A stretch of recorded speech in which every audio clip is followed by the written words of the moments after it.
Chapter 1.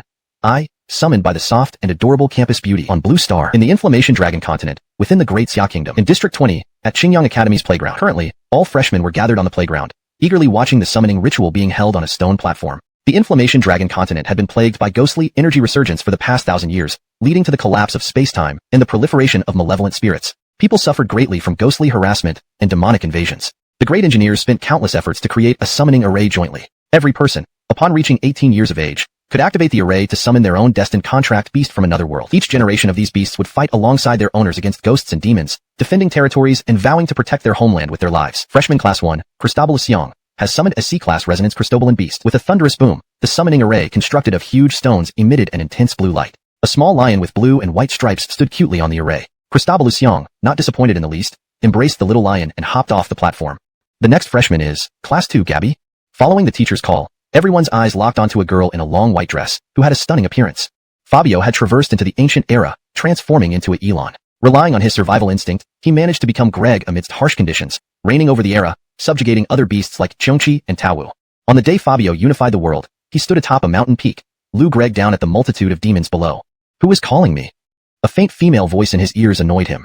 Fabio bellowed angrily, show yourself if you dare. No matter what demon you are, I'll pound you. His roar was immense, shook Greg the earth, and made the demons tremble in fear. You still call out? Don't blame me if I charge over and beat you, bastard. He roared to the heavens. But just as he spoke, a temporal vortex appeared before him. Before Fabio could react, he was pulled into it by a massive force. Qingyang Academy. When the array's strange light peaked, a petite figure suddenly appeared on the stone platform. Everyone held their breath, staring intently at the figure. What is this summoned? I'm too far to see. It's dark and gloomy. Shouldn't it be a cute contract beast? Oh, it looks like a dog. On the platform stood a tiny black creature, its fur jet black, sporting 2 horns, a mouth full of sharp teeth, and narrow eyes. It looked just like a small black dog from afar. Grrr. Meow. Fabio's small body produced adorably fierce growls. Teacher. Students. Everyone witnessed the most speechless scene in history. The school's symbol of beauty, Qingyang Academy's top campus beauty, being chased around the field by her own summoned creature. Ding Dong received 1,000 apathetic points from teachers. Ding Dong received 2,000 apathetic points from students. Ignoring the system notifications, Fabio was determined to make this little sister pay. Don't run. Fabio, preventing my ascent as King Elon, I won't let you go. Gabby, triangular ruler. ##### Chapter 2, Cafeteria Chaos. Imp. IF *** Greg eat. This taste is so much better than those demon meats. Fabio, oh, ***, oh. He was absolutely elated. However, Gabby, who was sitting beside him, couldn't feel any joy at all. After all, the plates on the table were piled up like mountains. This little guy might be ugly, but he sure can eat. All my hard-earned pocket money is gone. Gabby felt like crying but held back, not daring to speak for fear that the little monster would come after her with bites. Huh? What do you mean it's all gone? Quickly serve me some fresh braised pork, or I'll bite you to death. Faced with Fabio's furious meows, Gabby pointed at the already empty cafeteria and shook her head slightly. I'm out of money, and the cafeteria has been stripped clean. ****. Host has consumed food, triggering glutton skill. ***Host. Fabio. ***Species. Ancient ferocious beast. ***Level. A+. ***Glutton. Host can devour any demon or ghost below A level to gain evolution points. Eating anything else works too. This skill can improve as the level increases. ***Ferocious beast's roar. Can emit a primal roar to shatter any demon or ghost below A level. ***Elon's fury. Spawn 100 copies of Elon. Evil Pow. Unlocked. ***Awakening. Turn into Elon and unlock all skills. ***Emotional value. 3,300. Evolution points. 100. Experience points. 999999/0. Emotion points convert to evolution points. 100 to 1. Seeing the character panel, Fabio was utterly dumbfounded. I ate so much, and you're telling me I only got 100 experience points. The system ignored him, silently entering an off state. If you want to fight, fight me, not him. Fabio. What kind of safety sense is this for a girl to be so tough? Both the senior and Tori were taken aback by Gabby's fighting stance. Tori withdrew her hand with a nervous laugh. Hey, fighting violates school rules. The senior also laughed, but using contract beasts for sparring is highly encouraged. Their attitudes made it clear they had come to provoke Gabby's contract beast. Students watching nearby gradually formed a circle. Is Tori see Greg revenge against Sue Schoolflower by bringing senior Jacob from the upper grades, purely to stir trouble? Is Jacob very formidable? Did you see that white bear? It's a B-level white bear, standing 3 meters tall when awakened. Last time, when people from another college came to pick fights, it was Cristobal Sr. who handled them, 1 versus 5 without Brea Greg a sweat. Those flower knights feared Jacob and didn't dare intervene. As they talked, it fueled Gabby's anger, but she could see through their provocation. With a newly obtained contract beast, how could she possibly win? She picked up Fabio and left without Lu Greg back. Don't think I don't know what you're up to. Trying to hurt my contract beast? Not a chance. Hearing these words, Fabio felt a warm sensation inside. Who would have thought this girl would lower herself for me? Splash. The white bear and palm bear rolled together, tumbling heavily on the ground several times. Gabby. Is this little guy so powerful? Tori, no way. So strong. Jacob, looks like you've forced me to get serious. Feeling the strange gazes of everyone present, Jacob panicked. He bellowed, awaken. No matter what, his lifelong reputation couldn't be ruined by a mere small contract beast. Chapter 3. Stirring the school leadership. Ding, 100 shock points from the cafeteria Andy. Ding, 800 shock points from the onlooker students. Ding, 555 shock points from Tori. Ding, 666 shock points from Jacob. Ding, 1000 shock points from Gabby. No one present, including Gabby, could believe that her contract beast was able to defeat 2 opponents and win. Is this the same contract beast I know? By all logic, it should be very weak. Gabby rubbed her big watery eyes, still in shock, but Jacob had already panicked and initiated his awakening. White bear, awaken. Beat him to death. A dazzling beam of white light flashed, and the previously small white bear instantly transformed into a 3-meter-tall giant white bear. The B-class contract beast's aura was fully displayed, enveloped in white light. Roar. The white bear let out a roar and swung its massive claws at Fabio. However, Fabio didn't dodge. In his eyes, this attack seemed like slow motion and he could easily evade it. He had become complacent. Gabby, disregarding her own safety, tightly pulled him into her arms, half kneeling as she faced the incoming bear paw. Fabio thought, what is this woman doing? Gabby kept her eyes closed. Even if she died, she wouldn't let this little guy get hurt. This simple, steadfast belief made the long-isolated Fabio feel a warmth he hadn't felt in a long time. Hold it. Buzz.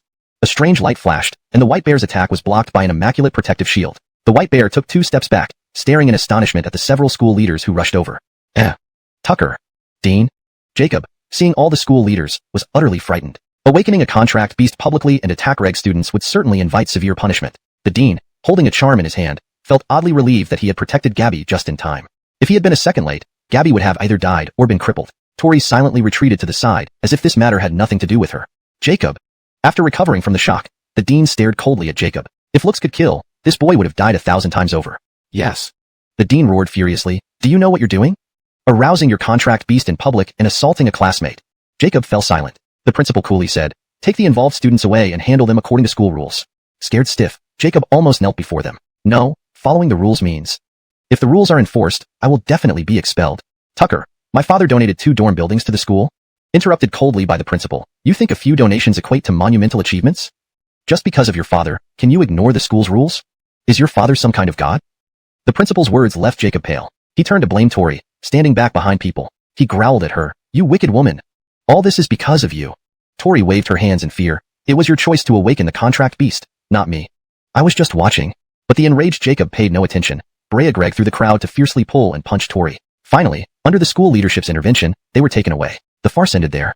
Gabby held Fabio apologetically, whispering, sorry, Tucker, Dean, you won't attend the regular classes anymore but join the new top-tier class until graduation. Hearing the good news, Gabby was thrilled. Advanced classes required B-class contract beasts and covered combat, interaction, strategy, etc.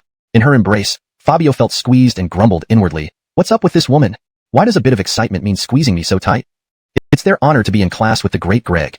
What a nuisance. Chapter 4. Senior Kelly. Am I moving into the new dormitory tonight? I wonder what my new roommates will be like. So excited he. Gabby lay on the bed, eagerly waiting for her new roommates in the elite class. The little girl also wished she could have a close girlfriend like a bestie. Our great Elon Gregg lounged nearby, Lou Gregg at her disdainfully. What's wrong with this woman? It's just a new roommate, right? Why is she acting so excited? The door slowly opened. A girl carrying luggage walked in slowly. Gabby, who was initially excited, suddenly froze. Senior Kelly? Ah. She never imagined that her roommate would be the very person she admired. Kelly wore a black dress and nodded at her calmly. Surprised to see me? Gabby swallowed hard. No, not really. Fabio sneered. Your expression and your response say otherwise. No one would believe you're not surprised. Cough. Kelly lightly coughed, leaning forward to examine Fabio's private area. It was the first time Fabio had been scrutinized in such a manner, and he inadvertently released a burst of wind. The air became stifling. Ding. Received 1,000 anger points from Kelly. Ding.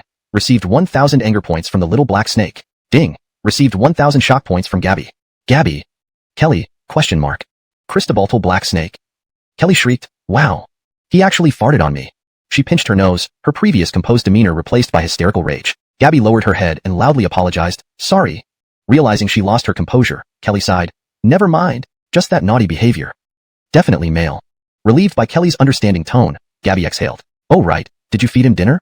Kelly tried to deflect the awkwardness. Not yet, I've been busy moving things around. Kelly unpacked some food from her bag and placed it on the table, handing Gabby some contract beast rations. Take it, no need to be shy. Thank you, Senior Kelly. Feeling relieved, Gabby thought the awkward moment had passed, but Fabio, munching on the hard rations, began plotting. All my carefully bought snacks for the little black snake are gone. Ah, my luxurious luncheon meat. Ah, my top-tier pet steak. Ah, my nutritional fluids. Gone, gone, everything is gone. Kelly forced a laugh. Hi, these aren't expensive, I have plenty more. Inside, she was fuming. What rubbish, all the money I earned from part-time teaching is wasted on your contract beast. I really feel like this is a nightmare. Fabio belched, hopping off the table contentedly. If it doesn't matter to them, I'll go to sleep. After a meal, a nap, it's perfect. Gabby kept apologizing, wanting to make amends but unsure how.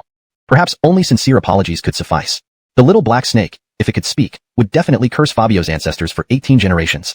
Kelly gently patted the little black snake's head. I'll buy you more later after our task. Huh. That little black dog is sleeping on my velvet pillow. Isn't that crazy? Isn't it? She was nearly driven mad. Her precious pillow, not even for the little black snake, was being taken over by a black dog. Once again, Gabby's apology echoed through the dorm. Sorry. Wah sorry. Kelly thought, I should be the one crying here. Endure the harsh training ahead. Upon hearing about the harsh training, Gabby couldn't help but feel anxious. In this world, once night fell, demons Legreg in the shadows would emerge to harm people. As elite students, their mission was to reach these demonic hotspots and purge them. The first lesson for today is how to fight. Later, I will take you all to a place for some practice. Students grew nervous upon learning they would act tonight. We're fighting demons tonight? Who knows if my contract beast will be up to the task? Ghosts. Those things are too terrifying. Only summoned my contract beast yesterday, and we're fighting today. I'm scared. For regular students, they usually start fighting after midterms. Isn't this too fast for us? All were worried, fearing both the demons and the potential death of their contract beasts. Addison pointed to a prepared vehicle nearby. Let's go, get in. The vehicle left the city center, heading toward a remote suburb. In the city, ghosts were generally kept at bay by city administrators and hid deep within, far beyond what freshmen could handle. Gabby sat in the bus, gazing out at the darkness beyond the windows. Occasional eerie cackles echoed from the trees lining the road, heightening the unsettling ambience. Let me out. Let me out. Wah. Frightened girls rushed to the door, banging furiously on it. The hidden ghosts were puzzled. Who closed the door?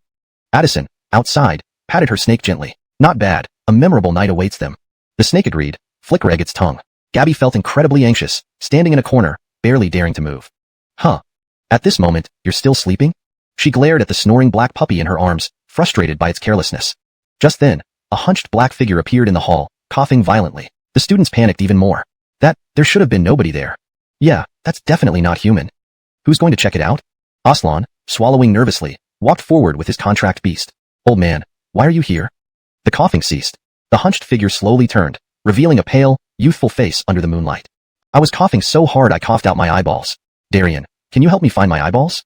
As he spoke, 2 eyeballs rolled out onto the floor. Startled, the boy stepped on and crushed them. You dare crush my eyes. I will kill you. Kill you.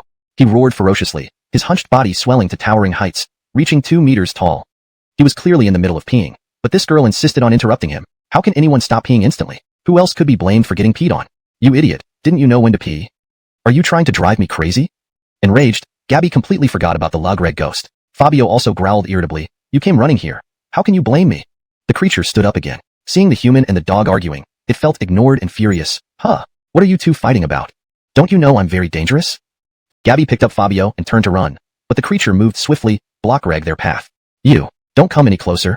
Her eyes welled with tears, on the verge of crying. The creature grew more arrogant. You made me fall so hard earlier. Now not killing you will only soothe my heart. Gabby realized the amulet given by Arya had broken, leaving her defenseless. Now she was like a fish on a chopping board, waiting to be slaughtered. Fabio, already irritated from being interrupted while peeing, broke free from Gabby's arms and stood before the ghost, staring disdainfully at it. A tiny spirit trying to intimidate him? Really? The ghost sensed Fabio's contempt, glaring fiercely. How dare you look at me like that? I'll swallow you alive. It opened its huge mouth, aiming to devour Fabio whole. Gabby's eyes widened, too late to save him. But in the next second, Fabio also opened his mouth, revealing rows of sharp teeth, and swallowed the incoming spirit whole. Burp. Just one bite, and the spirit was done for. Gabby. Ding, received 500 shock points from Gabby. She never imagined her contract beast would be so powerful, eating anything it wanted. Ding, the glutton absorbs the ghost, generating 10 evolution points. Getting evolution points by eating things? Fabio felt delighted. All the ghosts here were doomed tonight. Meanwhile, students scattered in various hallways were suffering under the spirit's torment. Screams filled the air, yet some managed to overcome their fear and fought back. On the second floor, a bespectacled boy and several others were battling fiercely. Their amulets shattered. Without one last push, they'd fall to the spirits too. Destroy them. Kill. 3 spirits surged forward, lashing out at them. Aslan was already bloodied, but his contract beast sprang into action, fighting alongside them. The contract beasts bit into the spirits, engaging in a grueling fight. Fabio wouldn't let them go. He flew up and swallowed another one whole, stunning the onlookers. He really ate the spirit. What kind of contract beast is this? So strong. No way, just swallowed it. Too weird. Ding, received 500 shock points from the students. Aslan watched this divine intervention and froze. But what happened next left him questioning reality. Seeing no escape, the spirit kneeled and pleaded. I've sinned, Wah. Please let me go. I won't hurt humans anymore. Fabio shook his head, snarling fiercely, Rawr. If you love eating, I can betray the other spirits and send them to you. Just let me go, I'll do anything. Fabio retracted his jaws, nodding slightly. Gabby. He actually agreed. Chapter 7, Ghostly Maze. Ding, received 1,000 shock points from the present students. Ding, received 1,000 shock points from the present packed beasts. When the few boys and their packed beasts saw the wraiths being intimidated into submission, they were all amazed by Fabio's tactics. Aslan was most frustrated. He had been brutally beaten by several wraiths earlier, only to see these once ferocious wraiths now reduced to subservient black dogs for survival's sake. Soon, Fabio burped contentedly, Lou Greg at Gabby happily. Gabby sensed something wrong here too, and stopped arguing with Fabio. She clung to him fearfully, whispering, Shall we go back? Hearing this, the surrounding boys immediately spoke up. Yeah, if even the school flower is scared, I must escort her down as a protector. Please note, I'm not scared, I'm just considering how timid girls can be. Let's head down together. Aslan adjusted his glasses out of habit, said nothing, and walked ahead silently. Fabio was equally impressed by these students' behavior. Each one of you is afraid and finding excuses to avoid it. Truly impressive. Gabby didn't expect the boys to comply so thoroughly under the guise of being frightened and walk in front. Promised protectors of the flower, leaving me alone at the back? Patta. The air resonated with strange footsteps that grew closer with each step they took. Aslan stopped nervously. The footsteps vanished instantly. Damn, what's going on? Don't stop. Keep moving. As he paused, the boys behind became extremely nervous, not daring to look back. Didn't you hear those footsteps? I'm your beloved darling. The object morphed into a hairy human head with lips puckered in a demented fashion, grotesquely. Gabby threw it away, hitting the bespectacled boy's hand.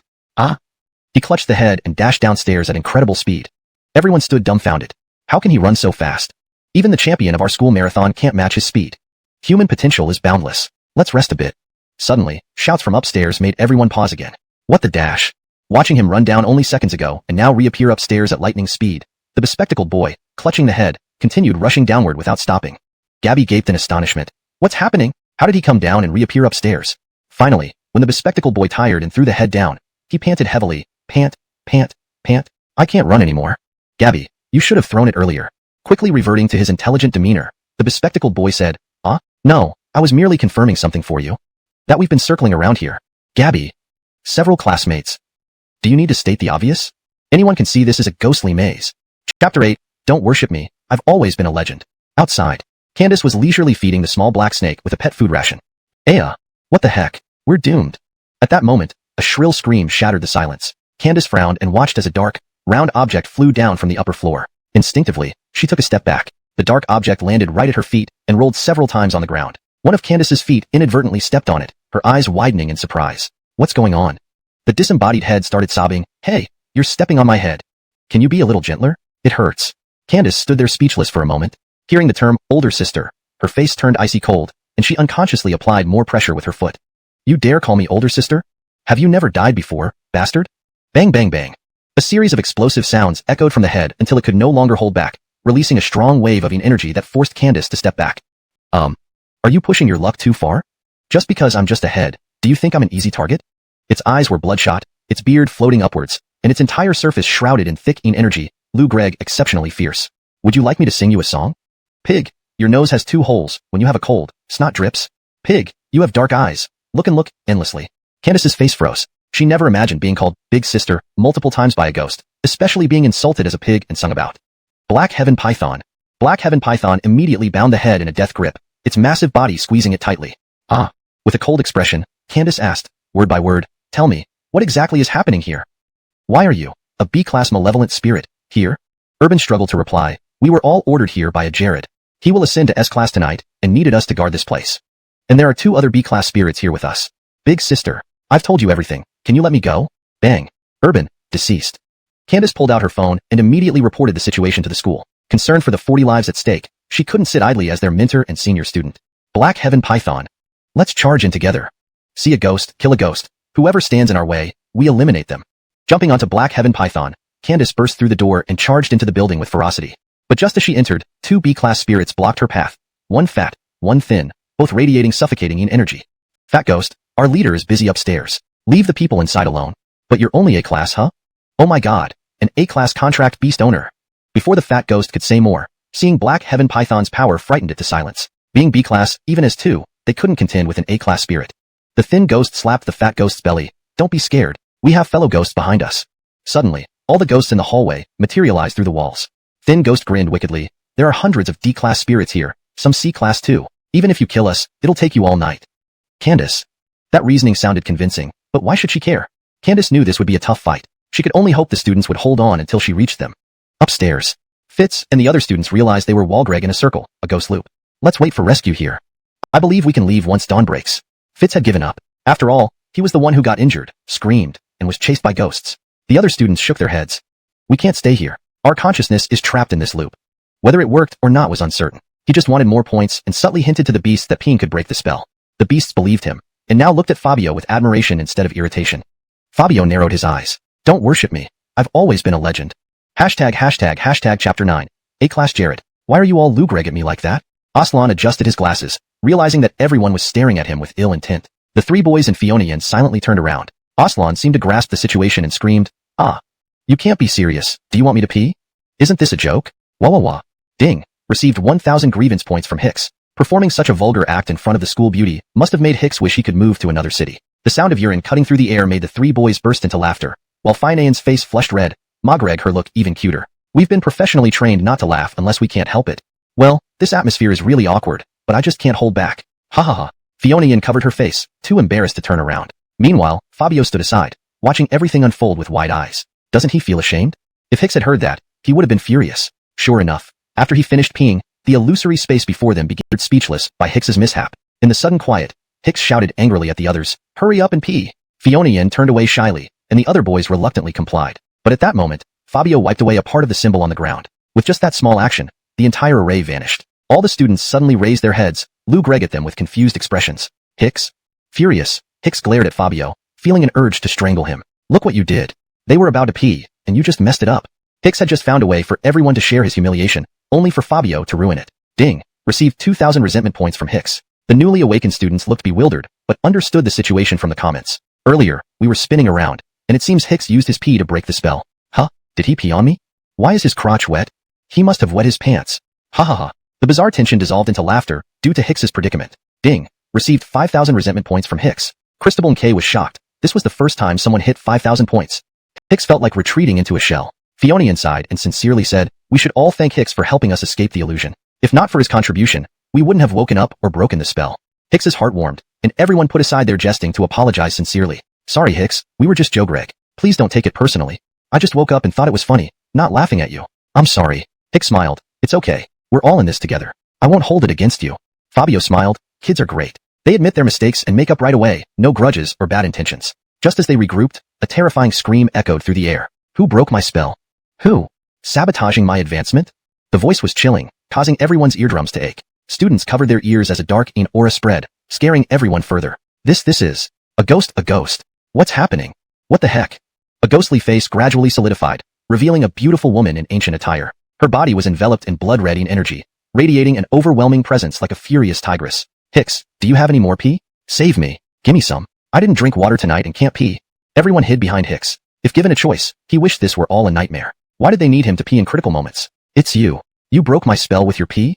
Hicks thought, great. Even the female ghost noticed me. Help me. As everyone tensed, a small figure slowly approached the ghost. So what? I have plenty. Fabio lifted his leg and released a warm stream. Everyone. Ghost. Ding. Received 10,000 anger points from the female ghost. Fabio. Damn. 10,000 points. Chapter 10. Elite Class. Charge. ZZZZ. Uncertain if it was the effect of Fabio's pee or the anger on the female ghost's face, she started to emit smoke uncontrollably from her entire body. Ah. How infuriating. I am so furious. For centuries, I've never been this angry before. She transformed into a crimson-colored mist that swirled in midair, screaming furiously. Today was supposed to be my great day for advancement. To prepare for this great day, I left Ghost Mountain and came here to meticulously prepare. I considered you all as sacrifices to aid my ascension, and what happened? It's all pee, nothing but pee. Today, I will castrate every single one of you males. At her words, all the boys silently tightened their grip on their crotches, fearing for their lives. Especially you. She glared at Hicks with bloodshot eyes, filled with murderous intent. Hicks screamed, "Not me. It wasn't me."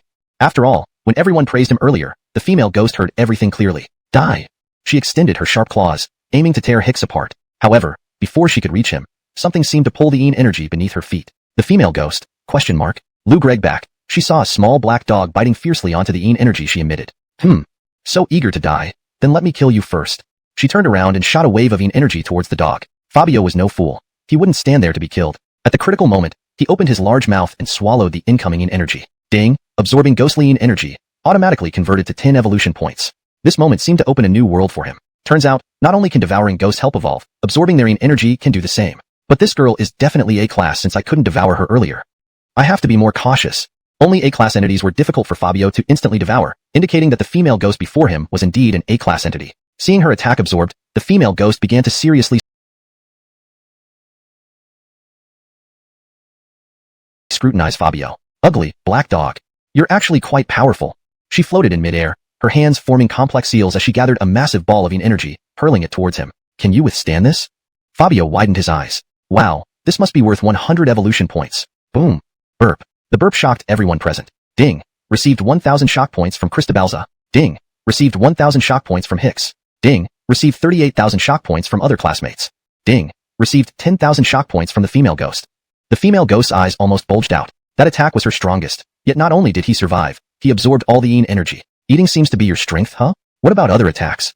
The female ghost seemed to understand Fabio's abilities. In a flash, she appeared in front of him, launching an attack. Without any awakened powers, Fabio felt the sudden force overhead, instinctively reacting, though too slow. Bang! A loud explosion echoed, shock-ragged the building. Concrete floors cracked. Cristobalza screamed, staring wide-eyed at Fabio. She thought he was finished, but the little black figure emerged from the corner once more. At this moment, everyone was moved to tears. Is he protecting us? Too strong, Cristobal Black. This, Cristobalsoning to the continuous ding sounds. Seeing his points skyrocket, Fabio felt like he was in heaven. As long as I don't awaken, I can keep playing. Keep watching, guys. Just give brother some points. Even the female ghost was stunned by Fabio's agile movements, her chest burning with rage. One ugly black dog. What makes you think you can fight me? Give me death. A huge Yin energy sphere hurled toward him. Fabio opened his mouth wide, ready to swallow it whole. But just as he did, the female ghost appeared behind him, delivering a devastating blow. Bang! Fabio crashed into the wall, his tiny body embedded within it. All done, huh? Female ghosts researching military tactics now? Can you even do that? Fabio was speechless at the combo moves. Cristobalza yelled in distress, but the female ghost didn't want him to die easily, throwing Fabio violently against the ground. Bang bang bang. Continuous heavy impacts created craters on the floor. Yet Fabio, being an ancient fierce beast with an incredibly tough exterior, remained unharmed despite feeling dizzy. But with each ding sound from the system, he lost the will to resist. From the female ghost's fury to Cristobalza and everyone else's concern, he wished he could say, "Did you eat today? Smash me, hurt me, deeply damage me. This is how I earn points." Excitement overcame Fabio, causing him to roar. Woof! Boom! The roar of the ancient beast shook the entire building. 2 B-class ghosts and several low-level malevolent spirits battling nearby were instantly shattered. Yet the A-class female ghost, while slightly deafened, remained uninjured. Ding! Defeated 2 B-class ghosts, gained 1,000 evolution points. Ding! Defeated 100 low-level ghosts, gained 1,000 evolution points. Fabio was bewildered. With so many points pouring in, he couldn't help but howl, wondering if unexpected rewards could come so easily. If he had known, maybe random roars followed by dinner and a nap would have been better. Unbeknownst to him, his roar also inspired courage among the students and their contracted beasts during this crisis. Hicks, standing at the forefront, shouted angrily, "Do we all want to be cowards forever? Don't you see Cristobal Black bravely resisting to protect us despite his small size?" Fabio muttered, "To hell with your Cristobal Black, are you crazy?" Hicks looked at Fabio, who was Bargreg, feeling even more admiration. "I think we should stand up. As students of Qingyang Academy's elite class, we cannot stand by while our classmates and contract beasts are harmed." Everyone felt emboldened, their fear vanishing. They united, moving forward together. "Fabio, why the heroics? Just stand aside and generate some shock points. Why don't you?" "Hey, I didn't ask for your help." In this moment of constant complaints, Fabio panicked, and Cristobalza, growing in courage, called out, "Elite class, charge. Classmates, charge. Hashtag chapter 11, Phi Nation's frustration, charge." As the students and their packed beasts roared, dazzling beams of colorful light erupted from each of the packed beasts. As the light intensified, their small bodies grew into towering, formidable forms. Fabio. Is this evolution? Damn, at a critical moment like this, you don't give me points, and now you evolve for no reason? Hurry up and stop. Tears. Finally, there was an opportunity to earn a lot of points, but instead, they all evolved in a burst of fervor. Ding. Received 100,000 shock points from the students on site. Ding. Received 5,000 shock points from the female ghost. Even the arrogant female ghost couldn't help but be stunned. Hicks wiped away his tears after removing his glasses. Sob, so moving. They all awakened to save their comrades. Fabio, why class-packed beasts should have been manageable, but facing 39 evolved beasts was beyond her imagination. One punch after another came raining down, along with various soul attacks, mental control techniques, and magical assaults. Despite her power, she could only endure the beating. Antonia, tears. I don't want to advance anymore. I just want to go home. I want to go home. In the end, battered and bruised, she questioned her existence. Just as she was about to dissipate into nothingness, the raccoon delivered a shoulder charge that sent her flying away. She hit the ground hard and vanished into a puff of dark mist. Seeing this, Hicks sighed, so many packed beasts attacked. This female ghost should be obliterated now. Lance chuckled. Wouldn't she be? Hicks's eyes widened in surprise. Lance, you can speak now? Why does your voice sound so terrible? How rough is that? From now on, you're not allowed to speak or else I won't give you snacks anymore. Lance. This voice was intrinsic. What could he do? Fiona Tion watched as all the evolved packed beasts began speakreg. Holding her black and ugly dog tightly, she felt a bit disheartened. It seems that after awakening, their strength has increased, and they can now talk. Wonder what expression Fiona Tion will have when she sees my true form after I awaken. After all, this Greg is super handsome. Fabio's aesthetic sense might be questionable. Seeing Elon wouldn't scare Fiona Tion to death. At that moment, all the packed beasts gathered together, their eyes glowing with excitement and focused on Fabio. Fabio, you aren't thin Greg of Togreg advantage of my lack of awakening and beating me up, right? We've only met recently, surely it's not that bad? Lance clapped his hands, smiling. Let's give applause to our hero, Cristobal Black. Clap, clap, clap. Hearing Cristobal Black, Fabio started swearing. Your sister's Cristobal Black. I'm never called Cristobal Black. This Greg is Elon, damn it. Everyone saw Fabio meowing non-stop and assumed he was happy, clapping even harder. Are you guys okay? Candace rushed in riding a black sky dragon, exhausted from the earlier fight but still pushing forward. Seeing the evolved packed beasts, she was speechless. First practical. You all awakened? Where's the Jared? Where did he go? Her composure wavered. Anyone would be shocked by so many evolved packed beasts. The purpose of this exercise was to let them encounter ghosts and establish a bond with their packed beasts, building trust and understanding. This level of connection seemed too extreme, causing immediate awakening. Hey, Fiona Tion? Candace looked strangely at Fiona Tion holding Fabio. Your Cristobal Black didn't awaken? Fiona Tion. She didn't know how to respond but nodded anyway. But Fabio remained impulsive as ever. Not Cristobal Black, I'm Elon. Do I need to awaken and correct you myself to stop being called Cristobal Black? This was Fabio's first impulse to awaken, but he felt an immediate awakening wouldn't be impressive enough. He decided to wait for a grander crisis for a dramatic entrance. That way, he'd easily earn hundreds of thousands of points. Not only Candace was shocked, but also a group of military personnel dressed in uniforms. We are the City Defenders, Dragon Spring Battalion. What is this? A middle-aged man leading the group stared dumbfounded at the room full of evolved packed beasts. Candace blushed and said, they are students from Qingyang Academy's top class. In a moment of crisis, they awakened and defeated the Jared. Sorry to have troubled you. Apologies. Candace bowed, and the students and packed beasts followed suit. Sensing their sincerity, the commander also bowed with a bitter smile. It's a relief that everyone is safe. There's no need to apologize. With that, we'll take our leave. Candace noticed Fionation's unease out of the corner of her eye. She made a mental note to chat with her later.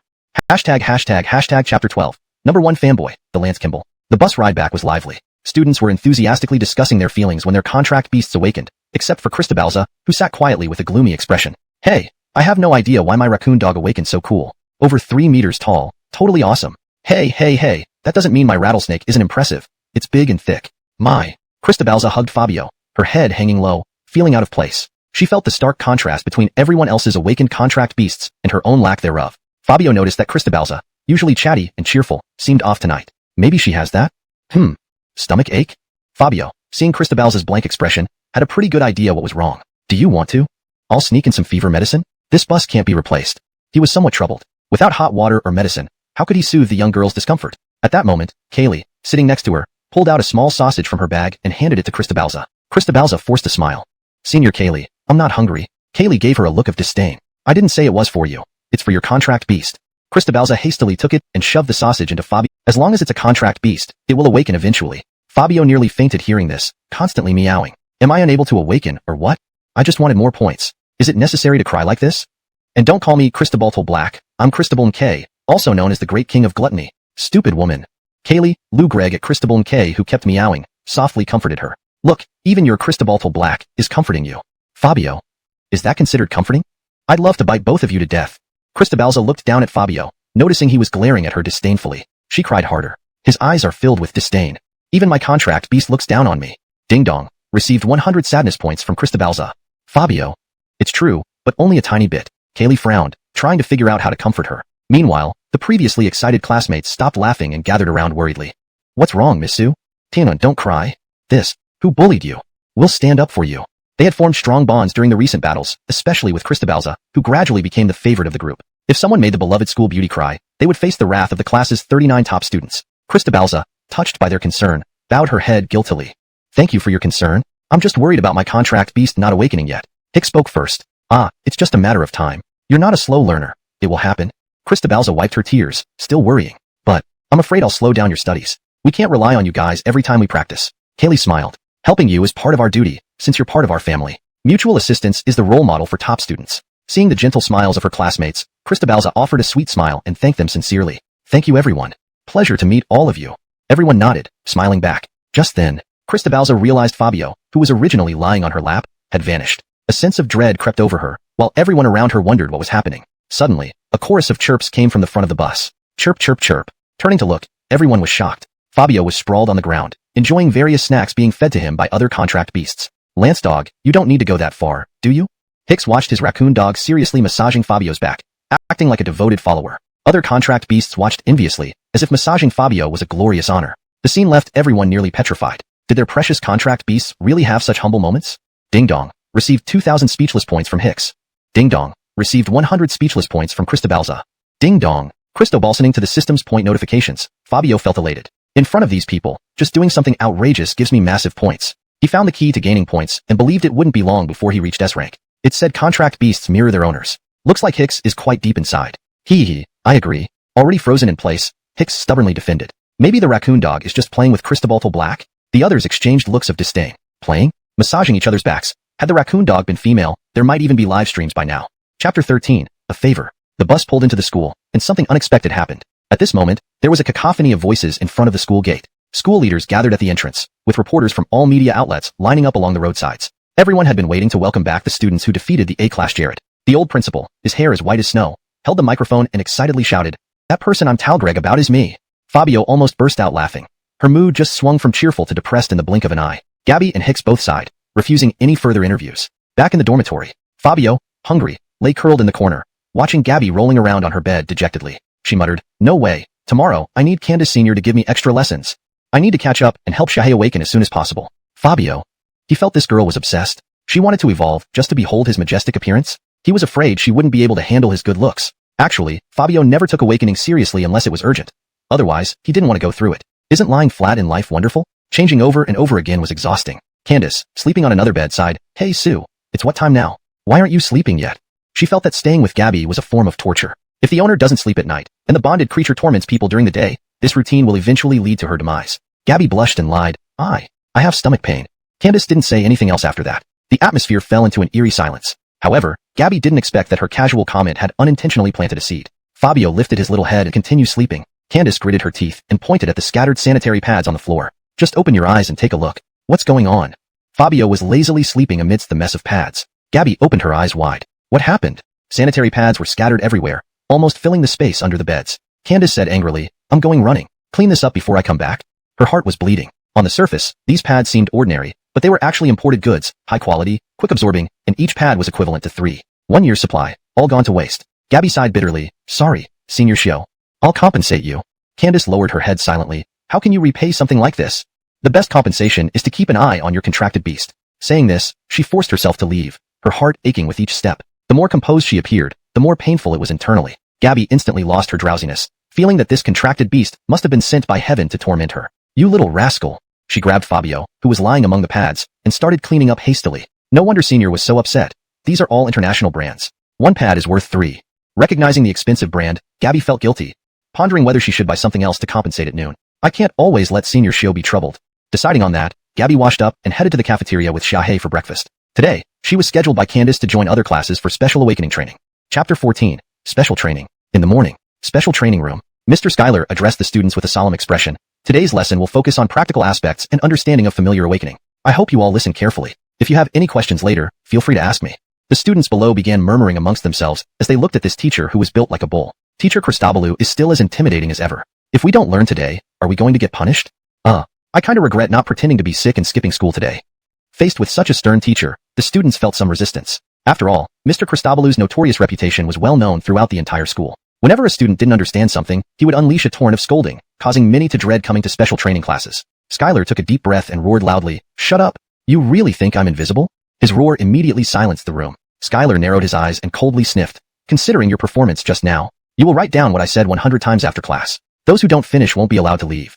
The students' faces turned bitter, sighs rolling one after another. Under Skylar's stern glare, they finally shut their mouths. "Today, a student will join our class temporarily. Come in." Mr. Christobal called out casually. A girl wearing a blue dress with a delicate face walked in shyly, holding her familiar. Her arrival elicited excited murmurs from the students. This is Nora, our school beauty? She's in the elite class, isn't she? Amazing. We get to share a class with Nora. So cool, so cool. First time I felt Teacher Christobalou looks handsome. I'll definitely pay attention in this class. Skylar could hardly believe these students. They froze at the sight of a pretty face. "Introduce yourself." With Skylar's reminder, Gabby introduced herself. "Hi everyone. I'm Gabby, and this is my familiar, Cole." She emphasized Fabio's name. "Fabio. Screw your sister. I'm a Elon." Thunderous applause followed, and under the teacher's indication, Gabby found a corner and sat cross-legged. Why cross-legged? Because the special training room had no desks or chairs. They were removed to facilitate familiar awakening. To make a familiar awaken, you must resonate with it. Both parties must synchronize. Let the familiar feel your goodwill. Ma Greg it willing to fight for you. Skylar placed his hand on a small gorilla, then closed his eyes. "Follow me, everyone." The group slowly closed their eyes. But as Gabby reached out toward Fabio, she found that he had vanished again without a trace. Where did the little guy go? Gabby looked around and nearly jumped in fright. Fabio stood near the podium, leisurely munching on food meant as rewards for familiars. Gabby's heart pounded fiercely. After all, this was her first class with the notoriously strict teacher, and her but hadn't even warmed the seat when her familiar started misbehaving again. Should I sneak up and grab him while everyone's unaware? But, if caught, will I be kicked out? As Gabby hesitated, Skylar, eyes still closed, barked angrily. "Didn't I say no eating during class? Stop now, or else I'll throw you out." Fabio thought, he's Greg about students, not familiars. Should be fine to continue eating, right? Upon hearing this, Gabby almost fainted. Class just started. If thrown out now, she'd be humiliated. Without further hesitation, she rushed over and pulled Fabio into her arms mid-meal. Skylar sensed something and opened his eyes. Seeing Gabby by the podium, he frowned slightly. "What's going on?" Gabby quickly lied, clutching her stomach. "Teacher, I have a stomachache." Skylar responded indifferently, "Go." Realizing she wasn't discovered, Gabby swiftly left with Fabio. Inside the restroom, she lectured Fabio sternly while he lay on her knees. "You can play around anytime else, but not today. It'll be embarrassing if I get thrown out." "Fabio, it's you who has class, not me. Should I just sit there dumbly watching?" After this serious warning, Fabio behaved well upon returning to the special training room, not causing any trouble. But calm often precedes a storm. Once your familiar senses your goodwill, it can start awakening. Open your eyes. Suddenly, a black light shimmered across the room. The small gorilla previously held by Skylar was enveloped in black light, its body growing taller under the illumination. Roar! A beastly cry echoed, and the once diminutive gorilla transformed into a towering 3-meter-tall figure, powerful and imposing. Notably, after familiar awakening, strength significantly increases, exuding an aura that intimidates lower-level familiars. "Christobok this." Skylar snapped his fingers. The large gorilla standing on the podium pounded its chest continuously, causing all other familiars to hide in fear within their owner's arms. Only Fabio remained, and one's gaze was fixed on her, creating an immense pressure that made her lips twitch uncontrollably. "Sorry." As soon as Fabio's roar ceased, Cristobalza hastily lowered her head and apologized. Strangely, no one acknowledged her apology. Instead, they stared at Fabio with puzzled expressions. Cristobalza didn't dare to lift her head, fearing she would be thrown out by Skylar. The first one to react was the gorilla. It gulped nervously and retreated rapidly in fear. Other contract beasts cowered in their owner's arms, trembling with fear. Facing an A-level contract beast roar, being just a lower-level beast, not being frightened to death was already fortunate. Skylar approached very seriously without any scolding or intent to throw Cristobalza out. Instead, his voice was filled with shock as he asked, "Is your contract beast an A-level?" Only the school leadership and ISA knew about Cristobalza summoning an A-level contract beast. Cristobalza lifted her head blankly, numbly nodding, "Yes." Skylar sighed. "I knew it. No wonder the gorilla was scared. ISA must be crazy, putting an A-level contract beast in my class. There's no way I can teach it properly." His own contract beast was only B-level, so what qualifications did he have to instruct an A-level contract beast? "Teacher, please don't throw us out. I'm really studying hard." Tears welled up in Cristobalza's eyes. She genuinely wanted to cry. Any small oversight from her side and Fabio would cause numerous problems. All she could do was apologize endlessly in her moments of despair. Skylar took a deep breath. "Considering your performance, I've decided, Cristobalza, to send you back to the elite class." "Cristobalza?" "Fabio, well, we'll need to find another place to sleep." Seeing Cristobalza's sorrowful expression, Skylar hurriedly explained, "I handle special training and have never taught an A-level contract beast. So no matter how much I talk, I can't help you. I hope you don't misunderstand. You are excellent." Cristobalza wiped away her tears, feeling relieved. She realized that although this teacher seemed harsh on the surface, he still cared for his students. Due to the sudden event, Cristobalza decided to return to the elite class in the afternoon. "There's still some time until noon. Let's go eat outside the campus and buy an apology gift for senior ISA. Today, I'll treat you to the legendary Depanji, big plate chicken." "Fabio, meow." "Depanji, Depanji." The The two walked out of the college happily, completely unaware of the shadow trailing them. This Tapanji is pretty good, right? At the dining table, Fabio devoured everything on the plate, even swallowing the chicken bones whole. Snap. Just as Fabio was eating vigorously, Cristobalza snapped a photo of him. This is the first time I'm tagging a photo of you. Frisco, shall we take a selfie? As long as there was food, Fabio couldn't be bothered, simply continuing to eat without interruption. Just as Cristobalza was immersed in tagreg photos, a sinister laugh echoed from outside the door. Tap tap tap. With a series of footsteps, a girl accompanied by 5 boys strutted arrogantly towards Cristobalza. Bang. The woman slammed her hand on the table, shouting fiercely, Cristobalza, I finally caught you. Today, I want to see where you can run. Cristobalza wasn't afraid but frowned, retorting coolly, so it's Tori. Did you stake me out to invite me for a meal? Tori. Her anger flared more, gritting her teeth and yelling, inviting you for a meal? Do you know I got expelled because of you? She had been involved in a conflict in the cafeteria due to Jacob awakening in the school, resulting in her expulsion by association. Cristobalza hadn't expected this person to harbor such resentment. I'm telling you, today, Before she could finish her sentence, something brushed against her ankle. Lou Greg down. She saw a small black dog wagging its tail happily, its mouth stained with oil from eating Tapanji. Don't lick me. Pause. Ea. Ding. Received 500 anger points from Tori. Repulsed, Tori's hands lost their fighting spirit. Cristobalza stood up abruptly, pointing at her nose, shouting, Aren't you quite arrogant? Are you up for a one-on-one duel? Fabio. A one-on-one? Another battle between women? Could it be a hair-pulling, clothes-tearing scene? How exciting. Not wanting to be outdone, Tori yelled angrily, Duel then it is. I've wanted to hit you for a long time. Hashtag chapter 16, Spirit Dragon. In the alley, a few boys hired by Tori were constantly cheering. Tori, number 1 in the world. Tori, number 1 in the world. Such crude slogans made Fabio feel embarrassed. Seeing the two women standing in the middle of the alley, Fabio decided to cheer for Gabby. Meow. Gabby turned her head to look at the excited Fabio and smiled gently. Don't worry, this time I'll knock her down. Dad taught me that when facing bullying, you must resist until the end. Tori's delicate eyebrows furrowed. Then let's see how far you can resist. With that, she charged forward, slapping at Gabby to catch her off guard. But Gabby was prepared. She lifted her pale leg and kicked Tori right in the abdomen. Bang. The kick bent Tori over in pain. Gabby picked up a brick from the corner, and Fabio was dumbfounded. Is this girl so crazy in a fight? Tori, clutching her abdomen, was terrified as Gabby held the brick. You? What are you going to do? We agreed on a fair fight. Who allowed weapons? Gabby curled her lips. A fair fight is a fair fight. But I never said we couldn't use weapons. Tori swallowed hard, staring at the approaching brick. No, this is a foul play. Gabby huffed. Stop Talgreg about rules. When they're bullying me, what rules are there left? Besides, didn't you ambush me first? Though she usually looked innocent and adorable, dealing with enemies, her intelligence was top-notch. Tori forced a smile uglier than crying. I surrender. All right. Seizing this rare opportunity, Gabby wasn't going to let her off easily. She weighed the brick in her hand and coldly whispered, Now you can choose to stretch your head out for me to smash, or beg me for mercy. Tori. Begging and calling her grandmother. This was too much. She desperately signaled to the 4 boys standing nearby to come rescue her. Unfortunately, these fools were engrossed in watching, completely forgetting what danger their leader faced. Fabio, however, watched leisurely, amazed at this side of Gabby he had never seen before. So, which will you choose? Gabby glared at her coldly. If she didn't speak, the brick would surely hit her face. Tori sighed. I choose to beg for mercy. Hold knife poised to strike. Since her parents left to defend their territory and battle demons, she had maintained composure and calmness, while still being innocent when needed. The woman's smile grew serious as she pulled out a document from her pocket. I'm Auguste Shah, Director of Spirit Dragon. Your contract beast is highly qualified to join us, so I came here specially to invite you. Spirit Dragon was a super team in the Great Xia Kingdom, no less famous than the Able Army. Each member's contract beast was typically B-class or stronger. They protected their country and regions. Wherever there were demons, they were always present. Gabby remained vigilant and asked, Do you know Marshall? Auguste Shah replied indifferently, Not personally, but if you join, investigating someone isn't difficult for me. As long as they're in Great Xia, they can't hide. She saw Gabby's urgency and perhaps joining Spirit Dragon could be the breakthrough to find Marshall. Without hesitation, Gabby nodded. Fine. As long as you can find all records of Marshall and his whereabouts. I'll join you.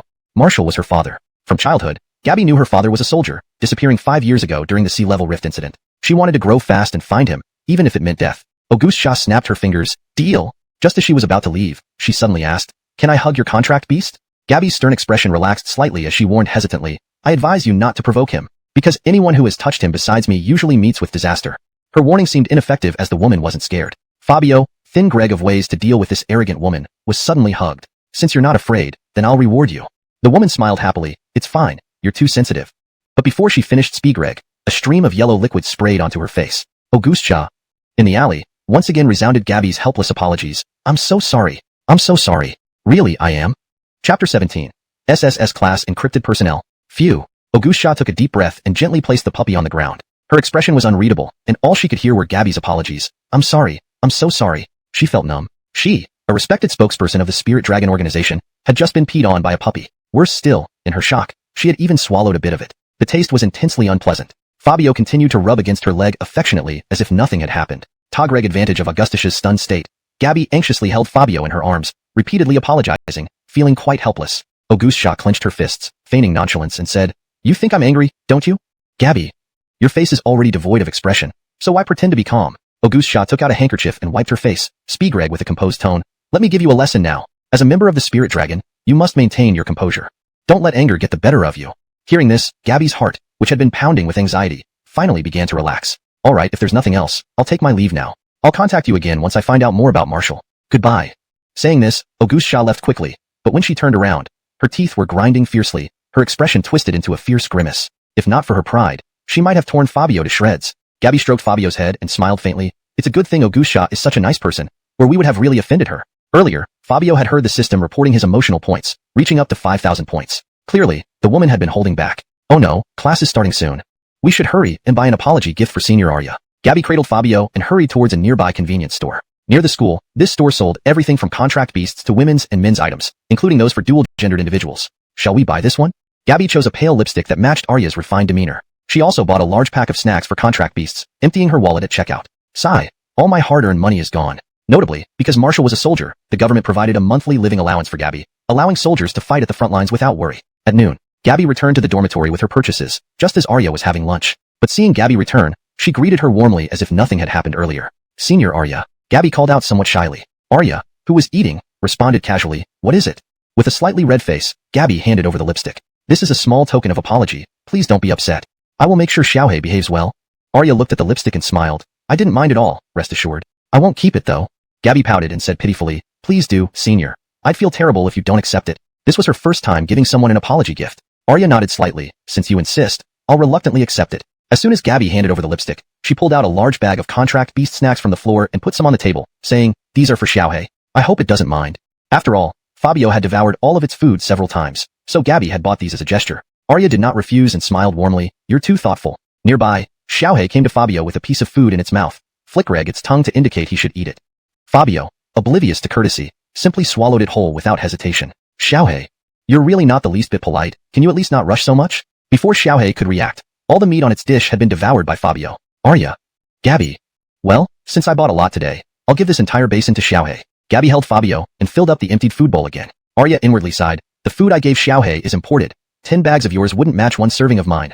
But she only smiled and said lightly, "Thank you on behalf of Xiaohei." Xiaohei flicked its tongue slowly and started eating. Fabio tried to interrupt multiple times, but was restrained by Gabby. "Senior Arya, I have something to discuss. Can I attend class with the top students this afternoon?" Arya frowned. "Why? Is it because you can't adapt to the environment?" She suspected that Fabio must have done something wrong to annoy the teacher. Gabby shook her head. "No, Teacher Christobalou said he couldn't guide the awakening of an A-level contract beast." Arya nodded. "I see. You can go back to your class this afternoon. But," she glanced at Fabio seriously, "you must keep an eye on your contract beast and ensure he doesn't cause any trouble." Ever since meeting Fabio, Arya felt that nothing good ever happened, fearing what other ridiculous things he might do next. Gabby earnestly promised, "Don't worry. I promise he won't misbehave this time." "Fabio, am I that scary? Do you really need to be on such high alert? How can I earn points and level up if I'm too well behaved?" Meanwhile, back at the makeshift intelligence center, Augustusha focused on investigating Marshall after returning. When she found the files, she was completely dumbfounded. SS, class encrypted personnel? She was utterly shocked. A mere Zone 20 produced such a terrifying individual. Gabby must be his daughter then? It looks like we need to recruit Gabby into our ranks at all costs this time. While pondering this, her phone rang on the desk. "Hello? What? A crack has appeared in Zone 20? All right, contact the responsible officers of Able Military Zone 20 immediately. I'll be right there." She hung up, tidied up briefly, and rushed out. Once a crack appears, demons from another world could invade, turning all of Zone 20 into a battlefield. Their mission was to prevent this catastrophe. ##### Chapter 18, Class Favorite. In the afternoon, Cristobalza gently carried Fabio into the classroom. The moment the students saw Cristobalza, they all cheered. "School Flower Sue is back. Not just any school flower, she's our class president. We missed having a class president." Hicks clutched his head and said with a pained expression. The classroom instantly filled with joyous voices. No one distanced themselves from Cristobalza because her contracted beast couldn't awaken. Instead, everyone was eagerly awaiting her return. "Don't mention it. Look, even your raccoon is bowing to the big boss." A female student smiled brightly as Hicks glanced at the raccoon on his desk, which had already run up to Cristobalza and was chirping at Fabio. Hicks froze on the spot. Why had his contracted beast suddenly become so submissive? If only he could have the courage of that little raccoon, he might not still be single. Apparently, a contracted beast reflects its owner. Does this mean that's how you are behind closed doors?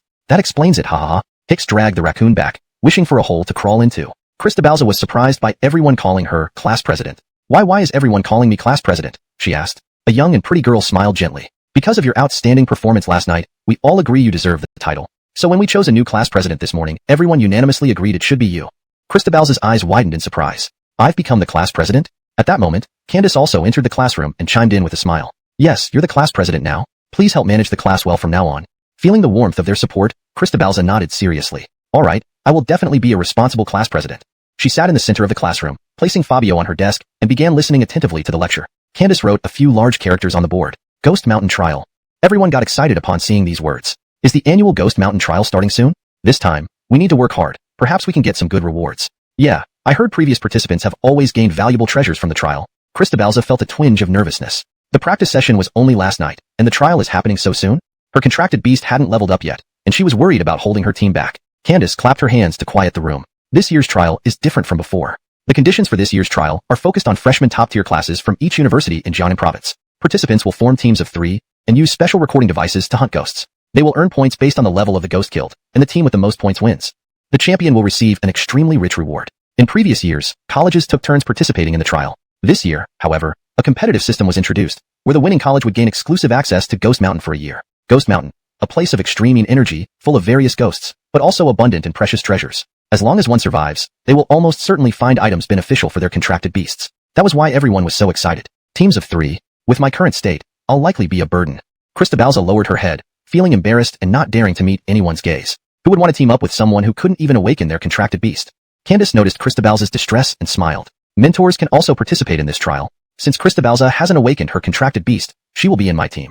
The remaining 39 students can form their own teams. Disappointed sighs filled the air as the students realized they couldn't team up with Christabelza. Well, I wanted to be in a team with the class president. I wanted to protect the class president, but guess it's no go. They weren't abandoning Christabelza due to her lack of skill. Rather, they were competing enthusiastically to join her team. Seeing their disappointed faces, Christabelza's gloom lifted, and she smiled slightly.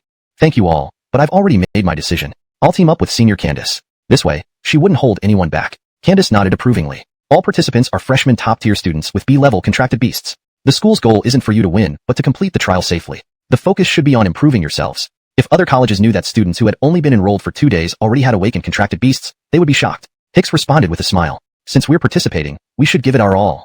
Let's win first place for our college. Other students echoed his sentiment. Right, we must win first place. Candace smiled, pleasantly surprised at her first teaching experience with such conscientious students. No noise, always prioritizing harmony, and showing consideration for others. She clapped her hands. All right, for the rest of this afternoon, I'll explain everything about Ghost Mountain and important precautions. We leave tonight. Yes. As Candace started explaining about Ghost Mountain, Fabio, lounging on the desk, watched the raccoon from the back row frantically waving at him. What's this little guy doing? The raccoon held a bag of crispy snacks and passed one to Fabio. Fabio, whose true form was Elon, was immediately attracted by the food. Nice, still knows to honor Adam, brother. He noticed Christabelza was paying attention to the lecture, so he carefully hopped onto the back desk. Hicks sighed inwardly when he saw his raccoon worshipping again and quietly took out 2 bags of snacks from his pocket. But the raccoon didn't eat them and instead gave both to Fabio. Each crisp snack was devoured noisily by Fabio. Afterward, a girl behind tapped Hicks. Did he finish? If so, send him over here. I have a few sausages. Hicks was speechless as Fabio finished the snacks and then was placed on another girl's desk by Hicks. Crunch, crunch. A few sausages disappeared in no time. Nearby contracted beasts saw their food being eaten but didn't get angry. Instead, they happily massaged Fabio. The girl watching this unfold thought to herself, my contracted beast has become his minion too? Is every contracted beast in the class serving this little fellow now? She glanced around at the other desks, where all contracted beasts looked at Fabio adoringly. After finishing the meal, Fabio hopped to another table, enjoying more food while receiving free massages from minions. Candace continued lecturing, while choosing to ignore this spectacle. Fine, as long as this little rascal doesn't disrupt the class, eating a bit is okay. But, he's eating way too much, isn't he? Do all the class's contracted beasts willingly offer their food to him? I've never seen this kind of scene before. Not only did they share their meals, but the contracted beasts even joyfully provided massage services, patting Fabio's back and legs. Candace finished her explanation about Ghost Mountain. The trial awaited them, and preparations were underway. Despite her strict demeanor, she couldn't help but chuckle inwardly at the antics of the contracted beasts. End of chapter 18. Chapter 19. The Ghost Mountain Trial. Dusk. The twilight bathed every corner of the school. Gabby was carrying Fabio, her face clouded with worry as they walked back to the dormitory. Oh, we're going to face so many ghosts tonight. We can't keep lagging behind, can we? Fabio. With this great king here, it would be an act of mercy not to devour all the ghosts in the entire Ghost Mountain. You little brat, you're worried about us dragging behind? Shouldn't those ghosts be the ones worrying? Fabio had always been holding back, But now that she knew devouring ghosts could earn evolution points, she couldn't wait to find more ghosts to play with. After quickly pokreg up, she prepared to head out for the assembly. As soon as she stepped out, she ran into Arya, who was returning. Arya's eyes widened in disbelief when she saw Gabby lugging large bags. Are you planning to move house? Gabby exclaimed. No. Aren't we supposed to participate in the trial tonight? Arya sighed. We're only staying one night and will return at dawn. Do you really need to bring so much stuff? Gabby was carrying 2 big packs, enough to make anyone think she was going on vacation. Gabby sighed. These are all snacks. I'm afraid that little guy will get hungry and start causing trouble again. Arya. Perhaps eating is the only thing that could calm Fabio's restless heart. Fabio meowed in agreement. Arya noticed Fabio was holding a small black cover in her mouth and tensed up. Look at what that little brat is holding. Isn't that my bra? Gabby looked down and saw Fabio holding a black bra in her mouth. She was speechless. I'm sorry. I was busy pokreg and I didn't notice. She snatched the bra and handed it to Arya with both hands. Arya sighed. Let's go to the assembly first. Inwardly she cried. That was a sports bra I bought for $200, and I've never even worn it. Wah! Nightfall arrived. The vast mountain turned eerily dark, and the air was filled with a pungent, foul smell like rotten cabbage, intensely repulsive. 5 buses were parked at the foot of the mountain. They came from 5 different colleges, each with their contract beast wearing a sensor on its ear, while the students wore devices on their wrists displaying scores. For this trial, the score for each ghost killed by your contract beasts will appear on these devices, which you can also check for points. The trial ends at 6 in the morning. The most important point is that ease from Laming College can't beat yours. Arya approached, furrowing her brows and asked calmly, what happened? Hicks pointed angrily at the person. Laming College people are bullying us. They saw our female classmates are pretty and started mogreg lewd remarks, even trying to touch them. They're complete thugs. Hicks's sense of justice kicked in, so he and several male classmates intervened, leading to the confrontation. Arya saw the terrified girls hiding behind Hicks and grew angry. What's your name? The young man introduced himself arrogantly. My name stands true, Adele. Adele, huh? Arya snorted coldly. If you want trouble, I don't mind reporting you to your school authorities, and see if you can get a school-wide announcement of punishment. Adele sneered. Do you think you're someone important? Arya replied calmly. I am known by my real name, Arya. At the mention of Arya's name, Adele visibly startled. Though many people in Zone 20 might not have met her, they had certainly heard of her reputation. A formidable individual with an A-class contract beast, and one of the outstanding youths of Zone 20. That was just a joke? Hee. Adele laughed nervously, waving his hand dismissively, losing his arrogance. Arya said coolly, apologize. Adele complied without feeling embarrassed. Sorry, we were out of line. His fellow trouble brothers who were just apologizing together backed off to one side. Gosh, no wonder Adele offered to give me a scrub last time. He has special preferences? That reminds me, after dreaming too much with him last time, my butt hurt for a whole day. Gosh. Adele's face began to flush with embarrassment. Under the mock Greg gazes of the 2 groups, he covered his crotch and ran away in tears. Remember this, I'll be back for revenge. Fabio wanted to tell him, while changing your pants, please change your underwear as well. It's too eye-catching. The commotion gradually calmed down. Candace urged everyone to enter the mountains. If there are no other issues, let's get going. Candace walked alongside Gabby, with their contract beasts scouting ahead. Many students encountered ghosts along the way, and bravely fought them. However, Xingyang Academy students, having already awakened their contract beasts, directly frightened the students from other academies. How long has it been since you summoned your contract beasts, and you've already awakened them? This trial is pointless. We might as well stand aside. Seriously, are the top students at Xingyang Academy monsters? Many felt that they were too overpowered. The geniuses from other academies could only hope to have a few people with awakened abilities, and assumed they would win first place. But in the end, all the students from Xingyang Academy's advanced class were exceptionally strong. Candace climbed up a small steep hill where a sign stood, saying, second level. The first level is filled with basic ghosts. There are too many people. Let's go to the second level. Later, you can also have Frisco participate in combat to train his reaction speed. Gabby nodded slightly. Okay, senior sister Candace. They climbed to the second level, where tombs lined the area like a chaotic graveyard. Barren trees spread everywhere. Magreg it seemed devoid of life. The air was filled with an even more severe smell of decay than on the first level. Hee. There's so much noise below. Are there humans here? I'll accompany you nicely tonight. A bald ghost, standing 2 meters tall and as thin as a rail, leered at them, block-reg their path. Cristobaltal Black Snake tensed up, ready for battle. Gabby, feeling a bit nervous, looked at Fabio, who was digging in the dirt and seemed completely uninterested in the ghost in front of him. Tisk, both of you are my type. In this remote wilderness, why don't we play a game? Gabby narrowed her eyes and said seriously, sure. Candace. At a time like this, still thin Greg about games, especially when the opponent is a ghost. Hearing this, the ghost's smile widened even more. Gabby said calmly, I decide the game. The ghost nodded slightly, sure. As long as you're willing to play with me, I'm game. Gabby responded earnestly, let's play hide and seek. You close your eyes and count to 10, then find me. The ghost's eyes widened as he agreed with a smile. Okay, then let's start. 10-9. Gabby saw the ghost close its eyes and gave a look to Candace. She signaled to Frisco, who immediately flew up, spitting out a stream of purple mist onto the ghost's body. Ah! The ghost let out a pained scream as purple mist enveloped it. Ah! You're not following the rules. You actually ambushed me? Weren't we supposed to play hide and seek? Damn! In no time, the ghost turned to ash and disappeared. Didn't expect you to be so smart, effortlessly dealing with a sea-level ghost. Candace's praise made Gabby somewhat embarrassed. It's okay. Meanwhile, Fabio had dug a large hole in the ground. Frisco, what are you doing? This was the first time Gabby saw Fabio not interested in the ghost, but instead focused on digging. Could there be something valuable in the ground? Fabio's nose was particularly sensitive. He smelled something strange and asked the system. The reply was that whatever he smelled was beneficial to him, a natural treasure. Most importantly, it could boost his evolution points upon consumption. In the small pit, there was a root that resembled a beard, black in color. This is black spirit ginseng. Candace was astounded. One root is worth 8 million yuan. But before she could finish Spigreg, Fabio pounced on it without hesitation and took a crunchy queen. Her sense of smell was extremely sharp, especially for the humans she hated. Beside her, a man in ancient robes coldly inquired, Sister Cristobalin, I also sensed someone entering the mountain. Are they the ones who did this to you? Sister Cristobalin nodded. Yes. Her injuries were severe. Her soul nearly shattered. Thankfully, the stone bed stabilized her soul, or she would have already turned to dust from her wounds. The male ghost retrieved a long sword from a corner and said coldly, Rest here. I will be right back. No, Sister Cristobalin protested. I must go with you. I want to see them die without burial. Otherwise, I will never be happy. The male ghost was troubled. But your injuries? Sister Cristobalin, with a grotesque expression, said, My injuries are mostly healed, and with you by my side, what do I have to fear? The male ghost nodded slightly. All right, I'll gather more ghosts to exterminate them together. Chapter 21. Paper Figures. System, check how many points I need to level up. Ding dong points, 570,000. Evolution points, 7,000, including points converted from ingested food. Deficit, 935,999. Cristobalin K.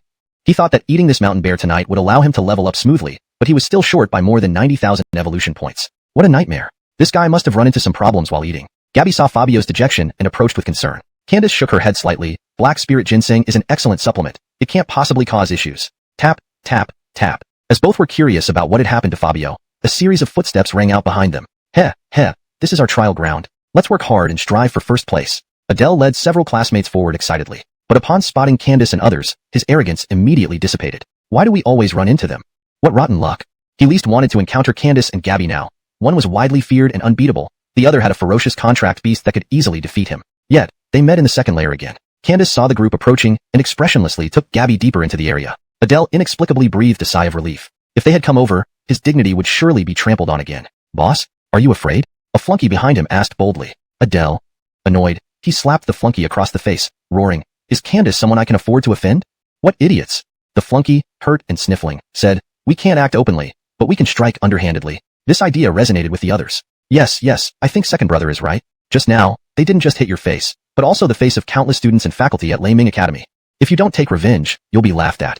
Their words reignited Adele's anger. He growled through clenched teeth, You're right. A true gentleman will repay every slight. We must give them a nasty surprise. You three follow quickly. The four of them quietly trailed Candace and company, planning to find an opportunity to ambush them. Strange. Why is the second layer so quiet? It feels different from usual. Candace observed the serene second layer where occasional small ghosts appeared but quickly fled, showing no intent to kill. Fabio, held in Gabby's arms, felt even more depressed without any ghosts around. Suddenly, a gong sound echoed eerily. Gabby. Her nerves jolted, and her body tingled, each inch trembling. Candace patted her shoulder gently. Stay calm. There's nothing to fear. Gabby nodded hesitantly as she saw green ghost lights appearing in the forest ahead. Her expression turned grave. The gong sound grew louder, making her even more tense. As the ghost lights drifted closer, they saw a group of paper figures playing drums. The paper figures played the gongs rhythmically. Candace noticed something wrong and pulled Gabby into the bushes. I was wondering why all the evil spirits had vanished. Turns out it's due to the B-level paper figures patrolling, Candace said. Gabby frowned. Patrol by paper figures? Candace nodded slightly and explained in a low voice. B-level paper figures. Acting on orders from the Jared, clear lower-level evil spirits from the bottom 3 layers. Anyone, beasts or humans, who encounters them will be swiftly eliminated. Gabby was more astonished. Why are lower-level evil spirits being cleared from the bottom 3 layers? Candace sighed. In this world of survival of the fittest, only the strong deserve to cultivate here. They exist to eliminate the weak. Gabby realized that the world of evil spirits followed the law of the jungle too. Ah, elder brother, they found us. Suddenly, a scream echoed from a nearby forest. Trees rustled slightly as unfamiliar faces bolted out. Why are those people running towards us? Candace was puzzled, but soon spotted 10 B-level paper figures following them closely. Cursed, they actually drew the paper figures to us. When they finally ran over, Gabby recognized Adele. Isn't that a student from Laming Academy? Why are they running here? Candace's face hardened. Prepare for battle. Cristobalful Black Snake focused intently on the fleeing figures. The paper figures brandished their paper knives and lunged towards them fiercely. Evolution points. Evolution points? Seeing the B-level paper figures coming, Fabio lost composure. Gabby tried holding him back but failed. Adele, in mid-escape, was baffled seeing his opponent's contract beast charging toward them. Odd. I lured these paper figures intentionally, and you're scared yet excited? Hold on. What does this guy mean? Do you disregard B-level entities entirely? Before Adele could ponder further, Fabio leapt onto his head, mouth agape full of sharp teeth, and swallowed a paper figure whole. Adele. No way, you can eat that. Ding dong, received 1,000 shock points from Adele. After swallowing a B-level evil spirit, the system chimed in. Ding dong, evolution points plus 1,000. 1 gives 1,000, not bad at all. I don't believe eating this entire mountain won't help me evolve. Fabio flashed his sharp teeth and prepared for another feast. However, the paper figures saw Fabio's terror and turned tail to flee. No way, 1 B-level paper figure was eaten in 1 bite. Why fight? Not letting you escape. Fabio wouldn't give them a chance. Opening his sharp-toothed mouth, he roared with primal power. Lord of ferocious beasts. Roar. The roar stunned Adele and caused severe ear pain. Even his contract beast was momentarily dazed. How is he this strong? Wasn't the plan to ambush them, not me? Clutching his ears, Adele couldn't help but question life, because he could hear nothing anymore like his elderly grandfather. Please let me know if you need any adjustments or have more content to translate. Chapter 22. Don't run. Evolution points. The 10 paper men instantly turned to ashes, not even leaving behind a shred of paper. After the roar, Adele stood before Fabio with dizziness and shook his head continuously. Why is there no sound at all? What happened? The few underlings beside him looked at Adele with shocked eyes. What? Why are you all looking at me like that? Speak up. Adele saw everyone's mouths moving but could hear nothing. Enraged, he kicked one of his lackeys. Did you leave your vocal cords at home? The lackey felt wronged. No matter how much he tried to speak, Adele couldn't hear anything. But seeing everyone pointing down at him, Adele slightly lowered his head, and his entire face froze. Pants. Clothes. How did they all disappear? Fabio's close-range roar had been too powerful, shredding his clothes entirely and even damaging his ears. Fiona slowly picked up Fabio and quickly left with Candace. Adele, TT. I clearly said they were supposed to come after us in retaliation. Why did they attack me? Why was I the one who got retaliated against? This is karma. Can someone give me some clothes? Otherwise, I can't live like this. The underlings all stepped back, none daring to look Adele directly in the eye. If pants were stripped off, it would truly be miserable. Candace looked at Fabio, who was carried by Fiona, and couldn't help but think he was incredibly strong. Your contract beast? Why is he so powerful? One roar, and it took out 10 B-rank paper men.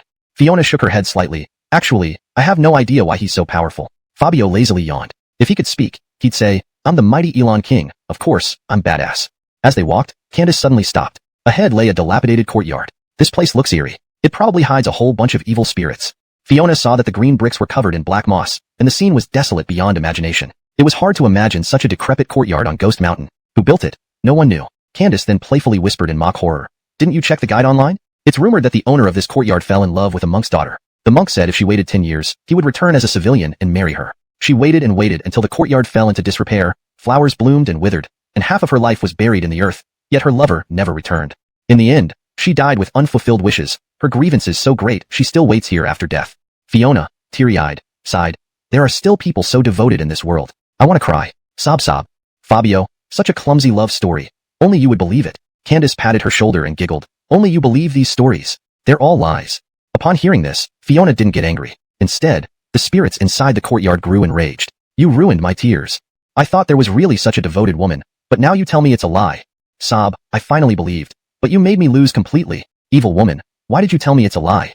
A dense crowd of low-level spirits poured out, wiping their noses, ready to tear Candace apart. Candace. Fiona. Both were frightened by the sudden appearance of so many spirits. Fabio, see, even the ghosts couldn't bear your story. Candace sternly shouted at Fiona. Prepare for battle. Fiona nodded adorably. Ready? In Candace's view, all the evil spirits from the second floor were hiding here to avoid the B-rank papermen's purge, and they had accidentally stumbled upon them. Don't worry, they're just C-rank spirits. Let's resolve this. Just as Candace was trying to calm Fiona down, Fiona threw Fabio out. Fabio. I'm ready, but you're not. Since he wasn't prepared, Fabio was thrown 2 meters away, crashing onto the ground heavily. Thud. After landing face first, the surrounding spirits couldn't hold back their laughter. Ha ha ha ha. If we weren't ready, it might seem like a game. He wanted to throw that guy over to smash us? Ha ha ha ha. Crying and laughing alternately. It hurts, my stomach hurts. One told a story and made the spirits cry. The other treated her contract beast like a ball, and amused the spirits. Candace and Fiona were so embarrassed they almost dug a 3-bedroom apartment in the ground with their feet. Fabio got up again, angrily shouting at the hovering spirits. Laugh? Soon, you'll be crying. But he meowed, which made everyone laugh again. Fiona quietly comforted him. Maybe you should just act instead of Talgreg tough. I'm afraid they'll laugh themselves to death. Fabio opened his tiny mouth and swallowed a laughing spirit whole in one leap. Snap. Chicken flavor. All the spirits that were laughing moments ago were now stunned. Their friend who was mock-reg them had just vanished. He still owed me 2 ghost grasses. You ate him just like that? What? That guy also owed me a punch from a bet last time. You mean a punch? He cheated me out of 5 ghost grasses, saying he'd introduce me to a girlfriend, which never happened. Fabio, after eating one spirit, felt he had eaten a freeloader. All the spirits started chattering about what debts the eaten spirit owed to whom. Eventually, they all drifted away from the broken courtyard. Fabio. They agreed to fight. Why are they running farther? Candace was bewildered by these funny spirits, but Fabio showed off more by chasing them all around. Not really, we said we'd run. So why is that puppy still chasing us? Oh, being a ghost these days is tough. We're weak when scared and can't fight the strong. Now, even a dog can chase 100 spirits. We've deliberately run. So why is it still chasing us? These spirits, encountering a contract beast that could swallow evil spirits, were not fools and found excuses to run. Unfortunately, the little black dog wouldn't give them any chance and chased them relentlessly. Fabio, wanna run? To me, you're all just evolution points. Chapter 23. The Cristobaltal Black Kimball, rampaging. Big brother. What's happening over there? Why are a bunch of wraiths being chased all over by that little black dog? This little black dog is rampaging. The three henchmen shouted at Adele, who was barely covered. Adele frowned and slapped each of them hard. What are you shouting about? Can't I hear it myself? I told you to find some leaves to cover me. What are you still standing here for? Adele noticed that his contract beast had completely ignored him. Perhaps he had embarrassed himself too many times in front of it. Magreg would feel ashamed to be with him. Above, the chase was lively and joyous, but the students on the first level were suffering deeply. The sudden arrivals of unwelcome guests plunged everyone into despair. Gales of cold wind arose as Angelina and the Jared appeared on the first level, accompanied by 20 B-class wraiths. We haven't even made our move yet. Why did these little guys run away? Hee, they might have been scared by the aura from His Majesty. Tonight, we'll kill to our heart's content. They stood behind the Jared, watching the scattered contract beasts flee, their faces flushed with excitement. They awaited the Jared's command. With just one order, the humans and contract beasts here would not survive. The handsome man's voice turned icy cold. Angelina, are the little ones surrounding you here? This time, he came specifically to stand up for his red-cheeked confidant. Angelina sniffed the air, her expression becoming more sinister. She pointed fiercely at a bush and screeched, "The humans who hurt me are hiding there." The Jared raised his hand slightly, a gust of wind sweeping through the bush, revealing several students hiding inside. Hicks looked helplessly at the group of wraiths and recognized Angelina among them. Ah, didn't think we'd meet so soon? How about we go down the mountain for a few drinks to celebrate our reunion? Hicks laughed awkwardly, picked up the raccoon, and tried to leave with his two teammates. Angelina emitted a red mist from her hand, pulling Hicks over with a mere thought. She grabbed his throat coldly. Where are the others? Hicks struggled to answer. The contract beasts sensed your presence and all hid. He hadn't expected that the bush chosen by the raccoon would be so easily discovered, capturing him immediately. Hiding like kittens? I'll make an example out of you first. She squeezed harder, but was pushed back a few steps by a dazzling white light. A protective talisman? Her palm throbbed in pain, while Hicks escaped with his two teammates. She wanted to chase them but was held back by the Jared. You're still injured. Leave the killing to them. The 20 B-class wraiths couldn't wait any longer. The Jared whispered coldly, kill everyone you see. No survivors allowed. Yes. The 20 B-class wraiths swiftly disappeared into the night, chasing after the fleeing students. Elsewhere, the teachers at the foot of the mountain noticed something amiss. Seeing the distress signals from one student after another, many fled down the mountain. The bald middle-aged man, who had used a loudspeaker earlier, grew anxious. He stopped a descending student to inquire. My contract beast sensed something strange and dragged me downhill continuously. Others say an A-class Jared came down to retaliate. This frightened the middle-aged man. If an A-class Jared descended, the fate of the academy students would be grim. What's going on? Previously, regardless of what happened, the Jared never interfered. Why this time? He called out to the other teachers, organize a rescue operation for the students on the mountain immediately, and contact the Dragon Abyss Army to inform them of the Jared's appearance. Get them here quickly. A few minutes later, 10 teachers formed a team ready to head up the mountain. But bad news brought despair to the bald man. The Dragon Abyss Army is handling a fissure incident. For the safety of the entire district, they can't assist us. Bald man. At this critical moment, a fissure descends upon District 20. He clenched his fists tightly, calling out to the teachers, join me. Let's save them. The teacher's heroism inspired other students. Teacher, can I join? Bald man, question mark. A group of students silently followed, their faces filled with anticipation. Though our contract beasts dragged us down, if no one fights, we will contribute whatever small effort we can to save some classmates. Yes, I'll join too. Me too.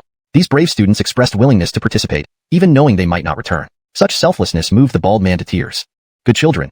You are all good children. Which school are you from? In unison, they shouted, Qingyang Academy. All. Qingyang Academy? The bald man was stunned. Only such excellent education could cultivate this spirit of sacrifice. All right, I remember you. But you're the pillars of District 20, and your contract beasts haven't awakened yet. You can't go risk your lives. To discourage them, the bald man set a condition. Only those whose contract beasts have awakened can join us. Suddenly, beams of white light flashed. All 36 students present awakened their contract beasts. The bald man and the teachers were shocked. If I'm not mistaken, you're freshmen, having just received your contract beasts, and you've awakened already? Everyone smiled and nodded without speaking. The bald man wiped away tears, nodding with a smile. Fine, you can come with us. In case of danger, it's okay to run. Yes. A hastily assembled rescue team headed grandly toward Ghost Mountain. They hadn't gone far when they encountered 3 students being chased by wraiths. Hicks screamed, running towards them. Jared, run. Run away. 5 B-class wraiths rushed arrogantly, intent on slaughter. But seeing the 40-person team, they froze. All awakened. All B-class contract beasts. Damn. Let's run now. Damn it. Are humans counterattack Reg from the bottom? No need to argue. Just run. Hicks, who had just screamed loudly, suddenly changed demeanor. arrogantly yelling at the B-class wraiths. Evil spirits, where do you think you can run now? Didn't expect I've been luring you all along, right? Wraith, stop babbling. You were screaming loudest just now. Chapter 24. Please, stop showing off. Lance, it's time to show them how formidable we are. Hicks pointed at the 5 B-rank malevolent spirits and roared, awaken! The raccoon let out a grunt. A flash of white light enveloped it, transforming into a 3-meter-tall, robust, brown-skinned giant raccoon. The bald man couldn't help but exclaim, are you kidding me? Another student who can awaken. Lance, use energy punch. The raccoon grunted as a dazzling white light enveloped its fist. After a brief moment of preparation, it launched a frenzied punch. Boom. The punch tore through the air with a piercing sound. The 5 malevolent spirits, well aware of the punch's terrifying force, raised their hands and created a black wall of yin chi. Bang. The energy punch struck the wall with incredible force, instantly knocked Greg the raccoon back. Hicks was sprawled on the ground, sighing in frustration. I've already taken action. Why are all of you just watching? The classmates exchanged looks of disdain. We've been watching you put on a show. Letting you continue was probably for the best. Yeah, wouldn't it be nicer if we quietly watched you showing off? Their unanimous response infuriated Hicks. When have I ever shown off? Where did I show off? Hurry, give a hand. In an instant, more than 30 awakened spirit creatures surrounded the 5 B-rank malevolent spirits tightly. The spirits weren't easy targets, but neither were the spirit creatures. They were all B-rank and had some skills. Green Snake, bite them to death. Fatty Bear, meatball slam. Skyhawk, sky shatter. Wave after wave of lethal attacks followed one after another. The air wall created by the B-rank spirits couldn't withstand the assault for even a second before shattering. Great King. Before dying, the spirits screamed, turning into ashes that scattered in the wind. During the time spent studying their spirit creature skills, everyone became adept at using them. The bald man nervously approached Hicks and asked in a low voice, did you see any students from other academies in the mountains? Hicks shook his head slightly. Everyone ran down the mountain. There shouldn't be many left. 2 female classmates nearby interjected with no good humor. Yeah, everyone knows to run except you, stupid, who dragged us to hide in the bushes. Almost got killed by the Jared. Hicks felt embarrassed. Latoya, Crystal, just now, you praised my intelligence and strategy to observe the situation. Why do you call me stupid now? Latoya sighed. You said to play it safe and observe first. Crystal nearly exploded in anger. I did say you were smart, but when I sensed the Jared coming, I tried to drag you to run faster. But you insisted on Greg a close-up photo of the Jared because you hadn't seen many in your life. Scared the crap out of us. Hicks indeed wanted to take a picture to show off later, but he almost got himself killed instead. The atmosphere suddenly became awkward. So Hicks changed the subject, addressing the teachers. Teachers, let's go up the mountain and rescue people. The bald man suddenly remembered. We have administrator permissions and can check the locations of the students on the monitors. The teachers nodded repeatedly. Right. I forgot in the heat of the moment. Check quickly. Several teachers anxiously opened the monitor, only to find all the students had fled the mountain, except for a few still on the second level. The bald man exclaimed, how come there are still students on the second level? Don't they know that Jared has appeared?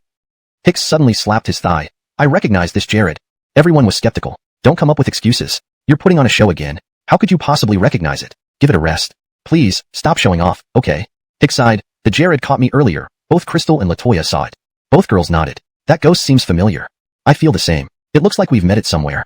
Hicks, irritated, replied, that female ghost is the A-rank Jared we encountered during our first field exercise. This caused a stir among everyone, even Shockrag the bald man and several teachers. These students, who had just entered the academy, dared to confront an A-rank Jared? How frightening. Instead of fear, everyone seemed eager to try again. Last time, we couldn't defeat it despite our ferocity. This time, we must not let it escape. Well, since we're here, why don't we kill all the ghosts on this mountain? Crystal listening to these bold statements, the bald man doubted whether these were freshers at all. They showed no signs of fear. Enough talk, let's check the second level first. Sighing, the bald man realized rescuing students was the priority. What none of them knew was that the second level was now a scene of chaos. Wah, this guy is too scary. You should run faster, or else you'll really be eaten. Just a while ago, we were Joe Greg with each other. Now only a few of us are left. I'm so scared. Save me, save me. Previously, a large group of C-rank malevolent spirits was reduced to 7 by Fabio. Hiding on trees, they watched as the little black dog below continued searching for them. Their nerves were stretched to the limit. Hey, what's wrong with you? Eating over 100 spirits, aren't you tired? What if you get a stomach ache? Finati chased up behind, picked Greg up the muddy Fabio, lecturing him. The remaining spirits shuddered. Do we want to be eaten? Our brothers being devoured would serve as better food. So unfair, eating us and saying we're unclean. Fabio raised his head slightly, a sly look on his face. Found you. The spirits panicked and fled. The slower ones were swiftly gobbled up by Fabio. Running out of energy, they spotted a few people hiding in the grass. They quickly decided, why don't we possess them? There's nothing else we can do. Wait, the naked one. No way. One spirit hesitated, while the other 3 swiftly possessed the clothed students, leaving Adele as the unlucky one. Sigh. If it's for survival, then so be it. Gritting its teeth, it possessed Adele. If Adele knew he was considered undesirable even by a ghost due to his lack of clothing, he might have preferred not to live anymore. Chapter 25. Not a single one shall Christabel. The teachers from each academy led the students of Qingyang Academy and charged up to the second level. Just as they arrived, they noticed a small black dog chasing several students from Laming Academy. Most notably, Adele was running stark naked, screaming wildly as he went. Everyone. Ding. Received 5,000 speechless points from teachers. Ding. Received 10,000 speechless points from students. What was even more outrageous was that Gabby and Kaylee were hot on their heels. Gabby, Cole, stop chasing them. You can't eat those people. Kaylee, why do I have to run with them? The Laming Academy students tried to rush back down to the first level, but collided with the group just arriving from there. After a brief pause, the teacher from Laming Academy gritted his teeth and demanded an explanation. What's going on here? Adele, when did I ever teach you it's okay to run around naked in public? Adele responded with a pained expression. Do you think I want this? After possessing this body, the ghosts never shut up. The bald teacher sensed something was off and coldly asked, I suspect you're not alive, are you? The students behind him gasped sharply. These guys aren't dead, are they? Man, if so, I should help release their spirits. That nude guy sure is arrogant. Wall Greg around like that in public. Take him out first. Before anyone could act, the bald teacher coughed, interrupting them. No, I only noticed some mean energy on them. They might be possessed by ghosts, don't rush to attack. Upon hearing it was merely possession by ghosts, everyone lost interest. Seeing everyone gathered, Gabby and Kaylee also joined in. Breathlessly, Gabby said, hurry, help me catch Cole. This little guy runs too fast. I'm exhausted. Relieved to see Gabby and Kaylee unharmed, Hicks and the other students sighed with relief. You're all right. We're so glad. Oh my, you had us worried sick. Forget the exhibitionist. Let's head down the mountain. Right, let's go.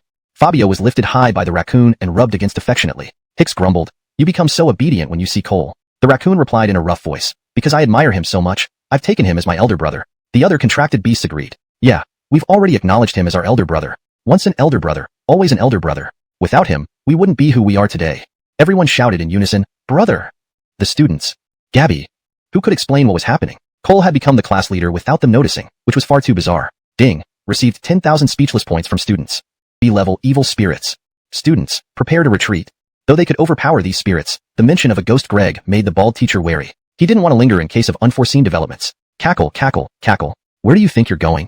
Suddenly, a chilling laugh echoed from behind. A handsome man in ancient attire, holding a delicate woman, emerged from the passage leading to the first level. Upon his arrival, the temperature dropped to freezing, and everyone's hearts raced as if under some suppressive force. The bald teacher warned loudly, fall back. It's a ghost Greg.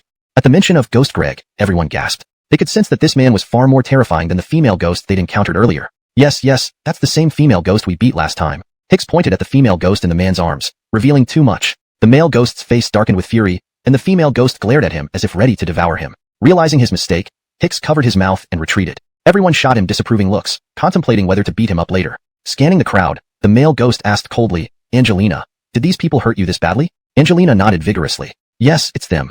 The male ghost said grimly, understood. Placing the woman down, Chapter 26, The Master of Insolence. The 15 B-class malevolent spirits seized this opportunity to start chasing the students. Many teachers shouted from behind, don't be afraid, get down the mountain in an orderly manner.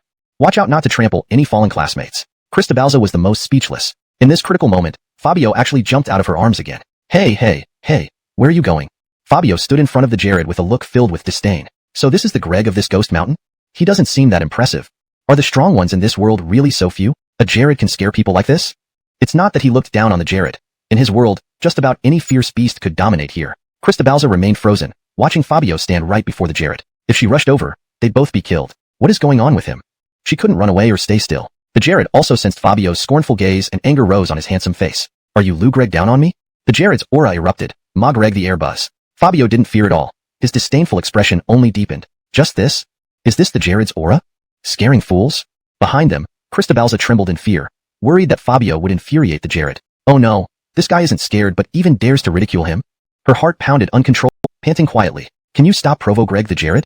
Its voice was unusually gentle, almost like that of a young maiden. Fabio never expected this creature to be female. Fabio meowed and rubbed affectionately against it. The Camille looked at him disdainfully. Stop it. If not for your constant provocations, I wouldn't have been chased so relentlessly. Without doing so, how would Fabio earn points in consuming energy? Suddenly, there was movement in the grass. The Camille silently merged into the darkness, exhaling a puff of purple mist. Mist. Soon, an extremely dense purple fog enveloped the cliff area. This mist can buy us 10 minutes of rest. They won't find us for now. Just don't wander around.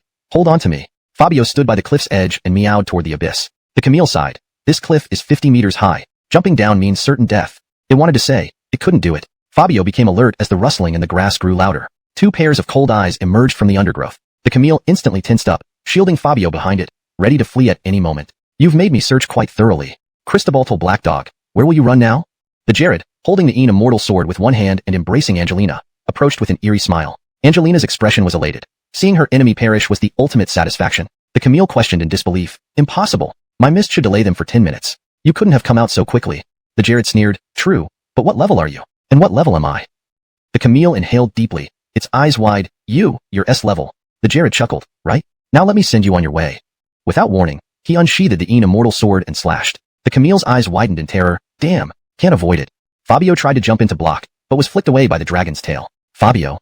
What's the deal? He could take it. A spray of blood erupted at the cliff's edge, the Camille's abdomen gushing, its body trembling violently. Despite its severe injuries, it worried about Fabio, muttering, run fast. Better one dies than both. Seeing its companion severely wounded, Fabio felt inexplicable heartache, a feeling it hadn't experienced since becoming an Elon, even when ruling over an era. Friendship? This was the friendship it had always missed. System, let me awaken. Ding, awakening.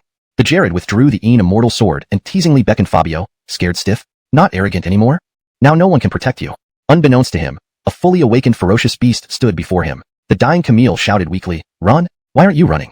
Fabio's body began emitting dark mist, spreading a savage aura. His body grew larger, its grotesque appearance turning increasingly repulsive. With a bull-like build, a face resembling a human, a mouth like a gaping abyss, eyes beneath its armpits, winding horns on its head, and bluish-black skin, it resembled a hellish demon. The Jared wasn't frightened by its appearance, but by its brutally murderous aura. How many people did you kill and battles did you endure to accumulate such terrifying killing intent?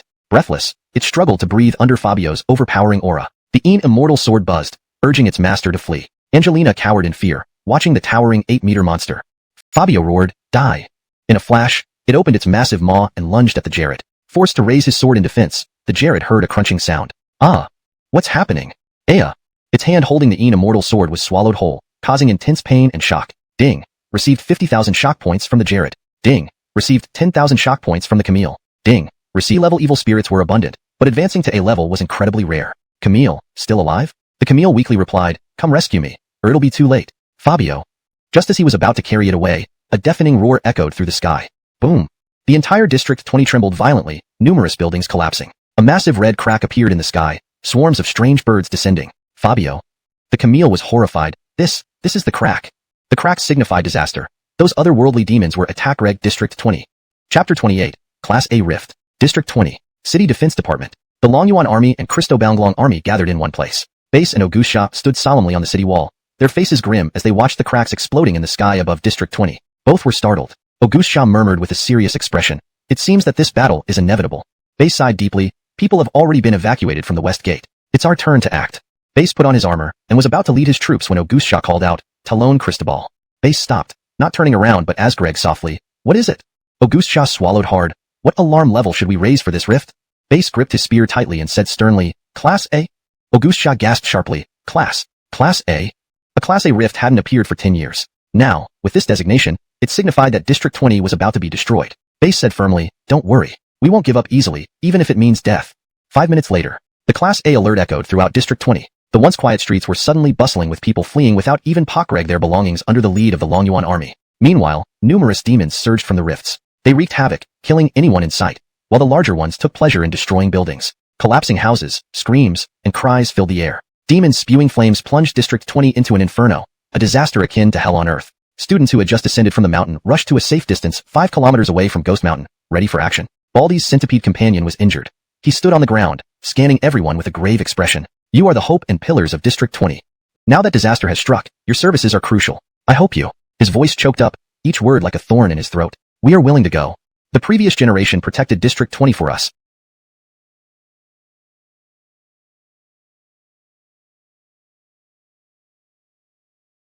Now it's our turn. My mother became demon food. It's time for revenge. Let's go. Baldy couldn't hold back his tears after hearing the students' resolve. Well, you're all good children. For now, you don't need to fight. You only need to rescue civilians suffering in the city. Good children. Students from Qingyang Academy responded enthusiastically, though their spirits were somewhat low. Just before departure, Hicks finally spoke up. Report. Baldy looked at him. Speak. If you don't want to go, that's understandable. He thought Hicks wanted to flee and wouldn't blame him for being afraid. Hicks shook his head slightly and pointed towards Ghost Mountain. Our class president and teacher ISA are still on the mountain. Everyone fell silent at this. Earlier, they had tried to rescue them but fled in fear of the Jared. Baldy's expression turned complex. I know, but the Jared is beyond our handling. If they can hold on until the Rift War ends, I'll personally request the Longyuan army to come for them. If they encounter misfortune, I will see to their remains. Facing the Jared usually meant certain death. Everyone knew the outcome but refused to accept such a tragic end. Baldy straightened up. Students, it's time to set off. Yes. In unison, they answered the call, boarded buses, and headed for the city center. On the mountain, Fabio, after killing the Jared and Angelina, watched the demons surging from the rifts. Unwittingly, saliva dripped onto the ground. Delicious. These are all delicious. Hey Yin Jiao. It sighed helplessly, big brother, these aren't snacks, please don't say such things. Quickly take me down to heal, or I really might die here. Fabio sighed and was about to rush down the mountain but paused, thin Greg of something. I seem to have an idea to achieve both. Do you want to heal? Hey Yin Jiao nodded vigorously, yes. Fabio replied, I also want to fight. Ha ha ha, saving civilians is the duty of every contracted beast, right? Hey Yin Jiao sensed some mischief brewing again. Yes. Then let other creatures bring you down and protect Gabby and Teacher Isa. Wouldn't that be perfect? Hey Yin Jiao felt something odd. You won't come? No. How can you find another creature to carry you? Are you? Before it could finish, black mist began to spread from Fabio's body. After the mist dissipated, 100 ugly, 2-meter-tall black monsters with scales, spikes, and sharp fangs similar to Fabio appeared. Fabio chuckled. These are my summon minions. Each has near-class A strength, skilled combat moves, and lightning speed. Rest assured. Hey Yin Jiao. Ding. Hey Yin Jiao shock value plus 1000. Not. Just as it was about to complain, a gust of wind swept through, and Fabio vanished in the blink of an eye. Hey Yin Jiao felt uneasy surrounded by the dense crowd of monsters. Help me find any living humans on this mountain. The creatures nodded slightly, carrying Hey Yin Jiao in their mouths and vanishing like the wind. Appearing before Isa and Gabby, Hey Yin Jiao looked exhausted. Gabby? Question mark. Isa? Exclamation point. Black Dragon, you finally came out. But, why are you hurt? These demons? Isa immediately grew vigilant. Gabby felt a strange familiarity. Hey Yin Jiao weakly explained. They are summoned by Cole to protect us. Don't worry. Gabby. She excitedly grabbed Hey Yin Jiao's neck. Did Cole awaken? Where is he? Isa interjected. Can you let go? Or Black Dragon will really die. Gabby jumped. Sorry, I got too excited. Hey Yin Jiao coughed. No worries, I'm used to it. With its unpredictable owner and overly devoted contract beast, Hey Yin Jiao naturally adapted. For now, let's get down the mountain. Or I'll really be in trouble. Its injuries were severe, and it couldn't last much longer. Isa nodded vigorously. Alright, change back, and we'll take you to treatment. Gabby timidly asked. Sorry, where's the Jared? Hey Yin Jiao replied calmly. Your Cole bit him to death. Gabby. Isa blurted out. No way, that guy is that strong? Note, names like Fabio, Augustia, Isa, and Cole are kept in pinyin to ensure accuracy as per the instructions. Hashtag chapter 29, the evil hoofed beast. Is it really okay to sit on them like this? Candace was holding the now transformed little black snake, the Camille, and felt a bit uneasy Lou Greg at this ugly monster. Gabby, being her usual clumsy self, didn't think twice before jumping onto its back, then looked at Candace with a puzzled expression. What's wrong, Senior Candace? The spines on their backs can retract. Candace was speechless. If those spines hadn't retracted, wouldn't Gabby have been impaled? The evil hoofed beast seemed to enjoy the compliment and emitted a buzzing sound in response. Gabby affectionately stroked its back. Oh, they're so affectionate. Candace sighed inwardly. She couldn't help but wonder if Gabby's taste was different from normal people. Shouldn't girls who are this cute prefer stuffed animals and dolls instead of these ugly monsters? After Candace also climbed aboard, the evil hoofed beasts raised their hooves and buzzed. Bah! With a whoosh, they raced down the hill like a whirlwind. Way as a gas. Hee, quite proactive, aren't you? I love proactive girls. The ghost's voice was taunting, reveling in the situation. Seizing the opportunity, Gabby slapped out, only hitting empty air. Her neck was grabbed, suspending her in midair. No. Tion. Candace rushed over, but her efforts were futile against the ghost. Gabby struggled, but to no avail. The ghost laughed heartily. I love your struggling. Let's start with you, haha. It laughed loudly as Gabby neared her limit. Suddenly, a hurricane blew in from outside, crashing into the ghost and smashing it into the wall. Buzz. 100 evil hoofed beasts surrounded the pharmacy, their eyes filled with fury, ready to tear the ghost apart. What are these creatures? The ghost was incredulous. How did these beasts suddenly appear? Gabby coughed violently as the evil hoofed beasts looked at her with concern, feeling worse than if they were injured themselves. They had been summoned by Fabio to protect Gabby, and they would arrive instantly if she faced mortal danger. Gabby handed the medicine to Candace, who quickly fed it to the little black snake. Finally, it's recovering? Seeing the little black snake regain vitality, Candace felt relieved. Don't come closer. I apologize. Can't you forgive me? Sorry. I didn't know you were this powerful. I'm sorry. The ghost begged pitifully, but none of the evil hoofed beasts would forgive him. Massive jaws opened, lunging at the ghost one after another. Within seconds, the ghost was torn apart, becoming nourishment for the evil hoofed beasts. We should stay here temporarily. Once the little black snake recovers, we'll look for Frisco. Due to the medicine, the little black snake needed to rest and heal. To ensure its proper recovery, Candace decided to hide in the hospital. Gabby nodded confidently. Don't worry, they will protect us. Even a Greg can't harm us. Trusting these fierce beasts, Gabby was confident in their strength. Pleased with the affirmation, the evil hoofed beasts buzzed contentedly. Outside, Fabio had arrived in the city, observing the chaotic streets. Blackbirds continuously attacked isolated humans and soldiers. Once someone died, they would be devoured by the birds. Fires engulfed District 20. Magreg, it seemed like a living hell. Is the master coming out? He gazed at the crack where a red slit slowly revealed a steel-armored creature with wings. S-Class Overlord? It looked strong, but how does it taste? To Fabio, an S-Class entity was nothing special. Though he was A-Class, he was confident he could crush it. An awakened ancient beast far surpassed ordinary demons, proven by its bloodline alone. The armored creature, having just appeared, the bus stopped. The bald man said solemnly, "Repeat this once more. We are not here to fight, but to rescue the injured. If there are any casualties, try to find shelter or return to the bus quickly. Do you understand?" Everyone answered in unison, "We understand."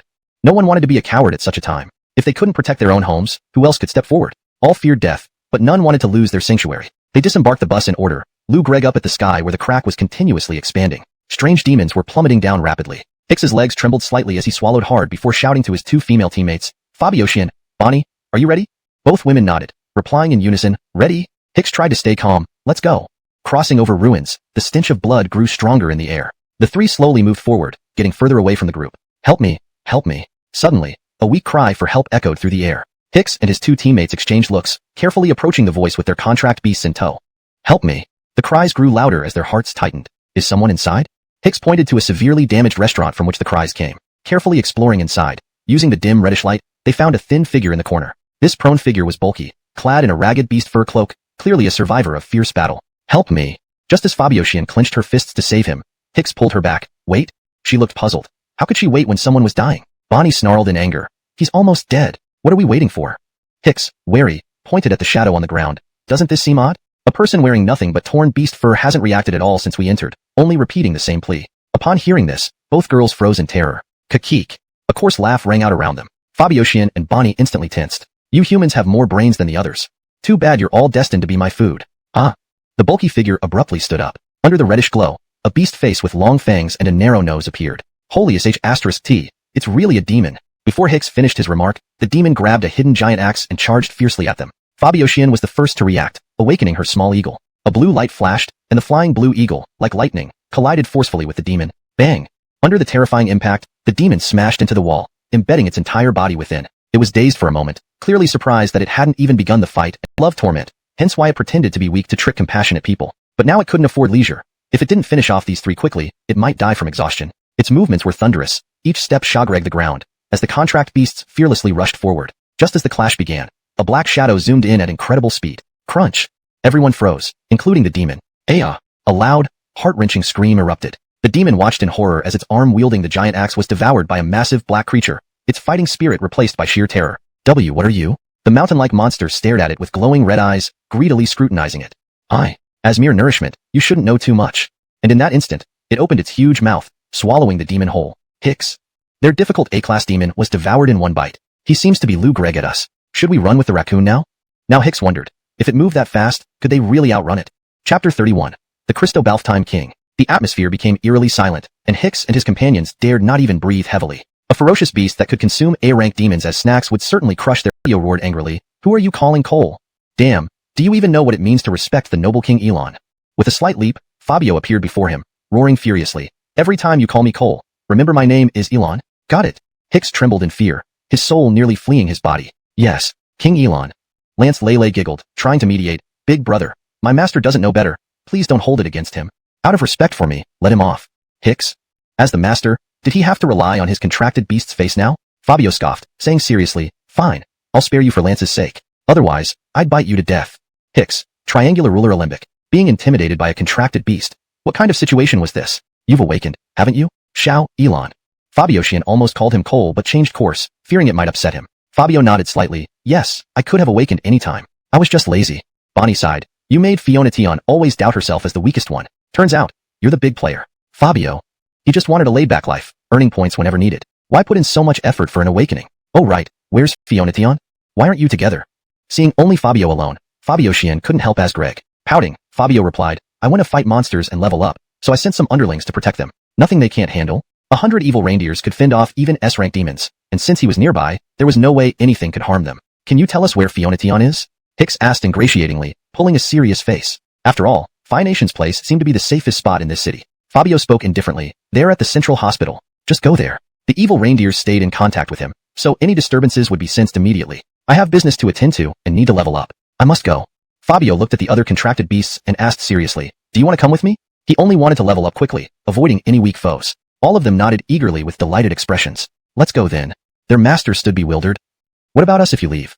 Hicks stepped forward first. "If you leave, won't we get killed by demons?" Fabio tossed them an indifferent remark. "I'll send some underlings to bring you over. Just hide here for a bit." With that, Fabio carried Lance Lele, Eagle Dino, and Fatty Dragon away. Christobach a gust of wind. He vanished within a second. They were dumbfounded. Even their obedient, contracted beasts ran off with others. This damn. I'll complain to Tian later. Hicks gritted his teeth, carrying a grudge. Just as he spoke, several gusts of wind blew past. Blown wide-eyed, they noticed ugly demons standing around once the wind calmed. Spiked backs, pitch-black bodies, surrounded by blackish aura. They looked like creatures from hell. What are these things? Terrified, Hicks stepped back, while the girls screamed, then found themselves being lifted onto the demons' backs. Hicks? What's happening? These might be the underlings Elon mentioned. Before he could steady himself, the demons sped ahead with incomprehensible speed, arriving at a hospital in a blink. Fabio Shin and Bonnie's hair stood up messily, Lou Gregg rather disheveled but safe. Lou Gregg around at the demons, they didn't dare voice any anger, realizing this was safer ground. Tian, are you inside? Gathering courage, Hicks led the way inside. Fiona Tian rushed out upon hearing the voices. Due to Fabio's instructions to the evil reindeers, she felt no threat from these demons, who simply stood aside, gazing at the sky blankly. How did you know we were here? The contracted beasts. Did they all die? Seeing them without their contracted beasts, Fiona Tian felt a pang of sadness. Nothing hurt her more than seeing contracted beasts die. Hicks sighed. Your coal lured them all away. Seriously, I don't know how to deal with your coal anymore. Such a temper after awakening, even scolding me. As he rambled, Fabio Shin and Bonnie edged away from him. A group of evil reindeers stood coldly behind him, glaring menacingly. Fabio hated being called coal and instructed the evil reindeers to attack anyone who did so. The evil reindeers tossed Hicks around like a ball at the hospital entrance. His cries of pain echoed through the front of the hospital. Wah! Hurry, let me down.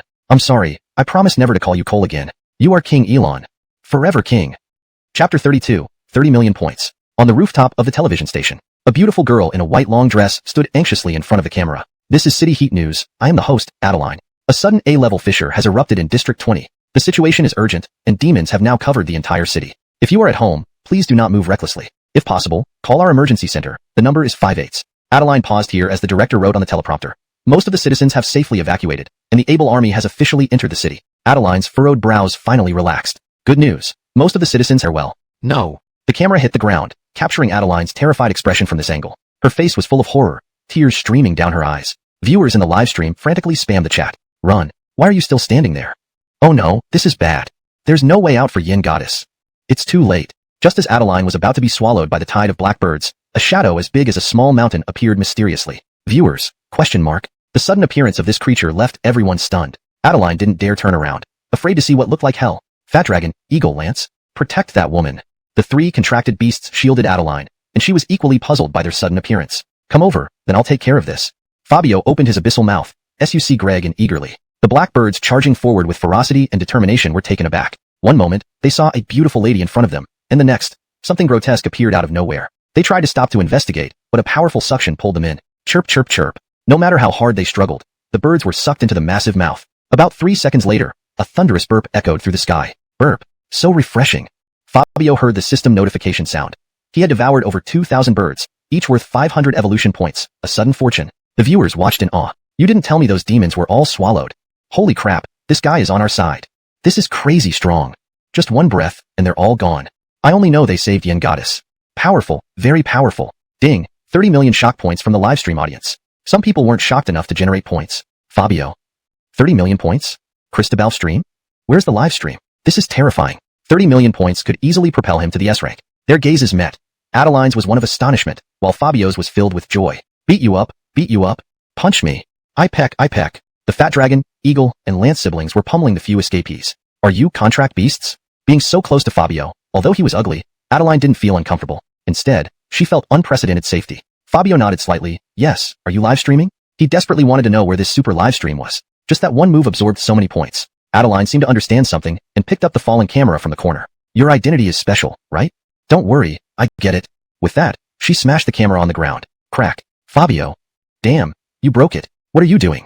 That was a tool for earning super points, and now you smashed it. Fabio wanted to kill her. He nearly passed out from rage. Adeline thought he was exhausted, gently stroked his head.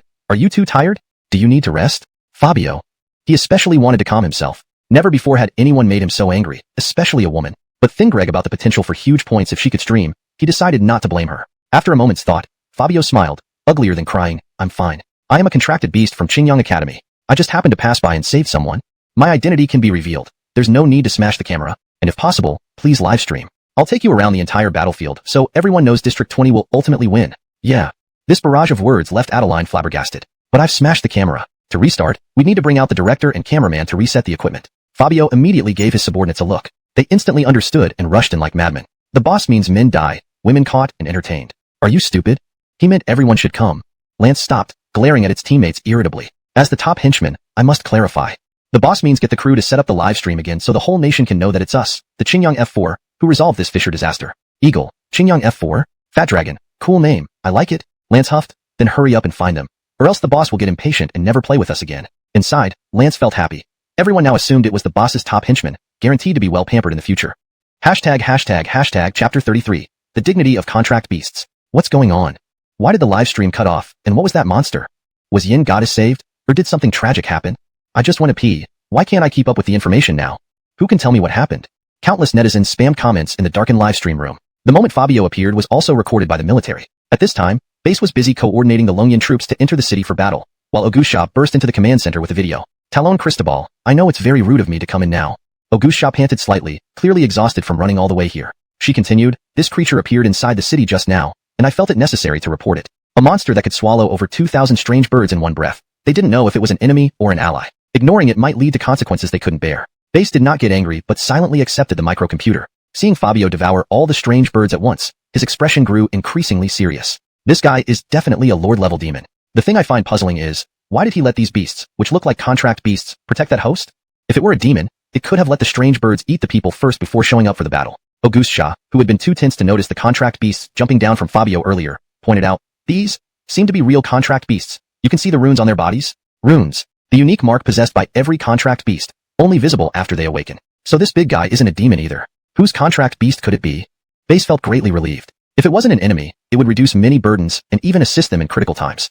Augusticia's expression turned stern. I'll investigate thoroughly and notify you once I have results. She needed to figure out which side these contract beasts belong to, especially the largest one. So powerful. Its owner must be someone extraordinary. Alright, I'll wait for your news. Right now, I need to speed up the preparations to defend the city. Base resumed discussing the battle plan with the captains, determined not to surrender Area 20 to the enemy. Wah, please stop, all the cameras are broken. This one really can't be fixed.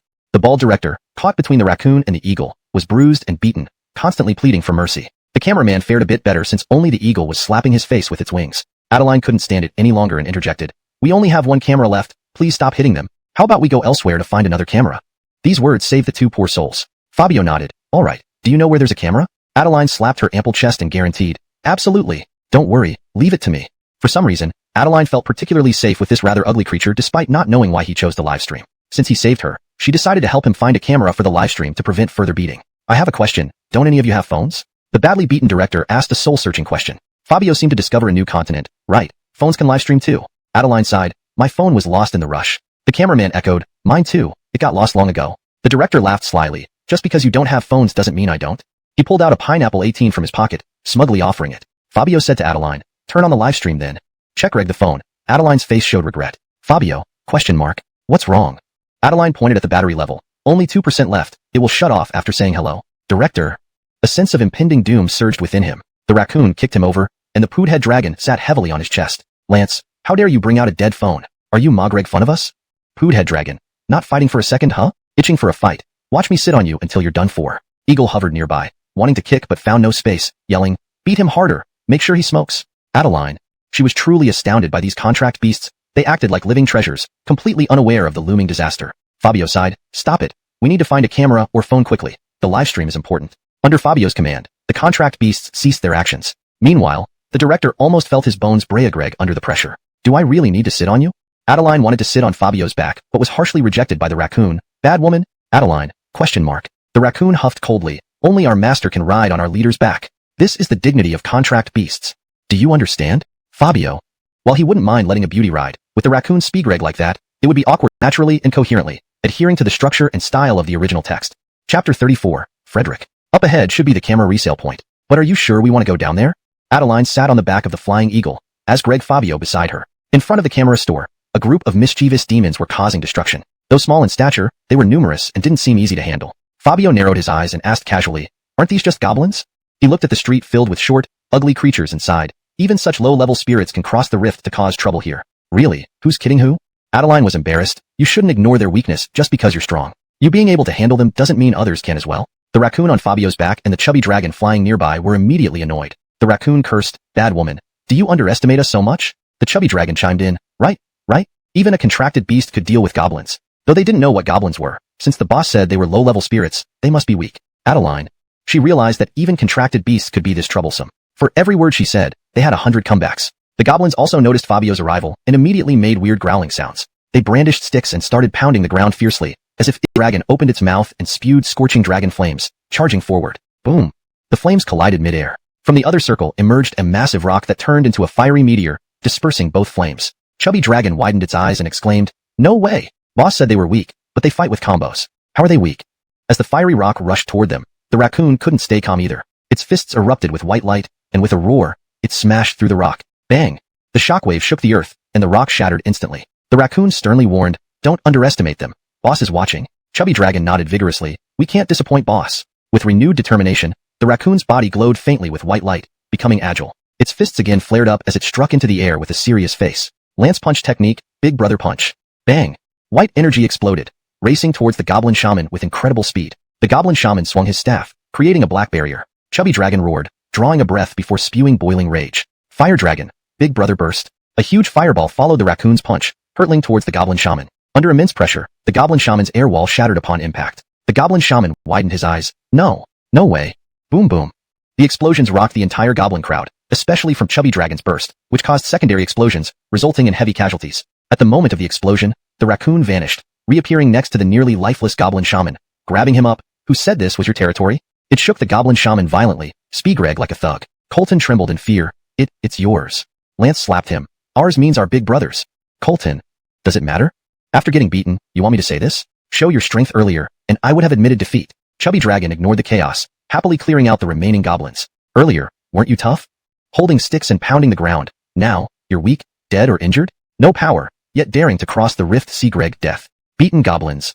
Seeing his kin all defeated, the goblin shaman's fear turned to anger. He took the chance to cast lightning when the raccoon wasn't paying attention. Zap. Lance narrowed his eyes, displeased. "In my grasp? Still playing tricks? Don't you see the white light around me? It has defensive properties." Colton. Wanting to escape, he saw no hope and roared, "Our Greg will avenge us. Just you wait." A green figure slowly approached from the street. "Release my subjects. If you want to die, I'll send you on your way." A sharp voice cut through the air. Holding a long sword, dressed in armor, wearing a crown, and exuding regal aura, it stood coldly before them. "Goblin. King." The goblin shaman screamed in delight, but was immediately strangled by the raccoon. Lance glared fearlessly. "You don't have the qualifications to threaten us." The air grew thick with tension. Flying above, Fabio watched the raccoon and Chubby Dragon's impressive performance, and genuinely thought, "These little ones have grown." Beside him, the eagle whined, "Brother, please take this bad woman aside." This translation maintains the original structure and style, ensuring natural English fluency while preserving the story's coherence and character dynamics. "I want to go down there and absorb some experience too. I can't just watch them fight." Adeline, "Why am I the bad woman now?" This translation preserves the original tone and style while ensuring natural English fluency. It maintains the character dynamics and coherence with the previous content, adhering to the same paragraph structure and line breaks as the original text. Chapter 35. Three heroes battle the goblin. Tina watched as a 3-meter-tall monster slowly approached, her eyebrows involuntarily furrowing. "Its aura, it's terrifying. Is it that scary? Do you think Lance and Dell can handle it?" To Fabio, Amir Frederick was still nothing more than a level 5 weakling. Tina shook her head slightly. I don't think they can win." Dino was so enraged that it swayed its body, almost throwing Tina off. "Bad woman, find a place to crouch and stay out of the way. I'm joining the battle." Tina. She, a renowned host in District 20, admired wherever she went, but to her contracted beast, she had become just a bad woman. "Can I ride on your back?" Tina's eyes pleaded with him, and Fabio didn't refuse. "Sure." But no sooner had he spoken when Dino rushed to the rooftop of the photography studio and unceremoniously threw Tina down. You want to get on my brother's back too? Just stay here." Tina indignantly exclaimed, "You're really disrespectful to women. If only I could pluck each feather from your body one by one and let you feel the pain." Dino, now free, immediately flew over to Dell and Lance. Dino whispered earnestly, "Good brothers, I'm here to assist."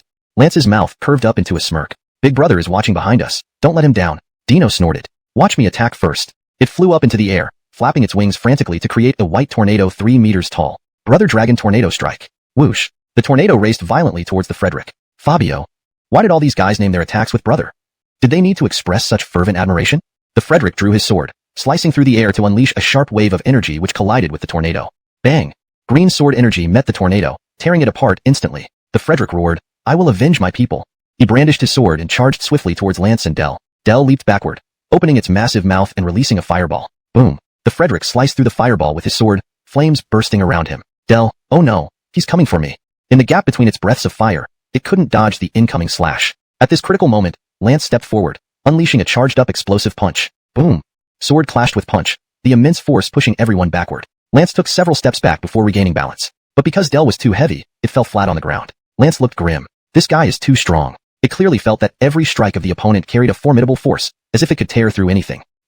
Meanwhile, Tina noticed a drone filming discreetly from a distance, capturing every detail of the battle. Look! Fabio had known this already, calmly replying, no problem, let them watch. Since earlier, the system kept sounding alerts, astonished by the appearance of such powerful creatures allied with the military, adding even more confusion. In the Christo-Baunglong intelligence operations room, Augustia and her subordinates watched the screen showing Fabio and the battling contracted beasts, gasping in surprise. Augustia never thought those few contracted beasts were so strong, wargregged together perfectly. To beat an A-class demon like this. Just as she marveled at the hidden talents in District 20, a female team member entered. Report to Talonjiang. The contracted beasts you asked us to investigate are students who likely participated in the Ghost Mountain trial. Because many top students from the academy have appeared in the city center, leading rescues under dangerous conditions. Augustia, hearing it was students, left her speechless. Such strong contracted beasts, who could have imagined they belonged to mere students? The female team member continued, only students from Qingyang Academy seem to be capable of awakening according to intelligence. Augustia nodded, watching the ongoing battle. Understood. Female team member. The Longyuan army has officially entered the city and started towards Fabio, who did not dodge but stood his ground. Die. As the sword swung close, Fabio opened his mouth and inhaled deeply. The powerful suction disrupted the Frederick's momentum, causing him to stumble toward Fabio's open mouth. One sword suffices to break you. Realizing there was no way back, the Frederick lunged with a fierce strike. Watching from above, Adeline began to worry for Fabio. Can he really swallow him whole like that? What if he gets impaled by the sword? If Fabio knew she was worried about him, he would have scolded her for being foolish. As a great Elon, able to devour anything edible or inedible, such a situation would be impossible. The Frederick had already entered Fabio's massive mouth. Upon entering his stomach, it instantly became nutrients, dead beyond recovery. Fabio belched, calmly telling his subordinates, done eating, let's wrap up. Adeline was speechless. Just open your mouth, let the opponent charge in, and swallow them whole. Movies couldn't be more unrealistic. Ding, received 1,000 shock points from Adeline. His subordinates laughed habitually. Lance, that's our leader, eating and fighting all in one go. Arsene, brother is our role model, truly top-notch. Fat Dragon, being brother's follower is the greatest honor. Fabio, isn't one sycophant enough? Why do both of you need to learn from Lance? Ding, defeated an A-class demon, gained 100,000 evolution points. Hearing this, Fabio felt even more motivated. He thought excitedly, if I could live stream, earning points and evolution while fighting, becoming SSS level overnight would be as easy as drinking Greg water. Hey, go check if there's a camera inside. Under Fabio's urging, Adeline snapped irritably. The doors are all locked. How am I supposed to get in? Come here so we can carry you down. The obedient raccoon jumped onto the rooftop and carried Adeline down. As soon as she landed, she entered the camera shop to look for something suitable for live streaming. But after just 3 seconds, she came out Lou Greg helpless. Everything inside is smashed. Let's try the next place. Fabio wasn't angry or anxious, simply nodding calmly. Okay, head to the next place then. Adeline asked, what do you mean by a we? What about you? Fabio turned to face the hospital direction, saying seriously, my master has some unexpected visitors. I must go check it out. While he spoke calmly, it wasn't just any demons. Remember, Fiona had 100 evil POW guarding her. If even the POW felt they couldn't win, how strong were these opponents? Adeline exclaimed, ah. Just as she wanted to offer to go together, Fabio had already transformed into a dark wind and vanished at lightning speed. Lance grinned, let's start Lou Greg for cameras. Arsene glared at Adeline, I won't carry you this time. Let Fat Dragon take you. Missing the battle due to carrying her, Arsene was furious. Fat Dragon grumbled, I refuse, this troublesome woman slows us down. Lance, acting like an elder brother, intervened as the two seemed ready to argue. We're doing this for brother, you're too narrow-minded. Adeline blinked, did I hear that right? Are contract beasts now so focused on big picture thing, Greg? Fat Dragon sighed, fine, I'll carry you. In the Spirit Dragon intelligence room, Talon, they've split into 2 groups. Which one should we follow? A team member piloting a drone asked. Augustia responded without hesitation, follow the big monster, it's our main target. The drone quickly followed, but lost sight of Fabio, who moved too fast. Talon, it's gone. Augustia felt this monster's sudden disappearance foretold significant events. Activate citywide search using all drones to find its location as quickly as possible. Yes. The sky gradually lightened, but the dark clouds made District 20 appear desolate and lifeless. Fires had burned all night, leaving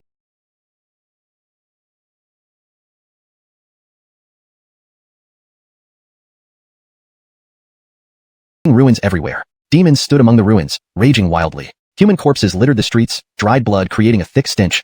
Magreg the area feel like hell itself. At the hospital, hundreds of evil POW roared collectively at the sky. Their roar was thunderous, enough to shatter low-level demons nearby. However, the 2 figures hovering mid-air showed disdain, watching them as if they were clowns. They were hideous, each with black wings on their backs. One was a tiger-headed man wielding a large sword, sneering coldly, who knew there were so many monsters hidden here. The other was an elephant-headed man wielding 2 large hammers, roaring angrily, no wonder my subordinates all died. They were wiped out by these monsters. His subordinates had been stationed around the hospital, vanishing in one night. He brought his comrade to investigate, never expecting such a concentration of monsters. Don't waste time. Kill them first. Impatiently gripping his copper hammers, the elephant demon hurled them viciously at the hospital. Destroy them. Chapter 37. A bite that inflicts grave wounds. The bronze hammer continuously grew in size mid-air, emitting an aura that seemed ready to shatter everything in one blow, aiming to crush the hospital completely. The evil cicadeers kept roaring, spitting out black beams from their mouths. Hundreds of these beams combined and collided with the giant iron hammer falling from the sky. Boom! The entire hospital trembled. The huge iron hammer was sent flying by the beams. The elephant demon widened his eyes. Huh? They have some strength? Gabby and everyone hiding inside were startled. Gabby spoke anxiously. To make these little guys so vigilant, the opponent's strength cannot be underestimated. Connor nodded heavily. Indeed. Just now they killed all the demons trying to attack us nearby. Who would have thought it would attract these two big guys over? Due to the evil cicadeers clearing away nearby demons, they had instead attracted two S-grade demons to encircle and kill them. The hospital probably wouldn't survive this. What surprised Gabby was that despite being such formidable opponents that they clearly couldn't defeat, the evil cicadeers didn't run. Could it be? She thought of Frisco, who must be coming over. Connor sighed, shattering Gabby's fantasy. Even if Frisco came, how could he match such terrifying opponents? Do you think Frisco can withstand a hit from that hammer? It wasn't that he looked down on Fabioshin, but the imposing presence of these two large figures alone would scare the majority of contracted beasts. Bonnie pushed Connor irritably. Just shut up, saying such discouraging things. Fabioshin silently observed the two large demons in the sky. If they attempted to flee, they would surely be killed. Yet, staying put meant the hospital might not hold much longer. The tiger demon raised its large blade and roared arrogantly, "Let me handle it! With this blade, I'll split you in two." The tiger demon slashed out a massive blade aura, intending to bury the hospital along with hundreds of evil cicadeers. At this critical moment, the slash was swallowed by a shadow as big as a small mountain. Tiger demon, ? Elephant demon, ! They were S-grade demons whose attacks weren't easily withstood, yet they had been swallowed whole. The students hiding in the hospital were stunned by this scene. Connor exclaimed, "It's Frisco! Frisco is here!" Gabby looked at the dark figure hovering above the hospital, tears filling her eyes with emotion. I never expected our Frisco to become so powerful after awakening. Woo-woo. She couldn't help but cry. She had previously been troubled by Frisco's failure to awaken, only to find him overwhelmingly strong. Connor smirked. Look, Tion is crying because Frisco is ugly. An evil cicadeer appeared leisurely behind him while patrolling the hospital. Connor, sensing something amiss, awkwardly smiled. I was Joe Greg. The evil cicadeer ignored him, opening its mouth to gnaw on Connor's head. Though gentle, the smell made Connor almost faint. No, Aya. Connor paid the price for his sharp tongue. Upon seeing Fabioshin, the tiger demon and elephant demon didn't immediately fight but admired him instead. You look quite ugly, but your strength is acceptable. The tiger demon maintained its arrogant stance, Lou Greg down at Fabioshin. Now, I give you a chance to be our follower. The elephant demon chuckled. We're short on errand runners. This is a blessing you'd spend 10 lifetimes cultivating. Fabioshin. A proud ruler of the Elon clan, he'd never been treated like this before. You want to recruit me as a follower? Fabioshin scoffed. You too? Do you even qualify? Gabby. Frisco can speak. What an awful voice. Candace. Is that the point? This fight is about to happen, and you care about that. Unoffended by the refusal, the tiger demon coldly said, You refused because we lack power, right? Let me show you the power of an S-grade demon. Roar. A deafening roar shook the surroundings. Some buildings collapsed under the strain, but the hospital held up due to its disaster-resistant design. After the roar, Fabioshin remained scornful. My disdain isn't swayed by mere displays of power. You two aren't worth my attention, because I can still take on scum like you. Tiger demon. Arrogant. This guy is even more cocky than it. You will pay for your arrogance. Fabioshin opened his mouth and coldly replied, Isn't it just about power? He unleashed his aura, which was only A grade but amplified by the Lord of Ferocious Beasts' skill, enough to intimidate them. Roar. The primal roar didn't cause chaos, merely trembling buildings. Yet, the two great demons' faces showed extreme fear. You aren't a contracted beast? This isn't a roar of a contracted beast. Ding. Received 10,000 fear points from Tiger Demon. Ding. Received 10,000 fear points from Elephant Demon. As S-grade demons, they knew better than lower rank grade demons. Such an ancient roar left them mentally blank. Though Fabioshin was only A grade, his bloodline surpassed theirs greatly. Fabioshin grinned wickedly.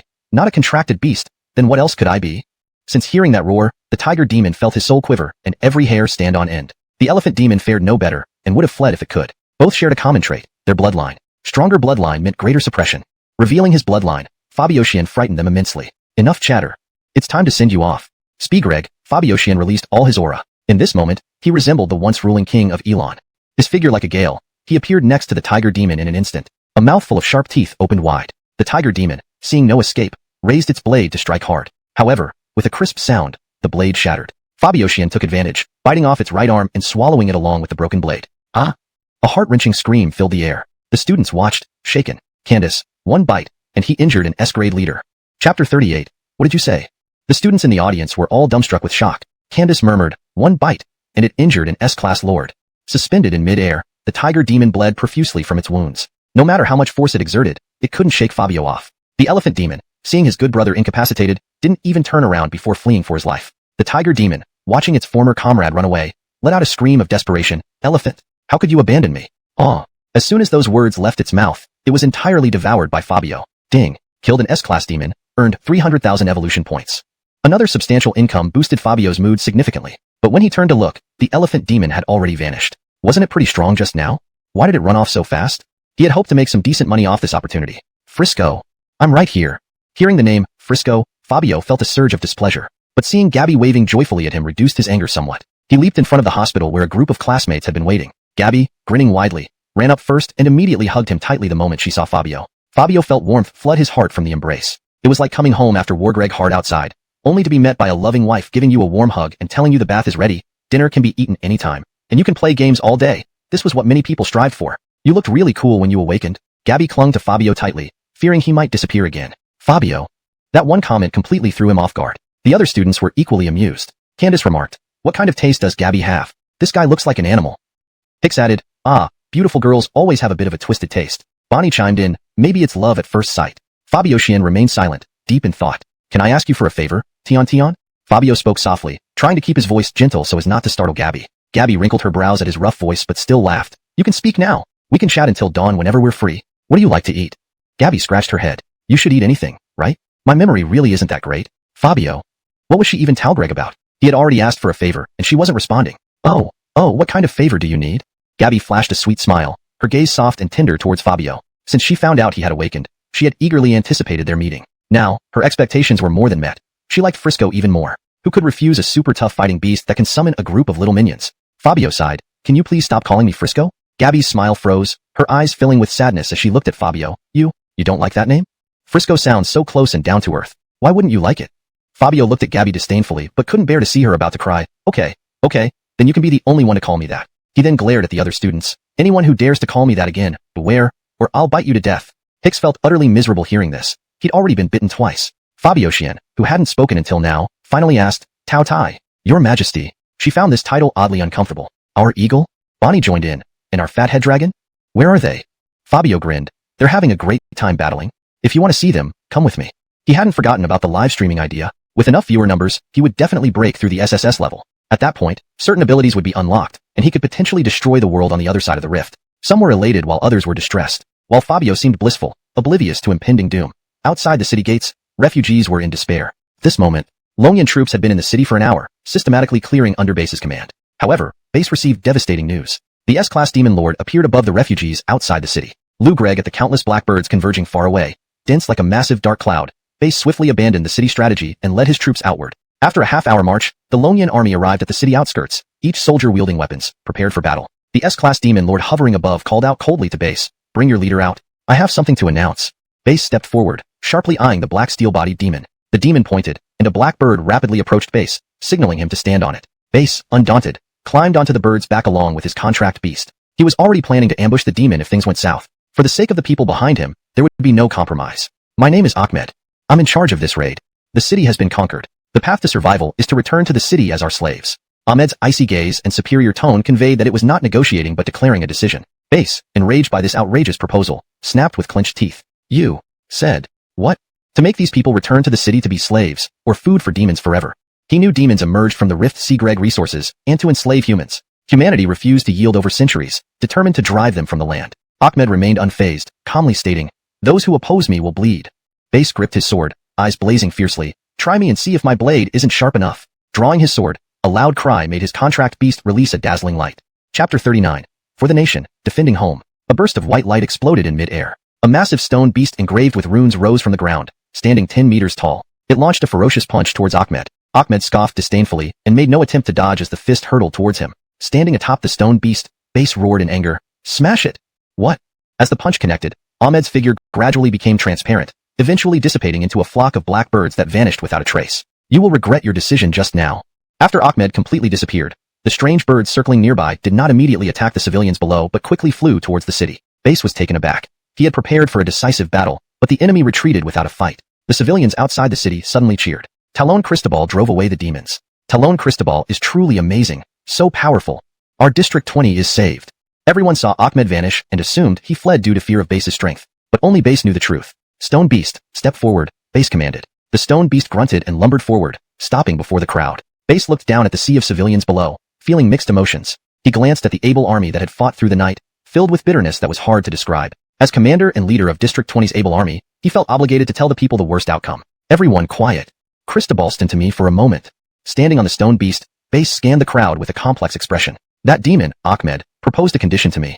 He wants all of us to retreat into the city and become slaves to the demons. Donghua Academy stirred awake, glancing at his teammate. Both wore optimistic smiles. You're awake so early? Weren't you asleep not long ago? They smiled at each other, but fell silent when they looked at their female teammate lying nearby. She had died along with her contract beast protecting a civilian from the demon's claws, while the injured person was torn apart. These two boys had fought desperately to retrieve their teammate's body in the nick of time after their beasts awoke. They were just a small part of many students who had perished in the night's battle. Just then, in the dim morning sky, swarms of black strange birds circled around a steel-armored, pitch-black entity. Have all the races crossed the rift? Humans refuse to serve us, so I've decided to flatten this place and seize the spirit core of this city. The spirit core was a crucial source of energy present in every major district. Absorbing it would greatly enhance the demon's power, allowing them to leap multiple levels. Their reason for crossing over was primarily the scarcity of cultivation resources. Once they opened a path to this world, they began invading, plundering resources, and enslaving humans. This announcement sent shockwaves through the city. Demons roared with excitement, while hidden humans braced themselves with heavy hearts. Destroying the city would mean they wouldn't survive until the able army arrived. Market across the street and bravely rushed out, unsure where her sudden courage came from. Unbeknownst to her, demons had already begun purging the area, and they would not hesitate to kill any human they found. As she ran out, several blackbirds noticed her. The contracted beasts inside were dumbfounded. Lance, Lou Greg for food? Can't you do it here? Fat Dragon, why go out there? Is she trying to get herself killed? Eagle groaned. Is this woman crazy? I said find food. Why run to the opposite side? As they saw the blackbirds swooping down, their eyes widened. Lance, oh no. Eagle flapped his wings desperately, straining to take off, but his body lacked any energy. No matter how hard he tried, he couldn't fly. Just as they thought Adeline was doomed, a black shadow appeared. Translation note. Maintain character names like Base and Adeline to keep consistency. Adjusted the narrative flow to ensure clarity and coherence in English. Hashtag chapter 40. The Ahmed's Wrath. All the black, strange birds perched around Adeline. Adeline was also terrified by the sudden appearance of these black birds around her. Her heart pounded with anxiety, and her legs trembled slightly. A dark shadow landed before her, its cold gaze tinged with a hint of admiration. Nowadays, humans hide in buildings, too scared to come out. You are the I agree to go with you, and serve as your advisor. Just promise me you won't harm them. I'll do anything. Trying hard not to cry, tears still fell uncontrollably. The Ahmed extended a finger, gently lifting her chin with a smirk. I admire your spirit. Adeline didn't know why, but being touched by him invoked a deep disgust, every cell in her body resisting. The Ahmed's expression suddenly turned icy, a dark gas erupting from his fist while the black birds squawked ominously. Your eyes. I dislike them very much. So, I've changed my mind. You all must die. Demons were always unpredictable, capable of professing love one moment and desiring death the next. Raising its fist, the Ahmed wasn't deterred by Adeline's fearless gaze, who stared back defiantly. Die. The single word echoed as the massive dark fist hurled towards Adeline. Suddenly, a gust of wind struck. As if sensing something, the Ahmed redirected its punch to its back. Boom. The air roared wildly, cracks forming on the ground beneath them. Under the immense force, Adeline was flung backward. Ahmed. He hadn't expected his blow to be countered. Retreating a few steps, it fixed its eyes on the large, ugly black monster in front of me. Who do you think you are? Enraged, his chest heaved with fury, releasing a formidable aura. Boom. Spreading its wings, it floated in midair, gathering all the blackbirds nearby using telekinesis. I admit your rhetoric skills are impressive, but your provocation will only result in a more painful death for you and your companions. I declare a massacre as the leader of this operation. Interrupted by Fabio, it couldn't finish. What nonsense are you spouting? Can't you speak normally? Want to fight? Then let's get on with it. No need for pretentious speeches. Anyone would think you went to school. Lou Greg nothing like a human, and here you talk about literature. Probably can't even spell death. Why the act? Ding. Received 50,000 anger points from Ahmed. Ahmed was nearly chogreg with rage. A dominant figure reduced to being insulted by an A-ranked contracted beast. You deserve to die. Drawing a black long sword, surrounded by countless black birds ready to strike. Fabio stood undaunted. Ursus carried everyone and the incapacitated, contracted beasts on their backs. Others watched the blackbirds closely, prepared to relocate or attack as needed. Hicks clutched his contracted beast, now a raccoon, sobbing, "Oh raccoon, what have you been through tonight?" Lance, creating continuous clashes in the air. Boom boom boom. The thunderous explosions echoed through the sky, each matching the other in power for a moment. Pant. Fabio paused midair, and Ahmed's movements halted as well. Ahmed stared at Fabio with confusion. You're clearly an A-rank contract beast, yet you're displaying the power of an S-rank. What's going on here? You're abnormal. Veteran Ahmed immediately sensed something different about Fabio from the start, noting his remarkable strength, which gave him the confidence to challenge him. Fabio sneered. What? Who says an A rank can't fight an S rank? Do you have a rulebook or something? Brea Greg rank suppression was rare throughout history, especially against the formidable gap of the S rank. Ahmed gritted his teeth. You really want to die? In that case, I'll send you off. Suddenly, a tremendous aura burst from Ahmed, its murderous intent growing rapidly, followed by a roar. S-rank lords, come and assist me. Hurry up. Fabio. He was speechless. He thought Ahmed was unleashing his full potential for a life-or-death showdown, only to find out it was just a call for backup. Buzz. The sound had points from Ahmed. Ding. Received 50,000 exasperation points from subordinates. Fabio had his plan. Even if there were two SS ranks, he was confident he could pin them down and beat them. Since that's the case, hurry up with your upgrade. While helping Ahmed upgrade, Fabio intended to upgrade himself as well. Ahmed's expression turned puzzled. Shouldn't an opponent sneak an attack during such a moment? You few. Lend me your power immediately and return to the original world. After the battle, I'll let you absorb the essence cores. Upon hearing they'd get results for contributing, all present demons raised their hands, agreeing. Then, dark gases enveloped Ahmed, connecting to him. The several S-rank demon lords gradually weakened, Greg like they were suffering from some severe ailment. Ahmed's aura continuously strengthened, transforming his appearance drastically. The once steel armor became decayed flesh, bird beaks sprouted on his body, turning him into a giant, thoroughly transformed crow. His majestic presence covered the entire Zone 20 with dark gases. At this moment, Zone 20 was enshrouded in darkness. Fabio simply stated, System, use all credits and evolution points to break through to S-rank. Throw in the extras too. Ding, initiating S-rank breakthrough, please wait. Fabio's body was also enveloped by dark gases, undergoing transformation. Bone wings grew on his back, his height increasing to 18 meters, fangs in his mouth becoming denser, limbs growing more robust and agile. Apart from growing taller and adding bone wings, his appearance remained unchanged. Ding, breakthrough completed. Boom. An overwhelming S-rank aura erupted, startling Ahmed, who had just reached peak SS rank. Damn, I went through hell to boost my power, and you just broke through to S rank. The dark gases around Fabio gradually dissipated, revealing his ferocious nature. The weakened S-rank demons sensed danger and rushed towards the crack in the sky. But a malevolent gust arrived in an instant, and they vanished. Ahmed. No way. That fast. One gulp, and all 6 S-rank demons were swallowed. A sense of impending doom made Ahmed pale. This was unbelievable. He was at SS rank, so what did he have to fear? Chapter 42. You Cristobaltal Cutie. In the Cristobalglong Intelligence Combat Room, Auguste Shaw stood before the screen, watching the live drone footage. He was struck speechless for a long time. Talon Zhang. This contract beast is so powerful. Whose contract beast is this? Our District 20 is finally saved. The shock on Augustus's face gradually turned into a smile. Yes, our District 20 is saved. I should have known that such an ugly contract beast would belong to her. Recalling how that little black monster had peed on him during their first encounter, and now it had become the hero saving District 20, he couldn't help but smile. Transmit orders to broadcast this battle live to all the citizens. Let everyone see that even in despair, heroes are still standing up to fight. Yes. The live stream appeared online and instantly drew an enormous audience. In just moments, the viewership climbed to 600 million people watching. This was by far the most spectacular event ever in live streaming history. People saw a hideous contract beast carrying a sweet Lou Greg girl, charging head-on against a massive crow in an intense battle. Isn't this the same creature that protected Goddess Yin? It's really a contract beast? It must be protecting District 20. I'm moved to tears. I can't believe there's still someone fighting hard. The whole country hasn't given up on District 20, and neither has its people. This is the spirit of our great Xia Kingdom. Let's go. Let's go. Ding. Received 60 million excitement points from the citizens. Ding. Received 500,000 shock points from Longyuan Army.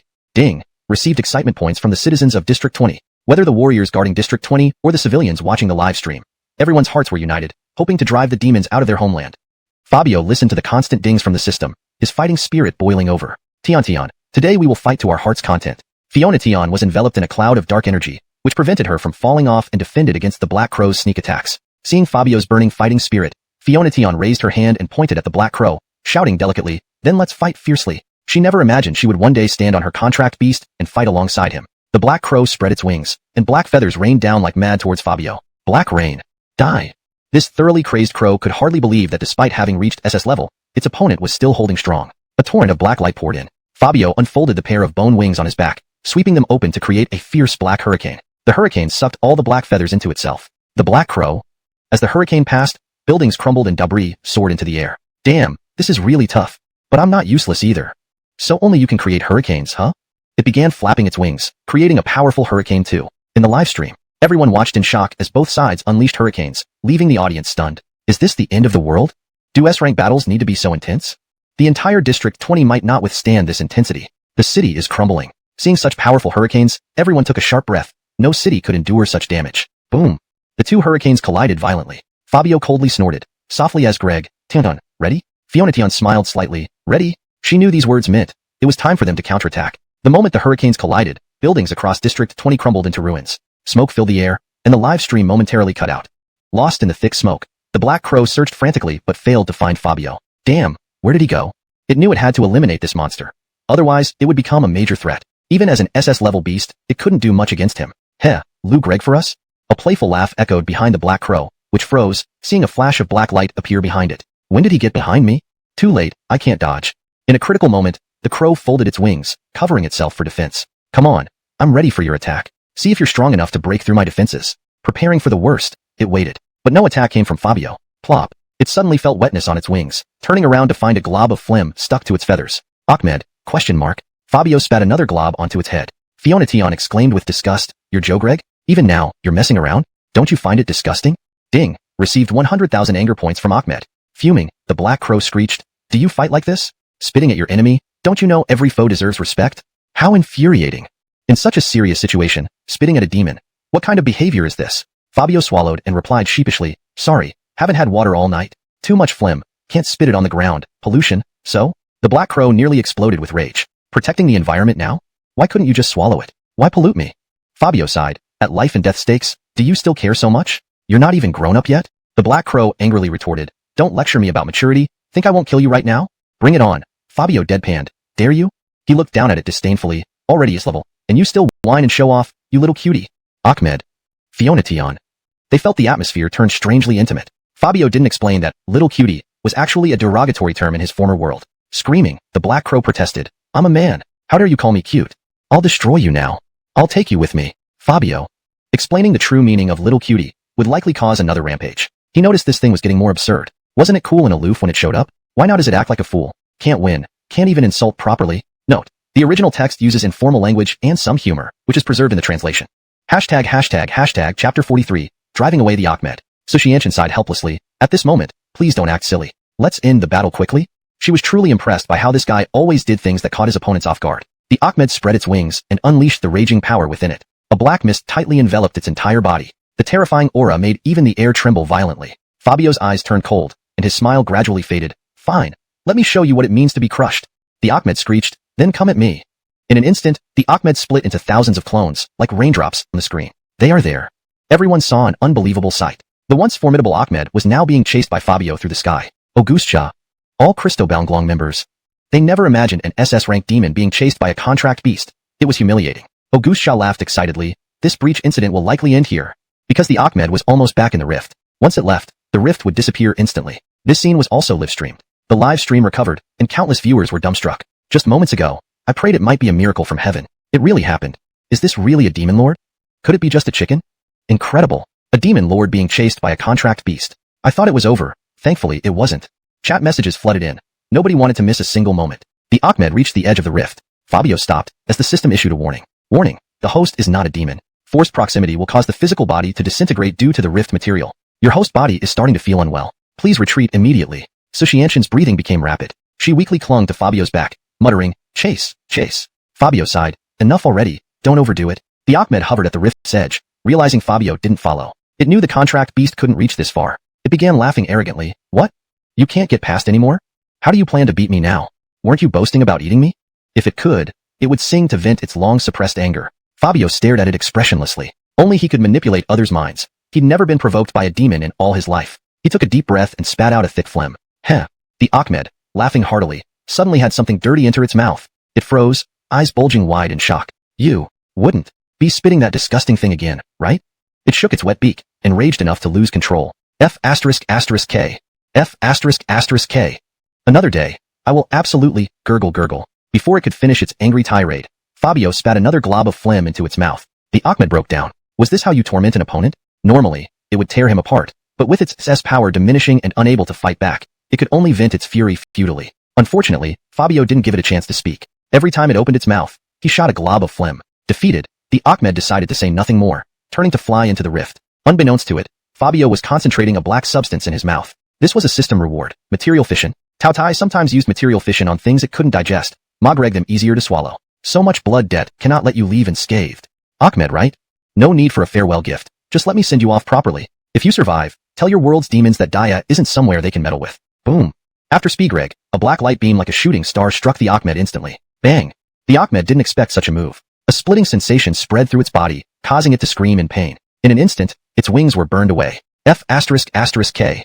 It plummeted into the rift. In the live stream and the Christobalnglong operations room, everyone was stunned. Augustia, the demon, is gone. All Christobalnglong members exclaimed. Christobal stream chat messages flooded non-stop. This contract beast is way too powerful. Is this the first demon ever driven away by a contract beast?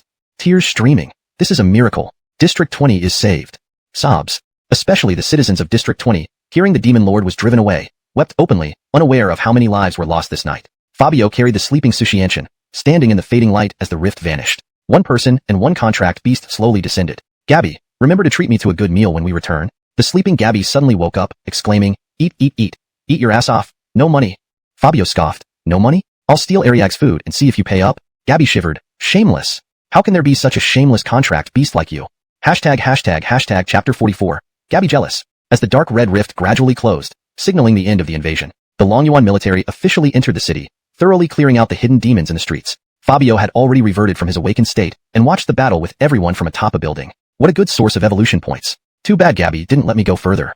He pouted on the ground. Lou Greg like someone who missed their lover, full of regret. Moo. Chirp. Quack. Just as Fabio was feeling down, the little fat dragon, raccoon, and flying eagle laughed and came over. Without hesitation, they started massaging Fabio. Hicks stood aside. Watching his contracted beast need its owner so affectionately, he couldn't help but feel embarrassed. It's never this attentive to me, yet it massages him. Hiding. You better pull her back. Ariag frowned. Surely it won't come to that? Hicks chuckled. What if your contract beast went outside to battle with another woman, leaving you behind, and that woman came back to meet you? Asked Greg about your contract beast habits. What would you do? Isn't this just the cliché scenario of a mistress coming home to confront the wife? Ariag gasped. I wouldn't stay as calm as Gabby. Beating her up would be the lighter outcome. Wang Qinxian and Bonnie watched the melodrama unfold with amusement. A bucket of popcorn would have made it perfect. They finally loosened hands, and Adeline forced a smile. Can you tell me its name now? Gabby remained aloof. No. Turning to leave, she was stopped by Adeline. Really? Don't you lack confidence? Are you afraid I'll lure away your contract beast? Having had enough, she couldn't take it any longer. Despite Adeline being so friendly, she showed no mercy. It was just a name, right? Did it have to come to this? Gabby walked up to Adeline and said coolly, I just don't want my contract beast to get involved with strangers. Besides, we probably won't see each other again anyway. That closed the topic abruptly. Adeline clenched her fists, gritted her teeth, glaring at Gabby, wanting to say something but holding back, only sighing and Walgreg towards Fabio. Puppy, will you play with me someday? I really admire you. It's such a shame your owner isn't friendlier, Sci. Before Fabio could respond, Gabby rushed over to feel threatened, leading her to choose a duel to settle this. Ariag got unusually excited. I'm actually Lou Greg forward to their duel. Everyone was thrilled except for Fabio, who felt utterly hopeless. Don't you care about my feelings in this duel? As the subject of the dispute, shouldn't I have a say too?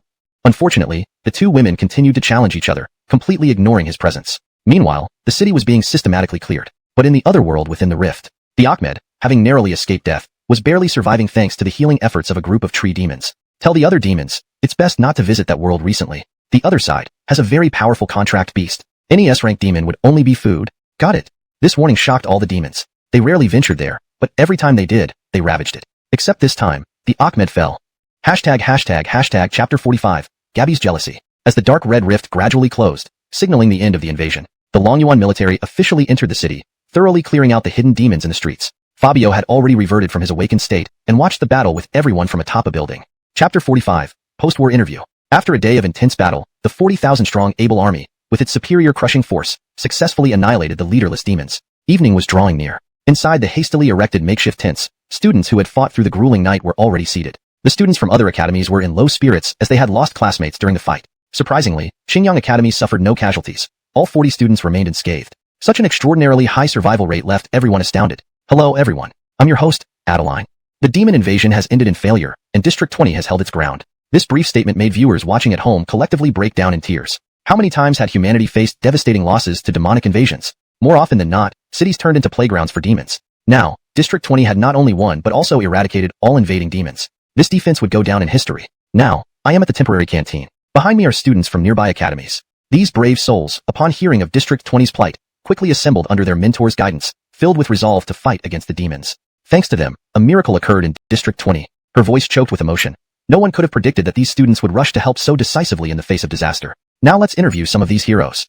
The camera followed Adeline into the tent, focusing on the students who were devouring simple meals. Viewers watching live were touched as they saw how contentedly the students ate simple cabbage stew with noodles. Just a pot of cabbage and noodles can taste like top-grade ingredients, one commented.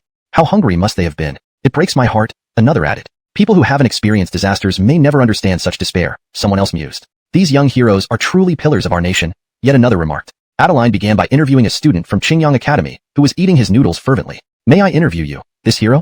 Using hero showed her profound respect for them. Hicks paused briefly at the word hero before putting down his bowl and nodding calmly. Go ahead. Could you tell us how you reached the battlefield and how you dealt with the demons? Hicks slapped the table, startling everyone around him. You asked the right person. We followed the teacher's instructions, forming groups of 3 to rescue others. But we ran into a demon right after separating. Could I back down? I immediately awakened my contract beast to confront it head-on. Adeline. Audience. Was this guy seriously Mogreg things up? Head-on combat? Is your contract beast even capable? Hicks raised his head arrogantly and chuckled. My contract beast defeated it with just 3 punches. Adeline. Which 3 punches? First finger, for daring to invade our District 20. Second finger, for frightening my 2 female teammates. No one cries without consequence. Third finger, for being too ugly, harming my teammates' young hearts. Adeline. She really wanted to ask what nonsense he was spouting. She regretted interviewing him. Fabio, Shin, and Bonnie, sitting next to Hicks, stood up, each grabbing an ear and twisting fiercely. Hicks screamed in pain. Ah. Ladies, can I brag a little? It's live broadcast. Give me some face. Fabio, Shin. As your teammate, I can't stand it. Bonnie. Who cried? Who cried? Adeline. This was probably the first time in her hosting career that she witnessed such chaos. Viewers burst out laughing. That'll teach you to brag. This guy is something else. I almost believed him. Thank you for your interview, classmate. Let's find the next one. If Adeline could hit people, Hicks would get a big slap for messing up her show. She intended to find Fiona but couldn't locate him, so she decided to interview students from other academies. May I interview you, classmate?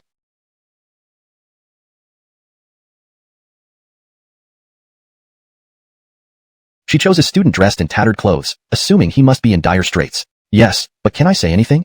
His face bore many scratches, clearly indicating he was injured. Adeline nodded slightly. Of course. Adele wiped his nose in tears and introduced himself. I'm Adele from Laming Academy. Incidentally, who the heck took advantage of my unconsciousness to send me to the battlefield? I woke up feeling like the sky had fallen. Just got off the bus and was chased by demons everywhere. Worst of all, I didn't have a single piece of clothing, none at all. Oh, sniff, sniff. Qingyang Academy students were silent. They had kindly carried Adele when he was unconscious, but accidentally left him behind on the bus, causing this tragedy. He sobbed loudly, unable to stop. Adeline. Spare me. This is supposed to be a war report, not a family tragedy. Your feelings will pass. After all, you didn't miss the trial. Adele pointed to his torn shirt. Can you imagine running around naked and being chased? This shirt, I snatched from a goblin. Sniff, sniff. Well, fighting a goblin is quite impressive. Adeline. She had no words for this live broadcast and wished it would end soon. Maybe she should switch to comedy interviews. Elsewhere, Fiona held Fabio as they were questioned by a man and a woman. Her expression was one of surprise, as if living a dream. Hashtag chapter 46, an invitation from Base. Base introduced himself with a smile. Hello, Fiona Tion. I'm the overall head of Zone 20 in the Longyuan military, Base. It's very nice to meet you. He extended his hand, friendly and welcoming. Fiona Tion was taken aback upon hearing about the Longyuan military, especially that he was the head of Zone 20. Why you? You're welcome, she stammered, trembling as she reached out her small hand and gently shook Base's. Auguste Shaw pouted beside her, Lou Gregg at Fiona Tion. You weren't this nervous when you first met me. The stark contrast in attitude left Auguste Shaw feeling extremely frustrated. Base chuckled. Oh, Auguste Shaw, don't worry so much. We didn't come here to complain. We came for our hero. Auguste Shaw. She really wanted to ask if she should just leave then. Fabio, who had fallen asleep in Fionation's arms from exhaustion, couldn't care less about their banter. Hearing the word, hero, Fiona Tion felt dazed. Had she become a hero? When did that happen? Base laughed and explained to Fiona Tion. You might not know yet, but your entire battle has been live-streamed. The whole nation witnessed your heroic actions. Ah. Fiona Tion widened her eyes in surprise, wondering when it had all been streamed. Seeing her reaction, Base chuckled, extended my invitation to her. Don't cut in like this and force me into a fight. To openly snatch someone away like this. Wasn't that bullying the honest ones? Base sneered. You, fighting me? Ha. Our Christo Baonglong agency is just an intelligence department. Since Tion is combat-oriented, she naturally fits better in our unit. And I can assure you, her future will exceed both of ours. He glanced at Auguste Shaw with disdain. What benefits does Christo Baonglong offer her? Become an intelligence officer? Please, that's too much of a waste of talent. Putting it bluntly, you'd be holding back one of our country's future pillars. Auguste Shaw. She finally realized how good Base was at persuading people. He could make black seem white. Gritting her teeth, Auguste Shaw clenched her fists and scolded him. You're quite skilled at twisting things around. Base shrugged innocently. I'm just stating the facts. His smug expression almost made Auguste Shaw want to punch him. Fiona Tion could feel the tension rising between them and felt somewhat speechless. These two are top officials from Zone 20 special departments, and they're nearly fighting over me. This feels a bit absurd. Could you two please stop arguing? Fiona Tion sighed helplessly. They shifted their attention back to her. My requirements remain the same. As long as you can help find information about my father, Marshall, I'll join you. Closing her eyes, she avoided Lou Gregg at them. Whether it's Christo Baonglong or Longyuan, as long as you can assist me, I will join. Her father had been missing for so long without a trace. After graduating from university, Fiona Tion planned to travel the world searching for her father. Since these were special departments, they should have the capability, right? Therefore, she put forward this condition. Base burst into laughter. Such a request? Easy. I'll get the information right away. Auguste Shah, however, looked troubled, unsure if she should tell him something that might embarrass her. Previously, she had investigated, and the name Marshall was classified as SSS level confidential. Only the highest levels of authority in the capital had access to this information. You wait. I'll go find someone to look into it. Once I get the information, I'll contact you immediately. Without giving Auguste Shah a chance to explain, Base turned and hurried away. The two remaining women stared at each other in silence. Do you know? Your father. Auguste Shah sighed hesitantly. He's not human. What? Fiona Tion gasped, her father not being human? Was he some sort of monster? Her exclamation startled Fabio awake in her arms. Good grief, can't a guy sleep? We've been battling all day, and even sleeping isn't peaceful. Tagreg advantage of Fionation's shock, Fabio slipped out of her arms and quietly left the alley. Fionation's attention remained on Auguste Shah, and she didn't notice Fabio's departure. Auguste Shah waved her hands awkwardly. Don't get too worked up. I spoke too quickly. I meant your father isn't an ordinary person. His identity is special, and even our internal search system cannot retrieve information about him. And your father is classified as SSS level confidential. Magreg it incredibly difficult to find him. These kinds of highly confidential personnel were typically of utmost importance to the nation. Fiona Tion breathed a sigh of relief. It's just a confidentiality thing. Wait, you mean SSS level confidential? How did my dad become so powerful? Auguste Shah. You didn't have to shout so loudly, did you? Everyone doesn't need to know. Covering her mouth, Fiona Tion looked shocked. Auguste Shah then formally invited Fiona Tion. Now I formally invite you to join the Christo Baunglong Intelligence Department. I promise to find your father within a year. What do you think? Fiona Tion. Another invitation. Translation note. This translation maintains the original paragraph structure, line breaks, and tone while ensuring it reads fluently in English. Pinyin names are accurately presented as requested. ##### Chapter 47. Duel. Gabby rushed out of the alley by herself, panic-stricken. Frisco? Where did Frisco run off to again? Seriously, just a moment's distraction, and he's escaped again. She frantically searched for Fabio's whereabouts. But as soon as she stepped out of the alley, her pretty face froze. In a nearby corner, Adeline was squatting on the ground, Brea Greg a sausage into small pieces and feeding Fabio. Fabio happily munched on what Adeline offered, occasionally bursting into delighted laughter. Hey, slow down. There's plenty more sausages.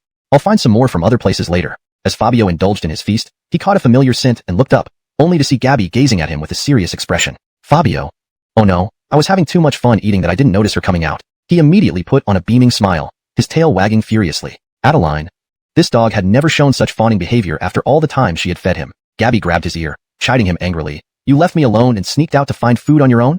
Just because it's someone else's food doesn't mean you can eat it without fear of being drugged. Every time Gabby saw Adeline getting close to Fabio, she felt like her beloved pet was about to be taken away from her. Upon hearing this, Adeline immediately protested. Hey, what do you think of me? My Lee Greg Frisco has nothing to do with you. One owner doesn't even realize her contract beast is hungry and won't let anyone else feed it? The air instantly became thick with tension. Gabby retorted sharply. This is between Frisco and me, none of your business. Adeline sneered coldly. None of my business? Do you know he fought all night last night and is starving? Gabby. Indeed, due to the citywide purge of demons last night, she and Fabio hadn't eaten yet. She had intended to get something to eat earlier but was delayed by Auguste Shah and Base's arrival. I'm Tagreg him to get some food now. Please stay away from our Frisco in the future. Humph. Gabby carried Fabio and stormed off, fuming. Fabio wasn't sure whether to be happy or frustrated. Happy because he now had another pretty girl who would feed him good stuff. Frustrated because these two girls were almost fighting over him. What's going on? Can't they both come together? Only kids need to make choices. I want both. Okay. This moment, the sun hung high in the sky, radiating its scorching heat. Gabby carried Fabio hurriedly to the large canteen. Auntie, my little black snake was injured last night. I took him to the hospital for medicine and missed mealtime. Can you give us something to eat? Uselessly. Candace similarly felt helpless. Cristobal's black snake hasn't eaten today, and his injuries have barely recovered. They were genuinely worried about their contract beasts. At that moment, a voice Gabby detested rang out. Having trouble finding food, huh? Adeline stood holding a small bag, giving Gabby a disdainful look. Gabby retorted coldly, so, do you actually have food? Adeline raised her nose, saying indifferently, nope. Gabby flared up, if you don't have any, why act so superior in front of me? Adeline scoffed, just showing off, what are you gonna do? Candace clutched the little black snake and retreated a bit, afraid of getting hurt if these two women started fighting. Okay. Candace sighed, why must you always argue when you meet? Gabby glared at Adeline, Spigreg in a low, cold voice, let's have a duel. Originally, I wanted to settle this once back at school, but now, I can't stand you anymore. She rolled up her sleeves, ready to fight. Adeline showed no fear, rolling up her sleeves as well. Duel then. What are you scared of? Candace. Fabio. He couldn't believe two beautiful girls were about to fight over him. Though he was hungry, watching them might distract him somewhat. Gabby pointed at Fabio. The duel is about who can satisfy his hunger. Whoever finds the most and sufficient food wins. On the surface, it was a duel, but in reality, it was about securing free labor to feed their contract beasts. Even if she lost, it would only be a loss of face, which was trivial. No harm done. Adeline narrowed her eyes. Deal. If I win, Frisco gets to play with me for a day. And when I interact with Frisco, you can't give me attitude. Gabby nodded firmly. Agreed. But, if I win, You'll keep away from Frisco unless you get my permission, otherwise you're a dog. Fabio. What kind of bed is this? Approaching him means becoming a dog. This is probably the harshest insult Gabby can think of. Adeline nodded. Deal.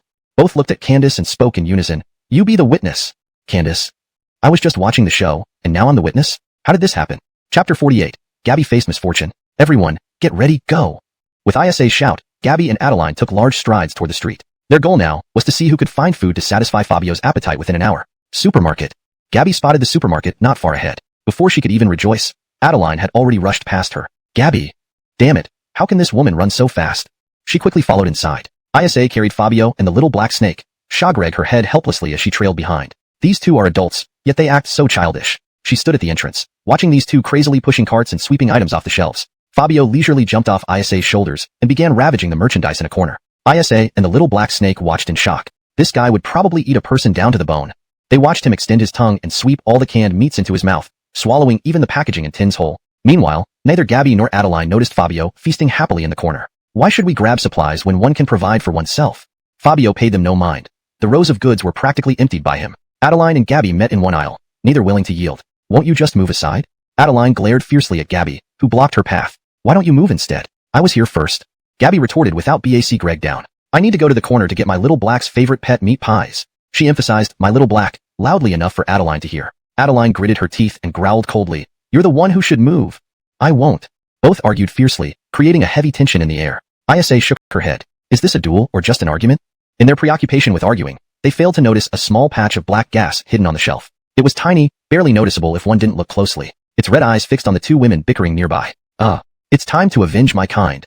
It had been waiting to ambush humans and exact revenge using their blood. As Gabby saw the pair of glowing red eyes, her eyes widened in horror. The gas realized it had been spotted and lunged at Adeline's back. Without thin Greg, Gabby pushed the cart, knocked Greg Adeline to the ground. Bang! Adeline fell, intending to yell but noticed the black gas attaching itself to Gabby's arm.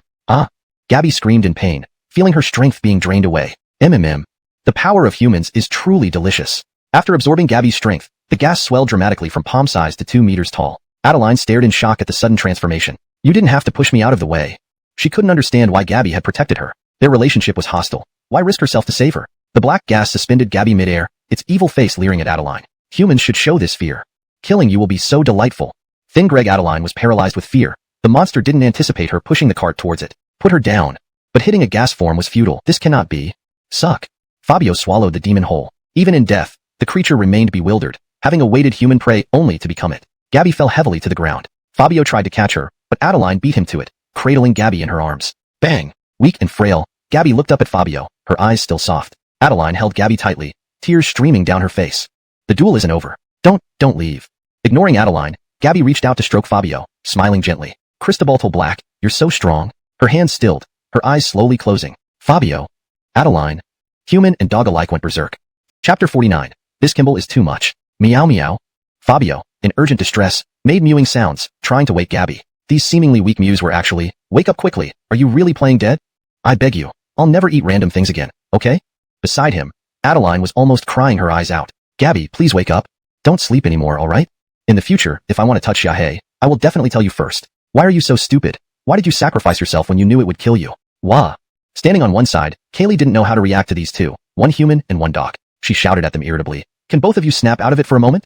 The black aura monster merely absorbed her power. Didn't you see that Gabby is still breathing? She's just sleeping from weakness. Both of you are practically declaring her dead. Adeline. Fabio.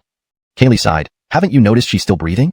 You startled me like that. I thought we'd be attending a funeral. Adeline wiped away her tears and put her hand to Gabby's nostrils, finding she indeed was breathing. She laughed through her tears. Good, you're not dead. Good.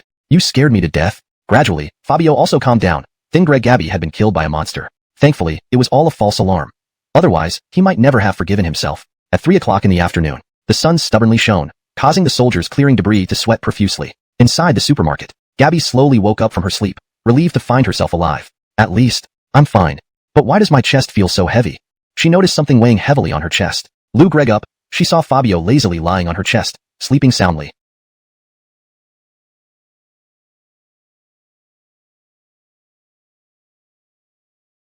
She stared in disbelief. Hey, what are you doing? How dare you sleep on a girl's chest? Don't you know it can't be pressed randomly?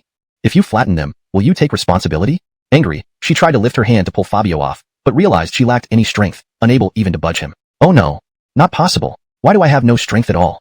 Startled, her heart raced. At this moment, Adeline and Kaylee, who were squatting by the door, heard the commotion and rushed over hastily. Without hesitation, Adeline burst into tears and pounced onto Gabby's chest, saying, "You're finally awake. Thank goodness you're okay." Gabby. Sure, she was fine, but this situation could change fast. She was struggling for breath, weakly whispering, "Get off. I can't breathe." Adeline sobbed, "I won't defy you ever again. Please forgive my earlier rashness, Wah." Gabby.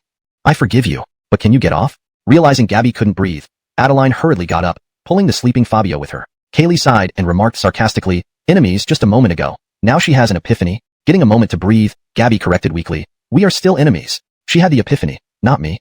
Adeline smiled apologetically, Right.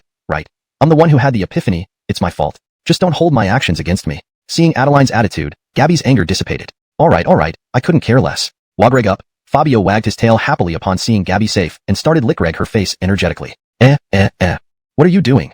That's disgusting, don't you know? Okay, I'm fine, ha ha ha. You rascal, don't rub against me like that. Fabio rubbed his head against Gabby's cheeks lovingly, which made her giggle. With a serious expression, Adeline stood before Gabby and bowed deeply. "I'm sorry. Gabby. I apologize for my rashness earlier. I promise I will never touch Xiahe without your permission again." Gabby, ?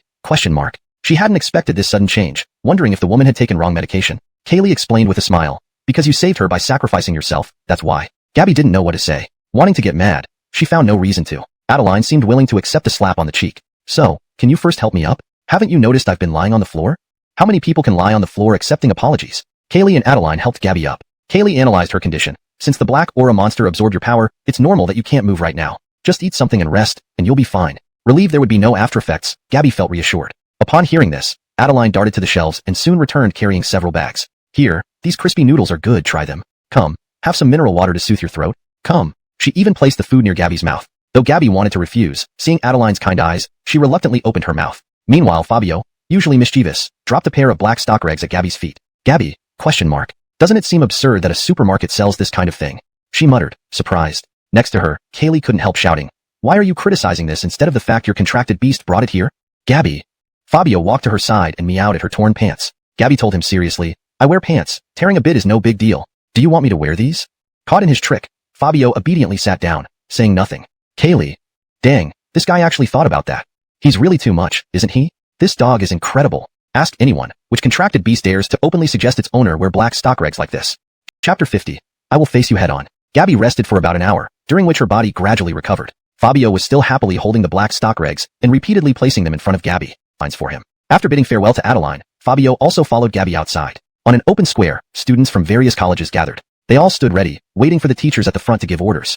The bald man calmly asked everyone, "Are all the students here?" The teachers nodded one after another, confirming no student was left behind. The bald man's smile widened. Such a sudden gathering, yet everyone responded quickly. Good. He repeated good 3 times, clearly impressed by these students. However, as he spoke his next words, his smile gradually faded. "There is no banquet that doesn't end. Today has been an honor fighting alongside you all. Next, it's time for you all to return to your schools. Buses have been arranged for you, and it's time to go back." During this A-level Fisher assault, all universities activated their defense systems. The demon lords only caused chaos in the city center, and under the orderly command of the able army, all personnel were quickly relocated outside the city, minimizing casualties. This A-level Fisher event could be considered unprecedented. Thus, as the leader of this operation, the bald man was greatly relieved when he learned that the school area remained undamaged and immediately dismissed everyone to return to their schools for awards. Everyone's faces beamed, gloating and fantasizing about how he would humiliate the black dog. Suddenly, before he could finish Speegreg, he felt something warm and wet under his feet. Lou Greg down. His heart sank as his smug grin turned into sheer terror. A little black dog was leisurely urinating beneath his feet. You peed on my shoes.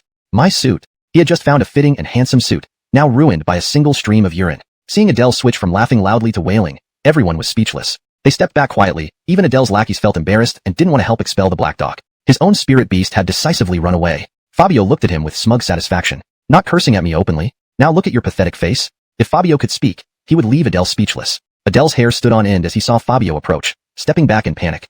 Feeling the classmates around him distancing themselves, Adele grew desperate inside. "I will fight you head on today. A decisive battle." Adele bent down, raised his hands, and lunged at Fabio furiously. With a quick dodge, Fabio skillfully avoided the lunge. Adele fell flat on his face, yet struggled to get up, only to find a dog's rear facing him. A foul smell wafted up. "Ugh." Sabioshian remarked dryly, "Are you plastic? Are you that pretentious?" Hicks ground out through clenched teeth. "I won't hang my face out of the window like you guys. Shouldn't we look mysterious instead?" In his mind, experts were always cool and distant, and the more mysterious they appeared, the more expert-like they looked. So, He didn't join the others. Bonnie chuckled. Hey, isn't that Yasmin? Upon hearing a girl's name mentioned suddenly, Hicks, who was previously calm, quickly pressed his face against the window shouting, Where? Where? Fabioshin and Bonnie both reacted with surprise. Bonnie laughed heartily while Gabby asked puzzledly, Who is Yasmin? Why does Yuming seem like a different person? Bonnie smirked. Last time when we played Truth or Dare, this guy admitted that he liked Yasmin from class 3. Gabby nodded understandingly. So, she's his crush. Ignoring the girl's chatter, Hicks continued to scan outside the window. Where is Zishuan? Did you trick me? As the bus neared its stop, there was still no sign of her. Bonnie teased with mischief in her eyes. Call me good sister. I'll point her out for you. Good sister. Hicks shouted instantly, causing the others to be shocked. Even good sister. He would have agreed to call her mom, Bonnie added joke-regly, recalling some classic anime characters from another world. Turtle Prime and Fei Yangyang. Mateo imagined even they would give Hicks a cigarette after witnessing his antics. Hicks anxiously asked Bonnie, Really? Where is she? Don't tell me you're lying. Bonnie pointed to a corner where an elegant short-haired girl stood. Seeing Yasmin nearby, Hicks's face nearly melted. He giggled lecherously. She looked so beautiful as usual. She even wore the white dress I love. Mateo wondered sarcastically, What do you mean, the dress you love? Even if she wore something else, you'd probably say the same thing. Following Bonnie's direction, Gabby commented, She does look pretty. Fabioshin noted, Seems Yuming has good taste. Just as everyone agreed Hicks had good taste, he exclaimed, She seems to be Lou Gregg at me. His face turned red, and he hid under the window muttering, Our eyes met for 3 seconds. Does she like me? Typical male delusion. Does she maybe like me? The girls around him were speechless. Bonnie quipped, She's probably watching the bus because everyone came here to see us, right? You're being ridiculous. Gabby sighed. Yuming is really. How about confessing later? Mateo thought it was premature, but only Gabby would suggest that. Bonnie incited. Why not confess after returning to school? Waiting years isn't wise. What if someone gets ahead of you? Fabioshin remarked calmly. With your heroic title and top-class status, no girl can refuse you. Their encouragement tickled Hicks's heart. Surprisingly, he agreed. Don't worry. When I see her, I'll even think of what to name our child. Let's call him Chun Yuxian. Gabby raised an eyebrow. Why Chun? He'll use her last name because I believe he's from her family, Hicks grinned. Mateo couldn't help but feel this was even more ridiculous than Boyle Sheep giving a cigarette. Meanwhile, Yasmin mused to herself, This guy is watching me again? Since you're lecherous, I might as well start with you to develop our organization members. Her smile turned sinister. At the school's playground, the principal personally welcomed them. Each student received commendations and large bonuses. After each student narrated their battle experiences, Hicks felt a fragrant breeze approach as he finished his talk. Christo bowed his head. Every cell in his body trembled. Hello, hero classmate. Yasmin's angelic smile mesmerized Hicks. I'm Yasmin from class 3. Could I please have your autograph? Bam, bam, bam. Hicks's heart exploded with volcanic force. His eyes widened as blood rushed to it. Oh no. The goddess has distanced herself from me. In his mind, he doubted himself, unable to distinguish reality from illusion. Yasmin blushed, lowering her head and scolding, Pervert. Hamish classmate, you've disappointed me. She stood up and angrily walked out the door. Hicks was stunned. You. Tears welled up in his eyes as he cried, Zishuan. Standing at the doorway, Yasmin's eyes were brimming with tears. Lou Gregg pitifully disappointed at Hicks. Zishuan, please hear me out. Yasmin. Realizing he had said something wrong, Yasmin said through gritted teeth. I thought you would be such a noble person, someone who could become a great hero, but look at how you treated your classmate. Save your excuses for yourself. I will never like you again. These words hit Hicks like thunder, shock him to his core. Watching the goddess leave, Hicks felt his soul being pulled away, his body drained of strength as he collapsed onto the bed motionless. No sooner had Yasmin left when Fiona and Bonnie entered the room. Seeing Hicks lying listlessly on the bed, Fiona was somewhat surprised. Hey, are you okay? Bonnie frowned, to get her to forgive me. Preferably reconcile with her, or even date her. Fiona. She mercilessly remarked, we're friends, not wish-granting gods. Bonnie scoffed. You even want to reconcile and date her. Isn't that aiming too high? Fabio sweated. This guy sure has guts. He still wants to chase her after all this. He doesn't even fear getting dragged aside and beaten by her friends. Hicks held up 2 fingers. If you can help me talk to her, I'll work for you for 2 months. Fiona. To get a girl, you'd willingly be a slave? Bonnie snapped her fingers. Fine, I'll help you. Not for any reason, but just for the fun of bossing someone around. Fabio commented, high EQ, sacrificing oneself for love. Low EQ, the Greg of clingy dogs. Even Bo Yangyang would be inspired to write a book about him. Note, Bo Yangyang is the correct translation for Fei Yangyang, which seems to be a character name. I've anglicized it for better readability. If Bo Yangyang is not the intended name in English, please provide the correct version. Bonnie came up with strategies, intending to gain Yasmin's forgiveness that very night. On the other side, Yasmin stood alone in the school woods, punching the tree repeatedly. What terrible judgment I had. Why did I consider him the top candidate for the organization? I didn't even deceive anyone into joining, but almost got taken advantage of. If I see that guy again, I'll tear his face apart. Thump thump. The tree trembled violently. Tree, you're angry, I get that, but why take it out on me? I'm just a tree, who bothered whom? Yasmin's phone rang. Seeing an unfamiliar number, she frowned and answered. Hello, is this Yasmin Speakreg? Yasmin's suppressed anger flared up again. It's me, Hicks, your great hero. Great hero. She wished she could hammer this despicable guy to death. Hicks didn't know how Bonnie got Yasmin's number, or why she made him say these cheesy lines. Seduce? Really seduce. Hicks looked at the notebook filled with pickup lines in Bonnie's hand, pointing at one cheesy phrase, which accelerated his heartbeat. Yasmin coldly asked, "What do you want?" Hicks cleared his throat. "Stinky. Treasure. Where are you? Can I come find you? I want to explain what happened earlier and apologize with a gift." Hearing Hicks call her Stinky Treasure, Yasmin's anger finally burst. Word by word, she said, "Fine. Meet me at the small woods by the north gate of the school." She had already decided to bury this scumbag, no matter what happened next. Chapter 53. Resolving everything at once. 30 minutes later, the moonlight was intense, and a large tree in the small grove was shagreg violently, its leaves falling like scattered coins across the ground. "Tree. Please, no more beating me. I'm almost dead." Yasmin hammered the tree repeatedly with her fists, growling unhappily. "He asked me to meet him, and now it's been half an hour. To make me wait here for so long, this kid really doesn't know what self-destruction means." Her patience had reached its limit, and her anger boiled over unprecedentedly. If Hicks were to appear here, he would definitely be pummeled by her. At that moment, a tall figure slowly approached. Yasmin noticed the shadow not far away and stopped venting her frustration, staring intently at the approaching figure. Her angry eyes gradually turned into astonishment, filled with shock. "Is this real? This is ridiculous." Hicks wore a well-tailored black suit, his hair slicked back, holding a bouquet of flowers he had stolen from the health room. With a smile he thought was charming, he listened to instructions from his headphones and walked towards Yasmin with a broad smile. "Don't walk so stiffly. Be more natural. Can your smile look less perverted? Too weird. You're here to apologize, not commit a crime or hit on girls." Bonnie, hiding nearby, shouted angrily. Hicks took a deep breath, adjusted his emotions, and silently walked towards Yasmin. Seeing the smile on Hicks's face, Yasmin felt utterly bewildered. "This smile feels like he wants to bully me again?" she reflected. Thus, Yasmin, who had been suppressing her anger, finally snapped. With a mock-Greg smile, she whispered, "You made me wait so long and did something excessive to me. So, I've decided to deal with you tonight." Hicks? His eyes widened in confusion, turning red instantly. Not good. So anxious to resolve things with me. Yasmin. She knew he misunderstood her, which infuriated her further. Clenching her fists, she pounded him fiercely. "I meant to beat you to death, you bastard." A powerful punch aimed straight at Hicks's face sent him flying several meters, landing on the ground and clutching his stomach in pain. Sighs came from Fiona Yin and Bonnie. Fiona Yin. "Seems like straight guys do get beaten easily." Bonnie. "With someone like you Ming, I would have already flattened him." Fabio sighed twice, knowing from her punches that she was serious. Hicks screamed in pain. Yasmin walked up to him, her beautiful face cold. "Zishuan, listen to me. Actually, I..." Bang. Yasmin kicked him in the stomach again. Hicks winced in pain. You hit too hard." Yasmin lifted her foot coldly. "It's going to get worse." She intended to kick him furiously to release all her anger. Bang bang. But both kicks missed. Hicks rolled to the side. Lou Greg perplexed. "Why are you so agile for a student? Could it be that?" Before he finished, Yasmin's killer intent flared. Realizing her identity might be exposed, she needed to silence him. "Hicks, you're probably a martial arts prodigy." Yasmin. "He's such a lowlife." Another fierce punch flew at him. Seeing no way out, Hicks cried, "Cristobal to Lance. Save me." The hidden raccoon activated its awakening, becoming a blinding white light, appearing instantly in front of Hicks. Bang. Yasmin's powerful fist hit the raccoon's belly and bounced off due to its strong resistance. Adjusting herself, she stared at Hicks and the raccoon with flushed cheeks. The raccoon scolded Hicks, "Just one woman. Do you really need this? Have some dignity. If not for Lee Gregu, I'd have thrashed her long ago." How frustrating.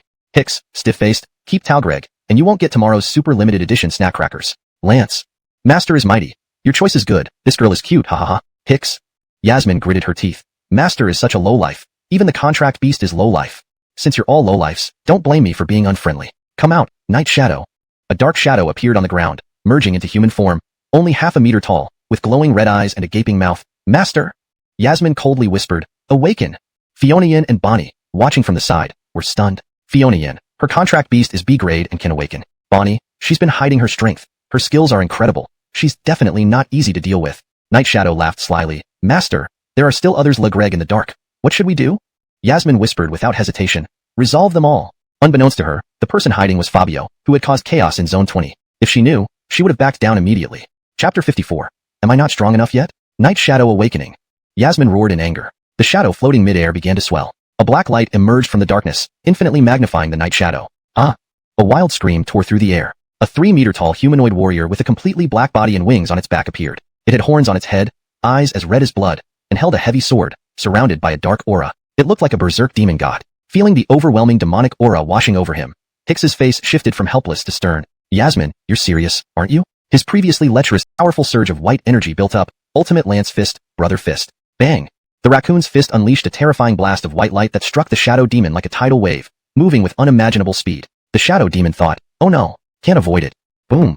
Instantly, the shadow demon was sent flying by the force. Before landing, the raccoon brought its fists together, covered in a white glow. Lance Fist, Tyrant Body. Now, both its speed and explosive power were doubled. Before the shadow demon hit the ground, a fierce gust of wind attacked it again. The shadow demon thought, so fast. Upper hook punch.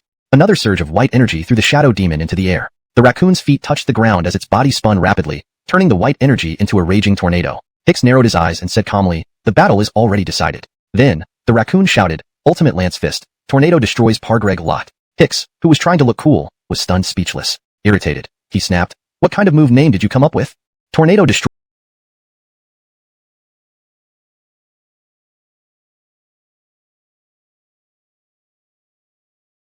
Neck, tightly choked by an overpowering grip. Hicks? Fiona Tion. What's happening with Bonnie? Fabio. Is she stick-reg up for Hicks? Bonnie firmly choked Yasmin, her expression serious without any humor. You've already lost. What more do you want to say? Bullying yumming that fool is one thing, but you just showed us deadly intent.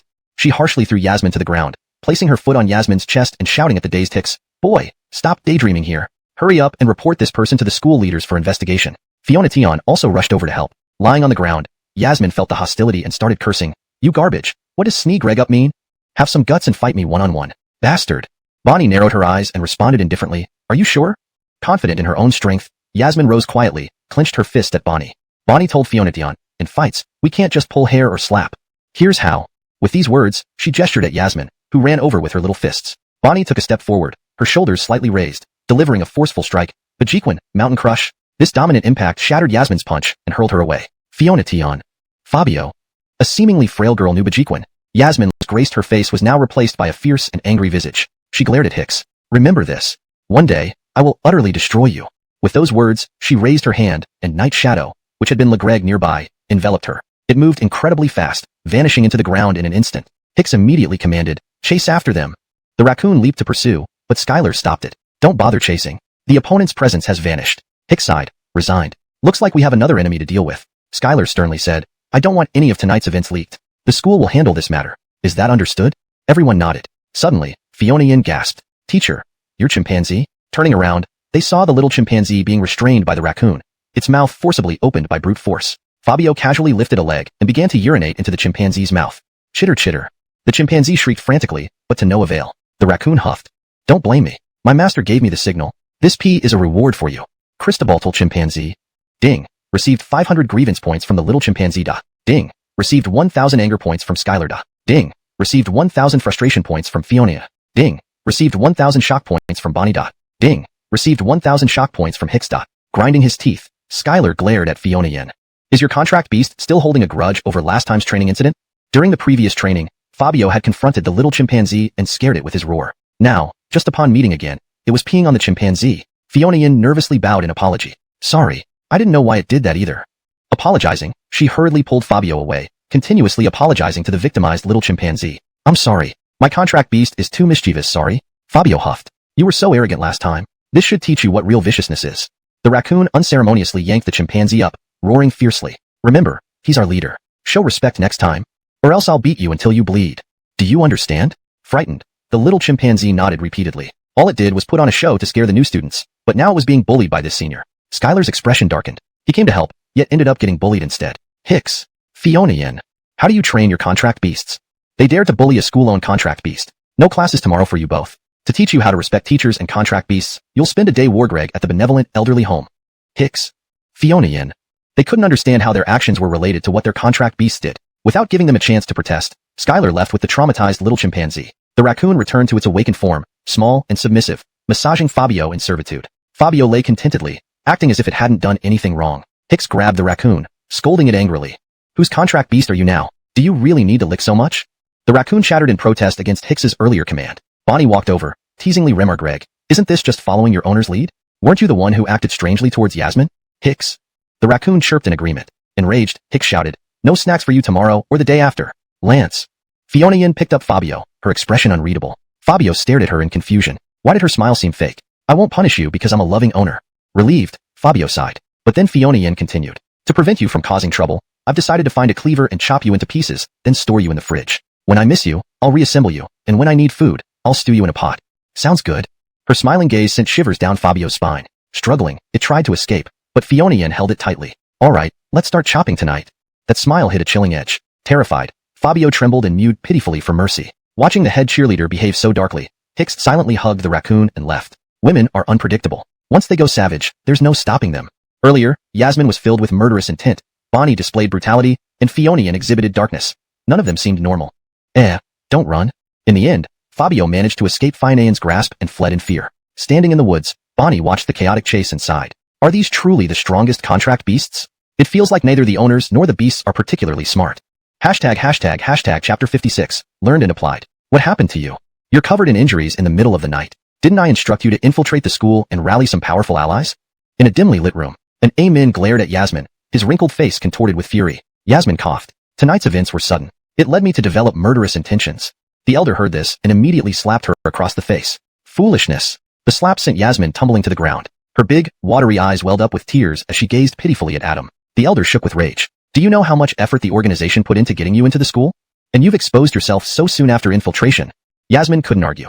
She was born a servant of the organization, bound to do their bidding, even if it meant death. The elder's chest heaved violently, clearly infuriated. His small eyes narrowed as he questioned her, word by word. How many people have you rallied at the school so far?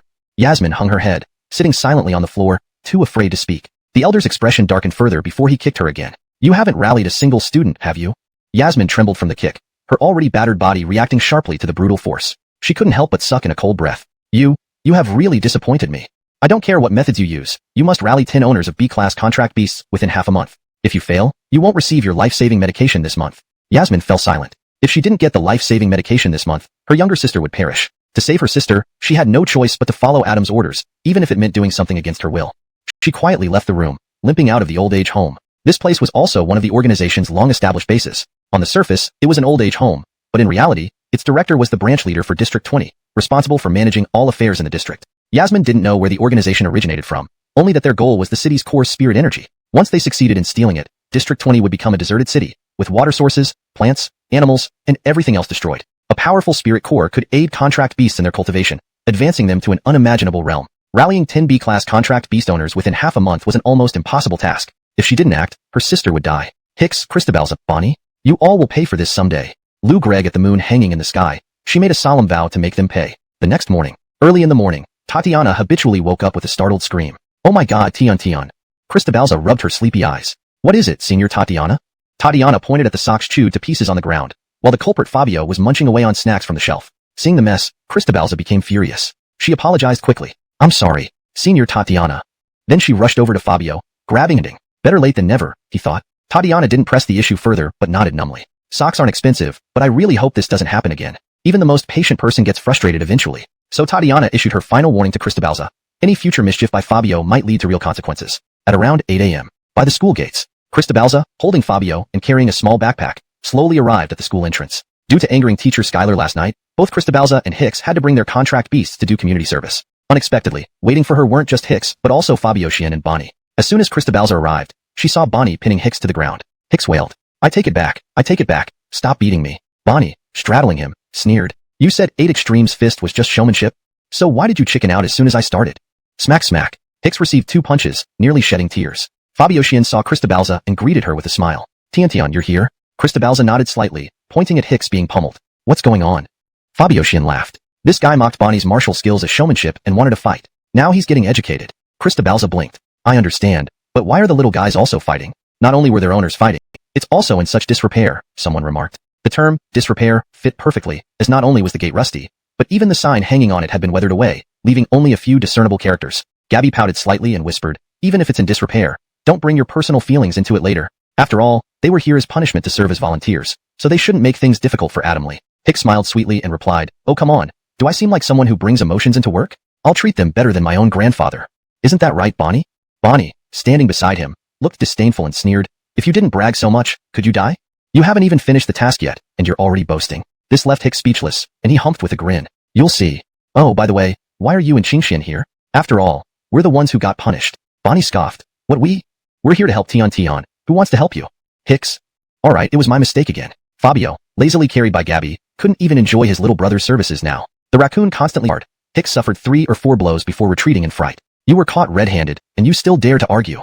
If I don't beat you until you're bleeding today, then? The old man paused, and Bonnie quickly showed her student ID. Sir, we're students from Qingyang College. Our teacher assigned us to do volunteer work at this retirement home. We're not thieves. Here's my student ID. The old man grabbed the ID, glanced at Bonnie, and his angry face gradually softened into a smile. Ah, my apologies. My mind is getting foggy. He scratched his head. Recently, some bad kids have been stealing from me because I'm old and weak. That gate was already damaged last time. Fortunately, I discovered it early, otherwise they would have sold it for money. Fabio couldn't help but laugh. A dramatic escape indeed. The old man warmly welcomed them inside and asked like a caring elder, "How many years into college are you all?" Hicks laughed, "Freshman, but we're in the elite class. Every one of us has a B-class contract beast. And this one." Hicks pointed to Gabby and introduced her grandly. "She's our class president and an A-class contract beast owner." He dared not mention S-class, as it might shock the old man into a panic. Hearing this, the old man's smile grew wider. He had been worrying about Lackreg's suitable recruits. Since they delivered themselves, he would need to integrate them thoroughly. Come in. You must be tired from the was a secret method found in evil books. Once signed, anyone with disloyalty to the sect would die instantly. This was how the sect had survived for so long. Chapter 58. Dare say my brother is ugly? Phew, finally swept all the leaves clean. Hicks stretched lazily and threw the broom aside. Bonnie punched him in the stomach without much patience, causing him to cry out in pain. Ouch! Bonnie said coldly. Pick up that broom and put it back where you got it from. If I catch you throwing things around again, next time I'll punch with my baji bung. Hicks. He suddenly realized Bonnie had gotten addicted to hitting him, always resorting to her baji bung, not acting like a girl at all. Hicks obediently picked up the broom while Gabby and Fabio carried the leaves to dump them in the trash bin by the door. The most comfortable one was Fabio. He lazily sprawled by the door, enjoying massages from his little minions. The raccoon worked extra hard on Fabio's back, the fire dragon massaged his legs, and the flying eagle, as usual, hovered above, flapping its wings to create a cool breeze. I hope we can spend more time with these little guys. It's just too comfortable. As he was musing, shouts came from the entrance. What do you think you're doing? Theft is a crime. Gabby's shout immediately attracted everyone's attention. Fabio opened his eyes and saw Gabby and Fabio dumping trash and confronting a few high school students in uniforms. 2 girls and 1 boy. Their uniforms looked normal but their beasts rushed out. Fabio, like a gangster, snatched the knife unnoticed and ate it. A kill. You swallowed my knife. His tool for survival, never expecting it would end up swallowed. The red-haired girl, furious, pulled out a dagger from her waist and held Fabio in her arms. Hemph, contracted beast. Should fetch a nice price. Another yellow-haired girl tried to grab the raccoon, but Hicks, quick on the draw, pulled the raccoon away first. If you don't want it to die, she pointed at Fabio in the red-haired girl's arms. Hand over the contracted beasts. Everyone. What kind of logic was this? Clearly holding one hostage, demanding to hand over more hostages? Were these people stupid or what? Seeing no response, the yellow-haired girl grew impatient. I don't care. You must cooperate now, or this little guy will suffer. Gabby frowned lightly. Fine. Go ahead and stab him dead. Fabio.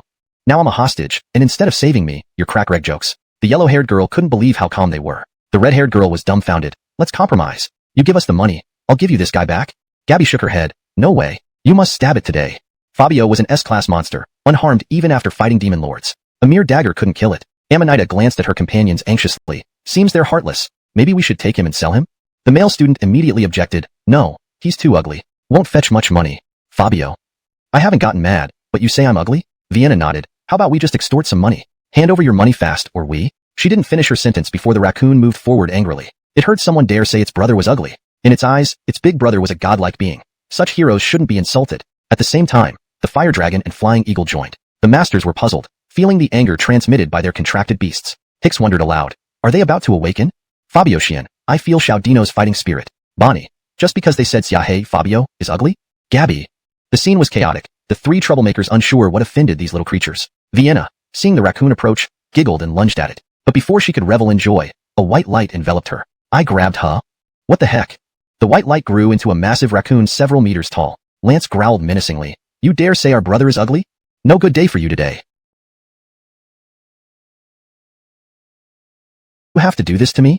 Is there no chivalry left? Fabio had never seen anything as ridiculous as a thug trying to argue chivalry with a contract beast. Horatio scoffed. I just said I haven't gotten angry yet. It doesn't mean I won't get angry. These are all things I learned from Big Brother.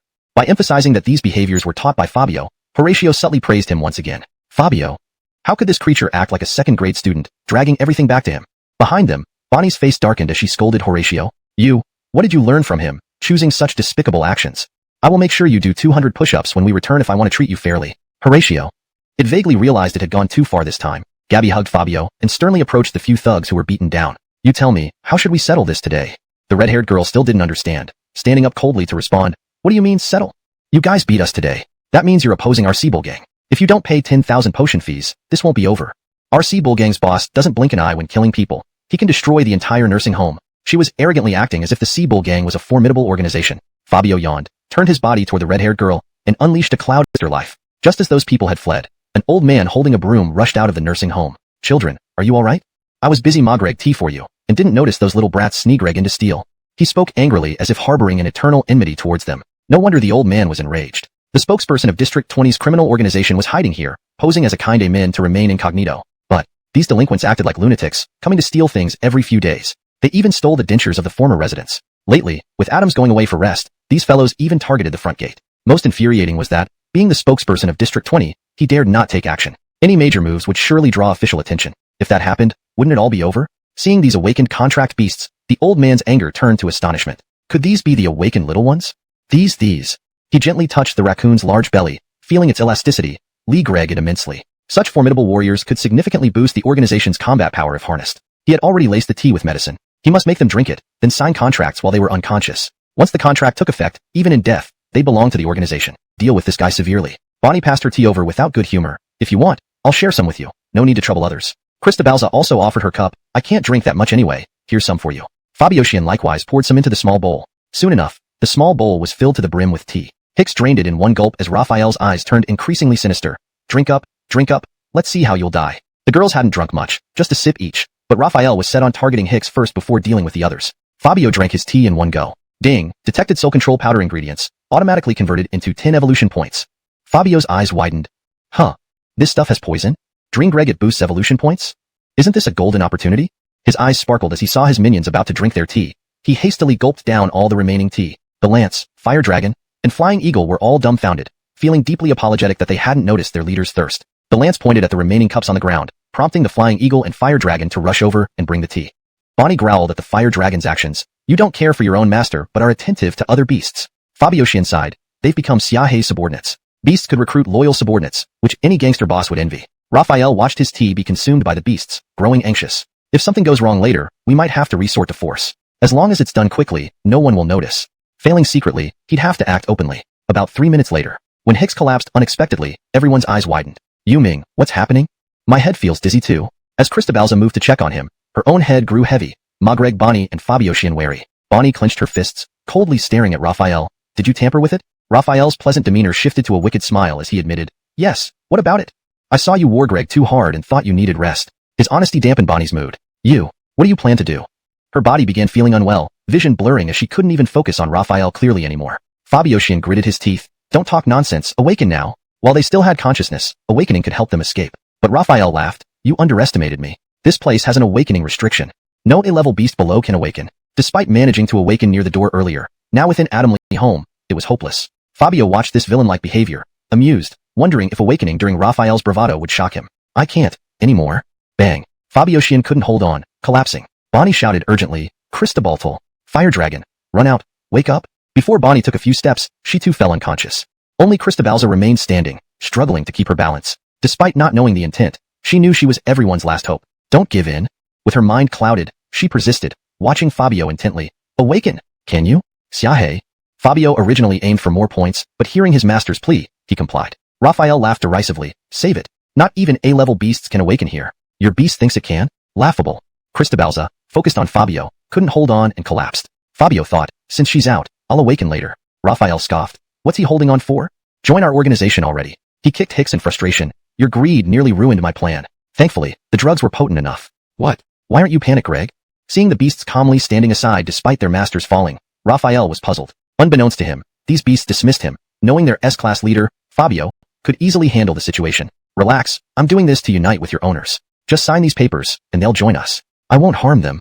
He took out several scrolls with runes from his pocket. These soul contracts bound one to harsh penalties if violated. Just as he approached Hicks, outside noises interrupted. Bam bam bam. The door, barely fixed, exploded open again. Young thugs wielding sticks stormed in arrogantly. Raphael's face darkened. Revenge now?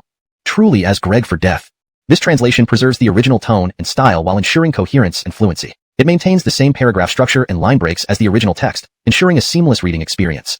####Chapter 61. Flying Mantis. Raphael walked out angrily and saw that the leader was the same red-haired girl who had escaped earlier. His anger flared up instantly. Why have you come to me? His voice was icy cold, unlike his usual demeanor of someone easily bullied. The red-haired girl hadn't yet realized the gravity of the situation. She spoke arrogantly as usual. Old man, I'm not here to make things difficult for you today. Hand over the people who bullied us just now, or else don't blame us for smashing this old folks' home. The red-haired girl then coquettishly leaned on a young man with a scarred face, saying in a whiny voice, Brother, we even mentioned the name of the Seabull gang, but they only got more excited after hearing it. They said, they were beating us from the Seabull gang. She began crying dramatically. You must uphold justice for us this time, brother. Sniff, sniff, sniff. Seeing his new little sister sobbing so hard, the scar-faced man was instantly displeased. He turned and angrily scolded Raphael. "You old bastard, bullying a frail girl like her, aren't you ashamed? Damn bully. When a woman cries, which man can endure it? Especially in front of so many subordinates. If a minor head of the Sea Bull gang didn't act, he would lose face. Big brother, let's smash the place." "Yeah, big brother. We can't let our own people be bullied." "Exactly." Before the scar-faced man could speak, all his underlings couldn't hold back anymore. The scar-faced man raised his hand, signaling everyone to quiet down. As silence fell, he stared at Raphael coldly and said in an icy tone, "I'll ask you one last time. Hand them over." Raphael didn't get angry. Instead, he smiled stiffly and replied, "What if I say no?" As he spoke and arrogant wherever he went. Why did he fail miserably today and even didn't bring a contract beast? "Cousin, don't be afraid," the scar-faced man said patiently while running. "My contract beast was drunk last night and hasn't sobered up yet. I'll go fetch it now to show this old fart what fear is." Amanita. What could she do but nod and smile? After all, not everyone could summon a contract beast. If the scar-faced man hadn't summoned one during school, he wouldn't be a minor head. Raphael, not wanting to escalate the matter, simply wanted to teach them a lesson and hope they wouldn't bother him again. He had more important things to attend to. He slowly returned to Adamley home, Lou Gregg at the small black dog enjoying massages from contract beasts. Even his stern face cracked a smile. "You are the strongest contract beast, and it's only fitting that you be their big brother." "But," he said coldly, "I should be the strongest among contract beasts." Upon hearing this, the flying mantis swiftly charged towards Fabio, knocked him flying with a powerful collision. "Fabio, why involve your contract beast in your mischief?" Seeing the flying mantis strut proudly with a smug look, the other contract beasts grew restless and started moving towards it. Fabio growled lowly, signaling them to sit and not cause trouble. The raccoon looked bewildered, unsure of what was going on. Raphael, by full force. After all, the aura of an S-rank contract beast was not something this fool could withstand. In that moment, Raphael, who had been arrogant earlier, now looked at Fabio with a clearer gaze, as if he had seen a treasure. Fabio spared no words. Lou Gregg down at him provocatively. "Weren't you planning some deceitful schemes? Come on, little master, let's play." Fabio wanted to awaken, but feared scaring the flying mantis to death. However, noticing green light flashing around it, it knew the mantis was attempting to awaken regardless. If it could speak, Fabio would ask, "Don't you know the gap between us? Idiot." Chapter 62. Let Big Brother show his skills. Green flashes flickered in the living room. Fabio showed no fear, his eyes locked intently on the awakened flying praying mantis. The lesser pandas and other contracted beasts wanted to help but were held back by Fabio's command. "Meow." His expression became extremely serious, exuding an air of authority. The lesser pandas stood frozen, clearly understanding that their big brother was deadly serious. Raphael's once clear gaze gradually turned sinister. "My contracted beast can bypass the awakening restrictions here. And what about you? No matter how strong you are, what can you do if you can't awaken?" Christobel down nicely. "After I assimilate your master, we'll be one big family." As Raphael spoke, the flying praying mantis had already completed its awakening. It stood 3 meters tall, equipped with 2 long arm blades enveloped in a green mist. Its body was covered in a tough green exoskeleton, its eyes like bright lanterns, keenly observing every movement of its enemy. A pair of large white wings extended from its back, rustling with every movement. A-class contracted beast. Sky-soaring mantis. Raphael proudly pointed at his awakened sky-soaring mantis and coldly commanded, "Go easy on him. He's quite a precious catch." The sky-soaring mantis brandished its arm blades and answered in a chaotic voice, "Don't worry, I'll teach him what true fear is." Sha-sha. With the sound of flapping wings, the sky-soaring mantis vanished instantly. Fabio sensed movement behind him, swiftly turning around and opening his mouth full of sharp teeth, biting fiercely into empty air. Clank. A crisp sound rang out as the sky-soaring mantis appeared in midair, struggling to block Fabio's bite with its arm blades. What's going on with this guy? He hasn't even awakened yet, but he can keep up with my speed. Before it could realize the danger, one of its arm blades, caught between Fabio's jaws, emitted a muffled sound as it snapped, pierced by sharp teeth and swallowed whole. Ah! It screamed in agony, hastily flapping its wings to fly away. Seeing this scene, Raphael was completely stunned. Just using his mouth, he shattered my sky-soaring mantis's arm blade. And without awakening. Ding! Received 10,000 shock points from Raphael. Ding! Received 10,000 shock points from sky-soaring mantis. Ding! Received 10,000 excitement points from the brothers. Witnessing their big brother's prowess, the lesser pandans let out excited cries. The lesser panda waved its fists, chirping enthusiastically, as if cheering Fabio on. After all, the opponent was just an A-class contracted beast, and Fabio, Lou Gregg down at the others, thought, an S against an A? This is like me fighting my son. What's there to get so excited about? Raphael sternly ordered, "Sky-soaring mantis, don't engage in close combat with it. Use your arm blades to slash." The sky-soaring mantis endured the pain from its broken arm, swinging its remaining right arm to release a fierce green slash of energy. The green slash tore through the air with a buzzing sound. Raphael clenched his fists tightly, staring intently at Fabio. Yes, yes, yes. This attack could bisect an ordinary contracted beast, but Fabio wasn't ordinary. He slowly opened his massive mouth, not even bothering to dodge. But the green slash was swallowed whole by Fabio. Raphael. Sky-soaring mantis.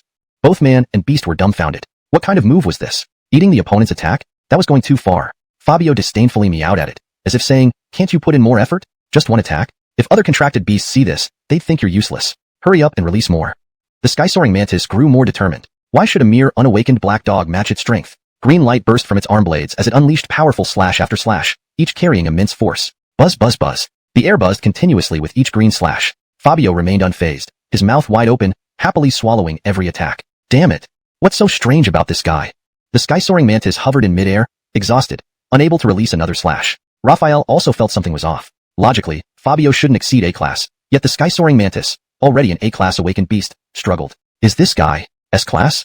But this thought was quickly dismissed. If this beast were S-class, no student in the city would have an S-class contracted beast without shockreg the entire country. In truth, fine AI should sounds of steel clashing. Big brother, our contracted beasts must show their skills this time. We can't embarrass ourselves again. Yeah, we must avenge Cristobal red hair. Revenge. The Hybel gang, upon entering the nursing home, saw the sky-soaring mantis wildly slashing in the living room. Most absurdly, the black puppy was lying there enjoying the beating. The scar-faced man holding a black cat suddenly lost his nerve. Maybe we should leave. I have something to do. My mom said our computer is out of power. My kitchen exploded. Let's head back together. The scar-faced man bolted first, terrified of lagging behind and getting torn apart. Chapter 63. Jealousy. Schmelzy. Only the boss deserves such treatment. The scarred man and his crew had barely run out of Adamley Care Home when they were intercepted by a group of women in green uniforms. Leading them was a woman with an immaculate face and perfect figure, wearing a cap adorned with a military emblem. She wore black sunglasses and had a short sword at her waist, exuding an impressive aura that demanded admiration. Without stopping for these women, the scarred man hurried along, aware of the life and death battle inside. Slowing down would surely get him killed. The woman pulled out her sword, pressing it coldly against the scarred man's neck. One more move, and Spirit Dragon uncovered evidence of an evil cult recruiting in Sector 20, leading a team to apprehend the culprits. Instead of finding suspects, they encountered Fabio being serviced. Before they could approach, a loud scream erupted from the room. Damn, when did you come in? Crap. An amen with his head ablaze scrambled out, followed by a few small packed beasts. A flying eagle whipped its wings around his head, while a fire dragon spewed flames non-stop and a lance continuously jumped to hit his knees. These packed beasts, why do they seem so familiar? They must be from those students of Qingyang Academy. From the previous battle, Augusha remembered the top students. Meeting them again brought a mix of surprise. Every encounter with Fabio seemed to bring something extraordinary. Fabio lay on the ground, meowing softly as Augusha approached, continuing to enjoy the sky-piercing mantis massage. Suddenly, noticing its master hurt, the mantis rushed over to protect him, not Greg the other beasts aside. Augusha stepped into the living room. Raphael, is it? We're from Spirit Dragon's intelligence unit. You're under suspicion of organizing a cult. You must come with us. If you resist, don't blame us for using force. Hearing her credentials, Raphael backed away in fear, no longer caring about his appearance. They're paralyzing darts. You'll just be unconscious briefly. You'll be interrogated when you wake up. Raphael breathed a sigh of relief. At least it wasn't fatal. Your methods at Spirit Dragon are rather despicable. Attack Reg an old man like this? Shameless. Thud. His body went stiff as he fell to the ground. Fabio yawned lazily from a corner. Spirit Dragon sure works fast. Can't deny this woman's efficiency when she's on the job. Such presence and charisma, truly impressive. After Togreg Raphael away, Augusha rushed to Cristobalza, relieved to see her only unconscious. Take her back first. I'll interrogate later. Subordinates nodded in agreement. Once everyone left, Augusha transformed, adopting a childlike demeanor. She picked up Fabio and nuzzled him affectionately. Oh, Frisco, meeting you again. Fabio. Since his awakening, this girl's attitude toward him couldn't be any better. The flying eagle and fire dragon looked on enviously. Who wouldn't like being embraced by such a beauty? Lance understood their envy, but slapped each of them angrily. Chirp. Translation of the message, you jealous losers, only the boss gets such treatment. This chapter continues to highlight the intense action and character interactions, keeping the narrative engaging and fluid. The original tone and style are preserved, ensuring a natural reading experience. Hashtag chapter 64, part-time worker. Fiona Tion woke up groggily from her sleep. She was surprised to see Augusha sitting next to her, petting Fabio relentlessly. Huh, why are you here, Augusha? What about that old man? I remember we were drugged. What's going on? Lou Greg at the classmates still lying on the ground. She was completely bewildered. Augusha sighed. You don't know yet? This old man named Raphael belongs to District 20 and is the head of the Killers sect. This organization is notorious, with a designated person in charge for each city. Reaching this point, Augustus's expression turned unusually serious. They do every evil deed under the sun, specifically stealing spirit cores, causing cities to fall into destruction one after another. We have been investigating him for a long time, and came to arrest him only after we had enough evidence. Imagine my shock when I found out you all were nearly harmed by him. Fiona Tion shuddered in fear upon hearing this. Harmed? Augusha nodded heavily. Yes, harm. The methods of their organization are extremely vicious. Once they target someone, they will drug them into unconsciousness and then use so-called contracts to bind the victims to the organization for eternity. Fiona Tion widened her eyes in horror, fully realizing how dire the consequences would be if anyone were bound. Suddenly, a smile appeared on Augustus's stern face as she affectionately rubbed Fabio. Fortunately, this little guy held them back. Otherwise you would have all fallen victim. Fabio stared at Augusha disdainfully, inwardly complaining. How shameless can this person be? Always Greg advantage of me. If Augustia knew Fabio despised her all along, she might have broken down. Fiona Tion smiled while Lou Greg at Fabio. This little one always manages to help in critical moments. Augustia nodded slightly, then glanced at the few who were still unconscious, reminding Fiona Tion, make sure not to let them know I've been here. Keep this matter secret, it mustn't leak out. Fiona Tion nodded. But who knew? Augustia had ulterior motives and continued with a grin, since you're involved in this matter now. You shouldn't miss our operation tonight. After all, it's confidential, and you're not one of us from Cristobal Long, hee. Fiona Tion looked at her disdainfully. So, you're setting me up bit by bit? Augustia laughed arrogantly. Who made you know so much? You definitely need to help me out with this trouble. Fiona Tion's sweat dropped. Trouble? Is there something even Cristobal Long can't handle? Augustia sighed. The killer sect has a smuggling activity at the docks tonight, supposedly supervised by the person in charge from District 5. We lack manpower, and base is busy reconstructing District 20. If it comes to a fight, I'm afraid we won't win. As an official personnel, she actually needed her help. Fabio, upon hearing there was more fighting ahead, got excited and started meowing. Meow meow meow. Go. I love fighting. And I can absorb some evolution points, ha ha ha. Fiona Tion curled her lips, saying nonchalantly, look, Cole is already Bargreg in fear. I think we should just stay away from it. Augustia and Fabio. Is this your way of showing reluctance? This is totally something you made up. Augustia gave her a scornful look. Are you messing with me? You must help tonight, no matter what. I'll give you a wage, alright? Upon hearing money, Fiona Tion instantly changed her tone and said with a smile, money or not, it doesn't matter. I just want to bring Cole to serve justice for the people. How much money though? Augustia. She felt this girl had been corrupted by Cole, and was now quite mischievous. It wasn't entirely Fionation's fault. The monthly allowance from her father could barely cover her expenses and, with Fabio being a glutton, her wallet was almost empty. If it weren't for the school bonus earlier, she wouldn't have made it through the month. Augustia seemed to have found a way to bribe Fiona Tion. An hourly rate of 5,000 yuan. Fiona Tion exclaimed, wow. Let's go, right now. A day's work means a month of play. Augustia shook her head expressionlessly. Not now, the operation starts at 10 tonight. At 10, we'll send a car to pick you up at the school gate. I hope you can keep this action a secret. Fiona Tion nodded with a smile. Sure, guaranteed. As long as there was money, even if Cole had to eat poop, Fiona Tion wouldn't bat an eyelid. After bidding farewell to Fiona Tion, Augustia left the nursing home. Just as Augustia had left, the classmates gradually woke up. Fiona Tion briefly explained what happened, omitting the arrival of Cristobal Long, and only mentioned that the old man was driven away by Fabio. Hicks was enraged. That damned old man. We helped him so much, and he ends up drugging us. If he hadn't run fast, I'd have broken his legs. Bonnie patted Hicks on the shoulder mock-regly. Save your talk. You drank the most, and were the first to pass out. Hicks grumbled but sighed helplessly. It's because I'm too honest, too trusting. Bonnie sneered. Then don't rant here. We need to get back to school quickly. Wang Qinxian was still feeling dizzy, telling Bonnie, I'm still unwell. Please take me to the infirmary. Fiona Tion and Bonnie helped support Wang Qinxian out, leaving behind Hicks standing there dumbfounded. Hey, aren't you guys going to seek revenge on the old man? Are we just letting this go? Wait for me. Fabio and the other small companions lazily followed Fiona Tion, even ignoring the incompetent owner. Unbeknownst to them, a figure hidden in the corner was watching them intently. Yasmin panted. Has Old Fong finally fallen? Observing the entire battle, Yasmin's heart was filled with mixed feelings. With Old Fong falling, it also meant the medication for her sister would no longer be provided. Now that Old Fong has been arrested, perhaps I can try to become the new head of District 20. If I spread tonight's news, it should work. She saw this as an opportunity to rise, especially since her sister's life-saving medication couldn't wait. Chapter 65, 5,000 for Christabel. Dusk was approaching. Yasmin used the computer in the side room left by Old Fong to try and contact a messenger of the Killgod sect on a dark web created by them. Responsible person for Zone 20, Raphael, has been arrested by the Spirit Dragon. I am an apostle trained by Raphael and urgently need to get in touch with you. Just a minute after the message was sent, a video call notification popped up. Yasmin hesitated, but eventually answered it. Ding dong. The pop-up window revealed a figure wearing a devil mask, their voice muffled and demonic. You say the head of Zone 20 is in trouble? If you dare lie to me, I'll make great loss due to this information. Can you bear the responsibility? The messenger, unsure of the severity, cautiously probed further. What's so important? Biting her lip firmly, Yasmin insisted.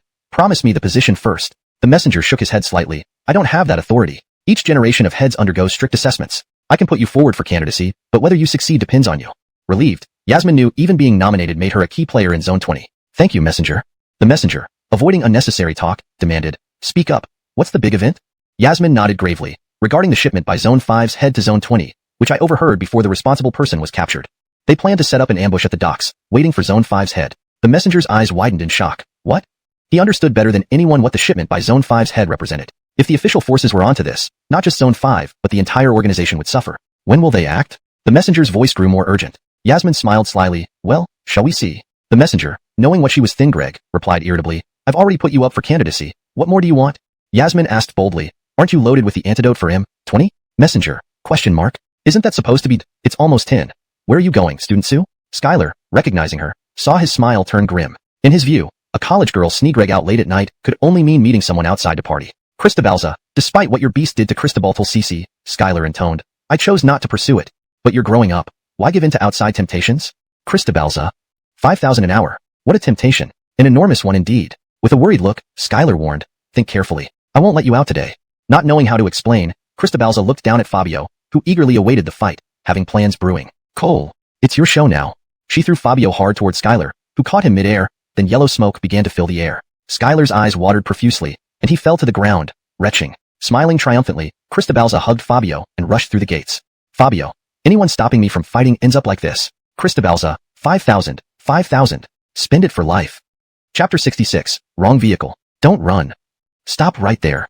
Gabby sprinted for her life, with Skylar's furious roar echoing behind her. Fabio watched this woman who was hugging him while running and Sneegreg laughs, left speechless. When did Gabby turn so naughty? No. He suddenly realized a serious matter. This girl looked foolish and dazed on the surface, but was mostly sharp-witted and even had potential to be sly. He used to not believe that the kind of contract beast one had reflected what their owner was like, but now he believed it. After not running far, Gabby boarded a van with its hazard lights on. Augustia is really too stingy. Even though I'm an hourly worker, they can't send such a van to pick me up, can they? Sitting in the back seat, she saw the men covered in dragon and tiger tattoos, each holding watermelon cleavers. Lou Greg fierce. Do members of Cristobal Long all look this rugged? While criticizing, she glanced around at the large men with curiosity. The group also looked at Gabby with scrutinizing eyes, not knowing how this girl got in here. Hey kid. The man next to Gabby looked at her oddly. You're from our side, right? Aren't you able to tell? Gabby nodded dumbly. Weren't you told that we would come to pick someone up?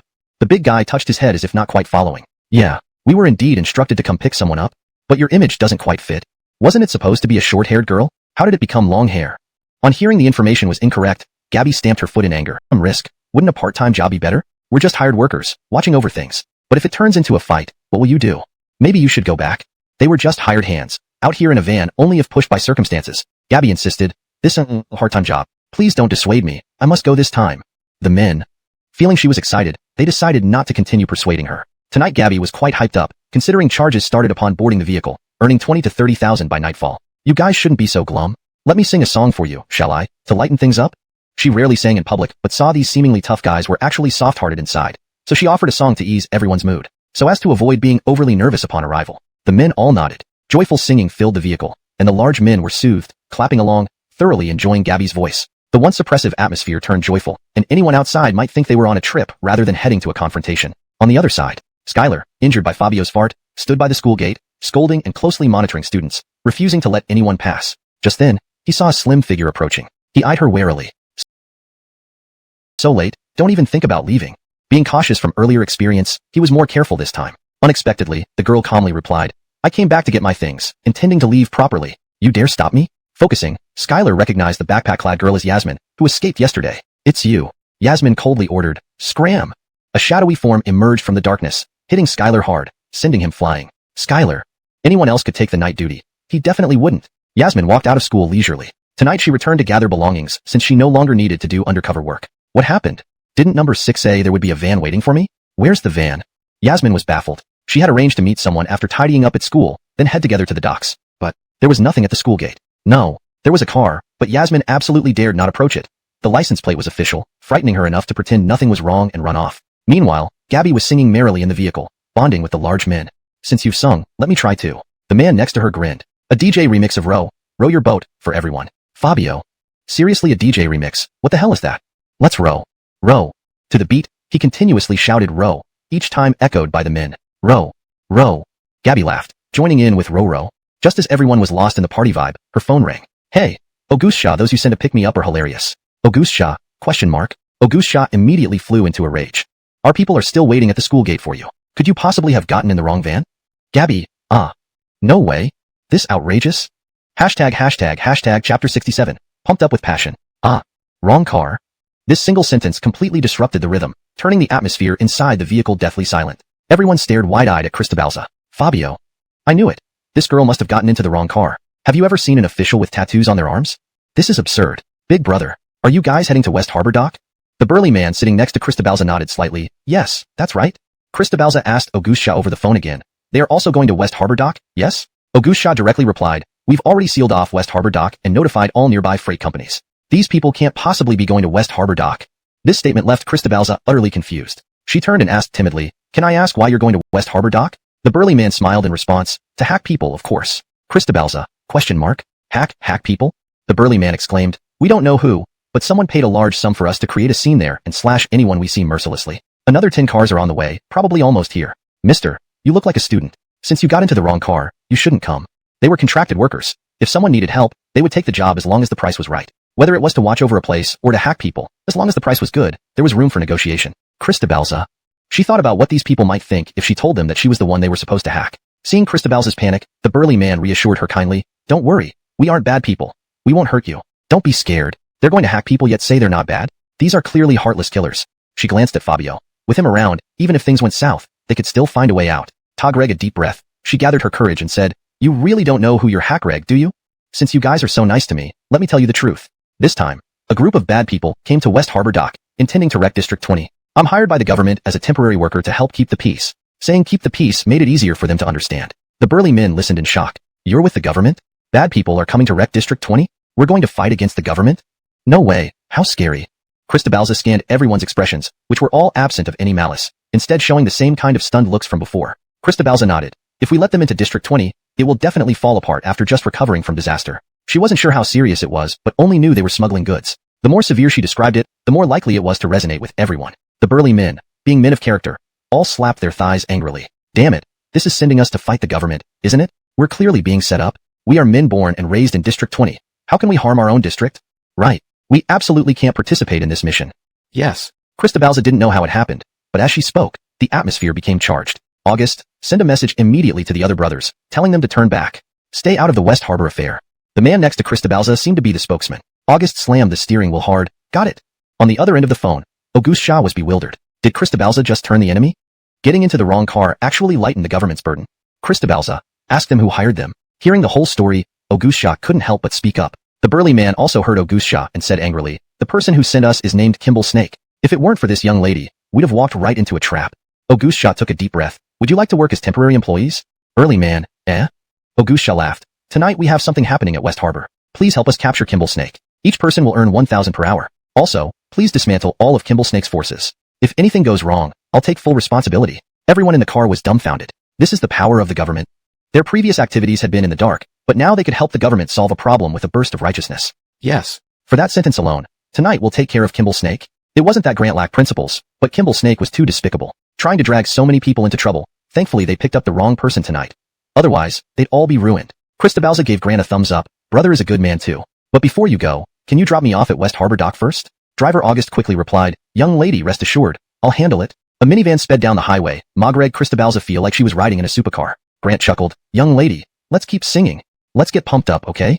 The atmosphere in the car resumed its lively and explosive state, and the DJ version of Dancing Together started playing again. Cristobalza didn't quite know what happened, but somehow they were grooving all the way. Hashtag West Harbor Dock. At this moment, everyone was seriously watching the ComC, waiting for a cargo ship to arrive. Just then, Auguste Shaw saw a wildly speeding minivan racing towards them. Huh. Could Cristobalza be in that car? What kind of judgment does this girl have, getting into the wrong car like that? She wondered if Cristobalza had brought her brain when she left home. How could an official send a car like that to pick her up? Auguste Shaw approached, and as soon as the car door opened, Cristobalza tumbled out with messy hair, still chanting swing, swing. Auguste Shaw, you. She vomited as soon as she got out of the car. Auguste Shaw. How fast did they drive that she felt so sick? Grant also saw Auguste Shaw and greeted her with a smile. So you're the official? Auguste Shaw nodded slightly and handed over her business card. Here's my card. As long as no one dies, I'll take responsibility for everything. Remember to leave that guy. Just as Auguste Shaw smiled in relief, Fiona let out a sudden exclamation. Cole, what are you doing? Fabio was biting open a suitcase on the ground, devouring all the meat inside voraciously. The staff from Cristobalza did not feel right stopping him, considering he was Augustus's assistant, and everyone acknowledged his prowess, thus letting him eat. Auguste Shaw patted Fiona with a mischievous grin. This was meant to treat the other staff's contract beasts. Top-tier contract beast food, top-grade beef jerky, top-grade flying fish meat. As a temp worker, we provide transportation but not meals. Fiona. She felt like she was about to be tricked. Trying to stop Fabio was too late. He had finished eating all the meat in the suitcase. Auguste Shaw chuckled. Don't worry. I'll show you the invoice later. I'll charge you at face value. No rip-offs here. Fiona wanted to retort. You're already ripping me off. Money can be paid later. Just come to help more often. Auguste Shaw was well aware of Fiona's current financial state, knowing once he had her, she wouldn't escape easily. Having eaten enough to fill up 1/3 of his appetite, Fabio sighed, watching Fiona's expression of despair. It's just some food. Really? Must you overreact? How can I work with an empty stomach, sister? Fiona tightly hugged Fabio, determined not to let him act recklessly. Brother, I'm seriously broke. Please, don't cause trouble. We're here to work, not accumulate debt. Her pleading was humble, genuinely scared by Fabio's antics. Augustus's smile faltered as a cargo ship appeared on the horizon. Grabbing the walkie-talkie, she ordered sternly, "Spread the word. The target has arrived. Everyone, be on high alert. Once the ship docks, move immediately." She aimed to neutralize this threat in one fell swoop. Rumor had it that the Area 5 director was one of the fiercest leaders of the killer sect, capable of summoning S-class contract beasts and successfully stealing spirit energy cores from other areas, ran Greg among the top 5 fighters in the killer sect. This far exceeded Augustus's capabilities as Area 20's intelligence head. Christo Baonglong and Long Yuan each had their own directors. Augustus's jurisdiction was Area 20, so her combat strength could not match this opponent, prompting her to call upon Fiona for assistance. The cargo ship emitted a long horn signal, signaling its approach to the port. Staff members discreetly positioned themselves along key routes, preparing to ambush the enemy. Fiona, holding Fabio, anxiously awaited the ship's arrival. She noticed a hunched figure standing atop the ship, wielding a cane and with a bird-like creature perched on his shoulder. As everyone waited for the ship to dock, an eerie bell-like cry pierced the air. Buzz. The harsh sound caused discomfort, yet Fiona kept her gaze locked on the figure on the ship. It vanished. The bird-like shadow was gone from the figure. A black glow shimmered in midair, revealing a massive, 10-meter-tall, decaying bird charging towards the port at an unprecedented speed. Fiona. An awakened entity? So fast. In an instant, it had awoken, releasing an S-class aura that sent the hidden contract beasts trembling in fear. Fabio focused on the monstrous bird circling above the port, noticing feathers falling from its body. This is toxic. He sensed the feathers were not ordinary, even altering the air's scent. Fabio quickly released a black gas, enveloping Fiona and Augustia protectively to avoid poisoning. What's going on with Cole? Puzzled, Augustia found herself encased in soft gas. Lou Greg curiously at Fabio. Fiona scratched her head, equally confused. I don't know either. Fabio. Can this woman, my owner, really not discern what's happening? Moreover, didn't Augustia thoroughly study the enemy? Not even knowing the contract beast's abilities? So painful. What's happening? My skin hurts. Suddenly, flash correction. Augustia shouted from behind. Jiao. / further improvement for natural fluency in English. Augustia shouted from behind. Tian, come on. Note, Jiao is a Chinese phrase that means come on or go ahead, and is often used to cheer someone on. For an English translation, using come on sounds more natural. Her contract beast had been poisoned by being placed near the workers and was in no condition to fight. The only one left to rely on was Fabio. This is Intelligence Group 20. You must now face judgment. Surrender yourselves peacefully. Fabio. He was curious as to why such words could come out of Gabby's mouth. To confront a group of criminals single-handedly? And to do it head-on too. Wasn't this the result of not using her brain? Over 20 criminals, dressed in black windbreakers and wearing devil masks, drew their handguns and aimed them at Gabby. One person wants to stop us? Not bad, Lou Greg, for a girl. Don't kill her. I haven't tasted meat in ages. Shall we eat her first?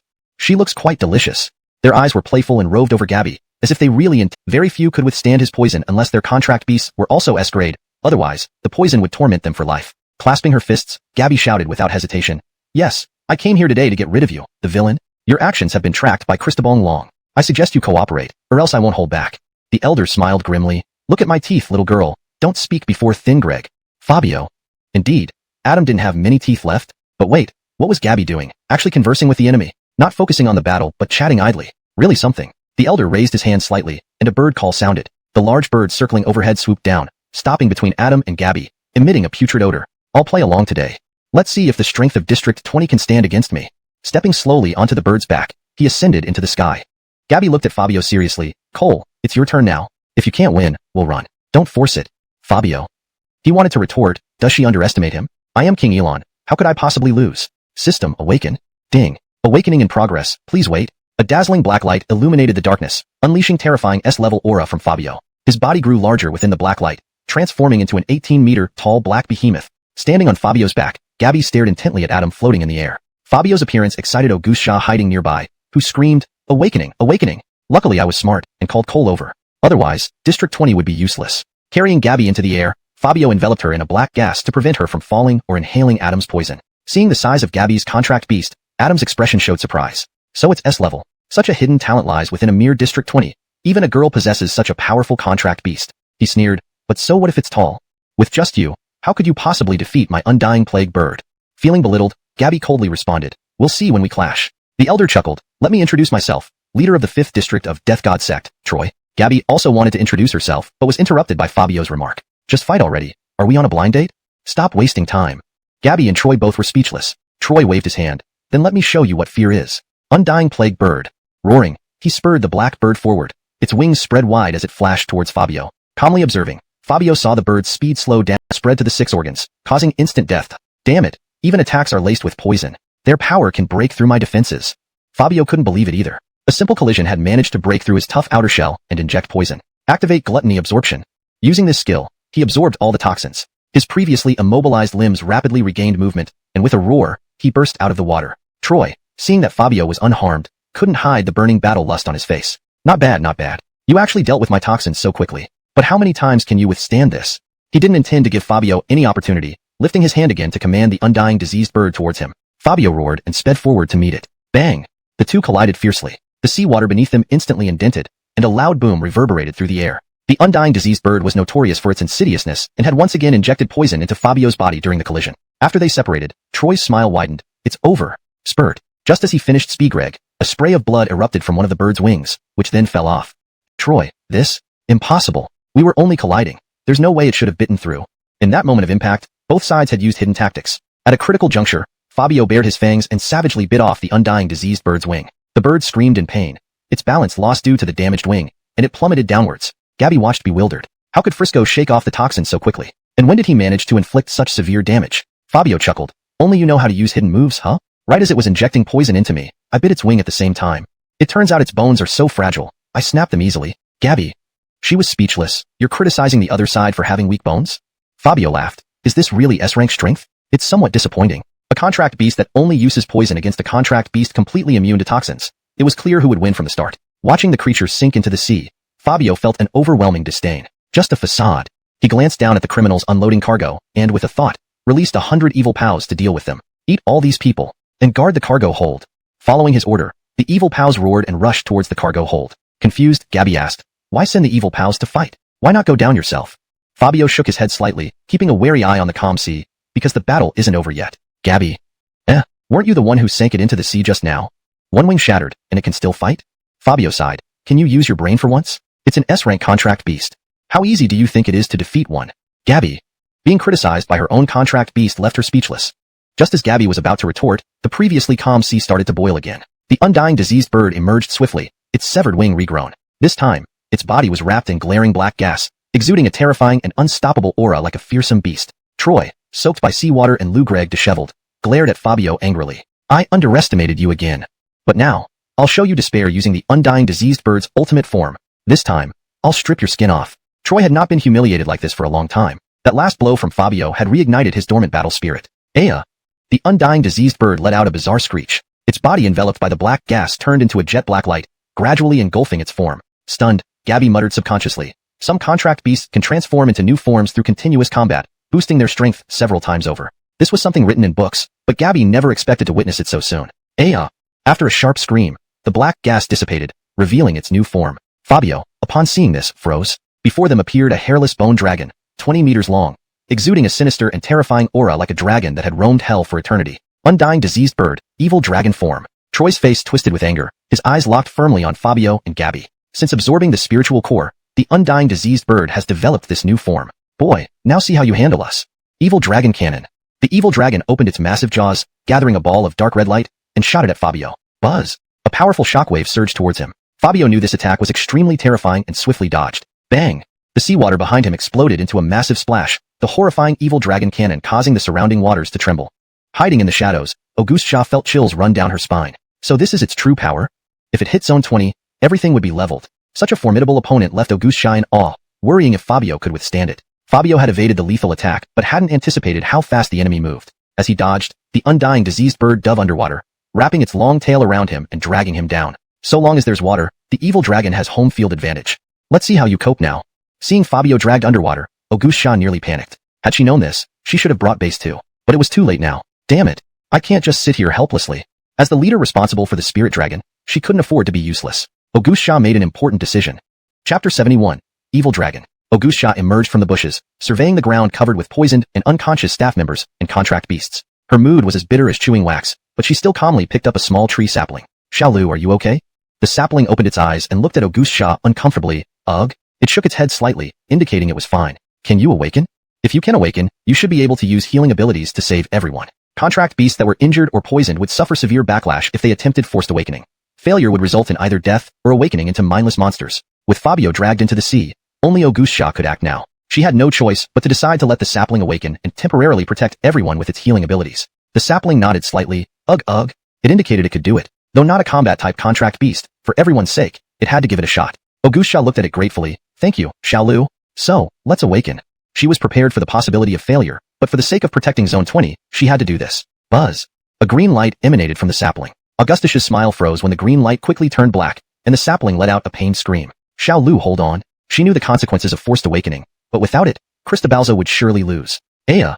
The black light dimmed with the sapling's screams, replaced by an even brighter green light. The green light nurtured the sapling, gradually transforming it into a slender figure with transparent wings like cicada wings. It stood at about 1.7 meters tall, dressed in flower garments, with delicate features resembling Augustus's.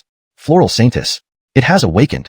Auguste Shaw sighed in relief. An A-rank contract beast needed to go all out to counteract the poison. The Floral Saintess smiled at Auguste Shaw. Thank you, Master, for understanding my resolve, for letting me successfully awaken. Auguste Shaw nodded, then start releasing immunity pollen to wake everyone up and get them back into battle. The Floral Saintess nodded. Understood. Her hands, made of green vines, waved through the air. Snap. A crisp sound later, a green energy field appeared in the air. Immunity pollen. The ground trembled as long green vines burst forth, blooming with colorful flowers. Fragrant pollen filled the air, reviving the previously unconscious staff and contract beasts. What just happened? We were in so much pain, and now we're fine. How did this happen? Where's the enemy? Auguste Shaw looked at everyone sternly. You've absorbed Xiao Lu's immunity pollen, which will last for only 20 minutes. I need you to end the battle within those 20 minutes. And find a way to help Frisco, who was dragged into the sea. Due to the opponent's S-rank contract beast, Xiao Lu's A-rank status couldn't provide effective healing, only temporary immunity. Auguste Shaw needed to clear the cargo ship quickly to avoid further complications. The time has come for our spirit dragons to take the stage. Move. No matter what, we must stop the enemy. For Zone 20, we have no choice but to fight. Cristobalts flashed in the forest as contract beasts full of fighting spirit rushed towards the cargo ship. Upon boarding, they saw pools of blood and ugly monsters standing guard at the large cargo holds. What happened here? Weren't these things summoned by Frisco? This kid is impressive, managing to address the situation below while fighting.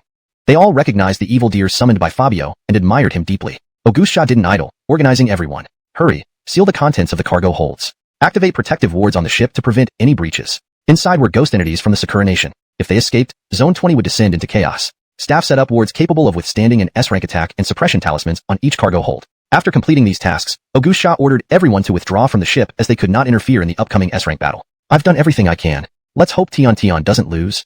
If they lost, the ghost entities would spread, and the spiritual core energy would be stolen, plunging Zone 20 into endless chaos. If they won, everyone would celebrate, and the killer cult would cease their mischief in Zone 20. Everyone withdrew to the harbor, feeling the earth tremble violently and ripples spreading across the sea. Boom boom boom. A sinister sound echoed from the depths, imagining how perilous the underwater battle must be. Fabio's body was tightly entwined by the evil dragon. Feeling pressure on his internal organs, he encountered something formidable for the first time in this world. Facing the Ahmed hadn't been as challenging. Wasn't this forcing him to use unconventional means? Are you running out of steam? The undead bird evolved after absorbing the spiritual core energy. Even if you're strong, you can't win underwater. Troy, wrapped in black aura, laughed loudly. Unexpectedly, the evil dragon screamed soon after. Ugh, what's happening? Its eyes widened in disbelief as a massive mouth bit into its abdomen. Fabio snarled, I just wanted a fist fight. Since you restrained me, don't blame me. He thought about engaging in hand-to-hand combat, but with the dragon constricting him, he decided to bite instead. Cristobalzo looked at Fabio in surprise. You could have bitten earlier and avoided all this. Frisco, bite this insect to death. Troy exclaimed, that's a dragon. A dragon. Hashtag chapter 72. All gone. Fabio took a vicious bite into the evil dragon's abdomen. The evil dragon writhed in pain. Lou Greg at Fabio, who was tightly bound. You actually still have this ability? It wanted to compliment Fabio. Your teeth are too good, even dragon bones you can chew on. A crisp crack echoed underwater. The evil dragon was almost driven mad by the pain. Just as it watched its bones about to be crushed by Fabio, it started to condense a dark red energy in its mouth. Evil dragon. Aya. Before it could unleash its ultimate attack, the pain forced it to abort prematurely. The pain made the evil dragon abandon comfort and struggle before giving up on restraining Fabio, maintaining a cautious distance instead. This bastard has such sharp teeth. The evil dragon looked at its nearly shattered dragon bone, feeling both resentment and fear toward Fabio. Fabio didn't intend to prolong the fight anymore. Since the opponent refused to engage in close combat and kept using dirty tricks, it was time to crush him once and for all. Day, I'm going to get serious now. Those words almost broke Matilda's composure. You're only getting serious now? What were you doing earlier? This is a life and death struggle, not a game. She couldn't help but complain angrily, wishing she could slap some sense into Fabio. Earlier, her heart had been in knots, only to find out that he had been playing around. Fabio gave an embarrassed smile. Oh, just messing around with close combat. But then it didn't follow martial ethics. Matilda. Do contract beasts need to follow martial ethics? Troy also decided not to hold back. He found Fabio somewhat difficult to handle. If they didn't end the battle quickly, they might really get dragged down here. Evil dragon, let's settle this. He pointed at Fabio coldly and ordered, take him down. Evil dragon, ugh. It let out a roar, condensing a dark red ball of energy in its mouth, charging up before launching a fierce attack at Fabio. Ultimate evil dragon cannon. A dark red beam shot towards Fabio. Fabio didn't hold back either, opening his mouth wide and meeting it head-on. To others, this seemed like a devastating blow, but for Fabio, it was a treasure. The dark red energy beam was entirely absorbed by Fabio in one breath, without causing any splashing effect. Ding. 50,000 shock points from Evil Dragon. Ding. 50,000 shock points from Troy. Ding. 100 dumbfounded points from Matilda. They were all left speechless by Fabio's performance. Especially Troy. After so many years in the world, having seen countless strong warriors, he had never encountered anyone who could absorb damage through their mouth like Fabio. How hungry are you to eat all that damage? Can you really eat that? You're insane. Troy, who had always remained calm and composed, couldn't help but rant. Who could withstand such an opponent? Fabio belched, gaining 1,000 evolution points and satisfying his hunger. Matilda patted Fabio's head worriedly. You ate all that damage. Don't choke yourself. Fabio looked at her disdainfully. This level of attack isn't enough to kill me. Come a few more times. I'll keep eating. Matilda. She realized this guy was a super eater, able to consume anything. Fabio swayed his body, his momentum becoming fiercely powerful, releasing a black aura that shook the surrounding sea. Enough playtime. It's my turn to act. He was tired of playing around and ready to end this farce. Fabio opened his mouth, condensing a mass of dark matter, a skill activated after reaching S level. Dark splitting cannon. Roar. With a wild howl, terrifying power erupted from his mouth, fiercely Strigregg the evil dragon. Upon seeing this oppressive strike, the evil dragon's first thought was to escape. It knew it couldn't withstand this attack and swam upwards immediately. Troy couldn't help but mock. Just an attack? Do you have to run like that? We're 5th district powerhouses, and you're a super contract beast that absorbs spirit nuclei energy. Why are you scared? Facing a cowardly contract beast, Troy was utterly baffled. But the evil dragon retorted, if I take this hit, I'll be vaporized. You think you can handle it? You just talk big. Troy shivered in anger. You. As they bickered, a black light chased them at incredible speed. The evil dragon was shocked. This thing can curve? Damn it. Troy. Sensing the approach of death, Troy widened his eyes. A massive explosion shook the entire seabed. The dark substance released by Fabio erupted underwater, boiling the surrounding sea. Augustia watched the rising black glow illuminating the entire sea surface. This? How intense must the battle be? Totally going all out. Augustia and all present staff were bewildered. Even the defensive barrier setup began to shine. Boom. A huge splash rose on the sea surface, and a 3-meter-long piece of dragon bone floated up first. Troy sat on the dragon's head, his earlier bravado completely gone, replaced by a look of terror. This was the first time since his fame that he felt real danger. The evil dragon breathed heavily. Luckily, I split off 2/3 of my bones in critical moments, or we'd both be dead. Its short stature resulted from splitting off its bones. Otherwise, it would surely be dead. Troy said in a disheveled state. Now, immediately, evacuate District 20. Huh. He stared at the 100 black creatures on the cargo ship, then froze. These damn things. Where are my men? All gone. In his mind, District 20 was way down the list, barely a 3rd-tier city. Having an S-ranked contract beast was already absurd. Why were there so many strange things here? Troy now only wanted to return to District 5 as soon as possible. If possible, he never wanted to come back to this terrifying place again. Chapter 73, Kimball Snake. Just as Troy finished Spigreg, an evil aura enveloped him. The evil dragon let out a warning hiss. It's here. It's here. Suddenly, a massive wave surged on the horizon, and a huge mouth erupted from the depths of the sea. Crunch. The remaining 3-meter-long evil dragon and Troy were swallowed whole by Fabio in one gulp. The staff on shore gasped. Augustia was equally shocked. Ding. Received 50,000 shock points from the on-site staff. Ding. Received 10,000 shock points from Augustia. An S-class contract beast, just swallowed like that. Augusticia's eyes bulged wide. It was hard to believe if she hadn't seen it with her own eyes. And it was an evolved form after absorbing spirit core energy. To be eaten like this? Fabio leaped out of the water and onto the shore, Shagreg off the droplets and Lugreg at Augustia with an innocent smile as she approached. Augustia was still in shock. With someone as powerful as Fabio, no demons or criminals could wreak havoc in Zone 20. Augustia, Burke. So the next time we need your help, it must be free. Augustia was frugal, not just about money but also worried that Gabby might hesitate to help if she got too rich. Without a second thought, Gabby took the bank card and nodded cheerfully. Alright, anytime, anywhere. Nothing else, then let's take me and Frisco back to school first. Augustia nodded. Okay, let's go. She instructed the staff to secure the scene and later transfer the warehouse contents to a safe area before leaving with Gabby. Elsewhere, inside the blissful nightclub, Grant led a large group of companions, causing utter chaos and destruction inside the place. All the security personnel lay sprawled on the ground. They couldn't understand why Grant, who usually followed orders obediently and only cared about money, suddenly turned violent against them. Grant sat on a sofa, holding a large machete and muttering coldly, "Where's Kimball Snake? Not here." This was Kimball Snake's stronghold, and where all the destructive orders were issued. A manager, bloodied and barely alive, crawled up from the ground. Brother who? Boss is on his way. What misunderstanding happened tonight? He really wanted to curse. He always respected Kimball Snake like a tool, yet he suddenly betrayed them. Grant lit a cigarette and said coldly, "There's no misunderstanding between us." Had to confront him today. Kimball Snake narrowed his eyes, focusing on Grant. You take the money, do the job. Why care so much? As long as the price is right, you do the deed. What does it matter to me if something happens? Hearing this, Grant lifted his machete and responded coldly, "You never told me it was harmful to Zone 20? So, today, I'm settling this." Brothers. Yes. The room was filled with shouts, everyone waiting for Grant's command. Facing the crowd, Kimball Snake showed no fear, his eyes filled with excitement. Kimball Snake said coolly, since things have come to this, I can't quell my anger without eliminating you. A Mao, Air Mao, show them the consequences of opposing me. Yes.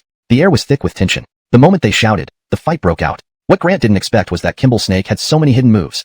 Hashtag Chapter 74, Yasmin's Opportunity. Around 2 in the morning, Auguste Shaw was speeding back to school. Actually, I'm not in a hurry. Gabby clung tightly to Fabio, afraid that any mishap by Auguste Shaw would mean the end of them. Fabio saw the speedometer hitting 100 kilometers per hour and felt an overwhelming sense of worry. It wasn't that he didn't trust Augustus's abilities, but why did she look so tense? Did she have no confidence in her driving skills? Auguste Shaw kept her eyes fixed on the road ahead, stammering, Don't talk to me. I'm afraid I'll get distracted. Click. For some reason, she turned on the windshield wipers. Gabby. Was this really how she drove? I wanted to signal a turn, but I opened the wipers instead. Heaven, how did I do it wrong again? By now, the car had accelerated to 120 kilometers per hour, and the strong push from behind made Gabby feel a bit scared. She obediently shut her mouth and silently prayed, Oh God, please let me reach the school safely. After this, I'll never ride in Augustus's car again. Not dying at the hands of enemies, but perhaps by Augustus's driving. The car gradually slowed down. Auguste Shaw, What happened?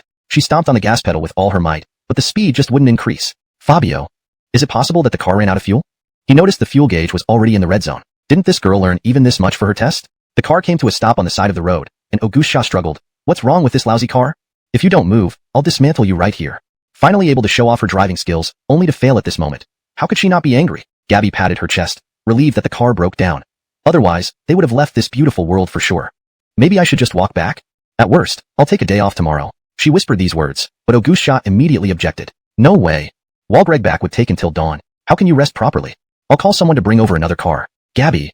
If she could choose, she'd prefer to open the door and run away right now. Fabio sighed. Destiny is cruel tonight. He also noticed a piece of wood lying on the back seat. It had been wearing its seatbelt, clearly aware of what it was about to experience, but it still fainted from fright. Even her contract beast was terrified. What kind of driving skills were these? Auguste Shaw took out her phone to call for a replacement car when a strange number appeared. Hello. Who is this? Without hesitation, she answered. Talon. Talon. It's Grant. Hurry. Hurry to Bliss nightclub. Save us. Grant's voice was weak, obviously having suffered serious injuries. Bliss nightclub? Her expression grew increasingly cold as she realized she had sent Grant to his doom. Seeing Augustus's expression turn icy, Gabby felt a chill run through her. Did something happen? Auguste Shaw nodded slightly. Grant is in trouble. It looks like you'll have to work overtime with me. Gabby didn't mind Wargreg extra hours, but cared deeply about Grant, and, reporting to Sir, it seems the person in charge of District 5 has been defeated. She arrived late, not entirely her fault, as the man Kimball Snake sent was mistaken, causing her considerable delay. The messenger sighed. This time, the organization lost a major general and a carefully prepared ghost. Yasmin knew the cargo inside was critical. If she could open those warehouses now, becoming the head of District 20 was almost guaranteed. So she asked, Sir, what if I release the things inside? The messenger on the screen immediately became excited. As long as you can release them, I will reward you greatly. Yasmin shook her head slightly. I don't want rewards. You know what I want, don't you? The messenger paused briefly. You want to become the head of District 20, don't you? Both shared a knowing smile. The messenger finally relented. As long as you succeed, becoming the head of District 20 might be possible. Yasmin smiled. Thank you, sir. Becoming the head meant a steady supply of medicine for her sister. It also meant a chance for rapid promotion, possibly even forming a team to take revenge on Gabby and the others. Yasmin stared at the nearby cargo ship, her smile widening, clearly confident in her plan.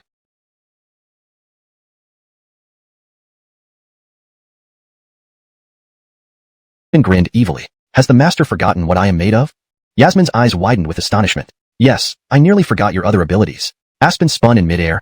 Its pitch-black body began emitting a black gas. The gas gradually enveloped Yasmin, forming a perfect covering. Murky mist. Yasmin felt an incredible power flowing through her limbs, her smile becoming increasingly radiant. These gases could mask her presence, allowing her to blend seamlessly into the darkness just like Aspen. With this breakthrough, she now had to worry about Christobalglong. A dark light sped towards the cargo ship at an astonishing rate. The highly alert Christobalglong members suddenly felt a gust of wind rush towards them. Everyone tensed up. Augustert. Full alert. The squad leader tightly gripped his weapon, ready to fire at any sign of trouble. 30 people rapidly positioned themselves at each cargo door, their eyes scanning the darkness intensely. The squad leader shouted loudly, all report status. Report, everything is secure at point 1. Report, point 2 secure. Report, point 3 secure. Report. Each on-duty member reported their situation, finally easing some tension knowing all was well. He desperately hoped the captain would return soon to defuse this Tickreg time bomb. Meanwhile, they completely missed 2 black shadows clinging to the side of the deck. Yasmin, touching it, felt like grasping her beautiful future. Rip. Enemies spotted. Hurry. The charm barely torn off, and the roar of Christobalglong members echoed behind her. Bullets whizzed past. Terrified, Yasmin darted about, while Aspen released black mist to conceal her at the critical moment. Panting heavily, Yasmin breathed a sigh of relief. It was discovered so quickly, but thanks to Aspen's quick action, she narrowly escaped. Bang! Bang bang! Bullets rained down toward her. A man with an electronic device angrily led a group toward her. Master, we've been discovered. Christobalglong wasn't kidding. They were already pinpointed by their equipment. Seeing the lack of reaction from the cargo hold, Yasmin growled in frustration. Let's retreat. She didn't know why tearing the charm hadn't worked. Reluctantly, she chose to flee. Another round of bullets poured in, revealing every move under high-precision instruments. Da-da-da. Aspen shielded Yasmin from a barrage of bullets. Ah! Just as Yasmin was about to jump off the ship, she heard Aspen's anguished cry. Her eyes widened in horror. Aspen's black body was riddled with bullet holes. Aspen managed a weak smile. Master, allow me to awaken. I won't get far. Christobalglong's bullets carried overwhelming. Chapter 76, Super Artificial Human. The overwhelming energy instantly enveloped the entire cargo ship. The team leader widened his eyes and immediately ordered a defense. Ha ha ha ha. Finally, you've come out? Yasmin laughed maniacally, her last bit of sanity shattered by Aspen's death. The team leader gripped his gun tightly, watching as the woman stepped forward. Bang! The trigger was pulled, and a gunshot rang out. A bullet hit Yasmin's shoulder, causing her to stagger back. Her beautiful face twisted in pain. Hiss! You want to kill me? Then come on. Come on. Her voice was piercing, like that of a deranged spirit. Seeing the situation spiraling out of control, the team leader didn't hesitate and fired again. A series of bullets rained down upon Yasmin. Danger eliminated. He wouldn't indulge in hesitation. Any delay would only lead to chaos. Instantly, bullets turned Yasmin into a sieve. She fell stiffly to the ground, with black gas beginning to emerge from her body. Aspen's sister. After uttering these words, she fell silent. The team leader sighed in relief. But at this moment, the guards who had gone to check the surroundings began to scream in agony. Ah! Help me. Damn! Even the contract beasts aren't a match? The team leader watched as his members and their contract beasts were lifted into the air by streams of black gas. Their vitality gradually faded, turning them into mummies. Activate. Class B contingency plan. The team leader knew his men were doomed, and the guarding operation was now facing failure. He held a button, which controlled the ultimate spell formation installed on the ship to prevent disasters. He pressed the button. A blinding golden light radiated across the ship, accompanied by the agonizing screams of ghosts in the air. What? Baka! Baka! The spirits from the land of cherry blossoms let out shrill cries, completely unaware that not only were there spells in the cargo hold, but also formations on the ship itself. The team leader hadn't rejoiced for long when the entire cargo ship began to sway violently. He saw a gigantic minotaur standing by the ship's edge, its eyes red with terror, staring at him intently. Its hands grabbed onto the ship, and with one fierce pull, it tore the entire vessel apart. Damien, Bull Demon. Boom. The ship shattered, and everything on board sank into the sea. Gurgle, gurgle. I can feel your deep resentment. You're the human who released us, aren't you? Do you want power? Do you wish to become one of our family? Underwater. Yasmin watched her body sink, hearing the magnetic voice in her ears. Every time she thought of Aspen's tragic death and imagined her sister's desperate plight after her death, anger surged within her. I will join you. The voice roared madly. Ha ha ha ha, very well. You will be one of us from now on. This is your power, enough to preserve your body for now. A mass of black gas quickly engulfed Yasmin. Meanwhile, at the nightclub, Augustia was still oblivious to what was happening at the port, having just arrived at the nightclub. As soon as they entered the nightclub, Gabby wrinkled her brows at the heavy smell of blood in the air. Fabio, being carried in her arms, didn't slack off either, sensing the hostility around. Neither Augustia nor Gabby spoke, their faces remaining calm despite the wounded gangsters lining both sides. Ha ha ha ha. Didn't think you'd bring two little sisters to save you. Really trying to make me laugh to death, huh? A short man sitting on the sofa sneered, clapping his hands and dragging the battered Grant onto the table. Grant's eyes burned with fury as he glared at Kimball Snake. If looks could kill, the guy would have been ashes already. Augustia, with a cold expression, said calmly, I advise you not to do this in front of me, or you'll end up really dead. Seeing Grant tortured like this, her temper flared. After all, this guy was war Greg for her, yet ended up beaten like this. Kimball Snake chuckled. This punk came here to trash my place, trying to fight me. Do you think it's easy to resolve such an issue? I don't care who you are. You're all dying tonight. He vaguely knew Augustish's identity, but since he was exposed, he didn't bother with formalities anymore. All of you. Yes. The previously beaten-up gangsters eagerly prepared for action. Kimball Snake picked up a bottle of liquor and smashed it over Grant's head. Attack. Seeing the once jovial uncle reduced to this state before her eyes, Gabby's anger surged. Fabio felt his owner's rage, and his own battle spirit ignited. Frisco. Save them. Fabio looked at Gabby, tears streaming down her face, and was moved. A black mist enveloped Fabio. Roar. A thunderous roar shook the entire nightclub, shattering all the glassware. A 5-meter-tall, robust beast appeared. Considering the limited space, Fabio didn't reveal his true form, opting for a smaller version. Seeing Gabby summon her contract beast, Kimball Snake told the two large men beside him, show them your prowess. The two men slowly walked toward Fabio. Elsewhere, Augustia wielded dual guns, fighting alongside the Flower Saintess. Bang bang bang. Flying bullets pushed back the enemies. Tion. The gangsters are mine. Go save the others. Gabby lowered her head, unmoving even with enemies right in front of her. Her mind replayed Grant being struck with the bottle, his helpless and apologetic eyes deeply affecting her. Christobaltal girl, do you know what a super artificial human is? A tall, muscular man with flowing hair taunted. Gabby remained silent, but Fabio's eyes flashed with menace. Looks like she's scared out of her wits. Let's send her to her death. The long-haired man's wrist transformed into a sword, lunging viciously at Gabby. At this moment, Fabio acted. Chapter 77. Believe in the Cristobalt. The graceful man's long sword caused a buzzing sound. With a sharp clang, the sword struck Fabio's skin and snapped on impact. The graceful man was taken aback for a moment before a huge mouth fiercely clamped down. Crunch! A metallic sound echoed. Fabio then realized what this person meant by super cyborg. The two people in front of him were entirely mechanical creations. Is this what you call a super cyborg? He snarled in disdain, crunching the head in his mouth into fragments. The other one didn't retreat in fear, but swung his hands, transforming them into a Gatling gun. Die! Trash! Tap tap tap. Bullets rained towards Fabio. For such a foolish attack, he wasn't even tempted to eat this guy for fear of lowering his intelligence. His impenetrable skin remained unscathed. Forrest stood behind dumbfounded. He hadn't anticipated that the super cyborgs, created with much effort, couldn't even handle a contracted beast. Glancing around nervously, he stared at Grant lying unconscious on the table. Perhaps using him as leverage could help him escape. Fiona whispered quietly, Cole. Fabio opened his mouth and bit down without hesitation. Crunch. The super cyborg, still absorbed in playing with the Gatling gun, shattered into pieces. Meanwhile, Augustia, who handled his dual pistols masterfully, had already resolved all the thugs with fresh flower saint. In the expansive nightclub, only Forrest remained. What's going on? After all the effort spent by the organization building these super cyborgs, they can't even withstand a single blow. He hurriedly pulled up the unconscious Grant, drew out a handgun, and coldly pressed it against Grant's head. Don't move, or I'll shoot him immediately. Forrest dragged the barely alive Grant, shouting wildly as he approached Fiona. Augustia and Fresh Flower Saint arrived just in time. Fiona was visibly unstable, almost losing control. Especially seeing Grant covered in blood made her heart ache with fury. Augustia calmly advised, I suggest you release him and surrender. You can't escape. Forrest eyed them warily and replied coldly, You really think I'm stupid? If you catch me, there'll be no mercy. And I've already killed all of his men. You won't let me off either. Fiona gasped, stunned. Grant had mentioned bringing 10 vans full of men. If all were dead, how many lives were lost? Augustia narrowed his eyes, his tone turning colder. You are truly reckless. Do you really want to die?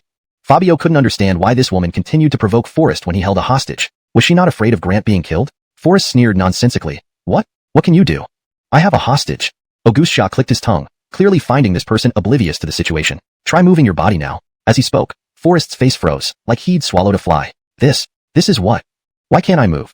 Augustia nonchalantly walked up to him and punched Forrest to the ground. While you were Speegreg, my contracted beast released pollen which renders anyone immobilized. Forrest sputtered. Why? You're so devious. About 20 minutes later, the police cleaned up the mess, and Grant was rushed to the hospital. Yet, Fiona's worried expression deepened, growing increasingly despondent. She and Fabio sat outside the nightclub. Fabio asked concernedly, What's wrong? Are you upset because Forrest was too cruel? He killed everyone. To console Fiona, Fabio kept his awakened state active, patiently sitting beside her. Anush. Now, like an overwhelmed dam bursting its banks, Fiona cried bitterly, hugging Fabio tightly. Fabio felt helpless. This was the first time he saw Fiona cry so intensely. How about I take you somewhere?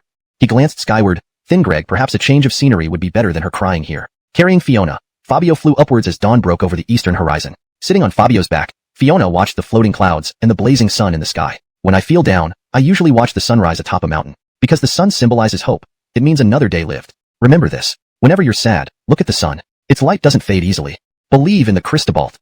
Chapter 78. Ox Ghost. West Harbor Dock. After receiving the notification, Augustia rushed to the scene in a hurry. Base, leading a group of Longyuan soldiers, had been waiting at the dock for a long time. They stood by the shore, watching the floating ship wreckage on the horizon, their faces ashen and silent. It was evident how intense his anger was. Phew. What happened? Augustia panted as she ran up. Base, with his back to her, spoke coldly. What about this ship? Augustia. Lou Gregg at the wreckage on the sea. Augustia was momentarily speechless, completely stunned. Before she left, she had instructed 30 team members to defend and wait until dawn before transferring. Everything was done secretly, yet she couldn't have anticipated that things would escalate so seriously right after she left. Base didn't even want to give her a chance to explain, bursting out, You always act alone. I know your intelligence department works mysteriously, but this time, intercepting the demon ship should have been handled by us. Why did you not inform me? Since Base learned what was inside the cargo ship, he felt as if the sky was collapsing. If the ghost creatures from Sakura Country escaped, District 20 would absolutely lack the power to resist. Then, they would truly experience what an apocalyptic disaster meant. Augustia was startled by his roar. She knew she had made a mistake and didn't dare to retort. I saw you repairing the city's ruins recently and didn't want to burden you. I already solved everything. How could there still be mistakes? Augustia couldn't figure out why there were issues when the cargo ship was under control. She wished she could find the culprit and give them another chance to live. Base turned around slowly with a stern face, his eyes like burning stars, staring straight at her. Mistakes. As the leader, you didn't stay to guard but ran away. Now, you're Greg where the mistake is? Augustia.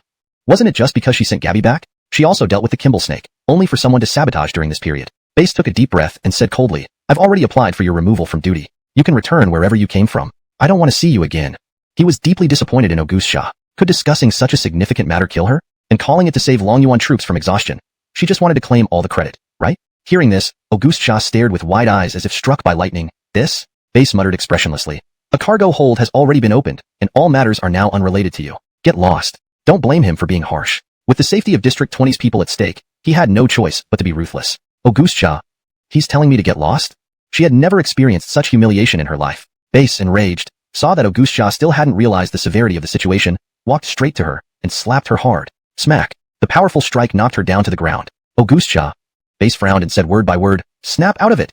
All your subordinates died, and you need to figure out the cost yourself. Suspension is lenient enough for you. If you still insist, don't blame me for being unforgiving. This slap shattered Augustus's heart. She had always been cautious and had never made such a blunder. Each district had corpse ghost. What we should do now is release all the ghosts in the seabed, right? Yasmin looked at Ox Ghost and asked calmly. Ox Ghost cackled. Why do we have to release them? They're all troublesome things like me. Before we came, we already agreed with your organization to each take over resources in District 20. Now, I'll acknowledge you as my master, and all actions will follow your command. Yasmin's smile grew more sinister. Is that so, Ox Ghost? The little ghosts pulled at their broken Disya language. Greetings, master. Greetings, master. Christabalving in the lower ranks all her life, Yasmin finally experienced the taste of authority at this moment. She enjoyed nodding. Let's gather all the ghost forces in District 20 and declare war on the city. All the ghosts answered in unison. As you wish. Yasmin said somewhat enjoyably. Can this body move during the day? Generally, ghosts can't move in the daytime because the scorching sun would burn their Yin-Chi to ashes. Ox Ghost laughed. You're not just any ghost, there's no problem. Yasmin nodded satisfactorily. Great. I'll find a few people to test my skills first, and join you tonight. Yes. Right after Yasmin left, the humble Ox Ghost chuckled disdainfully. You must be curious why I'd bow to such a puny ant. The little ghosts all nodded. Ox Ghost scoffed with disdain. We aim to conquer this country. New here, we still need her help to lead the way and gain some experience. After we firmly stand our ground, eating her won't be too late. An excited little ghost cried out, hee hee, I'll eat her white rabbit. Ox Ghost coldly rebuked, shut up. Chapter 79, Japanese Exchange Students. Morning. On the playground. Today was a special day. The top class stood collectively at the school gate, clapping hands and welcoming the guests under Alicia's lead. Hicks grumbled to Bonnie beside him. Just because a few Japanese exchange students are coming, we all have to gather here to welcome them? He didn't understand why they had to come out for this. Bonnie sighed, also somewhat unhappy. We've been standing here for over an hour. How come they're not here yet? Instead of wasting this time, you could accompany me to practice Bakmei. At the mention of practice, Hicks straightened up immediately, too afraid to reply. Last night when Bonnie asked him to accompany her in the woods for practice, he nearly got beaten half dead after a few combos. After experiencing that living hell, he never wanted to go through it again. While they were chatting idly, Alicia reminded them, they're here. In front of them was a bus decorated with flowers. Long banners from Japan were hanging on both sides of the bus, with dark letters that made people feel uneasy. Hicks said, this feels like going to a funeral. Bonnie remained speechless. This blunt Hicks, she thought, would really say anything. As the bus drove closer, thunderous applause echoed around, but most faces showed little enthusiasm, rather annoyance. Instead of studying, they had to clap to welcome guests under school's arrangement. After the bus stopped, for short individuals, 2 men and 2 women, walked down slowly. They wore contemptuous expressions, as if visiting Daya country belittled them. They paid no attention to the applause from the crowd. Alicia's smile froze instantly, waving at the crowd to stop clapping. What's happening? The applause? A welcome ceremony shouldn't be taken so lightly. Another short figure jumped off the bus. Spigreg broke in Daya language angrily. You should welcome us properly. We traveled all the way from Japan to exchange with your school. This is how your school treats visitors. Bakayaro. Hearing this, Alicia turned pale, glaring ferociously at the coach. Watch your words, or I'll make sure you regret it. The principal had told her before. Those Japanese love to cause trouble in Daya schools, especially those who insult the country's dignity. Once discovered, break their legs and let them crawl back home. That's why everyone dislikes Japanese so much. It was the first time the coach and the students felt this school's difference. In other prestigious schools they visited, they were well taken care of. Now here, they hadn't even entered when they were met with such resistance. A plump blue Greg boy intentionally said in Daya language, Coach, since they don't welcome us, let's leave then. Since they came from afar, being sent back would certainly bring heavy punishment to their school. Sure enough, as they prepared to get back on the bus, Alicia interrupted, wait. Everyone looked at her arrogantly. You can leave if you want, but first record a video stating that you left of your own accord. Japanese group?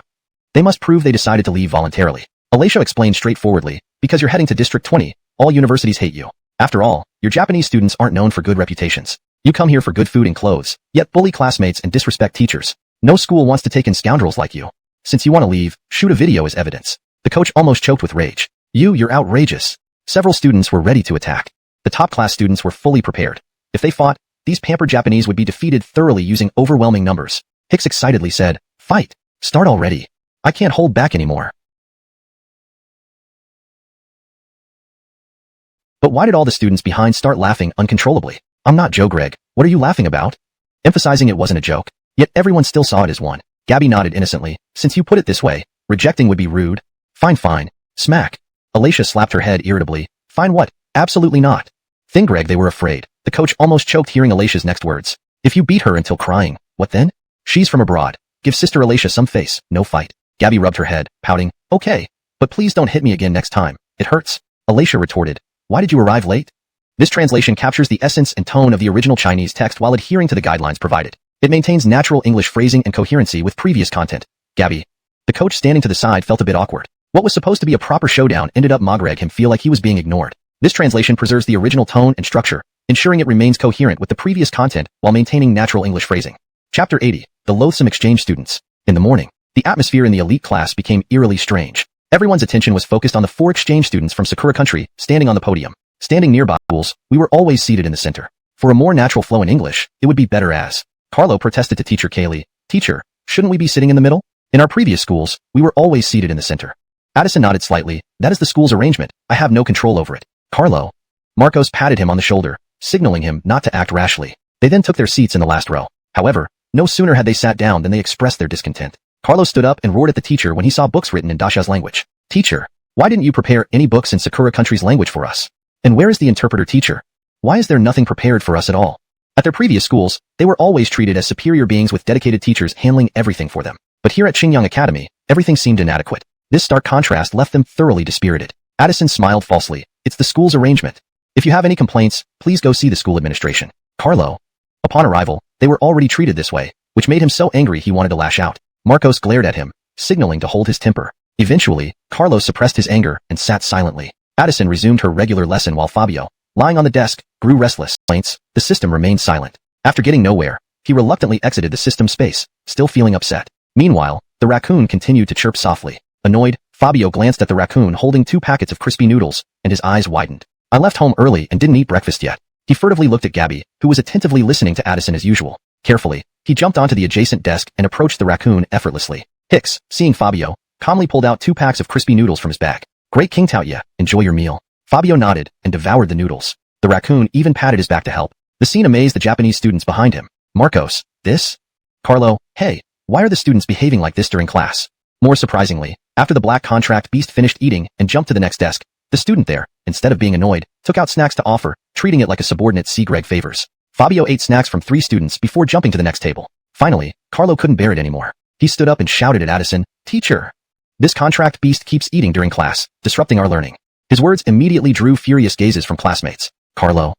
What's going on? Why did mentioning this beast provoke such strong reactions? Addison smiled. I allow it to eat. If it really affects you, then please go outside for your lessons. Carlo was shocked. Clearly, it was the other party's fault, yet she asked him to leave. Angered, he slammed his fist on the table and stormed out. Other Japanese students followed, equally infuriated. After they left, Addison's smile vanished. She pulled out her phone and projected onto the screen. You must be curious. Why do I detest students from Sakura country so much? Leaving aside the old grievances between Dacia and Sakura country, these reports about them should explain it. She opened prepared materials, causing collective fury among the students. Some even wanted to teach them a lesson. After all, such people deserved punishment wherever they went. Chapter 81. Xingyang Academy isn't where you can act freely. The screencast by Addison displayed a series of newspaper articles. In District 3, Huaqing College saw an incident of exchange students bullying a female student. In District 17, Qingning College, exchange students from Sakura country severely injured a youth. In District 9, Sakura country exchange students. Similar reports filled the screen. Each report made the students the old principal wasn't easily intimidated. He wouldn't let these exchange students get away with their behavior. To curb their arrogance, Addison targeted them continuously. Alice watched quietly, then motioned for Shaw, who was eating snacks nearby. Xiaohei. Xiaohei. Shaw rushed over at the call. Alice winked at him. You know what to do, right? Shaw thought silently. This girl is deviously cunning. Lou Gregg, innocent, but full of mischievous ideas. He nodded slightly. Meow. All eyes turned to Shaw, expecting great things from him. Alice smiled slyly. Since they enjoy bullying, let's give them a taste of their own medicine. Nobody could predict the outcome for those Sakura country exchange students. On the sports field, Carlo pulled out a pack of cigarettes, irritably offering one to Aaron. Dad ate a. His lighter wouldn't ignite. Frustrated, Yamamoto threw the lighter to the ground. What kind of college is this? These Dacia people really deserve to die. He loudly vented his anger in Dacia language. Their contract beasts watched passers-by menacingly. Ikadera observed passing girls closely, his lips curling into a sinister smile. Since they keep targeting us, we should strike first. Yamamoto's grin turned evil. Their beasts lunged at a girl passing by. A small striped mountain pig and a fluffy yellow lion pounced. Knock Greg her down. Ah, what's happening? Help me. The pig gnashed its fangs at the girl. The lion pinned her down, preventing escape. Her beast, a flower butterfly, rushed to protect her, only to be knocked flying away by the pig. The girl screamed for help. Nearby, Yamamoto and Ikadera remained still, enjoying the chaos. Shouts for help drew a crowd, none knowing whose beasts these were, unable to drive them off. Suddenly, a bark echoed through the crowd. A black dog sped forward, mouth wide open, biting down on the mountain pig. The pig recoiled, blood spurting. In seconds, one of its front legs was crushed. Yamamoto roared, "Baka!" Rushing to confront the black dog, he stared furiously. It was clearly Shaw. So this mutt has an owner? Thought it was just a stray, said Alice, appearing from the crowd with a mock-reg smile. She had been searching for these exchange students when she witnessed the entire scene. Eyes met, and sparks flew. Yamamoto coldly demanded, "What did you say? Do you respect us exchange students?" Low-born Dacia scum. Angered further by insults, Alice retorted, "This is Dacia. You tiny country beast, raised without manners. You dare act arrogantly here with your contracted beasts bullying people?" Her words inflamed the bystanders' rage. Seeing the pig and lion tormenting the girl earlier, they were already furious. "If you like bullying so much," Alice grinned, glancing at the boys behind her, "let's see how you fare against them." Feeling the rising tension, Yamamoto turned to flee. But before he could, "Students, need I tell you what to do?" shouted Alice. "Beat these Sakura trash. Here in Qingyang Academy, they don't get to act freely. They have the nerve to bully our female students. Charge." Translation provided maintains the paragraph structure, tone, and style as originally intended. Character names and locations remain true to Pinyin for authenticity. Chapter 82. No kneeling. The cries of battle shook the heavens. Fiona's single command ignited an endless surge of people charging forward. The crowd grabbed Carlo and Patrick, grinding them into the ground for a long time. They beat them until they were crying out in agony. "Ah, you bastard! Cuso! Cuso!" It was only when Teacher Schuyler appeared on the scene that the chaos ended. However, Fabio noticed that this Teacher Schuyler had intentionally delayed his arrival. He had obviously been there from the beginning, even Togreg the time to smoke a cigarette calmly. All right, everyone disperse," said Schuyler, his cigarette dangling from his lips as he looked calmly at the exchange students who were already beaten and bruised. Carlo roared in anger, "Why didn't you come earlier?" Patrick also started yelling uncontrollably, "Baka Yero, your college students are truly barbaric." Schuyler tilted his head, squinted his eyes, and without warning slapped Carlo's face. Then he kicked Patrick's stomach. Bang! The two fell to the ground once more. Schuyler was known for his explosive temper. "Do you still have the nerve to ask me why I came late? I heard you were randomly bullying female students. Do you actually think that's justified?" In response to Schuyler's retort, the students watching from the side cheered loudly. "You didn't use your heads, you picked a fight on the playground." He pointed at the sun in the sky. "In broad daylight, and you dared to do such a thing? Who gave you the audacity?" Carlo and Patrick felt the intense animosity from this school. They were beaten and injured all over, and now even the teacher was siding with the students. In the past, schools would often yield to avoid diplomatic pressure from their home country. But this time, it was different. This academy responded immediately to protect its own. Schuyler calmly told the students, "Regarding this mass brawl, I know nothing and saw nothing." Ha ha ha. Cheers rang out again as countless students applauded Schuyler's actions. Schuyler then pointed at the two fallen exchange students, his tone turning icy cold. "But concerning your bullying of female students, I saw everything clearly." Exchange students. "Damn, when we were getting beaten, you didn't see anything. But when we were bullying others, you saw everything clearly. This is just bullying the honest." Enraged, Carlo stood up again, staring viciously at Schuyler. However, seeing the surrounding male students ready to attack, he did not dare to release his anger. Schuyler asked coolly, "Can you still move? Follow me to the academic office. I believe it's necessary to inform your leading teacher about what happened today. You few male students, help escort them over. And send the injured female student to the medical office. We need to thoroughly discuss this matter." Schuyler's words made it clear he was treating these individuals like criminals. On the other side, in the cafeteria, Emile and Lenore sat in the corner. They weren't eating. Instead, they focused on the students dining nearby. Emile grinned mischievously at her companion. "Shall we follow the same playbook as before?"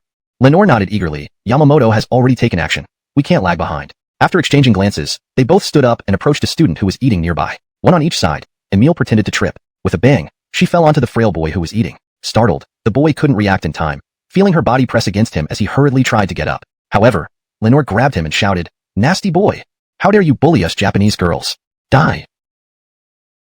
Smack! A perfectly aimed slap hit the boy's face, causing one side of his face to swell instantly. I didn't." He covered his face, lowering his head, and trying to defend himself softly. But Emile wouldn't give him the chance, standing up and slapping the other side of his face. "You clearly tripped me, yet you deny it." Her voice echoed throughout the cafeteria. Feeling the collective gaze of his classmates, the frail boy lowered his head in shame, whispering, "I didn't. I really didn't. I'm not that kind of person." Emile, undeterred, kicked him again. "Not that kind of person? This is bullying. I will report this to the teachers today, and you will be expelled for being such a poor student." Hearing the word, expelled, the boy panicked. I barely got into university, and my family worked hard to lend me money for tuition. How can I be expelled?" He was a scholarship student from a poor family. He knew only education could secure his future. Now, facing accusations of being a pervert and expulsion, he felt like the world was collapsing. "If you don't want to be expelled, kneel." Emile's arrogant demeanor disgusted everyone around. Lenore coldly added, "Kneel and beg for forgiveness, or you will be expelled." The bystanders were shocked. Magreg him kneel and apologize is too much. He keeps saying he didn't do it. We shouldn't jump to conclusions. Eating melon is fine, but Magreg false accusations isn't. I know him. He's Benji from the sophomore class, always a well-rounded student. He even helped fix our dorm's electricity last time. A person like him, I can't believe he's a pervert. No one spoke rashly or blindly followed the women's lead. Emile realized these students were different from those at other colleges, where her tactics usually garnered support from the crowd. Benji felt deeply wronged. Desperate not to be expelled, he whispered, if I really just kneel down, it will be okay? Emile nodded, yes, if you kneel, I won't report it to the school. As he bent his knees to kneel, a cold female voice interrupted from the crowd. No kneeling. Haven't you done enough? Get up. Bonnie and Hicks rushed forward at the critical moment. Hashtag chapter 83. Why not leave the she-devil alone? Stop kneeling. Hicks quickly pulled Benji up, fearing that this kid might kneel out of frustration. Vilma saw someone block Reg her way and instantly flared up. What are you doing? Can't you see he's about to apologize? Bonnie stepped in front of the infuriated Vilma and coldly stared at her. Do you really think this is entirely his fault? Leaving the problem aside, do you think you have no fault at all? Vilma, ? Selena. Ignoring the problem, so they had no fault at all? She glared at Bonnie and spoke slowly, almost word by word. This has nothing to do with you. Get lost. Bonnie seemed prepared as she pulled out her phone and shook it with a smile. Want to see the video I recorded? Teacher Arya said he was worried you'd get lost, so he asked the whole class to come find you. We've been here since early morning to make sure you didn't get lost. Her eyes curved into a smile, revealing her tiger teeth. And we specifically took a video for Teacher Arya's peace of mind. Vilma gritted her teeth. You actually dared to sneak record us? You. She was utterly enraged. Ever since joining this academy, she had faced constant harassment. Even the daily accusations couldn't go unnoticed. Selena, realizing they were in trouble, gently held back the furious Vilma and whispered in her ear, they are indeed targeting us. We should retreat. There will be other opportunities given how long we'll stay here. Vilma also thought it wasn't necessary to waste time on this matter and shouted coldly at Bonnie, let's end this here. I won't pursue it further. Okamoto, let's go. They wanted to leave. It depended on whether Bonnie would allow it. She stopped them coldly. After exposing yourselves, you think you can just walk away? Accusing classmates like this isn't acceptable. Vilma and Selena froze, glaring hatefully at Bonnie. It felt like they could tear her apart. Bonnie ignored their gazes, smiling faintly, slandering a model student. Do you really think you can just walk away unpunished? I believe this issue needs thorough investigation. Benji, preferring not to stir more trouble, tried to persuade students. Once the misunderstanding is resolved, it's enough. There's no need, absolutely no need. Hicks cut in anxiously. What do you mean no need? There really is a need. These two witches specialize in accusing classmates. If we hadn't been prepared, your reputation would be ruined. Benji shuddered, imagining if he had admitted guilt, the consequences would be unimaginable. The onlookers weren't fools. They realized these two from Japan were causing trouble. That's right, Benji isn't the type. Gossip is fine, but baseless accusations aren't. Thankfully we remained rational. Otherwise, we would have been accomplices in their deceit. These two women are wicked beyond imagination. A man's honor can be trivial or significant. If unable to bear the pressure, some might choose suicide to clear their name. Vilma now hated Bonnie fiercely. She restrained herself and asked coldly, what do you want now? What do you plan to do? Bonnie chuckled. What do I want? Since you made him kneel earlier, why don't you do the same now? Otherwise, showing the video to everyone here might lead to dire consequences for you. Vilma and Selena glanced at the crowd, knowing that angering them wouldn't end well. Selena hardened her resolve and advised Vilma, kneel, let's admit our mistake. Vilma fixed her glare on Bonnie. Fine. Thud. Vilma knelt and bowed to Bonnie. Seeing Selena unresponsive, Bonnie urged, you too? Selena wanted to end this farce immediately and knelt without hesitation. Bang. The sound echoed. Bonnie burst into laughter. Are your heads filled with feces? Selena and Vilma stared at Bonnie in shock. Is the video fake? Realizing she was fooled, Vilma felt betrayed. Bonnie shook her head. No. Why did you bow to me instead of that classmate? Vilma. This woman clearly meant harm, knowing they had bowed to the wrong person yet saying nothing. She even made Selena kneel again. Bonnie pointed towards Benji. Bow to him. Vilma's fury nearly exploded. But with the evidence in Bonnie's hands, she had no choice but to comply. Bang. Both Selena and Vilma bowed deeply to Benji. The onlookers cheered, thrilled by this dramatic turn of events, no less captivating than a hit drama. Now can we go? Vilma wished for a hole to hide in. Attempted trickery led to Danny, have never seen a school act like yours before. You assaulted our students and even forced them to kowtow publicly. You guys at Xingyang Academy are truly giving great Xia face. He glanced at the two male students lying half dead on stretchers, and then at the sobbing female student. Anger surged within him. The old principal sat on the sofa, eyes half closed, leisurely reading the newspaper. Beside him, the academic affairs director replied coldly, please don't escalate matters to the national level just by a few words. I remember teacher Miyamoto once said something similar when leading teams at Hamishinlong Academy in District 8. He imitated with precision. This is just play among children. Let's not escalate it to the national level. Turning the tables using your own methods. The words you uttered, I can return them word for word. Danny was choked by this response, never expecting that his words would be thrown back at him. You. Danny pointed at the academic affairs director, unsure of how to react, and only turned to the principal beside him. As the principal, you should give an attitude on this matter. Otherwise, don't blame us for reporting this to the diplomats, having them intervene, and escalating the matter. The old principal put down the newspaper and lazily yawned. Go ahead, Danny. What do you mean? The old principal calmly replied, though extremely unhappy, smiled awkwardly and nodded. All right, I'll take them back first. At noon, Hicks, Bonnie, Fine AI, and Benji. The four of them were called to the dean's office, greeted personally by the academic affairs director. His smile never faded, laughing heartily all along. Hicks whispered to Bonnie, did the academic affairs director win the lottery? Why is he laughing so stupidly? Bonnie didn't reply, but the academic affairs director sternly reprimanded. What did you say, Hicks? The director is happy. Do you understand anything? Hicks. The academic affairs director sipped his tea proudly. Regarding the exchange students, bullying has been severe in recent years in Great Xia. They always use the shield of inter-country relations. This time you retaliated and protected classmates effectively, which makes me proud. Especially Fine AI and Bonnie. He singled out praises for Fine AI and Bonnie, who both nodded with smiles. Calling you here today. Because you bullied them too much, they're not convinced. So the principal decided that you should bully them one more time? Fine AI, ? Bully them again? The academic affairs director laughed. Not exactly, but have a PK match with them. Hearing PK, Fabio, enjoying a massage nearby, suddenly perked up. Aren't there fights to be had? Beat those samurai ways. Everyone except Benji showed no objection. The academic affairs director cast a surprised glance at Benji. What's wrong with you? Don't you want revenge? Benji shook his head slightly. I just want to study. Really don't want to get involved. Hicks angrily retorted. You were beaten into the ground, and you have no spirit left? You just know studying, almost studying yourself silly. He couldn't understand why the boy remained unmoved despite the excessive treatment. Bonnie pulled Hicks. Calm down. If he doesn't want to participate, it's his choice. The rest of us can thrash them. The academic affairs director smiled slightly. Don't hang them to beat, just beat them thoroughly. Everyone. They were shocked. The school was definitely planning to teach the Japanese a lesson this time. You all go back for now. Wait for tonight's notification. As for Benji, stay here. Everyone left with their contracted beasts, leaving Benji alone. I say, what's going on? You've been bullied at home, show some backbone. To put it bluntly, you're a sophomore, shouldn't you set an example for freshmen? The academic affairs director, Lou Gregg at the honest Benji, felt speechless. Benji lowered his head, replying softly, Director, it's not as you think. My family situation is tough. My father's illness is ongoing. I work part-time in the evenings to earn a bit extra. Isn't that right? The academic affairs director widened his eyes. Oh right. You're a special hardship student, aren't you? I almost forgot. What illness does your father have?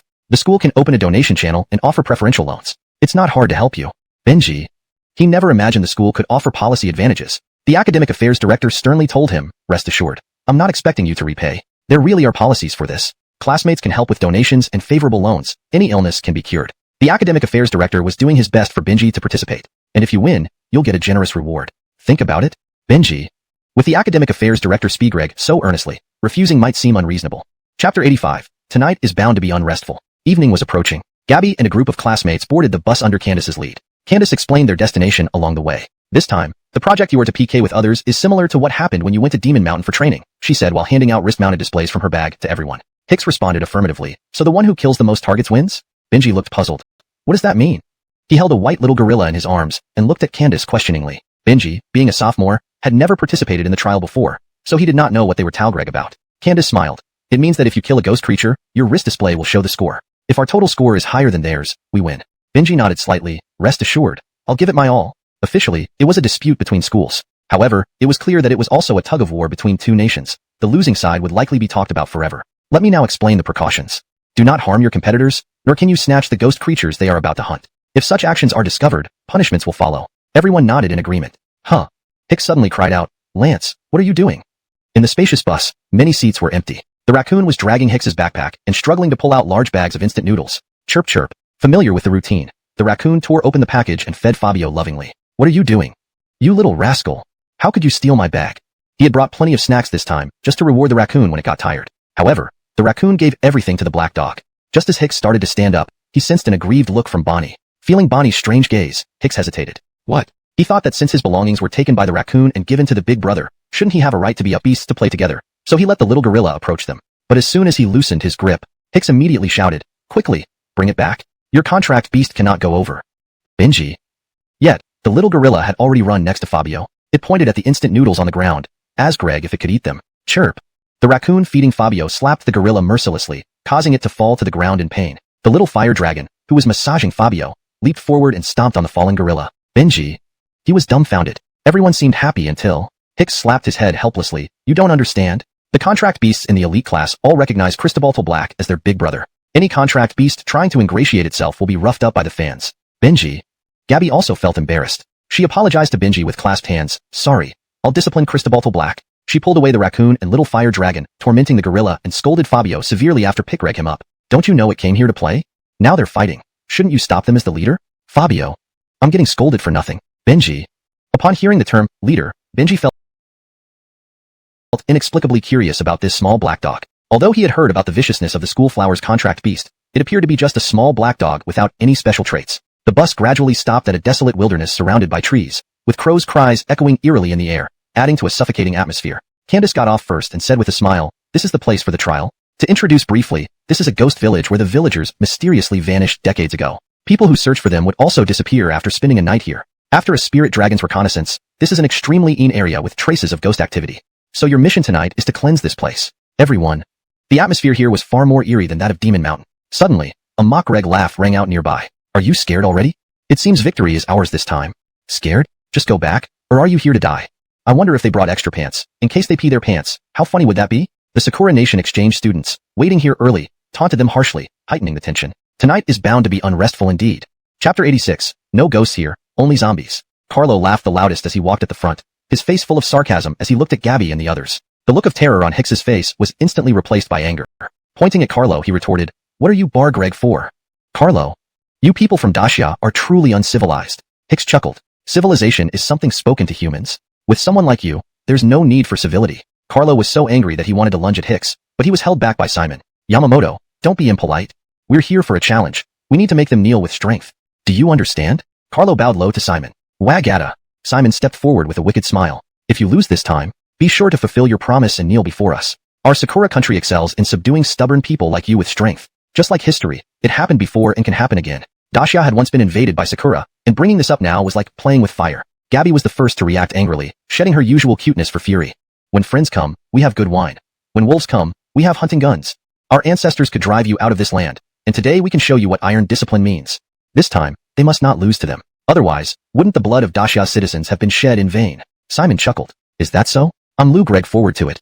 Then he moved aside, pulling several exchange students to the side to discuss their strategy. He already knew the training ground from the afternoon and had surveyed it thoroughly. This is an extremely mean place, according to the data. There are many ghostly creatures and low-level zombies here. Your task is to kill them while ensuring safety. Best to lure those people to the Een mansion where a Chevy lies dormant. These are Een seals. Do you know how to use them? They aimed not just for victory, but to ensure these people did not return. Everyone nodded, all wearing malevolent smiles. The Sakura people were always adept at underhanded tactics. In the pitch-black village entrance, Isayan and Simon stood watching the trial students enter the village. You seem very confident about them. Simon sneered. Do you really think they can win? Absolutely laughable. Isayan clicked her tongue, responding casually, we'll see soon enough. Without another glance at Simon, she walked away towards the bus. Engaging with him was a waste of time. Creak creak. As they entered the village, a piercing scream echoed within. Gabby and her group didn't walk with the Sakura exchange students, but kept a distance, letting them lead. Hicks hugged his raccoon, trembling. It said there are zombies here. If we get bitten, what would happen? Would we really turn into zombies? Bonnie replied impatiently, what zombies? Just punch them. Benji sighed inwardly. Why do these people focus on such It pointed at Fabio standing in front of the ghost. My brother trusts it. Hicks was stunned. It's your brother. I'm your master. What does that mean? Fabio felt no malice from the ghost and thought it might truly be trying to warn them. Gabby looked at Fabio as Shahe nodded approvingly. She stepped forward cautiously. Are you really the village chief? Yes, the ghost nodded slightly. I'm really here to warn you not to go inside and risk death. The people ahead are Sakura folk. I saw them chattering and left them be. After all, Sakura people deserve no good end. Evidently, the village chief had some nationalistic spirit. The group was speechless. Gabby asked further, are there really zombies here? And many ghosts? The old ghost shook its head. Besides me, the rest are zombies. They emerge at midnight to absorb moonlight essence, so you should leave now. Because this village is filled with zombies. Boom. Its words struck like thunder, shocked Greg Hicks to his core, for he feared zombies most. Chapter 87. The battle begins. Hearing that there were indeed zombies, everyone was startled. If they were facing demons or ghosts, they could use their contract beasts to fight. However, it was different with zombies. One bite would lead to unimaginable consequences. Hicks swallowed hard and said, maybe. We should go back. Bonnie retorted angrily. Go back? Where to? This is a competition. Should we just give up like this? The old ghost looked troubled and said, I forgot to tell you earlier. This is an extremely mean place. Every midnight, poisonous fog appears. You might have to wait until dawn to leave. Poisonous fog. This was never mentioned online before. Oh no, the zombies are coming soon. Seek refuge in my old house first. Without waiting for their response, the old ghost led the way in the air. Everyone exchanged glances, unsure of what to do. Hicks hugged Lance tightly. Lance, you must protect me. I'll give you limited edition crispy noodle snacks when we get back. Lance looked at Hicks disdainfully. Didn't you just confiscate my monthly snacks? Well, Hicks answered sheepishly, now you're my good brother. Let's forget about that, okay? What he needed most was security. After all, in this zombie-infested village, only Cristobal to Lance could save him in a critical moment. Let's follow the old man and see, Fiona Yin said while holding Fabio. While others didn't doubt the old man, Fiona Yin grew wary. She alone couldn't see the poisonous fog. She realized that the old man was using an illusion technique, probably at the A level, which wouldn't affect a high-tier contract beast like Frisco. Naturally, as the host, Fiona Yin wasn't affected either. She wondered what the old ghost was really up to. Stopping in front of a tiled house, the old ghost smiled awkwardly. Hee hee. Welcome to my humble abode. Spend the night here. The poisonous fog will disappear at dawn. Then you can leave. Fabio gave Fiona Yin a wary meow. On the surface, it was just an old house. But Fabio and Fiona Yin saw a dilapidated temple with thick, horrifying energy inside, clearly an illusion. Fiona Yin looked at Hicks with a mock-reg smile. Are you sure this is an old house? Caught off guard by the question, Hicks replied sarcastically. Isn't it an old house? It's not a luxurious villa, right? Tianyan, don't joke in such a serious situation. He thought these unrealistic questions would make him look foolish. Fabio was exasperated. It was hinting at a problem, but this guy was clueless. Feeling irritated, Fiona Yin coldly said, since you think it's a house, why don't you go inside first? Hicks was confused. Did it mean it wasn't actually a house? Even the carefree Hicks began to doubt. He touched the wall lightly, finding it solid. The old ghost narrowed his eyes, urging, get inside quickly. I need to check if those Japanese people are dead. Everyone's attention was on Hicks, waiting for him to enter. Why are you all Lou Greg at me? Benji, you're the senior, right? Shouldn't you set an example?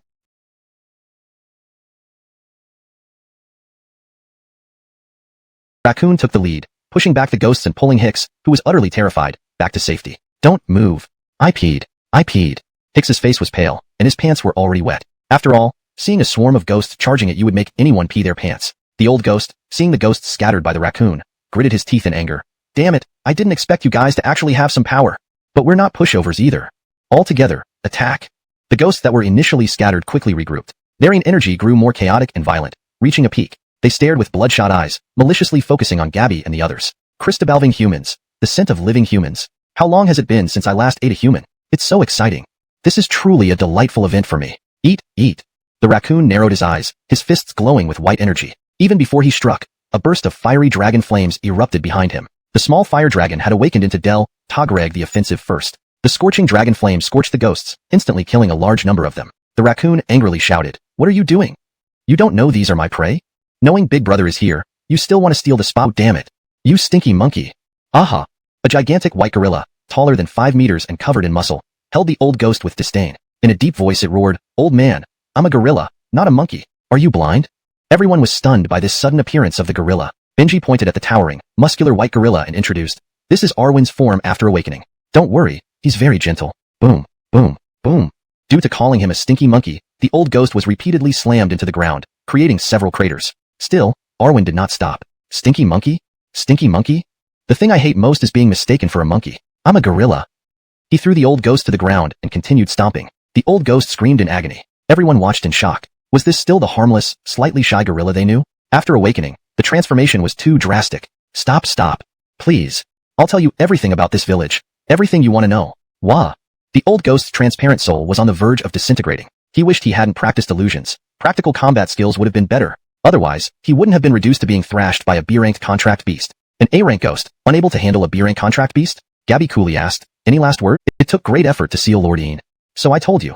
Zombies are real, believe me. Hicks slapped the old ghost's head. Nonsense. Trying to scare me?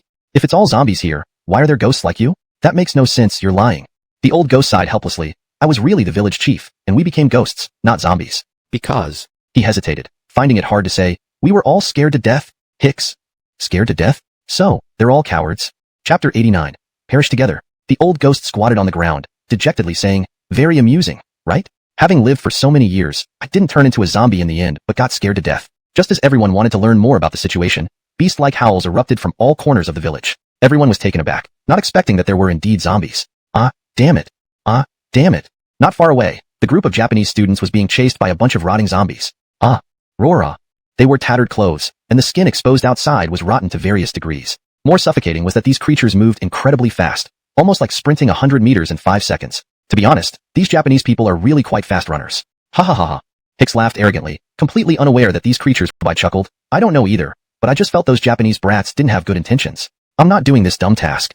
Perhaps here, only Hicks the fool didn't realize everyone else knew about the ill intentions of the Japanese students. Seeing the contract beasts run off, the Japanese students were momentarily stunned. Perry looked enraged. I was hoping they'd deal with the zombies and test their strength. Who would have thought they'd run so fast? He hurled the lion in his arms, which opened its mouth and spewed out a jet of flames. Boom. Flames instantly engulfed the zombies. Within minutes, the 3 low-level zombies turned to ashes. Carlo said irritably. Cowardly Daxia nationals, they didn't even dare to fight.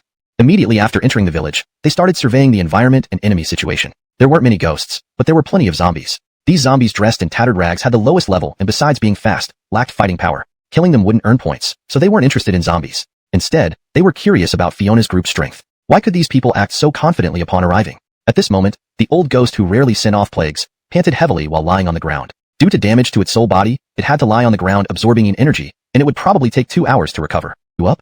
The old ghost remained silent, slightly smiling. Haha. Though I am a coward, I remember my duty to the country, always keeping in mind that I belong to Daxia. You once harassed us, committing grave sins. We could overlook it then. But hundreds of years later, you expect me to betray my countrymen? Its eyes shone with a blood-red glow, coldly glaring at the present Japanese people. It was a ghost but maintained principles. Even though it had been beaten by Fiona's group, they hadn't tried to destroy it. But these Japanese people committed unforgivable crimes, and it knew what it must do. Feeling something off, Perry yelled at Yamamoto, "Careful, it's going all out." Sakuraji QQ and Okamoto Lele ran aside, fearing being caught in the crossfire. However, the old ghost's smile grew brighter. Too late, all too late. Perished together. It released Stordine energy, causing a massive explosion. Boom. Everything shook violently. No one expected this old ghost to possess such national spirit. Translation complete. Maintaining paragraph structure and tone consistent with the original text. Chapter 90. Een Mansion. Boom. The entire village erupted in a violent explosion. Tracy had just placed Ariag in the car and was preparing to enter the village to assist when he saw the explosion. This explosion. He knew something was wrong. He tried to rush into the village but was stopped by a natural barrier. What is this? His narrow eyes gradually filled with shock. Could it be that someone set up this barrier to prevent the zombies inside from escaping? Tracy realized this barrier was beyond his capability to break through, leaving him pacing anxiously on the sidelines. But at this moment, an intensely dense cloud of Een energy inadvertently broke through a small opening in the barrier. They quickly entered the village. Inside the village, several students from Japan were thrown off their feet by the explosion. Dazed and disoriented, they slowly got up from the ground. Perry Ikeda was the first to react. However, his face was ashen, like he had swallowed a fly and couldn't speak. How could this happen? Half of Carver's body was directly blown away, writhing in agony on the ground in pain. The little piglet he was protecting was torn apart by the explosion. Father's death. Ikeda-san. I don't want to die. I don't want to die yet. He struggled for a while before dying silently. Ikeda took a deep breath. Faced with the death of his close friend, a fierce anger burned within him. Yamamoto-san, I will avenge you. I'll make those cursed Daya people pay a terrible price for your death. Alita and Octavia stood behind them, silent. Perhaps they hadn't expected death to come so quickly, right before their eyes. The teacher said we shouldn't approach the Een mansion, but to avenge him this time, we have to pay a price. Due to Carver's death, Ikeda's reason was completely gone. Sakuraji nodded. All right, we'll do whatever you say. Okamoto also agreed. We can't let those Daya people live comfortably anymore. They blamed what happened to Yamamoto on Fionasian and his group. A targeted, premeditated massacre was about to begin. Ikeda embraced the little lion and coldly said, You all come with me to wake up that zombie Greg and lure it over there. The two women answered in unison, yes.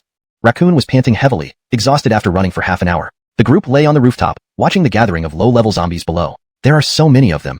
If we must, should I go down and take care of them?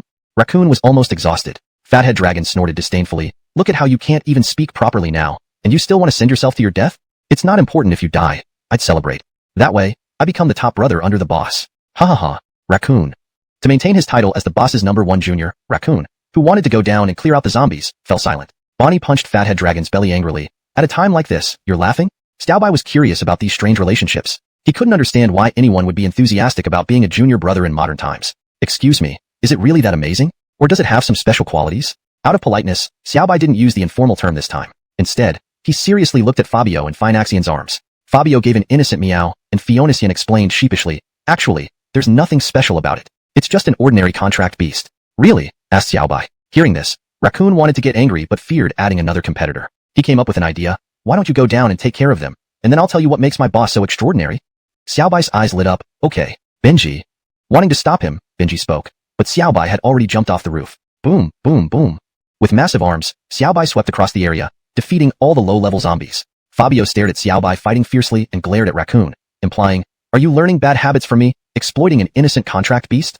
Raccoon laughed nervously. I'm just teasing him, not refusing to help. Fathead Dragon, hurry up and help me. Reluctantly, Fathead Dragon replied, you tricked him, got the boss upset, and now you want me to clean up your mess? Raccoon glared at Fathead Dragon and dashed down to help. Fabio gave a fierce meow at Fathead Dragon. Fathead Dragon hurriedly joined in the fight. With 3 B-rank contract beasts, the densely packed low-level zombies crumbled easily, unable to withstand even one strike. Though they wouldn't truly die, their bodies were torn apart by Raccoon and Xiaobai, rendering them powerless. Otherwise, they faced cremation by Fathead Dragon's flames. After clearing the street of low-level zombies, Fiona saw a very concentrated Yin energy flying in the sky. Look at that. What is it? Everyone stared at the Yin energy which descended right into the next street. Fiona remarked, it seems to be heading towards Yin Mansion. During the chase, Fiona had memorized the location of Yin Mansion, knowing it housed a zombie Greg, thus avoiding it multiple times. But this Yin energy strangely approached what even other spirits dared not. Shall we check it out? If it's releasing the zombie Greg, we won't survive the night. Despite having Fabio as a safeguard, if the zombie Greg overpowered even Fabio, they would be in trouble. Hicks opposed first. The village chief kept saying we shouldn't go. Chin shook violently. Rumble. Thunder began to roar in the sky above Meteor Village. Dark clouds gathered like an impending apocalypse. It looks like there really is something formidable inside, Zen remarked. He quickly removed all the talismans, and from within began to emanate terrifying roars. Seeing all the talismans gone, Zen turned to flee. Hurry, we need to find somewhere to hide. They all knew how terrifying the zombie Greg was. No one wanted to stay here and become cannon fodder. But just as they started running, a powerful wave of Yin energy appeared before them. Only two figures emerged. One was a long-haired man wearing a mask with ox horns, dressed in a kimono from Japan, with a katana at his waist. He was surrounded by a sinister aura. Lou Greg extremely eerie. Just from his presence, it was evident he was a powerful ghost creature. The other wore a black robe, her unpainted face covered in cracks. Ma Greg her looked like a merciless female demon. The woman glared with her phoenix-like eyes at the fallen talismans on the ground, her smile growing more savage. I didn't expect talismans to actually be pasted on the door. Luckily you guys helped tear them off, or it would have been a lot of work for us. Their hearts shuddered from the overwhelming Yin energy. Zen swallowed hard, his mind racing. Finally, he confessed, yes, we ripped them off. Please let us go since we've helped you. The woman's smile vanished as she heard his poor command of Disya language. You're from Japan? Zen's heart sank, but dared not deny it. He knew the strength of these two ghost creatures was certainly a level or higher. Lying would only mean death. The man beside the woman suddenly greeted in Japanese. Zen froze, responding hurriedly as if finding a savior. The man sked, you're really bringing glory to Japan, afraid to retaliate just because you see our strength? You're really trash. Zen hung his head, unable to retort. Being scolded by fellow countrymen was beyond frustrating. Why did you rip off those talismans? For what reason? The man's voice thundered in their ears, shagrag their eardrums painfully. Mindy knelt down in fear. It was the Qingyang Academy students who killed our comrades, so we came to unleash the zombie Greg to kill them. Lenore also fell to her knees. Yes, they are bad people. We couldn't deal with them, so we had to do this. Upon hearing about the Qingyang Academy students, the woman became intrigued. Do you know their names? Zen managed to stay standing, answering bravely, Fiona Tianbani. Upon hearing Phi Nation's name, the woman's face turned deathly pale. Her phoenix-like eyes almost spat fire, filled with the desire to grind him into dust. Fiona Tianbani. Today is the day I take my revenge. This woman was Yasmin. Now a zombie ghost and empowered by the ox demon, her strength had vastly improved. Oh, so such potent energy comes from you. Fiona Tian was carried by the raccoon to the front of the Yin mansion. Yasmin said nothing but focused her gaze on Hicks, still remembering the mental torment he inflicted back at school. Their gazes collided in midair, and Hicks couldn't help but retort. What? You're Yasmin? Just a few days, how did you get so ugly? Yasmin went silent. As a zombie ghost, her skin turned dark brown, and her face cracked. It was impossible to look good. Your mouth is as foul as ever. I'll tear your lips to pieces soon. Yasmin fumed. Every time she faced Hicks, she ended up furious. Phi Nation's eyes locked onto the talismans, his expression turning serious. You three? Did you tear off these talismans? Her tone was harsh and accusatory towards the Japanese students. With Yasmin and the ox demon supporting them, they were emboldened. Mindy chuckled arrogantly. Sure, it was us. What? Not happy? Lenore stuck out her tongue. Baka, fight us if you dare. Fiona Tian. At your age, still stick Greg out your tongue? Do you think you're a toddler? Kids in our country aren't that childish. A short sentence landed a critical hit. Lenore fumed, ready to charge, but Mindy held her back. Yasmin murmured coldly. Today, we should settle this. Fiona Tian shrugged. You should go after Hicks. He's the one who offended you. Hicks? Realizing Yasmin's Yin energy was overwhelmingly strong, the raccoon wasn't a match. So he admitted defeat. Alright, I concede. You win. Can I go pee now? Lance, let's go. Seeing them try to escape, Yasmin extended her claws, releasing a black stream of Yin energy. The raccoon responded swiftly, launching a white beam of energy. Bang! The two beams collided midair, sending several nearby Japanese students flying. At this moment, the Yin Mansion's gates opened eerily. Crimson coffins floated out, hovering ominously in the air, heralding a nightmarish arrival. Chapter 92. Yasmin's Decision.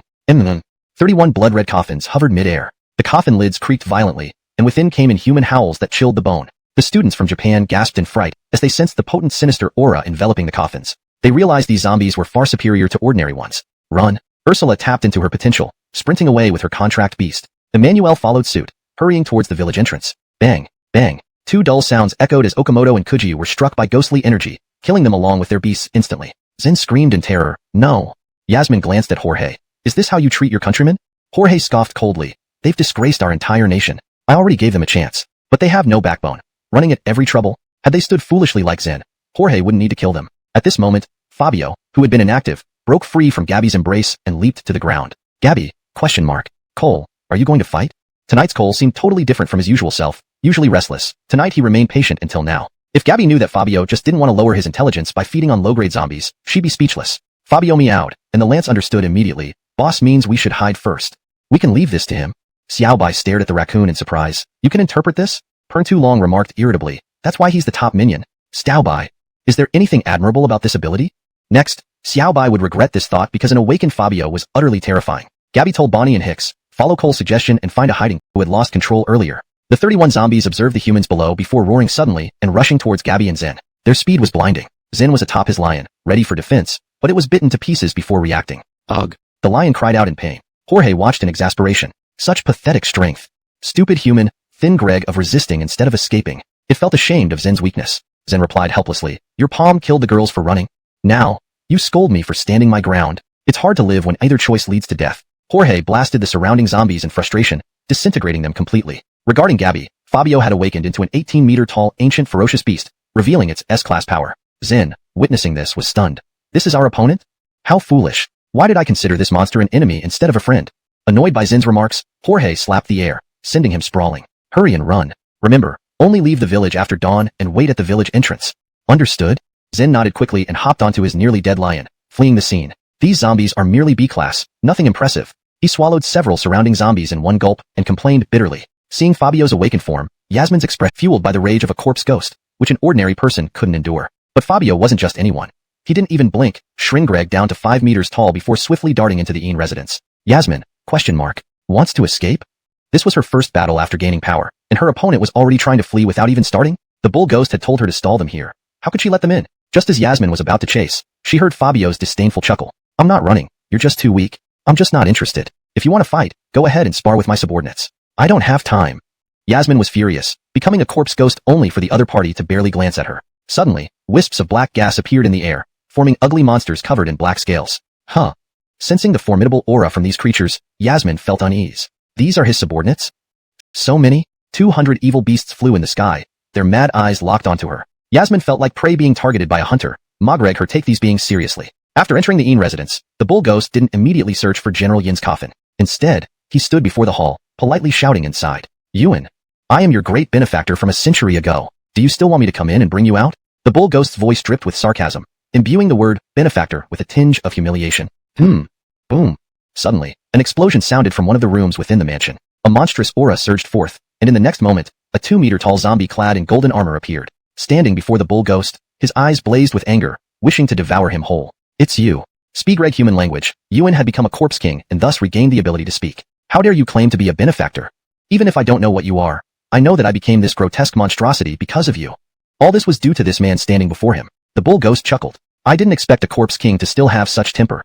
I came today to recruit you under my command, to conspire and achieve great things together. Yuan almost wished he could rip the bull ghost apart at this audacious statement. A century ago, when I fought against the Japanese pirates, I encountered you. Despite this happening over 100 years ago, it felt as fresh as yesterday to him. You massacred my entire camp, 30,000 men, and for some sick amusement, you turned me into this ghastly form. The bull ghost clicked his tongue. That wasn't amusement. It was seeing how skilled you were and giving you the gift from Sun Goddess Izzy, turning you into an invincible corpse king. To give you practice, didn't I let you slaughter all those Japanese pirates? What else could you possibly want? Yuan returned victorious not because of any brilliant tactics, but because he had become a zombie. When his side was reduced to only him, he channeled his grief and fury into slaying every enemy. He then retired to the countryside, planning to endure the poison within him. Unfortunately, the poison recurred. On a moonless night, when the Ian energy was at its peak, he lost control completely. He slaughtered everyone in the Ian residence, then everyone in the village. Fortunately, passing Taoists managed to seal him, a fate he willingly accepted, as no one wanted to become a mindless killing machine. Why do you still have the nerve to come see me? Do you know how much I wish to grind your bones to dust? Yuan began emitting a terrifyingly lethal aura, ready to pounce like a drawn arrow and end the bull ghost. The bull ghost chuckled, unfazed by the imminent attack. Now, I'll ask only once more, will you join or not? Yuan narrowed his eyes, coldly replying, I won't. Chapter 94. Reese, give me your Christabalth. The Chevy's pupils gradually lost focus, and the aura around him became extraordinarily menacing, like that of a super demon awakening from a slumber. Hurry, get away. He struggled to use his remaining sanity to fight off the damned mental control, muttering repeatedly for them to leave. Reese calmly whispered, don't resist. You can't suppress this blood curse. This spell was taught to me by Lord Izzy. Even S-class great demons find it hard to escape its control. Not to mention you, a barely S-class zombie. Fabio also realized that Yuan was under a spell, which explained his torment. He closely observed the ghost covered in energy nearby. No, it should be called a demon ghost. It exuded both energy and a strong demonic aura, clearly indicating it was a ghost formed from a deceased demon. I'm very curious. What exactly are you? Were you the one who transformed Yasmin into that form? Yasmin turned into a corpse demon, Brea Greg through the A-class boundary, thanks to this entity's manipulation. Reese chuckled, you're not qualified to know what I am.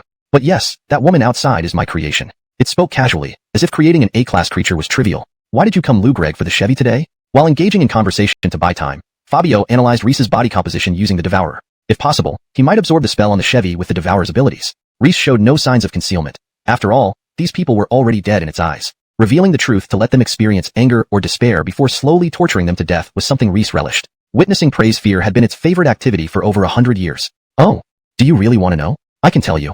Reese nonchalantly pointed at the nearly Surkong de Surwang. We plan to take over District 20 soon. Note, the phrase almost Surkong de Surwang seems to be partially in Chinese. I've attempted to integrate it more naturally into the English sentence. However, for better coherence and fluency, could you clarify what you mean by Surkong de Surwang? It roughly translates to out-of-control corpse king, but more context would help to ensure accuracy. Edit based on clarification. Reese nonchalantly pointed at the nearly out-of-control corpse king. We plan to take over District 20 soon, and then spread throughout the entire Daxia Kingdom, completely bringing down this country. For consistency in terminology and style in English, it's better to translate Daxiagua as Daxia Kingdom instead of country, which also maintains a more natural and fluent read. This guy is quite powerful and can help me take care of many things. Ding. Glutton analysis complete. The Bloodsaw Curse is an ancient spell that drastically increases the power of its victim, turning them into a puppet controlled by the caster. Note, Sa is typically associated with malevolent forces or curses. A more fluid translation might render Bloodsaw Curse as blood curse, but I have maintained the original term for consistency with the rest of the text. For better fluency in English, I suggest, the blood curse is an ancient spell that causes the victim's power to skyrocket, turning them into a puppet controlled by the caster. 特性，丧失理智，眼中唯有杀戮. This revision maintains the meaning and style of the original text while ensuring it reads naturally in English. Characteristics: loss of rationality, with only slaughter on its mind. For consistency in terminology and fluency, this version is preferred. The Devourer can fully absorb it. Fabio nodded thoughtfully. I didn't expect your ambitions to be so grand. Since I've seen this, you'll probably find it hard to escape. Speegreg. Fabio suddenly opened his massive mouth and pounced on the Chevy without warning. Reese. Everything happened too fast for Reese to react. It watched helplessly as the Chevy was swallowed whole by Fabio. However, Reese remained calm. That's the Chevy. It's impossible for you to simply devour it. Even if you're strong, you can't defeat it. Come on. A mere bite consuming an S-class entity? How could that even happen? Reese tried to activate the blood curse to make the Chevy explode inside Fabio's mouth. Unfortunately, no matter how it activated the spell, there was no sound from inside Fabio's mouth. Reese looked at Fabio in confusion, feeling this situation was beyond bizarre. Ding. 10,000 points of confusion received from Jorge. For the sake of natural fluency in English, it would be better to adapt this line as follows. Ding. Jorge's confusion level reached 10,000 points. You don't mean, you really ate it? That's the Chevy? Reese's voice rose several octaves, filled with doubt. Sitting on Fabio's back, Fiona Yen sensed the panic in its demeanor. She chimed in to scare it further. You really think my contracted beast is Joe Greg with you? He's an S-class contracted beast. Eating a Chevy should be like cleaning his teeth. Try getting closer if you dare, and see if he can eat you too. Reese. Ding. 50,000 shock points from Oxghost. Fabio thought inwardly, what? It actually believed me? This guy seems smart, but is actually just another fool. Reese drew the katana from its waist, ready for battle, staring intently at Fiona. Alright, when did you become so clever? I remember you always got into trouble. Fabio replied with a laugh. I still enjoy causing trouble for you. Ding. 5,000 anger points from Gabby. She slammed a heavy punch into Fabio's head, only for her hand to throb in pain from the impact with his rigid exterior. Ma Greg hurt even angrier. Fabio. Women are truly perplexing. You hit me, yet end up more furious than before. She punched Fabio's head hard, recoiling in pain from the impact with his tough skin. Ma Greg hurt even angrier. Fabio. Women are truly mysterious. You attacked me, yet you're more furious than before.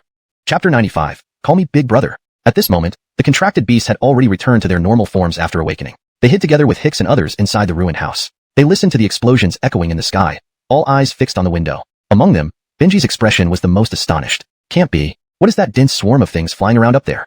He could hardly imagine a large group of monsters surrounding one figure. Who had sent these monsters? Hicks chuckled. Who do you think called out these things? Benji suddenly thought of something and drew in a sharp breath. Following your meaning, could it be that these monsters are summoned by Gabby's contracted beasts? Everyone nodded calmly. What if I told you its strength has already reached S level? How would you feel about that? Benji. Isn't the school beauty only supposed to have summoned an A-level contracted beast? To rise to S level in such a short time? He couldn't find the words to describe this prodigy. Hicks narrowed his eyes, enjoying teasing the clueless one. And what if I also told you that every monster it summons is at a level? Benji's eyes widened. No way. He looked incredulous. That means she practically commands a small army. Who wouldn't be shocked by that? The crowd burst into laughter. This comment caused a collective laugh from everyone. The distant battle wasn't as intense as everyone imagined. Yasmin had been suppressed and beaten by 200 evil deer right from the start. She was now covered in wounds. Though her transformed state as a zombie ghost no longer felt pain, she was still extremely ragged. Count Demon, are you almost done yet? What exactly are you doing in there? I can barely hold on anymore. She darted around in the air like a fly, while the evil deer didn't seem intent on killing her. Wherever she flew, they followed behind biting. Why not bite and kill her immediately? Because this guy was still useful for Fabio? After all, an enemy so strong just popped up out of nowhere. Still, Yasmin needed to explain where these creatures came from. Boom! A loud explosion resounded within the Een mansion. The entire residence instantly turned to ashes. 3 figures hovered in midair. Fabio and Gabby stood carelessly watching from the side, while Ewan exchanged blows with the cow demon. Occasionally, Fabio would shout encouragement, "Go, General Een, go. Let's go out for dinner if you win." Ewan. The cow demon growled angrily. "Are you close with it? An offering to treat someone to dinner after meeting for the first time. It won't be so casual." Fabio replied slyly, "Do you envy me treating it, but not you? Cow demon. You're just Lou Gregg for death." The cow demon sent Ewan flying with a powerful strike. It was thoroughly enraged. Its perfect plan was being messed up by this sudden intruder. "You're forcing my hand. Today, I will tear you limb from limb." Its hands clasped together, and its aura sharply intensified. The Een energy on its back gradually expanded, forming a black bull's head above its head. Cow demon Dharma body. Sacrifice. Its body underwent a radical transformation. The mask on its face was broken by a large nose. Its limbs became enormous, transforming it into a gigantic bull-headed demon within moments. Cow demon. Gabby gazed at the 15-meter-tall bull-headed demon before her, muttering, "So it truly is a Japanese Oni. But why would something like this appear in our country?" She hesitated, then turned to Fabio. "Cristobal Black, can you handle this guy?" Fabio stared at the enlarged bull demon, a slight smile curling his lips. "You're kidding. Apart from SSS-grade monsters, these things come out just to get beaten by me." The cow demon heard Fabio's bravado and snarled furiously. "You dare boast still? My hooves will crush you." Cristobal lifting its hoof, it stomped fiercely towards Fabio. Fabio snorted coldly. "Only you can grow larger? Why can't I?" Before the hoof hit, Fabio revealed his own Dharma body, transforming into an 18-meter-tall behemoth. Roar! The hoof was pushed away, causing the cow demon to stagger and fall to the ground. Fabio spread its wings, flying onto the cow demon's body, opening its vast maw with a roar. Roar! The furious killing intent shook the cow demon's eardrums painfully. Its soul and skin trembled violently. "You? What kind of monster are you? It's impossible. This Baron Zone 20 has nothing strange like you." It struggled desperately, trying to break free from Fabio's grip, but Fabio firmly pinned it down, saying nothing, opening its mouth to gather a dark mass. Boom! The dark substance blasted directly into the cow demon's head from close range, causing it to howl in agony. MMPH. What is this? Its Dharma body lasted only a moment before being shattered by Fabio. The cow demon reverted to its original form, clutching its burning head as it lay on the ground in agony. Ewan quickly rushed forward, seeing this creature's pain and becoming more murderous. "While you're down, take this. Die." He appeared before the cow demon and kicked it repeatedly in the head. Gabby. Fabio. Both were speechless. The strongest zombie Greg fought in such a simple manner, preferring to kick rather than punch. Darn.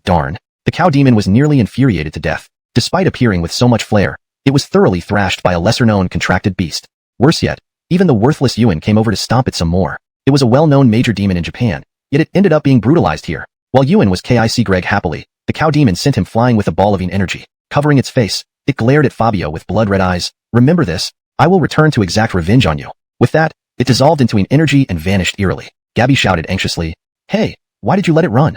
Fabio responded coolly, "Let it run. Don't you know the strategy of long-term fishing?" Gabby, ? Ewan, ? "Brother, do you have any plans?" He was now incredibly close to Fabio. Fabio scoffed, "Brother is what you call me? Call me Big Brother." Ewan. Gabby.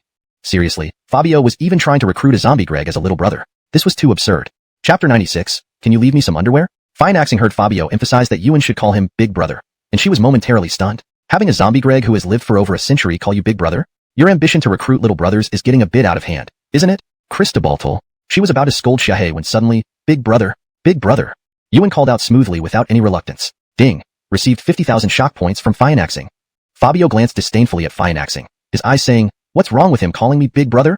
Fine Axing nearly fell off Fabio's back. With a mental command from Fabio, 200 evil elk dragged the already limbless Yasmin down. Yasmin was expressionless, not because of pain but from numbness due to biting. She couldn't imagine why she, being so strong, would be chased and tortured by a group of monsters. Seeing Yasmin's pitiful state, Fine Axing covered her forehead and said, "Oh, Shahe, your methods are as brutal as ever." Fabio tut-tutted twice. Leave her a breath to answer about how that ox ghost came to the Great Xia Kingdom. The Great Xia Kingdom had strict border checks. Foreign ghosts could not enter without help from skilled individuals. Ewan obediently approached Yasmin, stepped on her chest angrily, and shouted, "Didn't you hear my big brother as Greg you something?" Fine Axing, you got used to being a little brother that fast? General Een is playing his role quite well. Fabio chuckled. Good little brothers, I like them best. Upon hearing this, Yuan yanked Yasmin up and slammed her onto the ground repeatedly. Bang, bang, bang. After several slams, a huge crater appeared on the ground. Still, Yasmin didn't make a sound and remained expressionless. That's enough. This isn't an interrogation. Be friendlier. Hearing Fabio, Finaxing complained, why didn't you say that earlier? She's almost half dead. Yuan let go of Yasmin and stood aside with a smile, silent. He was happy he became a subordinate of a powerful figure and no longer needed to be controlled by Japanese ghosts. Moreover, there might be opportunities to gain strength. At this moment, Hicks and others ran over from the ruined house. Hey, is the fight over? I knew. King Elon could do it. Hicks wanted to call Xiahe but changed it quickly fearing Fabio's wrath. The raccoon immediately served Fabio eagerly after seeing his awakened form, rubbing against his legs with the little dragon, showing complete submission. Yuan made noises muttering, so this is how you serve Big Brother. Noted. Now, learn fast to win Big Brother's favor and become the #1 little brother. A good little brother always aims to be the top one. The raccoon growled angrily but kept quiet upon realizing Yuan was a zombie Greg. After all, one must know their place to avoid being pounded into nothing. This is Headmistress Sue's contracted beast? How powerful. Benji saw Fabio's awakened form for the first time, mouth agape in astonishment. After all, an 18-meter giant with T0 level combat power was enough to elicit shouts of surprise. No need for useless remarks. Hicks, see if you can get her Tao Greg. Ask her why Japanese ghosts are in the Great Xia Kingdom. Fabio yelled at Hicks, who noticed the limbless Yasmin lying on the ground lifelessly. Hicks sighed. Zarya, you're already like this. Don't cooperate, and I'll fart on your head. Yasmin finally spoke, glaring ferociously. If you dare fart, I'll bite your butt into pieces. Hicks laughed. Oh, still trying to argue? He pretended to take off his pants, scaring Bonnie and Finaxing into covering their eyes. Bonnie, are you sick? Would you really do that? Finaxing, quick, put your pants back on. Hicks, I haven't even taken them off yet. Bastard. Do you think I'd actually fart? Wouldn't that be pointless? I don't need to take off my pants to fart. Everyone. Hicks always managed unexpected tricks. Standing before Yasmin, Hicks smirked. Can't tell which card is higher now? Still not speak, Greg? I'll poop on your head. Yasmin. She wondered what sins she committed in her past life to be tormented like this. As long as you agree to one condition, I'll talk. Feeling these people were too powerful to oppose now, she thought living to return and grow stronger would allow revenge later. All right, Hicks clapped. Tell me your condition. Yasmin's smile turned eerie. Take off your clothes and run 10 laps naked here. Hicks's smile froze. To embarrass him would make her feel better. King Elon. King. Hicks choked. Can I wear underwear? With everyone around, refusal would likely lead to forced compliance. Fabio shook his head. No clothes means no clothes. Yasmin, afraid he wouldn't comply, hurriedly added, I can tell part of the story first. My identity is related to the God Killer sect from District 20. My initial aim was to recruit you, but as you know, she had misjudged Hicks. And there's more than one Japanese ghost. Have you decided, Hicks? Hicks? Now trapped like ants on a hot pan, he had to comply. Fabio ordered casually, Cristobaltal brothers, help take off Hicks's clothes and count the laps. Hicks? Can you leave me some underwear? Chapter 97. Grasp the essence. Hicks ran 10 laps naked and came back out of breath. My clothes? Cristobaltal raccoon, I told you to take care of my clothes. How did you watch them? Upon returning, he found that not only were his clothes and pants gone, but even his underwear had vanished. Ma Greg him so angry his face turned green. Gabby covered her eyes and loudly replied, Yasmin said she would tell us another big secret if you let her tear up your clothes. So your clothes have already been torn apart. Hicks stared with wide eyes and silently walked towards a small forest nearby. He stripped off a piece of bark and wrapped it around himself before coming back. You crazy woman. Why do you always target me? He stood in front of Yasmin, his eyes filled with anger. Yasmin smiled brightly. Who asked you to keep annoying me all the time? Now, I'm just repaying you in kind. What? Can't handle it? What are you doing? Enraged, Hicks stretched out his hands and tried to rip off Yasmin's clothes. Though it wasn't broad daylight, such an action against a limbless female ghost corpse was indeed improper. Bonnie kicked Hicks hard, sending him sprawling on the ground like a dog eating dirt. You, what? Bonnie replied angrily, even though she's an enemy, you can't do such a thing. Roll away and behave yourself, or I'll hit you again. Yasmin was also frightened. Although she couldn't feel pain, being exposed to everyone's gaze was still unbearable. I've mentioned before, I belong to the cult of War Deity. Earlier at West Harbor Pier, due to Cristobalnglong's people and Gabby defeating the leader of District 5's cult, so I was entrusted with the responsibility to open the smuggling passage for ghosts from Sakura country. But I failed to be cautious enough, and my contract beast was shot dead. Eventually, after much chaos, I managed to open one cargo hold and released some ghosts including Cristobal. She recounted the events because she feared Hicks might tear her clothes off. In the end, my negative energy surged, and Cristobal used her power to help me become an A-class corpse ghost. To improve fluency and clarity, it could be rephrased as, eventually, my resentment escalated, and Cristobal used her power to elevate me to an A-class corpse ghost. This night she brought me here to recruit the Corpse King, but we ended up encountering you. She revealed, I think she'd be interested in the information you mentioned. Actually, he had considered killing her, but her vague description of the ghosts from Sakura country raised concerns. Without concrete data, it would be challenging to deal with creatures like Sadako, Daitengu, or Sliding Head Ghost. Without accurate ways to combat them, things would be difficult. Yasmin agreed, alright, I'll take you to see my sister. Otherwise, you might think I'm lying. It was the middle of the night, around 4 in the morning. At the village entrance, Zen waited a long while until Cristobal finally arrived. Lord, what happened?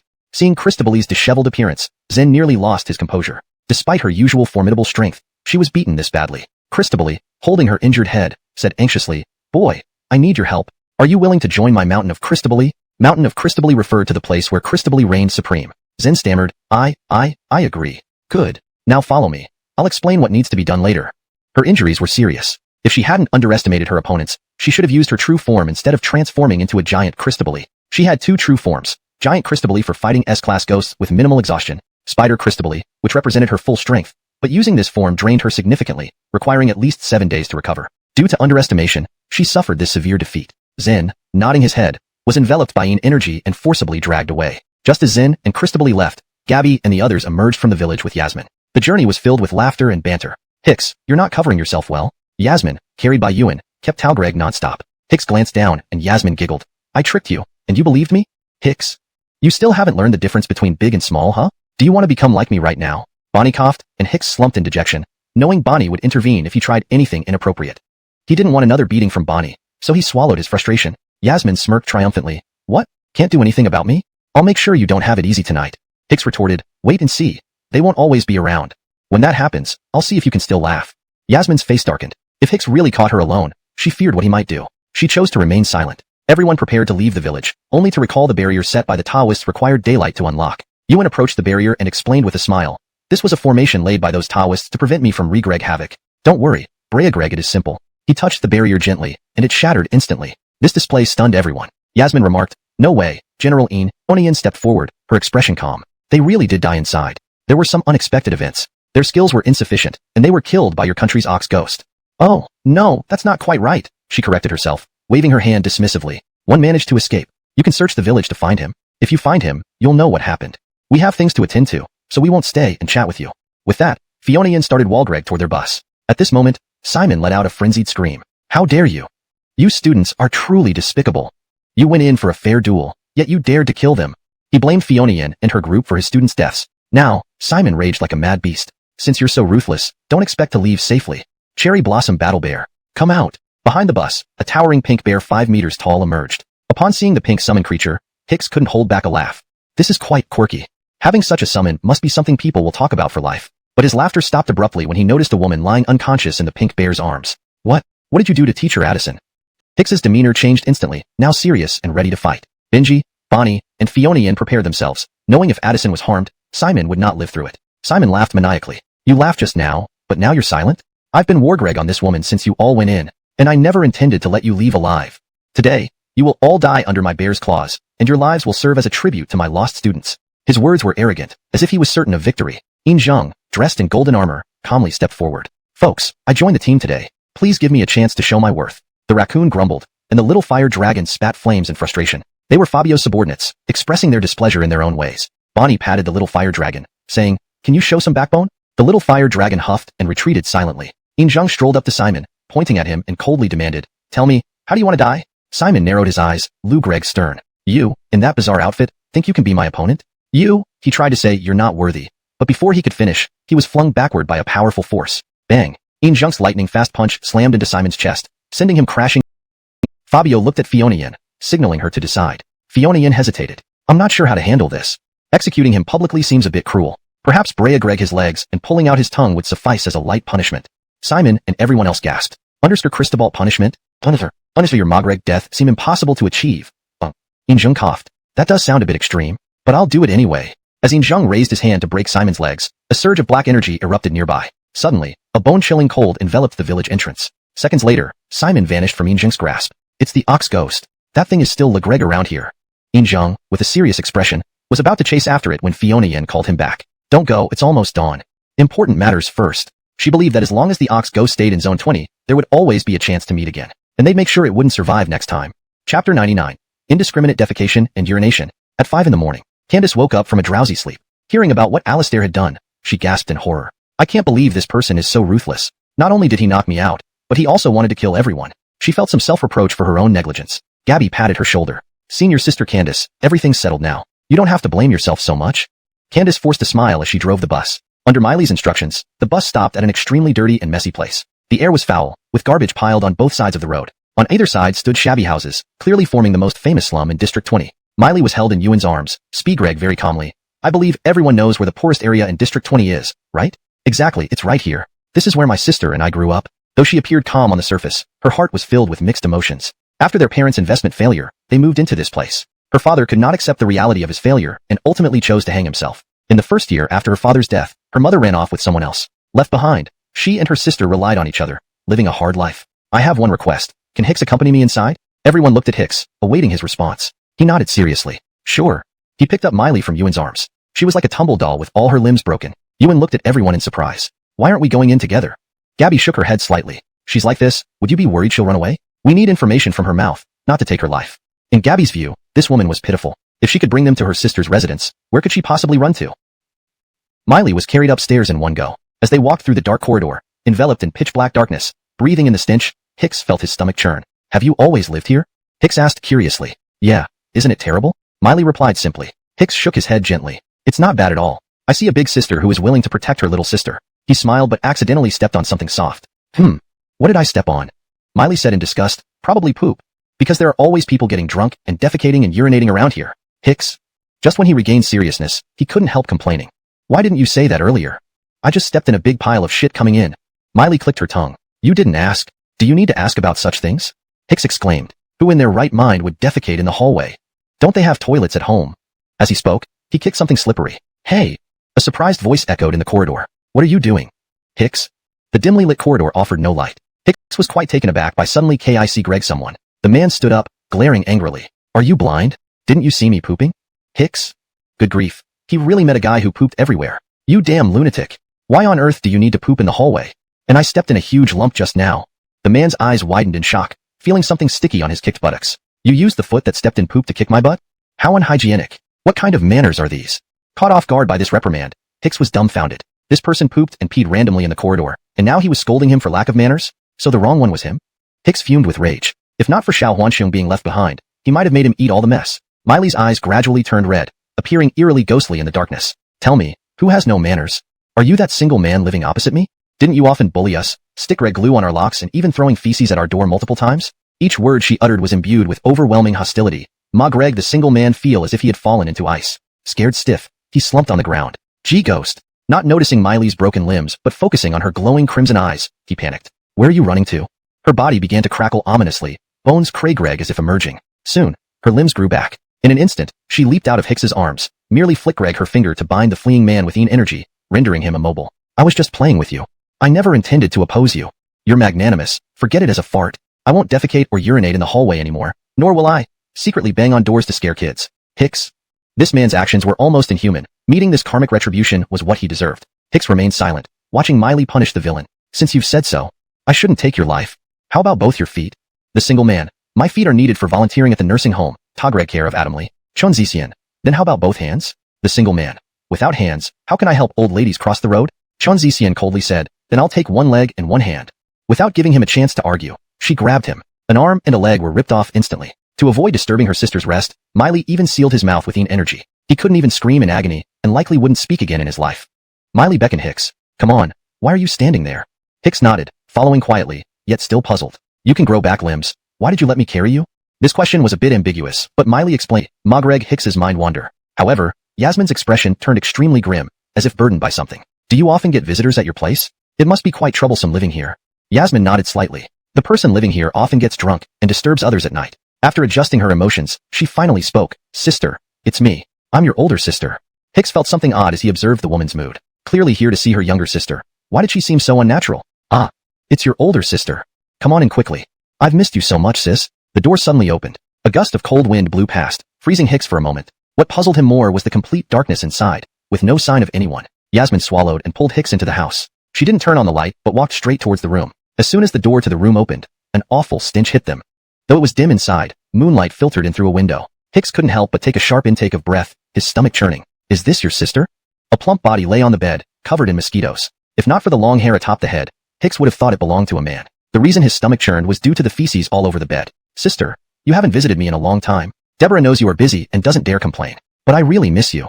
Yasmin had teary eyes, sobbing somewhat self-reproachfully. I miss you too, sis. But I've been trying everything to treat your illness. This time, I came to tell you that I might disappear for a while. Hicks wondered curiously how someone named Deborah could survive without eating. Cristobal listening to their conversation, Hicks grew increasingly puzzled. Given the obese figure lying there immobilized, shouldn't she have starved to death after such a long time without food? Yasmin silently squatted down, hugging Deborah tightly. Sis promises you that after I leave, your illness will definitely be treated. Hicks, illness? Yasmin whispered to Hicks, can you go outside for a bit? I need to clean Deborah. I'll explain afterward. Hicks nodded slightly and left the room silently. About half an hour later, Yasmin emerged from the room. Deborah has fallen asleep again. She is very obedient and never complains. Yasmin's voice became choked with tears again. The reason she couldn't face Deborah was because she blamed herself for failing to protect her. You must be curious why I joined the Kill God sect? Her eyes gradually turned bloodshot, and the temperature in the room dropped. At that time, we were too poor. My sister just started middle school and joined a drug trial part-time job. For each drug trial, she earned 1,000 yuan. And she did it secretly, eventually becoming the target of the Kill God sect's experiments. Due to the drugs, her body became obese, and she gained super psychic control abilities. But except for the antidote, she can't eat anything. Hicks was surprised. If she can't eat anything, why was there so much feces on her bed? Yasmin's gaze turned icy. I asked her earlier. That single man snuck in when I wasn't home and deliberately did it. Hicks? Damn it, couldn't your sister use her powers against him? How could she let herself be bullied like this? His anger flared, especially since this guy climbed through the window to defile the girl. What kind of human could do such a thing? Yasmin shook her head slightly. She has a kind heart and wouldn't act rashly, even in this situation. Hicks? He was speechless. It's time to leave. Next, I want to talk to Gabby.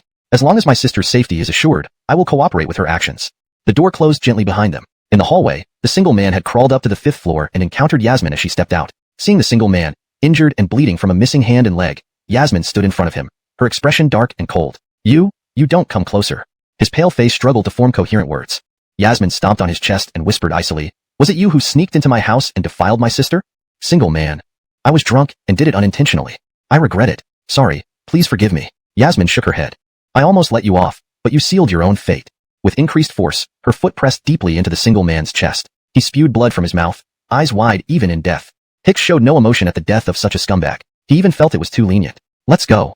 Yasmin put her arms around Hicks's neck. Hicks hesitantly said, could you wait until we get downstairs before holding me? There's too much, poop in the hallway. I'm scared. Yasmin. She coughed lightly. Fine, whatever. She didn't know why, but she no longer hated Hicks. Instead, she felt a dependency on him. She found him less annoying than before, but still occasionally wanted to gnash her teeth. Hicks carefully walked down the stairs, only to be kicked from behind. Clang. Hicks? The hallway echoed with cries of pain, as if filled with agony-inducing laughter. Chapter 101. Disheartened Augustia. Did you hear the screams? Sitting in the bus, Gabby seemed to have heard Hicks's agonizing cries. Bonnie shrugged indifferently. I did hear it, but that guy deserved what he got. Why did he just walk off when called by someone? He really acted like he'd never seen a beautiful woman before. Bonnie didn't realize that her words sounded jealous. Addison observed without pointing it out, her gaze fixed on the little black snake playing joyfully with Fabio and others. Her face lit up with an unusually bright smile. When we get some free time, let's all go on a picnic together. It should be quite nice. At that moment, a foul stench drifted into the bus from outside, as if it were a biochemical weapon. Hicks was holding Yasmin with a look of resentment, ready to enter the bus, but he was stopped by Bonnie. Were you playing in feces? Why are you covered in shit? I advise you to clean up first before coming in, or else I might beat you to death. Hicks.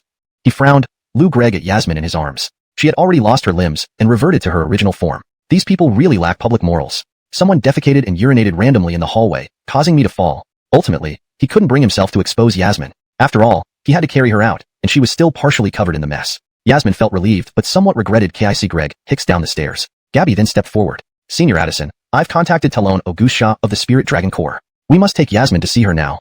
Could you please ask for leave for me tomorrow? Addison knew what Gabby was planning and nodded understandingly. Cristobal told Black, it's time to leave. Meow. Gabby called out to Fabio, and they both jumped off the bus. Ewan hurriedly followed. Brother. Where are you going? Why can't I come? I've just been reborn, and everything is so strange to me. I'm scared. Fabio. A zombie Greg with S-class strength claiming fear. It would be terrifying if even he felt this way. Without further ado, Fabio awakened, transforming into a 5-meter-long beast. Can you act more mature?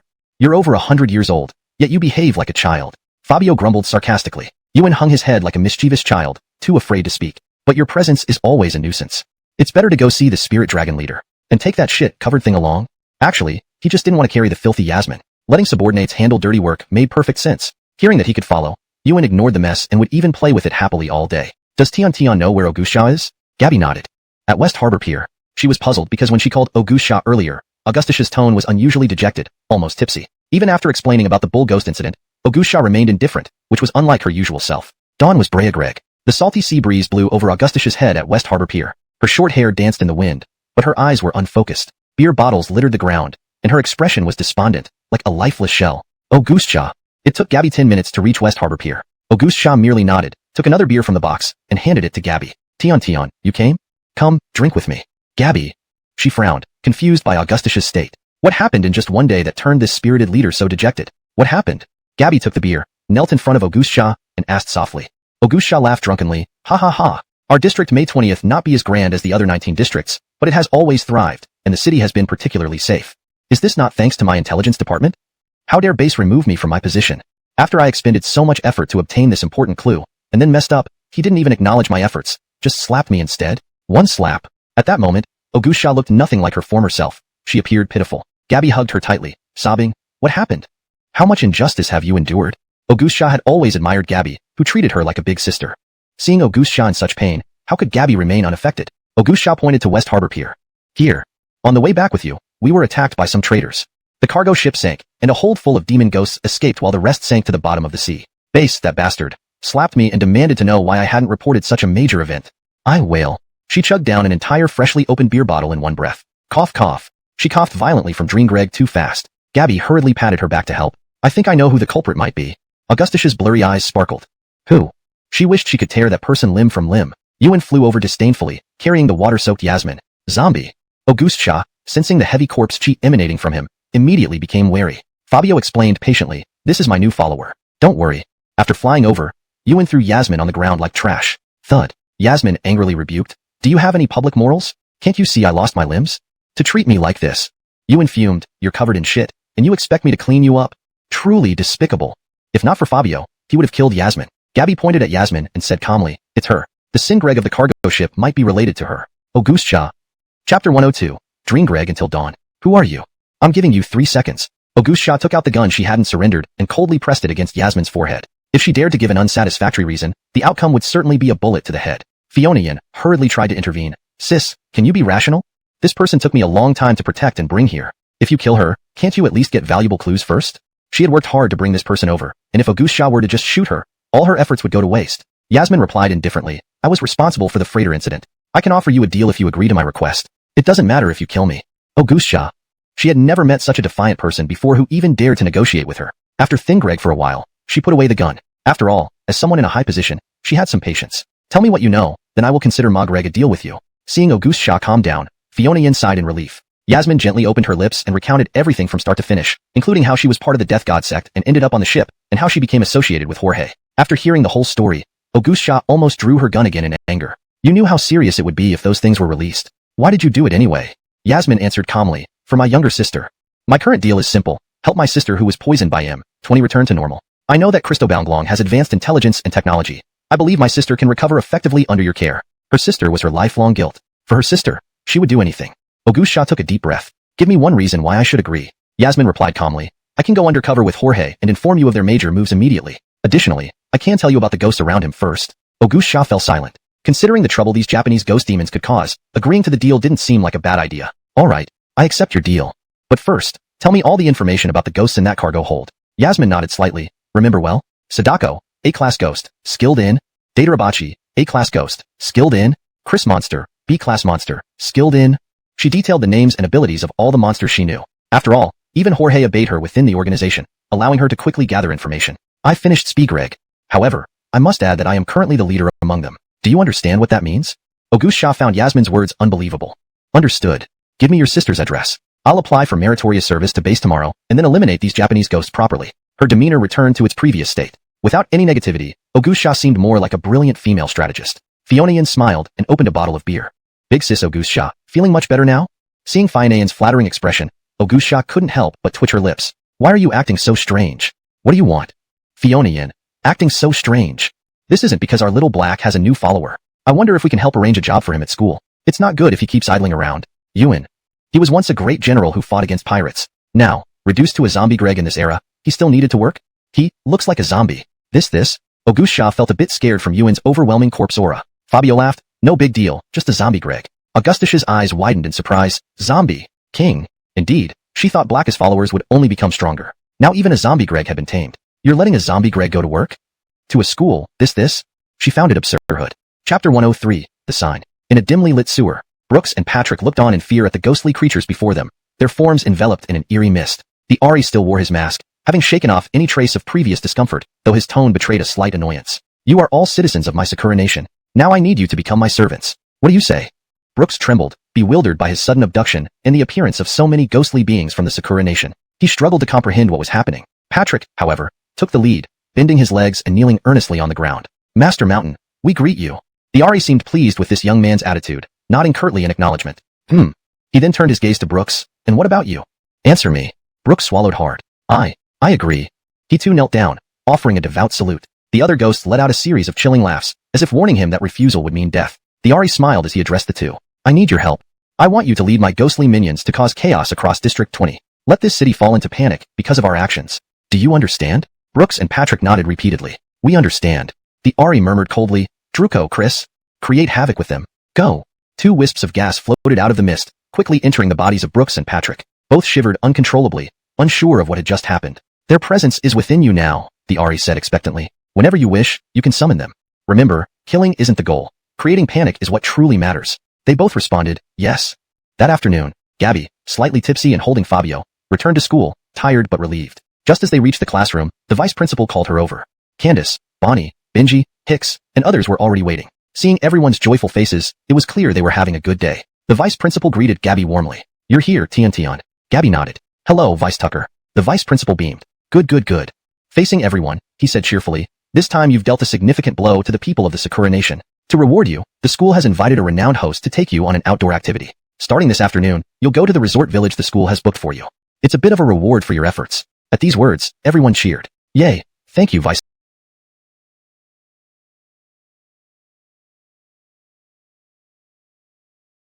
Security guard position?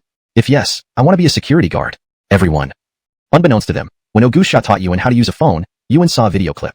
The old man worked as a security guard for 60 years. I became one at 20. Avoid 40 years of wasted effort. These words convinced Yuan that being a security guard was the most prestigious job of the era. To fit in, he decided to be a qualified security guard. Director Chun looked bewildered at Ogusha, unsure how to respond.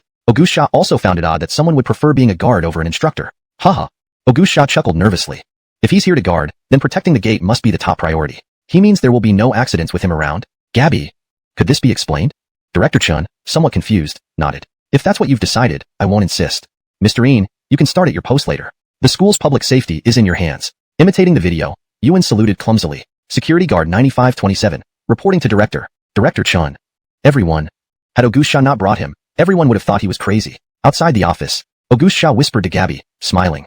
My official status is restored, though I'm still Wargreg to atone for past errors. Once this matter is resolved, I'll be reinstated fully. Mingqing's face went numb after hearing my intelligence. He didn't even realize his jurisdiction was in chaos. From their conversation, it was clear Ogusha felt much better. Gabby nodded. It's fine, but what about Yasmin?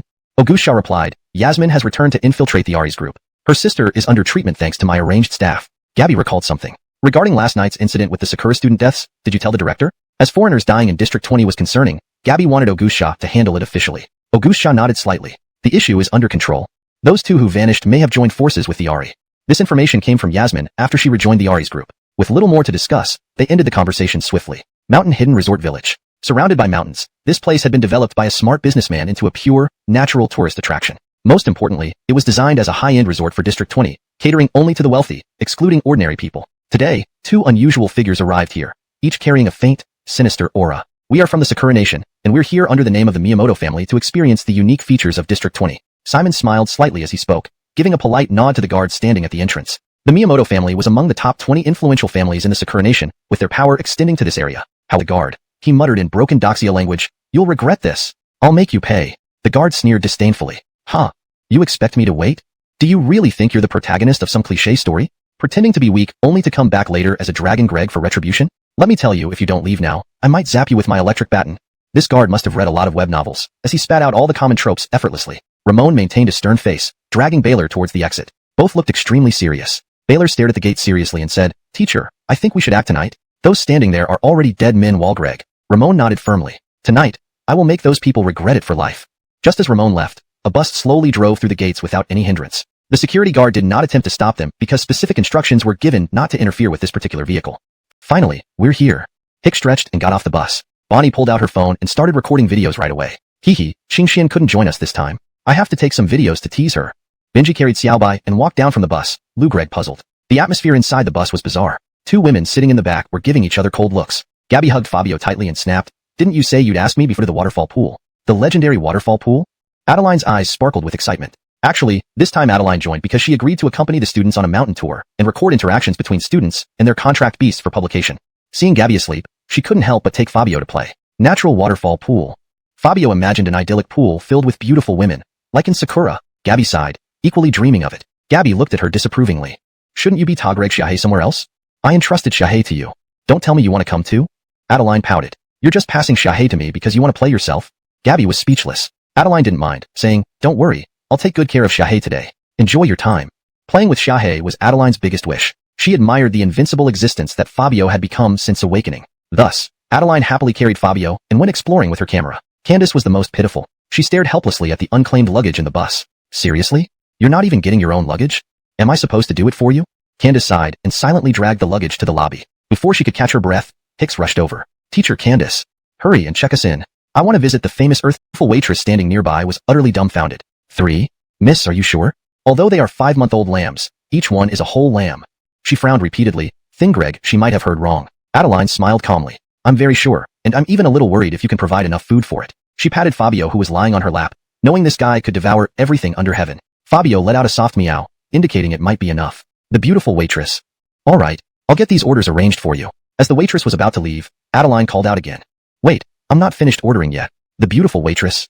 "Do you mean, you want to continue ordering? You've already ordered 3 whole grilled lambs." She reminded Adeline carefully. It wasn't that she doubted Adeline's intentions. Normally, 1 grilled lamb was too much for most people. Ordering 3 right away, if they couldn't finish, how would she deal with a complaint? Their manager had clearly instructed them during training. This was an upscale restaurant where only the wealthy and influential came. A single complaint meant no rehiring. Also, they shouldn't try to earn more money from customers. When people came here, they would pay generously without any tricks, just by offering quality service. The waitress thought that with such an exorbitant order, the manager wouldn't worry about someone I know. At this moment, a young man dressed casually with a face full of freckles approached with a smile. Adeline's eyebrows twitched. This outdated pickup line, she wondered how he dared to use it. Moreover, this man exuded the aura of a nouveau riche. He wore a thick gold necklace around his neck, 2 gold bracelets on his wrist, and even his belt buckle was made of gold. Clearly, this freckled man was incredibly wealthy. Next to him stood a particularly sleazy Lou Gregg fat man in a well-fitted white suit, with dark skin that looked somewhat out of place, as if it belonged to a black pig turned spirit. With a smirk, Walter interjected, "She's a famous host, Adeline. You definitely feel familiar." The freckled man glanced at Walter awkwardly. "You fat idiot, do you have to butt in everywhere?" The fat man snorted. "Our dads are both shareholders here, so you can come hit on girls, but I can't come and join in?" The two started bickering, almost coming to blows. Adeline was used to such scenes, remaining unbothered. She calmly said, "Who wants my phone number?" Both men immediately stopped arguing. Adeline added, "Tomorrow, you can also have dinner with me." Their eyes widened, faces turning lecherous as they misconstrued her invitation. Seeing their interest, Adeline giggled and said, "I came here today to record a video of myself dancing naked." She pretended to be upset, saying, "I must have offended the station chief recently, insisting I come here to record this video. Dancing naked, who would willingly participate?" She started sobbing softly, Lou Gregg pitiful and lovable, stirring sympathy. Fabio, having finished eating, watched as Adeline put on a performance, glancing at the 2 lechers. Are these guys really going to fall for such a trap? Could they possibly fulfill such absurd demands? It wasn't that Fabio doubted it. Dancing naked in front of everyone, recording a video, it was indeed far-fetched. But in the next moment, both men began undressing. "I, Dave, must help you complete this task. I, Giacomo, am more than willing to oblige." Just as they were about to take off their boxers, Adeline hastily stopped them. "No need to take off your boxers. Fabio." They really did start undressing, and in front of everyone else, weren't they embarrassed? Moreover, Giacomo looked slightly disappointed. "Do you enjoy performing in public so much?" Both Dave and Giacomo were wearing red boxers. Giacomo's plump body resembled a gas cylinder, Lou Gregg quite strange. Dave was even more extreme, just skin and bones, not a few ounces of meat on him. "Still eating? If you don't scram, I'll have my dad shut down your company." Giacomo roared furiously. People dining nearby were all frightened away. They never doubted the power of Giacomo and Dave's fathers. In District 20's business circle, disorder was truly determined by their fathers. Chapter 106, Beauty, Swimming Pool. Ready, go. Adeline held her phone and played an upbeat BGM. As the music started, the 2 main characters, one fat and one thin, began to awkwardly dance in front of Adeline with exaggerated movements. Fabio. He felt like he was about to vomit everything he had just eaten. But what puzzled him even more was why Adeline could laugh so heartily. This was a classic case of frogs crawling up your leg. They don't bite, but they're incredibly annoying. Ha ha ha ha. Adeline laughed out loud. When the BGM ended, Vaughn and Quentin approached her expectantly. "Whose dance do you think was better? Who are you going to date tomorrow?" They looked at Adeline like eager elementary school kids waiting for praise, their eyes shining. Adeline clicked her tongue. "Both of you danced well. But," she hesitated, deliberately putting on a look as if it were hard for her to choose between 2 obviously talented performers. Furrowing her delicate brows, she complained, You both did so well. I really don't know how to choose. Vaughn blurted out first. Impossible. Quentin's dancing looks like it was done by a demon pig. Where's the excellence? You can only date me tomorrow. He struck a pose, channeling the style of a spoiled rich kid with a hint of domineering CEO. Quentin wasn't pleased upon hearing this. He slapped Vaughn across the face without any warning. Slap. Vaughn spun around in place, stars circling his head. Before he could react, Quentin kicked him down to the ground. Shut your dog mouth. If you insult me again, do you believe I won't tear your mouth apart? It's not easy for any boy to endure being pushed around in front of a goddess. Vaughn leaped back up in one smooth motion and pointed at Quentin's nose while shouting, I've been training in martial arts since I was 3 and won the children's boxing championship at 5. At 18, I even won the supreme golden belt in America. Even boxer Atai shows me respect. You dare to hit me? Though seemingly angry, he was actually flaunting his purchase titles. Fabio. If I give Atai 50 million, I bet he'll faint from my chi attack. Quentin wasn't easily intimidated either. After all, Vaughn and he belonged to the same circle, and everyone knew his background. Rolling up his sleeves angrily, he sneered, all right, champion. Let's have a little tryout then. Adeline, who had been watching awkwardly, now interjected. Since both of you practice martial arts, to date me, one must be a true strong man, right?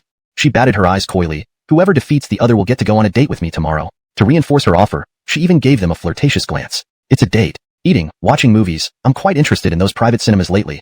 I haven't been there yet. I even prepared some black stock eggs, though I'm unsure who'll get to see them. Fabio.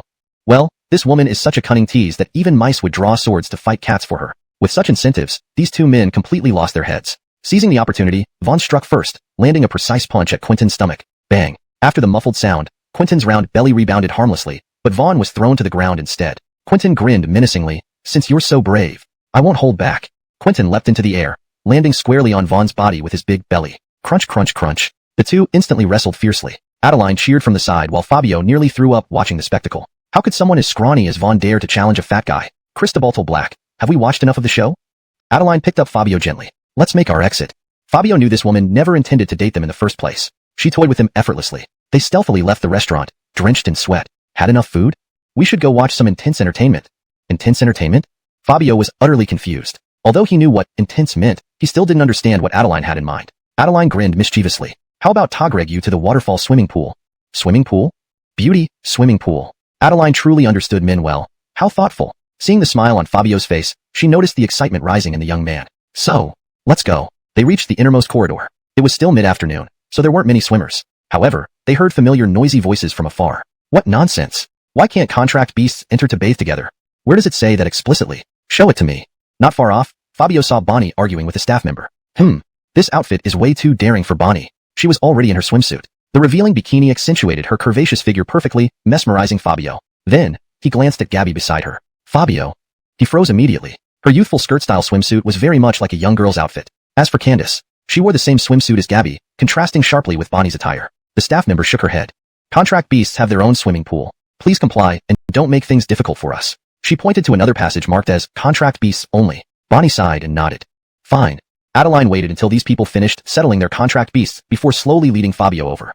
Your contract beast can only swim in the neighboring pool. Adeline nodded understandingly. All right. Lowering her head to Cristobal Black, she said softly, we might need to part ways for a bit, but there might be a big food event in the afternoon. I can take you there to make up for it. Fabio nodded slightly and meowed quietly, showing understanding. Understanding? He agreed because there was also Cristobal Fire Dragon in the pool. Later, he could call it to join the fun with the beauties, a dream come true. You may stop me outside, but once inside, things are different. Girls, here comes your big brother. Yo ho ho. Chapter 107. The Shocked Contract Beasts. At the waterfall pool, Fabio leisurely walked into the pool area. From a distance, he saw the small fire dragon hesitantly standing by the edge of the pool, afraid to get in. The Cristobal Black snake was carefully guiding it, but its fiery nature made it hesitant to enter the water. Pshhh. A jet of water suddenly shot out, directly knocked Greg over the small fire dragon on the shore. Uwewa.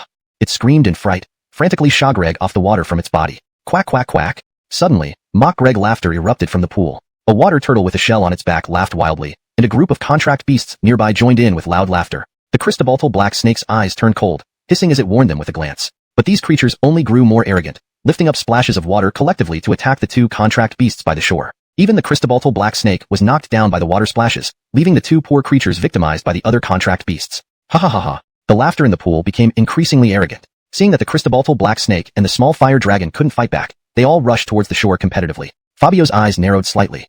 These little brats are indeed bullying the contract beasts. Bullying my subordinates right in front of me? That's as Greg for trouble. He was just about to step in when a familiar chirping sounded behind him. Chirp chirp. Hee hee. Cristobal White and the raccoon came laughing in. Upon seeing Fabio, they immediately pounced on him warmly. After witnessing Fabio's abilities, Cristobal White's earlier disdain had gradually turned into admiration. Fabio signaled with his gaze that a bullying incident was happening there. The raccoon and Cristobal White smiles vanished instantly. Chirp chirp.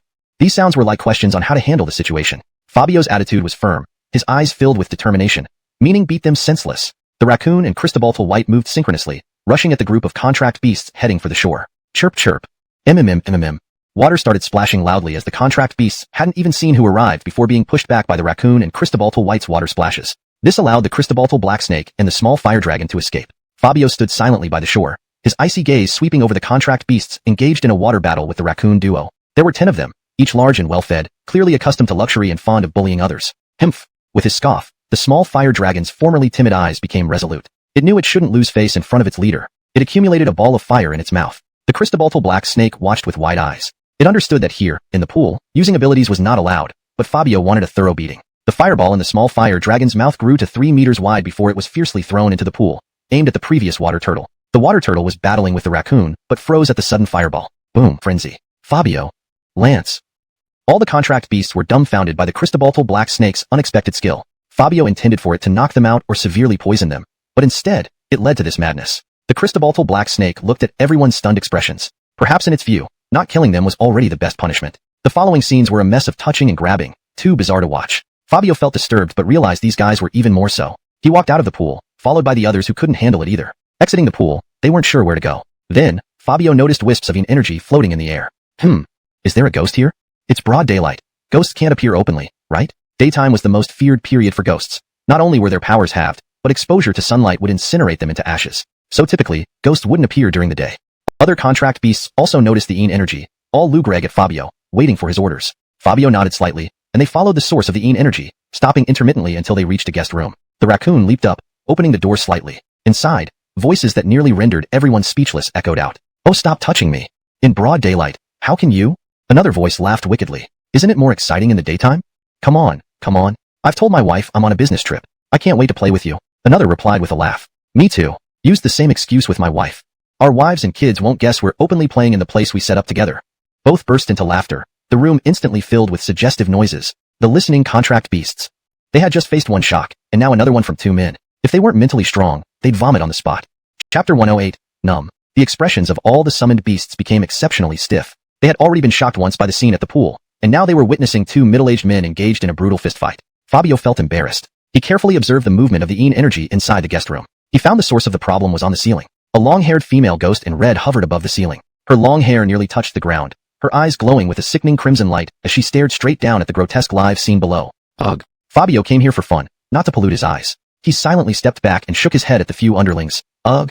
It was a signal to retreat. Better to leave than endure more mental pollution. But just as they turned to leave, one of the men inside let out a roar. Ugh. Zhu Dafu. You worked hard to start from scratch with me, and this is how you treat me?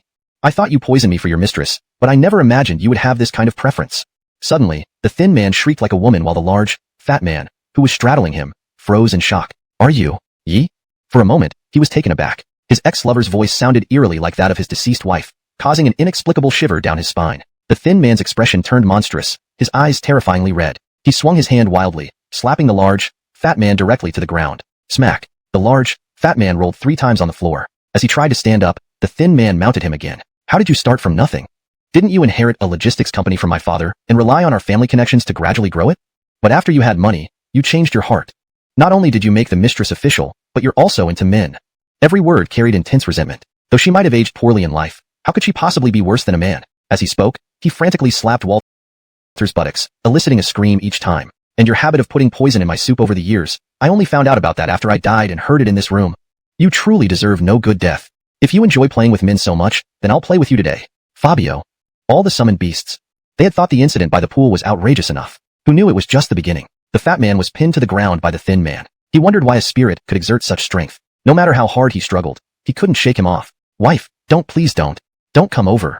A high-pitched scream rang out. Fabio and the summoned beasts watched in shock, none of them expecting the rich to indulge in such perversions. They silently exited the room, probably see Greg a place to wash their eyes clean. Fabio took the lead in leaving. In the corridor, he unexpectedly encountered Zhu Laolu and Vaughn again. Both of them were bruised and swollen, refusing to yield to each other. Vaughn spoke first. Zhu Laolu, I want you to know, Goddess Yan's date will definitely be me. Zhu Laolu chuckled. You wish. If I hadn't gone easy on you earlier, you'd be on the ground right now.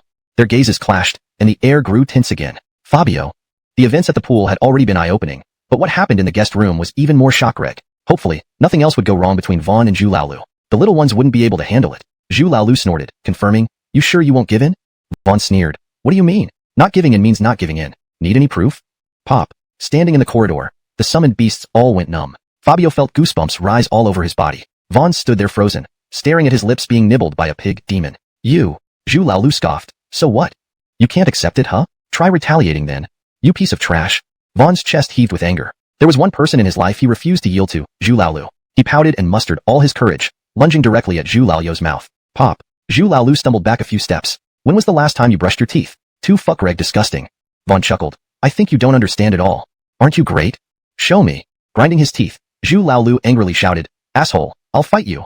Moi, moi, moi, moi. They began a kissing duel in the hallway, going back and forth in a heated contest, not far from matching the intensity of the battle in the guest room. Fabio and his companions were dumbstruck. Perhaps they regretted ever coming to this wretched resort. At that moment, frantic footsteps came from the guest room. The naked fat man rushed out, followed by the thin man chasing him furiously. "Don't run. I want to see what you do now." The fat man replied pitifully, "Wife, don't chase me. I'm really scared."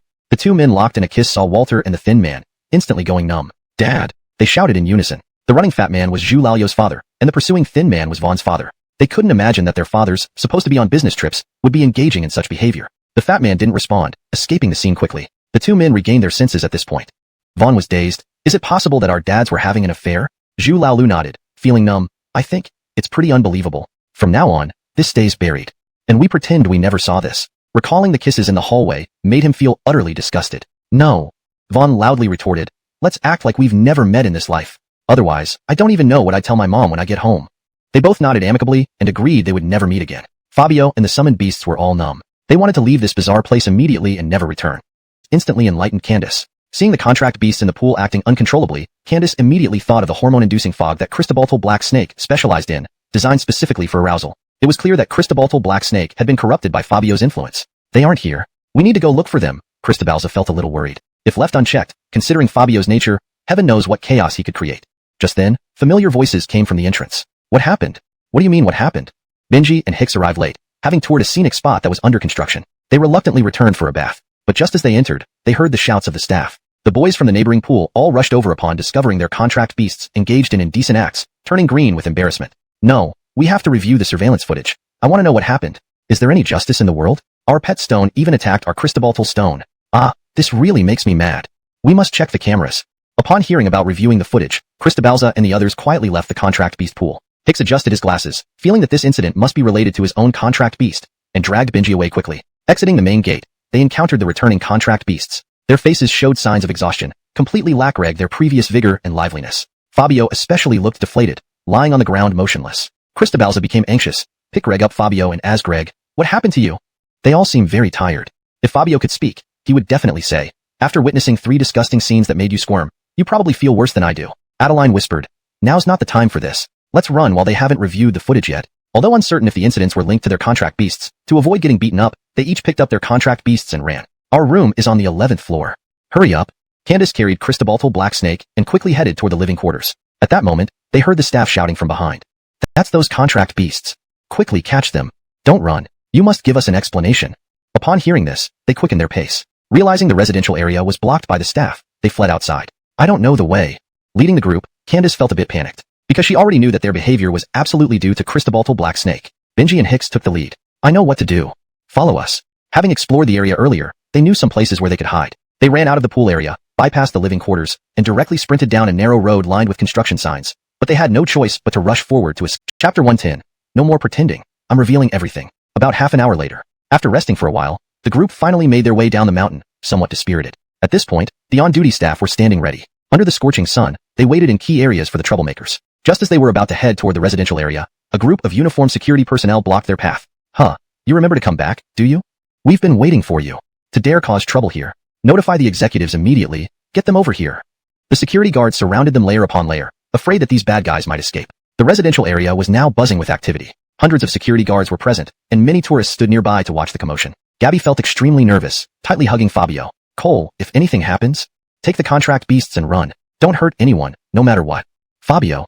This foolish girl, even at such a moment, she still thinned Greg about not hurting anyone. Candace also told the black snake, "You mustn't release toxic mist carelessly. It could really kill someone." The scene of hundreds of security guards battling each other was unimaginable for Candace. Hicks and Benji were filled with battle spirit. If not for Adeline's look indicating restraint, they would have awakened their contract beasts and caused chaos. "Why should I fear you guys when I have a contract beast too? Heck, it's your fault my little stone is this exhausted." A middle-aged man dressed casually carried the almost unconscious stone creature towards them. Others followed, also wearing casual clothes. Most of them were commercial elites from Zone 20, essentially top-tier people. Yet, Fabio had directly let the black snake torment their contract beasts into this state. "If you don't give me a reasonable explanation today, you won't leave unscathed. Yes, I, Zhang Wanqian, may lack everything else, but I have plenty of money. I'll offer 10 million for your lives. I'll add 50 million more to ensure my contract beast gets revenge." They quickly offered exorbitant sums, demanding that Gabby and her friends pay the price. Everyone's expressions froze. Only Adeline walked out calmly from behind, wondering if you have the qualifications to buy my life. Adeline said nonchalantly, face unchanged. Seeing Adeline, the business leaders all showed astonishment. "Miss Yin, you are involved in this?" The man holding the stone creature questioned, his expression softening from anger to respect, even using polite terms like Mississippi. "Gabby, ? Isn't she a famous TV host? Does she have another identity?" Adeline chuckled. "I was chased by security all the way. What do you think?" "No, what do you think?" She scanned the executives present, who all avoided eye contact. Ordinary people only knew Adeline as a famous host, but in the elite circles of Zone 20, Adeline was known as the direct descendant of a powerful family from the first zone. She had grown up with a golden spoon in her mouth. Her identity was not a secret among the wealthy. Now being questioned, the executives didn't know how to explain. Misunderstanding. Heh, yes, just a misunderstanding. We got carried away, haha. All the executives tried to laugh it off. If given a choice, they wished they could turn around and leave immediately. Everyone saw how clear-eyed the executives suddenly became, almost forgetting they had offered money for their lives earlier. Adeline didn't want this issue to be so easily smoothed over. She spoke coldly. "If my father finds out that someone offered money to buy my life, do you think he won't fly to Zone 20 and chat with you?"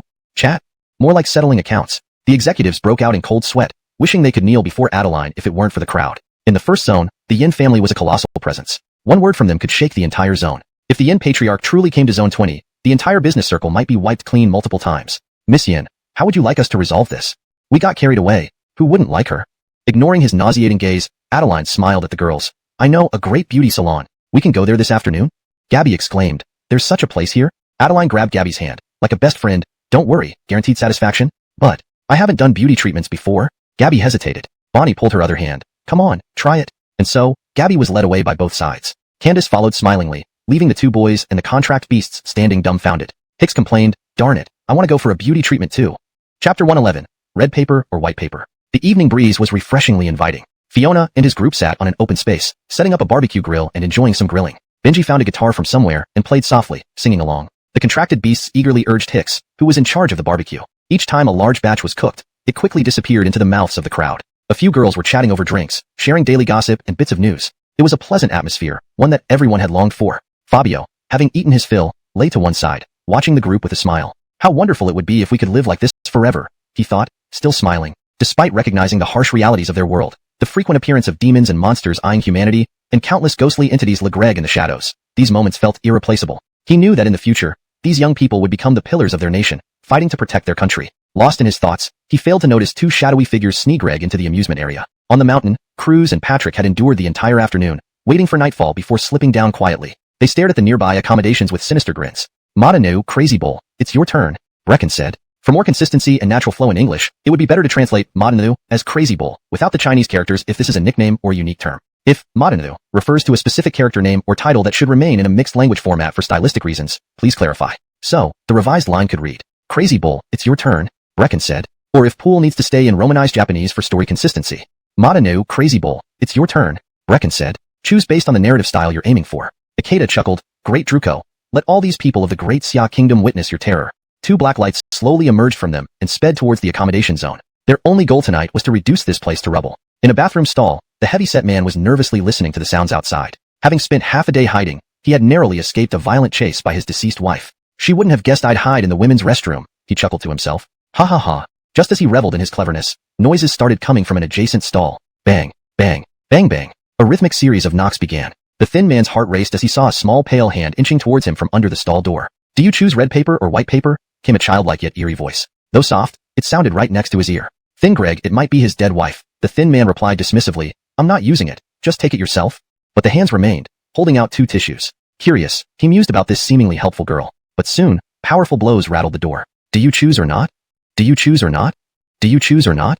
Terrified, the thin man blocked the door, his face turning pale with fear. Realizing this wasn't a good Samaritan, but a vengeful spirit, he panicked. I don't choose. I said no choice, no choice. He was sure that choosing would mean disaster. It was clearly a trap. As long as he refused, the girl couldn't harm him. Block Greg the door with all his strength. He fantasized about flushing this ghost away in the septic tank later. Unfortunately, reality set in brutally. The bathroom's temperature plummeted, and he felt something ominous staring at him from above. Lou Greg up. His blood ran cold. A long-haired little ghost covered in crimson slime was glaring at him with terrifying eyes. Smur Greg wickedly. Do you choose or not? Each word sent chills down his spine. Petrified, he almost knelt down. Rather than suffer more torture here, he'd prefer facing his own deceased wife, who at least left him intact. Gathering sudden courage, he kicked open the bathroom door and fled without Lou Greg back. But Druko, determined not to lose her prey, through a tangled mass of snake-like hair which wrapped around his legs. Druko taunted him cruelly. Got you. Now that you've chosen not to choose, I'll devour you. Hee. Terrified, the thin man almost wet himself. Wasn't he just playing cards with the fat guy? Help. Help. Suddenly, a cheerful voice interrupted. Found you. The silhouette of the heavy-set man approached. Lou Greg pleased until he saw the thin man captured by a little girl ghost. His expression darkened. You. How dare you mess with another ghost while knowing I exist? Who'd think you're so depraved now, preying even on a little girl ghost? Thin man. What twisted logic? He shouted frantically. She's trying to kill me. Don't you see? F***K. Seeing the murderous intent radiating from the female ghost, the heavy-set man rushed towards her, but tripped over a strand of hair, falling flat. Don't you dare to kill me? Can't even handle a little girl ghost. What sort of useless woman are you? Knowing provocation worked best, but his deceased wife wasn't fooled. Using the fall to her advantage, she grabbed his throat. It's not too late to kill you now. The thin man choked, realizing he'd made things worse. What a lucky day to be hunted by two different spirits. As he struggled, the heavy-set man finally released his grip, collapsing to the ground. An eerie aura rose from him, forming a floating female ghost who glared with scarlet eyes, declaring, he's my prey. No one else can claim his life but me. She wasn't protecting him but merely asserting her claim over her intended victim. Chapter 112, Two Ghosts Brawling. Stupid woman, you want to fight me? Raquel's words were cut short as a thick, bucket-wide strand of long hair wrapped tightly around her. The female ghost sneered coldly. Only you know how to attack with your hair, huh? Hanging mid-air, Raquel stared straight ahead, eyes brimming with grievance. Art, you dare to harm Raquel? Her appearance was almost tearful, seeming like she had endured a great injustice. Raquel withdrew the strands of hair entangled around the thin man and began wailing loudly, so much that it pierced the ears, causing the thin man's eardrums to throb painfully. Raquel will definitely have the little doll kill you. The female ghost thought she was gaining the upper hand, but suddenly a toilet cubicle exploded under an immense force. Out walked a red-dressed doll only 30 centimeters tall. Indeed, you didn't miss see. It walked in a robotic fashion, twisting its way out. It bore an aggrieved expression, yet the sudden surge of malevolent energy alarmed the female ghost. A cloud of resentment started to fill the air, merging with the hair-entwined Raquel. Buzz. Raquel will scatter your soul into pieces. Raquel will scatter your soul into pieces. Raquel's body gradually grew gigantic, transforming instantaneously into a massive red-dressed doll 5 meters high. The sight sent chills down the female ghost's spine. This specter must already be at Class A level. Foul. Never expected this young ghost to be so powerful. Glancing, run. There are ghosts. They all frowned upon hearing the commotion nearby. Bonnie laughed. Maybe they're holding some event tonight. We won't join it. She and her friends chatted, drank, and ate barbecued food, enjoying the dedicated service. The busy barbecue master Hamish sighed. But, I want to go. He pitifully looked at Bonnie. She shook her head. Your job is to serve everyone. Leaving before finishing isn't responsible for a good barbecue master. Connor shrugged. I've finished, and we're out of ingredients. Bonnie paused, then nodded. All right, let's go see the fuss. And send me updates with your phone, preferably recording a video. Connor exclaimed, feeling more like a servant now but afraid of her fist. He decided he'd sever ties with her when back home. Gabby stretched, smiling at Bonnie. You aren't going? Bonnie shook her head. No, I'll chat with Candace and Adeline about skincare. My skin's the worst among us. Connor thought, practicing punches daily, facing all weather. No wonder. Gabby nodded. All right, let's go then. Seeing Gabby joining made Connor cheerful. Sure, let's go. Since it wasn't far, they walked over to the accommodation area without their contract beasts. There, passengers swarmed the entrance, many rushing down but finding the gate locked. Hello everyone. No need to panic or run out. At the gate, eyed heavily. Since Frisco isn't here, let's hurry back. Without Frisco, Hicks felt no sense of security. Gabby nodded dazedly, preparing to retreat with Hicks, but suddenly a dark shadow blocked their path. Chi-Tan-Taru should be translated and adapted to fit naturally in English while maintaining the meaning. Here is the edited part of the translation. Chi-Tan-Taru should be Tru-Tan-Tai-Long. For a natural English adaptation, it can be Tru-Tan-Tai-Long should be Kitata-Taru. Here's the contextually appropriate translation. Kitata-Taru. Gabby let out a cry of shock. This guy had mysteriously disappeared in Meteor Village not long ago, and now he had already risen to become a minor boss. Kitata-Taru sat on the back of a large lion, his cold gaze fixed on Gabby and Hicks. Didn't expect to see you so soon. He had been keeping an eye on Gabby and her group's movements all along. Though her contracted beast was terrifying, the crazy bull and Druko he brought this time were no pushovers either. With some underhanded tricks, that fierce beast could still be subdued. So this time, Kitata Teru wasn't afraid at all. The lion's expression was chilling as it watched the two of them. It would snap and kill them at the slightest sign of trouble. Kitata Teru's smile grew more sinister, especially when Lu Greg at Gabby, his eyes filled with murderous intent but oddly soothing to Chitantalang Chitaru. Note, Chitan Teru seems to be a mix of Chinese and Japanese characters. The correct spelling should be Chitantalang Chitaru, or simply Chitaru, as used consistently in the provided text. Improved. Though Hicks grumbled in frustration, these words sounded oddly soothing to Chitaru. Enough. Let me send you on your way first. Pointing at Gabby, he ordered the lion. Bite her to death. The lion let out a ferocious roar and lunged straight at Gabby, who didn't even bat an eyelid, her eyes firmly locked on Cheetah Teru. She called out sharply, "Frisco!" Her voice rang out, crystal clear. Chitan Teru's smile turned even more sinister. How dare she come out to spectate without her contracted beast? This time, he was determined to take Gabby down. This time, he would definitely capture Gabby. Just as the lion's massive jaws were about to clamp down on Gabby, an extremely bizarre black shadow surged from behind. Bang! Gabby's eyes widened in disbelief at the sudden appearance of the giant swallowing beast. So you think I'm absent, and you can do whatever you want? Do you really think bringing a few useless creatures makes you invincible? Fabio's voice was filled with rage. He hadn't been this angry in a long time. If he hadn't been watching out for Gabby, she might have been killed right then and there. Gabby gazed before he could finish his threat. Two familiar figures appeared in front of him. Bonnie, Arya, and Benji stood silently before him. Bonnie's tone was icy, her gaze locked onto Chitan Teru. If I'm not mistaken, you just tried to kill Tian Tian. Note, Chitan Teru seems to be a mix of Chinese and Japanese characters. It should probably be corrected to Cheetah Teru, or Cheetah Teru, depending on the intended name. For better readability and fluency, here's an adjusted version. Bonnie, Arya, and Benji stood silently in front of him. Bonnie's tone was icy, her eyes locked onto Cheetah Teru. If I'm not mistaken, you just tried to kill Tian Tian. Arya clenched her fists. Unforgivable. Benji snorted coldly. A person like you belongs in hell. Arwen.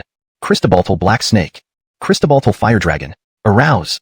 The three summoned their contract beasts with a blinding light. Soon, a black heaven python, fathead dragon, and white gorilla surrounded the lion. The lance was almost in tears. Damn it, why wasn't I by Tian Tian's side earlier?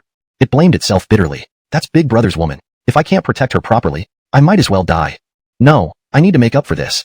Big Brother, sister-in-law, I'm coming. Wiping its tears, the raccoon charged toward Fabio. If Hicks knew his contract beast prioritized its big brother and sister-in-law over its own master, he'd be furious. Lance. Seeing the raccoon rush towards him, Hicks felt moved almost to tears. The raccoon nodded at him, and a bright white light burst through the darkness, revealing a mighty raccoon. Thump. Kneeling on the ground, it slapped its own face repeatedly, stunning everyone. Big Brother.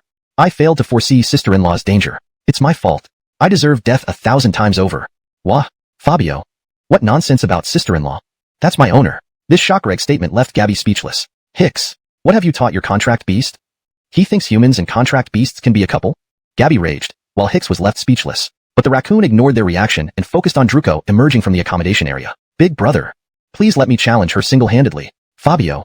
Druko was an A-class spirit, while the raccoon was only B-class. How could it possibly fight her? Hicks laughed dismissively. You think you can win? In a one-on-one duel? Protect me first. The raccoon looked Hicks in the eye seriously. No, you are my master. And only my master. But failing to protect sister-in-law makes me feel guilty. So please hide somewhere safe while I deal with this trouble. Hicks. He wanted to cry but forced himself to look at the sky to stop the tears from falling. His contract beast, meant to protect him, had become Gabby's bodyguard instead. Wah. Chapter 114. The Lance's Realization. Hicks almost cried hearing the raccoon's resolute words. Clearly, this was his own contract beast. Why had it become someone else's bodyguard? After getting permission, the raccoon marched toward Raquel with large strides. Cristobaltal bidding. How dare you scare my big brother and sister-in-law while I'm away? If I don't tear you into 18 pieces today, I'll be a little dog. The raccoon clenched its fists, emitting a white glow that rapidly covered its body, forming a natural white protective shield. Raquel tilted its head, completely baffled by what this contract beast was saying, its tiny eyes filled with big confusion. It raised its arms slightly, then slapped down fiercely with an aura of dark energy. Could the raccoon, brimming with anger, not even block this attack? Bending its arms like a spring, the raccoon shot forward, easily dodging the strike and then roaring loudly. Roar! A fist covered in white energy slammed down ferociously. With unstoppable force, it precisely struck Raquel's head. A loud bang echoed. Thick smoke rose from Raquel's head as it stumbled backward a few steps left on the ground. Then, the hair started smashing the raccoon against the ground. Boom boom boom. The earth shook violently, riddled with craters. Raquel kept screaming, a B-grade contract beast. You, a B-grade contract beast, dares to treat me like this. I want you dead. I want you to die. Filled with rage, Raquel, whose resentment already knew no bounds, became completely enraged after being beaten by a B-grade contract beast, plunging into madness. Within moments, the raccoon was drenched in blood. Gabby couldn't help but feel pained. Frisco, why aren't you moving? What has happened to your little brother? If you don't act soon, it will be too late. Fabio stood silently, observing the battle without any intention to move, even as the raccoon suffered a brutal beating. Hicks also rushed to Fabio, See Greg help desperately. Great. Elon King. Please save the raccoon. It's about to be pounded into a flour. But Fabio only gave him a cold look, sternly questioning, are you still its master? This question made Hicks pause. Don't you see that the raccoon isn't even crying out despite being beaten? Think hard. Why is your contract beast behaving this way, and why isn't it crying out? Seeing the raccoon struggle under attack, Hicks noticed its eyes burning with defiance and determination, even gravely injured, even cornered. Thud. Just as the palms were about to hit Hicks, he turned and ran in the opposite direction. Raquel trembled with rage. Don't run. Hicks shouted back. Why can't I run if you're chasing me? Haven't you heard? Staying still makes you a turtle? Giving up on the raccoon. Raquel whipped its massive hair at Hicks. Caught off guard, Hicks fell heavily to the ground. Lou Greg at the incoming hair. Hicks widened his eyes. That's it. I'm dead. Just then, a huge figure blocked him. Splat. The massive snake-like hair pierced through the figure, splattering Hicks with blood. His face went numb as he stared at the sudden turn of events. No. Chapter 115, Bond. Hicks stumbled and fell to the ground, staring at the raccoon that had suddenly rushed over, already covered in blood. It had charged in front of Hicks with the determination to protect its master, shielding him from Raquel's fatal strike with its resilient body. Hicks gasped in horror. Lance! Lance! The creature's body was pierced through by hair, but it managed to force a smile. Master! Thank you for fighting alongside me. Hicks instantly broke down, roaring aloud, Elon! Great King Elon! Hurry up and save the Lance. A contract beast shares countless resonances with its master. Seeing the Lance so gravely injured, he finally couldn't hold back his emotions. However, Hicks's plea received no response from Fabio, who stood there stiffly as if he hadn't heard anything. Gabby urgently shouted, Cole, it's dying. Why don't you act? On the surface, Fabio appeared unruffled, but his four paws were tightly gripping the ground. He was restraining himself from disrupting the Lance's battle will, which it was demonstrating even at the cost of its life. Even under severe injuries, it never sought help on its own initiative. How could Fabio interfere with its resolve? Fabio won't move unless the Lance calls out. He stressed seriously, because this is its battle. Hearing these words, the Lance, though barely alive, felt an even more intense surge of battle spirit in its eyes. Big brother still understands me best. It forced a faint smile, gazing weakly at Hicks who was close by. Yu Ming, I feel my time has come. Can I have one last fight? Hicks shook his head violently. No. No. You're about to die. I don't want you to. The bespectacled youth was now sobbing uncontrollably, tightly hugging the Lance, trying hard not to let it move. However, the Lance's resolve was unwavering. It pulled the hair piercing its chest out and stared fiercely at Raquel, who was laughing maniacally nearby. Raquel, ha ha ha, what a tearjerker tragedy indeed. To think you still want to take a piece of my flesh until your death? It depends on whether you can or not. A figure stepped in front of the Lance, spreading his arms as if protecting something precious. If you want to kill the Lance, you'll have to kill me first. The Lance, seeing Hicks stand before it, filled with gratitude. Master! Hicks smiled gently. All along, you've been protecting me. Now it's my turn. Seeing such a tragic scene, Hicks's companions who were beating Dylan all came over. Unfortunately, they were all held back by Fabio. No moving. This is the Lance's and its master's battle. None of you can intervene until it asks for help. Peng Talong, Hai Xiangwang, and Xiaobai froze in place, helpless. This invisible bond between them was something Hicks and the Lance experienced during this life-or-death crisis. In Fabio's view, becoming strong always meant going through certain trials. They couldn't be protected forever, could they? Raquel sneered, swinging its long hair fiercely towards Hicks. Hicks looked resolutely at the approaching hair, then shouted at the Lance, Lance, charge! The Lance roared and mustered all its strength, punching fiercely towards the incoming hair. Bang! The hair was scattered, and Hicks took the opportunity to pick up a stone from the ground, launching a fierce sneak attack on Raquel. Slap! The stone hit Raquel's head precisely, causing little damage but significant humiliation. Ah! Raquel fumed, realizing that despite just being an ordinary B-class contract beast and a bespectacled kid, they were both severely wounded yet insisted on fighting to the death rather than running. Give me death! Raquel swung its head, and the intertwining hair shot towards Hicks like steel needles. Hicks remained fearless, shouting again, Lance! The Lance raised its fists near Hicks, glowing brightly with white light. Christobach practicing Tai Chi, it shattered the incoming hair into pieces. Boom, boom, boom. Despite the dense rain of hair, no harm could reach them. Their faces showed no fear but carried faint smiles. This was the joy of the contract beast and its master sharing a battle together. They wouldn't flee, nor would they shrink from the fight. Only seamless coordination could neutralize incoming attacks. At this moment, something strange happened to the Lance. Boundless power surged through its body like a fountain. Seeing the Lance surrounded by white light, Hicks thought it was about to die and quickly roared, Lance! Hold on, keep fighting until the last moment with me. The Lance roared, Shared glory and shared loss. This was the unbreakable bond between a contract beast and its master. The white light gradually dissipated, revealing the Lance's new form, a towering 8-meter giant beast with a completely transformed appearance. Covered in long black and white striped fur, its limbs and chest clad in silver armor, it sported a pair of fluffy wings on its back, exuding dragon-like might. Hicks was speechless. Wasn't it supposed to die? Why did it suddenly upgrade? The Lance had turned into a mountainous beast, standing tall at 8 meters. Its entire body adorned with long black and white striped fur, its limbs and chest encased in silver armor, and its back bearing fluffy wings. It radiated power like a raging creature. Fabio's lips curled upward. Looks like I really placed the right bet. Gabby was puzzled. You gambled on the Lance evolving the whole time? Isn't that too much? Fabio chuckled. As long as it experiences life and death with its master. As long as the lance has indomitable fighting spirit and someone it wants to protect, it's invincible. Even if the opponent is A-class or S-class, it can still fight. Levels are just temporary markers to show differences. They don't mean it can't catch up. The lance brought its fists together, releasing a blinding white light brighter than before. Master! Leave the rest to me. It took a step forward, its face etched with intense fighting spirit. Raquel, shocked by this overwhelming morale, felt the lance seemed not only reborn but also indestructible. Fabio bellowed, "Charge, lance." The lance nodded heavily, With a powerful stomp, the lance lunged forward within a single breath. Raquel, startled, lashed out its hair, but something unexpected happened. Chapter 116, Pay Up. The raccoon's fists glowed with an increasingly blinding white energy as it lunged towards Drew. It threw both fists forward, and the white energy instantly surged out. Lance fist a twin lodestars. Boom. Drew was engulfed in the white light, its facial features contorted in agony. No. It struggled fiercely within the white light, and its body began to emit streaks of white flames. The raccoon stood there, much like a world-class martial artist, coldly observing Drew. Hicks looked at the raccoon, his lips curling up. So strong. Before long, Drew was burned to nothingness by the white light. Everyone watched in disbelief. Just one strike had effortlessly resolved the threat. Fabio pointed out the damage caused by the attack. The effect of this attack is purification. The white light shattered the yin-chi on Drew's body, turning it to ashes. Fine-axing nodded thoughtfully. I never expected the upgraded raccoon would be so terrifying. Standing at the entrance, Ayush and Avon were utterly shocked. Drew was instantly killed. Ayush, should we leave quickly? Avon was wary of Fabio and the contracted beasts. He had thought Drew could fully suppress everyone here, but alas, he lost. Ayush slapped Avon away angrily. Run? Our bulls from Nutushan only die in battle. There is no running away. Ayush, true to its name, charged mindlessly without ever retreating. After being slapped away, Avon ran outside. He knew staying here served no purpose. Even if they were students, let them die. Ayush's body erupted with a blood-red yin-chi as it glared furiously at the crowd that had retreated into the residential area. Tonight I will kill as many as I can. It stormed into the residential area. You all should hurry up and help, save us. Yeah, you guys must have a sense of justice, right? Saving us is only reasonable, right? Those hiding inside started pleading for help from Fabio and his group. Just as the raccoon and others were about to act, Fabio stopped them. Don't move. Everyone, ? Contracted beasts, ? No one understood what Fabio was doing. Standing in front of the residential area, Fabio blocked Ayush. He calmly said, It's from Lance.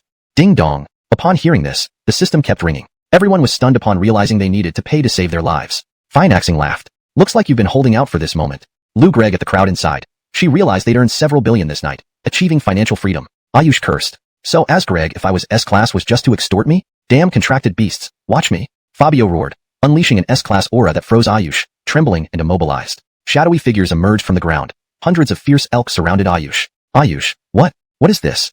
A-class, all A-class. Again bewildered, Ayush realized the beast before him not only was powerful but also had summoning abilities. There was no point fighting anymore. Even a mad bull wouldn't stay to die needlessly. As Ayush turned to flee, the elk slapped it to the ground, completely immobilizing it. Fabio reminded coldly, any movement means death. Ayush. Fine. It went from a mad bull to a tool bull. Fine-axing stood at the entrance, sternly yelling, starting now, you don't pay, and the mad bull will charge in and kill you.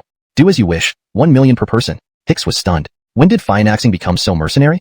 Bonnie chuckled. 1 million per person, 10 people make a small fortune. Would you let go of such an opportunity? Saying that, Bonnie joined Fat Dragon to help. Hicks quickly brought the raccoon to block people. Even Adeline found it interesting, running over with Ariag to supervise. 1 million. To buy your life, a drop in the bucket. Pay up, or really risk your head. Hurry up, stop dawdling. Hurry up already. The frightened billionaires started transferring money to Fine-axing's personal account. Compared to their lives, 1 million seemed worth it. Gradually, the residential area emptied. Fine-axing earned billions, achieving financial freedom. Ayush was speechless, coming to kill and wreak havoc. It ended up as a tool bull. Fabio casually asked, Ayush, right? Please check if anyone is still inside the residential area. If you find someone, bring them out. Some, despite their wealth, hesitated to pay. No blame if Fabio acted ruthlessly. With hundreds of elks watching, Ayush couldn't dare to misbehave. Walgreg obediently into the residential area. Translation provided as requested, maintaining the tone and style while ensuring natural English fluency and coherence with previous content. Chapter 117. After tonight, poverty will be impossible. About 20 minutes later, Igor had already scoured the entire 20th floor residential area, not even sparing the women's restroom. In total, he dragged out 30 people. Among them were men and women, including 2 in just their underwear, and more absurdly, a long-haired female ghost. Trey sobbed, What are you doing? I was being hunted by my dead wife earlier, and now I'm inexplicably dragged out by this bull. What exactly do you want from us? Trey was on the verge of bringing Greg down. He had only come here to have a secret affair with Colette and indulge in some fun activities. First, he was chased by his dead wife, then beaten up by Raquel, and now he was pulled out for no reason. Colette, dazed and confused, saw his lover crying and hurried over to hug her tightly. The scene was disgustingly intimate. Darling, don't cry. Your tears make me sad, Colette said. Fabio remained silent. He had just been repulsed by this couple's antics and couldn't believe they still dared to display such disgusting behavior in public. The female ghost standing nearby could barely contain her rage. Fabio shot her a look. Don't worry, I'll help you out soon. The female ghost sensed Fabio's strength and silently stood aside. Fabio addressed the group of about 30 people who were dragged out. Just now, I was collecting protection fees, but all of you hid inside to save money. Now, it's time to pay up, right? Hearing that they had to pay again, many began complaining. When did we ever need your protection now? Not willing to cooperate anymore? Then I have no obligation to protect you. Before he could finish his sentence, everyone started transferring money to Gabby. Fabio smiled, addressing the billionaires who finished paying. Once you've paid, you can wait at the entrance. We will provide buses to escort you out. This money shouldn't go unreturned. He had to ensure they got home safely. Fat Man and Skinny One, the first to finish paying, prepared to head for the door but were stopped by Fabio. Hold on, you two. Fat Man and Skinny One looked bewildered. But we've already paid? Fabio pointed to the female ghost. You still have another issue to resolve. Upon seeing the ghost, their hair stood on end. Skinny One choked. My dead wife. Surely she can't demand more payment from us? Fabio shook his head. No. She wants to kill you. You might consider paying a little more? Just 5 million each plus, 2 minors couldn't afford it, so they mortgaged this resort to us. Following Fabio's gaze, Fat Man and Skinny One noticed Zhu and Kuru and Ma Zizhang hugging and crying in the corner. Their cries weren't about the money but the humiliation of their father's indiscretions. This resort has actually been transferred to you. Can't be. Both of them cursed inwardly. The investment far exceeded 20 million. Just the land itself was worth hundreds of millions. Fabio decided direct compensation was better and demanded 1 billion each. That should settle things. If you refuse, bear the consequences. Fabio was a modern-day Zhou Ba Pai, determined to squeeze every last drop from them. 1 billion. You'd need to rob us to get that much. Skinny One rejected the demand first. Mobilizing 1 billion in cash wasn't feasible for him. Fabio chuckled. You can write an IOU, to be returned within a month. Relieved by the option to owe, they agreed. All right, we'll do it. They never planned to pay but assumed Fabio wouldn't find them after a month. However, Fabio's next words left them speechless. Just transfer it to Adeline then. Fat Man and Skinny One stared in disbelief. They knew Adeline's background was formidable. Adeline grinned. Helping Cole is an honor. Fat Man and Skinny One felt like swallowing flies as they quietly walked towards their sons, unleashing a string of parental fury. A substantial amount of wealth flowed into Gabby's account, numbing her senses as if she were dreaming. Meanwhile, the female ghost and Igor both looked at Fabio expectantly. Fabio praised them. You've been very obedient tonight. Turning to the female ghost, do you have any dreams? Antonia, ? Dreams? My dream is to kill those two. Fat Man in Chapter 118, Forced Donation. Everyone, please follow us in the Christobaumglong special vehicle to the base for a statement. After Auguste Shaw briefly introduced herself as the head of Christobaumglong, she asked everyone to board the prepared bus. The billionaires only boarded after confirming the danger was over. In Daxia country, no one dared to disobey official arrangements, especially not these wealthy elite. Gabby wasn't paying attention to this. She and her friends were staring at the string of numbers in their accounts, with astonishment clearly visible on her pretty face. Just like that, we earned so many small goals. One small goal equals 100 million, and Fabio's actions made Gabby leap into becoming a billionaire. Hicks rubbed his fingers together. Sis, you're stuffed full, so shouldn't you give us a sip of the broth? He was dazzled. Even Togreg a few tens of millions wouldn't make him immensely rich but would grant him financial freedom. Gabby didn't respond. Instead, Fabio snapped first. Are you just going to dive straight into the money? Without doing anything, you're already thin Greg about sharing the loot? Hicks. Alright, though he stood there not doing much, he did provide some security role, right? Gabby smiled bitterly. This was the first time she handled such a huge sum of money. Auguste Shaw had just sent those people away when she approached with a grin, teasing, you want to split the money? In that case, I get the largest share, okay? Everyone felt taken aback by her sudden appearance. They didn't know what wind had brought her here. Seemed to visit our Christobaumglong base for some tea tonight. The phrase for some tea was very telling. Standing beside Hicks grumbled. What do you mean, all of us? We haven't gotten a cent? Isn't that a bit much? He immediately expressed his dissatisfaction. Auguste Shaw chuckled. I saw you guys watching from a distance. We need evidence for everything. She pulled out her phone, displaying all the footage she'd captured. Hicks. He was stunned. Getting no cut of the money was bad enough, but now potential jail time loomed. He might be the most unfortunate college student of his generation. 90%, fine. I'll donate. Gabby gritted her teeth, but 10% was still substantial. Auguste Shaw nodded approvingly, knowing when to yield is wise. Gabby. If she hadn't yielded, she might be spending time in jail instead. It was an obvious threat, and she ended up getting extorted by Auguste Shaw. She transferred 90% of the earnings to the official account Auguste Shaw specified. The remaining 50+ million is enough. Now, come on, give me your accounts. I'll transfer a little to each of you. This idea was Fabio's, but everyone helped in some capacity, or they wouldn't have gotten this much. Gabby wired 5 million yuan to each person's account. She kept 20 million for herself since she still had a pending billion to collect. In a month, she'd still be a billionaire. Benji received 5 million and was left in shock. This really? Lou Gregg at the balance. He couldn't react for a moment. Is this really for me? As a poor student and the hope of his family, receiving 5 million left him in disbelief. Hicks hopped around joyfully while Candace, Adeline, and Bonnie showed in different expressions. Gabby watched the girls' nonchalant reactions with disdain. I clearly gave each of you 5 million. Why do you act like it's 500 yuan? Huh. Bonnie looked bewildered and said, 5 million is a lot. Realizing how this sounded, she waved happily. So much. I've never seen this much money in my life. Candace joined in, yes, lots of money. Adeline hugged Fabio's leg tightly. Gabby, I suspect you're all secretly wealthy, but I lack proof. Their overly casual reactions gave her the impression they were all very well off. Inwardly she complained, am I the only one from a poor family? Wah. Only now did she realize these girls were probably all hidden billionaires. Auguste Shah hummed, we won't accept this money without giving something in return. Tomorrow, we'll invite you to our Christo-Banglong base for free contract beast tests. Hearing tests, Fabio lost interest. Auguste Shah loudly added, oh, we have unlimited premium beef and top-grade contract beast can food. So, they are this exhausted. Last night, they stayed at the resort to help with post-event arrangements and only returned around dawn, which is why everyone is so tired. At this moment, a male student raised his hand. Candace called out, please speak. He stood up and asked quietly, where did those annoying exchange students go? Candace felt awkward. These kids' questions were too direct. Of course, she couldn't tell them that some were dead and others missing. They have new arrangements from the school. They probably won't come back here for classes anymore. Matt ran away yesterday, and Zen was barely alive when he was taken into the Spirit Dragon base. Neither could come back for classes again. Phew. Finally, no need to attend class with those annoying people. Heck, we finally got rid of those nuisances. Long live the school. Long live the teacher. Long live. The joyful shouts made it seem like they were celebrating a festival. Those who were sleeping deeply were startled awake, jumping up and Lou Greg around vigilantly. Gabby, eyes wide open, shouted, are we in battle? Cole. The classroom fell silent as everyone stared at Gabby in disbelief. Because she had been in a combat-ready state for so long, she woke up thin. Greg, there was a battle. Connor yawned. No battle, go back to sleep. Bonnie frowned slightly, also laying back down. Gabby lowered her head sheepishly, explaining softly, I thought we were going to fight. Sorry. I'll go back to sleep, go back to sleep. She wished she could find a hole to crawl into. Morning lessons passed pleasantly under Candace's diligent instruction. Lunchtime arrived. Fabio Hamishin, Bonnie, and Gabby were having lunch in the cafeteria. During the meal, Bonnie proudly recounted what happened the previous day. Hee, Ching Hamishin, since we were called to duel, you've missed out. Fabio Hamishin swallowed her rice and glared at Bonnie. You're really boasting now, aren't you? Not being able to join them hurt her feelings. Especially after seeing all the photos from the resort, she lost her composure. So this is the famous waterfall pool? So beautiful. What fairyland scenery is this, wow? Each exquisite photo from the resort almost blinded Fabio Hamishin. Just as the girls were chatting, there was a commotion near the cafeteria entrance. They're fighting. They're all fighting. Oh my god. Something that happens only in dramas actually happened here in the cafeteria. Who cares about eating? Let's go check it out. The crowd rushed towards the entrance. Fabio Hamishin shook her head. Thin Greg, how people loved gossiping just like in her world. Curiosity overcame Gabby and the others, and they moved closer to the door with the crowd. Before reaching the front, they heard a female voice shouting, stop fighting. Please don't fight anymore. Don't brother Jia. Don't brother Jia. Being smaller in stature, Gabby found herself at the front. She saw two burly boys fighting, while a girl with a ponytail tried desperately to mediate. Please, brother Jia, please stop fighting. Fabio Hamishin was getting annoyed. If you say don't fight, why don't you help separate them? Isn't that Bert?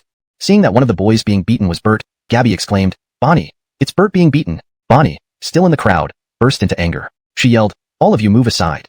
Her authoritative tone left the crowd stunned. Then they parted to make way. Bonnie and Gabby rushed toward the fighting boy. Without hesitation, Gabby aimed a kick, but was gently pushed aside by Bonnie, who jumped up and landed a powerful flying kick on the boy. Bang! The boy screamed in pain, falling heavily to the ground. Bonnie dragged him up, demanding harshly, why are you beating someone up?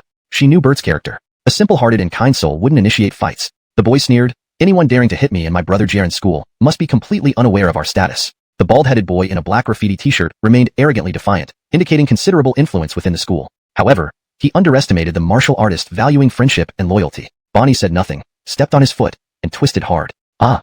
A pig-like scream echoed throughout. Brother Jia? Such a big deal? You have one last chance, speak. Why did you start the fight? Jia's fierce gaze gradually softened, and he smiled calmly. Honestly, I can't explain it. How about I take the loss this time and call it quits? Bonnie slapped him to the ground and turned to the girl, her expression icy. If he won't talk, you will. Today, you will give a clear explanation, or this isn't over. Bert and everyone else had faced life and death together, forming a bond deeper than life itself. Therefore, Bonnie and Gabby were enraged. They wouldn't let demons or ghosts bully their friends, much less these foreign bullies. Chapter 120. Look at what they've done to Gabby. The girl, glared at by Bonnie, seemed like she had become a Chen Guzui Run, 1,000-year-old sinner, hurriedly covered her face to sob. For better fluency in English, it should be edited as. The girl, glared at by Bonnie, seemed to have become a pariah, and hurriedly covered her face to sob. Hoo. This is all my fault. It can't be blamed on brother Jia. Whatever mistake it was mine. Hoo. Gabby. Bonnie. You're just shifting the blame around. Can't you tell us what happened first? Gabby sighed impatiently and said with a huff, stop crying. You're Magreg, it seemed like that's not how it went down. Gabby, ? Bonnie, ? So what exactly happened? They couldn't help but feel it surpassed the excitement of any idle drama. Yasmin clutched her hands nervously. It was you who pursued me relentlessly, then chased me all the way to the canteen entrance, and insisted on treating me to dinner. Gabby frowned deeply, retorting without thin Greg. Why were you earlier saying it was your fault? Yasmin snorted and began sobbing again. It is indeed my fault. If I hadn't tangled with student Zhao from the start, brother Jia wouldn't have been angry. Greg. She walked over to the injured brother Jia, embracing and sobbing into him. Bert looked at the couple with complex emotions, unable to describe his inner turmoil. Cold whispers started to surround Bert like raging beasts, gradually eroding him. Is second-year Bert really shameless enough for this? It said his family is impoverished. I didn't expect someone who looks so gentle to be this dog-like. Sigh. His good person facade has deceived everyone. It seems the inferiority of the poor remains unchanged, even in school. Their DNA is etched with baseness. Smack. Before the last person finished Greg, a sharp slap echoed through the air. Everyone was caught off guard by the slap. Bert lifted his head, nearly crushed by those words. Gabby expressionlessly retracted her hand and coldly snapped at the male student. If you keep Greg nonsense, do you think I won't tear your mouth apart right now? Everyone, even Bonnie, who was usually hot-tempered, stared at the serious Gabby, surprised. Who knew that the usually cute and agreeable Miss Sue could have such a cold side? Gabby's aura was terrifying, silencing everyone present. GIV, HIM, APLOGY. She emphasized each word coldly. Fabio Hamishin had already joined Gabby, ready to pounce if the boy defied her. Meow. Fabio Hamishin growled, indicating she would eat him alive if he didn't apologize. Under pressure, the boy chose to flee. Yes, you read that right. Without Greg back, he turned and ran away. Gabby naturally wasn't going to let him go. With a shout, Frisco. Fabio Hamishin leaped high, her body transforming into a ball of black light midair. Zoom. She transformed into a 5-meter-tall Elon, a mythical creature. Although she could control her size, an 18-meter beast on campus was indeed alarming. Fabio Hamishin was fast, capturing the fleeing boy almost instantly. The boy was terrified out of his wits. Fabio Hamishin carried him swiftly back to Gabby. Gabby gazed at him coldly, her tone even icier. I said, apologize. The boy nearly peed his pants. I'm sorry. I'm so sorry. Gabby then fixed her gaze on those who had spoken ill. You must also apologize. None of them wanted to end up in Fabio Hamishin's jaws, so they all apologized weakly. I'm sorry. I'm sorry for Greg irresponsibly. Seeing Gabby stand up for him, Bert felt warmth in his heart. Finally, he experienced what human relationships were truly about, what genuine friendship meant. Do you know why I made you apologize? Gabby took a deep breath and shouted loudly, because you judged without knowing anything. How fun is it to criticize someone like this? Even Bonnie thought Gabby's anger was terrifying, pulling on her sleeve slightly. Handle the issue before getting angry. Gabby pouted, fuming. If you ever speak recklessly again, I'll beat you one by one. Miss Sue Schoolflower was angry, and Miss Sue Schoolflower wanted to fight. Whom are you going to hit? Gabby. At that moment, a familiar voice came from behind. The dean stood there, arms crossed, scowling coldly. Facing the dean, Gabby didn't back down, coldly replying, them? Dean. Damn, you stand here and still boldly say you'll hit students? This girl has some serious defiance. The dean clenched her teeth and angrily barked. Everyone involved in this incident, come here. I want to see what incident got Gabby this furious. Gabby nodded vigorously. Let's go then. Bonnie. Gabby must be mad with anger, daring to argue with the dean. She's practically inviting trouble. However, sisters stood up for Bert, so Bonnie had to follow suit. Bonnie shouted, let's go. Fabio Hamishin didn't speak, but silently followed behind, preserving evidence the whole time. Chapter 121.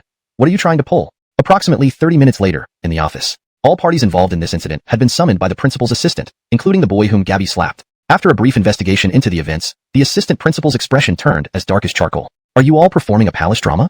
You students are supposed to be studying, not causing all this commotion. He glared at the girl Yasmin. You claim that Benji has been harassing you. Note, the word Juchanja is translated as harassing to better convey the meaning in English and make it read more naturally. But when I watched the surveillance, I saw you holding his hand constantly. He tried to shake off your grip no less than 3 times. How do you explain that? Yasmin kept her head down like a misbehaved child and remained silent. On the other side, Gabby and her friends, she had recorded everything from the start to ensure she had irrefutable evidence if needed. The principal watched the video and immediately flew into a rage, just as the students described. Your mouth really is foul. You even dare to talk about DNA. Our Qingyang College teaches friendship and brotherhood. How do we teach someone like you? A rotten egg. The student was completely subdued, lowering his head without a word. Given your attitude earlier, trying to argue logically, I believe you're unsuitable for our college. Go back, pack your belongings, and go home on suspension. If he had admitted fault immediately, the principal might have given him a break. But he chose to argue, so now he must pay for his actions. He wanted to say something more but felt the burning gaze of the principal, so he left dejectedly. Seeing the assistant principal's strict measures, Yasmin and Brent were utterly shocked. Ajia? Oh, I should follow others and call you Brent. Brent. His soul shivered at the principal's sarcasm, signaling that this wouldn't be resolved easily. From the feedback I gathered, you've been known for bullying. Explain yourself. Brent hesitated. We were just Joe Greg around. Bullying? Impossible. The principal sneered, and I heard many unfavorable things. Apparently, you and your girlfriend Yasmin have been both froze in horror. Direct imprisonment? They stood there in shock, unable to utter a word. The principal, indifferent, turned away, knowing their freedom was limited within the school walls. Turning to Gabby, his tone softened. Don't think you're off the hook either. Using a contract beast at school is a severe offense. Just write me a self-criticism letter as punishment. Gabby sweetly replied, thank you, Tucker. Brent and Yasmin were dumbfounded. Publicly using a contract beast shouldn't lead to expulsion? What kind of show are you putting on?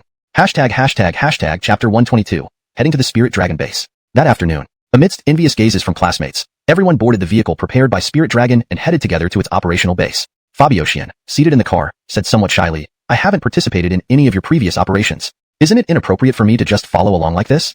If it weren't for Gabby and Bonnie dragging her into the car, she wouldn't have dared to come at all. Gabby gave a mischievous grin. Don't worry. The worst that could happen is you lose a kidney on this trip. Bonnie chimed in. It's a quick fix, won't hurt much. You can endure it. The driver was speechless. Spirit Dragon was, after all, an official organization. How did they end up being compared to kidney traffickers?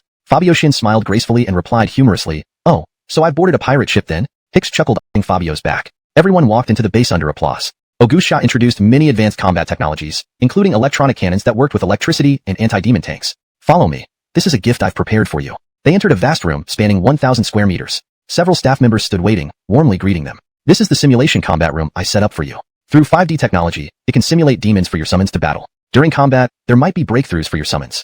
How does that sound? Hicks and Benji were visibly excited. Benji, really? A breakthrough? I can't wait. Hicks, my raccoon has only broken through a level. I'm eager to see how powerful it truly is. The three girls remained silent, showing no interest. Gabby pursed her lips disdainfully at Auguste Shaw. I think you have ulterior motives. Want our summons true data? Do you take us for 3-year-olds, easily tricked? Even a layman could see through it. Why couldn't Hicks and Benji notice? Auguste Shaw laughed awkwardly. Come on. Would I do that? At most, I'll use your data for comparison. Their summons performances surprised Auguste Shaw. Especially Fabi. Each person can take one item, and if I refuse, you'll have to choose another. Okay. Everyone nodded in agreement. Who wouldn't say okay? Leading them to a room marked with the letter A, they saw numerous curious artifacts arranged neatly, dazzling to the eye. Hicks picked up a yo-yo and casually swung it. Check out my skills. Suddenly, the yo-yo string emitted a white light and sliced through his shoe without him noticing. My foot nearly got cut off. Auguste Shaw rolled her eyes. That's an Aurora yo-yo. Don't play around with it, or you'll hurt yourself, and I won't be responsible. Some people unintentionally ended up hurting themselves. What more could she say? Chapter 123. Each takes one. Hicks screamed in fright. What the heck? Nearly lost my feet. Auguste Shaw calmly retrieved the yo-yo and demonstrated it to everyone after slipping it back on her hand. The items stored in this room are all A-class. Don't let its simple appearance fool you. This yo-yo harbors deadly secrets. Watch carefully. She casually flicked the yo-yo, and its string extended over 20 meters straight toward the door. It crashed forcefully into the wall, causing an intense explosion. Boom. A 10-centimeter diameter crater was blasted directly into the wall outside. Hicks's mouth dropped open as he watched the yo-yo return intact to Augustus's hand. Auguste Shaw then pressed a groove in the center of the yo-yo, transforming it into a mini handgun. With a trigger pull, a brilliant energy burst shot towards the doorway. Bang! Another 10-centimeter crater was blasted out. Time and couldn't find it. Seeing her anxious expression, Gabby could tell this ring must be extraordinarily valuable. Auguste Shaw laughed nervously. This ring is pretty much useless. How about? Realizing her slip of the tongue, she knew she couldn't bluff her way out this time. Gabby smiled innocently. If it's useless, I'll take it. Auguste Shaw was flabbergasted, hurriedly protesting. No, this ring really isn't suitable. This ring was none other than the healing ring, one of the 4 great royal rings. Initially found in a royal tomb in Zone 20, it was confiscated from grave robbers whom they apprehended just in time. It was confirmed to be the healing ring when one of the robbers, who had been shot dead, resurrected instantly before their eyes. Losing it once, Auguste Shaw was reluctant to give it away again. Why not? Worst comes to worst, Cole and I can spend the day testing it for you today. I'll always be available to help solve problems. Thin Greg of the monsters in Zone 20 and those Leg Greg outside the city, Auguste Shaw reluctantly conceded. Fine, this royal ring is yours. But you must officially join our Spirit Dragon organization. Otherwise, no deal. To Greg advantage of the situation, Auguste Shaw felt better ensuring the ring wasn't given away for free. Gabby pouted, clearly unhappy. She needed to search for her father, and joining an organization might be too troublesome. Joining is possible. She thought for a moment, recognizing the ring's value but also wanting to set some conditions. But I have a condition.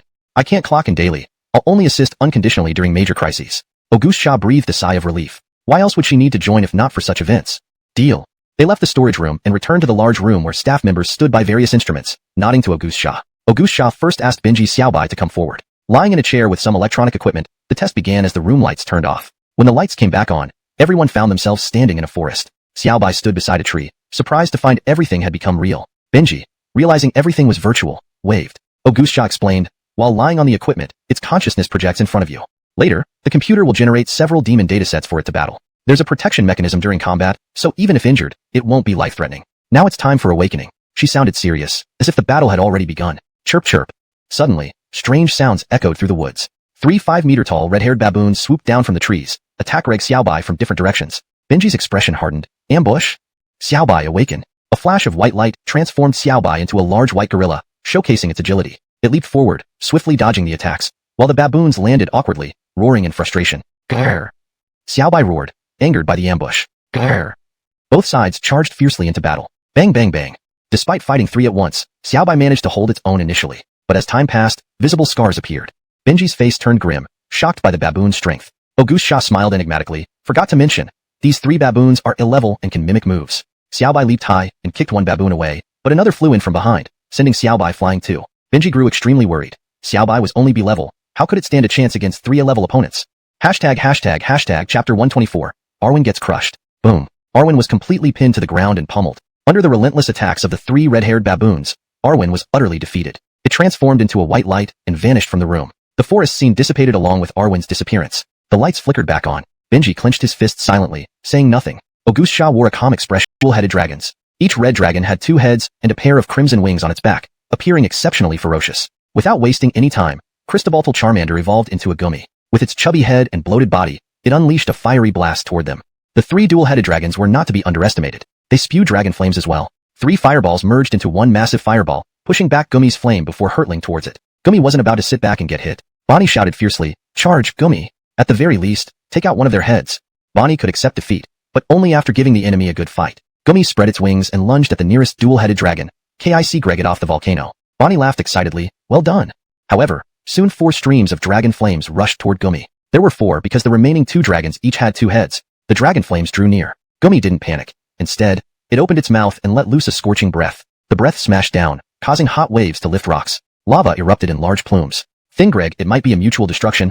Gummy was surprised to see the dual-headed dragon it had kicked off the volcano flying through the air, covered in lava. Damn, this thing has a cheat code, Gummy exclaimed. Ultimately, Gummy was engulfed by the lava and eliminated. Auguste Shah crossed her arms, entirely unfazed by the situation. These contracted beasts are called lava dual-headed dragons. They are dragons that live near volcanic rims, possessing top-tier defense and combat capabilities. Bonnie smiled wryly, "Oh well, we lost. But considering we challenged above our rank, winning was never expected." Cristobaltal Charmander did its best. If they had been of the same level, she believed Cristobaltal Charmander would have won. Auguste Shah smiled slightly. "You must work hard." At this moment, Hicks, who had been silent, spoke up. "Wait, everyone is challenging above their rank, meaning, the raccoon doesn't need to fight S-ranked beasts, right? His contracted beast had just advanced yesterday. Fighting 3 S-class monsters now would probably make him soil his pants." The raccoon squeaked, showing defiance. With its master around, the little guy knew no fear. Auguste Shah smiled reassuringly, "Don't worry. Your match will be against an A-class, and only one." Relieved, Hicks responded, "One. Then my raccoon can handle it. This round will go." The raccoon lay on the machine. Auguste Shah signaled to the staff, "Begin." The staff looked uncertain. "Are you sure?" Auguste Shah grinned wickedly. "Relax, it's already A-class, so it should last a few hits." The staff member hesitated but complied. They felt Auguste Shah was deliberately magreg things tough, knowing full well that releasing such a powerful monster now would likely annihilate the raccoon instantly. Perhaps she felt these people had gotten too much. Normally, the tests involved creatures of the same rank. But Auguste Shah released a higher-rank beast, possibly intending to teach them a lesson. Watching their contracted beasts being overwhelmed could instill a burning desire to become stronger. As the lights dimmed, signaling the battle map's generation, an expansive blank room appeared. A towering shadow hovered 5 meters high in the air, gradually materializing. Seeing the shadow's true form, Hicks couldn't keep his composure. "No way. My contracted beast is only a class, and you throw this monstrosity at me. You're cheating." Onlookers were stunned. "Gabby, even if Blackie were here, he'd likely lose." "Bonnie, you should just concede." "Yuming." "Benji, concede quickly." "Fabio Xian, there's no comparison." No one supported him. Auguste Shah, however, explained with a smile, "This is the contracted beast of the national war god, divine respected extermination.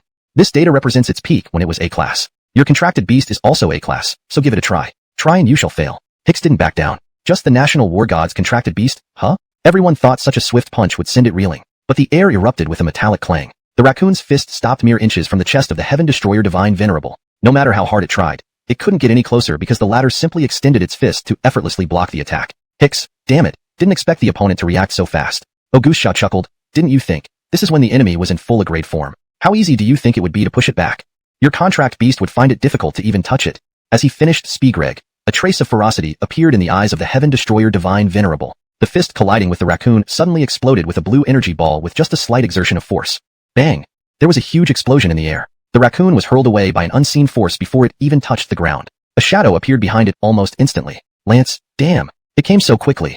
Without even using its weapon, the Heaven Destroyer Divine Venerable raised its left fist, filled with energy, and casually pounded toward the falling raccoon. "Lance, can't dodge it. Then I'll fight." In the critical moment, an astonishing burst of white energy enveloped the raccoon, forming a protective shield. With amazing reflexes, it adjusted its position mid-air and thrust both fists forcefully forward. Fist against fist. This unexpected move caught the Heaven Destroyer Divine Venerable off guard and worked effectively. Bang bang. The Heaven Destroyer Divine Venerable was knocked backward, smashing a huge crater in the ground. This move left Augusha in disbelief too. Heavens, who would have thought the raccoon could do this? Hicks sneered. Did you think my raccoon was that weak? But Augusha couldn't help but retort. Do you know that during data entry, the disdainful attitude of the Heaven Destroyer Divine Venerable was also recorded? Just now, it didn't take the raccoon seriously at all. Hicks? Augusha explained again. Let me put it this way. The Heaven Destroyer Divine Venerable you see here is exactly how it looked in its prime A-level form. Now that it's serious, your raccoon might be in trouble. Hicks? Indeed, having been attacked, the Heaven Destroyer Divine Venerable put away its playful attitude. The entire land began shagreg violently. The raccoon stared intently at the direction where the Heaven Destroyer Divine Venerable fell. In the next second, a shadow appeared before it, slashing down sharply with a heavy sword. Realizing it couldn't resist, the raccoon ducked, only to meet a knee aimed at its face. Bang! It was hurled upward, and the Heaven Destroyer Divine Venerable swung its heavy sword again, aiming to finish the raccoon. The raccoon was once again in peril. Goddammit, this combat ability is too strong. I'll fight you to the end. The raccoon gathered all its strength, transforming the white light covering its body into the strongest protective shield possible. Bang! The heavy sword struck the shield, which immediately shattered but still significantly reduced the damage. The heavy sword pierced through the raccoon's body, and blood gushed out. Ah! It screamed in pain but wore a smile on its face. Lance Fist Art E Big Brother Fist. An unprecedented burst of light exploded from its fists. This light symbolized the raccoon's indomitable will. Never compromising, never retreating, never giving up. With Big Brother present, the power of this punch would surge immensely. Hicks was stunned. This punch is blindingly bright. Fabio showed a rare smile. Thin Greg, this kid always comes up with some tricks. The raccoon pounded its fists down like thunder, brilliant and imbued with ultimate force. White light fiercely struck the Heaven Destroyer Divine Venerable. It couldn't have imagined that its opponent would counterattack even while being injured. No, knowing there was no escape, it maximized the damage at the most crucial moment. The white pillar of light penetrated the Heaven Destroyer Divine Venerable's body, causing it to scream as it watched its form disintegrate piece by piece, shock evident in its eyes. Ah! Boom! A massive hole exploded in the white space. The raccoon stood on the ground, panting heavily, clearly drained from the intense battle. Damn tough. If I weren't slightly better, I might have died. Except for Hicks cheering, everyone else sighed. Fiona's brief smile vanished completely. Augusha sighed. You think you've won? You're underestimating the Heaven Destroyer Divine Venerable too much. Its title means it can only be destroyed by heaven itself. Ordinary beings can only be obliterated upon encountering it. A shadow gradually coalesced in the corner of the white space. It was 8 meters tall, identical in form to the previous one. Didn't expect you to defeat my clone. But I have over 100 clones. Its voice was magnetic, comforting to hear. But the raccoon felt no comfort at this moment. It saw the towering Heaven Destroyer Divine Venerable. Just a slight wave of its sword, and the entire white space was filled with clones of the Heaven Destroyer Divine Venerable. Hicks was speechless, so the raccoon was just fighting a clone all along. The true entity was just watching the show. At this moment, Fabio silently moved to the front. It meowed at Fiona. Fiona understood instantly. Cole indicates the fight is over, and it's his turn. Daring to the lights dimmed, a warrior with a completely crimson body made of steel appeared in midair. Its wings were formed by 18 light swords, and the heavy sword it originally held had turned into 2 long light swords. It stood tall at 18 meters, surrounded by a mass of crimson gas. At this moment, it was truly the heaven-destroying god Ted. Without wasting words, Fabio Shin meowed and was enveloped in black light. As the light grew larger, his body transformed into an enormous creature. Standard bone wings, a massive form, an impenetrable black skin like that of a chaotic beast. This was the true appearance of the Elon. It was also surrounded by a dark mist, causing fear in all who saw it. The heaven-destroying god Ted triggered its memory voice, like an NPC encountering a strong opponent. Speegreg automatically. Unbelievable. This little test has such hidden strength. To meet an opponent powerful enough to excite me is indeed an honor. Of course, I hope you don't disappoint. Fabio Shin replied in a muffled voice. Disappoint? I never disappoint my enemies. After all, challenging me is your biggest mistake in life. Gabby hugged her arms and said dreamily, our Frisco is so handsome. Wang Qinshin looked worried. Oh dear. If they fight too fiercely and destroy everything here, what should we do? Augusha chuckled. Don't worry. Our protective mechanism is very strong. Not even an SSS great attack can damage it. She was confident in the protection system. The battle commenced. The heaven-destroying god Ted vanished into thin air, and hundreds of 10-meter-tall identical warriors appeared in the sky. Fabio Shin sneered disdainfully. Everyone knows I'm S-grade, and you still want to play hide-and-seek? You're the only one who can summon? I can't. He roared, and instantly, 100 vicious stags appeared. Without hesitation, both sides engaged in combat. Bang bang bang. Suddenly, the entire white space was filled with the sounds of fierce fighting. The vicious stags emitted black rays, while the heaven-destroying god Ted's clones used their 18 light swords as shields. Attacks and defenses shook the entire white space. This was the first time Augusha had witnessed such a high-level battle. Normally, an S-grade contract beast couldn't match up against these numerous clones. However, this time, the heaven-destroying god Ted met a formidable opponent, Fabio Shin, who could also summon creatures. Bang bang bang. The two bosses stood aside watching, seemingly indifferent to the battle raging on. As the number of clones and stags rapidly diminished, both sides became restless. The heaven-destroying god Ted slowly appeared before Fabioshin and calmly said, I didn't expect your power to be so great. I don't want to waste any more time. You've passed my test, worthy of battling me.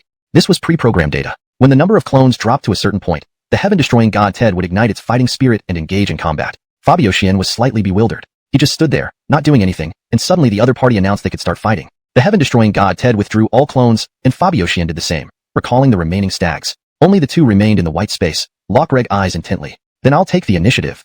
Fabioshin roared and flapped his wings, creating a giant black tornado. Whoosh! The massive tornado seemed to tear the white space apart. Upon its appearance, the protection mechanism activated. A white light dome tightly enveloped the battlefield, repairing the damaged areas swiftly. Augustsha was excited. This is the first time the protection mechanism has been triggered during a test. Previously, those who came for testing barely survived battles with A-grade versions of the heaven-destroying god Ted, without exception. Only Fabioshin, this eccentric one, could fight against it. The heaven-destroying god Ted, seeing the incoming black tornado, raised its two light swords and swung its arms, releasing two beams of light. Whoosh! Two white light beams cut toward the black tornado at visible speed. Instantly, the black tornado exploded with a loud boom. But the heaven-destroying god Ted had vanished. Fabioshin knew the other party had struck. He wouldn't wait to be attacked. His figure also disappeared into thin air. Bang bang bang. The space echoed with intense collision sounds. The floor was pockmarked, but the protection mechanism quickly repaired it. Everyone watched in awe at this unprecedented spectacle, far beyond their expectations. Gabby was extremely excited. Since Fabioshin chased the Ahmed through the skies, this was the rare, all-out battle she witnessed. She wondered just how powerful Fabioshin had become. Roar!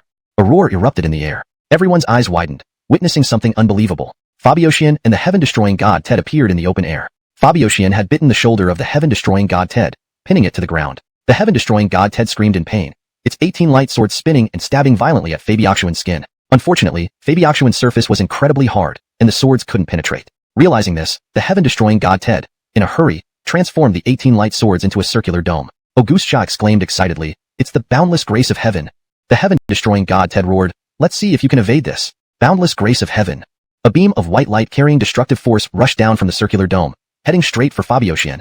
Chapter 127. Mutual Annihilation. A blinding white light plunged downward, akin to a thunderbolt, as if intent on piercing through its entire body. Everyone's eyes were fixed on the two contracted beasts battling it out. This strike was undoubtedly the most powerful move by Heavenly Annihilation God Venerable. Driven to desperation, Christobalnus decisively ceased his attack, releasing his bite and attempting to leap away. Unexpectedly, Heavenly Annihilation God Venerable refused to let go, tightly grabbing Christobalnus with both hands. Are you trying for mutual annihilation? To force Heavenly Annihilation God Venerable into such a desperate position, perhaps only Christobalnus could do it. Those standing on the sidelines watched in stunned silence. Heavenly Annihilation God Venerable actually chose this path. Augustsha gasped, her eyes wide in disbelief, unwilling to accept it if not for witnessing it firsthand. Gabby remained calm, as though victory was already assured. So this is the power of my contracted beast? Until now, I've never seen it suffer defeat. Bonnie and Hicks clenched their fists and cheered, Christobaltal Black. Keep it up. Fabioshin slightly curved his lips, seemingly understanding the moment. Benji was mesmerized by the battle, shock overriding any other thought or sound. As the pillar of light was about to descend, Christobalnus opened his mouth, gathering a dark mass within. Then let me send you off first. With a roar, the ground beneath him crumbled. The crowd watched in disbelief. Buzzing filled the room.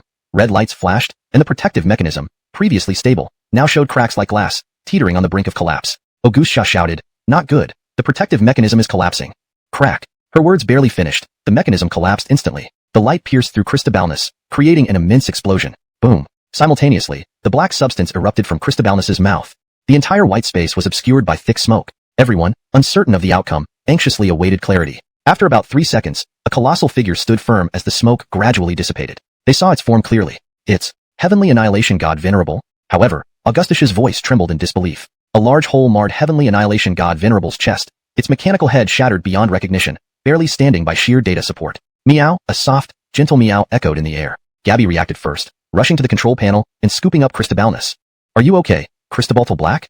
Let me see where you're hurt. Concerned over his well-being during the protection failure, she breathed a sigh of relief upon finding no injuries. Augustsha was utterly shaken. To force the peak period Heavenly Annihilation God Venerable into this state and then withdraw unscathed, only Christobalnus could achieve such feats. His strength had surpassed everyone's understanding. Who won this battle?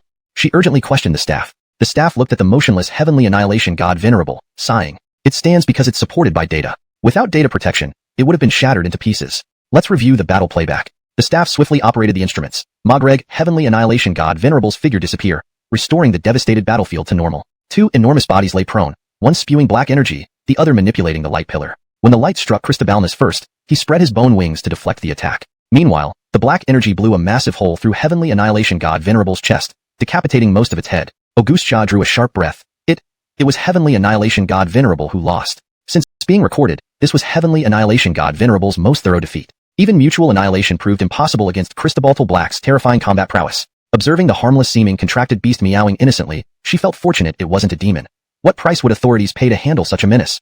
The protective mechanism has fully collapsed. Considering another student needs testing, Auguste Jia smiled slyly at Fabiocian. Shall we schedule another session in 3 days? With a lower difficulty, using equivalent-level contracted beasts. How does that sound?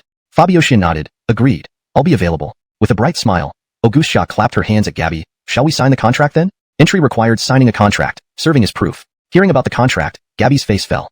We need to sign a contract? Auguste Jia handed over prepared documents, giving her no choice but to comply. Thin Greg of nurturing such a gem, she knew it would elevate Cristobalglong's reputation. Resigned, Gabby signed her name on the document. The materials emitted light, embedding an imprint within her. This imprint served as proof of Cristobalglong membership, removable only upon leaving. Completing the process, Auguste Jia called the staff for lunch while quickly reporting today's events to upper management.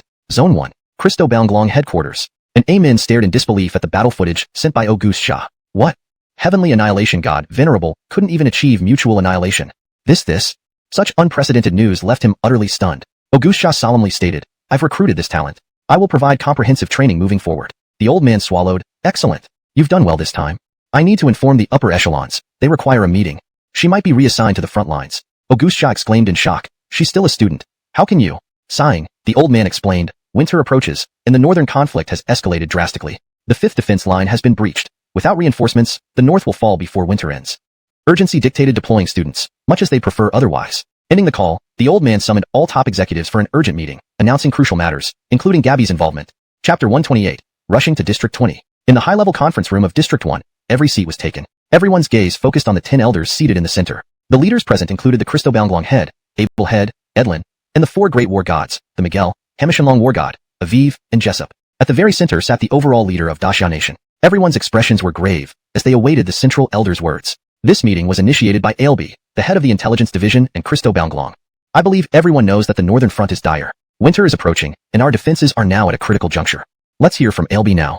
Ailby stood up and saluted the leader of Daxia. Currently, demons in the north are gathering near the 5th defense Cristobal. According to intelligence, within a month, they will break through this line and seize control of the entire north. Our military forces lack reinforcements, and I fear the 5th defense Cristobal won't hold. So I've convened this meeting to propose deploying 18-year-olds into battle.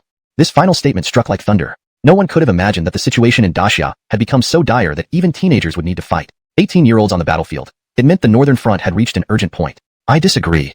Me too. The first responses came from 2 elders, the heads of Tianlei and Abel. Tianlei's head, Elder Cristobal, slammed his fist on the table angrily. The northern front is crucial, but did you consider that they're still young? They are our nation's last hope. Abel's head, Elder Cristobal, stood up, pointing at Ailby. With hundreds of thousands of troops in the north, can't they hold off the demons?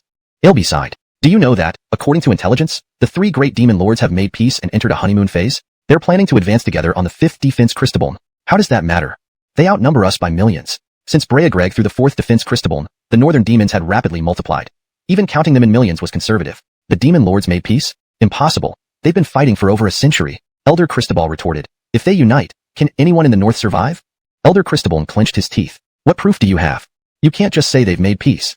He clung to the hope that Ailby was mistaken, hoping he had misinterpreted or misunderstood. Unfortunately, there was no such hope. Ailby had staff-activated a projection showing footage from a stealth drone deep in the snowy mountains. It captured the 3 great demon lords chatting merrily in the snow. Winter's coming. Let's finish off all humans in the north first, and then proceed with the final showdown. A massive bear spoke these astonishing words with a chaotic voice. The drone was subsequently destroyed by an unknown force, but the footage caused silence in the room. The 3 northern factions had fought for centuries yet united now. Even the 4 great war gods and her contract beast's owner is just a college student. The beast didn't die based on witness accounts. Everyone gasped. Even the full power attack from the Tiamat god couldn't kill it. Its owner was merely a student. I propose sending her to the north to help defend the 5th Cristobal. This suggestion shocked everyone again. No. Elders Cristobal and Cristobal roared. Elder Cristobal, she's a national treasure with boundless potential. Elder Cristobal, old Chun, are you senile? Sending such talent to die in battle. Ailby solemnly said, her participation could strengthen the 5th Cristobal, possibly holding through winter. And my decision stands. So Xianchen was a rising star. Deploying her to the battlefield was unacceptable. The Miguel also felt heavy-hearted. Let's make a bet, he proposed. I'll meet her in duel. If she wins, she's ready. If she loses, we cultivate her further. To safeguard this talent, I'd stake my dignity. Ailby nodded slightly. Understood. Head to District 20 today. Hearing District 20, everyone was stunned again. District 20 was a remote city in Daxia, lacked resources and strong warriors. How could such talent emerge here? The Miguel was also surprised. Fine. I'll go today. He secretly vowed to win, no matter what. This chapter captures the intense and urgent meeting where the fate of the nation is discussed. It showcases their mouths were so wide open that you could almost fit an egg inside them. Gabby was the most stunned. No way. The Gaspard is coming to Zone 20 this. She never expected that after winning the data of his contracted beast, he would find her so quickly. Augustia pulled up a stool and sat down casually. According to leadership's decision, as a member of Christobalnglong, you may need to head to the northern front soon. Gabby was taken aback. I just joined. So soon. I have to go to the battlefield. Besides, I only agreed to help solve problems you couldn't handle. Why does joining lead to such a big deal right away? Going to the battlefield was something she had never thought about. She had plans to travel the country in search of her father's whereabouts one day. Now, just after becoming wealthy, she had to head to the front lines. Gabby felt resistant, as if she had boarded a pirate ship unwillingly. Augustia, equally helpless, could only explain the current situation in the north. This wasn't a secret. Anyone could see the severity by searching online. It's almost winter now. The three major demon overlords in the north have allied. They are leading millions of troops and will soon breach the 5th defensive line. As a strong fighter, you may need to join the others at the front to defend our nation. The front line. So many people have shed blood to protect this land. If demons set foot here, the consequences would be catastrophic. Gabby fell silent. If she didn't go, who would protect the nation? But if she did go, finding her father would be delayed indefinitely. I can go. She paused for a few seconds, then whispered, Can you tell me where my father is? As an intelligence department, Christobalnglong could easily locate someone. Unfortunately, Augustia didn't have that level of access. After all, Gabby's father was classified information only accessible by the highest levels. Clearly, he wasn't an ordinary person. If you want to know more about your father, ask the Gaspard. He might know.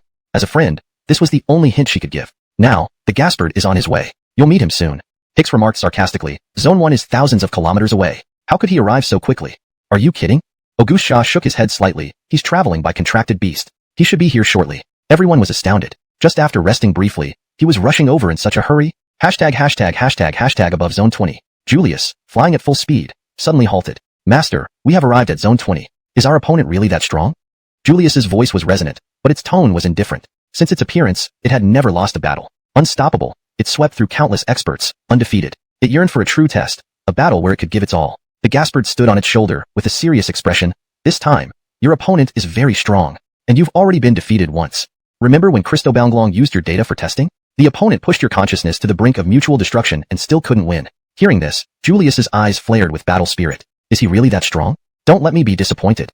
At this moment, the Gaspard's phone rang. Seeing the caller ID, Ailby, he fell into deep thought. Hesitating for a moment, he answered. Ailby, what's up?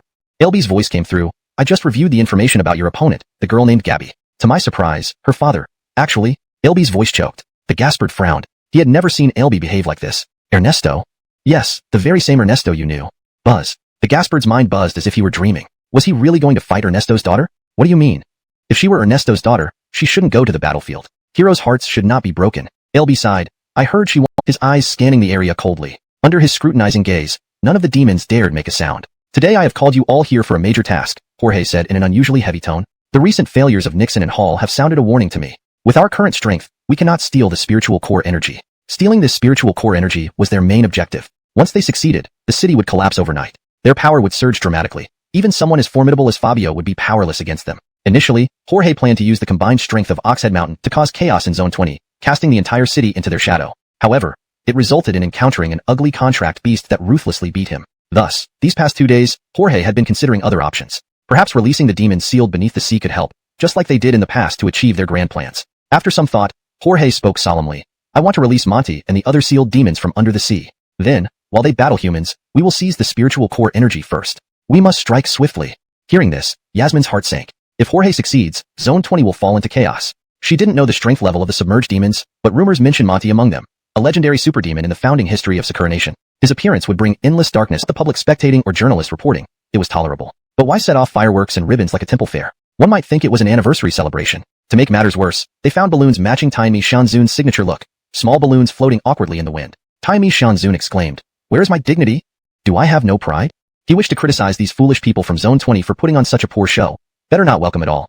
With blackened faces, the man and his contracted beast flew down. Tai Mi Shanzun deactivated awakening mode, transforming into a half-meter-tall steel figure with mechanical wings and a triangular head. Only the glowing eyes distinguished it from a triangular-shaped object. Everyone welcomed the arrival of the Gaspard by shouting, Welcome Gaspard! All students from Qingyang Academy except Gabby smiled brightly, as if celebrating a festival. Gaspard forced a smile through his iron-gray face. Hello? Augustia, as the base director, extended his hand first. Welcome, welcome. The Gaspard glanced strangely at Augustsha. Handshakes were fine, but why was it like glue stick Greg tightly? War God, nice to meet you. I'm the base director, Augustsha. Just call me Cristobal Orange. I've always looked up to you. My dream has been to become the great Xia Kingdom's female war god, fighting alongside you. I'm truly excited meeting you for the first time. Please bear with me if I've overstepped. Gaspard.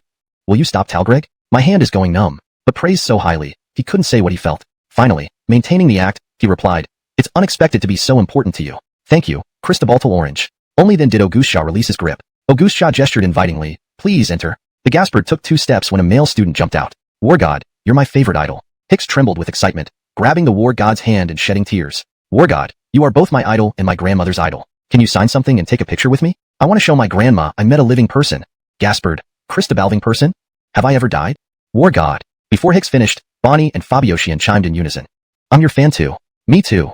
These odd actions left the Gaspard bewildered. I came here to challenge, not for a fan meet and greet. Finally, under the supervision of the Spirit Dragon staff, the Gaspard signed autographs and took pictures, keeping busy for half an hour before finally entering the base. What he didn't expect was, upon entering, his contracted beast had vanished. Yes, the contracted beast was really gone.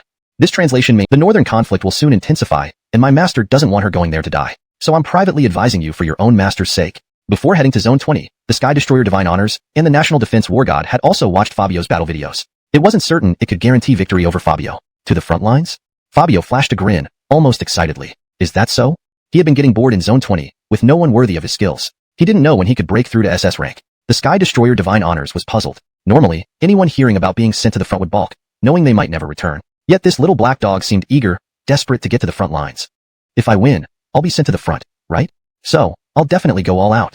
The Sky Destroyer Divine Honors was dumbfounded. It had come to dissuade him from fighting too hard, yet it only fueled his resolve. What do you think, Greg? The battlefield is brutal. Do you really want your master to die? Rarely break Greg down emotionally, the Sky Destroyer felt as if it were Talgreg to a fool. The more it tried to prevent him from going, the more obstinate he became. Fabio pouted, Lou Greg at it curiously. How do you know that I and my master won't tear everything apart?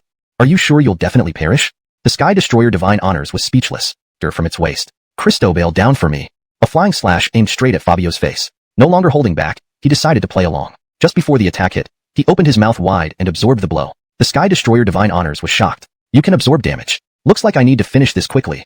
This was the first time it encountered a contracted beast that could absorb damage without awakening. This is my strongest move. So far, no contracted beast has blocked this without awakening. Ready yourself. Fabio watched as the Sky Destroyer Divine Honors raised the dagger, a red glow forming on the blade. Sky. Suddenly, a black figure dashed towards it. You damn sneak attack. Before it could react, Fabio opened his mouth and unleashed the roar of Beast Lord, right near the Sky Destroyer Divine Honors. The roar, equivalent to an S-ranked beast, left the Sky Destroyer Divine Honors in pain, forced to halt its assault dizzily. You broke the rules? You attacked without waiting for me. Despicable. So despicable. Ears ringing, it stumbled. Before it could recover, Fabio released gas from his rear. Yellow fog filled the air instantly. Gah. Vomit. What poison? You use poison? The Sky Destroyer Divine Honors lost its arrogance. Now Lou Greg disheveled and defeated. Fabio used unconventional methods to overpower it. Standing lazily aside, Fabio said coolly, want to challenge me? I know you're plotting something. Since you're out of fighting shape, I won't bully you. Consider this a loss. The mighty Sky Destroyer Divine Honors, reduced to retching uncontrollably due to a fart. Bending over, Bal nearly came up. If looks could kill, Fabio would be dead 1,000 times over. You bastard. Using telepathy, it cursed Fabio continuously. But Fabio treated it all like background noise. After all, only a few contracted beasts in the world could push the Sky Destroyer Divine Honors to Greg point. Hashtag chapter 132. Marshall's news. Why aren't you staying put at the base? Why come here? Dexter, what's wrong with you? At this moment, those attracted by the sounds of battle, such as the Gaspard and Gabby, saw that Dexter was on the ground, retching uncontrollably. He was also Greg's incessant chirping sounds, which were, in fact, him using mental power to curse Fabio. Fabio revealed a harmlessly innocent smile and affectionately rubbed against Gabby's thigh, as if the state of Dexter had nothing to do with him. Gabby knew Fabio's tricks. Whether human or beast, no one could escape his pranks unscathed. As soon as possible.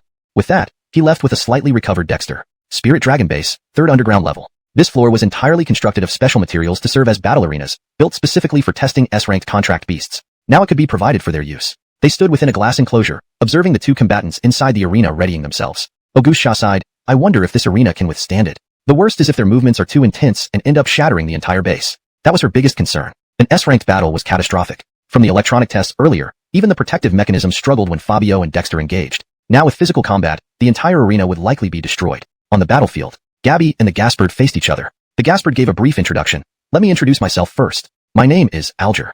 Hearing this name, Gabby felt a tremor in her heart. It was mysteriously familiar and evoked an unusual sense of closeness, as if she had heard it somewhere before. Gabby introduced herself as well. My name is Gabby. Please give me your guidance. Believing they would start after announcing their names, Alger waved his hand calmly, saying, wait a moment. There are a few things I need to make clear before we begin. If you lose later, you must ignore from sight. Their speeds beyond human perception. Bang, bang, bang. Continuous explosions echoed through the air. This was bound to be an evenly matched, ultimate battle. Standing within the glass enclosure, everyone watched in amazement. They had been shocked during the simulation test earlier. Who would have thought actual combat would be this terrifying? Auguste Shah, frowning, said, it's over. This arena will certainly be destroyed. It can't withstand such torment. During the battle, Fabio felt Gabby's fighting spirit, growing increasingly valiant. Gabby commanded, its speed can't keep up with you, and it's hard to penetrate your defenses remotely. Don't play long range with it. Fight close combat. Take it down in one stroke. Fabio responded, got it. Watch me. Fabio spread his bone wings, stirring up a black hurricane that shook the entire base. Dexter narrowed his eyes, calmly drawing two long swords. With a swing, he sliced out two beams of light. Ha! The light cut the hurricane in half, causing a massive explosion. Thick smoke enveloped everything, obscuring the entire base. Fabio smirked. Opportunity presents itself. He aimed for Dexter, still mid-attack, and charged towards him. Cristo bailed down. He opened his gaping mouth, intending to capture him. But through the smoke, he saw a dome made of 18 short knives. Dexter chuckled. You're done. Anomaly? How can he eat everything? Barkley, this guy is the most absurd contract beast I've ever met. Ding. Received 50,000 points from Barkley's shock. Ding. The system started chiming repeatedly. With this one move, Fabio had earned several 100,000 points. Burp. Fabio let out a belch. Truly the first time I've eaten to satisfaction since arriving in this world. Having consumed the ultimate killing move of an S-grade contract beast, he was now thoroughly fed. Cristobalza. You really come up with anything, don't you? If you couldn't handle it, you could have been killed. Fabio chuckled. Well, there's nothing wrong with Thin Greg Big. As long as you dare to think, solutions always outnumber problems. The two began chatting idly, while completely ignoring the two people floating in the air. Barkley was also taken aback. Absorbing damage like that rendered further fighting meaningless. A lair descended from the sky and slowly approached Fabio. You are strong. It's a pity we won't be able to determine a winner. Fabio. What nonsense is this? They just suddenly stopped fighting? As soon as Alaire finished Speegreg, he cancelled his awakened form, reverting to a half-meter-tall contract beast. Barkley smiled slightly. There's no point in continuing. My purpose was to see if you possess the ability to go into battle without being killed. And clearly you're very strong. And Evabalza's expression turned incredulous. My father was in the north? Barkley nodded seriously. Back then, the demonic lords in the north wanted to break through the 5th defense line. In the end, your father stepped forward and resolved the situation. And your father has another identity. He is the revered supreme commander of the 4 war gods of the great Xia nation, the Hellfiend Sky General. That title has been sealed, known only to certain government officials, and never made public. Hellfiend Sky General. This title shook Cristobalza to her core. Her father was that powerful? Fabio thought it sounded a bit exaggerated. If he was so strong, why abandon his child? After all these years, shouldn't he have returned? Hellfiend Sky General. Is he really that strong? Barkley laughed. To put it simply, unmatched within the great Xia nation. Actually, he was understating it. Globally, he was unrivaled. One night, the Roberta attacked in the north. To save millions behind him, he risked everything and lured away the Roberta, eventually disappearing. He slammed the table. For years, none of us war gods have given up on him. But we haven't found him anywhere in the north. Hearing the news of her father's mysterious disappearance, Cristobalza froze but quickly adjusted. Well, it's better to be missing than dead. I'll go to the north to find him. For the first time, Cristobalza felt her father's power, unmatched in the great Xia nation. This time, the official decision has been made. You will be sent to the northern front where you can also search for your father. But I have one condition. Whatever happens, you must ensure your own safety. His smile was strained, though it may sound silly. Remember this. Always look after yourself, and do only what you can manage. Cristobalza nodded slightly. I understand, Dempsey. They talked much more. For the first time, Cristobalza truly understood her father. A man who enlisted at 18, became a junior officer at 20, established military merits at 30, leading an honorable life that Barkley admired deeply. Next, Cristobalza would enter the battlefield to search for her father's traces. Just as the sun set, nefarious individuals were planning something unexpected. The gang from Oxhead Mountain had gathered, preparing to implement their plan. Hashtag chapter 134. Will Yasmin die? By now, it was completely dark. There was movement in the sewer near the Longyuan base entrance. A pair of blood-red eyes peered through the gaps in the manhole cover, staring at the two guards standing by the entrance of the Longyuan base. Is this the place? The Reese squinted its eyes and then disappeared into the darkness. They had obtained new information. The batch of containers from the port had already been taken away by Longyuan. To release their compatriots from Japan, they had to infiltrate Longyuan and set them free. You two possess the guards and find a way to locate the containers. I'll create chaos outside. No matter what, we must succeed. Our time is running out. In District 20, the Reese had suffered repeated setbacks and couldn't wait any longer. If this dragged on, it would certainly be eliminated by Longyuan and Cristobalnglong Wargreg together. It wasn't afraid of the two major organizations, but couldn't ignore Fabio's existence. Once Fabio made a move, it would only have to endure the beating. Two shadows of energy slowly rose. They were top-rank malevolent spirits from Ox Mountain, and the two guards on duty didn't sense the danger approaching. Squish. Their bodies twitched simultaneously. Their once serious expressions gradually twisted into menacing grins. Done. Hee hee. They gave an okay sign toward the manhole cover. The supposedly formidable dragon army of District 20 proved so easy to breach. The Reese understood and shouted to the other ghosts, "Everyone, it's our turn to act. Ox Mountain attack." The Reese bellowed loudly with its coarse voice. Soon, Japanese ghosts began appearing on the streets of District 20. The Reese even ran to the nearby hypermall, which was close to the Longyuan base, causing havoc. It transformed into its first form, a massive bull-headed monster that rampaged and destroyed buildings to draw the attention of the dragon army, creating more opportunities for the infiltrators. The city sirens started blaring. Yasmin took advantage of the moment when the dragon army launched their assault, and finally found an opportunity to report. Talonjiang, Longyuan base is in danger. The Reese plans to release all the Japanese ghosts stored inside the Longyuan base. Security personnel have already been possessed. Please come over quickly. She typed urgently, reporting this critical information. If the dragon army mobilized en masse, the two possessed guards would surely have the chance to act. No, I can't let them succeed before they arrive. I must delay as much as possible. Seeing the dragon army riding their awakened contract beasts heading out, Yasmin knew the Reese's plan was about to succeed. She disregarded the risk of exposure and rushed toward the Longyuan base. Yasmin, what are you doing here? Even though you're second in command, we never recognized you. The two possessed spirits questioned her. Yasmin narrowed her eyes and pretended to want to claim the credit. It doesn't matter if you recognize me or not. What matters is that this glory belongs to me. I don't want to fight you. Let's act together. As long as the Japanese ghosts were released, it would mean significant credit in the Reese's eyes. But the two spirits refused. Your task isn't here. Get out. Yes, your job is to cause destruction on the streets. Yasmin stopped arguing, extended her claws, and attacked them directly. I think you're stalling. You're a traitor. The two spirits weren't fools. Everyone followed orders except her, who seemed obsessed with credit. As a citizen of Daxia, they could tell she wasn't on their side. Yasmin sternly said, "Believe what you will. Come at me." Both spirits were A rank, and while Yasmin was also A rank, her experience as a rookie couldn't match theirs. Ghost claws shot out but missed. In the next instant, a powerful force struck her back. Bang bang. Severely battered, she crashed to the ground, leaving a large indentation. The two spirits stood on her, one on her head and the other on her feet. Bang bang bang. They mercilessly pummeled her. Do something. Act. You're trash. If not for Lord Reese's favor, you wouldn't even be second in command.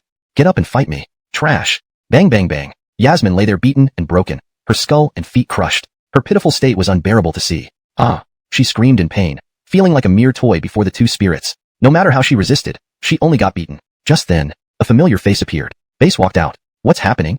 The formerly fierce spirits instantly replied seriously. This zombie ghost came to cause trouble and was caught red-handed by us. Yes, luckily we were more skilled. Yasmin struggled to reveal their betrayal, but she lacked strength. Even keeping her eyes open was an effort. Base looked serious and coldly ordered, "Take care of it.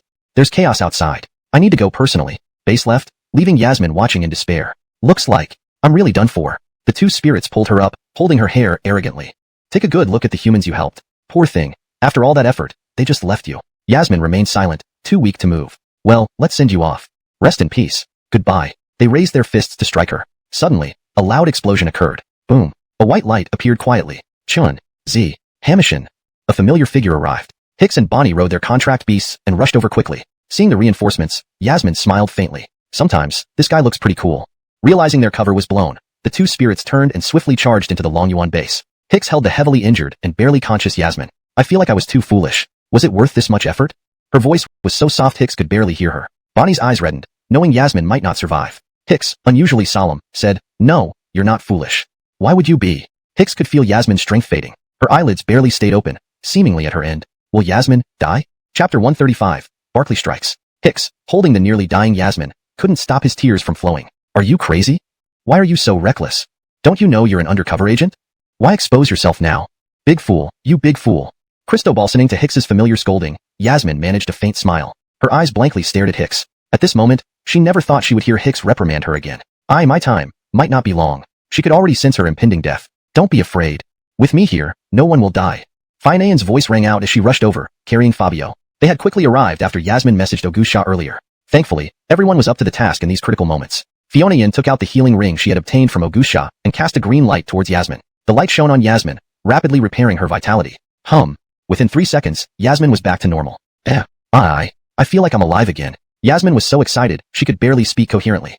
Meanwhile, Fionayan looked completely drained, her face pale as wax, cold sweat pouring down as if possessed. Augusha hurriedly explained, side effect. The ring uses your essence for healing. Now you need to rest well, leave the next battle to us. Finean's eyes were almost too tired to stay open, but she nodded slowly. Leave it to you all. Fionayan and Fabio retreated to the side while Augusha and the others rushed into the base. Two vengeful ghosts entered the Longyuan base, aimlessly crashing around like headless flies. Elsewhere, at the Supertech Mall in Longyuan Base, Base led a group of Longyuan soldiers, watching the bull ghost wreak havoc, his face darkening. Damn Sakura country freak, daring to cause trouble here. Everyone, take care of cleaning up the other streets. Make sure to get rid of them all.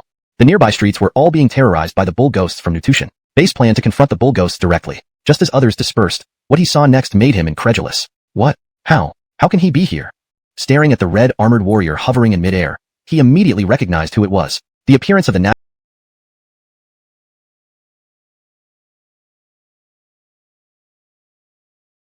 slash.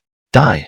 2 slashes struck down, creating a massive crater on the ground and instantly destroying the entire super mall. But Heaven Punisher's face didn't show any signs of victory. Instead, he watched the thick smoke rolling up, appearing unusually grave. Not dead yet? Barkley also felt that it wouldn't go down so easily. Heaven Punisher muttered coldly, "It's escaping underground. I can feel its fear of me. But even so, you won't escape." His voice was icy cold, like a blade from another world. Then a booming roar erupted, and his chest emitted a red aurora. Magreg, the short knives look even more ferocious. Come out. An enhanced double blade flying slash towards a distant hill with immense force. Boom. The mountain collapsed instantly, revealing a large fat spider falling out from within. Finish it. The bull ghost was terrified. It thought it had escaped far enough to avoid detection. Heaven Punisher summoned 18 short knives from his back, forming a dome. An even more powerful force began to materialize in the air. Red auroras prepared for action. Frightened, the bull ghost turned to flee. In its mind, reaching the sea meant certain escape. Worst case, swim back to Sakura country. It really didn't want to stay another second in Sector 20. Heaven's punishment.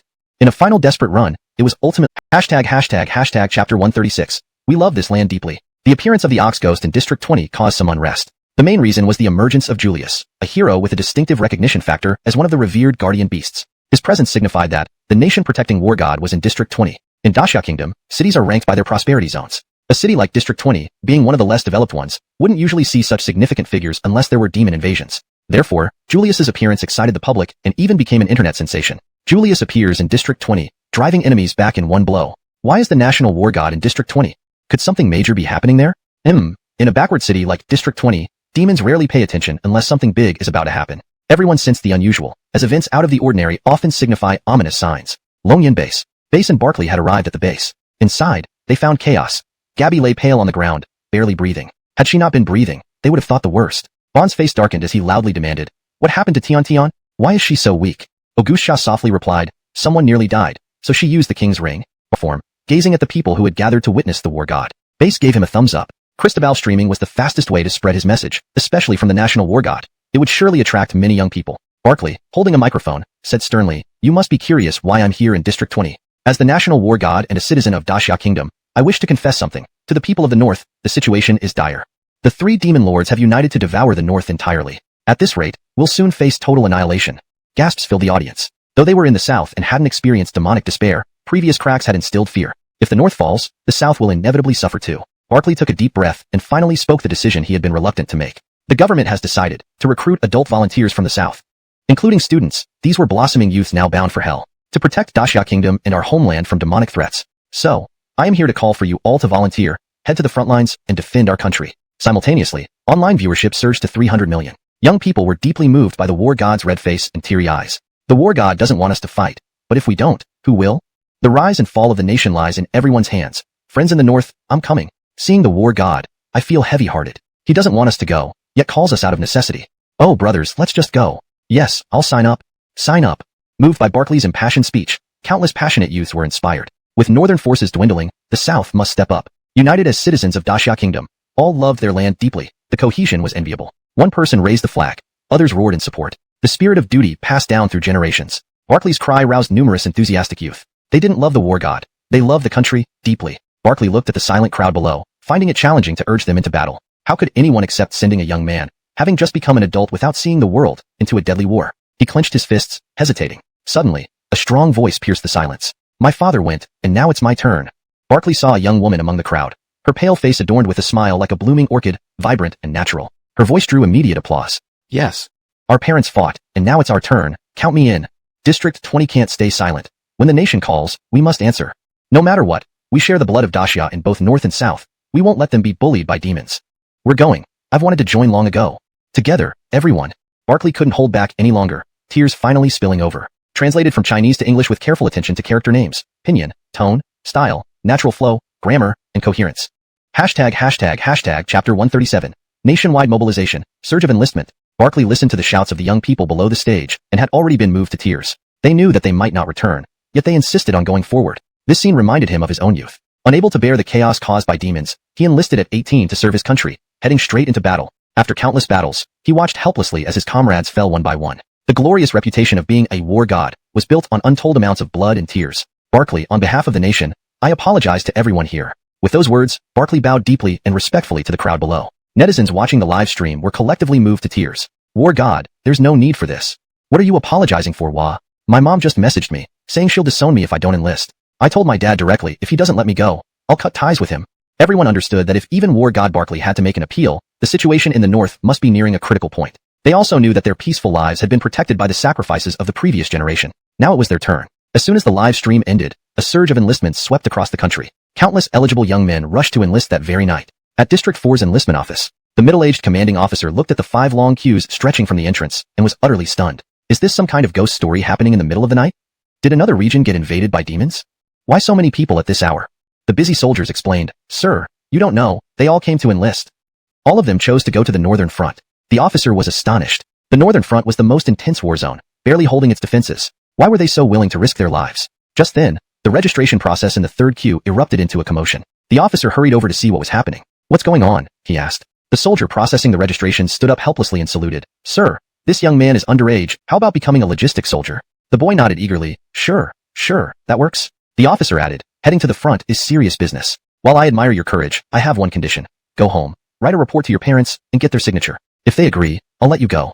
This was the officer's maximum concession. Knowing the boy wouldn't give up, it was better to officially send him than to let him sneak onto the battlefield. Similar scenes spread like wildfire throughout the nation. According to statistics, over 3 million people enlisted overnight, and this number was expected to surge even more during the day. Night passed. Fine Axon had fully recovered. As she entered the classroom with Fabio, the students immediately burst into applause. Clap, clap, clap. Thunderous applause filled the room as all eyes focused on Fine Axon. Reluctance, helplessness, admiration. All these emotions hung in the air, affecting Fine Axon profoundly. Everyone, she sensed that her decision to enlist was already known to all. Hicks stood up as a representative, his voice choked with emotion. Class president, we all know you're enlisting. Our top class wants to see you off with our applause. This farewell might mean they never meet again. This parting might be forever. Fine Axon's eyes welled up with tears, spilling uncontrollably. Fabio glanced at the contract beasts on the desks, their eyes filled with reluctance. After days together, these creatures had formed unbreakable bonds with him. Saying goodbye hurt deeply. Class president, this scarf, snow boots, and gloves were bought by us. We hope you like them. Several girls approached Fine Axon on the podium and handed her the gifts personally. Touched, Fine Axon thanked them sincerely. Gradually, more classmates brought gifts to wish her well. This talisman was specially made by my mother to bless you on your return. I have nothing special, but I made this incense myself. These are my records of demon encounters. Read them when you have time to identify demons. This is mine. Soon, the podium was piled high with gifts. Each student showed their support in their own way, wishing Fine Axon well. Fine Axon was overwhelmed with tears, realizing that farewell was coming sooner than expected. Strangely, Bonnie, Hicks, and Fabio Chien remained silent, watching her without moving. Then, the school announced for all students to gather on the playground. The group finally approached Fine Axon. Hicks grinned and whispered, We've prepared a surprise for you. You'll see soon. Fine Axon blinked, confused. Surprise? What the hell does that mean? Translation complete. Please review for any necessary adjustments or further instructions. Hashtag Chapter 138. Every commoner has a responsibility in the rise and fall of the nation. Qingyang Academy, Sports Field. The school leadership stood on the podium, their expressions solemn as if holding back a heavy breath. Students, this gathering today might be the last for some of you. The elderly principal held the microphone, his face grave. Most students were bewildered, though many wore expressions of honor, aware of the reason for this assembly. As they say, every commoner has a responsibility in the rise and fall of the nation. The northern front is in peril. The demons plan to dominate the entire north during winter. We received orders from the military last night. We now invite all eligible students to join the army. The principal's words shook the entire academy. They had thought war would remain distant, but it came so quickly. The northern front couldn't afford delays. Once demons invaded, the entire country would be in chaos. This was not a sight everyone wanted to see. Next, we will take voluntary sign-ups. Those who wish to contribute to the nation can step forward and sign up. The elderly principal refrained from maugre grand speeches, not wanting to burden these young minds who hadn't yet seen the world or scaled its peaks. Their best years were just beginning, but at this age, they must march to war. Everyone knew the cruelty of war, yet if they didn't go, no one else would. With that said, there was a brief stir among the students. All eyes turned to each other, waiting for someone to step up first. All right, it's time for us to go. Suddenly, Bonnie gently patted Gabby's shoulder. Gabby hesitated. You three? She looked at Hicks, Bonnie, and Fabio Chien standing nearby, grinning as they confidently walked onto the stage. Is this the surprise you gave me? Gabby felt bitter, but quickly composed herself. Everyone was brave young men of Daxia, enlisting to serve their country, the greatest aspiration. As their predecessors did, so would they. They signed their names on the register with composure. The principal handed the microphone to Hicks. Say your name in class. Hicks took the microphone and faced the entire school with a smile. I am Hicks from the elite class. I am Bonnie from the elite class. I am Fabio Sheehan from the elite class. Clapping erupted like thunder. The elite class had taken the lead, and other students who were ready followed suit. Gradually, the stage filled with more and more students until there was no room left. I am sophomore class 1, Wang Hamish. I am junior class 5, Lou Cristobalong. I am senior class 1, Pedro. I am sophomore class 1, Benji. Seeing the growing number of students, the principal shed tears. Thin Greg of them stepping into battle, he felt immense reluctance. Entering the battlefield meant fighting the demons to the death, a fight that would last until death. Everyone knew this might be a one-way trip, but no one backed down. Instead, they fought even harder. At this moment, on the streets of District 20 and nationwide, groups of passionate youths carried banners and shouted slogans. One person joins the military, the whole family gains honor. One person joins the military, the whole family gains honor. One person joins the military, the whole family gains honor. In just one night, the number of enlistments across the country multiplied. These were the future pillars of the country, choosing to fight without hesitation upon learning about the threat to the north. Crowds gathered on the streets as many bid farewell to their parents and siblings, heading to the battlefield to protect their homes. Longyuan base. Barkley sat in the lounge, listening intently to the report on the phone. God of War. Last night the demons attacked again. One gate has been breached. The brothers held out all night, losing over 2,000 men, sacrificing over 2,000 lives to hold a breached gate hit Barkley hard. I understand. I will head to the battlefield immediately. He had only left the north 2 days ago, and a gate almost fell. That city housed nearly 10 million people. If the gate fell, civilians would suffer immensely, and countless lives would be lost. Some might ask, why not evacuate? But imagine evacuating 10 million people suddenly. How could any city accommodate such an influx? Moreover, the city was their home. How could they leave so easily? Hanging up, Barkley rushed to find base. Call Augustia and find out where Gabby is. I need to send her to the battlefield immediately. Base. She was still a child. Going to war already? Feeling Base's gaze, Barkley snapped. Don't look at me like that. I don't want Gabby to go either, but a city is about to fall. I must bring her there early to help defend. Otherwise, I won't have the time to expel the demons. Barkley planned to split duties, one to drive away the demons, the other to defend, forming a powerful alliance to temporarily repel the invaders. Base bowed his head, forcing a smile of understanding. Don't worry, I understand. I'll make the call right away. His smile was forced because he also didn't want Gabby to face certain death. This was the mindset of the older generation. They'd rather die than see the younger ones risk their lives. Upon confirming Gabby was at school, Barkley immediately decided to pick her up. Base. Are you heading north now? Barkley nodded. I've been gone for 2 days and a city almost fell. If I don't return soon, it will be too late. With that, he activated Heavenly Destruction God Ted and shot toward Qingyang Academy at terrifying speed. Qingyang Academy. Students continued signing up in waves on the sports field. A streak of light flew swiftly toward them. A colossal mechanical figure hovered mid-air, shocked Greg, countless students. The National God of War. The National God of War is here. Heavens, what did I just see? No way, I need to post this on social media. Unbelievable, the God of War actually came. Barkley's arrival caught the school leaders off guard. The elderly principal stared dumbfounded as Barkley leapt down from Heavenly Destruction God Ted. Give me the microphone. I need to find someone. Tucker. You just needed to find someone. Why so urgent? Greg the microphone. Barkley called out to the entire school. Gabby, come here quickly. We need to head north. Such a short sentence stunned the entire academy. Gabby? The God of War needed Gabby for the battlefield? Chapter 139. The Grim Death Toll. The National War Guardian rushing to school for the top student. Even a screenwriter wouldn't dare write this kind of plot. Cristobalza was stunned by Barkley's sudden arrival. Having already agreed to head to the battlefield, did it need to be this urgent? Cristobalza? Is Cristobalza here? If you can hear me, please come up to the podium. Barkley, holding a microphone, repeatedly called out to Cristobalza. Among the students, a significant buzz began to form. Goodness, she's truly the school's top student if even the National War Guardian comes for her. What is he coming to pick her up for? I'm also curious, apart from having a beautiful face and a powerful contract beast, what other merits does Cristobalza have? You've already mentioned her strengths. Holding Fabio, Cristobalza rushed hastily to the podium. The National War Guardian looked at her with an unusually solemn expression. I received news that a city is on the brink of collapse. I need you to go there and assist. Are you ready? These words shocked the present leadership into silence. What? Sending Cristobalza to the battlefield? Greg her fight right now?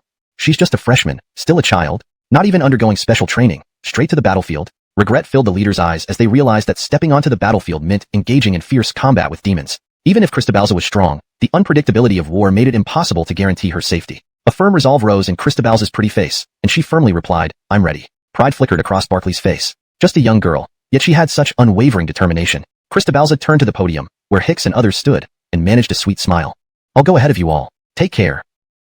Afterwards, she returned to pack her things, Greg with her the gifts given by her classmates. For Cristobalza, these were the most sincere gifts from her fellow students at Qingyang Academy. No matter where she went, she would carry them with her, forever cherishing their friendship. North, District 11. The city was on the verge of total collapse. The gates of the city wall were littered with bodies, mostly demons. The soldiers guarding the city could no longer remember how many waves of demon attacks they had faced. They only knew that since last night, District 11 had deployed reinforcements 3 times. Overnight, 5,000 soldiers had been bitten to death by demons. Now the demons finally stopped coming. At least we can rest a bit.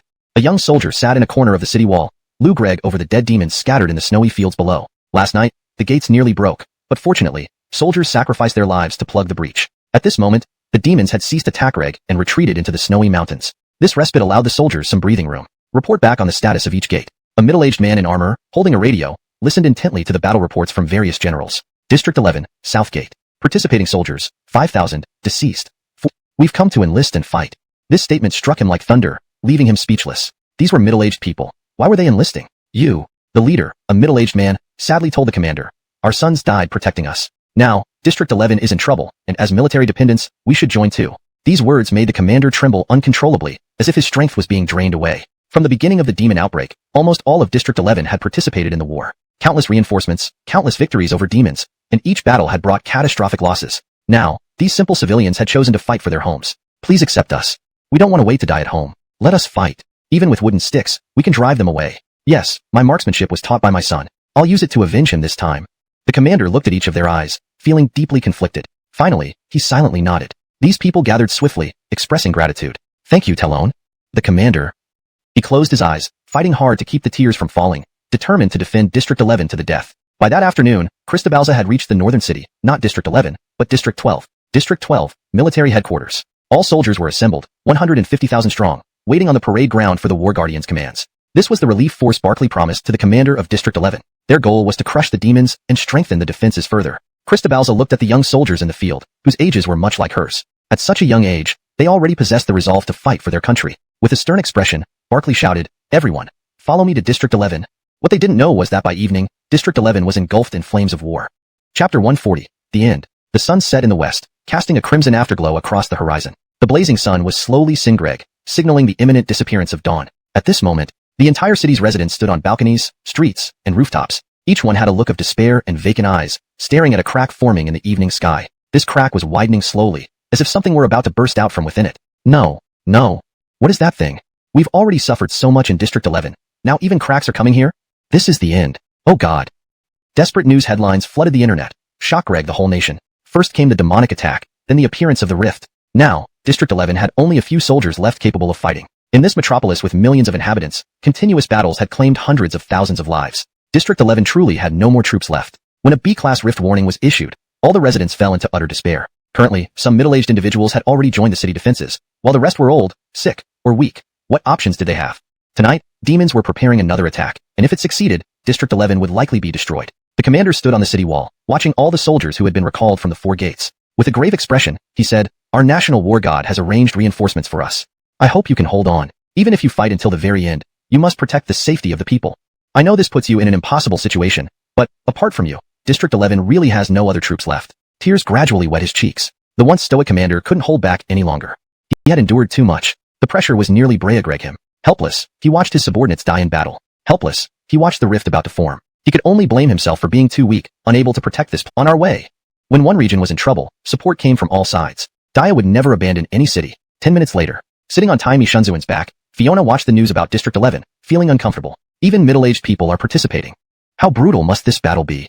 She couldn't imagine the cost District 11 had already paid. Barclay calmly replied, "They're almost out of soldiers. Otherwise, I wouldn't have gone to District 1 for the meeting. This time, I mobilized 150,000 troops from District 12, which should be enough to stop the demons."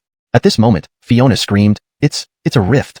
A B-class rift appeared in District 11. Upon seeing the message, Barclay's eyes widened. Amidst such tragedy, this happened. Just as Fiona spoke, he saw the red rift in the sky. However, demons were wildly charging down from it. The city was teetering on the brink of collapse, enveloped in fires everywhere. Fiona's eyes widened in shock. No way. This can't be real. District 11 has fallen. The scene resembled hell on earth. Countless demons were mercilessly slaughtering humans inside buildings, leaving bloodshed everywhere. Taimi Shunzuin immediately transformed into its second form, summoning over 100 clones that charged towards the sky. Xiaohei! Fiona shrieked. Fabio activated his awakening. Hashtag chapter 141. A battle of blood and tears. Fabio let out a roar of fury. The S-class aura shook the entire battlefield. The A-class turtle demon floating in the sky was so frightened that it immediately turned and fled back into the rift. Earlier, it had managed to escape from Fabio's black substance attack thanks to its astonishing defensive power. However, due to its hasty retreat, it did not expect the attacker to be an S-class contract beast. Seeing the ferocious beast charging from below, the old turtle desperately dashed toward the rift. Unfortunately, it was still too slow. Just as it was about to enter the rift, Fabio opened its massive mouth, activating Overeater. The enormous maw swallowed the giant turtle whole in one bite. Snap! A crisp sound echoed through the air. All the demons that were considering emerging from the rift were instantly frightened back. Come out! Damn it! Do you want chaos? Do you want to cause trouble? Come on down! Due to the horrific scene before him, Fabio was teetering on the edge of losing control. Even if an SS-class demon lord were to come down, it would be torn apart by this beast. Meanwhile, 15,000 reinforcements had arrived and were swiftly clearing the rampant demons in Zone 11. They were a ray of light cutting through the darkness, driving away. At that time, Zone 11 will get some respite. Roberta was an SS+ class demon. Though Barkley's words sounded casual, the task ahead was hellish. Trevor quickly rejected the plan. No way. Don't think I don't know you're planning to sacrifice yourself? I absolutely refuse. The four war gods were each guarding their own borders and couldn't help at the moment. Here in the north, Barkley was set to follow the path of Marshall. Barkley's face held a faint smile. Your objection won't change anything. Trevor, take good care of that girl for me. After Spigreg, Barkley fell silent, gazing at the snow-covered ice mountain ahead. He knew he would rest eternally in the deepest part of the snow, joining Marshall forever. In the B-class rift, the demons inside felt the S-class contract beast's aura and dared not venture out recklessly. Our brothers who went down earlier got slaughtered. It's terrifying here. We didn't expect an S-class contract beast. Where's our lord? The demons crouching at the edge of the rift looked at a fierce tiger whose expression was frozen in fear. Who would have thought I'd run into an S-class contract beast? I think we should reconsider going down later. Though these words were awkward, everyone miraculously agreed. All right, let's listen to our lord. Good. Those who go down this moment, everyone felt a mysterious boost of morale. Why join the army? To protect homes, protect family safety, protect future generations having clear skies. Why resist death? Because the great Xia people have always been this way. They can be defeated because they can start over, but they will never accept failure. This nation only grows stronger in battle. Fiona Yun stood with everyone, staring intently at Barkley on the wall. At this moment, he was everyone's faith, the light for all. Outside the city, demons were slowly encroaching under the cover of night. It signaled that another desperate battle was about to begin. A battle of blood and tears, ready to commence. Chapter 142. Shahe, devour it. Beneath the besieged city, the four tightly closed city gates slowly opened. 15,000 soldiers lined up at the front, their roaring battle cries echoing like thunder across the heavens and earth. In this moment, no one felt fear. In this moment, everyone harbored only the resolve to slay the enemy. Anyone who dared attempt to invade the Great Xia territory would be turned to ashes, left behind forever here. Ahead lay a vast sea of demons. They stared in shock at the wide-open gates of District 11. District 11, which had been previously impregnable, now dared to open its gates and form ranks for combat. A blue figure circled above District 11. Witnessing the humans' formidable spirit, it let out a piercing cry. An SS-grade aura emanated from it, causing a fierce blizzard to descend from the sky. This was the prelude to the great battle. It was also the Roberta's signature move, a trick it always loved to use. The demons of the icy regions fought even more fiercely with ice around. Humans, no matter how many you gather, you will all become ice sculptures. Submit to me. It screeched, and the demons below joined in its roar. Standing on the city wall, holding the military flag, Barkley responded furiously. Roberta, today, you shall die. After roaring, he waved the great Xia flag and leaped onto the back of Ross. The great battle was imminent. The war drums resounded, and the cries of slaughter echoed across heaven and earth. Ross soared into the sky to meet the Roberta, and at that moment, the two armies clashed, merging together. For great Xia kill, buzz. Beams of strange light flickered among the human army. One by one, strong and wild contract beasts appeared. The 15,000 troops and the Roberta's demons engaged in battle instantly. Gabby did not join the fray, but stood on the city wall observing the situation. As Barkley had said, it was about grasping the right moment. The opponent could not possibly have only one overlord-level creature. There must be others hidden, waiting for the right time to break through the city. She watched the carnage below, her heart filled with anger. Everyone, hold on at all costs. The sky was gray and covered in heavy snowflakes. In the midst of the fierce battle, people fought even when wounded, tearing flesh from the demons. Do not fall. Do not retreat. Kill. Wave after wave of cries surged, shagreg every soul to its core. The battle in the sky grew fiercer as Ross summoned over 100 clones to engage in continuous combat. But the Roberta was no ordinary foe. It skillfully moved between the clones, freezing them into ice statues wherever it passed. Are you the only S-class here? But I didn't just bring one S-class this time. The Roberta spoke confidently, releasing a white flame from its mouth, burning several attack-reg clones to death. While exerting power, Barkley sneered. Only you beast creatures can think? Our human intellect is beyond your imagination. You send an S-class, we don't have any? Don't you believe it? Look below. Caught off guard, the Roberta looked down and got severely attacked by Ross's two light swords. Clang clang clang. Its wings bled profusely, and its massive body fell heavily to the ground. Humans? It had been deceived by Barkley, suffering a surprise attack. Barkley laughed bitterly. You really lack intelligence. I just made it up. Oops, you actually believed it. The Roberta flapped its wings angrily. I will kill you. At that moment, Ross released his ultimate move. Divine Punishment. 18 short blades formed a sphere, emitting a red energy that violently struck the Roberta. In response, the Roberta unleashed Frost Storm. A giant storm of ice countered the attack. Boom. The clash of these ultimate moves created a massive destruction zone, killing numerous demons directly. The destruction faded. Ross hovered in the air, pointing at the frozen demons and scoffed lightly. Pust, you really aren't very smart. How many of your own did you harm? The Roberta's mindset was nearly shattered. It was fighting and still had to deal with talk. This wasn't a chat session. This was a fight to the death. Shut up, human. Look what's coming over there. Barkley chuckled. Do you think I'd fall for your tricks? Ross whispered. Actually, you should look, since no matter how distracted you get, I'm the one fighting. Barkley. In such a serious situation, please don't joke. Not far away, a mountain-like giant rushed towards them. Barkley, I knew it. This guy would definitely bring a demon overlord. Fortunately, I am prepared. I believe this giant won't be able to withstand that glutton. The Roberta learned its lesson, keeping some distance from Ross. Didn't expect that. Now there's only you, so this city will definitely be ours. There's no way you can hold it. It snorted proudly. Unfortunately, Barkley was calm. Is there a possibility that I prepared one too? Roberta. Before it could react, a roar came from the city gate. A towering beast, covered in black scales, appeared. An ugly giant monster. What is this thing? Feeling the S-Class aura not far away, the Roberta was stunned. S-Class beings were extremely rare in Great Xia, and it was impossible for a city to have two. Considering attacks were happening in Districts 8 and 12, tonight's action involved more than just it. Two other overlords also led demons to attack other cities. Yet, an unexpected S-Class contract beast appeared here, throwing the Roberta off balance. Its plans were completely ruined. Worse yet, this contract beast summoned 100 more hideous beasts and began devouring everything. Gabby stood atop Fabio's head, pointing at the incoming ice mountain and shouted, Shahe, devour it. Fabio was puzzled. The shattered ice pieces floated into the air and rapidly restored themselves into their original form. Although part of it had been decomposed, it didn't hinder it from reforming into a new entity. You are strong. It spoke in a human voice, filled with excitement. You are one of the few formidable foes I have encountered in the glacial mountains. Even so, you can only despair as I crumble and reconstruct myself repeatedly. Ice mountain, wild gale and snowfall.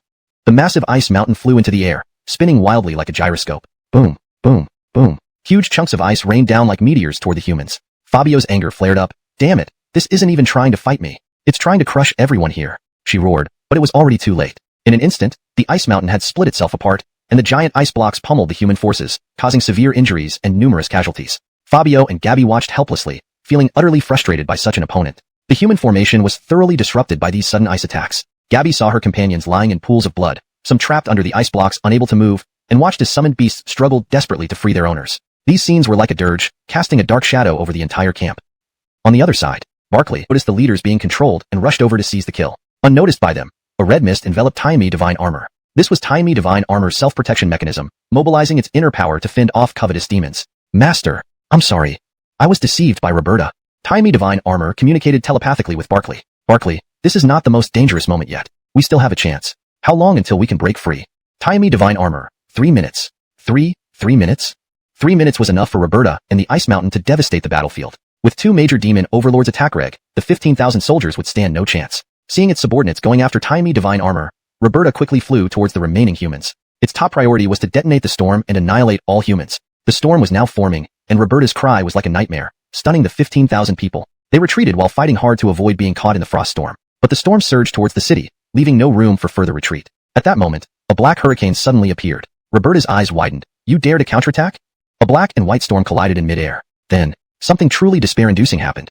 Auroras shot from all directions. Boom, boom, boom. The Roberta was caught off guard and blasted away. The attacks continued, concentrating their firepower on the ice mountain. Bang, bang, bang. The massive ice mountain began crumbling at an alarming rate, visible to the naked eye. These were the result of the combined efforts of August's 100 avatars, sharing the same perspective as August. Even if August was frozen, he could still command his forces. This crucial attack gave Fionadu and Fabio a perfect opportunity. Fionadu, with intense eyes, shouted, Engulf it!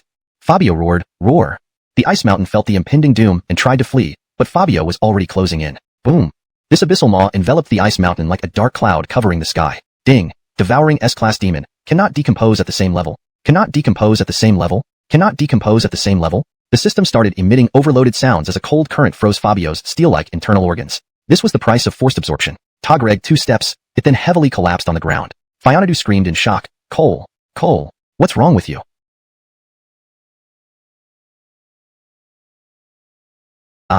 August roared, charging forward with unyielding fighting spirit. 2 battle swords slashed furiously, radiating energy blades. With unstoppable momentum and raging vigor. Boom, boom, boom.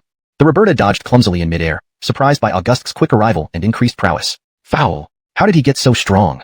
It hastily released a wave of ice flames to slow him down, but August fought recklessly, slashing through the flames. He was utterly mad, disregarding his safety, determined to obliterate the Roberta. Why was August so frenzied? From the shared vision, he saw Fabio fall, meaning Fionadu was doomed. As an uncle, he couldn't accept such an end. Thus, he He battled fiercely with August, willing to die to eliminate the Roberta. Come on.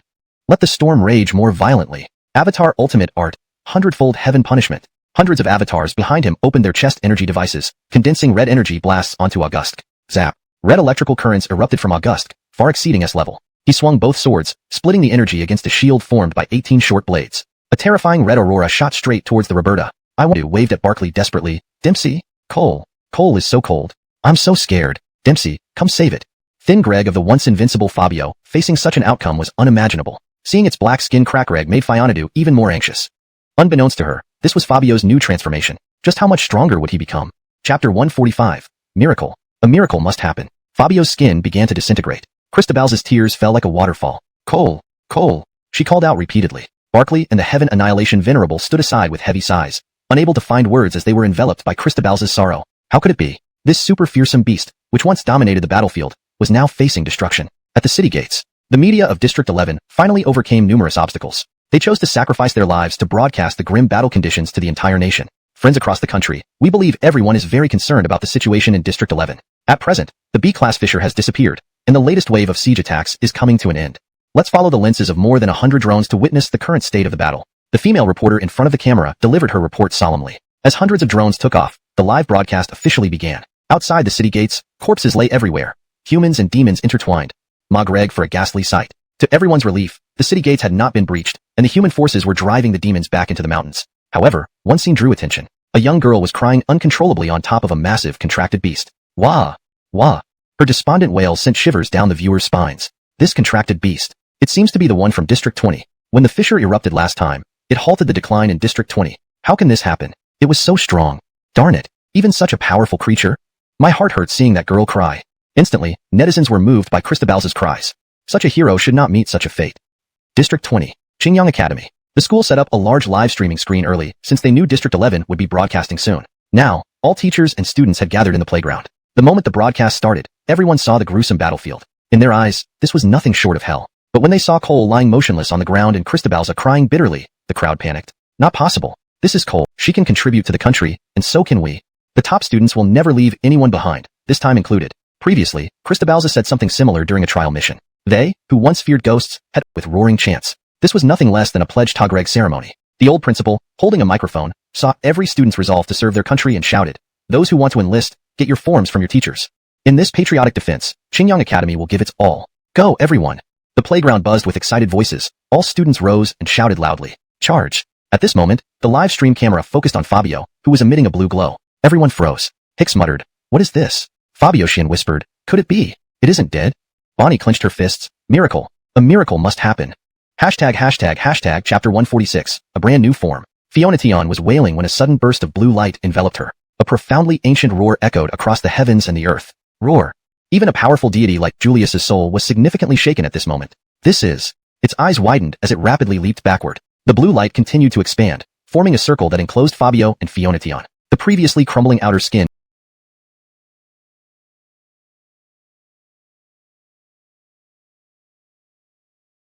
instantly transformed into a blue hue. The bony wings on its back sprouted flesh and became a pair of blue feathered wings. Fabio's appearance, aside from turning blue, remained just as ugly as before. It let out a roaring sound, akin to awakening from a long slumber. Roar. The light gradually shrank until it vanished completely. Fiona Tion. She was utterly taken aback. Wasn't she dead? After all the build-up, it was alive again and even changed its skin. Ding dong. The host's icy coldness has been successfully converted. Successfully transformed into a new form. Ice Feast Beast. New skill. Gale Blizzard. Self-split into ice shards causing widespread damage. New skill. Absolute Zero. Trait. Release an aura that freezes nearby units. New skill. Mega Disintegration Ice Flame. Can condense an ice flame to strike enemies. Note. Can absorb nearby snow and ice. The more snow and ice, the greater the damage. This enhancement could be considered a blessing in disguise for Fabio. Originally, the evolution points and score values collected were intended to break through to the SS level. However, before achieving that, these points were directly used to upgrade skills. Cole, you've gotten stronger, haven't you? Should I call you Xiao by now? Hee hee. Fiona Tion wiped away her tears, the joy evident on her face. For her, the resurrection of her contract beast was already enough satisfaction. Barkley and Julius were dumbfounded several times over. This thing first devoured an ice mountain demon, then changed its skin, and its power seemed much stronger than before. That roar earlier shook my very soul. Where on earth did this creature come from? Julius swallowed hard. It had never imagined that this monster before it would be so incredible, almost as if it had received some sort of cheat code. Barkley, embarrassed, remarked, The thing summoned by Marshall's daughter is simply unbelievable. In the live stream, everyone on the internet was astonished by Fabio's revival. From the beginning, everyone was praying devoutly. Seeing it unharmed, everyone erupted with excitement. It's alive? It's alive, finally alive. I knew this contract beast wouldn't die so easily. Who recorded this scene? Quick, give it to me. I want to post it on social media. Ha ha ha, my parents ask why I'm crying and laughing simultaneously. These are tears of excitement. At Xingyang Academy, thousands of students were left speechless. The previously noisy playground was eerily quiet, as if haunted. Everyone, including the school leadership, was rendered speechless by Fabio's inexplicable recovery. Hicks reacted first. He pounded the air emphatically. Great job, Cole. Bonnie and Wang Qinxian shouted simultaneously. Cole is alive. This is fantastic. The students joined in the cheer. Cole. Awesome. Cole. Awesome. Such jubilant celebrations unfolded nationwide. People were thrilled by the resurrection of the hero's contract beast. Unconsciously, the ugly creature Fabio had become incredibly important to everyone. About 10 minutes later, the pursuit team chasing the demons turned around and ran back. Trevor sat on his contract beast, a smile finally appearing on his face. Lord War God, the demons disappeared into the ice mountains after running in. Ha ha ha, we had a great battle today. Of the 150,000 troops, there were casualties, but compared to total annihilation, this victory showcased the prowess of the Great Xia army. Barkley, exhausted, said, reorganize the troops and hold out until dawn. He didn't know if the demons would return, but they had to persevere. By now, Fabio and Julius had cancelled their awakened states and were snoring on the ground. After investigation, it was found that only about 2,000 soldiers of the 150,000 aid forces were lost, while over 20,000 demons died here. Upon release online, countless cheers flooded in. Barkley and Fiona Tion sat atop the city walls, gazing at the snowy expanse outside. Fiona Tion, with a somewhat lost voice, asked, Dempsey, is my father really here? She meant a certain area within the snowy mountains. Barkley sighed. Perhaps yes, perhaps no. With your father's abilities, those demon overlords couldn't have easily killed him. Barkley didn't finish his sentence because his father's past confrontation was immensely tragic. Fighting against all the demon overlords of the Ice Mountain alone, could he have survived? Initially, Barkley planned to lure away the Crystal Phoenix and leave the battlefield to Fiona Tion. But plans changed. Who would have thought the Crystal Phoenix suddenly cooperated with them? Fortunately, they won in the end, or else District 11 would surely have perished. Excuse me, Miss Hero, can we interview you? A sweet laughter came from nearby. Hearing Miss Hero, Fiona Tion blushed slightly. Me? She pointed at herself, disbelief written on her face. When did she become a hero, let alone be interviewed? The female reporter nodded. Yes, Hero. We're from District 11 officials. Although we didn't see your battle, we witnessed your contract beast revival. And that scene was live-streamed. The viewers are watching you right now. Fiona Tion. Thin Greg about her crying being broadcasted. Her cheeks flushed even more. Barkley chuckled. This girl is shy. Powerful expert was lured in by the government. Gabby's expression gradually became serious. Honestly, Greg, before setting foot here, I didn't even realize things in the north had gotten this severe. The entire city is at stake. Her bright eyes shone with determination. But since I'm already here, I'll face it calmly. I'm ready to sacrifice myself at any time. Gabby spoke lightly, her exceptionally innocent and natural smile infectious, piercing everyone watching through the screen. She seems so young. Why does she have such resolve? It's clear she's prepared to die in battle anytime. That's the spirit of us people from the Great Xia. With them, we don't need to fear demons and evil spirits. The female reporter smiled, pulling out a talisman from her pocket. This is something my mom specially prayed for at the temple. There are 2 of them. Let me give this one to you. Thank you for agreeing to this interview. Gabby paused slightly, Lou Greg at the talisman now in her hand, and smiled. Thank you. Dawn gradually broke. A red glow spread across the sky, heralding a bright day. The soldiers guarding the city gates bathed in the morning light, all showing expressions of joy, symbolizing their successful defense of the city. At this moment, the arrival of a group of people caused some commotion at the city gates. A bunch of elderly men. He staggered 2 steps and fell onto the ground. Everyone. Even Gabby standing atop the gate was drawn by the commotion below. Barkley roared, get rid of the food you're holding immediately. The soldiers were startled and dropped the steamed buns they held onto the ground. The old man covered his bleeding forehead, his face full of fear. Talon, why? He struggled to stand up, filled with terror as if he had committed some grave mistake. Barkley's face turned sullen, his voice cold. Do you know who I am? Dare to show off in front of me? Old man. How? I only brought breakfast. Is it not good enough? I'll go back and prepare it again. The other elderly who accompanied the old man were all startled by the sudden occurrence. Seeing the old man turn to leave, Barkley coldly pulled out his pistol. I heard there's an evil cult in Sector 11 called the Killer Sect. They specialize in ghost research and commit unspeakable atrocities. I wanted to take care of you all this time. Didn't expect you to act so soon. No matter how well hidden, the Een energy signature on him could not escape Barkley's eyes. Moreover, a man with a bleeding head wound still getting up like in a sci-fi movie. This further confirmed that this old man was associated with the killer sect within the city. The old man stopped and slowly turned around, the look of sorrow and terror on his face vanishing instantly. As expected of a national war god, he was injured by a single bullet. Because my bullets are specially made to deal with your kind. Without hesitation, Barkley continued firing. The soldiers also fired, activating their contract beasts to capture the fleeing little ghosts. But this old ghost cleverly entered the Amon's body and escaped using the human shell. Barkley's expression was heavy. Now they faced external enemies and internal traitors. Chapter 148, The Spider Monster. All the ghostly creatures on the scene were exterminated. Unfortunately, the vengeful spirit managed to escape. Barkley didn't seem interested in pursuing it. He twirled his gun casually and said to the people below in a matter-of-fact tone, "Our priority is defending the city. We'll deal with those trash later."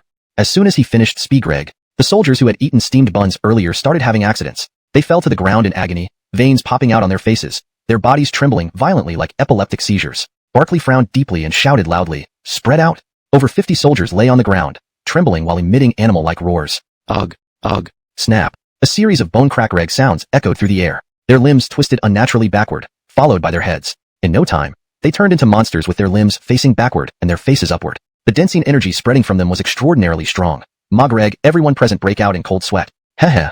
Over 50 people emitted eerie growls, then rushed towards nearby soldiers at incredible speed. Barkley coldly ordered, "Fire!" Rat-a-tat-ta. Intense gunfire erupted, turning the scene into utter chaos. The over 50 soldiers who had suddenly transformed were riddled with bullets. Everyone watched the sudden turn of events with heavy expressions. How could this happen? The breakfast was poisoned? How despicable. Soldiers who lost over 50 brothers in vain roared in anger. On the city wall, Gabby and the female reporters' faces showed clear fear. Who would have thought that the demon killer's sect would be so ruthless as to poison the breakfast, turning people into these disgusting things? Fortunately, the scene wasn't broadcast live. Otherwise, it would cause national chaos. "Are you okay, miss?" Gabby noticed the female reporter's pale face, clearly shocked. The female reporter forced a smile. Yes. I should head back and stream again tonight." Her steps were stiff, unable to recover from what she had just witnessed. Gabby called out to her, "What's your name?" The female reporter replied, "Amira." Watching Amira walk away, Gabby looked at the amulet given by her, smiling faintly. Such a nice big sister. Below the city gate, Barkley, on the surface, told the soldiers not to act rashly, but inside he was utterly flustered. What are these demon killers up to? If this spreads widely, the entire Great Xia will be doomed. The demon killers sect has been around since an unknown era. They have always operated covertly and extremely radical, without any bottom line, much like now. This night strengthened his resolve to annihilate these scoundrels. "Gabby, don't rest yet. Come over here." Barkley called Gabby back from heading to the military tent. She furrowed her eyebrows but ran over quickly. They conversed in a secluded area. Barkley said solemnly, "There won't be more demonic invasions for the moment. Due to the death of the Roberta, these demons were leaderless, temporarily ensuring District 11's safety. However, 2 other cities were still under attack, which was why Barkley summoned her. In addition to District 11, Districts 8 and 12 under my jurisdiction are being attacked by demons. From now on, you may need to stay here to help defend the city." Upon hearing this, Gabby's eyes widened in shock. To ask her to help defend the city? She was still a child. Although District 11 faced no immediate external threat, the demon killers Lagreg in the dark wouldn't remain idle. It will be trampled by demons. We can no longer endure living in fear. We hope to fight alongside you. Even if it means death or dismemberment, we are ready. Please grant us the chance to fight. They begged. Defending home and country required begging, demonstrating their humility and resolve. Tears welled up in the commander's eyes, and after several choked sobs, he said, "Bring them over, quickly. I want to talk to them."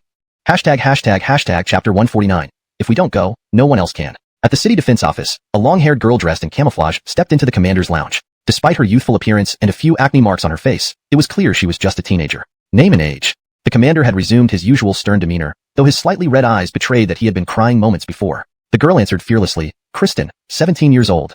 The commander took a deep breath. "You're only 17. Why do you want to come here to die? Give me a reason I can't refuse, or go back where you came from." He deliberately used an extremely serious tone to intimidate her, hoping she would back down and not argue with him. "No." Kristen stood up straight, her voice becoming more resolute. "District 8 is facing difficulties. As a member of District 8, I can't let you protect me alone, especially at this most critical time. You can refuse us from going to the front lines, but you can't stop us from doing logistical work. We can wash clothes and cook meals." They were underage and couldn't summon contract beasts, so they could only help with logistics. The commander was momentarily speechless. These kids didn't want to fight, but insisted on contributing in their own way. "All right, but if you can't handle it, leave immediately. Can we start?"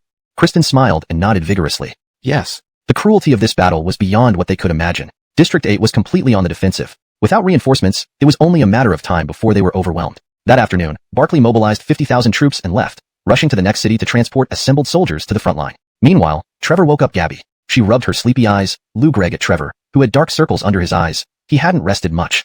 "Miss Sue, I'm Trevor, sent by War God to assist you in your investigation." Trevor kept his posture humble. While War God had ordered Gabby to cooperate with him, it felt like he was now assisting her instead. Gabby replied politely, "Uncle Zhang, don't say such things to me. Dempsey mentioned this before he left. He instructed me to fully cooperate with you to investigate the killer sect." Trevor's mouth opened slightly, surprised by Gabby's modesty. Most people of her age with her level of strength would be arrogant. "Good, then we'll start investigating this afternoon." After lunch, the two started Walgreg through the city. This was Gabby's first visit to District 11. She was surprised to see that despite the destruction outside the city walls, the streets inside were spotless. Everywhere there were banners encouraging enlistment and announcements about self-defense measures against demon attacks. Trevor remarked with a smile, People in District 11 are very proactive in facing this calamity. What you see is part of their daily routine, propaganda, and enlistment. Additionally, many kind-hearted citizens transported fruits and vegetables free of charge to ensure food supplies remain steady. While Greg down the street, Gabby checked her phone and said earnestly, "Uncle Zhang, Spirit Dragon has already sent me detailed information. Spirit Dragon's intelligence network was top-notch, being the country's premier information center. They had first-hand intel on every city." In the afternoon, Gabby reported this to Augustia and began her investigation. The information now in her phone was directly from Spirit Dragon. The leader of the killer sect in District 11 is a woman named Dahlia. She loves researching demon and ghost genetics and has a nickname, Mad Science Witch. The mutated photos you sent me are from her latest creation, the poison MM438. This poison cannot be mass-produced. It's secreted by A-grade spider monsters and mixed with the excretions of Jareds. Those poison turn into mindless zombies, feeling no pain until death. They have an underground world where you can infiltrate as members and beat some people for information. The address is right here, detailed location. Beat some people? Is he serious? She realized how the information must have been obtained, by using brute force. Following the address, they arrived at a tavern. An old man was sweeping snow off the ground, muttering curses. "It's free Greg Summer. Why attack the city? The snow everywhere is too terrible." Due to last night's blizzard caused by the Ice Phoenix, the city was still affected even though winter wasn't here yet. "Izar, hello?" Gabby smiled sweetly. "I am the meteor that splits the night sky, a destructive force." She blinked. This code word from the dossier felt incredibly cheesy. Izar stared at her, dumbfounded, then dropped the broom. "Didn't you know the code changed this morning? You're too slow. Even though I'm the most meticulous guide in this city, I can't take you to the underground center without the right code." The underground center referred to the underground world. Gabby was curious about what exactly this place was. It sounded quite fantastical. Izar never expected that behind this sweet Lou Greg girl was a devil. He had forgotten that mismatched codes meant enemies and continued scolding them. "Go home, learn the new code, and come back?" Gabby smirked. "I no longer care about any code." Trevor looked puzzled. Then Gabby giggled. "I have a few questions for this all-knowing grandpa. Please help me bring Izar inside, Uncle Zhang." Izar. Danger. ##### Chapter 150. The stubborn old Dustin. Inside the room, Trevor pulled the Amen into a chair, and seeing the two intruders, he knew things weren't Lou Greg good. What do you want?"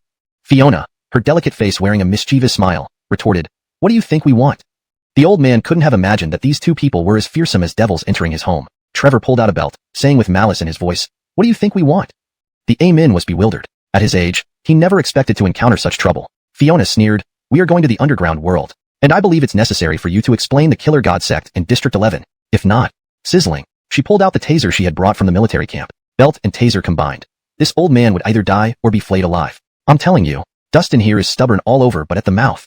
I will never tell you any information about the killer god sect." Smack. Trevor swung the belt. Dustin screamed in agony. "Ah, ow." Trevor angrily scolded, "Stop playing the drama queen." The belt hit the floor. "So why are you screaming?" Dustin was speechless. "I really admire your performance. It's just the underground world. I can lead you there."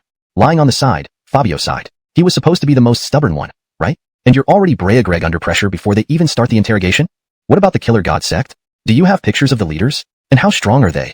Tell us everything you know." As a guide, Dustin was actually just an external member who enjoyed tea at home. If members of the killer god sect from other cities wanted to enter the underground world, they would come to him for favors. "I don't even know what the science which of the killer god sect looks like. I'm just a guide. If you want to know more, just attend the ball. The ball starts in an hour." Ball? This sudden term left Fiona and Trevor equally baffled. Dustin explained further. "It's a mode of intelligence exchange within the killer god sect. They wear trench coats and masks while dancing. This way, they can exchange information and get some exercise." Fabio. An evil cult playing around with dance and exercise. A few minutes later, Fiona and Trevor put on the cloaks prepared by Dustin and arrived at a secluded alleyway. After winding through several turns, they stopped at a dead end. Fiona frowned. "Is this it?"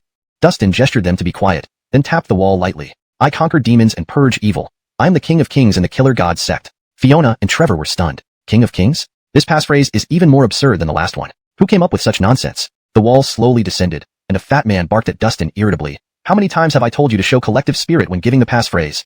If you lack the right tone, I won't open the door." Dustin. Held hostage and still caring about the tone? Shouldn't you focus on proper grammar? Not wanting to engage further, Dustin chuckled. "Sure, next time." The fat man put a hand on his shoulder. "Want to come to my place later? I'll tutor you." Dustin. Fiona. Trevor. Indeed, only someone from an evil sect could be so perverse. Even an old bone like Dustin's was fair game. Oh, the so-called underground world. A bustling mini-market where everyone wore cloaks and masks. The street was lined with people selling bizarre items. The deeper they went, the more crowded it became. Dustin smiled, introducing, "The ball is inside. Just act natural." Fiona. Turns out it's a fusion-type contract beast. Fusion-type beasts awaken to battle alongside their master. Douglas raised his arm, forming a short sword from the liquid. "This weapon is perfect for close combat. Let's see how powerful you truly are, you evil cultists." With a slight flick of the short sword, Douglas vanished. In the next moment, the enemy cultists armed in front of him were killed instantly. Fiona, so fast. Fabio. This isn't even the same level. Translation complete. ##### Chapter 151. Mission accomplished. Watch me slaughter you two bastards today. Dovey rushed out of the house with his gun in hand. However, he froze when he saw the ground littered with corpses. Darn it. Without hesitation, he pulled the trigger. Bang bang bang. The red muzzle flashes were particularly dazzling in the dim alley. Douglas casually flung a blob of slime towards Gabby. The slime transformed into a circular shield midair, standing before her and block reg all the bullets. As for Douglas, he didn't even bother to dodge. These things are trash in front of my Cristobal Quid Taro. Click click. Dovey's bullets ran out, and a fawning smile appeared on his face. Yes, yes, yes. Still you're the mighty one. I was just Joe Greg around earlier. Oh, please don't hit me. He was lifted up by Douglas with one hand and casually thrown back inside. Cristobal Quid Taro's perception is pretty powerful. Did you really think hiding inside would save you? Douglas slowly walked into the room. Inside was a woman draped in a large red cloak, her face covered by a mask. I merely went over early this morning to let the spirits greet you. So soon you want to wipe us out. You're really full of yourselves, aren't you?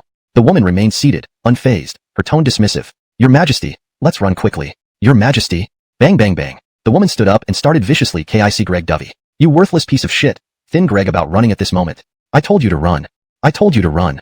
Gabby, should we wait until you're done stomping on him before we come in? Dovey continued yelling. Hurry up and escape. Stop rewarding me. Is getting kicked in the gut by high heels a reward? Such remarks made Douglas and Gabby find it utterly absurd. Finally tired from stomping, the woman sighed deeply. I really don't know what sins I committed to have recruited someone like you. But I specialize in turning waste into treasure. Speed of which, she pulled out a bottle of green liquid from her pocket. This is my latest spider potion. Drink Greg, it grants amazing power. The woman pried open Dovey's mouth and ruthlessly poured the potion inside. Don't. Cough cough cough. Dovey clawed at his throat, trying to vomit out the potion, but it was too late. As soon as the liquid entered his stomach, its effects began to take hold. Boom. Crash crash. Dovey felt his head spinning violently, his eyes turning blood red, while a fiery sensation surged through his organs. His body started twisting uncontrollably, his arms bending upwards in bizarre angles. Snap snap. Bone crack reg sounds reverberated in the air.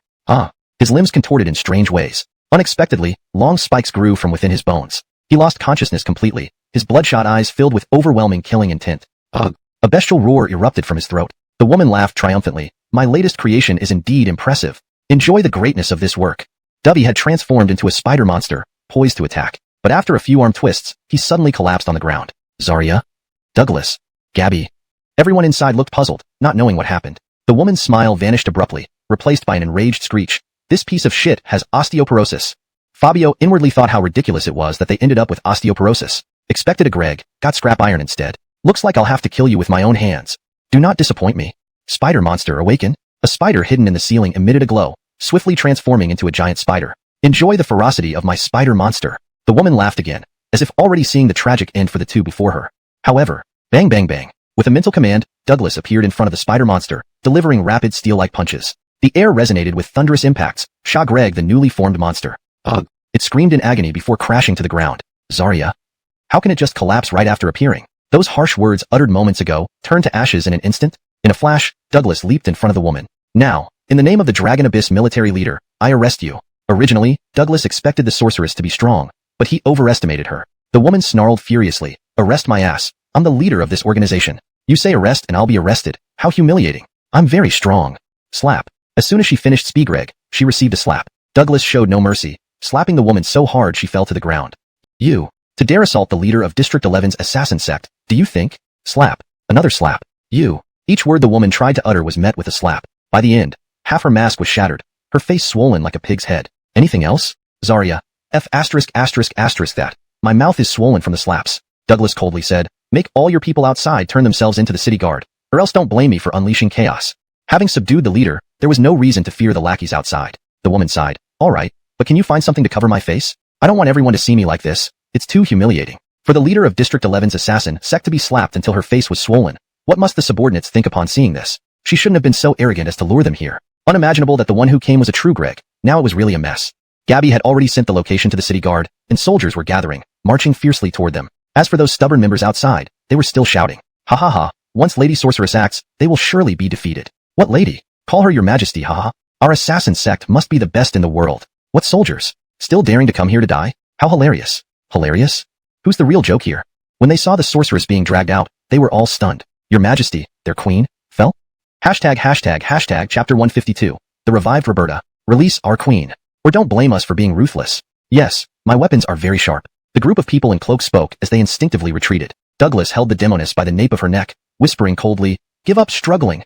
Surrender now. and perhaps you might have a chance to live. Killing intent radiated from Douglas. If any of these people dared to refuse, their end would be death with no burial place. Surrender. The demoness' speech was slurred due to her swollen face. Seeing their leader speak, her subordinates threw down their weapons one by one.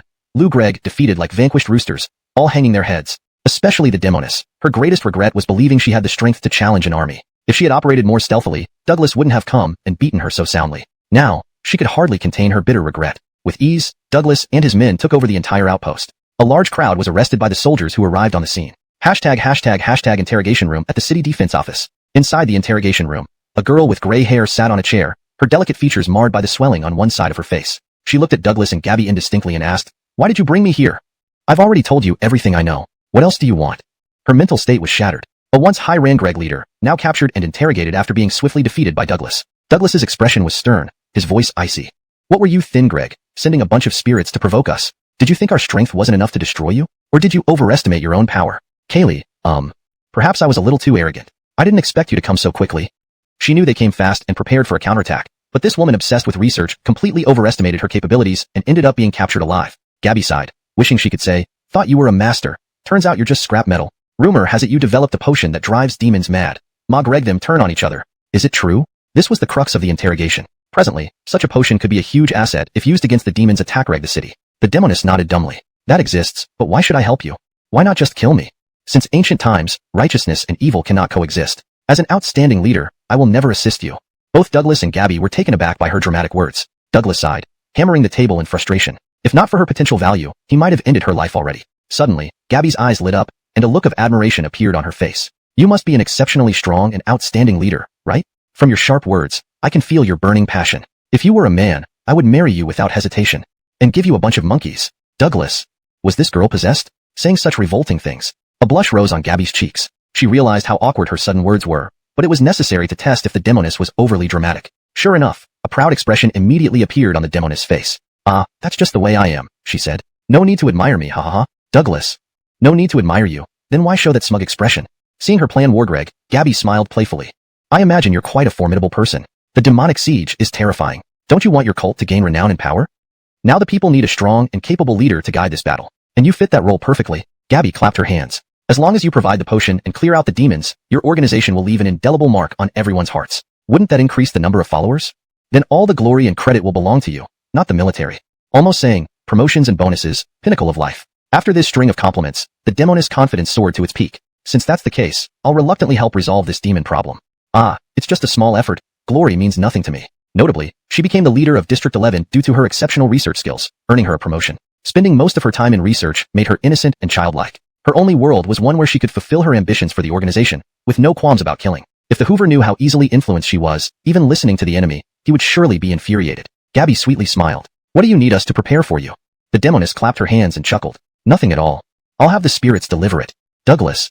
This girl was completely turned, incredibly naive. He silently praised Gabby's keen observation and adaptability. ###nightfall. In a desolate field outside the city, at the site where the Roberta fell, a snow-covered ice egg began to crack. A cry echoed across the heavens. A small blue crystal bird gradually grew larger, transforming into a phoenix within moments. It was none other than Gabby. In just 5 minutes, the 4 gates were lined with soldiers ready for battle. "Gabby, step forward."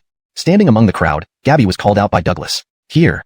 Douglas, with a grave expression, told her, "The heavy responsibility of defending District 11 now rests on your shoulders. Your opponent is only one."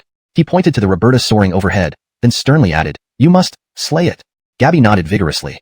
Yes. She knew that with Barkley not present, she was the only S-class contracted beast in the city. If she didn't face the Roberta, the city's defenses manned by 10,000 soldiers would eventually fall. 5,000 soldiers had been reassigned by Barkley.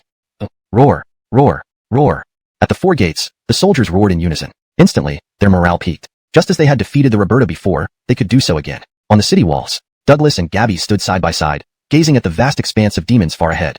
Douglas said gravely, "No matter how fierce the ground battle gets, do not interfere.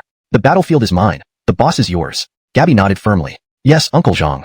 Holding Fabio in her arms, she leaped down from the city gate. A blue light shone brightly in the night. An 18-meter-tall giant, emitting S-class pressure, sat facing the army, glaring up at the Roberta in the sky. Roar. Fabio let out a fierce cry, unleashing an overwhelming S-class aura. The Roberta's eyes widened upon seeing no sign of Barkley and angrily shouted, "Where is the person I fought yesterday? I haven't taken my revenge yet, damn it." It still harbored resentment over its defeat from yesterday. Gabby maintained a serious expression and replied coldly, "He thinks you're too weak, so he sent me to fight you to the death." Roberta. Such audacity. It had never heard anything like this since becoming an SS-class entity. Tiny humans dared to be so insolent. In an instant, the Roberta's anger surged, its momentum growing unprecedentedly swift, yearning to destroy the blue-white skinned monster before it. Underestimating me? I'll make you regret it. Ice flame. It opened its mouth wide, spitting a jet of ice flame at Fabio. Fabio responded without hesitation, spouting a stream of blue flame. Ice flame. The two streams of blue flames clashed mid-air, evenly matched. For a moment, neither side could claim victory. The Roberta's eyes widened. After all, few contracted beasts could release ice flames, much less counteract them. Seeing its ice flame gradually being neutralized while the enemy pushed through, it cursed inwardly. Damn it. It tried to evade, but the ice flame had already reached it. Boom. A colossal explosion of ice and fire erupted mid-air, sending the Roberta crashing to the ground like a fallen aircraft. The demons, initially brimming with confidence, were stunned. How did such a powerful entrance end in such a humiliating defeat in mere moments? The soldiers cheered wildly upon seeing Fabio knock the Roberta to the ground. Instantly, the troops' morale soared. Before the demons could react, they summoned their contracted beasts and charged bravely. Attack! Attack! To protect the city behind them, they launched a fierce assault on the demons. With the Roberta grounded, the demons fell into confusion. Facing the charging soldiers, they hesitated, unsure of how to respond. Ugh! Thankfully, the Roberta cried out again at a crucial moment. Its body burned with pain. This guy's ice flame, why is it so strange? I can't lose, otherwise the siege tonight will fail. Its two brothers were almost successful in their attacks, leaving it stuck here. To avoid delaying the attack, the Roberta took a desperate gamble. Looks like I need to bring out my secret weapon. It cried out again, darting towards Fabio like lightning. Fabio sensed the incoming attack and swiped its forepaw through the air. Bang! The inexplicable swipe created a thunderous explosion in the air. A figure rapidly rolled backward. The demons, adjusting their formation, witnessed this scene in shock. Our Greg was actually knocked back. This is terrifying. Gabby smiled. Our little black has obtained new abilities, boosting his combat power several times over. Fabio's reaction speed, perception, and combat strength had drastically improved. Hovering in the sky, the Roberta, humiliated by consecutive defeats, felt helpless. Damn it, I'll make the whole city pay. Realizing this foe was formidable, it resolved to unleash hell upon them. It channeled all its power to the limit, spreading its wings wide. An enormous storm of snow and wind descended upon the city. It cried out again. Ultimate Blizzard, God of Ice. With frenzied wing beats, a massive blue glow coalesced between its wings. At that moment, all warriors ceased their charge, gazing at the colossal storm forming in the sky. If this hit District 11, the entire city wouldn't stand a chance. Who could possibly withstand an SS-class, world-shattering blow? Hashtag Chapter 154. The Archie's Wrath. At the moment the Roberta condensed its storm, all the soldiers below were stunned. This storm, if it truly unleashed its power, would inevitably cause the entire flame. It could absorb nearby ice and snow and transform it into frost flame. Coincidentally, the Roberta's killer move was the kind of ice Fabio loved most. Weren't you so formidable just now? Why are you panic Greg now? In this moment, whether demons or humans, everyone's attention was focused on the battle in the sky. The Roberta, disoriented, saw the ball of frost flame condensed in Fabio's mouth and tried to flee. Unfortunately, it was already too late. Supersized, decomposed frost flame. Huh. The blue flames tore through everything, relentlessly pursuing the direction the Roberta fled. The blue light engulfed the body of the Roberta. Before it could even let out a scream, its entire body was consumed. The frost flame formed a massive explosion in mid-air. The entire District 11 trembled inexplicably. The thunderous explosion echoed like divine punishment, exterminating all demons. After about 3 minutes, people finally recovered from the shock. Ding, received 10 million shock points from all the demons. Ding, received 10 million shock points from all the soldiers. Both demons and humans were stunned by such a terrifying attack. Who could have thought that the mighty Roberta would meet its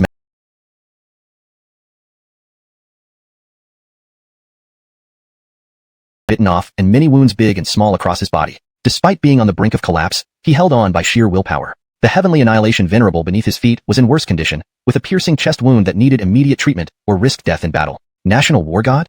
What a laughable title. Standing proudly on the ground, this giant bear wearing armor covered in fur displayed a look of disdain. Barclay's face was pale, and he lowered his head in shame at the mockery. Against a dominator of this caliber, even two of him wouldn't stand a chance. How many did you bring to die today? Just look, everyone you brought has been turned to dust by my thunder. Ha ha ha ha. Below, the corpses piled up. Barclay's hastily gathered troops had all fallen here. District 8 was now plunged into despair. Even Fionian would find it hard to escape death here. Heavenly Annihilation Venerable? Can we unleash one final blow? The Heavenly Annihilation Venerable's eyes flickered, signaling that it could. Barclay screamed, ah. Heavenly Annihilation Venerable also screamed, ah. One man and one contracted beast, burning their lives away, unleashed their pent-up might to the peak. Barclay wanted to use the same move that killed the Roberta to take down the Archie with him. To die together was already a form of respect. Divine Sovereign Timemission had finished his awakening and lay on the ground with Doug, completely unconscious. The soldiers inside the city hurriedly dragged Doug and Divine Sovereign Timemission away. The remaining soldiers looked at the open area where the massive creature was still raging. Even if this creature was invincible, even if no one could challenge it, even if the god of war had been defeated, their expressions remained resolute. None wanted to be deserters until the very end. The god of war has fallen. Now it's our turn. The commander stood before the city gate, bloodshot eyes glaring, sword in hand, roaring at the remaining few soldiers. We must fight to the bitter end. To the bitter end. Charge.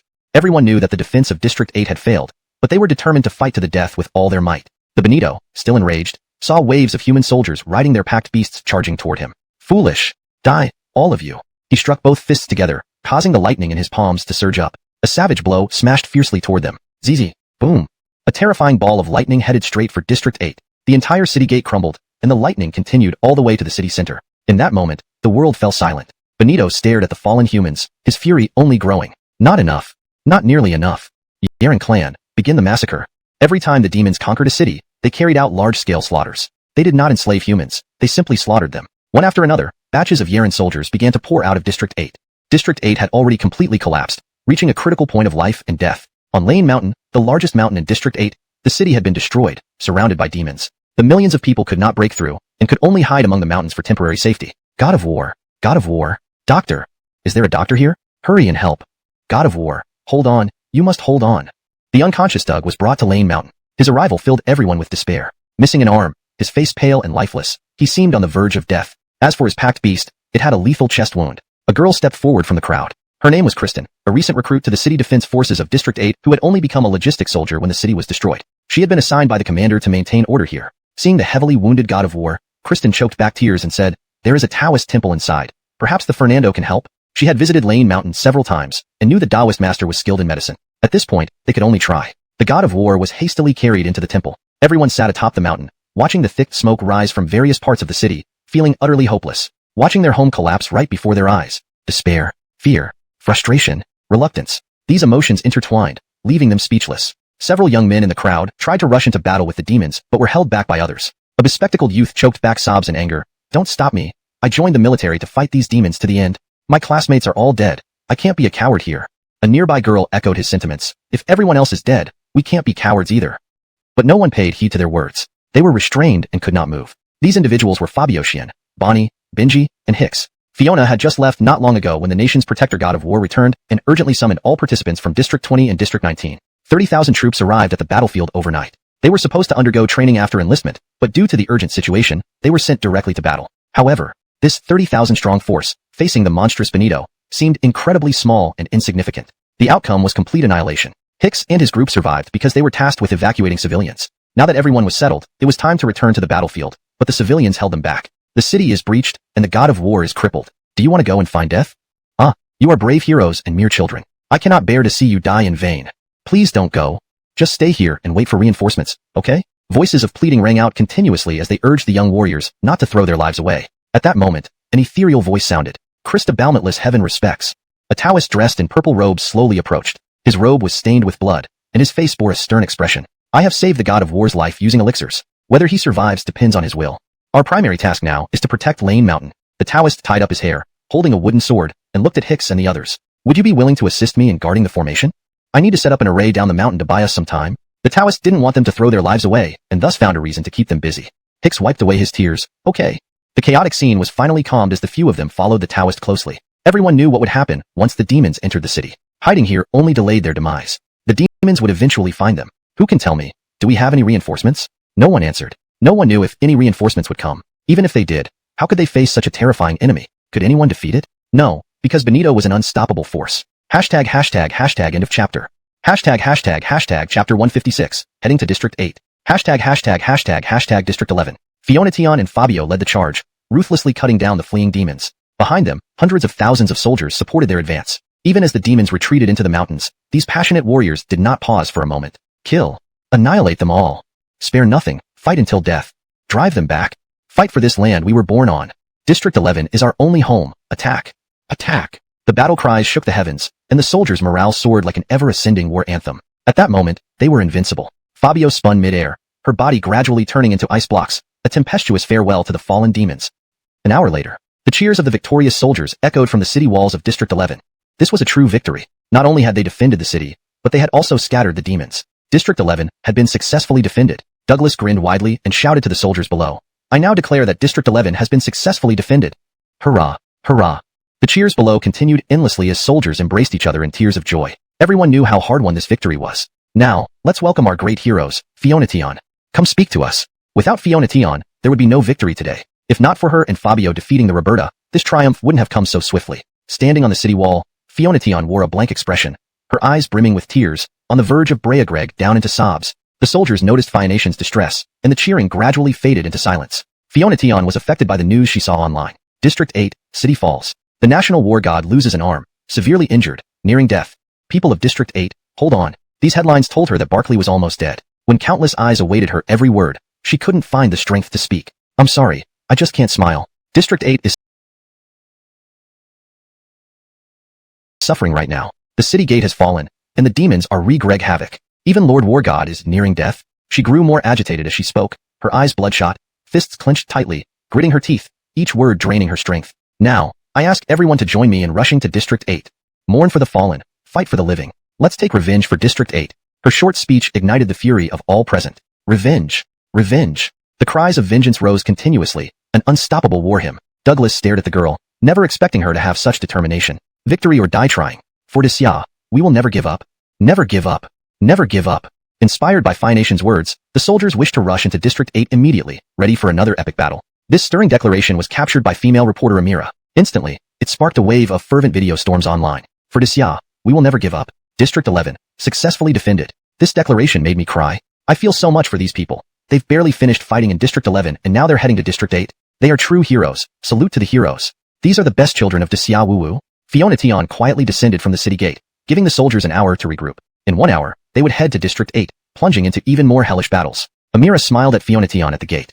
Hero, hello? Fiona Tion could not return the smile, her tone heavy. Sorry, I don't want to be interviewed now. Barkley was currently enduring hardships, life or death unknown. He was her uncle, father's good friend, and doting elder who always spoiled her. He would even sacrifice his life for her. As a niece, she felt helpless. Amira nodded slightly, her smile fading. Straightening her posture, she said, Officer, I'd like to make a request. I want to participate in the battle, documenting and filming it. Let future generations know how heroic this unforgettable battle was. Fiona Tion was deeply moved by the reporter's courage. Despite knowing the dangers, Amira chose to go without hesitation. All right, I agree. But you must ensure your safety. Can you do that? Amira smiled happily, nodding repeatedly. Thank you, hero. Good news came from Douglas. Akali brought a group of Killers sect members into the fray, numbering over 5,000. They provided a large supply of demon potions, clearly going all out for fame and profit. Fionation's rigid face finally showed a smile. About an hour later, the Kaylee stood before 5,000 followers. Spigreg arrogantly, stop trying to dissuade me. Oh, isn't it better to fight for everyone this time? Our District 11 branch of Killers sect can gain a great reputation. The Hoover will definitely look favorably upon us. Don't you think this is a wonderful thing? Everyone. A righteous mission, yet you, an evil sect, still care about fame. And they were facing the strongest of the 3 major demon lords, Immortal Thunder. Even 30,000 troops were wiped out. Going with only 10,000 seemed suicidal. Lady Queen, I'll kneel before you. Please don't go. I'm really scared. 2 members knelt, crying uncontrollably. The Kaylee's demeanor turned cold. If you don't go, then stay here forever. The 2 sobbed, suddenly Greg into laughter. Ha ha, thank you, Lady Queen. You're the best, Lady Queen. Others looked at them as if they were idiots. Moments later, the Kaylee added, find a pit and bury them. They? What did the Queen say? Bury? They started crying again, clearly terrified. Unfortunately, it was too late. They were already buried underground. An hour passed quickly. Now the 3 armies were assembled and ready to march toward District 8. Hashtag Chapter 157. SS Class Fury. Hashtag District 8. At this moment, a massive berserker bear stood at the heart of the city. Its body was enveloped in blue and white lightning. Having sensed the death of its sister, the Roberta, it had now fully entered a state of enraged fury. Sister. My little sister. With a punch filled with the might of lightning, it struck a commercial building. Boom. The entire commercial building crumbled instantly, debris flying everywhere. On the streets, demons roamed freely. Those who hadn't managed to escape were like fish on a chopping board, being devoured by the demons. Ugh. The taste of humans. Excellent. Scenes like these played out all over District 8. The demons showed no mercy, killing whatever they encountered. Blood splattered everywhere, turning the city into a living hell. Cries of pain, screams of terror, and roars of anger combined into a terrifying tableau. Hashtag on the internet. Countless residents of District 8 sought help online. Help. Demons are everywhere outside my door. Oh no, they're coming. Is this real? I woke up to find the city broken. What should I do? Please, is there any backup? I can't hold on much longer. Daddy, my father died protecting me. Wah. One after another, pleas for help tugged at the heartstrings. No one could have imagined that District 8 would fall despite its best defenses. Even the Guardian War God was near death. Was there really no one left to save them? No. In the Great Xia Nation, reinforcements from various regions were already dispatched. They were initially meant to arrive at District 11 for support. But with an unprecedented victory in District 11, All those troops were now converging on District 8. The other 3 of the 4 war gods abandoned their posts to rush to the aid. Good news flooded the internet one after another. The people, once on the brink of despair, were about to see the light of hope. ######## Mount Lane. Taoist Master and Hicks descended the mountain together, setting up protective barriers. Hicks watched as Taoist Master casually drew some incomprehensible symbols on a few trees before moving on to another spot. He wondered if such a simple setup would actually work. Taoist Master explained calmly while drawing more symbols. This is a hidden formation. Don't worry, it works. Hicks. He nodded awkwardly. I hope so. Fortunately, no demons attacked during this period. After finishing the drawings, Taoist Master retreated into his dojo, shutting himself in without seeing anyone. Hicks and others stood guard outside, ostensibly to protect him. Yet, hearing noises inside made everyone puzzled. Hicks murmured, there's nothing inside. Yet it sounds like Taoist Master is fighting something. ###### inside the dojo. Inside, Taoist Master vented his fury on a dragon-type contract beast. You damn thing, can't you just listen? I promise not to fight anymore. To protect everything here, I sacrificed a lot, you know? If I don't act now, the whole city will be destroyed. Even though they won't dare come here, we can't stand idly by. Bang bang bang. Taoist Master pummeled the small dragon as he spoke. The small dragon wasn't passive. It rolled over and started hitting Taoist Master back. That was why outsiders heard the commotion. Ayu. The small dragon shook its head repeatedly, unwilling for Taoist Master to intervene. Enraged, Taoist Master snarled, I know what it means to act. But can we really just watch without doing anything? As long as I move fast enough, it'll be fine, right? The small dragon still refused, and Taoist Master kicked it away. Get lost. This infuriates me. Just wait. The door slowly opened. Taoist Master emerged, drenched in sweat, his hair disheveled. Hicks and others stared wide-eyed. Were you casting a spell? Taoist Master coughed, trying to maintain his dignified appearance. Frenetically, a demoness wielding a large grenade shouted, Enjoy the wonders of scientific power. Amidst the chaos, the side gate was quickly secured. As for Fiona Tion, her eyes red with rage, she rushed towards the city center with Fabio, unleashing unextinguished thunder. No. Extinguish. Rage. Thunder. Fabio bellowed, You shall die now. The unextinguished thunder took notice, glaring furiously. Why does your body carry my sister's scent? It was you? You killed her? In that moment, the unextinguished thunder's fury ignited. A massive battle loomed. Who would emerge victorious? Chapter 158. Not necessarily. As the two sides made contact, the atmosphere became exceptionally intense. One side felt that his sister was very likely to die at its hands, while the other sought revenge for his uncle and for everyone in the entire city. The Benito roared fiercely, the ball of lightning wrapped around him becoming even more powerful. Fabio let out a piercing cry, his aura reaching an unprecedented peak. He knew what kind of existence he was facing. If it were in his original world, this creature would be formidable enough to rank highly. Of course, in his prime, he could devour such a monster entirely. Unfortunately, his power in this world was only at such a low level. Fianati steadied her nerves and whispered firmly, I understand, Cole. Even if we're shattered into pieces, we have to take a bite out of it. Either win or become scars on the enemy's body. Fabio released the evil deer, now covered in new blue-white skin but still Lou-Greg ugly. Go rescue others. He issued orders. Even sacrificing themselves could save some people. Benito bellowed angrily, facing me in battle. You still dare to divide your attention. You will pay the price for your actions. Give me your life. Its speed suddenly became extremely agile, with destructive thunder emanating from its arms. Die. This giant bear leaped high, its palms filled with overwhelming malice, thrusting straight towards Fabio. Previously, it used the same move to tear through the invincible ancestor. Now, it aimed to shatter Fabio with this sudden attack. Fabio's eyes turned cold as he did not dodge. A ball of blue light formed in his mouth. Die just because you say so? Who the hell are you? Blue dissolving ice flames erupted like pillars of light. Greg Benito. A hum resonated as Fabio felt the air filled with destructive energy. However, the dissolving ice flames failed to have any effect, only Greg through the layer of thunder surrounding the opponent. Oh no. It had overestimated the ice flame, barely stood up. Phew, this guy's attacks are too strong. But being able to hurt it proves it isn't invincible. We can find another opportunity to strike from unexpected angles. It cursed its inability to recover to its peak. Otherwise, it would have swallowed this creature whole. Suddenly, a massive figure approached. Sensing the danger, Fabio swiftly moved aside. Bang! A fist as big as a sandbag. No, a gigantic fist, smashed into the ground. Benito saw Fabio dodge and immediately followed with several dozen punches. Boom boom boom. Thunderous energy burst from Benito's fists, creating deep craters in the ground. Being struck by even one punch would lead to a torrential onslaught. Ariana, standing far away and silently filming, now had tears streaming down her face. People of District 8, hold on, our heroes are battling the mighty foe, willing to risk everything until the end. She choked up repeatedly, live streaming the scene via drone for all to see. The intensity of the battle left viewers stunned. One hit, and the result would surely be destruction. But could they really be hit so easily? Not necessarily. Note, Cole refers to Fabio as it has been called by the protagonist before. Chapter 159, The Taoist Shock. As soon as the live stream went out, it immediately drew countless netizens to tears. They are only protecting everyone with their lives. Would you have thought that they came from Zone 11? The battle there just ended before they rushed over here. They are heroes. Heroes we will rely on for a lifetime. Morning Rosella stood in front of the live stream camera, her pretty face wet with tears, her voice choked several times. Yet she continued explaining the battle situation to everyone. At this moment, the entire city outskirts had become their battlefield. Under relentless thunder, Fabio found it increasingly difficult to dodge. Meanwhile, every attack from Immortal Thunder grew fiercer. Who would have thought that an S level could fight so intensely with an SS plus level? You're nothing but a worm from a smelly mountain village. Counterattack. Why do you keep dodging? Immortal Thunder was almost unable to contain its anger after continuously missing its target and getting bitten. Fabio leaped high, jumping away from the combat circle. Observing Immortal Thunder's unstable chest, he decided, with his experienced intuition, to play the devil's advocate. You look really angry? Did one of my moves upset you? Not really, not really. An SS level demon can't win against an S level contract beast? Not really. Gabby, question mark. At this critical juncture, are you still Talgreg in such a scummy tone? Feeling your life is too long? Provo Greg it further. What good would come out of it? Ding. Incoming 1 million anger points from Immortal Thunder. Its fury had already reached its peak, but Fabio wouldn't hold back his words either and intensified his provocation. You can only glare? Why don't you come over and hit me, you idiot? In the live stream, netizens watching this bizarre scene couldn't help but laugh through their tears. What's going on? Clearly, it's a life or death battle. Yet why do I find something odd? What does this provocation mean? Not afraid of dying.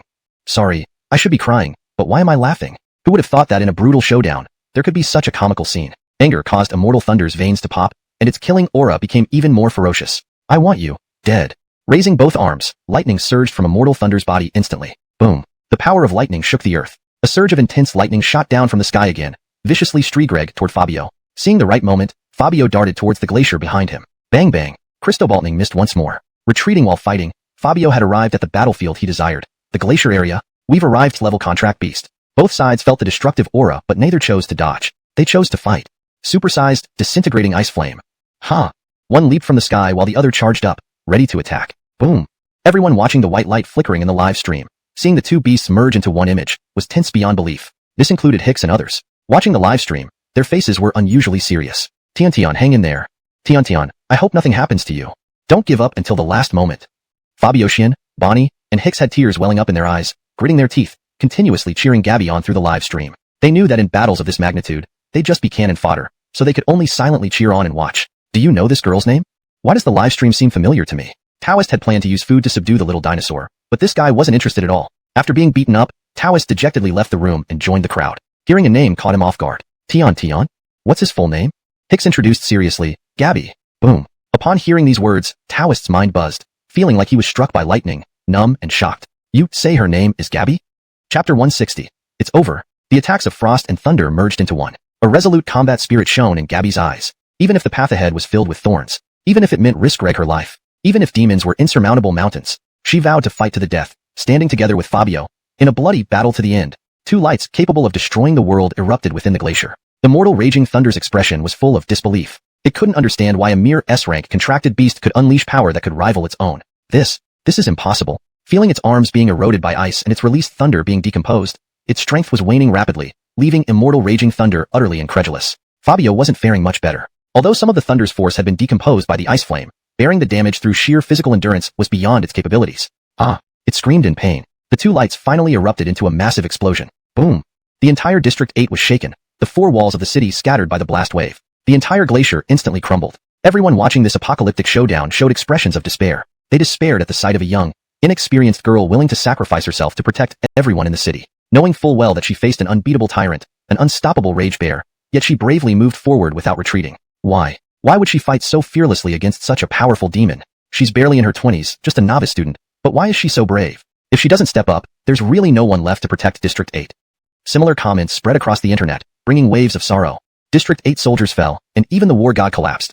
Now is Gabby also about to fall? After the explosion, everyone watched in despair as the enraged bear stood proudly amidst the ruins of the glacier. Half its body was frozen solid, Lou Gregg somewhat ragged. But the opponent who had once stood against it, Fabio, had vanished without a trace. Perhaps it had turned to ashes? Justine, broadcasting live, saw this scene and burst into tears on the spot. Gabby! She screamed towards the direction of the glacier. Why? Why did you have to push yourself so hard? She didn't forget how, in District 11, everyone had faced the invincible Roberta with despair. Everyone awaited their doom. But Gabby stepped up, leading everyone to slay the Roberta and other demons. She saved the people of District 11, only to come here without rest. She could have stayed and rested in District 11, but chose to fight for the common people. In the end, she would later rest here. At this moment, all the citizens of Daxia felt the same bone-deep grief as Justine. In every corner of Daxia, people shouted Gabby's name, hoping sincere prayers could bring about a miracle. Gabby, come out. Gabby, What kind of hero are you if you don't show yourself? Clearly a hero. Why choose to be a coward, Gabby? Gabby, do you want to be a hero or a coward? Why hide? Everyone waited for a miracle, but several minutes passed with no sign of Fabio. Even Immortal Raging Thunder started laughing. To think someone strong enough to match me, though impressive, is still beneath my skill. If left unchecked, it would have brought destruction to our northern demons. What a pity, I am the victor. It rekindled its lightning, shot Greg off the ice, not severely harmed despite the ice erosion. So, the victor should have the right to destroy the city. All those in this city will join you in death. It slowly approached District 8 with its heavy body. At this moment, a cold wind blew, and a massive figure appeared. Hey, you haven't finished the fight yet. Hurrying off like that shows little respect to your opponent. Immortal Raging Thunder? Citizens of Daxia. It didn't die. A miracle truly happened. I knew this guy wouldn't go down easily. Gabby, you did it.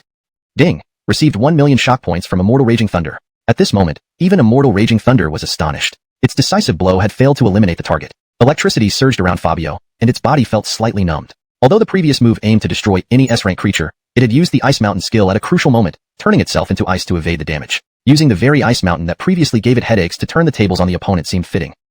The thunderous aura around Immortal Raging Thunder erupted again. Today, it would obliterate this ugly beast at all costs, allowing it to prance before it was a disgrace to the northern ruler.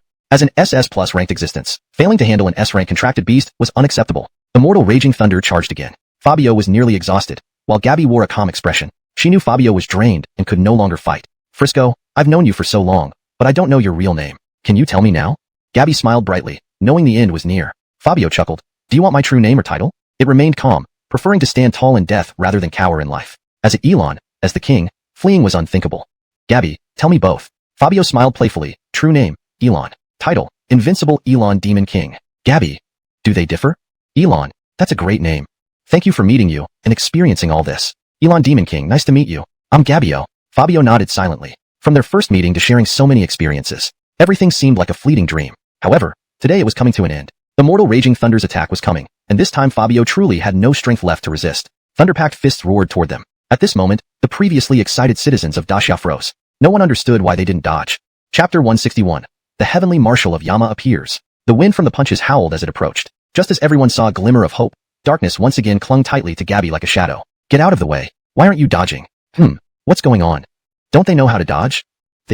Everyone was baffled, unaware that this was the last moment for Fabio and Gabby. A beam of black light gradually enveloped Fabio. Soon after, Fabio's awaken mode deactivated. It turned back into its petite form, falling rapidly with Gabby. In the live stream, everyone gasped, exclamation point. Not really. Have they? On its shoulders stood a middle-aged man with long braided hair. This suddenly appearing middle-aged man bore a Strigregg resemblance to Gabby, wearing Taoist robes that could not hide his Strigregg features despite his age. At that moment, he held Gabby and Fabio, his expression unusually grave. There was an aura of never-ending determination about him. The contracted beast beneath him seethed with rage, like a resurrected fierce beast. Everyone watching the live stream, even the highest echelons of Daxia were stirred, reacting as if they had witnessed a miracle. Several high-rank Greg elders cheered. I knew it. I knew this kid wasn't dead.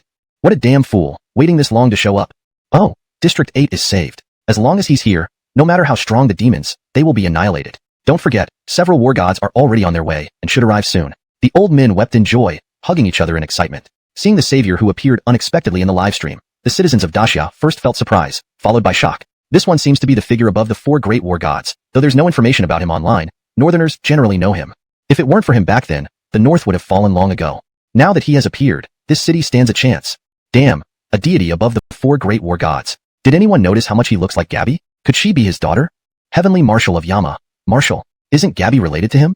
Indeed, the Taoist standing before everyone was Marshal, the hermit living on Thunder Hidden Mountain. Above the 4 great war gods, the super deity honored with the highest hero status in Daxia, the Heavenly Marshal of Yama, Marshal. Even Immortal Thunder was stunned upon seeing him.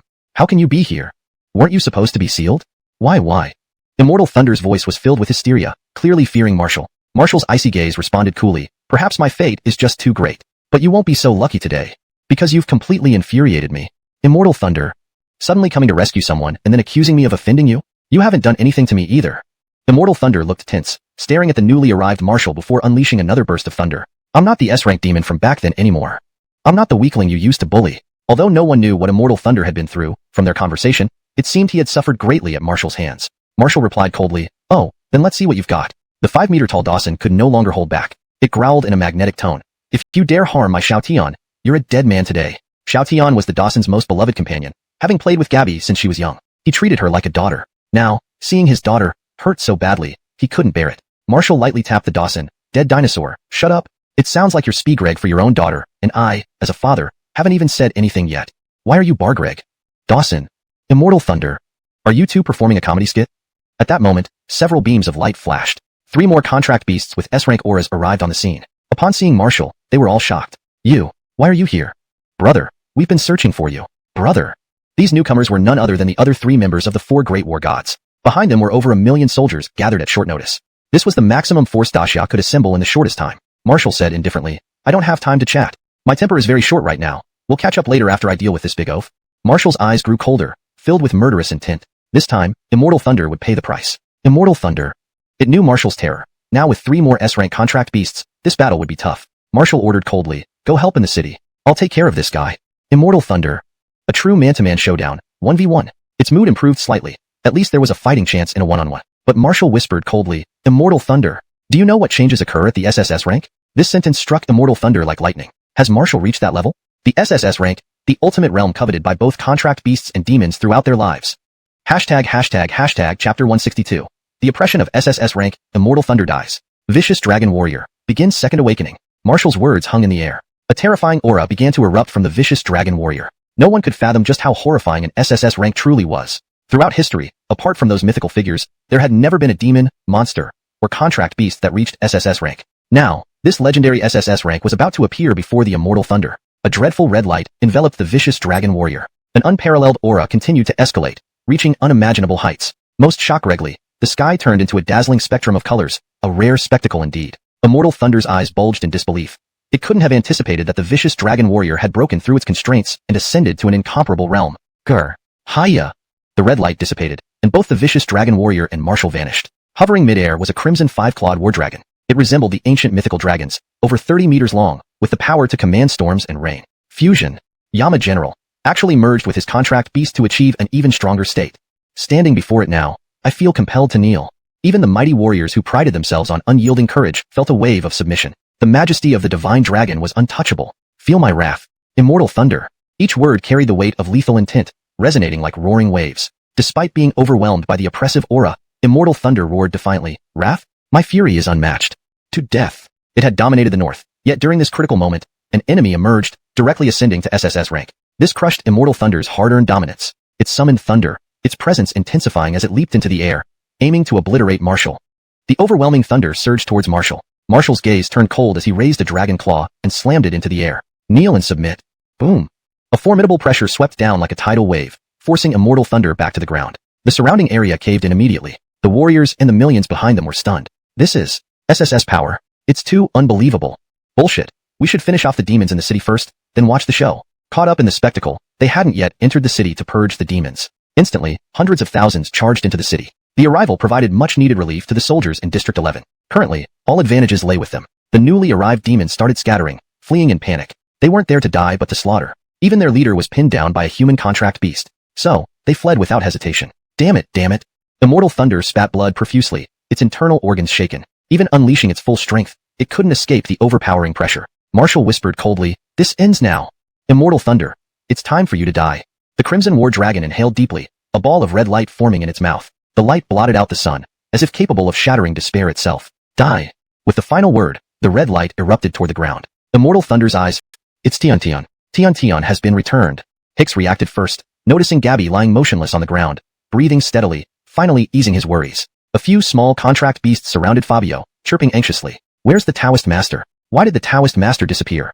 Everyone gathered around the temple, witnessing the Master's remarkable strength and immediately bowing in reverence. Yet, despite searching thoroughly, they found no trace of him. Citizens of the Daxia Nation, watching the live stream, burst into celebration as Immortal Thunder perished. Victory, we won. It's a miracle. Sob. An SSS level force is incredible. Yama General is awesome. I'm crying from excitement. In that moment, everyone in Daxia witnessed a miraculous and divine event. The miracle was Gabby's unwavering determination and relentless fighting spirit. The divine was Marshall unleashing his SSS power, crushing Immortal Thunder. The story continues. Let's keep reading. Hashtag chapter 163. Unifying the North, Marshall goes missing. Marshall. In the official meeting room of District 1, several elderly members of the highest echelons stared at the screen where a scarlet war dragon was frozen in time. The old men, their faces lined with wrinkles and wet with tears, choked back sobs multiple times. I knew that little Marshall didn't die. Oh dear, we're all so old yet our eyes still sting, one said humorously. I never thought this kid had reached such an unattainable height. Amidst their tearful reflections, an elder sitting in the center spoke with a solemn expression. Let's liberate the North in this battle. Drive the demons out of Dacia. Restore peace for our northern people. Upon these words, all the high-rank Greg officials present nodded with excitement. They had been waiting for this moment for a long time. With Marshall's emergence, his SSS-grade brilliance not only killed the Benito but also intimidated the barbarians in Dacia. After many years of silence, the high-ups of Dacia decided to reclaim the northern territory, vowing to drive the demons out and restore peace to the north. District 8. Mount Laine. After being unconscious for 2 hours, Gabby woke up from her slumber. Huh. Why are you all here? Gabby saw familiar faces, Hicks, Fabioshian, and Bonnie. They immediately gathered around her as soon as she awoke. Tian, it's really good that you're okay, Hicks said, wiping away his tears. Gabby remained speechless. She remembered battling the Benito and gasped as she sat up in shock. Was I just dreaming? I didn't participate in the fight?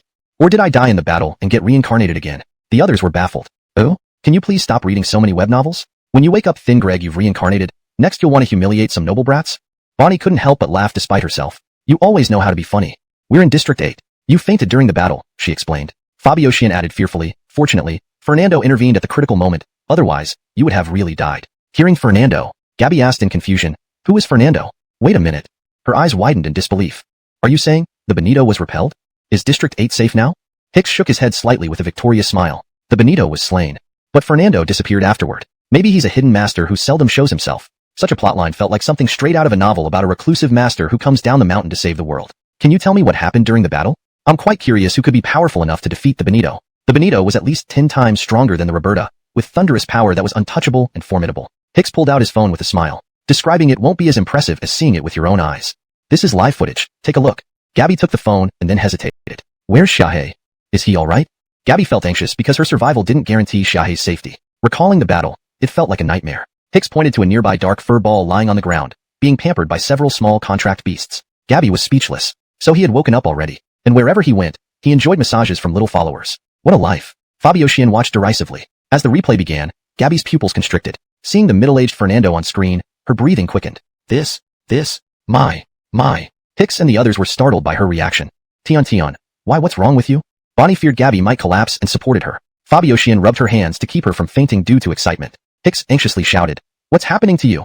Tian. Ignoring them, Gabby's gaze remained fixed on the middle-aged Fernando. Tears welled up in her eyes and spilled over. He's my father. Sue. Marshall. Boom. Everyone was shocked. Who would have thought Gabby's father was the Fernando? But why did he disappear after intervening? As if vanished into thin air. On screen, Gabby witnessed her father's strength, transforming into a scarlet war dragon, fiercely streak-greg the enemy. When the replay ended, Gabby was in tears, unable to control her emotions. Marshall, where the hell did you go? At that moment, a staggered figure emerged from the dojo. Are you here? Come out, Marshall. Barkley, pale from excessive blood loss, collapsed to the ground, Lou Greg miserable. During his unconsciousness, he heard a familiar voice, especially when he saw his severed arm bound with a delicate bow, a signature of Marshall's bandaging technique. Only someone like Marshall could save him after losing so much blood. Marshall, kneeling painfully on the ground, the once fearsome warrior appeared utterly defeated. A small figure approached Barkley. Dempsey, are you Lou Greg for him? She showed him the live footage of a heroic middle-aged man. Yes, that's Marshall. Where is he now? Tell me. Barkley snatched the phone, staring intently, afraid to blink in case he missed seeing his brother's face again. Gabby forced a calm demeanor through her sobs. I don't know where he went. He's missing. Barkley, like a deflated balloon, collapsed and fainted again. Overwhelmed by sorrow, Gabby also passed out. Everyone panicked, rushing to help. Only Fabioshian remained composed, noticing a familiar red mist entering their bodies. Mental energy? Clearly, Marshall has been here. He wanted to watch the unfolding drama but soon lost consciousness too, succumbing to the mental energy. Indeed, even Fabioshian couldn't withstand Marshall's spiritual force. Hashtag chapter 164, the truth. In an empty, dark space, a sudden chill made Fabio alert. Hiss. Fabio let out a wary roar. Since the other party's presence was impolite, why should he give any better treatment? First time meeting, and you already show such hostility towards me? From the darkness, a small, dung-yellow dinosaur emerged. Its face twisted in anger, glaring fiercely at Fabio. Fabio. What the hell? Agumon? This creature's appearance resembled Agumon from Digimon. What the heck? I can speak? The little dinosaur. Is this guy crazy? Doesn't he know that in certain spaces, both humans and contracted beasts can communicate? Is there a need to be so shocked? The little dinosaur slowly approached Fabio, growling lowly, Gore. Fabio, are you sick? If you have something to say, just spit it out. Why are you mumbling like an idiot? The little dinosaur. Isn't it normal for contract beasts to show their power when they first meet? If I don't release my aura, how can I be your big brother? You. Fabio irritably said, stop babbling. If you have something to say, just say it. Even if your SSS snipers feed you meals or bathe with you. When Gabby was young, The little dinosaur took care of her, so he dotes on her. Otherwise, he wouldn't have intervened this time. Change diapers? You don't wet the bed at this age, do you? The little dinosaur, feeling like its tail was stepped on, it exclaimed loudly, I am S's class, a terrifying existence. Don't you know? Fabio replied sarcastically, oh, so you really sleep with diapers? The little dinosaur. Fabio continued taunting, feeding. You mean mouth-to-mouth feeding? The little dinosaur, have you experienced that kind of treatment? It was about to explode with rage. How could such an ugly guy take advantage of the lovely Xiao Tian? Fabio shook his head slightly, and the little dinosaur sighed in relief. Good, not at all. But Xiao Tian has bathed you. The little dinosaur. Bang bang bang. Its precious one bathed it, something even it hasn't enjoyed. It collapsed in despair, feeling like it had received millions of blows. Recruiting it as a subordinate, it wondered how to get its owner to serve loyally instead of resorting to punches and kicks at the slightest disagreement. No more fooling around. Sensing the resentment in the air, Fabio said seriously, where are you now? How do we find you, and what happened to Marshall? You guys seem strange. You could have acted earlier, had some brains, as no ordinary mind would propose such conditions. The battlefield was set in the deepest part of the ice glacier. For over a month, hundreds of demons fought Marshall in a battle that seemed to tear heaven and earth apart. Ultimately, they were all outsmarted by Marshall, who obtained an ancient sealing array from Lane Mountain. Using his and the little dinosaur's power, he activated the array, sealing all the demons inside. Finally, they were suppressed beneath Lane Mountain. Why was the seal initially outside and then transferred back to Zone 8's Lane Mountain? Because Lane Mountain serves as the array's cornerstone. Once activated, the array can transfer living beings to Lane Mountain, so they moved there after the battle. Afterward, Marshall became a Taoist on the mountain to suppress them. He could appear for a few hours daily but expended the little dinosaur's strength during battles, fearing he couldn't control the demons if weakened. Now, his strength depleted, he and Marshall can only remain dormant, unsure when they will recover. That's why it specifically came to tell him everything. Given Marshall's character, he would never reveal this information. After hearing the explanation, Fabio stared at it for a long time before asked Greg, what do you want me to do? Cristobal Dinosaur, I want you to go to the desert region, find an ascension disc, and bring it to Lane Mountain. With this, Marshall and I can use its power to advance beyond SSS class and vanquish all demons together. Fabio silently noted this down. An ascension disc, huh? Chapter 165, Father and Daughter. Where am I? Am I really dead?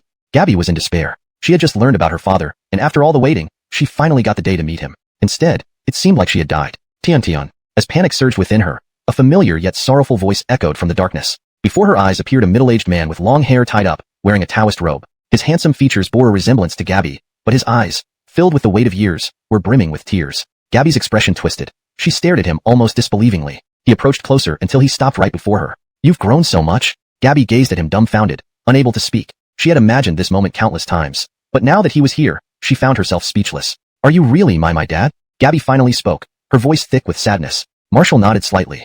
Yes, I'm Marshall, an irresponsible father. From when you were little, I abandoned you cruelly and never appeared in your life. This is your father. Each word carried deep remorse and helplessness. For a father to say such words must have been incredibly painful. Every day he fought, his heart was filled with thoughts of Gabby. Gabby couldn't hold back her tears any longer as she gently touched his face, weathered by time. In her childhood memories, her father should not be this way. Dad, Father. Every time she called, Marshall would respond. I know how hard it was for you, and I never blamed you for leaving. But Mom never saw you before she passed away. She always told me that my father is a great hero who's protecting us somewhere. Marshall held Gabby tightly in his arms, his heart Greg inside. He had only just learned of his wife's death and missed seeing his daughter grow up. Even his wife had passed into the world beyond. I have so many things I want to tell you. I got accepted into Qingyang Academy. Isn't that impressive? My contracted beast has reached S rank. Though it's a bit ugly and mischievous, it's still very powerful. They sat on the floor, both with tears in their eyes. One speak Greg, the other listening. Dad, where are you now? Am I dreaming? With the tension easing, Gabby finally voiced her questions. What exactly happened to her father? To appear like this, Marshall forced a calm demeanor, smiling faintly. I'm on a mission. I exposed myself just now, causing alarm. I will need to stay undercover for several months, but we'll see each other soon. Hearing this, Gabby beamed like a child. Great. Seeing his daughter's radiant smile, Marshall felt the pain inside but kept it hidden. He couldn't tell her that they might never see each other again. Can you promise me one thing? Marshall grinned, and Gabby nodded vigorously. Sure. His smile abruptly froze, turning stern. Leave the north as soon as possible. The situation here is stable. Don't get involved in any more battles. I only wish for you to live safely and don't follow in my footsteps. As a father, he didn't want Gabby to face the same challenges he did. Serving the country was a duty, but she was just a child without his presence. How could she handle the trials ahead? Gabby paused, then calmly replied, Dad, I know what you're thinking, Greg. The battle in the north is almost over. I promise. Once we liberate the next district, I'll return. Hearing this, Marshall felt relieved. He thought she would argue or refuse. Unexpectedly, it was quite simple. However, what Gabby said next left him stunned. We're going to face something called the Lava God, a sheep-headed monster. Who knows how strong it is? Only one city remained to be saved. Huh. Marshall lost his composure immediately. You're going to fight the Lava God?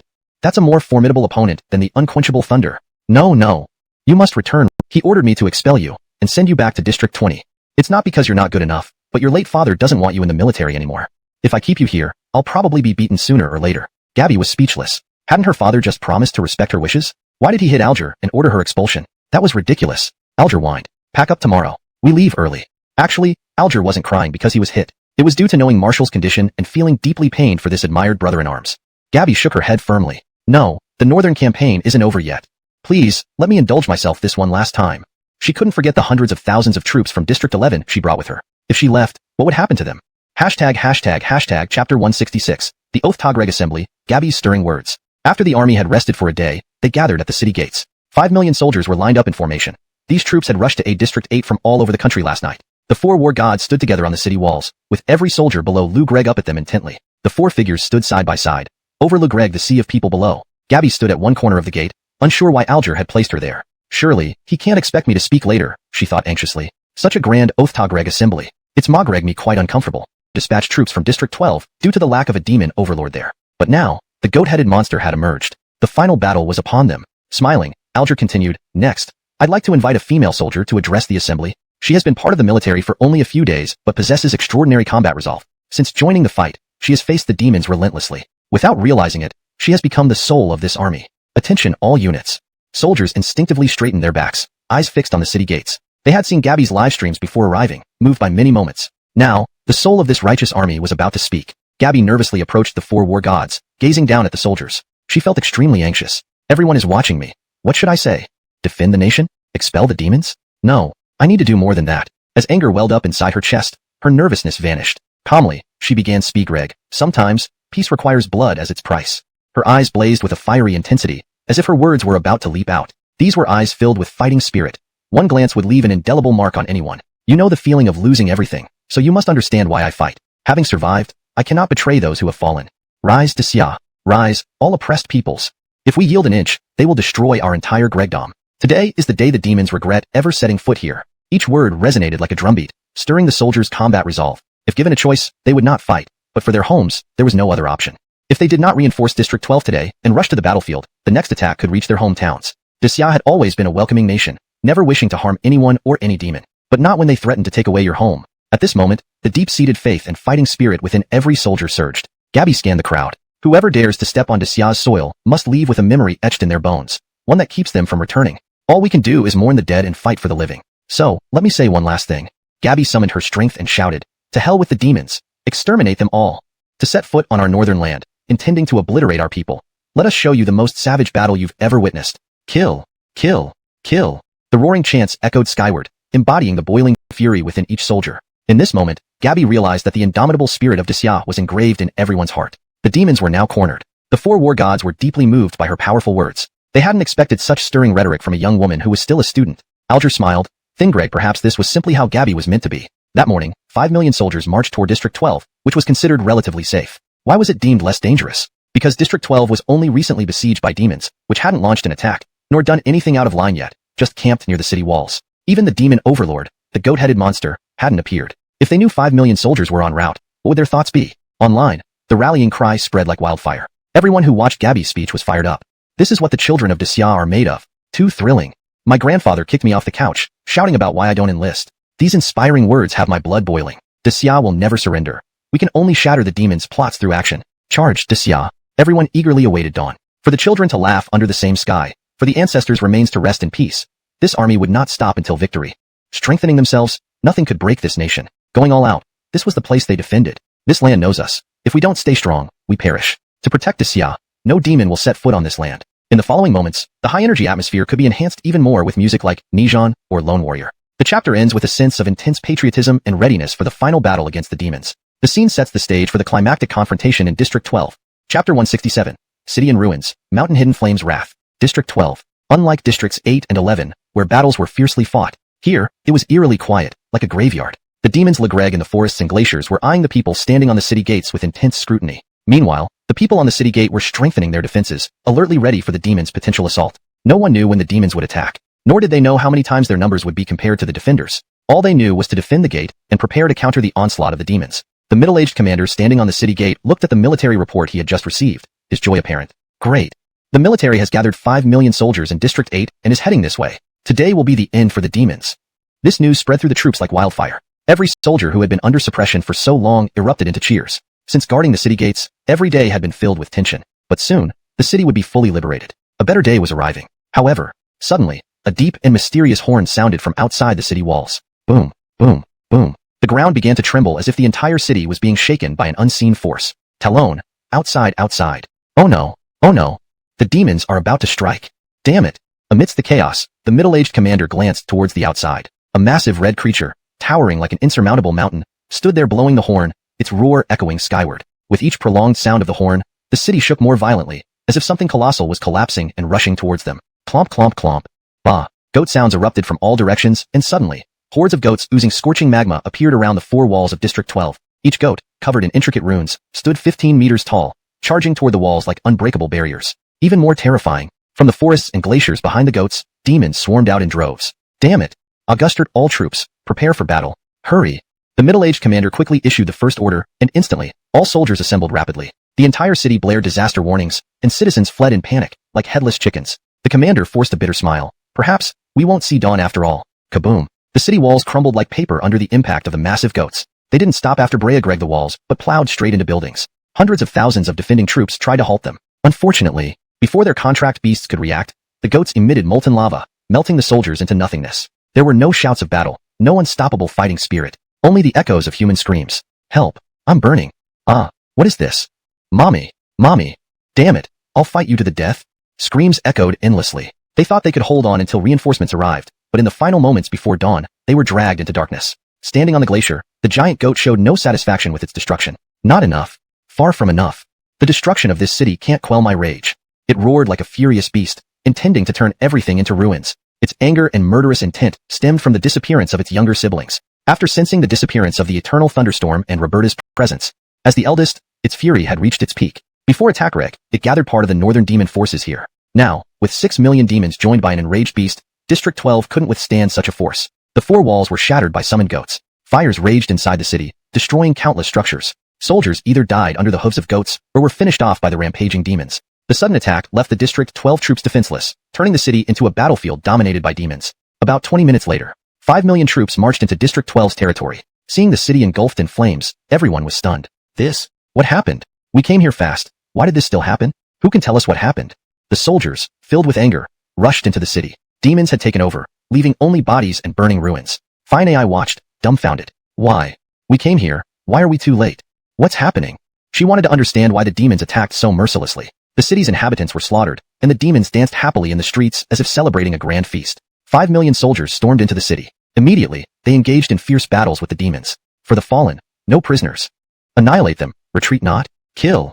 Led by the 4 war gods, they fought ferociously against the demons dominating the streets. 5 million soldiers versus 6 million demons. This was the largest and most terrifying battle since the start of the Northern War. Fine AI didn't join the fight but stared intently at the enormous red mountain goat standing on a hill. So, this is Mountain Hidden Flame. Your time has come. Wiping away tears, she shouted to Fabio, Cole, tear it apart. Fabio roared, transforming into an 18-meter-tall devouring giant. Having already battled its younger siblings, it wouldn't let the eldest brother escape. However, if Fabio knew that Mountain Hidden Flame's power surpassed that of the Eternal Thunderstorm, it would proceed more cautiously. Now it was just an enraged beast, focused solely on dismembering its opponent. Kill. Hashtag chapter 168. The 4 great warriors unite. Roar.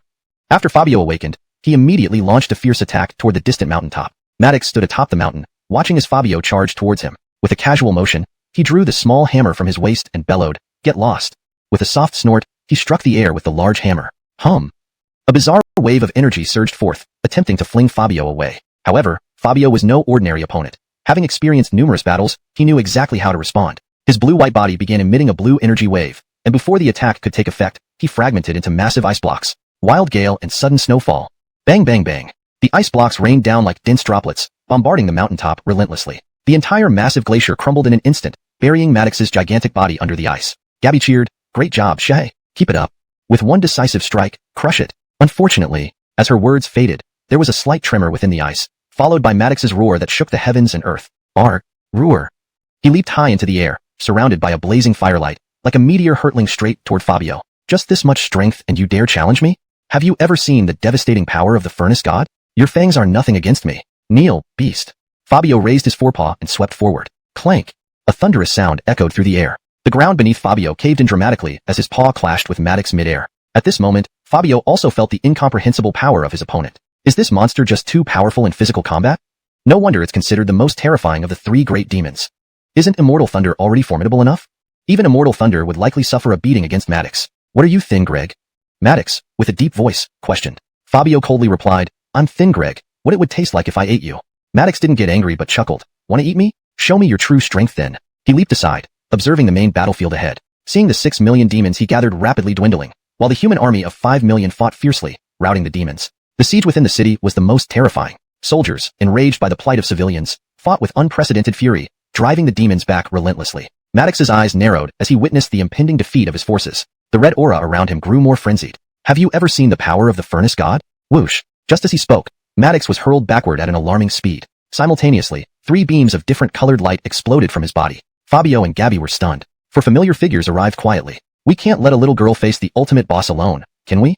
Yeah, as battle gods, we should join in on this. Perhaps our involvement will expedite the end of this battle. Alger shouted irritably, if you're fighting, don't be so pretentious. Since when did my dignity disappear? Previously, he was all about maintaining a cold, aloof demeanor. Now, he's reduced to a sarcastic mutterer. Gabby looked at the 4 great warriors who appeared, her determined face Greg into a smile. Sky Annihilation Respected One. How did your injuries heal so quickly? Fabio noticed that Sky Annihilation Respected One had fully recovered, feeling quite surprised. Sky Annihilation Respected One smiled and replied, thanks to Cristobaltal Dinosaur for using the dragon god's power to restore me. Alger interrupted irritably, this is battle time. No whispering. He's coming. Alger stared intensely at the front, sensing the surging heat wave. Everyone knew the upcoming battle would only become more brutal. Any mistake could lead to obliteration. Alright Tion, you'll take the lead next. Gabby. The 4 great warriors supporting her? She couldn't help but feel they were overestimating her. Before she could refuse, the 4 figures vanished in an instant. Maddox's body exuded terrifying heat as he roared skyward, humans, you cannot stop me. Absolutely. Cristobalting his large hammer, he smashed it into the ground. Estimating this guy. In the previous battle, I could sense that his power is far from what we've seen. And, the real show is about to begin. Only Fabio, who had engaged him in combat, knew that such a monster wouldn't be easily dealt with by just a few moves. Bang bang bang. The incoming rocks were blocked as expected. But Maddox's expression didn't show disappointment. Instead, it was excitement. Alright, it's time to finish this. Windbox Inferno Breath. He took a deep breath, unleashing a torrent of scorching flames from his mouth. Whoosh! The flames spread widely, like a volcanic eruption engulfing everyone ahead. The 4 great warriors. Gabby. Could such terrifying infernal flames be the work of this demon? Chapter 169. The Decisive Strike. The 4 great war gods were stunned as they faced the incoming wave of scorching flames. Could a demon truly unleash such overwhelming heat? Barkley shouted, quickly block it. The Aryan and the Edsel maximized their defensive skills, creating a barrier in midair that resembled a massive mirror covered with vines, attempting to quell the scorching flames. Unfortunately, they had severely underestimated the power of Abner's fire. Edsel was drenched in cold sweat. This is... A long, deep horn echoed through the air. Heavy footsteps resounded amidst the heat. One pair after another of crimson eyes gradually appeared within the flames. Edsel. Aryan. They finally saw clearly. Amidst the heat, there was a massive flock of flaming sheep marching forward irresistibly. The aura of destruction enveloped everyone. A suffocating sense of despair Magreg, even the 2 battle-hardened war gods feel powerless. Damn it. We can't hold them back? Boom.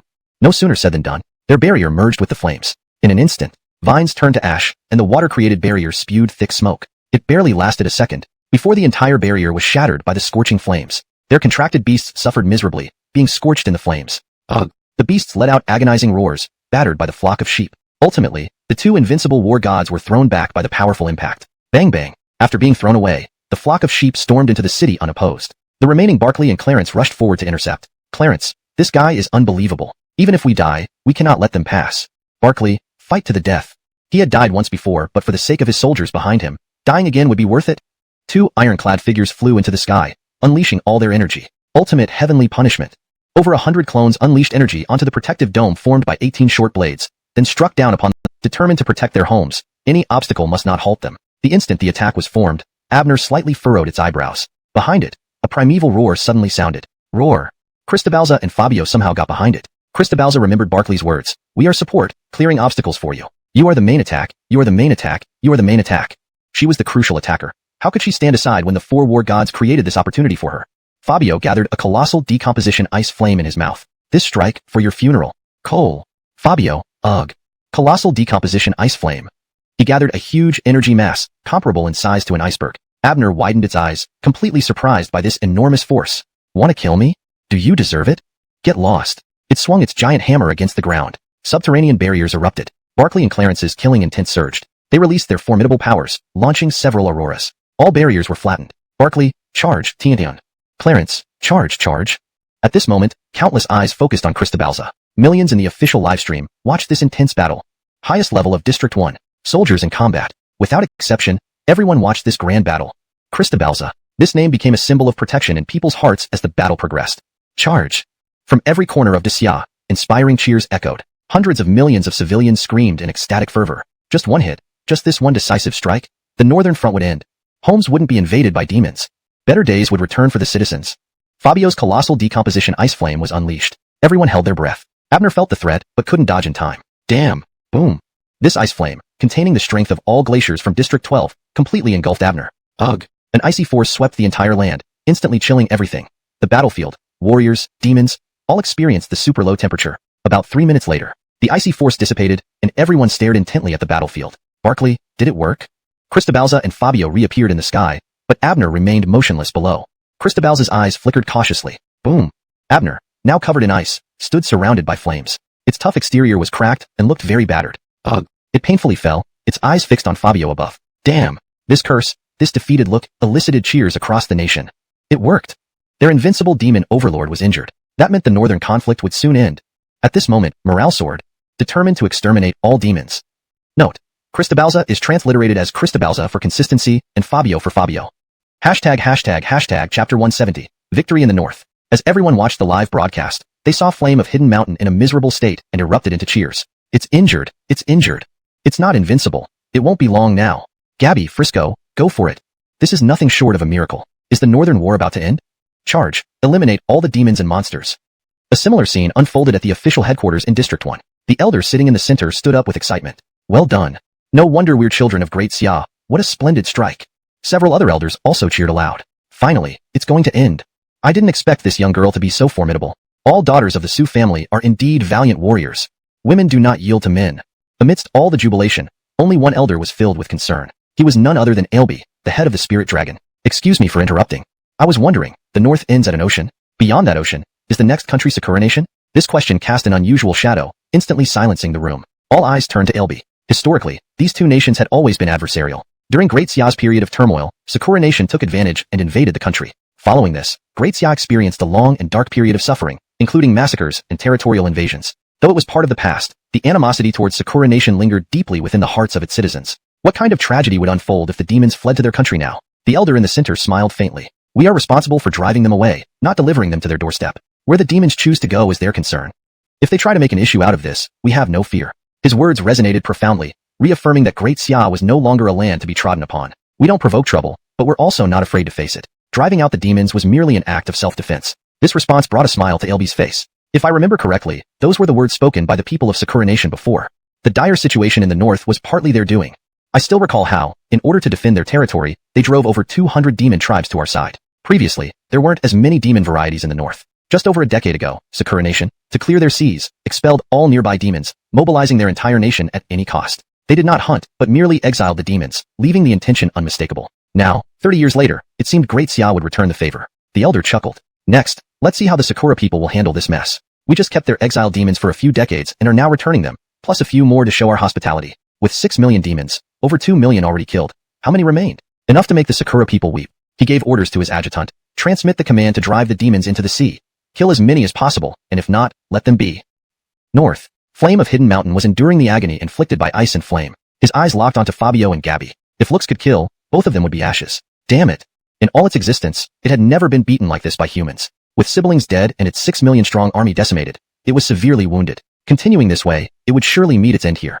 Whoosh whoosh whoosh. Two figures flew in from afar, Aviv and Destiny War God, who had been blasted away earlier. Both showed obvious signs of burns, but were otherwise not critically injured. Flame of Hidden Mountain now faced 4 War Gods and Gabby. Previous battles had shown that it couldn't endure such overwhelming attacks. All 5 began gathering power, waiting for the right moment to deliver the final blow. The death of this creature would signal the end of the northern conflict. Flame of Hidden Mountain punched the ground, causing it to tremble, yet it could not shake the unwavering resolve of the 5. Regardless of what happened, even if the world ended in the next second, they would not retreat. Flame of Hidden Mountain pushed off the ground, emitting a red glow, then fled. It wasn't as reckless as Immortal Thunder, which fought blindly. Even it knew that injury demanded escape, especially after such intense combat. After fleeing, it blew a mournful horn, signaling defeat. The remaining demons, sensing the change, panicked and retreated en masse. Gabby and Alger exchanged glances, their faces showing joy. Now is the perfect time to finish them off. No survivors. Let them stay here forever.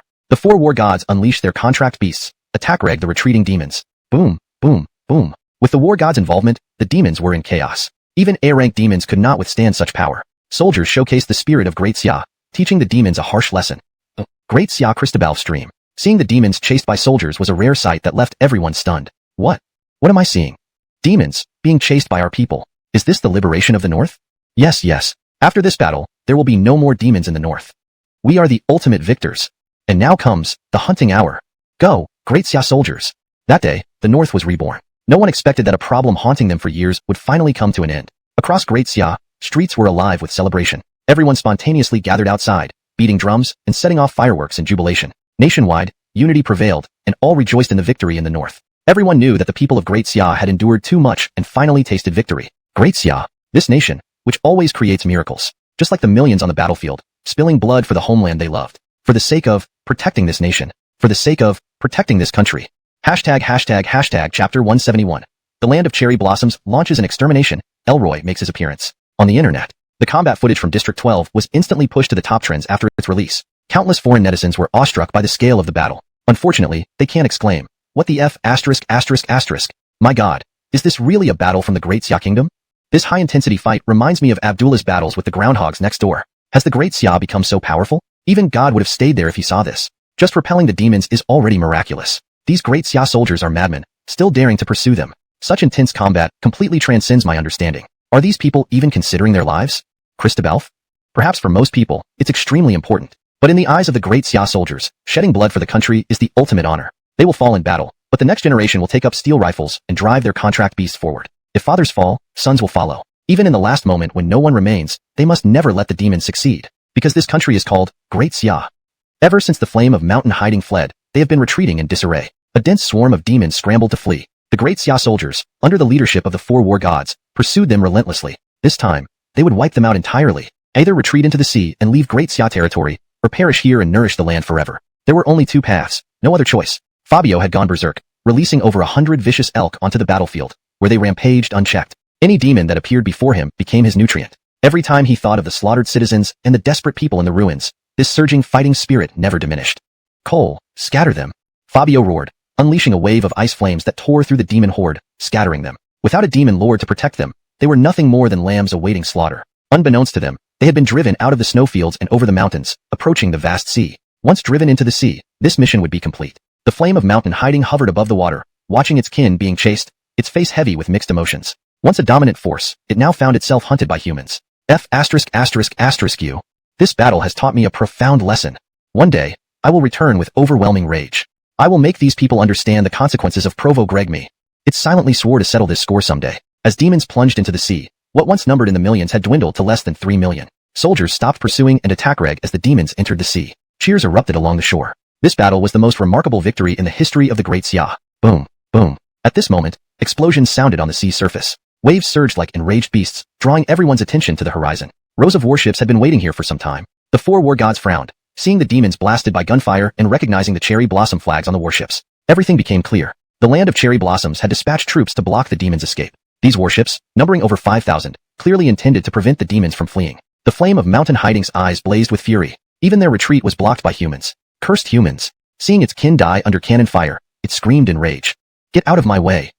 With a massive hammer blow, it sent waves crashing toward the warships. Volcanoes emerged from the seabed. Bang, bang. The boss's fury caused bloodshed for miles. Some leading warships were penetrated by volcanoes, exploding into oblivion. The 4 war gods hovered midair, watching the Land of Cherry Blossoms anger the flame of Mountain Hiding. They smiled calmly, as if expecting this outcome. Barclay said coolly to the other 3 war gods, "This is the Great Xia's territory. To intercept us here shows blatant disrespect. The ocean lies beyond, but this is still our land. You've brought your fleet without permission and attacked the demons without giving us any face." Hamishinlong War God expressed concern. "I see the flag of the Sci-fi family. This might be difficult."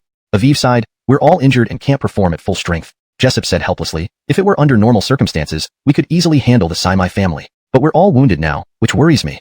This was their biggest challenge. The Land of Cherry Blossoms had detected the weakened state of the 4 war gods and knew they couldn't contend with the first family, hence deploying the fleet. As they spoke, a large warship emitted black light. and a young man in a white robe rode a black giant wolf into the sky. A woo. The black wolf howled, its back splitting into countless feathers that rained down in deadly showers. Explosions echoed as the volcanic protrusions were obliterated, killing many demons in the process. The four war gods were stunned by this young man's astonishing skills. His youthful appearance, calm demeanor, and insane precision. This was Elroy, the top expert of the land of cherry blossoms, renowned alongside Marshall. The four war gods panicked. Damn, Elroy appears at this critical moment. We're all injured and exhausted. How can we fight him? If we were at full strength, it would be manageable, but now? Barkley angrily exclaimed. No matter what, we cannot let these well-off cherry blossoms get arrogant. Uphold our nation's glory, drive them all out. The other three war gods' resolve strengthened. Right, let's go together. Damn, let's show them not to be so arrogant. Isn't it just about risk our lives? Which of these war gods ever feared death? Chapter 172, Devil Muscle Man. Emerson's attack had achieved remarkable success. He sat atop the black giant wolf, Lou Greg down at all the soldiers of the great Xia kingdom below. The disdain on his face was unmistakable. Clearly, these people were not a threat to him. For figures rapidly ascended into the sky to confront Emerson. Barkley coldly muttered, Emerson, this is the land of the great Xia kingdom. You've crossed the line. Either retreat or prepare for an all-out war. Even though Barkley and his companions were already operating under heavy strain, they had never considered retreating. Despite Emerson being hailed as a millennium prodigy from Cherry Blossom Country, they did not feel any fear. They represented their nation in this foreign land. Backreg down? How could they uphold the might of the great Xia kingdom? How could they live up to their title as war gods? Emerson frowned slightly, with undisguised disdain in his eyes. Crossed the line? You, these rats of the great Xia, intend to drive demons towards our borders. I merely acted to repel them back. If you find it unacceptable, then come and try. Speagreg in perfect great Xia language, Emerson remained exceptionally calm in front of the four war gods, not even sparing them a direct glance. Barkley cursed loudly, Are you senile? Decades ago, you drove demons towards us. Now we're just sending them away. And you dare to lecture us pompously. Emerson knew that the opposition was merely doing what they had done before. However, only strength mattered in the face of absolute power. A grim smile spread across Emerson's handsome face. So, you think you're brave? If you want to fight, I'm happy to oblige. The four war gods lost their patience at such provocation, for beams of light flickered in the sky, converging on Emerson. He whispered calmly, Christabalving spirit, dead spirit, muscle man, play with them. Buzz. 3 orbs of dark light appeared in midair. 3 vicious ghost creatures emerged before the black giant wolf. One red ghost covered in tumors inflated its body several times over into a huge ball, Togreg on all incoming damage. Meanwhile, the Christabalving spirit and dead spirit, appearing as a boy and girl in childlike fortunes, left everyone astounded. Emerson has lived over 200 years, such an invincible existence. How can the war gods stand a chance? Not quite. If they hadn't just battled fiercely, the 4 war gods would toy with him easily. They are severely injured and have little fighting strength left. What should we do? Finally hoping for a victory and expelling the demons. Yet here came Emerson. The oppressive atmosphere made the people of the great Xia feel suffocated. Foreign netizens celebrated, as none wished for the great Xia to fare well. Hee, with Emerson here, the great Xia stands no chance. I thought the great Xia was powerful. For war gods engaging in trivial skirmishes with mere ghosts. I would be disappointed if they won. The strength of Cherry Blossom Country astonishes the world again. All comments praised Emerson. The giant bear roared, launching a fierce attack on Barkley. Heaven Annihilator pulled out his twin blades, delivering several swift slashes. Clang clang clang. Just barely in 1 second, the bear's paws were severed. But there was no time to rejoice. The severed paws turned into 2 black shockwaves, hurling toward Heaven Annihilator. Bang bang. Heaven Annihilator was hit, plummeting into the sea. Protect the nation, war god. The 3 war gods shouted furiously. The bear roared wildly. Its paws reached. Chapter 173, Brevin's 7 Contract Beasts. The 4 fallen war gods had already been salvaged by the soldiers, but their conditions were far from optimistic. Their contract beasts had all reverted to their original states. After such prolonged and intense battles, their bodies had been severely weakened. The current injuries were grave indeed. Countless soldiers wanted to rush forward and fight Brevin, but they were stopped by their commander. Douglas stood at the forefront of the crowd, coldly issuing orders. What we need to do now is ensure that the demons don't return. You will only be a hindrance if you go. Observe carefully. In the most critical moments, you can unleash your maximum fighting power. Douglas meant for them to protect the homeland rather than recklessly rush into danger. At present, the demons in the sea were engaged in fierce combat with Japan's fleet. They knew that returning would only mean certain death. With less than 3 million demons battling against 5,000 ships, they were striving to break through the fleet's assault. Perhaps the great Xia had left an indelible psychological scar on them. Furthermore, there were so many soldiers on the shore. Any attempt to land would result in instant death. Meanwhile, Flame-Hidden Mountain stood calmly in the sea, observing the aerial battle silently. What was it, Greg? No one knew. Facing the Devil Muscle Man's onslaught, Fabio opened his vast mouth without attempting to dodge. It's absurd. Over the top. Ding. Devouring S-grade monster, generating evolution points. 1. The subsequent string of dots left Fabio speechless. Eating this demon filled half the required points for his next evolution. Coupled with the shock value of the entire scene, Fabio felt this was a significant moment in his ascent to SS grade. A rare expression of shock appeared on Brevin's face. You devoured the man I spent so much time creating? You've certainly surprised me. But consuming my creations comes with a price. Pay with your lives. Brevin rose from the Black Wolf, clearly Togreg things seriously now. Fiona stood on Fabio's back, her eyes locked onto Brevin. Hey! Ha ha ha. Fiona's laughter was filled with disdain, like she had heard something hilarious. A tiny Japan dares to show off before the great Xia? Top expert. You think you can take my life? So arrogant? I'm even more reckless. After all, whether you strike first or last, the outcome is the same. The 4 war gods had already fallen. As the sole owner of an S-grade contract beast, Fiona refused to give in. Brevin, being mocked by a young girl, veins popped on his forehead. Gone was his previous composure. Christobalving so long. How many times had anyone laughed at him like this? You've successfully enraged me. I will make you understand what despair is. 7 kill, Breaker Lanjun, Cristobalterary Star, Martial Star, Great Gate. Should be edited to 7 kill, Breaker Lanjun, Wen Chu, Wu Chu, Ju Min. For better fluency and consistency in English, it should read 7 kill, Breaker, Cristobalanjun, Cristobalterary Star, Martial Star, Great Gate. However, to maintain the style and terminology from the original text while ensuring it reads naturally in English, the most appropriate translation would be 7 kill, Breaker Lanjun, Wen Chu, Wu Chu, Great Gate. Or more ideally, 7 kill, Breaker, Cristobalanjun, Cristobalterary Star, Martial Star, Great Gate. Given the context, let's use the names as they were originally intended with slight adjustments for readability. 7 kill, Breaker, Cristobalanjun, Wen Chu, Wu Chu, Ju Min. For a fully coherent and natural reading experience, we'll opt for 7 kill, Breaker, Cristobalanjun, Cristobalterary Star, Martial Star, Great Gate. This maintains consistency with earlier references and reads smoothly. Appear quickly. Behind him, 6 beams of divine light flashed. His status as Japan's top expert stemmed partly from his 7 contract beasts, based on the Big Dipper's 7 stars, commonly known as the 7 celestial beasts. Adding the greedy wolf underfoot, made a complete Big Dipper constellation. 7 kill was a woman holding a scythe, dressed in white, known for her deadly curses, capable of deciding life and death with a word. Breaker was a 5-meter-tall skeletal warrior, resembling a small mountain, specializing in warfare. Lanjun was also a woman, cloaked in mystery, wielding a staff, symbolizing harmony. Cristobalterary Star held a long ink brush, while Martial Star wielded a sword. Lu Greg dignified with his hair standing on end. Great Gate lived up to its name, with a steel-cast body forming a massive gate with a pair of eyes. Improvements made the descriptions more fluent and natural in English while maintaining consistency and accuracy. Combined with Greedy Wolf, these formed Brevin's strongest Big Dipper contract beasts. Each was S+ grade. Magreg this battle overwhelming for Fiona. Well, foolish little sister, now you will witness true despair. Attack. Casually issuing his command, the 7 beasts moved in unison. Fabio's eyes widened as he tried to attack first. However, his body froze, unable to move. It was as if an immense force tightly bound him. Fiona, trouble. I can't move either. This was 7 kills curse binding ability. Soon, Martial Star and Breaker emerged behind them. Boom, boom, boom. Fabio's massive body was struck by powerful forces, sent soaring into the sky, then slammed by other beasts to the side. Damn it. Unable to move, attacks rained down like a storm from all directions. Fiona felt Fabio suffering and was deeply distressed. Why? Could one person have 7 contract beasts? And why are we struggling so much? If we fall, what about the soldiers on the shore? All our efforts will be in vain. Boom. Fabio was blasted into the ocean depths, continuously sin Greg. Fiona saw him drifting farther away. She tried to swim toward him, wanting to embrace him. After all, they had been fighting and growing together ever since they met. This little guy never rested, never retreated. Now, because of her, he was in this dire situation. Tao Tai Great King. She mustered all her strength to shout this name. When he told her during their darkest moments. Tao Tai. As soon as the name was uttered, 2 crimson eyes illuminated the calm ocean depths. I am here. Chapter 174. Advancement to SS rank. I am. Fabio's voice was filled with chaos. At the moment of his fall, the system issued an urgent warning. Warning, warning. Detecting a sharp decline in the host's vital signs. Special alert. You have an Ice Phoenix egg in your inventory. Absorb and convert into evolution points. This alert gave Fabio a crucial opportunity for victory. Having previously devoured the Devil Muscle Man, he now had an ice egg that could be decomposed, allowing him to potentially reach the SS rank. Without hesitation, he roared, decompose. Ding. Decomposition successful. Do you have met the conditions for evolution? Will you evolve? Evolve. As soon as the words left his lips, boundless power surged from within Fabio. It began Greg down his massive body and reconstructing it. His size increased from 18 meters to 30 meters, transforming him into a genuine ferocious beast, the Elon. The blue skin was completely shed, replaced by a black, ink-like hardened shell. The outer appearance remained the same, only larger. However, a second form had also emerged. As he lunged toward Cristobalza, his colossal body transformed once more. A black glow enveloped him, gradually turning him into a white-haired youth wearing a cloak and wielding a long sword. A black aura enveloped Cristobalza, preventing her from dying due to oxygen deprivation. Fabio looked at the unconscious Cristobalza in his arms, and fury uncontrollably surged within him. I never thought there would come a day when someone could enrage me so thoroughly. He laughed bitterly. No, why after coming this far?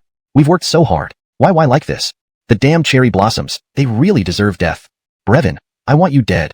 Cristobalza and the 4 great war gods were the soul of this army. With severe injuries and collapses, they couldn't hold back any longer. Even if it meant shattering their bodies, they had to make these people pay a heavy price. On the shore, millions of soldiers' contract beasts began awakening. Various glowing lights illuminated the entire land brilliantly. This time, it wasn't for their country but for their fallen comrades. Douglas had already merged with his contract beast, ready to charge. All of you. Just as he was about to give the command, a towering wave erupted from the seabed.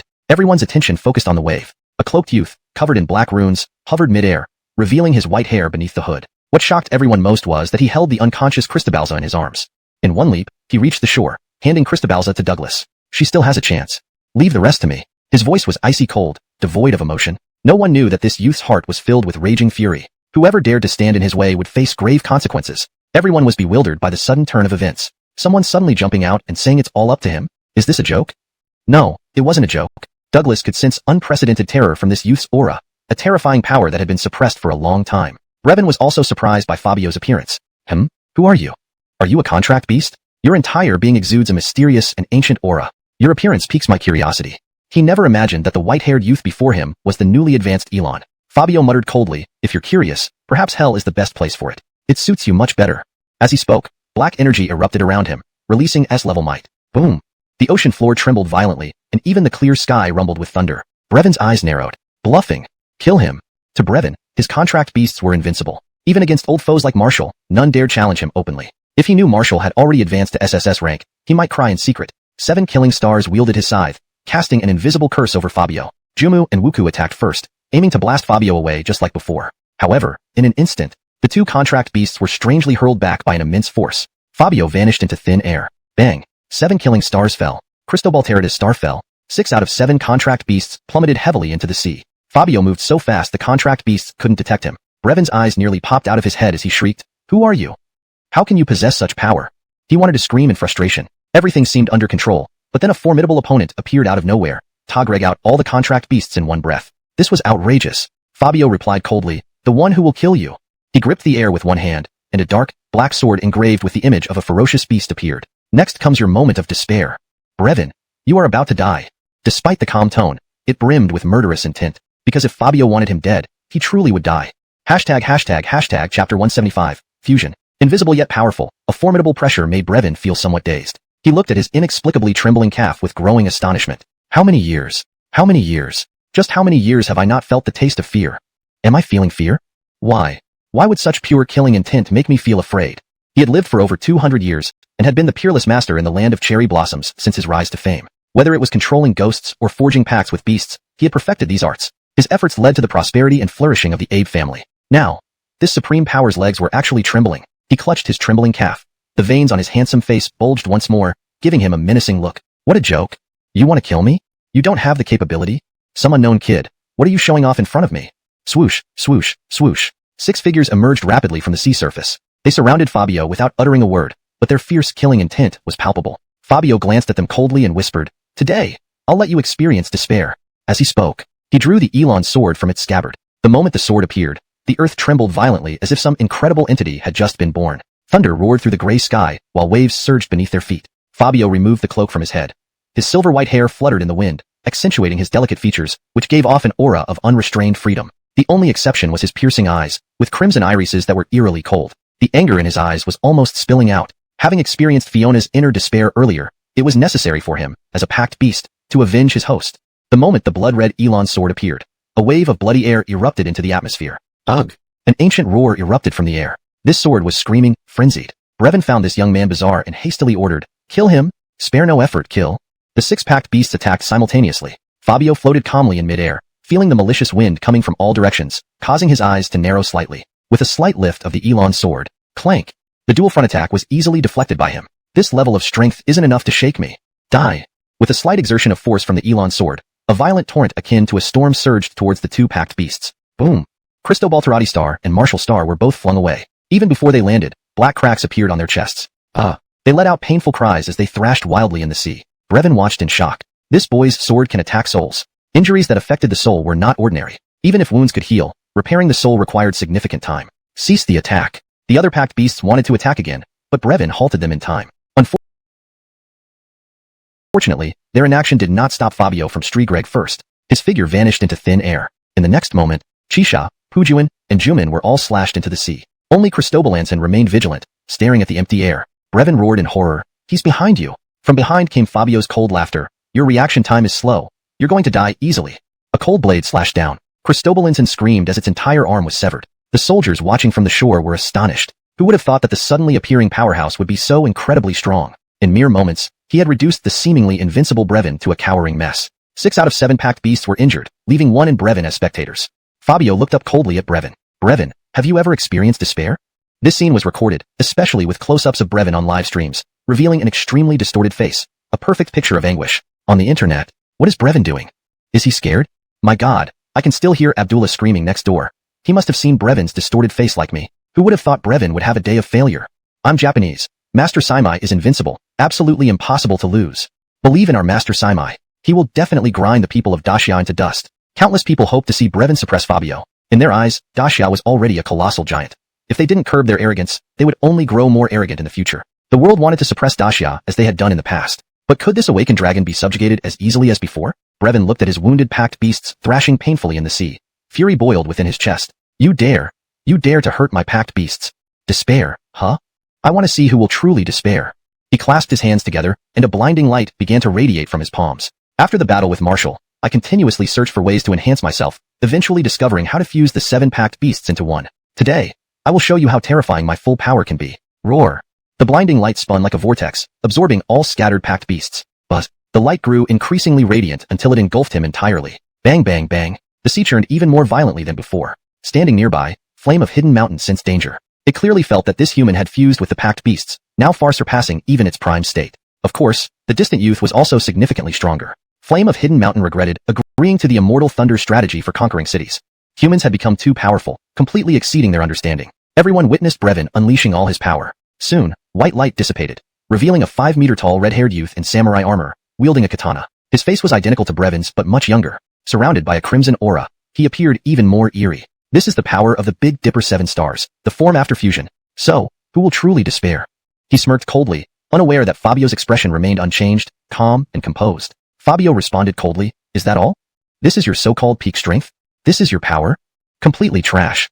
Fabio swore directly, infuriating Brevin. After Wargreg so hard to develop this fusion form, he called it trash. What a disdainful attitude. Fabio, ? I gave you the opportunity to test your strength. After waiting so long, your fusion transformation offers no threat to me at all? He wanted to ask, did you put all your power into looks? What use is becoming younger? Hashtag chapter 176, Brevin, die. You still dare to speak such insolent words? Watch as I extinguish you.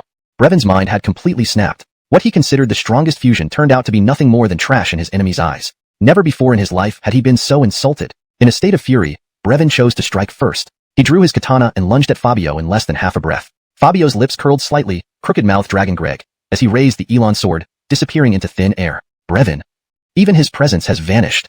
Feeling his opponent's presence disappear, Brevin's attack went wide. Fabio's strength was far beyond Brevin's comprehension. Boom. Sensing an impending force from behind, Brevin instinctively raised his katana to block. Boom. A black light flashed, sending Brevin plummeting underwater. Fabio didn't let up, dashing down with his battle sword in hand. Boom. The ocean floor erupted into violent waves. As soon as Brevin hit the water, Fabio pounced on him relentlessly. Clang, clang, clang. Brevin was being completely dominated, unable to muster any counterattack, relying solely on his defensive maneuvers to hold out. Damn it. Such an opponent is too terrifying. Fear began to seep into his heart, but this fear was quickly suppressed by his rationality. Representing Japan, he had loudly promised Izzy-sama before the expedition that he would utterly disgrace Daxia. Now, not only did he fail, but his own pride was shattered. The humiliation gnawed at him. Damn it. He unleashed a powerful gale, forcing Fabio back. Brevin's anger surged, and the red aura surrounding him reached an absurd level. I want you dead. I want you dead. His honor wouldn't allow him to be destroyed by some nobody. Brevin abandoned his defenses and rushed toward Fabio in a furious charge. Clang, clang, clang. Both combatants wielded their weapons to their fullest extent. In just a few breaths, Brevin accumulated several new wounds. Fabio remained calm and composed throughout. Brevin could sense the gap between them. Now he wanted this fight to end quickly. Concentrating all his strength in his arms, his katana emitted a blinding red light, illuminating the entire seabed. Rage of the Red Demon, Chaos Slash. Seeing Brevin's relentless attack, Fabio sneered. Trying to kill me with one final blow. You overestimate yourself. He too gave up on leveling up. After all, this opponent was too weak. A wave of power radiated from his Elon sword, and an ancient roar echoed through the depths. Fabio's momentum reached its peak, overwhelming and unstoppable. Gripping the Elon sword, he roared, Supreme Divine Slash. Burst Dragon. He charged forward, riding the Elon sword to meet the incoming attack. Black light gradually formed into a monstrous creature, an incredibly ugly beast covered in scales. True form of Elon. Their swords clashed fiercely. Boom, boom, boom. The ocean floor shook violently. A red and black light enveloped the entire sea. Waves of destruction engulfed the battling warships and fleeing demons. Abner roared, "Get to the sky, fast." Nearly 3 million demons, a massive number, were rapidly dwindling. No one could fathom how terrifying this SS-grade full-power attack truly was. Boom. The two beams of light gradually dissipated. Soldiers standing on shore, unharmed, stared in disbelief. Douglas, eyes wide, said, "How? How can there be so few demons left?" Originally dense numbers were reduced to fewer than 500,000, mostly B+ and A+ level demons who protected themselves at the last moment. Otherwise, they would have been swept away by the aftermath. Abner was worse off, suffering internal injuries from his already grievous wounds. As for the fleet, all 5,000+ ships were now mere wreckage. This devastating scene confirmed the failure of Japan's interception plan. Taking advantage of the disappearance of the two warriors, Abner fled using all his remaining strength. The demons dared not linger and followed their leader. People began to look at the now calm sea surface. Only demon corpses floated above, nothing else remained. Plop. A familiar howl broke the silence. Ah, how could this happen? How could this happen? It was Brevin. Only half his body remained. That final blow crushed all his pride. He lay broken on the water, staring at the destroyed fleet, remembering the confident smile of that white-haired man. He felt utterly devastated. Douglas choked back tears. Such a powerful warrior. Could he have sacrificed himself? All soldiers teared up, unable to believe such a strong person was dead. Suddenly, a cold voice spoke. "Brevin, you are simply too weak." From the depths emerged a figure, the white-haired youth with a disdainful expression. Brevin, eyes wide in disbelief, asked, Why are you?" Thud. He spat blood, overcome by shock. "Why? Are you fine?"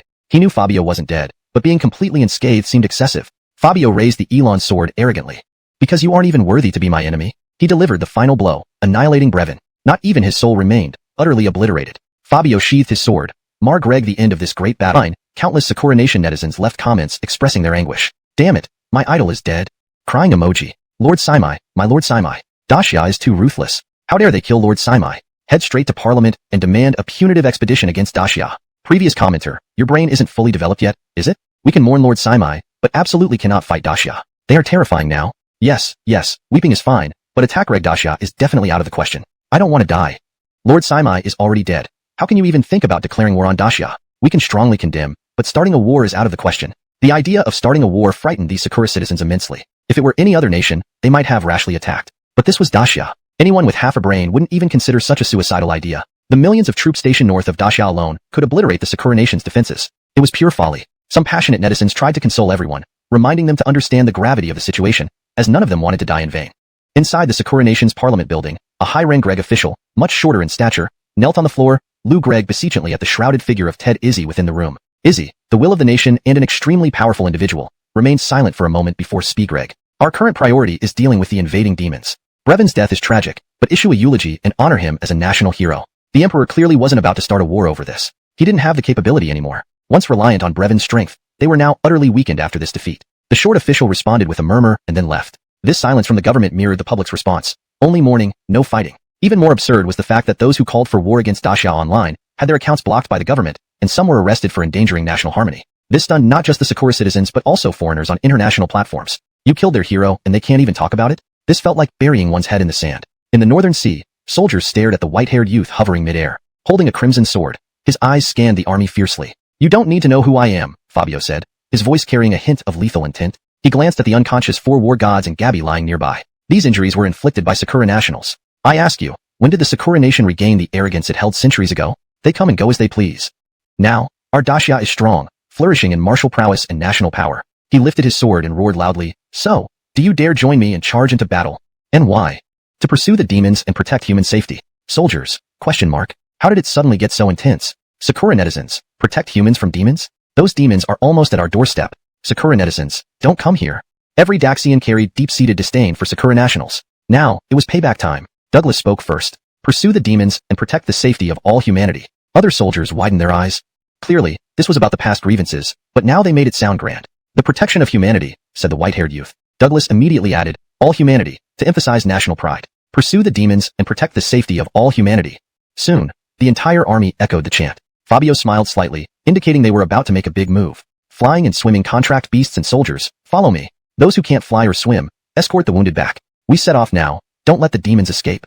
Fabio's voice was commanding, indicating he couldn't wait to deal with the Sakura nationals. Immediately, news came that the soldiers of Great Xia were about to cross the national borders and head towards the Sakura Sea. This announcement left everyone dumbfounded. Everyone knew that this time, Great Xia was preparing to intimidate Sakura, Greg them send their people over to block Now it was sending its troops over as well to join in on the fun. Online comments were uplifting. Great Xia, which has been silent for hundreds of years, is finally heading to Sakura, treading through Kyoto to admire cherry blossoms. Haha, really cherry blossoms? We are there to help resolve demon issues. Doghead.jpg. This mission targets no specific country. It's solely for the benefit of all humanity. Doghead.jpg. Yes. My elderly grandfather just kicked me again. Ask Greg why I didn't enlist. Such an honor cannot be missed out on. If one doesn't fight, it's as good as being useless. He also wants to know if veterans at 80 can still go and take on small days? Urgently. Do you even need to ask? Upon hearing this news, my great-grandfather took our whole male clan to report at the military department, even bringing out our ancestral broadsword. Veterans who had experienced the previous invasion were leading their descendants to various military departments across the country, readying themselves for battle. This caused bewilderment among the top brass of the military. It was supposed to be a pursuit of demons, but why do you all think we're going to fight with small days? Actually, those who understood knew exactly. It really was to confront small days.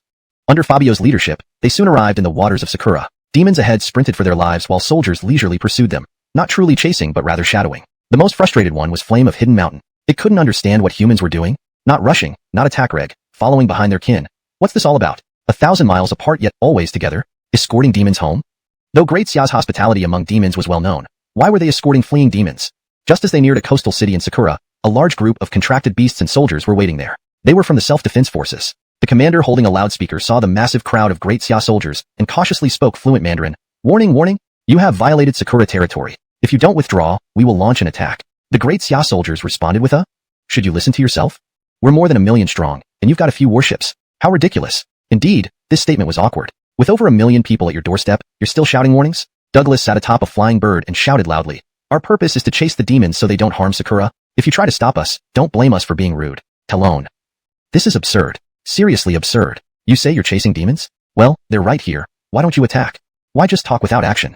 He steeled himself and angrily replied, we don't care about your excuses. Now turn back where you came from. Do you want to incite conflict between our two nations? Think carefully if... Boom boom boom. Suddenly, several warships burst into flames, directly sunk by the demons.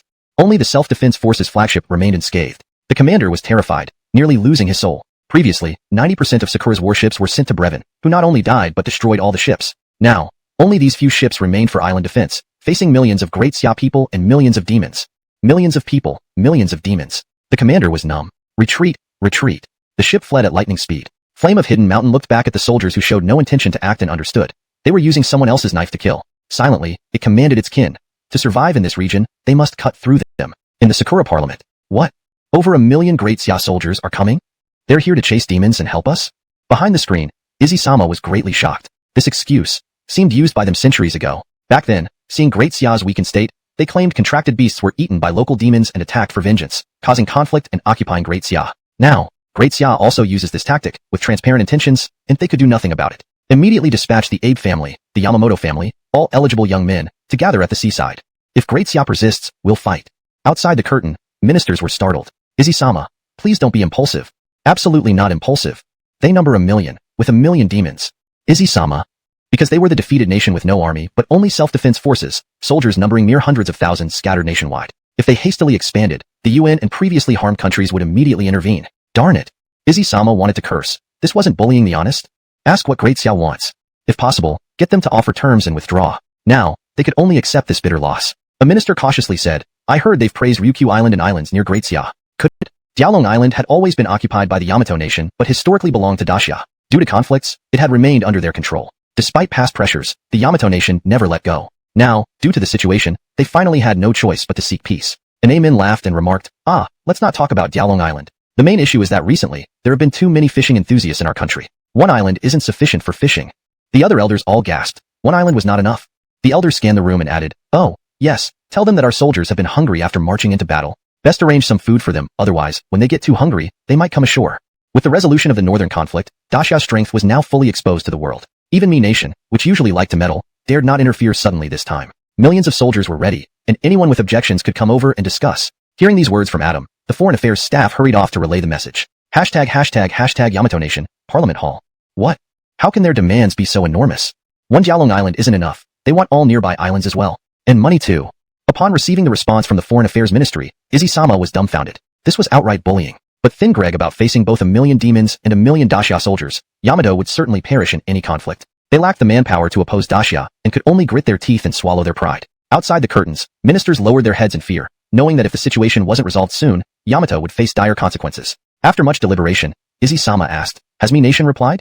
They just responded. The minister carefully answered, "Mi Nation says they will send 5 S-level and 1 SS-level experts if Yamato declares full war on Dacia. Additionally, they'll dispatch 500,000 A+ level warriors and help resolve the demon crisis." Izzy-sama clenched his fists in excitement at the thought of support from their recognized senior brother during critical times.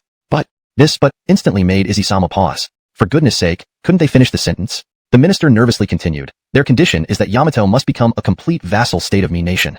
Izzy-sama froze. What kind of senior brother was this? Completely a bandit. At least Dacia wanted only compensation and partial territory. Mi Nation was insatiable, aiming to devour Yamato entirely. Refuse them immediately, and accept Dacia's terms.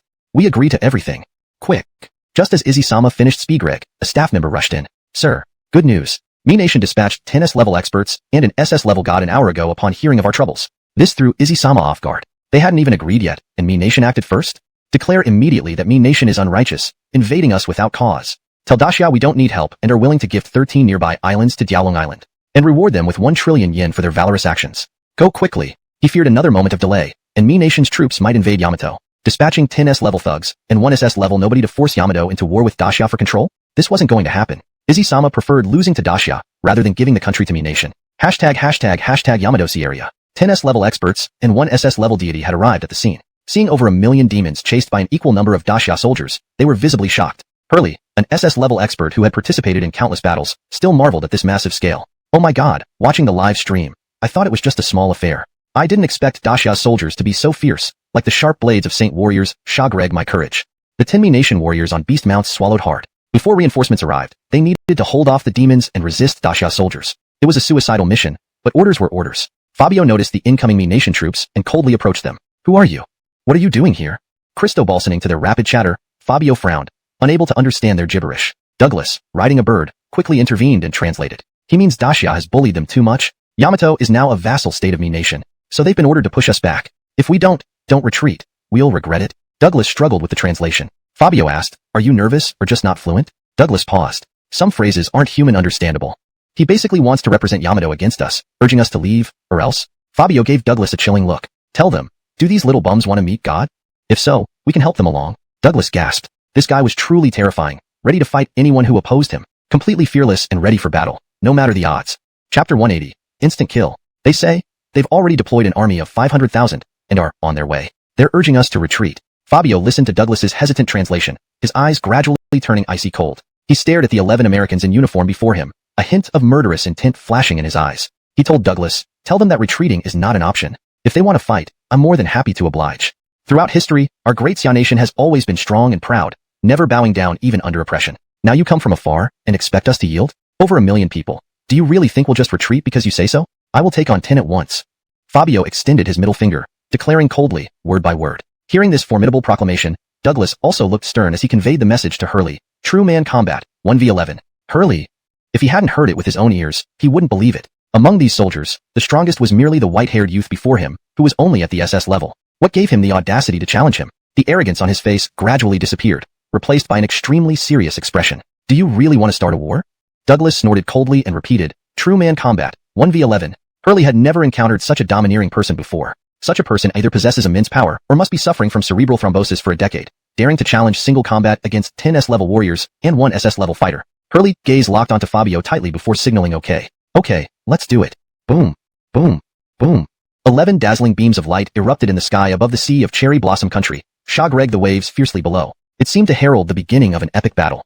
Seeing the imminent clash, Douglas obediently returned to the ranks, preparing for defense. Only Fabio remained calmly suspended in place, eyeing the surrounding Americans releasing overwhelming pressure. He sneered inwardly, looks like I can test my upgraded strength again. 10 colossal contract beasts surged forth. Griffins, angels, dragons. These monstrous beings rushed toward Fabio. Fabio calmly drew out his Elon sword. A roar of an ancient beast shattered the air, the formidable S-level pressure forcing the contract beasts to hesitate. The Americans were all stunned. SS-level pressure. My god, this guy's weapon is no ordinary thing. No, I can't breathe. I thought his SS level was just for show, but it's incredibly ferocious. Hurry, break through his aura. Before they could launch their attack, Fabio's aura disoriented them. Since you seek death, I'll send you on your way.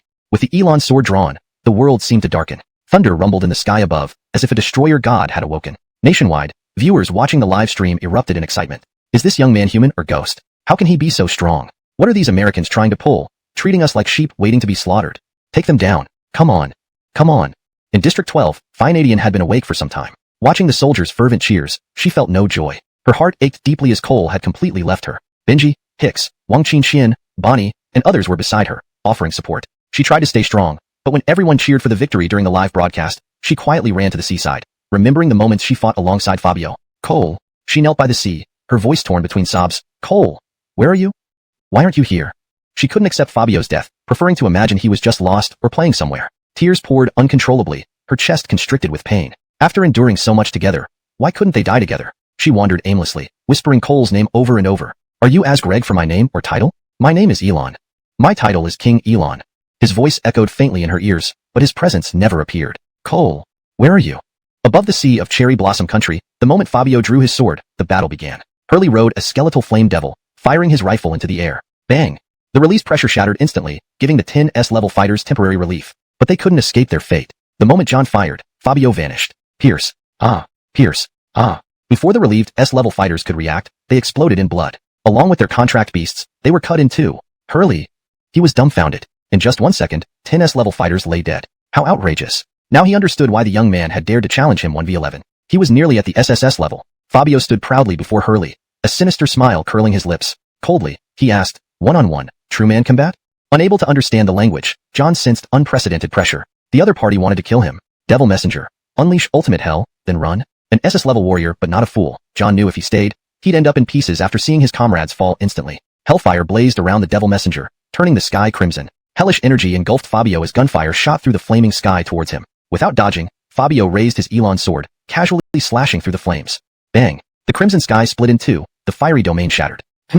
After his strike, the opponent was nowhere to be seen. He ran? SS level? Where did the mighty aura go now? Wanna run? Did I agree to that? As he spoke, Fabio vanished, chasing after the fleeing enemy. Chapter 181. I know a Cristobaltal bit of Diaxia language. The internet exploded. When everyone saw the Americans take the stage, they were all fired up, cheering loudly. They believed that the omnipotent United States would definitely crush Diaxia's arrogance and conquer everything. Oh my god, justice-minded America has finally taken action. Japan will surely get through this ordeal. Our country is one that thrives on freedom and justice and absolutely won't allow Diaxia to act recklessly. Absolutely, seeing them appear, I feel like Diaxia's days are numbered. But the excitement only lasted for mere seconds, maybe just the time it takes to go to the bathroom. And when they returned, my god, 10 S-ranked powerhouses, down directly? This was completely absurd, outrightly killed in an instant? What happened? Did anyone see? They had come all this way just to show off, but no fighting, be brothers in heart. If you need me, call me, can't reach. Recently, he learned these phrases from a Diaxia netizen, not expecting they'd come in handy at such a critical moment. Fabio. Be brothers in heart? Can't reach by phone? What kind of rubbish are you spouting? The bloodthirstiness emanating from the Elon sword turned crimson, casting the sky as if ablaze. Arvid realized he made a mistake and hastily corrected, no, what means, was idiot, dad, scolds wa? This was the second sentence he learned. One wonders if the netizen who taught him this lacked common sense. Foreign netizens? What the hell was he saying? Fabio's face darkened. In such a serious situation, he actually tried to claim kinship. Appropriate? Reasonable? Arvid, sensing the escalating hostility, swallowed nervously. Dad, hits what dad hits wa. Fabio. Is this guy having a stroke or scared stiff? Arvid also realized something important, that netizen must not have taught him proper speech. Otherwise, why would the hostility become so chilling, nearly devouring him alive? With no other options, we fight to the end. Old buddy, let's do it. Knowing there was no retreat, he embraced his courage, igniting his fighting spirit to its peak. The Hell Messenger, feeling his master's determination, released the Hell Zone. Wanted youth single-handedly slay the arrogant American experts. Everyone froze for a couple of seconds, then burst into cheers. Wow, what a godlike being. 1v11 and utterly dominating. This master must be an immortal ascended sage. I hereby proclaim him the ultimate war god. Yes, so satisfying, so satisfying. After so much pent-up frustration, the public erupted in jubilant cries. No one could imagine the elation they felt. First, they eliminated Japan's top expert, Elroy. Then, this 1v11 absolute dominance. Diaxia had been silent for too long, allowing others to overlook its formidable strength. With this youth, foreigners wailed in defeat. With him, Diaxia stood rock solid. Unbeknownst to them, the young man wanted nothing more than to end this conflict swiftly. Every day, she should be awake by now. If I don't return, will this girl cry again? Probably very badly. His energy was nearly depleted after the battle. Fabio hurried back to Douglas, eager to learn the next move for Diaxia. Cristobaltal did he expect how astonishing Diaxia's orders would be. Chapter 182. Return. Do we really not chase them? A soldier standing next to Douglas asked in a low voice. Douglas watched the distant group of demons and smiled faintly. Why should we chase them? Some things we can't do, doesn't mean the demons can't. Everyone understands. The soldier shook his head. I still don't get it. Douglas's smile vanished instantly. He patted the soldier's head in annoyance and cursed. If you don't understand, go home and eat some pork brain. Every day you're so dumb. The soldier lowered his head, feeling wronged, while his fellow soldiers berated him even more fiercely. Just as they had driven the demons here, did he really not know why? How could he have the nerve to ask why they weren't chasing them? At this moment, Fabio returned to Douglas's side. Feeling the adoration of over 1 million people, Fabio remained outwardly unperturbed, though inwardly he was laughing maniacally. Hee, they must worship me right now. I need to stay composed. After all, masters are always cool and aloof, not shy or silly. After enjoying the moment internally, Fabio finally asked Douglas, our goal has been achieved. It's time to return. Douglas nodded emphatically. Hero, you're absolutely right. The official order has come through, instructing us to return to District 12. Would you like to come with us? Fabio thought about his special identity. If he went back this way, it might expose him. He slightly shook his head. I still have things to take care of, so I won't join in the commotion. Douglas and the soldiers looked puzzled. Suddenly, an extraordinary hero appeared, killing Elroy and then slaughtering a bunch of experts from America. But now that the mission was done, you're going to run off? Thud. Douglas hugged Fabio's leg pleadingly, emitting whines uncharacteristic of his age. Please, hero. Please return and accept the commendation. Let our brothers worship you properly. Promise me not to be a mysterious master who hides in seclusion. Fabio. A full-grown man hugging his leg and whining. How ridiculous. Don't you find this disgusting? If you want to retain someone, at least send a goddess-level figure. Thud. Following Douglas's lead, millions of soldiers knelt on their contracted beasts, loudly appealing to Fabio. Plead with the hero to return with us. Plead with the hero to return with us. Back? His ultimate secret would be exposed then. What if villains plotted to harm Gabby later, and she became a target for malice? That would be disastrous. Though at this level, few opponents remain, life is unpredictable. Knowing he's a contracted beast can only lead to trouble. He firmly pulled away from Douglas, standing alone in midair, and said resolutely, there's no banquet that never ends. To contribute to the Great Xia dynasty is my duty. Perhaps when we meet again, it will be during another crisis for the Great Xia. At that time, I hope you can face the enemy with courage and determination. Be the brave protectors of your country. Saying that, he didn't linger, turning and flying away into the distance. Not rushing. He wouldn't be able to escape later. All the officers and men were moved to tears, shouting in unison, farewell, hero. Actually, there was reason for him to flee quickly. At this time, Gabby should already be awake. If she didn't see him the moment she woke up, she'd probably think he was dead. He didn't know why. As days spent fighting alongside Gabby increased, he actually enjoyed facing challenges with her. Now she's awake. If he wasn't there, she'd likely cry again. About 10 minutes later, Fabio sped toward the coast of District 12, using his keen sense of smell to find Gabby's scent. Sure enough, the girl was sobbing uncontrollably by the seaside. Why use sobbing uncontrollably to describe it? Because she was genuinely crying out his name in despair. Taotia King. Taotia. Taotia King. Her voice was hoarse from crying but hadn't given up calling. This girl sigh. Fabio knew that without him, Gabby turned into a teary mess. With him, she was somewhat bold. Now, after just hours, she was already preparing to mourn and burn paper offerings for him. Cancel awakening. A black light flashed, transforming Fabio into an innocent Lou Gregg little black dog, an ugly form vastly different from his majestic SS second form. Who would have thought, from being breathtakingly handsome to incredibly ugly? Splash, splash. He splashed water trying to attract Gabby's attention, but she was too absent-minded, oblivious to his efforts. Taotia, where are you? Sniffle, sniffle. Fabio. Eyes that aren't useful should be donated to those who need them. Thank you very much. Fabio couldn't bear it any longer and meowed. Meow. This short meow finally caught Gabby's attention. She spotted a familiar small black dog struggling in the water. Cristobal Black? Fabio. When I'm not around, you call me Taotia King. When I'm here, you call me Cristobal Black. Can I swear? Oh no, I can't. Fine. Nothing to say. Gabby dove into the water, swimming frantically towards him, realizing it was indeed him, and burst into tears. Fabio felt enveloped by softness, almost suffocating him. In the water, Gabby clung to him, sobbing again. Where did you go? I thought you died. Why did you come out only now? You're so bad. Fabio. Cough, cough. If you don't let go soon, I'll be choked to death. Did not die under demons' claws, nor foreign attacks, but ultimately in Gabby's gentle embrace. Fabio found this absurd. Women truly hinder my sword skills. However, who could resist a school beauty's tender hug? Mainly because it's so soft. Meanwhile, a deeply moving drama was playing here, while across the Great Xia dynasty, it was like celebrating a festival. Chapter 183. The child has grown up. As dusk approached, a streak of evening glow spread across the sky like a rainbow, both brilliant and festive. Why festive? Across all areas of the Great Xia dynasty, fireworks and drums echoed joyously. People spontaneously took to the streets, smiles on their faces. This moment, regardless of wealth or status, regardless of occupation, everyone rejoiced together, sharing the liberation of the North. Am I dreaming? Am I dreaming? Who dreams about such things? This really happened. The North is free from demon harassment forever. Not only that, now other countries dare not look down on us anymore. Today is a good day, seeing you're nice. I'll introduce my sister-in-law to you. I'll directly introduce my older sister-in-law to you. I went to the toilet and did 3 kilograms of poop. Don't ask why. Being happy was enough. Everyone silently distanced themselves from this young man named Old 8. finding him a bit disgusting. Night fell, and fireworks lit up every city in celebration of today's victory. Each city expressed its joy in its unique style, from the unanimous rush to join the military, to the fearless support of the combat zones. Now all efforts had not been in vain. It was time for nationwide celebration, praising the Great Xia Kingdom and the tens of thousands of Great Xia soldiers. District 12. There were no cheers here, only an unusually heavy atmosphere. Millions of soldiers stood densely on the ruins within the city. They stood uniformly in formation, holding their war swords, gazing intensely at the few war gods on the stage. The somber atmosphere pressed heavily on everyone's hearts. Though they had won the battle, what about the lives of the civilians in District 12? Of the 4 war gods, only 3 remained. Clarence fought until the very last moment, but, due to blood loss, couldn't hold on any longer. Barkley, Edsel, and Destiny war gods stood on the makeshift high platform. Their bodies were wrapped in bandages, Lou Gregg extremely disheveled.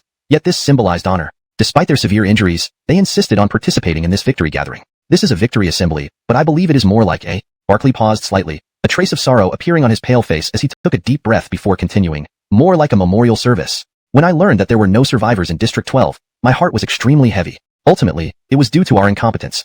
Ultimately, we arrived too late. If we had arrived earlier, perhaps the demons wouldn't have succeeded. Since the Northern Campaign began, Barkley had played the role of mobilizing troops everywhere, guarding District 11, then rushing to the next battlefield. Now, he still felt overwhelming guilt. To express my negligence, I have decided to apply to the authorities to revoke the title of War God. I will stay in District 12 and focus on rebuilding the community. Reflecting on the events, Barkley believed that with the northern conflict now settled, it was time to make amends for his mistakes. He admired Marshall deeply and aspired to be someone like him. Someone who would sacrifice everything to protect the safety of the people. Unfortunately, he hadn't managed to protect them. He slowly closed his eyes, feeling the sighs, reluctance, and regrets of the soldiers below. But who could hear his self-reproach? Edsel took over, Spiegregg solemnly. Although we won this battle, Clarence has left us. On my command, let's observe a moment of silence for the deceased civilians. A moment of silence for the fallen heroes. A moment of silence for Clarence. 3 consecutive moments of silence undeniably marked the end of this monumental battle against demons. All soldiers bowed their heads in mourning. The 3 war gods' eyes welled up with tears. Everyone knew their remorse over this ruined city, and everyone knew they had done their best. Destiny War God took a deep breath. I don't have much to say. They've already said what I wanted to. What should follow is for a hero to be recognized. No one showed much joy because everyone was still immersed in sorrow. Please welcome Gabby. Standing among the crowd, Gabby was somewhat startled. Her eyes were still slightly red. After all, Barkley's words had been very poignant. When everyone heard it was Gabby, their faces displayed nothing but reverence. Who could have imagined that a girl barely out of her youth would, for the sake of national righteousness and the safety of the northern people, enlist in the military? She had battled demons in District 11, rushed to District 8 for emergency assistance, and finally reached District 12 to lead everyone in the final bloody battle against demons. In Gabby, everyone saw courage and unwavering spirit. This title of hero truly belonged to her. Gabby wiped away her tears, walked onto the small stage, and felt the gazes of countless spectators. She took a deep breath and spoke sadly. I know everyone is very saddened by the destruction of District 12. If I could, I wouldn't want to be up here as a hero, delivering these words. As she spoke, tears uncontrollably flowed again. Gabby didn't wipe them but instead shouted hoarsely, remember, why we fight. For the hundreds of millions of citizens of Great Xia, for those who always believe in us. What others can't do, we must. Hence we cannot shirk our duty. This is where we stand firm. So, regarding District 12, I know everyone feels guilty. Homes can be rebuilt, demons can be driven away, but when people are gone, there's nothing left. She was crying uncontrollably, yet her tone grew firmer. But, they wouldn't want to see us in such despair. We should rise again, preventing such tragedies. Don't you think so? This young girl's words were like a gentle stream, cleansing the wounds in everyone's hearts. Everyone joined the war simply to defend their homes. Though the homeland was defended, it was difficult to rise again. Gabby's words were the simplest and purest. The living hope everything goes well. The dead wouldn't wish to see them like this. Gabby raised her hands and took a deep breath. If we aren't strong, we will perish. So please use your guilt to rebuild this city. Let it be restored, so that those who died can see. Their home is rebuilt, and future generations need not fear demons. These words cut through the heavy atmosphere like a sharp blade. Barkley looked at Gabby in surprise. This child has grown up. Hashtag chapter 184. Beatrix. Growth always comes with its share of storms and hardships. Our parents shelter us from the wind and rain, ensuring our healthy development. But as they age, and we grow up, we must learn to protect future generations just as they protected us. The hundreds of millions of citizens of Great Xia all share this belief. Otherwise, there would be no peak era today. Otherwise, there would be no 5 million soldiers dispatched to the front lines. Now, Gabby stood on the small platform, tears welling in her eyes. She had so many words she wanted to say to inspire everyone, but she didn't know how to express them. Viewers watching the live broadcast, moved by her impassioned speech, were all moved to tears. Everyone knew that this battle was won. Yet everyone also knew the cost, the lives of the entire city of District 12. This nation is truly unique. They celebrate victory nationwide, yet they also reflect on their actions during triumph. If they had done everything perfectly, perhaps there would have been fewer sacrifices. Everyone. Gabby's voice was already hoarse, but she strained herself to shout, let's rise together and rebuild District 12. At those words, the entire crowd roared in response. Rebuild District 12. Rebuild District 12. As the saying goes, pray for the living and mourn for the dead. 5 million people voiced their declaration in perfect unison. Perhaps only such a resolve truly represents this nation. Some are happy, some are troubled. The coastline of Sakura Country was being besieged by millions of fighters from Yamagakure no Hai, Abner. In the Sakura Country Hall, one bad report after another left, even Izzy unable to remain calm. Report, Daitama City has fallen. Report, Ushi Tenjo has fallen. Report, Daimaido has fallen. Report. Instantly, dozens of war reports were presented, leaving Izzy dumbfounded. Send reinforcements from the Abe family and the Yamamoto clan immediately. No matter the cost, you must hold your ground. Earlier, they could have relied on Elroy, but he had already perished in battle. And now, even Asgreg for help from the US was out of the question due to the strained relations. With the fleet destroyed, Sakura Country was in dire straits. I can't allow this. Even I need to take action. Everyone knew Elroy's prowess was unfathomable, but who knew that his skills were all passed down by him? Ministers stared wide-eyed as Izzy stood up behind the curtains. Not possible, my lord. If you intervene, you'll reveal Sakura Country's last trump card. Now isn't the time. It's absolutely not acceptable. Everyone present tried their utmost to dissuade her because revealing Izzy's power would invite worldwide retaliation. Izzy knew she shouldn't act, but circumstances left no choice. Just then, a voice came from outside the door. Why don't we send me? Beatrix requests an audience. Outside, a woman bowed deeply in respect. Izzy's eyes narrowed, contemplating for a moment before saying, if my memory serves, Beatrix, you are known as the daughter of heaven, right? You are Saimai-sama's granddaughter? Beatrix nodded. Hi. Izzy, your current summoner rank? Beatrix, S. Izzy's eyes widened. S? You've already reached S rank? Then she sighed. Unfortunately, the dominant demon in this chaos is SS level, far beyond your capability. Let your family and the Yamamoto clan handle it. An S-ranked young lady should be kept as a reserve for Sakura Country. This battle would see countless casualties. She didn't want to sacrifice the younger generation. If they were decimated, it would be disastrous. Beatrix said only one sentence. If you make me the new head of the Abe clan, I guarantee this conflict will end much sooner. Through the curtain, Izzy sensed the confidence radiating from this young girl. If you doubt my ability, I will stake the entire clan's life on it. Clan members, Watashiwaga, thank you. Bakayero. Izzy was moved by her bravery and shouted, all right, this matter is entrusted to you. I hope you return with honor like your grandfather. After receiving the order, Beatrix bowed respectfully and hurried off to the battlefield. This battle was not officially announced by Sakura Country. They remained silent, as if nothing happened. But a new successor emerged in the Abe clan, Beatrix. Izzy personally awarded her a hero medal, blessing the young clan leader. As for the demons, they fled wildly into the sea, desperately escaping. Yamagakure no Hai, grievously injured, disappeared into the depths of the ocean, never to resurface. Most incredibly, Beatrix, upon ascending to leadership that night, posted a challenge on social media. Great Xia Gabby. Great Xia Alger. Great Xia Marshall. Now, I, Beatrix, inheriting my grandfather's will, formally declare war on you three. If you choose to hide, better hide deep enough. Otherwise, you might find yourself slain one night. This 20-year-old girl in a white robe, Spigreg with remarkable vigor, issued a Shockgreg declaration. Gabby was a recent standout. Alger was Great Xia's long-renowned guardian deity. Marshall was a super-strong SSS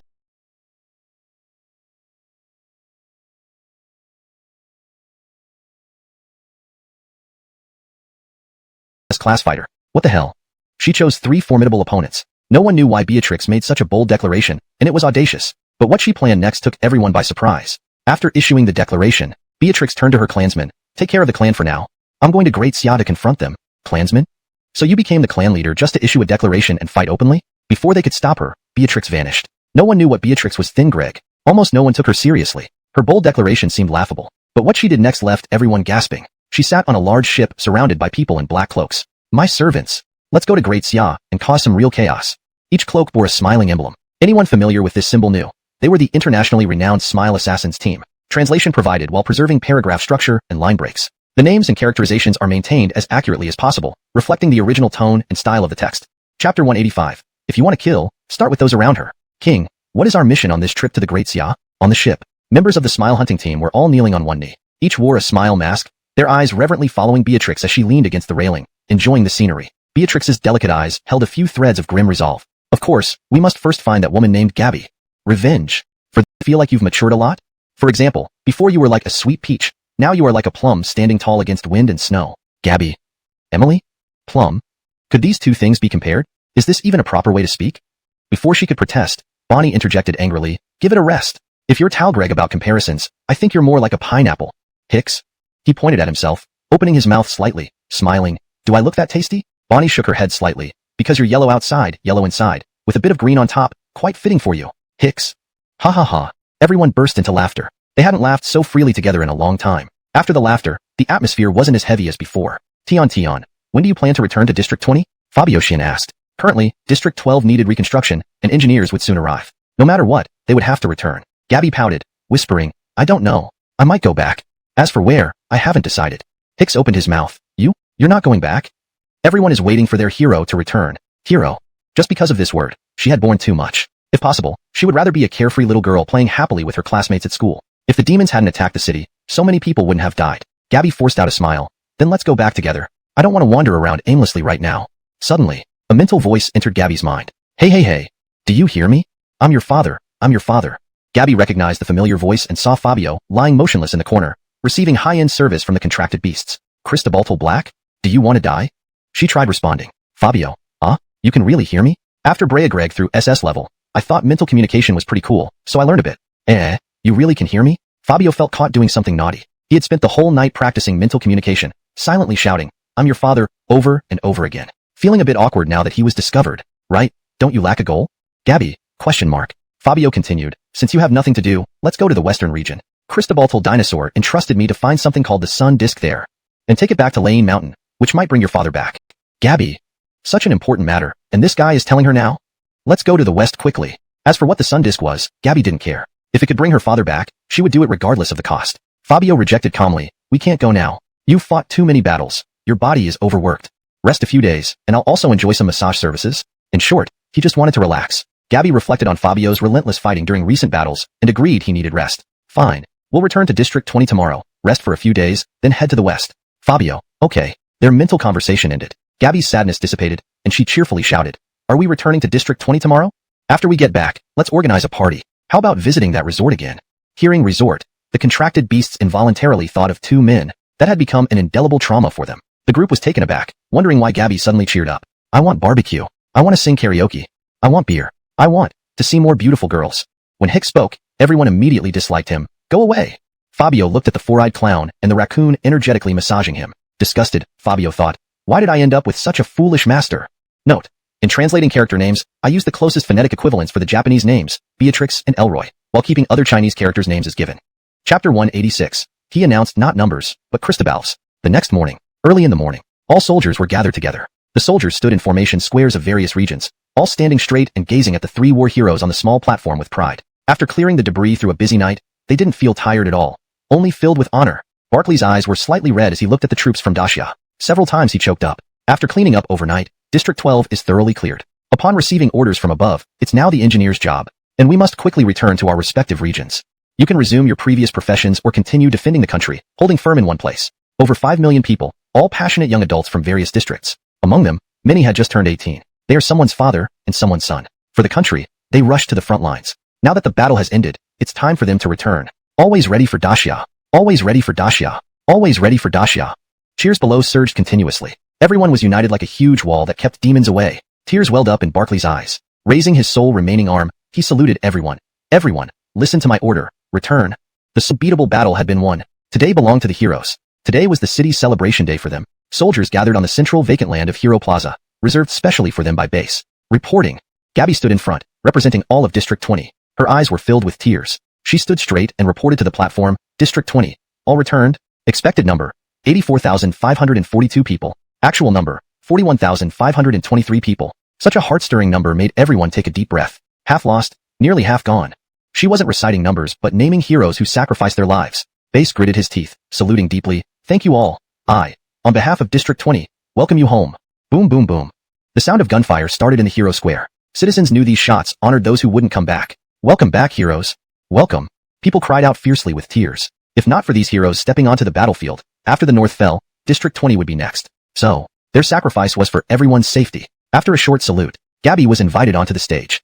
Base gazed admiringly at her and asked, as the representative, do you have anything to say? Everyone watched Gabby silently. She shook her head slightly, smiling faintly. It feels good to be home. I just wish, the country, because none escaped once targeted. P.S. Upcoming battles in District 20.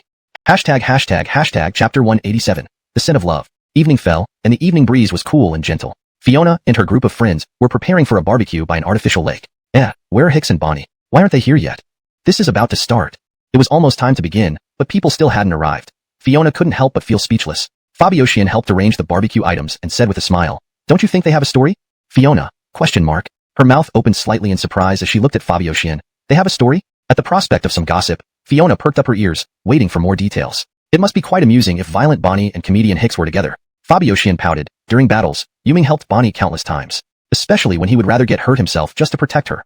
Otherwise, given Bonnie's impulsive nature, she would have died many times over. Gradually, they ended up together. Although it wasn't openly acknowledged, both knew what was happening between them. Fiona's eyes widened. Now she understood why Bonnie kept teasing Hicks, especially lately, mentioning him constantly. Do we wait for them or not? Just then, a puzzled voice came from nearby. Wait for who? Wait for what? Yasmin and Augustia carried large bags full of beer. Fiona felt it inappropriate to continue this conversation in front of Yasmin, who also had an unclear relationship with Hicks. Hee, nothing much, just some people haven't arrived yet. Yasmin nodded slightly. Let's go move the beer from the car first. Tonight, let's drink to our heart's content. Fiona, Augustia and Yasmin had become practically alcoholics, always wanting a drink wherever they went. Where could Hicks and Bonnie be? They were Walgreg side by side down the street, their faces slightly flushed, neither daring to look at each other. Their summoned beasts looked back frequently, unable to understand why the two behind them were Walgreg slower and turning increasingly red-faced. Hicks kept Lugreg downwards, repeatedly trying to hold Bonnie's hand, but every attempt failed due to his timidity. Well, it's so rare to have alone time. Should I take the initiative? Yeah, but if she refuses, wouldn't it be too embarrassing to get slapped on the street? This was a deep thought. Bonnie, on the other hand, had her own strange thoughts. Is this guy crazy? Why did he slick back his hair like that? What's this all about? It's not even winter yet, and he's wearing a suit. Isn't it hot? What? A suit with flip-flops? Are you serious? She felt Hicks was indeed insane. He invited her out to buy snacks, but they had been Walgreg for nearly an hour, passing by several stores without going inside. Just Walgreg aimlessly. Suddenly, Bonnie stopped. She looked at Hicks beside her. Bonnie? ? The two exchanged glances, and Hicks gave her a dazzling, loving smile. What's wrong? Bonnie's eyebrows furrowed, and the anger within her melted under that tender gaze. To die? Why are his eyes so bright?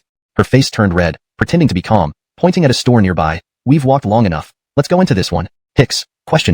He tilted his head, surprised. This is an adult shop. Is it appropriate? Bonnie looked closer and realized she had pointed to the wrong place in haste. Panic-reg. She shook her head vigorously. No. I made a mistake.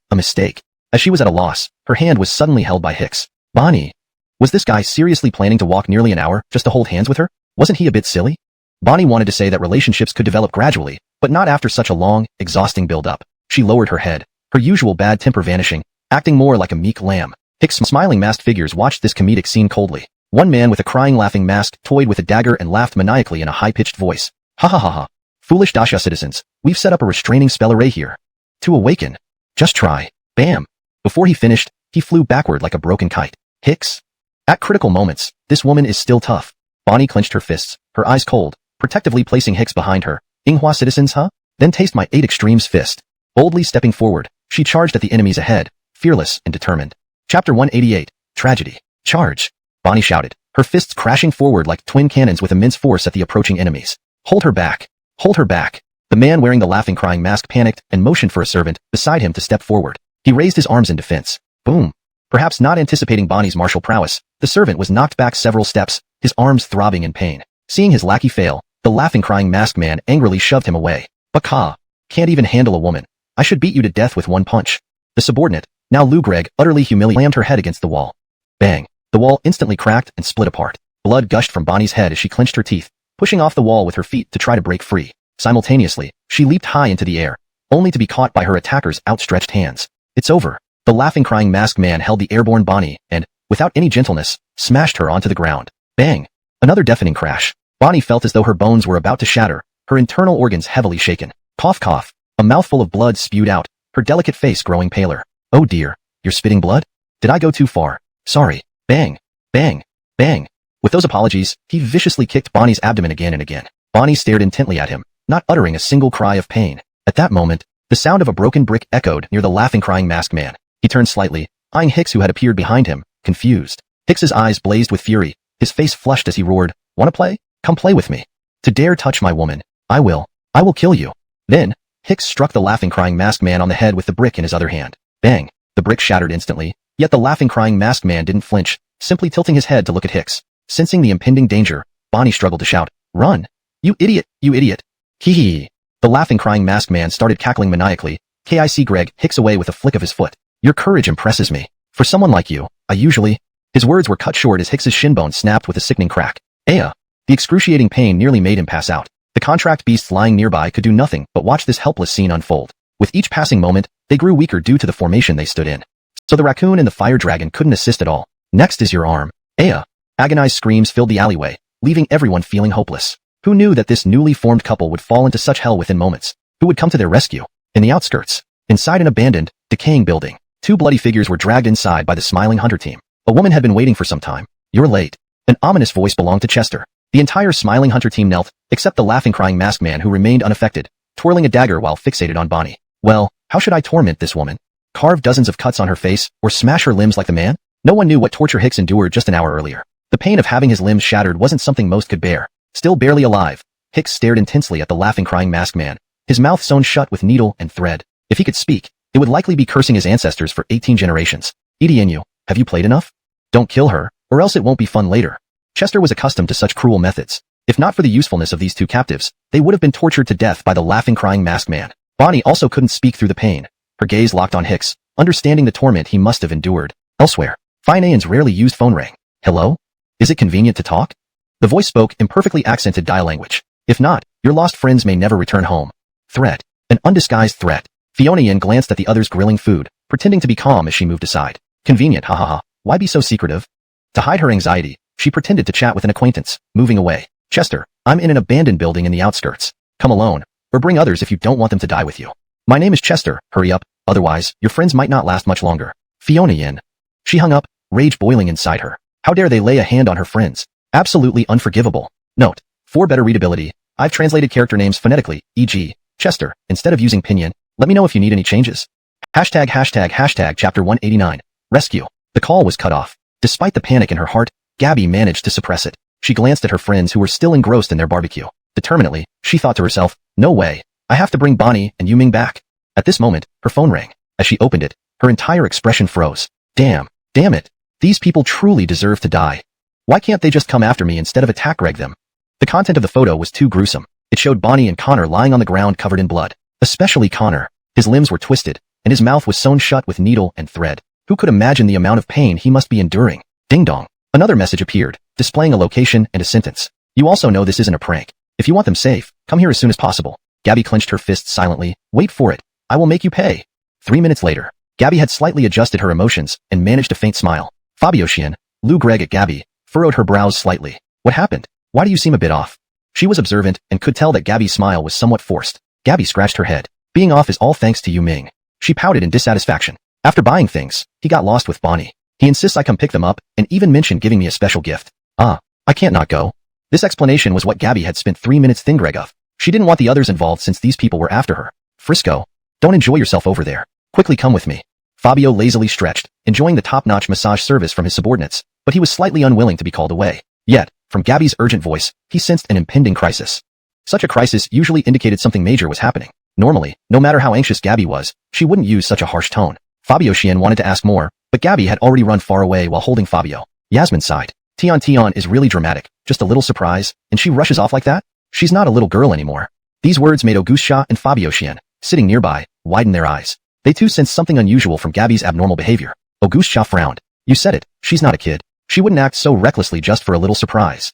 There's a possibility that something happened to Bonnie and on the first floor, a group of people had been waiting. All wore black windbreakers and smiling masks. Only two standing in the center stood out with a crying laughing mask and a laughing mask. Hee hee. Finally here, huh?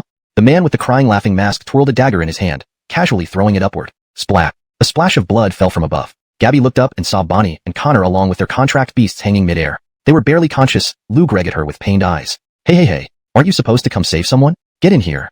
The crying laughing masked man urged incessantly. Gabby felt like her anger could incinerate them all. The laughing masked woman, who hadn't spoken until now, pushed aside the crying laughing man and walked straight toward Gabby, scrutinizing her closely. "Gabby, kneel down." From the start, they wanted to intimidate her. Gabby remained rigid. The de-awakened Fabio was ready to act. He had cancelled his awakening to avoid tipping them off, fearing his S-level strength might force a rash action. Only after fully understanding the situation, opponent's numbers, ensuring safety, he would strike. The laughing masked woman, seeing Gabby unmoved, wasn't angry. Instead, she introduced herself. "I am the leader of the Smile Hunter team, and Sakura Country's top martial artist, Elroy's granddaughter, Abe Chisha."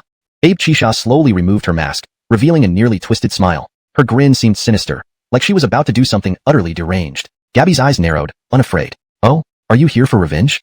Abe Chisha. Abe Chisha's lips curled, then she slapped Gabby without warning. Instinctively, Gabby tried to dodge, but Abe Chisha threatened. "If you move, they'll die." Gabby. Slap. A sharp sound echoed. Gabby was thrown to the ground by the slap's force. Fabio growled softly, mentally asked Greg if he should intervene. This sudden attack left him furious. "Brothers, today we're not doing any funny business. Last chapter comment 666, let me show you how I handle them. The super cool white youth is ready. Give me some good data. Translation complete. Maintaining paragraph structure and original tone. Chapter 190. Promise me, do everything to save them. TCH, I thought you were really something? Beatrix looked at Gabby, who had been slapped to the ground with a scornful expression. In her mind, her grandfather's death was greatly related to her. If not for her actions, coming to the north, those cities wouldn't have been liberated from chaos. And thus, no demons would have fled to Sakura country. Elroy would still be alive. All this happened because of her. So it made sense that Gabby would be the first person she sought revenge on. Gabby got up from the ground and kept responding to Fabio's mental messages in her head. How sure are you that you can save them? I don't want them to die because of me. Cristobal Black. Fabio replied, I know what to do. Leave it to me. Gabby stared coldly at Beatrix and retorted icily, your actions today are tantamount to self-destruction. Beatrix snickered disdainfully, oh? So, how do you plan to deal with me? By mouth? As she spoke, she raised her hand and slapped Gabby across the face again. Gabby's eyes tightened, shifted slightly, and easily dodged, then swiftly kicked out. Bang! Caught off guard, Beatrix was kicked to the ground. At the same time, a dark light surged around Fabio, ready for awakening. Cristobal Black. Charge! Fabio leaped into the air, lunging towards the two hanging above. Expecting to awaken seamlessly, a dagger shot straight toward him mid-air with a gleaming edge. Clang! The dagger hit accurately but was deflected by Fabio's tough exterior. He rolled to the ground in surprise, staring at the approaching smiling mask members. The laughing masked man emitted a crazed laugh. Hee hee. Suddenly found out you can't awaken? But your skin seems pretty hard. Let's see if you can withstand my next few moves. He opened his black trench coat, revealing countless daggers on either side, clutching 5 in his hand and starting to hurl them at Fabio. Clang clang clang. In the darkness, sparks flew as Fabio's skin resisted the daggers. Gabby watched the sudden turn of events with wide eyes. How? How could this happen? Her mind echoed Fabio's shouts, Tion, there's some sort of restriction here. I can't awaken. We need to get outside. Hurry.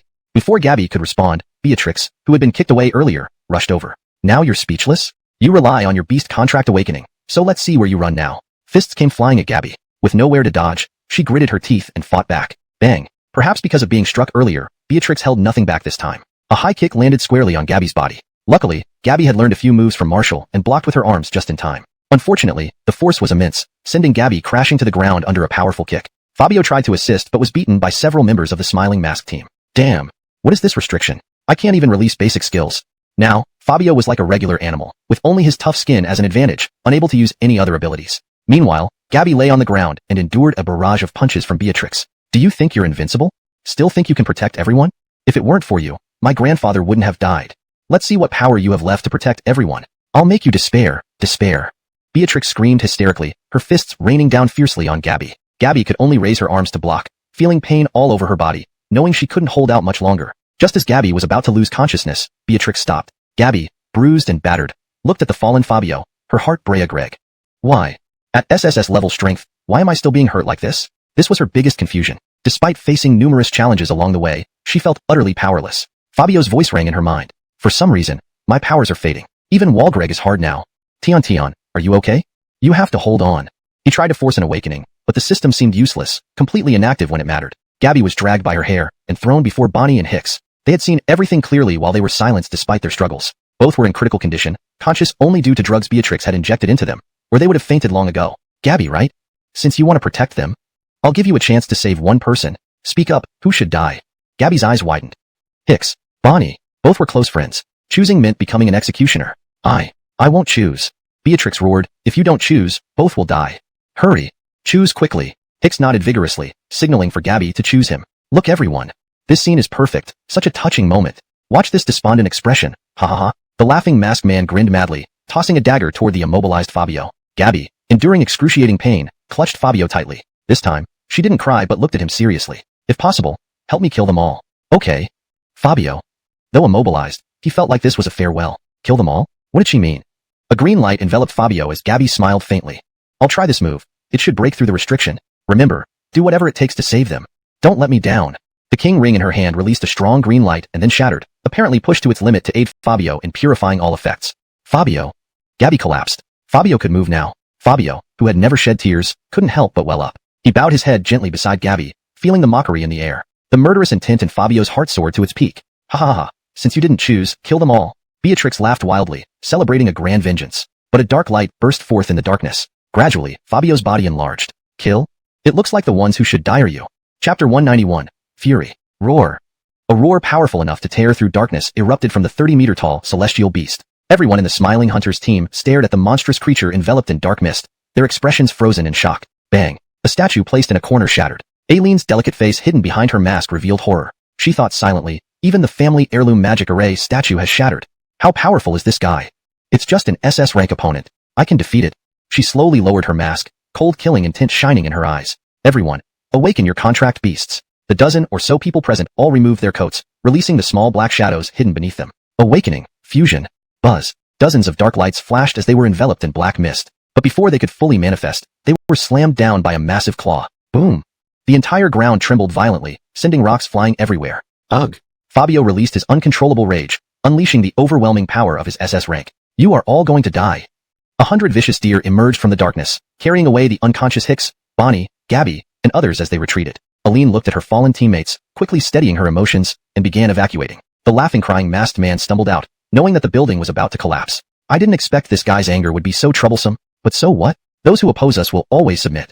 The two had already fled the abandoned building, standing side by side. Their originally panicked expressions were long gone. The laughing, crying masked man slowly lifted his mask, revealing a gaunt face full of scars. His expression was devoid of any blood color, and with his twisted features, he looked more like a demon.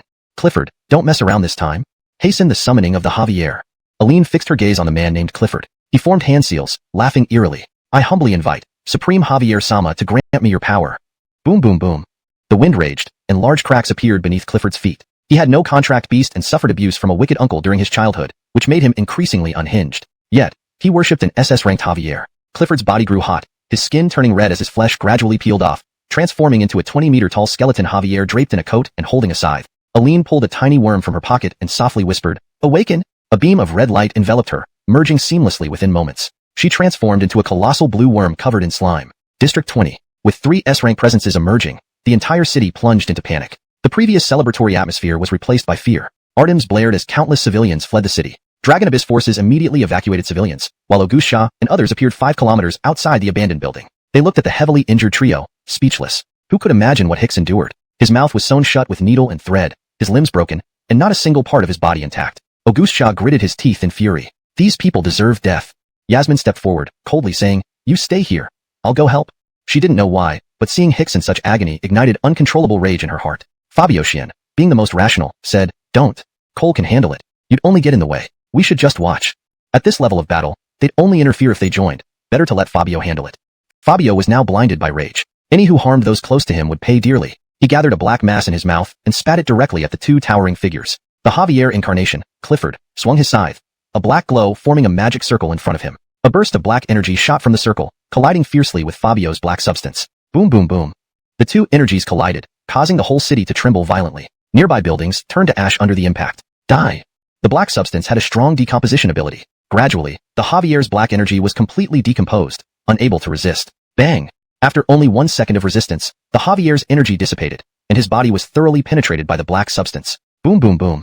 The black substance exploded violently. Clifford couldn't escape, enduring the pain within it. Ah! He screamed in agony, his gigantic body lying on the ground, suffering under the corrosive effect of the black substance. Aileen's large worm split into many smaller worms, tightly adhering to Clifford's body to heal his damaged form, within his combat style. But he had already gauged their moves. It was time for his trump card.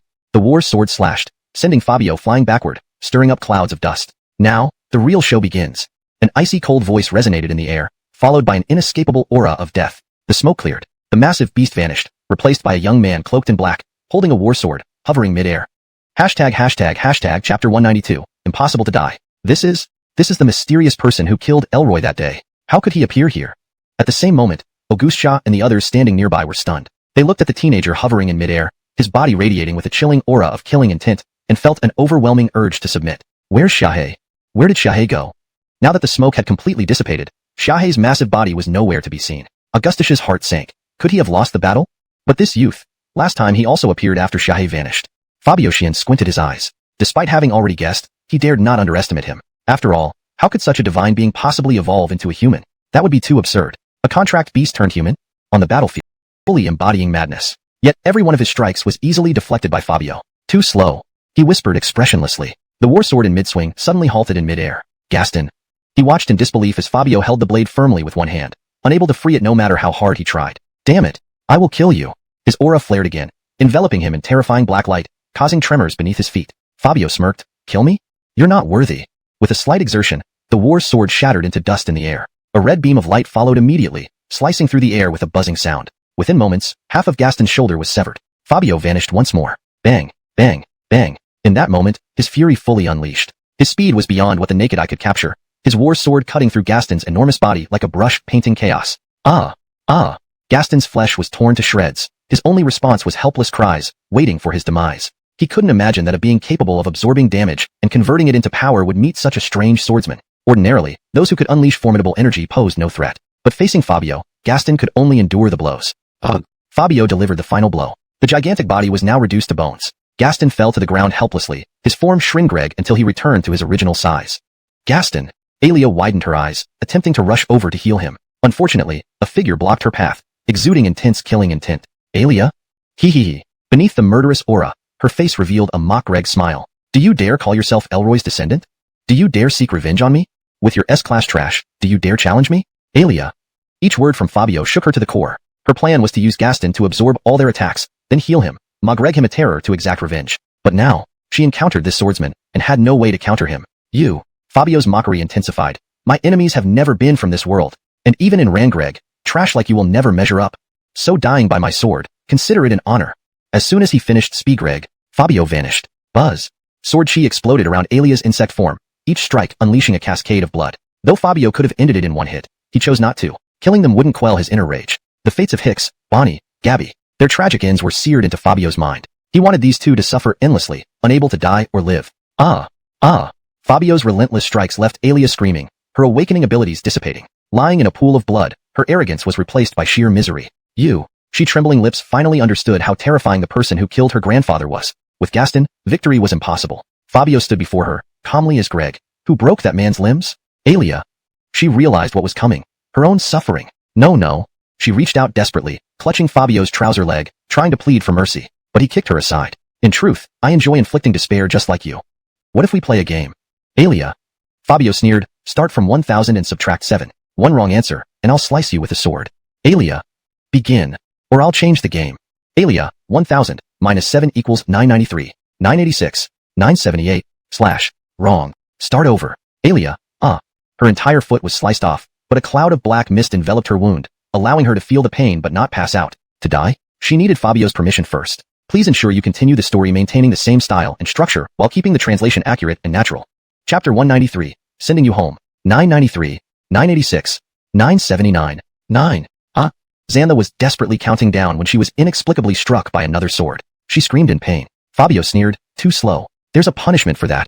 Xantha. Devil. The word that came to her mind was devil. Only now did she realize that compared to this man's methods of torture, hers were like child's play. He was incomparably ruthless. Fabio spoke coolly. You continue counting. If you dare slack off, I'll change the game. I'll deal with that half-dead guy over there first. In a flash, Fabio appeared in front of Farron. Oh, why are you lying motionless on the ground? Let me see if you're thoroughly dead. He lifted his foot and kicked hard. Bang!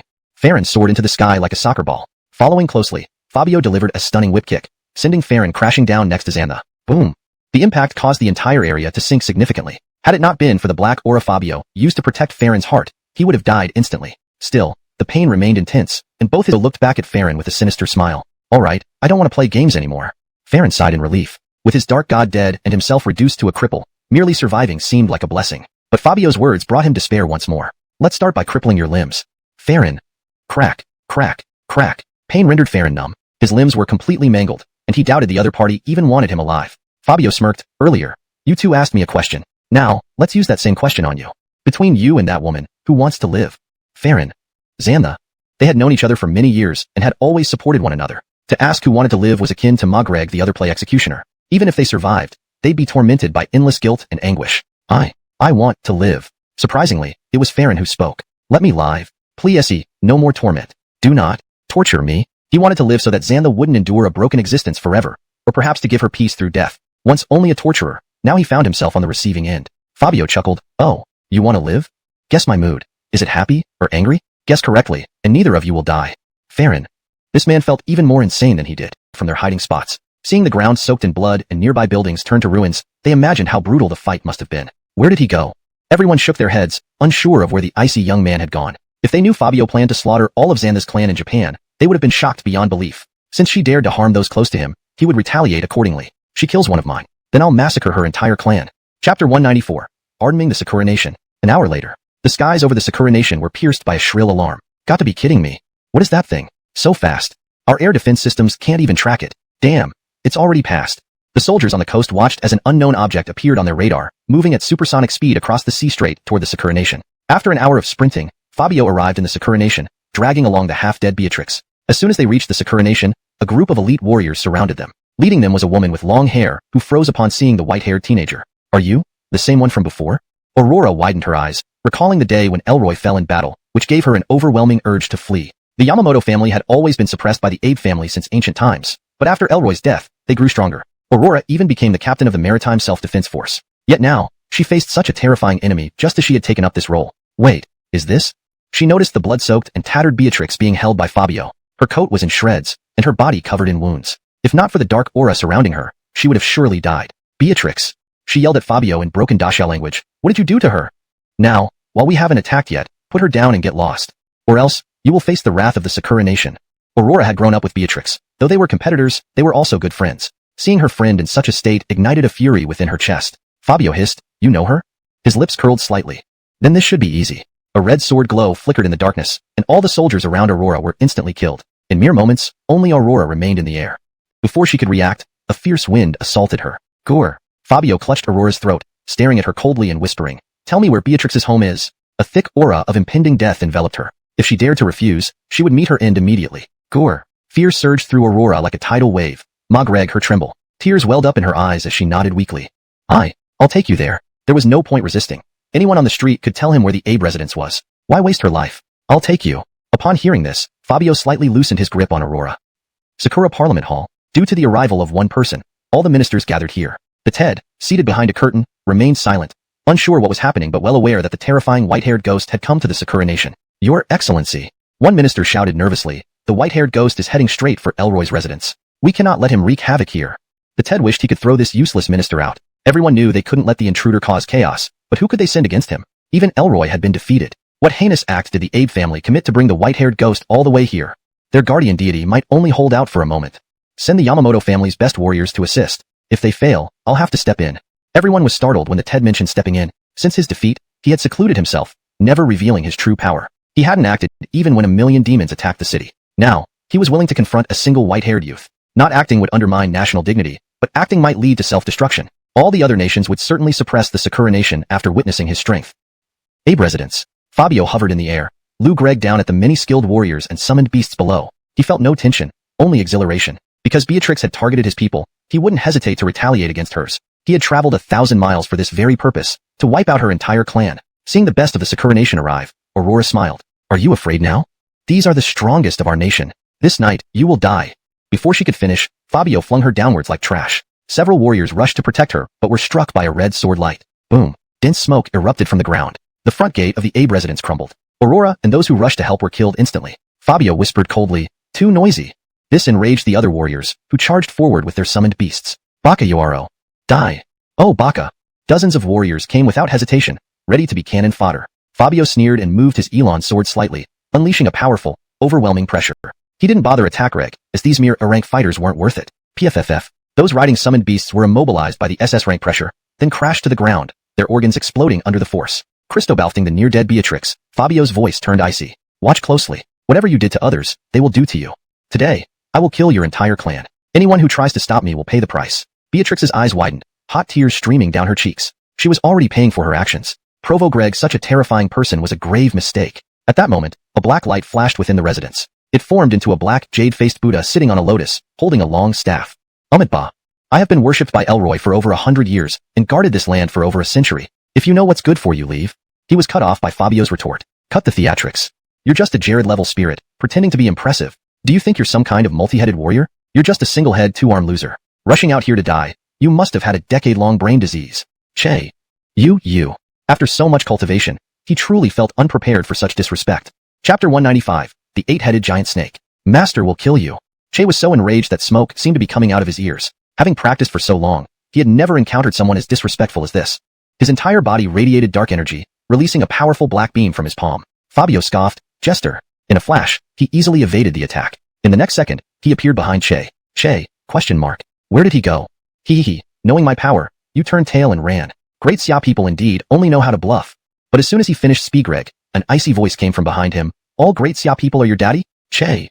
He hurriedly turned around, only to be pierced by a sword. Pierce. The Taoye sword penetrated him. It seemed like a massive vortex emerged from the sword, rapidly absorbing his energy. Che. Ugh. Please spare me, spare me. I won't talk nonsense anymore. Whoever you want to destroy, destroy them. I don't care about this place anymore. The Taoye sword has an ability to devour everything of equal rank, including enemies. Once sucked in, it's game over. Che felt his strength rapidly waning. His eyes filled with terror. All arrogance vanished. Fabio coldly replied, "You're just a petty S-class spirit. Do you really think you can act cocky before me? Now, even if you call me father, it won't make any difference. Turn into nutrients."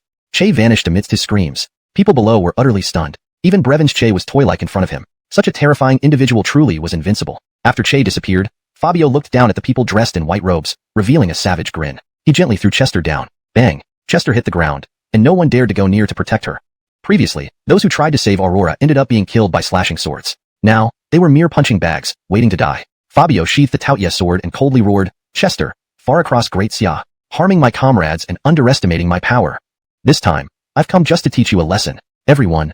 A little lesson? More like an infinite number of lessons. However, hearing this, their hearts eased slightly. After all, it was just a small lesson, meaning no one would die. But Fabio grinned wickedly, adding, "That means sending you off to chat with Brevin. Don't worry, it'll be quick." As he spoke, he unsheathed the Taoye sword again, the sky instantly darkening as a fierce sword aura struck downward. Boom! Under the terrifying sword's might, the entire residence crumbled into dust in an instant. Everyone inside was killed on the spot. Fabio originally wanted to go down and deal with each one individually for Chester to admire, but due to such high-profile entry, Sakura Country's top experts had already arrived. Knowing a tough battle lay ahead, he could only hastily eliminate these people. A black figure quickly rushed forward. It was a huge black snake carrying an old man. The old man, wearing a robe, saw the destruction of the entire residence and his anger flared up. Why? Using broken Great Xia language, he coldly questioned. Fabio coldly responded, "Chester came here to bully, so I merely did the same." "What? You're furious? If you disagree, then let's fight." Old man. This audacious young man was unprecedented. Daring to come alone to Sakura Country to cause trouble. Did he truly think no one could handle him? Fine. Wanting to die. I, Boone, shall see you off. Puff. Hearing the old man's name, Fabio burst out laughing. A grandpa named this? Boone? Ha ha ha ha. Old man. Every time fighting someone, when they heard his name, they'd react similarly. Boone's face darkened as his anger erupted. "Lord Orochi, please assist." A black light enveloped him. Gradually, the giant snake emitted a wild roar. Within minutes, it transformed into a 30-meter tall, 8-headed behemoth. "I am the 8-headed giant snake, Orochi." Algreg about a new actor? Oh my god, truly unbelievable. Strong support for Sakura, can't let Great Xia bully others. Yesie's support. But upon seeing this battle scene, netizens from Great Xia flooded the comments with lyrics. "What a day today is truly a good day. Too awesome, doing what I wished but feared. Hero. Superhero. Brothers, show support in the chat. Support, support." No one knew why this monster suddenly appeared in Sakura Country. No one understood why Fabio went this far. But the citizens of District 20 knew, because his presence and actions were all for them. Chapter 196. How can I Christabel without you? Roar. The two behemoths roared menacingly before crashing into each other with full force. The entire city trembled, teetering on the brink of collapse as buildings shook violently. This level of combat could only be described as cataclysmic. Panicked civilians scattered in all directions while defense squads rushed to evacuate the populace. An SS-class battle like this was beyond the capabilities of anyone but the highly anticipated Margot. Even the top echelon of Sakura Country couldn't intervene. Fabio extended his front paw and smacked the heads that lunged at him. Bang! This powerful strike left the 8-headed dragon disoriented. Suddenly, Fabio gained a slight advantage. Togreg advantage of its confusion. He opened his massive mouth and bit down on one of the heads. Crunch. A loud crack-reg sound echoed as the 8-headed dragon writhed in pain. Despite the agony, it tightened its coils around Fabio, trying to crush him to death. Just as the entanglement was completed, the remaining 7 heads unleashed streams of flames. Boom, boom, boom. Red flames instantly engulfed Fabio, but he coolly remarked, "Your head isn't tasty at all. 8-headed dragon. Do you really think you're some kind of gourmet?" 7 fiery blasts raged towards him. Fabio again opened his mouth wide. "Let me try this. 8-headed dragon. Are you going to eat even the flames?" To everyone's shock, Fabio's mouth seemed like an abyss, actually swallowing the flames the 8-headed dragon spat out. What should have been lethal flames were now nothing more than a delicious snack to him. Margot also sensed the overwhelming gap between the two. No matter how hard she tried, her body offered no advantage against him. Alright, let's see what other flavors are like. I wonder if old snake meat is tough or not. 8-headed dragon. Fabio twisted and bit into the dragon's body. Pain coursed through the 8-headed dragon's body, causing it to hiss in agony. Fabio chewed on a large piece of flesh, then said disdainfully, "Hey, why do you keep screaming? You're so uncooperative and taste terrible. 8-headed dragon. You come to eat me, and you expect me to cooperate? Why don't you just die?" The 8-headed dragon decided to abandon its attack and thought about fleeing. This monstrous creature was clearly beyond its capability. Let it end. I don't want to deal with this mess. Seeing that it had lost its fighting spirit, Fabio sighed. Come on, play with me. I came all this way, and you won't even show proper hospitality? Eight-headed dragon. God, Tom's sense of hospitality. If I don't run, you'll bite me to death. But then, it remembered. Why am I running? I'm local here. It stopped and glared maliciously at Fabio. Tell me, what's your purpose coming to Sakura country? Did we ever offend you? Fabio calmly replied, no. Instantly, the eight-headed dragon felt wronged. If we didn't offend you, then why are you doing this? Killing people and trying to eat me. Are you crazy? Oh. As it spoke, tears welled up in its eyes. It had barely managed to live long enough to outlast Brevin. And now, before becoming the leading family, it faced this threat. Fabio said apologetically, you didn't provoke me, but Abby did. She caused destruction on our side, so I came over. Eight-headed dragon snorted. So what happened to her? Fabio replied, she's dead. Eight-headed dragon was utterly defeated. She's dead. Why don't you leave? What are you still hanging around for? Fabio seemed cheerful. The hatred was significantly reduced. Ma Greg him happy. At first, I wanted to leave after Ta Greg care of them. But then you came along threatening to cripple me. Naturally, I had to fight you. Eight-headed dragon. What is he doing? They were leaving. Why start a fight? Sorry. Fabio. Christabel stream viewers. Foreign netizens. Sakura country officials. Apologizing. The eight-headed dragon apologized? This was outrageous. With its head lowered, it muttered regretfully, sorry for suddenly appearing and upsetting you. I apologize for my actions. If there's anything else you're unhappy with, please say so, and I'll fix it. If there's nothing else, please leave quickly. It was genuinely afraid. Unable to fight back and risk Greg being eaten, it chose to admit fault and hope this plague would leave quickly. Fabio looked at it in surprise. You don't want to fight anymore? Your meat is tough and tastes like gluten, but I actually like it. Eight-headed dragon. Its eyes widened. This thing really intended to eat it? So, what will make you leave? Fabio, nothing much, just strolling around. Eight-headed dragon. Its mental state was collapsing. What kind of strolling? Why stroll all the way here? Can I stay here anymore? Would it be impolite if I stay longer? Farewell? Mr. Snake? Eight-headed dragon. How did this conversation turn into a farewell tone? Fabio, feeling good for avenging Gabby, had turned quirky again. Next time we meet, be happy, okay? Without me biting your head, you must be very happy. Fabio ran up shouting, Mr. Snake, Mr. Snake. Without biting you, how can I live? Mr. Snake, take me with you too. Eight-headed dragon. Is this guy nuts? Unsure what Fabio was saying, Thin Greg it might be another attempt to bite, it fled towards the sea. Then, an absurd scene unfolded. The eight-headed dragon sprinted ahead while Fabio chased behind, babbling nonsense. One beast and one serpent wreaked havoc across Sakura country. Izzy's face darkened. Who can tell me what the hell is going on? No fighting, just destruction everywhere. He suspected the eight-headed dragon was an undercover enemy. Wreck Greg buildings without fighting. Sakura citizens. What's happening? Diaxia citizens. Ha ha ha ha. A love drama is playing out. Chapter 197. Conditions. The chase between the serpent and the beast was broadcast live by Sakura Media, reaching the world. Countless viewers were stunned. This? My god, he'll hold back? His anger boiled. But watching the two behemoths run into the sea on live broadcast somewhat quelled his fury. They're running into the sea? I'll give you one last chance. Otherwise, I'll make sure you have no remains left. He desperately wished this guy would just leave. By the seaside, the eight-headed dragon sprinted for its life, already submerged underwater, yet the monstrous beast behind it kept pursuing as if chasing after a wife, shouting incessantly, Yin, no, Snake, Snake. Without you, how can I live? Eight-headed dragon. This guy is really insane. As it ran, it suddenly realized it had lost the predator's scent, allowing it to breathe a sigh of relief. It slowly surfaced its head, finding the sea calm, easing its tension. Did it run away?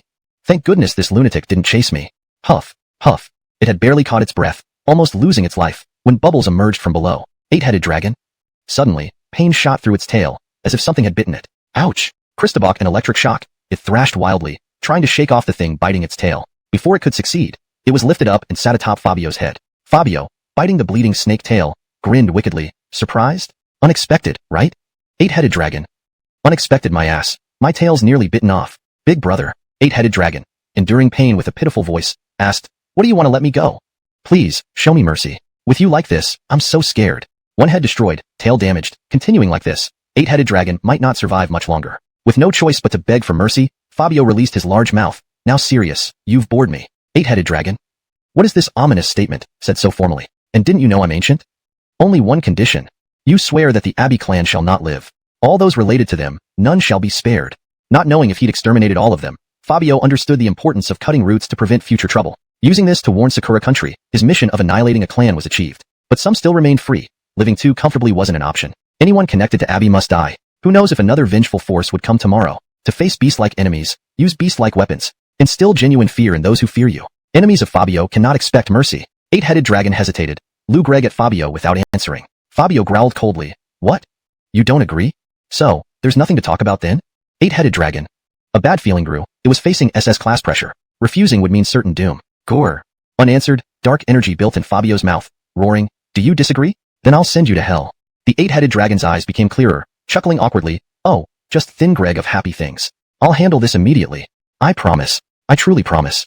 Forced promises would haunt the eight-headed dragon for long. With talent dwindling in Sakura country, wiping out Abby's lineage would instill more fear of Dyaxia. Terrifying indeed. Swear by your cultivation. Break this oath, and you will be hit by a car, choke on water, remain childless, and watch your descendants thrive. Your cultivation will regress, leaving you a half-dead wretch forever. Eight-headed dragon. Damn, a simple agreement, yet cursed so thoroughly. Infertility, full house next door. Were they Wongs?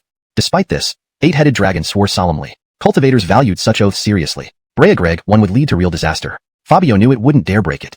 I have one last request. Fabio seemed embarrassed. Ma Greg, the eight-headed dragon, uneasy. You. Just say it. Don't get any closer. Fabio lunged forward, pressing the eight-headed dragon into the sea. One more bite, okay? Just my farewell gift to you. Eight-headed dragon. Farewell to hell, goodbye. Chapter 198. I don't recognize a world without Tion Tion. Wah. Out on the sea, Fabio listened to the mournful wails reverberating across the ocean, feeling utterly speechless. It was just a parting. Did it have to be this sorrowful? Fabio turned around and shouted at him. A true farewell doesn't happen outside a long pavilion or along an ancient road, nor does it come with wine for another cup. It's simply another ordinary day, where some people remain in yesterday. Stop crying. I've memorized your scent. Next time we meet, let me bite your head again. The eight-headed serpent. Hearing this, his sobs became even more heart-wrenching. Wah. This is so infuriating. His true reason for crying wasn't the farewell with Fabio, but rather that 3 of his 8 heads had been bitten off. 2 of the remaining 5 were concussed, 2 suffered from cerebral thrombosis, leaving only 1 intact. After enduring so much agony, they finally managed to outlast Brevin's life. The Yamamoto clan thought they could finally breathe easy. But then, they met Fabio. This guy started scratching him, biting him, and spouting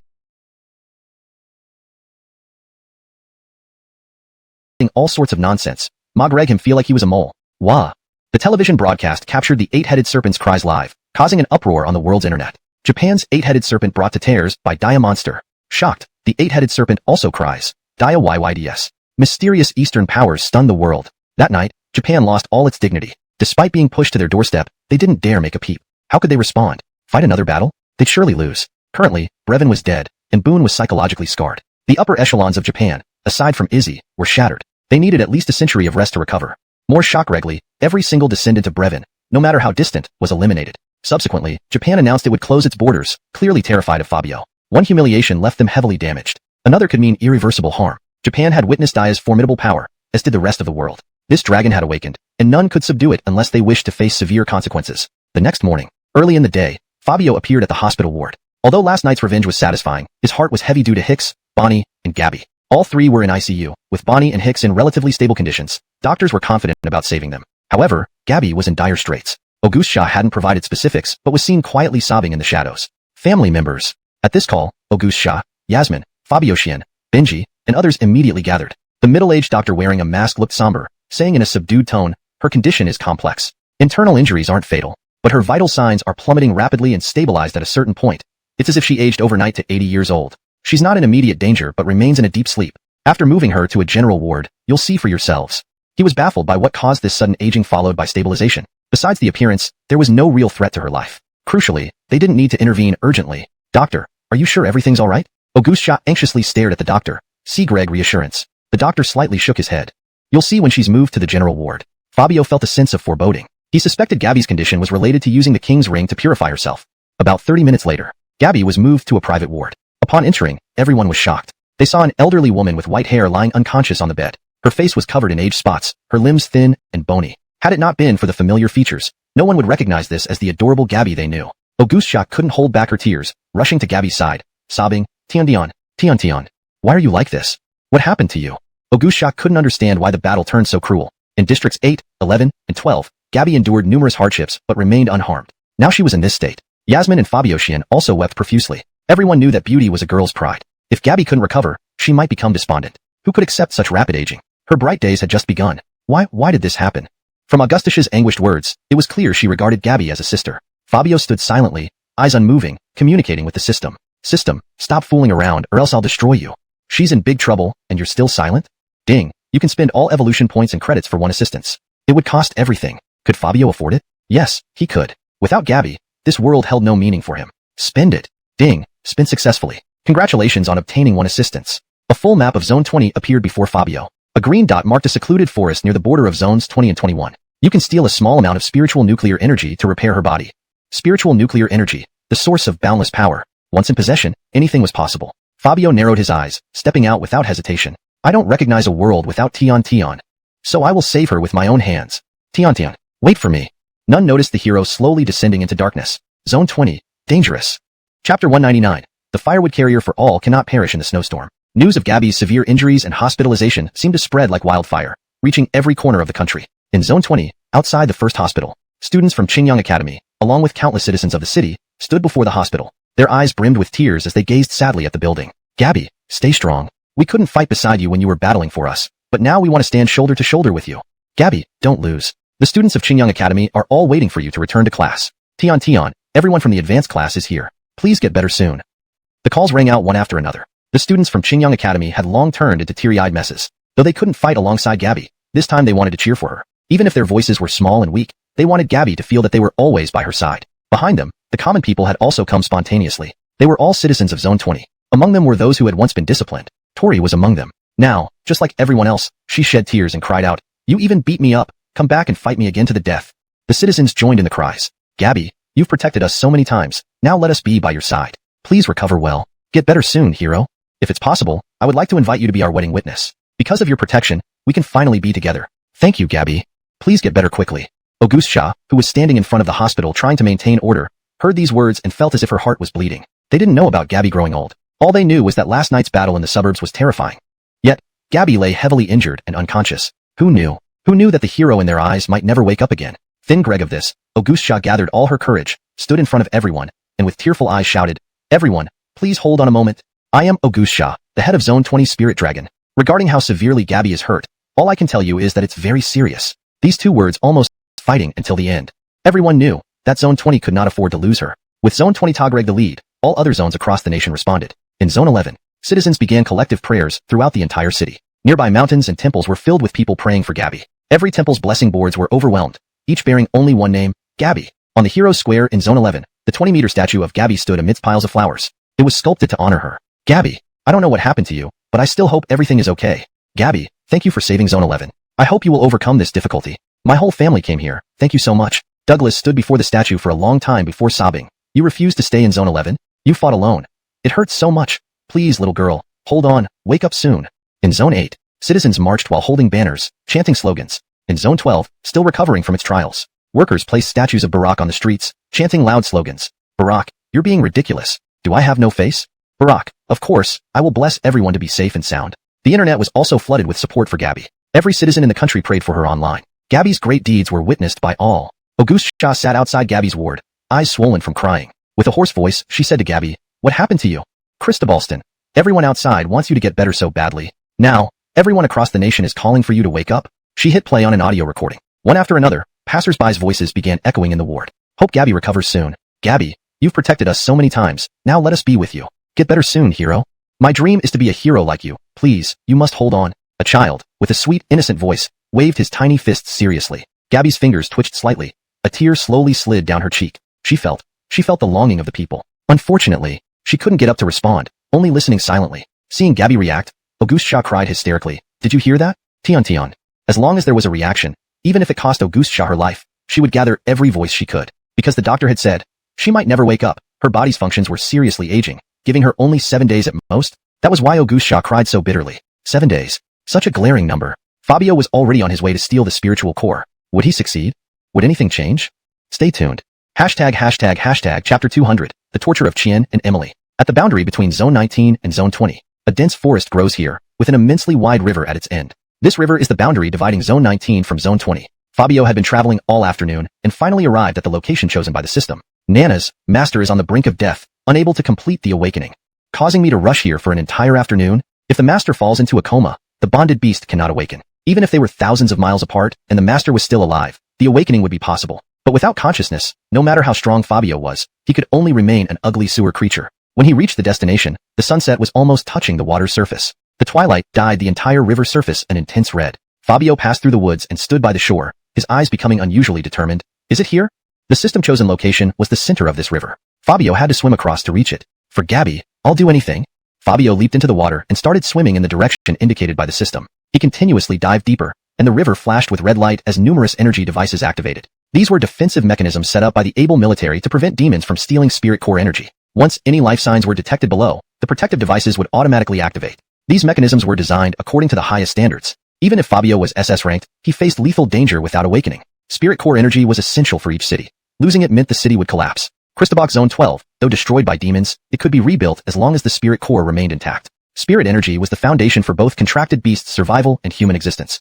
Fabio's actions risked the safety of Zone 20's people to save Gabby. Buzz, buzz, buzz. Innumerable beams of red light shot towards him. Fabio opened his eyes sharply and quickly dodged in the river. The water's surface erupted into countless splashes, and the terrifying explosions drew immediate attention from the able military. Report. Something is approaching the riverbed. The first wave of attacks has been evaded. The captain, upon hearing the report, roared, "Activate the highest attack specifications. Everyone, follow me there. Whatever it is, we must ensure it doesn't return alive." All soldiers stood at attention. Yes.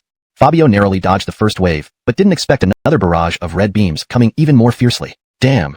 Boom, boom, boom. He was hit by countless blasts. In just one encounter, his copper-scaled armor was penetrated. Without awakening, I'm so easily breached. Shit. Before he could finish complaining, he was hit by more artillery. Without awakening, his strength was too weak, and the highest grade artillery could bring him down instantly. As the strongest Elon demon, he wouldn't submit easily. Bang, bang. After being hit by several more blasts, Fabio lost consciousness. His small body sent into the depths. Back at the base. Captain, the target has lost consciousness and been eliminated. The captain, rallying troops, breathed a sigh of relief. Everyone, patrol the area. Eliminate any accomplices. Yes. Even a brief moment of safety required thorough patrolling. He couldn't afford a major incident. Severely wounded, Fabio felt himself slowly sink. He saw bones scattered on the riverbed, likely remains of demons caught by the defense system. He thought about ending it all, considering how uninteresting life would be without Gabby. But thin Greg of her aged appearance on the bed reignited his fighting spirit. Roar. His consciousness returned. Tagreg advantage of the pause in the defense mechanism, he swam rapidly toward the river's deepest point. To save Tion, I'll steal the spirit core energy or die trying. F***CK. Charge. He turned his head, opened his mouth, and condensed a dark substance, spitting it out with immense force towards the shore. With powerful momentum, he surged toward the river's deepest point. Just as he approached, two crimson eyes appeared before him. Ding. SSS rank, Spirit Turtle. This correction ensures that the term is consistently translated and reads naturally in English. The character Shin is often used in names related to spiritual or mystical turtles, but it's better to translate it fully for clarity. This is what you were Lou Greg for. Fabio. What the hell? The spirit core was this damn thing? Fabio felt duped. If only he had known it was an SSS-ranked demon beforehand. The giant turtle in the depths swallowed him whole with one huge bite. Cool moonlight, my longing for you forms a river. A sorrowful song sent to himself. He regained consciousness after some time, hearing a melodious voice beside him. You're awake? Opening his eyes, he saw a young girl dressed in ancient attire smiling warmly, her large, clear eyes seemingly innocent. Her youthful face showed she was still very young. Where am I?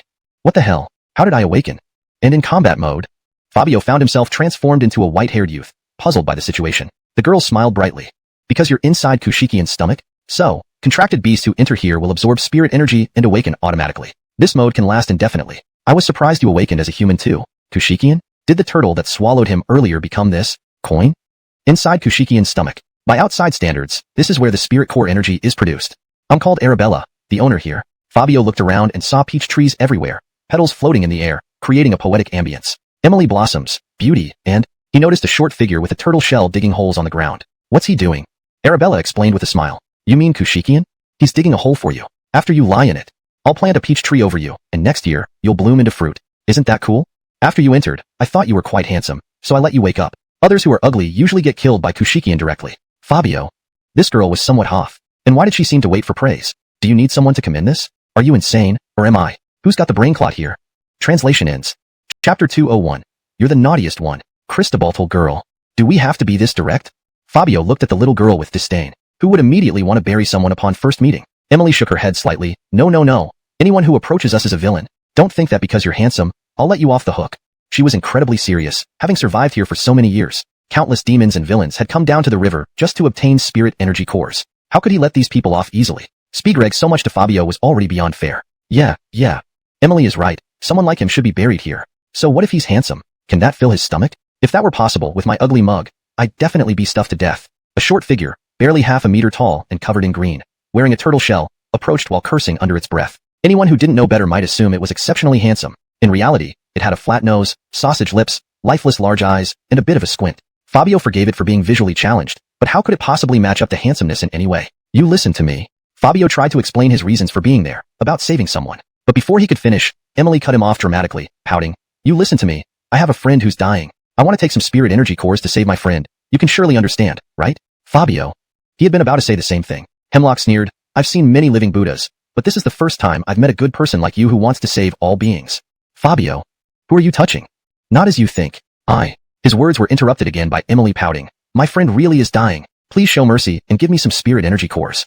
In. Fabio gritted his teeth. What the hell? They were really going all out with their act. Usually, only others got upset with him, but today, he found himself infuriated by these two. Hemlock narrowed his eyes and gestured casually to Fabio. Cut the nonsense. Lie in that pit now. While the soil is soft, it's easier for me to bury you. Fabio sighed. What must I do for you to give me the spirit energy cores? He knew this tortoise was SSS level, and thus very difficult to handle. He often wondered if Ahmed and company had been idiots when they emerged from the crack for the first time. The guardian of the spirit energy cores was SSS level. Wasn't this just coming down here to get slaughtered? They even boasted that many demons benefited. Bullshit lies. Emily snapped her fingers and laughed with the tortoise. Ha ha ha. Ha ha, laughable. He actually has the face to ask. Emily laughed so hard tears almost streamed down her cheeks. Fabio. Are both of your arms missing? Was the question that funny? After laughing for a while, Emily explained, to get spirit energy cores, you need to pass our test. If you fail, your fate will be terrible, really terrible. Terrible fate? Had Fabio ever been frightened by anything? He asked weakly, how terrible? Worse than being planted as a peach tree? Emily and the tortoise shook their heads and then nodded. Emily said, your fate is to be buried in that pit. Fabio. Isn't that a rhetorical question? Are you messing with me? Ha ha ha ha. Both laughed again. Fabio.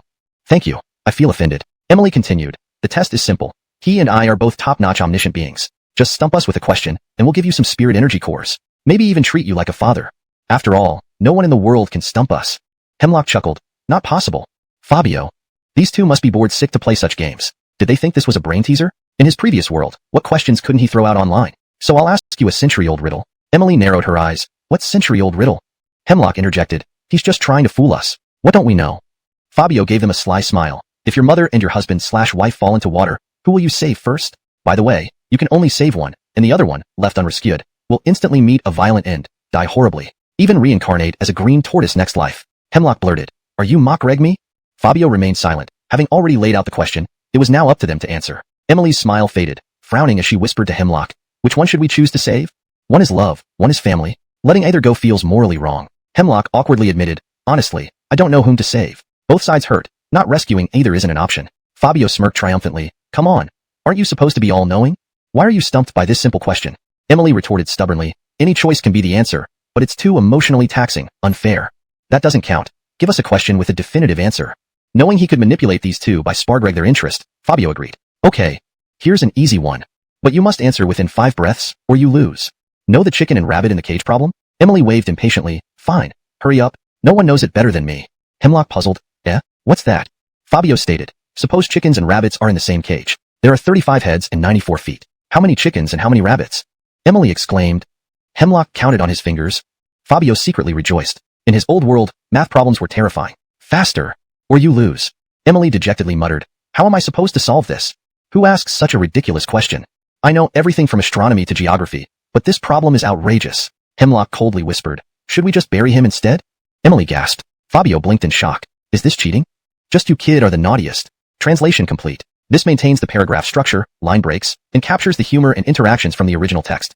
Chapter 202. Move to tears. After a brief discussion, Emily and Green Turtle decided to bury Fabio for good. They both grinned maliciously before stepping forward. Instinctively, Fabio took a few steps back. Lou Greg flustered as he asked, Hey, what are you guys up to? Weren't we supposed to agree that if I won, you would give me the spirit core? You're going back on this now? Are you even human? Emily chuckled. You're right, we're not.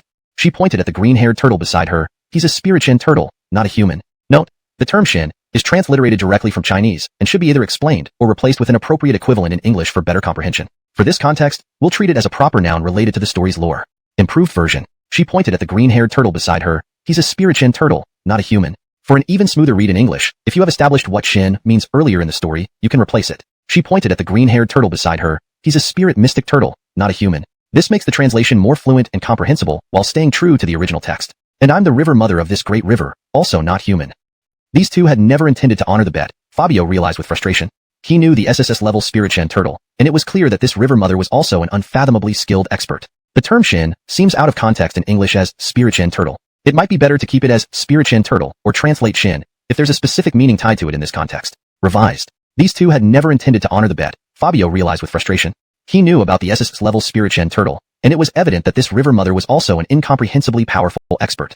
Here, I made sure the translation flows naturally while preserving the original meaning. The term Shen is kept for consistency unless further context suggests a different translation. Heh. The green-haired turtle grinned arrogantly, pushing Fabio while saying, "We're just being unfair. What can you do about it?" So cocky, so heartless. Fabio. Ordinarily, Fabio would have dealt with him harshly, but given the disparity in power, facing an SSS-level terror required strategy. Do you have any other challenges?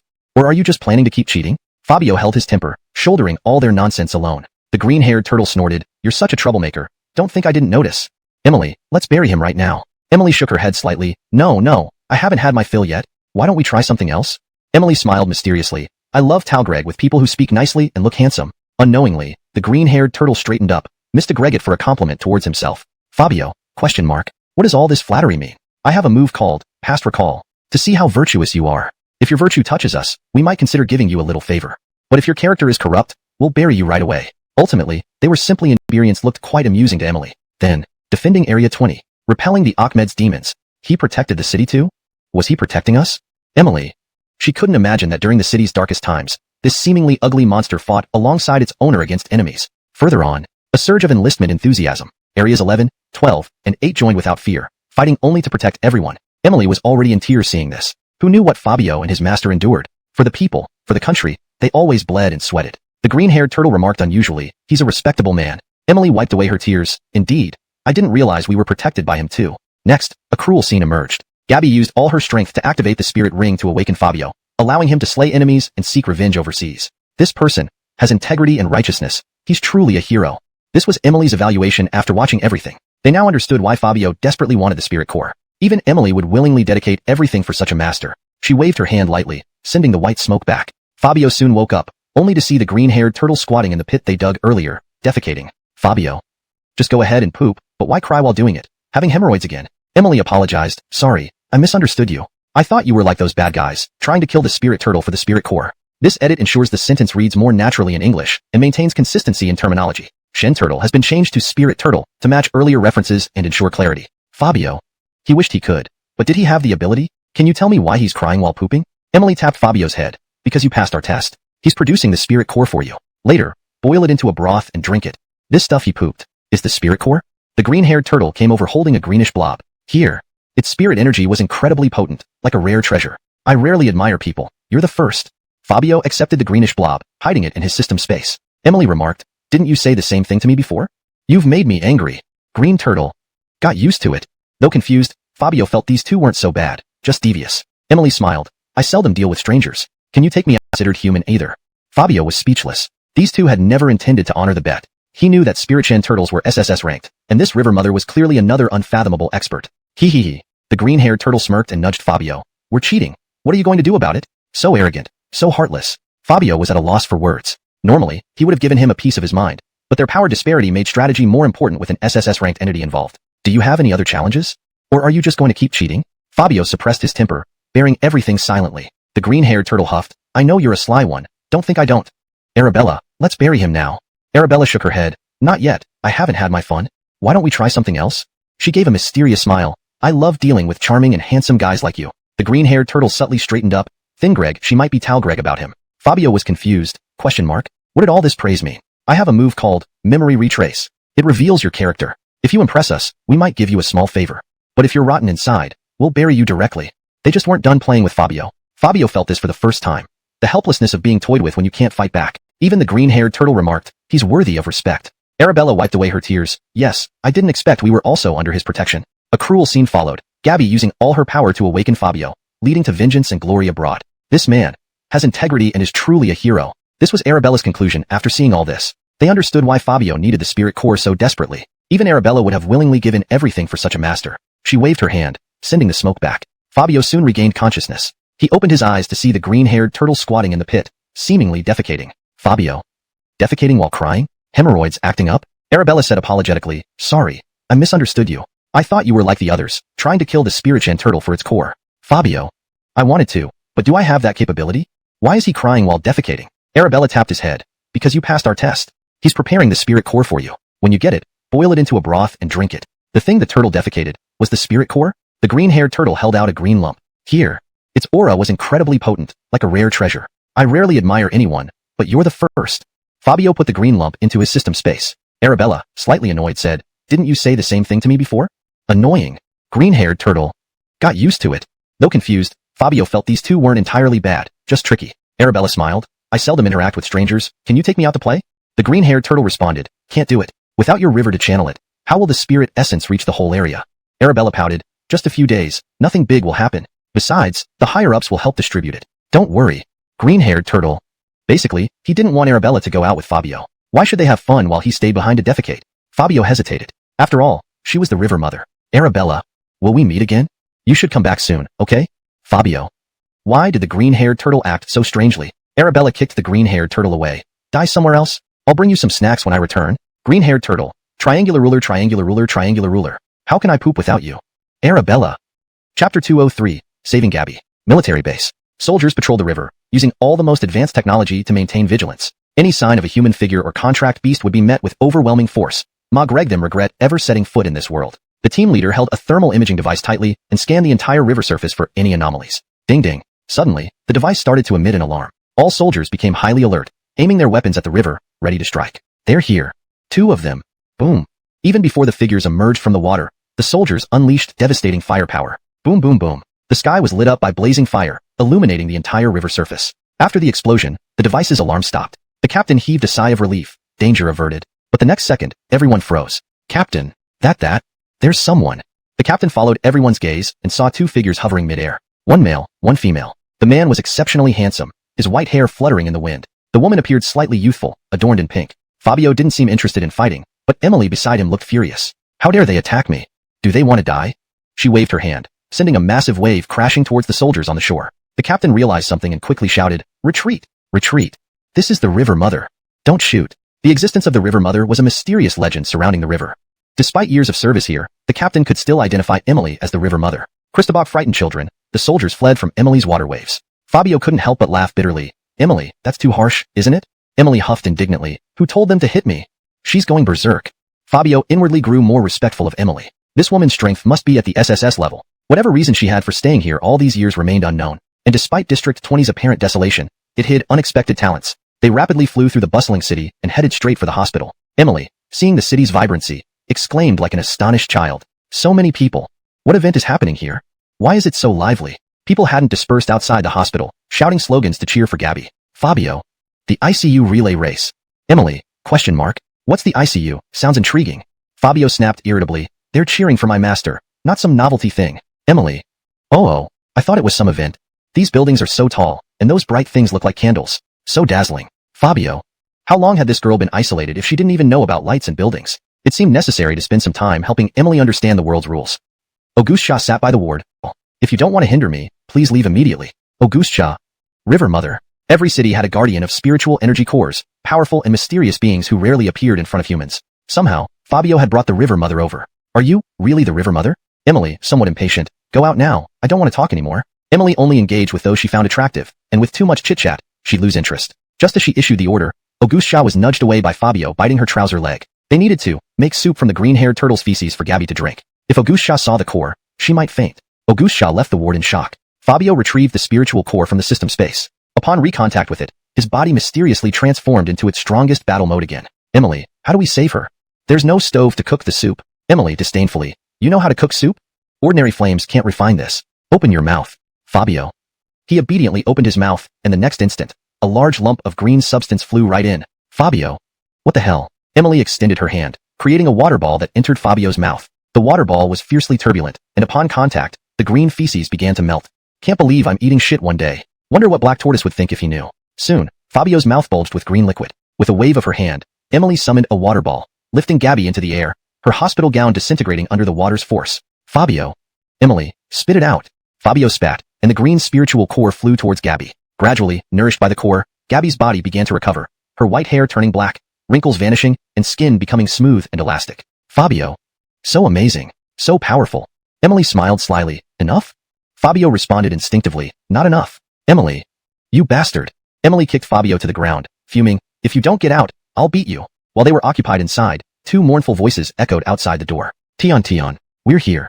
Hicks and Bonnie's sorrowful voices reached them, causing Fabio and Emily to freeze. Chapter 204. What a situation. Outside the hospital room, the voices of Hicks and Bonnie could be heard. Both were wrapped in bandages from head to toe. Hicks sat on a wheelchair, completely immobile after his limbs had been crippled, and was pushed by Bonnie, who hobbled beside him. Despite the doctor's strict warnings not to move around, they had secretly come. When Hicks and Bonnie learned that Gabby had been critically injured and her life hung in the balance, they felt immense guilt. Sleep. Done? Fabio noticed the green mist had disappeared, and the cries outside stopped abruptly. Arabella blinked her big eyes. Yes? Are you expecting something else? Do you also want to see Gabby's clothes torn apart scene again? Fabio glanced at Gabby covered by the blanket, blushing faintly. Oh no, what did you say that for? Arabella. Just a casual remark, and you got so worked up? All right, once they wake up tomorrow, this matter will be over. Now, can you take me out to play? Remember, if you don't entertain me thoroughly, I'll get Hamashanshui to bite you to death. For all she was a mighty river mother, threatening with such trivial matters. Fabio snapped his fingers. Okay, let's go now. Arabella's eyes sparkled with excitement, nodding eagerly. Then what are you waiting for? Let's go. The two jumped out the window. Old ladies, please dance to the rhythm of the music, shall we? Follow my steps. 3, 2, 1. Hee hee. On the bustling square, Arabella watched Fabio dancing among the old ladies, her face twitching. This is your idea of entertainment. I didn't attend school much, but dancing with a bunch of old ladies, this is supposed to be fun? Pouting, Arabella felt cheated by this man. Before long, Arabella pulled Fabio away from the dancing crowd by his collar. What's wrong? Not happy? Is there anything wrong with dancing with old ladies? Not only can you enjoy music, but it's good for your health too. Fabio smiled warmly, feigning innocence. Arabella stared at him with large, cold eyes, whispering menacingly. I didn't ask you to bring me here to play this. I want to play that. She pointed at the amusement park nearby, where the Ferris wheel stood towering and the swing ride dangled precariously. Actually, dancing isn't bad, right? A water ball appeared in Arabella's hand. Fabio immediately backpedaled. All right, I don't have money. Arabella. From your memories, your master wasn't poor. You lived so comfortably before. Why do you claim you have no money now? Fabio. He pouted. You said it yourself. My master has money. She's lying in the hospital. I can't just wake her up and ask her to come out and play. Arabella. Cheeks puffing out angrily, she declared. I don't care. I want to play. If not today, I'll get Hamashanshui to bite you tomorrow. An SSS level threat. Fabio sighed. Even if he had 3 heads and 6 arms, and Arabella had 1 head and 2 arms, they couldn't earn money instantly. Don't come closer. Help, help. At that moment, a helpless cry for help came from a corner. A few muscular guys surrounded a girl with a guitar, Lou Gregg ready to commit mischief. Fabio's furrowed brows relaxed. I know how to earn money for our trip. Follow me. How dare they harass a girl in broad daylight? The righteous Fabio could not stand idly by. Leading Arabella, he marched over bravely. In midair, he delivered a flying kick, sending the leading thug flying. Halt! What are you doing? How dare you commit violence here? The thugs? ? The screaming girl? ? Everyone gaped at Fabio dumbfounded. The thug kicked to the ground rose angrily, clutching his sore buttocks. Who are you? That kick hurt. Almost split my ass in half. Fabio spoke with conviction. You villains dared to do unspeakable things to an innocent girl. Today, I must enforce justice. In Fabio's mind, beating these villains and Tagreg some money from them seemed reasonable. However, he didn't expect the screaming girl to shout, Director, we didn't have this scene. These two, who are they? Fabio? ? He hesitated, noticing a group of people staring confusedly at him. Fabio? The bald director looked puzzled. Where did you guys come from? What about enforcing justice? The beaten thug shouted. Don't recognize us? Then he lay on the ground groaning. Need 5,000 to get up? Fabio? ? Arabella? ? Damn, what the hell is going on here? Chapter 205. Not enough? Then I'll find a few more people. Oh, without 5,000, I won't get up. Don't you dare help me up, understand? The burly man lying on the ground repeatedly warned those around him. Otherwise, wouldn't this beating be for nothing? Fabio. He had intended to stage a heroic rescue, and then conveniently rob some money from these people. But the hero turned into a clown in an instant, and he even had to pay money. Emily stood with her hands on her hips, furious. So what if I kicked you? Is it really that serious? She was trying to stick up for Fabio but didn't realize they were shooting a TV show. While she didn't know what Magreg a TV show entailed, she knew they were playing a game. The burly man acted stubborn. I don't care. I won't get up without 5,000. The others joined in unison. Right. No money, no getting up. You've disrupted our filming schedule. It's generous of us not to make you compensate. Fabio. How can these people act like children? Seeing the situation getting out of hand and Emily on the verge of exploding, Fabio decisively shouted, Compensate. Absolutely compensate. A high-level combat expert like himself being forced into this by these ruffians? This is outrageous. Emily gritted her teeth. Compensate your ass, not a penny. If you want money, then I'll take your life first. She revealed a ball of water in her palm, which would splatter everyone present into bloody pulp with just a flick. Fabio. He held her back. Why resort to violence? He laughed and said, Isn't it just money? Can you lend me your guitar for a moment, little girl? I'm a good singer, so I'll earn the money for you in no time. The girl hesitated. Sing one line first. Who can earn 5,000 that fast? I don't believe you. Fabio. How could she be as shrewd as a monkey, not even lending him a guitar? You're really stingy, girl. This accent is strange. Before she could react, Fabio shrugged and walked up to the burly man on the ground. You're sure you won't get up without 5,000, right? The burly man scoffed. Yes, I can't have taken a kick for nothing. Don't think dyeing your hair white makes you a gangster. I'm not scared. Fabio. What did his white hair do to you? He smirked wickedly. Fine. I know some medical skills too. Let me help you. Since kindness doesn't work, then force it will be. He lifted the man up with one hand and kicked forcefully. Crack. The man flew into the sky and then crashed down. The burly man, stunned. He couldn't react. Fabio did it again, flying up and down. Burly man. Crew, girl, Everyone was dumbfounded. Someone actually flew up and down in the air. Fabio coldly asked, better now? Want a few more flights? The burly man, trembling as he jumped off Fabio, stammered, be better. I'm really better. Please don't do that again. Great hero. No. Great doctor. Fabio coldly surveyed the scene, word by word. Anyone else got a problem? Damn, he's never been bullied, only doing the bullying. They scattered like birds and beasts. The burly man limped after them, shouting, wait for me. Only the girl remained frozen, watching Fabio approach her dumbly. Now can you give me the guitar? This time it wasn't borrowing. It was outright theft. Answer yes or no. Without hesitation, the girl handed over the guitar to Fabio. Emily flashed beside the burly man who was hobbling away due to numb feet. Hand over the money. Hurry, burly man. I didn't take any money from you. Instead, I was robbed? Part of the square. Why run? To avoid the film crew possibly calling the police. In another area of the square, many independent singers were performing. Their method of earning money was simple, singing for tips from passersby or live streaming and competing online. Monty was singing live, belting out, Aya. People thought he was casting spells. A group of sweet Lou Greg girls watched in admiration. Monty is so awesome. Who would have thought he'd discover something like music cancer? He works so hard. He's so talented. So good. I even want to join him in a Standing nearby, Fabio and Emily stared dumbfounded at this belching man. Emily scornfully looked at Fabio. Is this what you call singing? Fabio irritably replied, this is casting spells, okay? I sing properly. Emily, ? Fabio knew Emily doubted his singing skills. However, after he finished a song, this girl would become his most devoted fan. Because in the original world, he had studied music for 3 years to impress a girl. Never think Greg it would come in handy in another world. Now, I am the king of singing. Let's begin. Hashtag chapter 206. Do you know how much we've been Lou Greg forward to this? On one side of the square, Monty was shouting at the top of his lungs, and the girls standing nearby were half-heartedly joining in. Arabella voiced her concern. How about you keep singing here, and I'll go rest for a bit? She was afraid Fabio would sing poorly, and they'd both embarrass themselves in public. A proud Lisbeth shouldn't lose face like this, right? Fabio nodded slightly. Go ahead. His heart was already stirred. Just wait until you're blown away by my mesmerizing voice. He cleared his throat, strummed the guitar, and started humming. All of them, so brave. The wound on your forehead, your uniqueness, the mistakes you made. No need to hide. Your worn-out toys, your masks, your true self. The gentle strumming filled the air with a deep voice that suddenly burst forth. It felt like telling a story of a hero's journey. Loneliness and sacrifice. Originally yelling, ah, Monty paused. Lou Greg puzzled at Fabio who stood nearby singing. This guy is here to crash the party? Fabio squinted his eyes and continued singing. Love you Walgreg alone through the dark alley. Love your unwavering stance. Love you defying despair. Refusing to shed a tear. Arabella, whose face initially showed disdain, was now touched. In an instant, she seemed transported into Fabio's memories. She saw a man and a beast, unyielding even against overwhelming odds. Even when monsters roared, even on this one-way path, they would fight till the end. Fabio paused momentarily. Should we go? Are we worthy, wearing these tattered cloaks? Should we fight? Fight, with the humblest dream. To those cries and roars in the night. Who says only those standing in the light are heroes? Arabella. The deep voice soared to its peak as the climax approached. Fight. Fight. Even if mountains crumble, as long as there's one person left, they will fight until the end. Not for fame, not for wealth, but to protect their homeland and preserve their country. Arabella seemed to hear the soldiers' anguished roars, which shook her heart. When the song ended, Monty and the fans stared with wide eyes. This song, it's just incredible. Where did this godlike figure come from, singing so well? Let's go check him out. Cristobal listening to all day.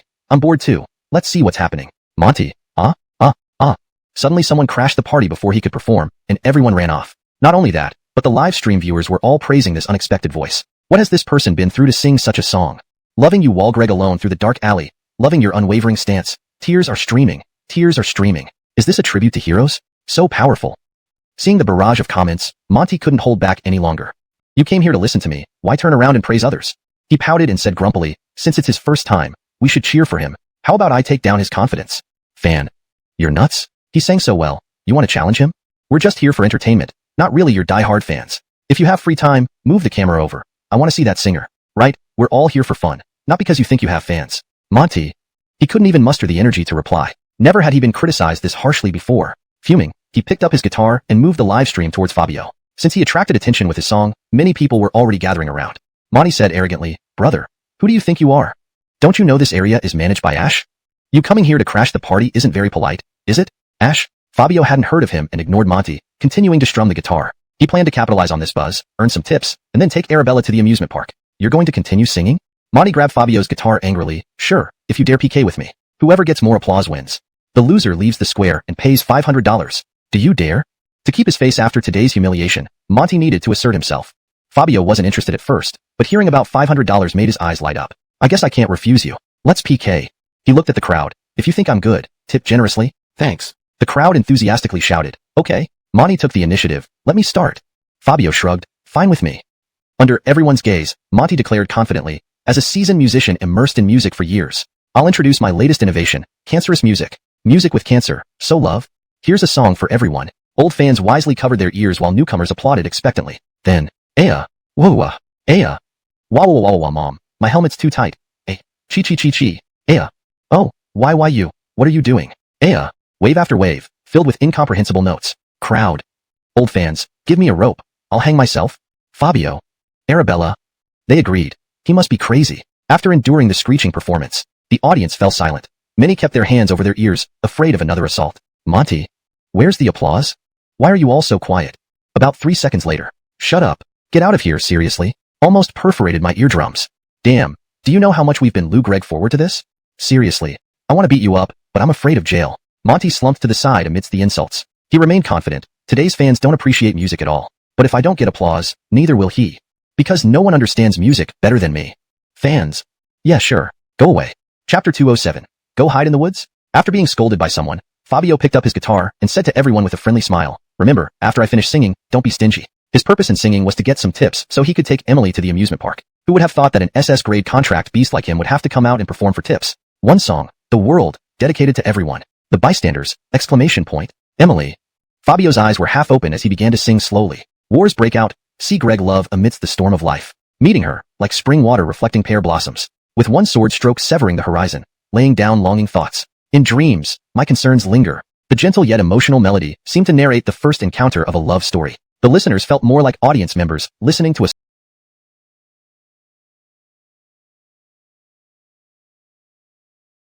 sorrowful love story from someone full of tales. As the pace of the guitar increased, Fabio launched into a rap section. Heeding neither generals nor Gregs, ignoring centuries and eras, I only seek for love to dissolve this chaotic world forevermore, loving endlessly through time and tenderness. See Greg more tender care, who cares who governs what? Idiom. What kind of heavenly music is this? It's too powerful. He could feel the surging power in Fabio's lyrics, coupled with his penetrating voice, almost bursting through. He muttered anxiously, if it continues like this, am I not going to lose? No. Clenching his teeth, he angrily called someone named Brother Denim on his phone. On Fabio's side, he had already entered the climax. Christabalving a life of love, fearless against sandstorms. White hair cannot stop beauty. Trading picturesque Gregdoms for her beautiful smile. To endure these lifelong empty worries. While singing, he thought of Gabby. Thin Greg of fighting alongside her, enduring various trials together. For her, overthrowing the world. What if? For her, killing alone in Sakura country. What if? Song finished. Thunderous applause instantly filled the area. The crowd was stunned by this rendition of The World. This song is way better than those other accusing us of bullying you? Would anyone care if you hadn't provoked us? Idiom. Causing trouble, losing the bet, getting beaten. All him. Fabio sighed. Can't you be a bit gentler? It would suffice to injure his limbs. No need to bash him with a guitar. If it gets damaged, how can I continue singing? Idiom. Question mark. So, even a guitar is more important than me? At that moment, a bulky figure approached. He held an apple, wore a dirty blue shirt, had a bald head, and sported a long scar on his forehead, Lou Greg quite menacing. Behind him were several thugs with colorful hair, giving off a rowdy vibe. What's happening here? This was none other than Brother Denim. Seeing him, Idiom couldn't stop his tears from flowing. Wah. Brother Denim, if you hadn't come, I'd have been beaten to death. Wah. He clung to Denim's large belly, sobbing loudly with snot and tears. Unexpectedly, just as he clung to Denim, he was kicked away. Get lost. These are anima, 500 each. You dirted them. Pointing at the few teardrops on his belly, he sternly said, I must be given $1,000. Idiom. $1,000? Aren't they 500 each? Why do you want me to compensate with 1,000?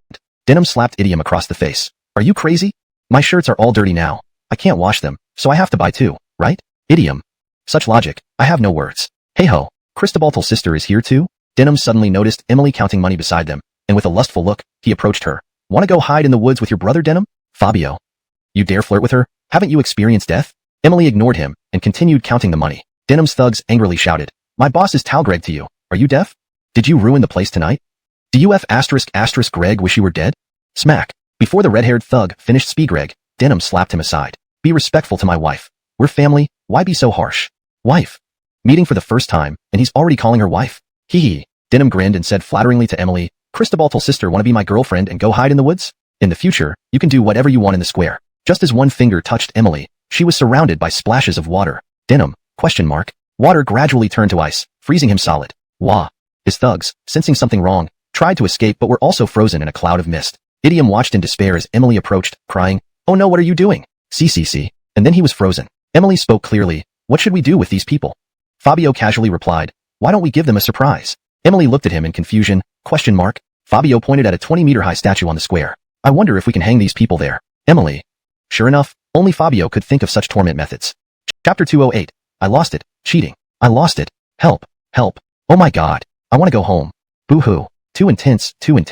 On the swinging seat ride, Denham and his buddies were firmly frozen in place, swinging wildly. As for Fabio and Arabella, they stood in a corner lick-rag their newly bought ice creams. Do you think the staff will notice that they're not wearing safety harnesses? Arabella tilted her head, puzzled. What's a safety harness? Just 20 minutes ago, Arabella and Fabio had symbolically bought tickets before Arabella used a spell to toss those few caras into the river, controlling the current to guide them into the amusement park stream. Then, with lightning speed, she froze them onto the swinging seat ride. In other words, the people on the swinging seat didn't have any safety harnesses on at all.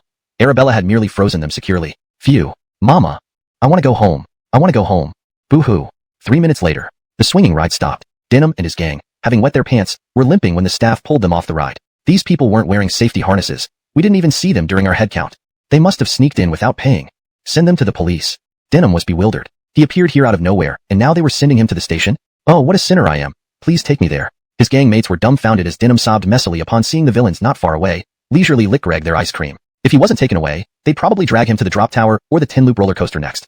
Sans safety harnesses, he would be toast for sure. And just like that, these few men were whisked away by the staff, ending the commotion. Fabio and Arabella were enjoying themselves immensely in the amusement park, behaving like an innocent, carefree little girl.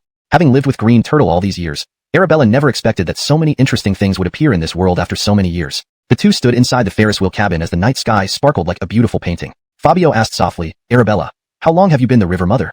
And why do you continue to guard the area along with that green turtle? Lou Gregg at the twinkling city lights. Arabella felt inexplicably sad. I came into being in ancient years before being sealed away.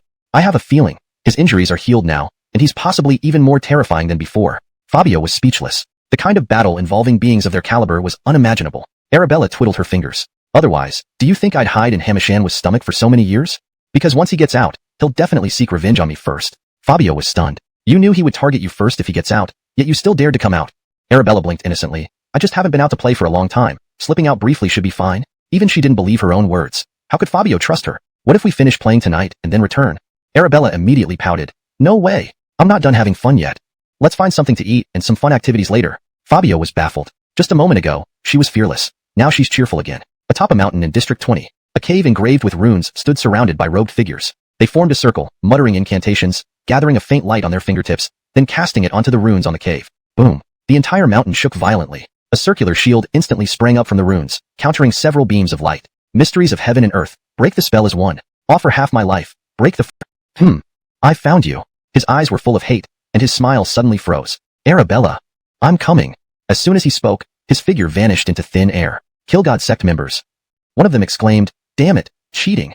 Chapter 209. Sakura Nation, don't come any closer. A few stars twinkled, gradually being obscured by a vast expanse of dark clouds. The bright moon hanging in the sky visibly dimmed. Suddenly, the clouds turned an intense shade of red as if consumed by raging flames. Ding ding ding. Heavy rain poured from the heavens, and people who didn't manage to seek shelter were scalded by the hot rain. Ah, this is so hot. What kind of weather is this? It's raining hot water. Run quickly. This phenomenon immediately caught the attention of the authorities. Emergency news broadcasts started across the city. Major news in Zone 20. Hot rain falls. Multiple people scalded. Please seek shelter immediately. Brea Gregg News. 354 people burned to death. Take precautions. Inside the Ferris wheel, Emily displayed fear, staring at the fiery red clouds in the sky. Her entire body trembled uncontrollably. He. Her innocent face was filled with terror as she cried out word by word, he's here. As soon as she finished Spigreg, the entire Ferris wheel was shattered by an explosive force. Bang. Fabio and Emily burst out at the crucial moment. This rain is pretty strange too. Though it couldn't harm him, anyone who could perform such a move clearly had formidable power. When he saw a middle-aged man hovering in midair, his serious expression broke into laughter. What the heck, isn't this outfit a bit ridiculous? Clad in a red robe, balding, if not for the flames surrounding him, Fabio would have thought this guy was some village guardian. Emily slapped him. Be serious. This is Peter. Peter, sensing the mockery, raised both hands sternly and unleashed a fiery punch. Wild flames surged toward Fabio and Emily. Emily waved her hand, conjuring a water wall as a barrier. Boom. At the moment the water wall and the fiery punch collided, a powerful shockwave sent Fabio and Emily flying. Peter looked up at the dimming sky, muttering to himself, where are those heavens, those endless skies layered upon each other? Trapped in eternal life like the dirty efforts on Xian Island, I will become the beast that devours and destroys. Let them mourn my evil birth with dirges. His eyes almost spat fire as he glared fiercely at Emily below. It was evident how deep his hatred was at that moment. I don't have any conscience left. It has been taken from me, stolen away. Now, I am the nemesis of all life. Fabio. Such overly dramatic words seemed unfitting for someone of his age. Peter clenched his fists, as if reminiscing. I once touched the stars and witnessed the light of thousands of suns. Now, blinded by elegance, how can my goal not be dark? Emily, from now until the end of time, I will kill you over and over again. I will sever your limbs. I will shatter your soul. Come, challenge me. Emily stood up again, realizing that this sibling battle could not be avoided. For the sake of the citizens of Zone 20, she had to lure Peter away. This place cannot be a battlefield. Do you have somewhere better? This might be a battle beyond SSS level. This was no joke. Once it started, it could destroy everything. Fabio snapped his fingers. I know a place. How about heading towards the sea? Emily. Fabio took Emily and darted towards the sea. Realizing they were trying to escape, Peter, who was spouting dramatic lines, gnashed his teeth in fury. Do you think you can escape from the bringer of the world's end? Where do you think you're running to? He transformed into a ball of fire and vanished instantly. After half an hour of rapid movement across the sea, Fabio finally stopped. Peter hovered in the air, glaring intensely at Emily. Don't think coming to a place with water gives you an advantage. Don't forget, among the 5 of us, you're the weakest.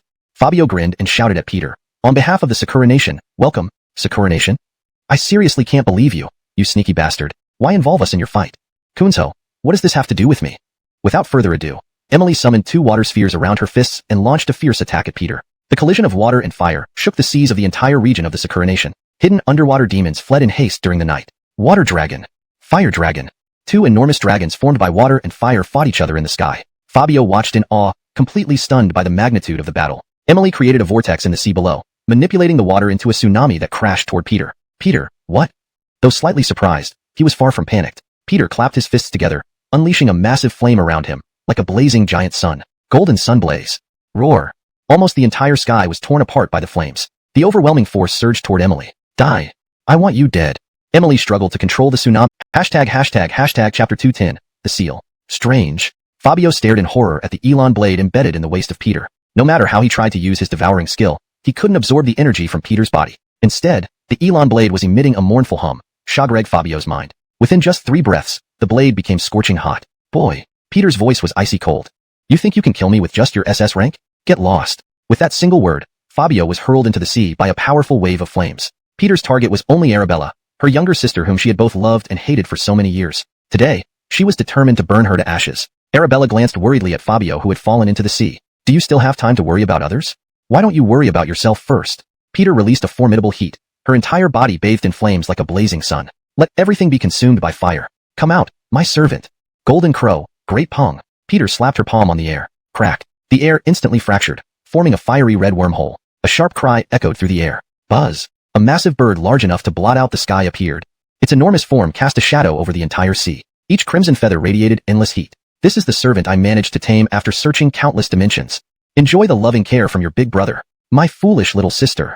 Arabella stared at this calamity-like eagle, her fists clenching tightly. You're the only one who can summon?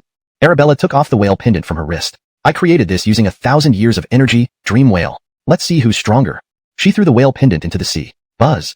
A blue glow erupted across the entire sea as a massive whale appeared, filling the entire expanse. In Sakura country, Lord Izzy stood on a high platform, gazing at the giant eagle flying in the sky. His expression was gravely serious, a deep sense of despair welling up within him. How many years has it been? How many years since they felt such hopelessness? Even an existence beyond SSS rank had appeared in Sakura country. No. There's another one. Izzy looked at the blue light emerging from the sea, a whale nearly filling the entire sea. Send orders to everyone. Prepare for death.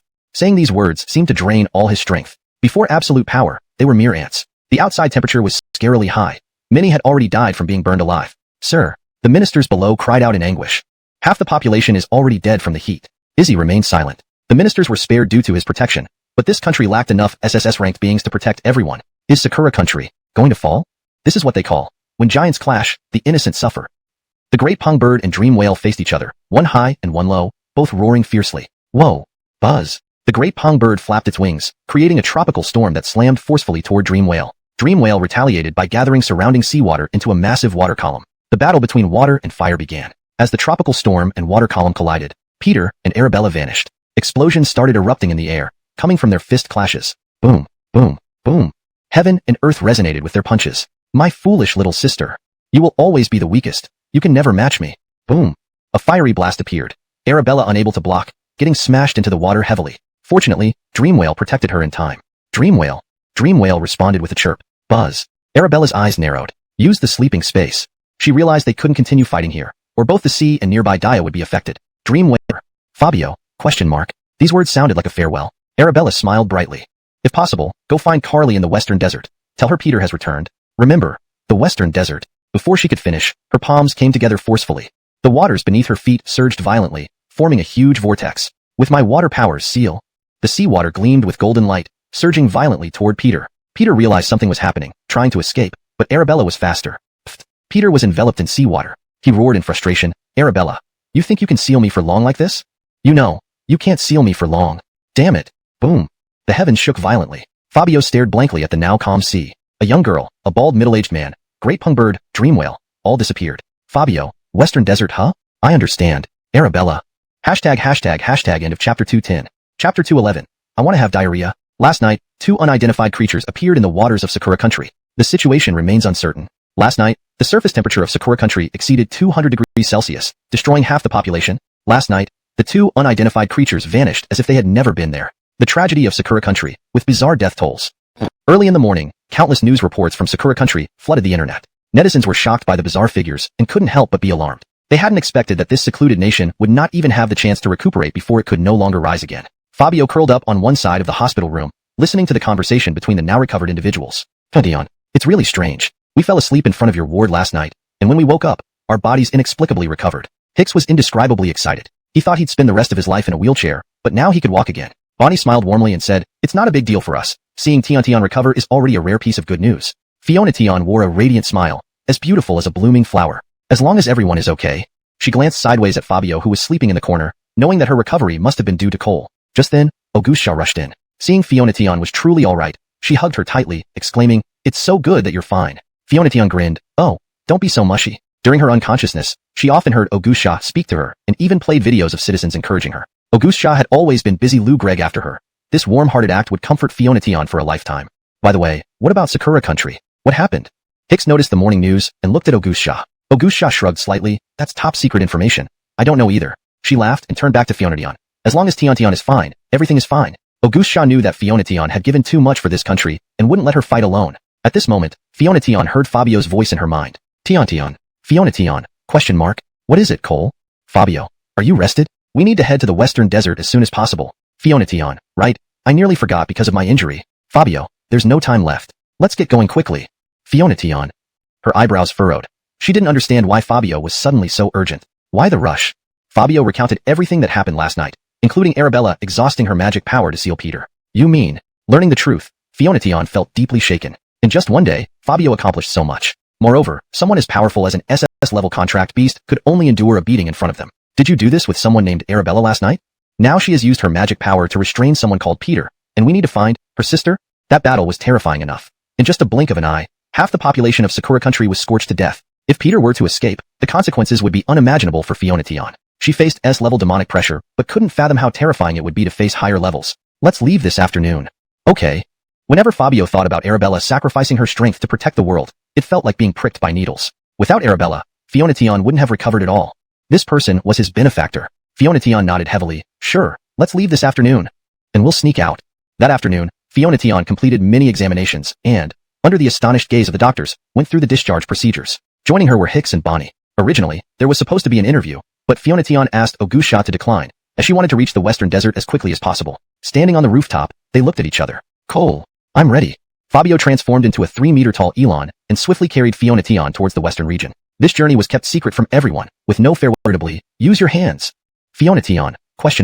After rustling noises, Fiona Tion emerged awkwardly from the woods. Why is there yellow sand everywhere here? Fabio snapped. This is the Western Desert. What else would there be besides sand? Fiona Tion pouted. I just farted on you. Do you have to keep this attitude toward me? It's like you've been poisoned or something. Farting and having diarrhea are not things I want either. Fabio. I'm not blaming you. I'm focusing on the village not far away. His vision was superb. Even from afar, he could see clearly. Fabio focused on the village ahead. There, a group of emaciated people were walgreg listlessly in the streets. Their gaits were unsteady, like zombies. It seems things aren't peaceful around here either. A sense of unseen death loomed over the village. Fabio knew that something wicked was likely practicing there. Ah! Suddenly, Fiona Tion screamed. Human heads started emerging from the muddy ground. Fabio.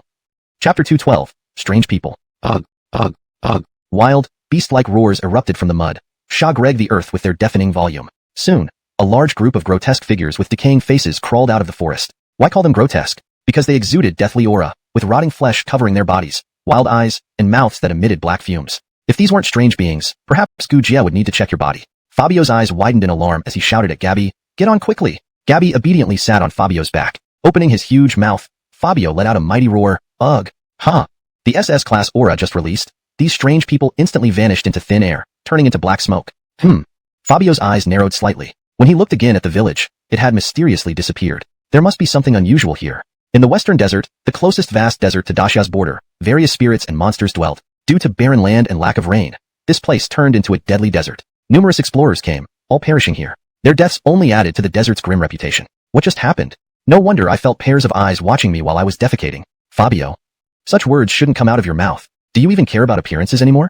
Fabio sternly said, "We should not stay here long. We need to find some people and ask what's going on. This time, we must find the sun disk and Arabella's elder sister." Gabby raised her hand seriously and exclaimed, "Oh, let's work hard." Carrying Gabby, Fabio flew over the desert. The deeper they went, all they could see was endless desert and wasteland. There was nothing here. Where would they find the sun disk and Arabella's sister? Suddenly, a village appeared before Fabio. His heart skipped a beat. Isn't this the village I saw earlier? He remembered it being filled with an ominous deathly aura, with everyone lugreg like walgreg corpses. Fabio warned Gabby, "There's a village below. I feel something strange about it. Don't run around on the ground, otherwise, I might not be able to protect you." Instinct told Fabio that something extremely terrifying lurked within, possibly another S-level threat. Feeling the seriousness of the situation from Fabio's words, Gabby nodded firmly. "Don't worry, I won't move without your permission." The village looked exactly as Fabio had seen earlier, but there were differences in the people. It resembled a bustling marketplace with vendors shouting non-stop. Selling cows raised listening to music, absolutely genuine. Fortune-telling, no money if not accurate. Selling dogs proper yellow dogs, can go pee on their own. Gabby and Fabio. What kind of merchandise were these people selling? Cows that listened to music or dogs that went to relieve themselves on their own? Sir, have a look. Don't miss out on the dog that can go pee on its own. The skinny vendor, almost boneless, wobbled towards Fabio and started pitching to Gabby sitting on his back. Why was he called Skinny Bones? He was so thin that it seemed like a giant bird in silver armor fell from the heavens, followed by a group of warriors clad in silver armor. Kill them. Attack. As soon as they appeared, they unsheathed their weapons and began mercilessly slaughtering the resentful corpses. As soon as the blades struck, the corpses dissolved into black smoke. Gabby frowned. Cristobalving creatures and contract beasts? After clearing out the resentful corpses, the warriors surrounded Fabio. Ugh. Alive? The leading woman drew her sword, eyeing both of them warily. Gabby, feeling irritated at being pointed at by a sword, demanded, "Who are you? You attack us with swords upon meeting us. Do you consider us enemies?" The woman glared at Gabby coldly, countering, "Shouldn't you answer first? Who are you and why are you in the western desert?" Her intimidating presence flared. Had Gabby not been battle-hardened, she might have been terrified. But now, such intimidation meant nothing to her. "We're searching for someone in the west. Encountered these locals?" The woman sternly corrected, "They aren't locals. They are resentful corpses formed from dead desert explorers." Gabby, do you have to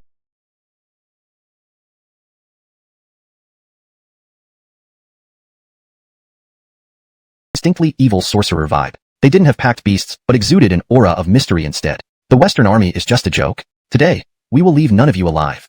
A senior member among them spoke in a hoarse voice, sneering disdainfully. Fianati furrowed her brows, thin-gregged to herself. This Western Army really isn't up to par. Their overall strength is weak. How could one skill kill so many? Fabio noticed that the packed beasts of the Western Army, including the woman's B-grade beast, lacked any defensive abilities. There were 5 figures in black surrounding them, pointing their staves at Fianati and Fabio. The elder coldly chuckled, "Though I don't know who you are. To encounter us in the desert means certain death. Go meet your maker with regret."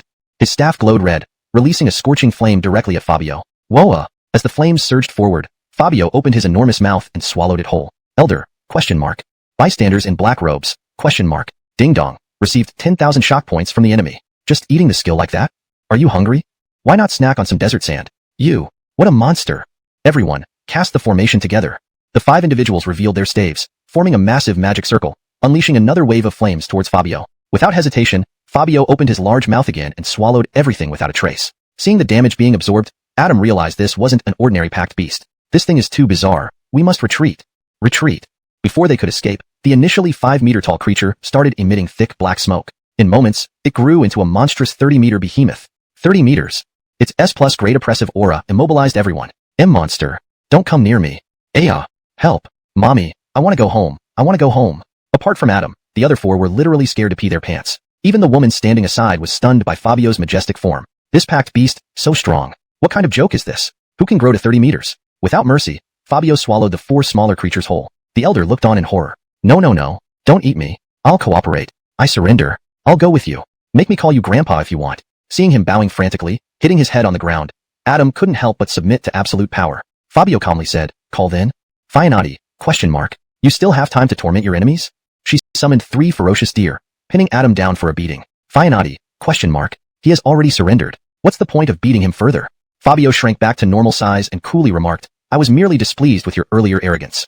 A small punishment, no big deal. Indeed, no big deal. The elder felt like his bones were about to crumble. With a bruised face, Adam politely pleaded with Fabio, Your greatness, if you would kindly spare my life, I will absolutely tell you everything I know. The woman coldly kicked Adam to the ground.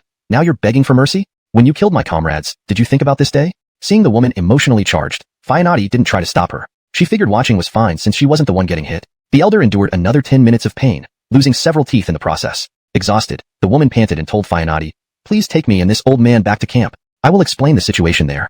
Western Military Camp. Fabio and Fianati stood amidst a camp full of children, feeling puzzled. They sat with the woman in a small house. Introducing herself, she said, My name is Wilma. I am the leader of the Western Army's external hunting squad. As you see, this place is filled with children, descendants of our predecessors. It's isolated, with no new recruits, so only the children and I defend this small corner of the West. She spoke despondently. This seemingly simple post guarded the western entrance, yet few knew how many died daily. These soldiers were barely 18. Their parents had died defending this place, never returning. Before coming here, Fianati thought it would be peaceful, just a vast desert. Instead, she encountered numerous demons and monsters almost immediately. Wilma sternly said, You might think the West is wonderful. In reality, it's full of slaughter, especially deep within its borders. I urge you to leave. Fianati. We haven't found what we came for yet. Leaving won't be easy. Seeing Fianati unswayed, Wilma hastily tried intimidating her with military authority. By the authority of the Western Army, I order you to leave. If you don't, you will be forcibly dragged out of the desert. Had it not been for Fianati saving her, she wouldn't care. Fianati smiled. But what if I told you I'm also a soldier? Haha. No more pretending. Time to reveal the truth. Chapter 214. Turns out they are the assassin's cult. Soldier? Alize sneered at Fiona's words. You look so soft and delicate, without a trace of vigor. How could you possibly be a soldier? If not for Fiona's exceptionally powerful contracted beast, she would have thought it was all a joke. Fiona. Can't delicate Lugreg people also be soldiers? It wasn't Alize's fault. She had lived her entire life in the West, never stepping out of the region, surrounded by endless yellow sand every day. In her mind, soldiers were definitely not as delicate as Fiona but were full of vigor. By contrast, Fiona's skin was like congealed fat, resembling that of a wealthy young lady. No matter how Alize thought about it, she couldn't associate someone like Fiona with being a soldier. Pouting slightly, Fiona pulled out an officer's ID from her backpack. Thankfully, I brought this with me this time. This was just issued. Check it for yourself. Before returning to Zone 20, Barkley had asked for a photo from her, and then gave her this document. Fiona was eager to see Alize's reaction when she saw her rank. It would surely be quite a shock, but, after Lugreg at the ID, Alize slapped the table and cursed, Bullshit. Fiona. Fabio. Both human and dog were startled. Alize stood up from her chair, red-faced, shouting, Do you really think I'm a 3-year-old kid? To dare impersonate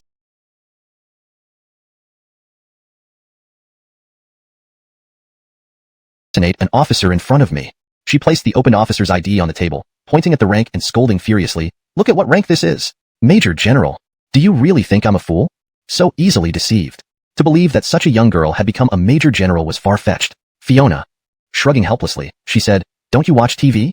During the battles in Zones 8, 11, and 12, I was the main combatant, so I was promoted as an exception to Major General. You can verify this with the military headquarters. I have no reason to lie to you. Alize.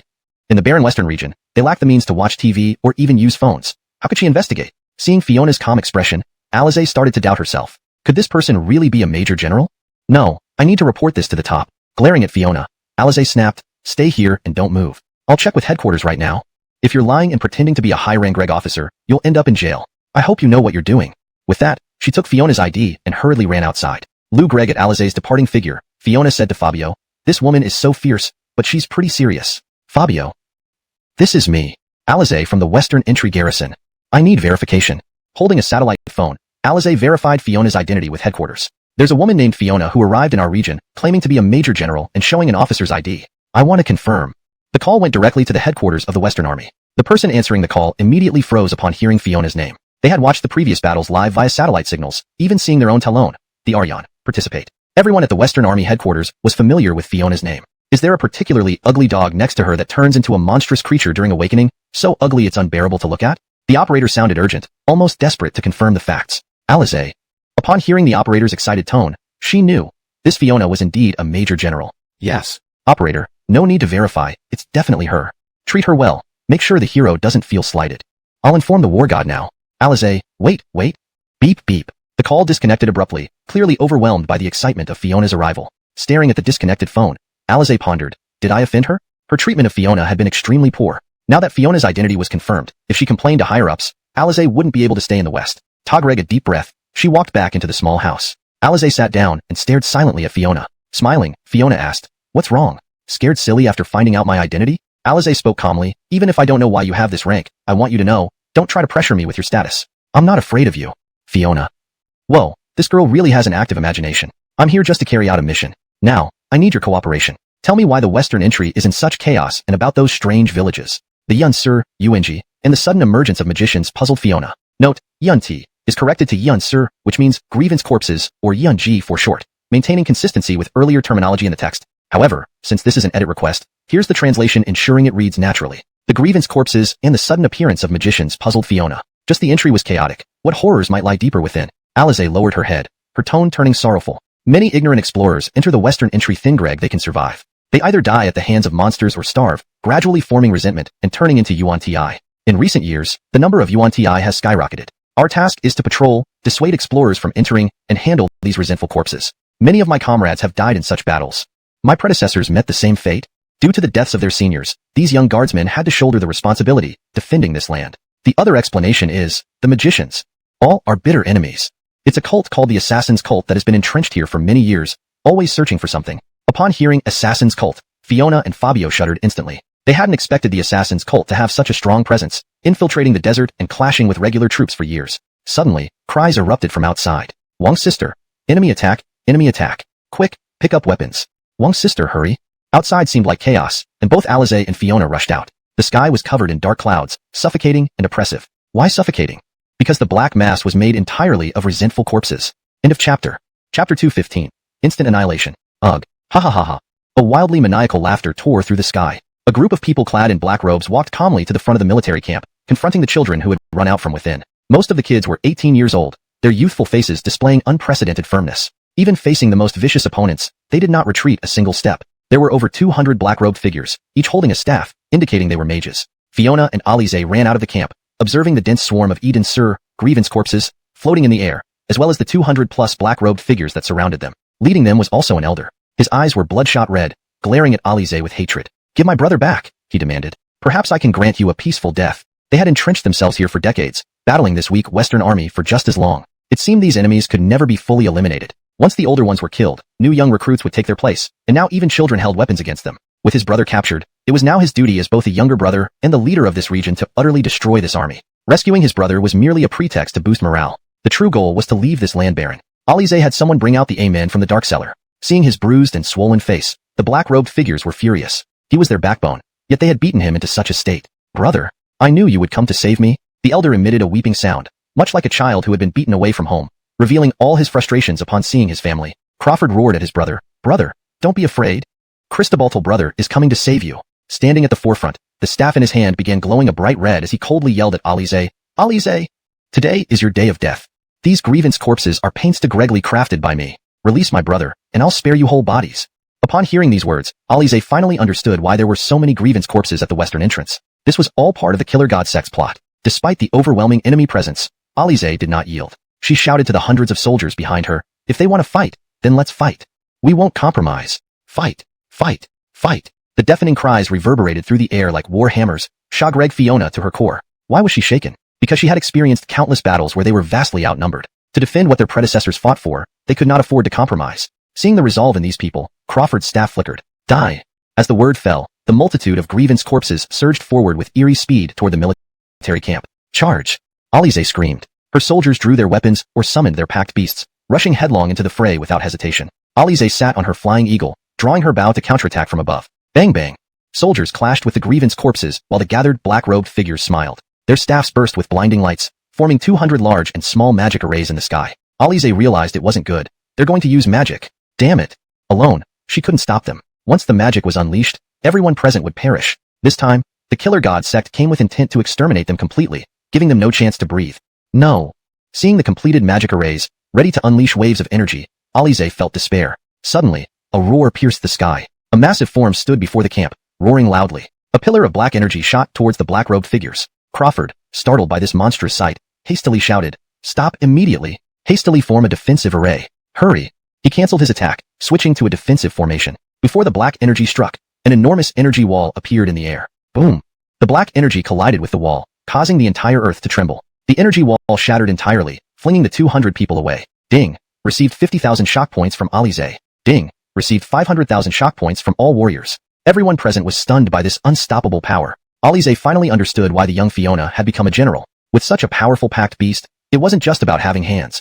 The flying sands settled, leaving only scattered survivors among the 200, some half dead, others missing limbs. Crawford, seeing the destruction and realizing he faced a formidable opponent, cursed inwardly, "Damn, it seems my timing was off today. This damned Western army has such strong experts." Hate filled him. They were supposed to take control after this conquest, freeing the Killer God sect to rule this land. Instead, everything went awry. Enraged, he shrieked, "No, I want you all dead here. Even that giant beast must die." Even paralyzed, even near death, he would release his remaining strength. His staff glowed fiercely, and immense energy surged into him, lifting him into the air as he screamed, "I offer my flesh and blood to welcome the Javier. With all the blood of these grievance corpses, I welcome the Javier." Thu Tantan was sent to the ground by Kale. He urgently said to her, "You go hide with Wang Yana and the others. I must give my all for the upcoming battle." He couldn't say that getting too carried away later might make him transform into a human, and holding her would be distracting. Fiona and Alize hide in the camp. Alize stood at the entrance of the camp and waved her hand towards her companions. "Quickly, enter the cellar." Fiona! Exclamation point. Seeing the cellar opened up, with many runes carved on top of it, Alize explained, "These are the protective barriers set up by our ancestors to avoid demons. No matter how intense the battle gets, we can ensure our safety." Fiona nodded in understanding and confidently said, "My contracted beast will surely beat that Shiesun to a pulp." Alize, has your contracted beast reached the SS level? After Fiona confirmed, Alize said enviously, "That's so impressive." Leaving the battlefield to him, it will definitely work. Outside, seeing everyone hiding in the camp, Fabio knew that if the battle erupted, these people would certainly be affected. So he ran quickly toward the Shiesun. Bang! The Shiesun's entire body flew backward as if hit by a train. Upon hitting the ground, Fabio immediately took control and started attack reg non-stop. Bang bang bang! Fabio attacked the Shiesun's head relentlessly with his claws, nearly shattering its skull with every blow. Sand started to fly up as the two giants fought intensely in the desert. In an instant, Fabio seemed to gain the upper hand, grabbing the Shiesun's clothes and hurling it high into the sky. Dark matter. Bang bang! Dozens of dark matter struck the Shiesun violently. With a slight swing of its scythe, the Shiesun casually deflected all attacks. Unconsciously, they had already moved far away from the camp. Only then did Fabio dare to fight full out. GGG. Even though you have the smell I fear, you're just a coward. All monsters will bow down to me. The Shiesun hadn't realized why it felt fear, instead becoming arrogant. For an outstanding S-level entity, one must always remain confident and regard everything else with arrogance. Now it saw Fabio as trash. Cristobalto didn't know, in Fabio's eyes, it was merely an ant. I advise you to unleash your full power. Otherwise, you'll suffer greatly next. Do you remember a follower named Gaston? The Shiesun? Memories resurfaced. The Shiesun realized something and became agitated. Are you saying? Zone 20. That battle. That person? Fabio slowly approached it, black light surging. Combat mode deactivate. His massive body gradually shrunk. With a crisp sound, the scythe disintegrated into scrap metal. The Shiesun? Before the fight even began, its weapon was destroyed. Fabio drew the Tao Tai sword and sneered, "So, now isn't it my turn? Great Shiesun, mister." The Shiesun? Through its followers' memories, it knew Fabio's strength was beyond its capacity. Even transforming into flesh and blood, even in its prime, it couldn't match him. Can we? Before the Shiesun could finish, Fabio vanished. Next second, bang! Its legs were severed by a crimson sword beam. The Shiesun cried in pain, "Ow! Cristobalston to me." Bang! Another slash cut off its right arm. The Shiesun suffered terribly, inwardly cursing. "Couldn't you let me finish, Speagreg? Must you torture me like this? Torturing me at first sight. You're more evil than I am." Just as they approached Crawford, they transformed into black gas and merged with him. Gradually, Crawford's body began to grow taller. The black gas formed a long black robe around him. Bones started sprouting on the black robe, and a scythe, symbolizing the Javier, silently appeared. The complete form of the Javier manifested. Hee. I am the Javier, and where I go, not a blade of grass will grow. Unlike previous times, this time the Javier arrived in the form of consciousness, completely different from the earlier Gaston. As soon as it appeared, it smelled a familiar scent in the air. Its smile gradually disappeared as it fixed its gaze on the giant creature before it. Why do you have the smell of my fear on you? Though it was meeting Fabio for the first time, it felt as if it had been brutally beaten before. Fabio let out a roar, releasing an SS-class aura without holding back. Roar. The Javier, under the pressure, gripped its scythe and roared back, ugh. The two auras collided in the air, signaling the imminent eruption of a fierce battle. Fiananian was sent to the ground by Fabio. He urgently told her, go hide with Ali Zen and the others. The battle ahead requires my full effort. He couldn't say that he would transform into human form and lose focus if he held her during the fight. Fiananian and Ali Zen hid together inside the camp. Standing at the entrance of the camp, Ali Zen waved her hand at her companions. Quick, enter the cellar. Fiananian! Exclamation point. Seeing Ali Zen lifting a trapdoor covered in runes, he asked. These are the protective wards set up by our ancestors to avoid demons. Ali Zen explained. No matter how intense the battle gets, we can survive. Fiananian nodded uncertainly but then said confidently, my summoned beast will definitely beat the Javier into submission. Ali Zen. Has your summoned beast reached the SS class level? Upon confirming this, Ali Zen looked envious. That's too impressive. Handing the battlefield over to him, it will surely work. Outside, seeing everyone hiding inside the camp, Fabio knew these people would be affected if the battle erupted. Thus, he sprinted towards the Javier at incredible speed. Bang! The entire body of the Javier was slammed like it had been hit by a train, flying straight backward. The moment it hit the ground, it began being suppressed by Fabio. Bang bang bang. Fabio ruthlessly pummeled the Javier's head multiple times with claws and teeth. Each blow nearly shattered its skull. Dust clouds rose in the desert as the two colossal beings fought increasingly fiercely. In an instant, Fabio seemed to gain the upper hand, grabbing the edge of the Javier's robe and throwing it high into the sky. Dark matter. Bang bang. Dozens of dark matter projectiles struck the Javier directly. The Javier deflected them effortlessly with a casual swing of its scythe. Unnoticed, they had already moved far from the camp. Only then did Fabio dare to fully unleash his strength. Hee hee hee. Although you carry the scent of what terrifies me, I see you're nothing but a weakling. All demons shall bow down to me. Even now, the Javier didn't understand why it should fear, growing more arrogant instead. For an outstanding SS-class existence, one must always maintain a high-spirited attitude and a sense of superiority over everything else. Now it saw Fabio as trash. Cristobaltho didn't know. Fabio viewed it as merely an insignificant ant. I advise you to release all your strength. Otherwise, you'll suffer immensely next. Do you remember that believer named Gaston? The Javier? ? Memories gradually resurfaced. Realizing something, the Javier's emotions became intense. You mean, Zone 20, that battle, that person? Fabio slowly approached, with dark light surging around him. Combat mode activated. His enormous form gradually shrunk, revealing his cape and long white hair to the Javier. It opened its mouth in disbelief. No, how can you be him? Having existed for so long with followers worldwide, it had seldom been beaten. Now, arriving as pure consciousness, it encountered such an anomaly. Fabio grasped a single point in space. Tao Tai sword. The world dimmed, and terrifying sword energy erupted from Fabio's hands. A battle sword hummed menacingly, lock-reg onto the Javier like a dragon. Pretending to remain calm, the Javier clutched its scythe and roared wildly. You are indeed strong, but this time it's my true consciousness. With your methods, you cannot be my enemy. Die. The scythe slashed down abruptly. Fabio muttered expressionlessly, oh, is that so? Strangely, the scythe stopped 3 inches before Fabio. No matter how hard the Javier tried, it couldn't move forward even an inch. Moving forward even an inch would ensure Fabio's immediate death. Damn it. It screamed in frustration. Fabio tilted his head and said casually, do you have poor eyesight? Your scythe is being held by me. Realizing this, the Javier focused on the scythe and saw that it was indeed restrained. Snap, snap. With a slight force, Fabio caused a crack-reg sound to echo through the air. Bang. Following a crisp sound, the entire scythe disintegrated into scraps. Javier. Its weapon was destroyed even before the fight began. Drawing the Tao Tai sword, Fabio sneered, so, isn't it my turn now? Great Javier, sir. Javier. Through the memories of its believers, it knew that Fabio's power was beyond its capacity to endure. Even transforming into flesh and blood, or reaching its peak wouldn't match this power. Can you just? Before it could continue, Fabio vanished. The next second, bang! Its 2 leg bones were severed by a crimson sword flash. The Javier screamed in agony. Ugh! Cristobalston to me. Bang! Another sword strike severed its right arm. In unbearable pain, it cursed inwardly. Couldn't you let me finish, Talgreg? Why torment me so much upon first meeting? You're more evil than I am. Chapter 217. Subduing the evil deity. Can't you just let me finish what I'm saying? Why are you cutting me like this? The evil deity's mind was collapsing. It could tolerate being beaten up earlier, but being beaten again this time was particularly brutal as it was a spiritual presence, and it could still feel the pain. Want to escape? As long as Crawford's life force hadn't been entirely consumed, it could only leave by fighting to the death. Otherwise, it had no autonomy to depart. So even though the evil deity wanted to flee, it couldn't escape. Fabio held the Elon sword, which emitted an overwhelming aura. His heart was unmoved, and he was even considering slashing a few more times. What do you want to say? If it's all nonsense, I'll make your existence unbearable. I'll crush your godhood. Do you believe me? The evil deity had no physical form, surviving on the faith and incense of its believers. As for crushing its godhood, Fabio could use the Elon sword to swallow it whole. Seeing Fabio's serious expression, the evil deity realized he wasn't bluffing. So I have nothing to say. It wanted to beg for mercy, but feared that Fabio would slash it to death. Suddenly, Fabio thought of something and his eyes brightened. Do you know anything about the Western Desert? Just tell me.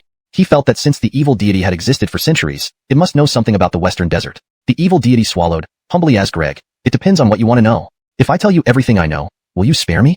It really wanted to escape immediately and didn't want to be tortured any further. Fabio raised an eyebrow. Sure. I want to know the whereabouts of the sun disk. And where is the Frank among the 5 ancient gods? Arabella and her siblings were called the ancient gods by the people. Evil deity.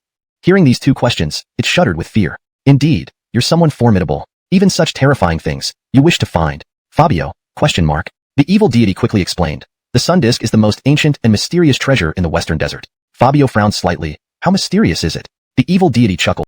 Its mystery lies in no one being able to find it. Fabio. He gripped the Elon sword tightly, coldly whispering, do you think you're funny? If you keep spouting nonsense, just try. Feeling Fabio's anger, the evil deity instantly stopped playing around. No one truly knows the location of the sun disk. Ever since thousands of years ago when the emperor here attempted to ascend using its power and failed, it completely vanished. However, there are no absolutes. About 10 years ago, someone came to the west to look for it. They fought with my believers, and ultimately, I intervened. By intervening, it mostly meant kneeling and begging until the person spared it. Fabio sensed that the person mentioned was Marshall. Where did he go? The evil deity shook its head slightly. He likely went to the end of the Western Desert. If you want to know about the sun disk, I suggest you ask the Desert Guardian God. Desert Guardian God?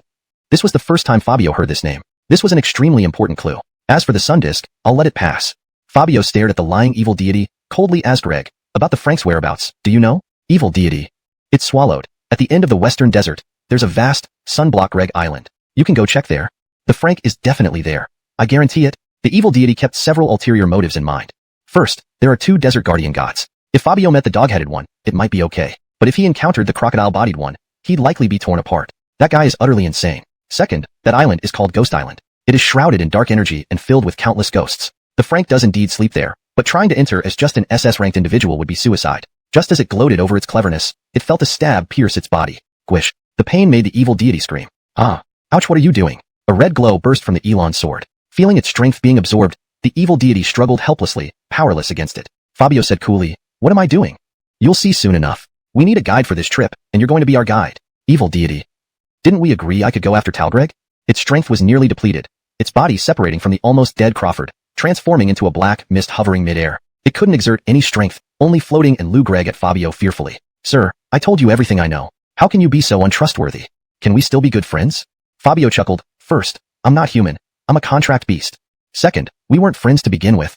Now you've made me a leg ornament. I'm the evil deity. Don't I have pride? Unfortunately, no one expected the evil deity to ultimately submit. Fabio's continuous growth shocked it profoundly. Fighting the guardian god. Facing the Frank. Conquering Ghost Island. All these events shook everyone deeply. Chapter 218. The Hoover arrives. Are you really leaving? Alize looked at Gabby, casually seated on the now minimized Fabio, feeling a tinge of reluctance. They had just finished the battle. Why were they in such a hurry to leave? She still wanted to hear the stories of this girl who protected District 8, District 11, and District 12.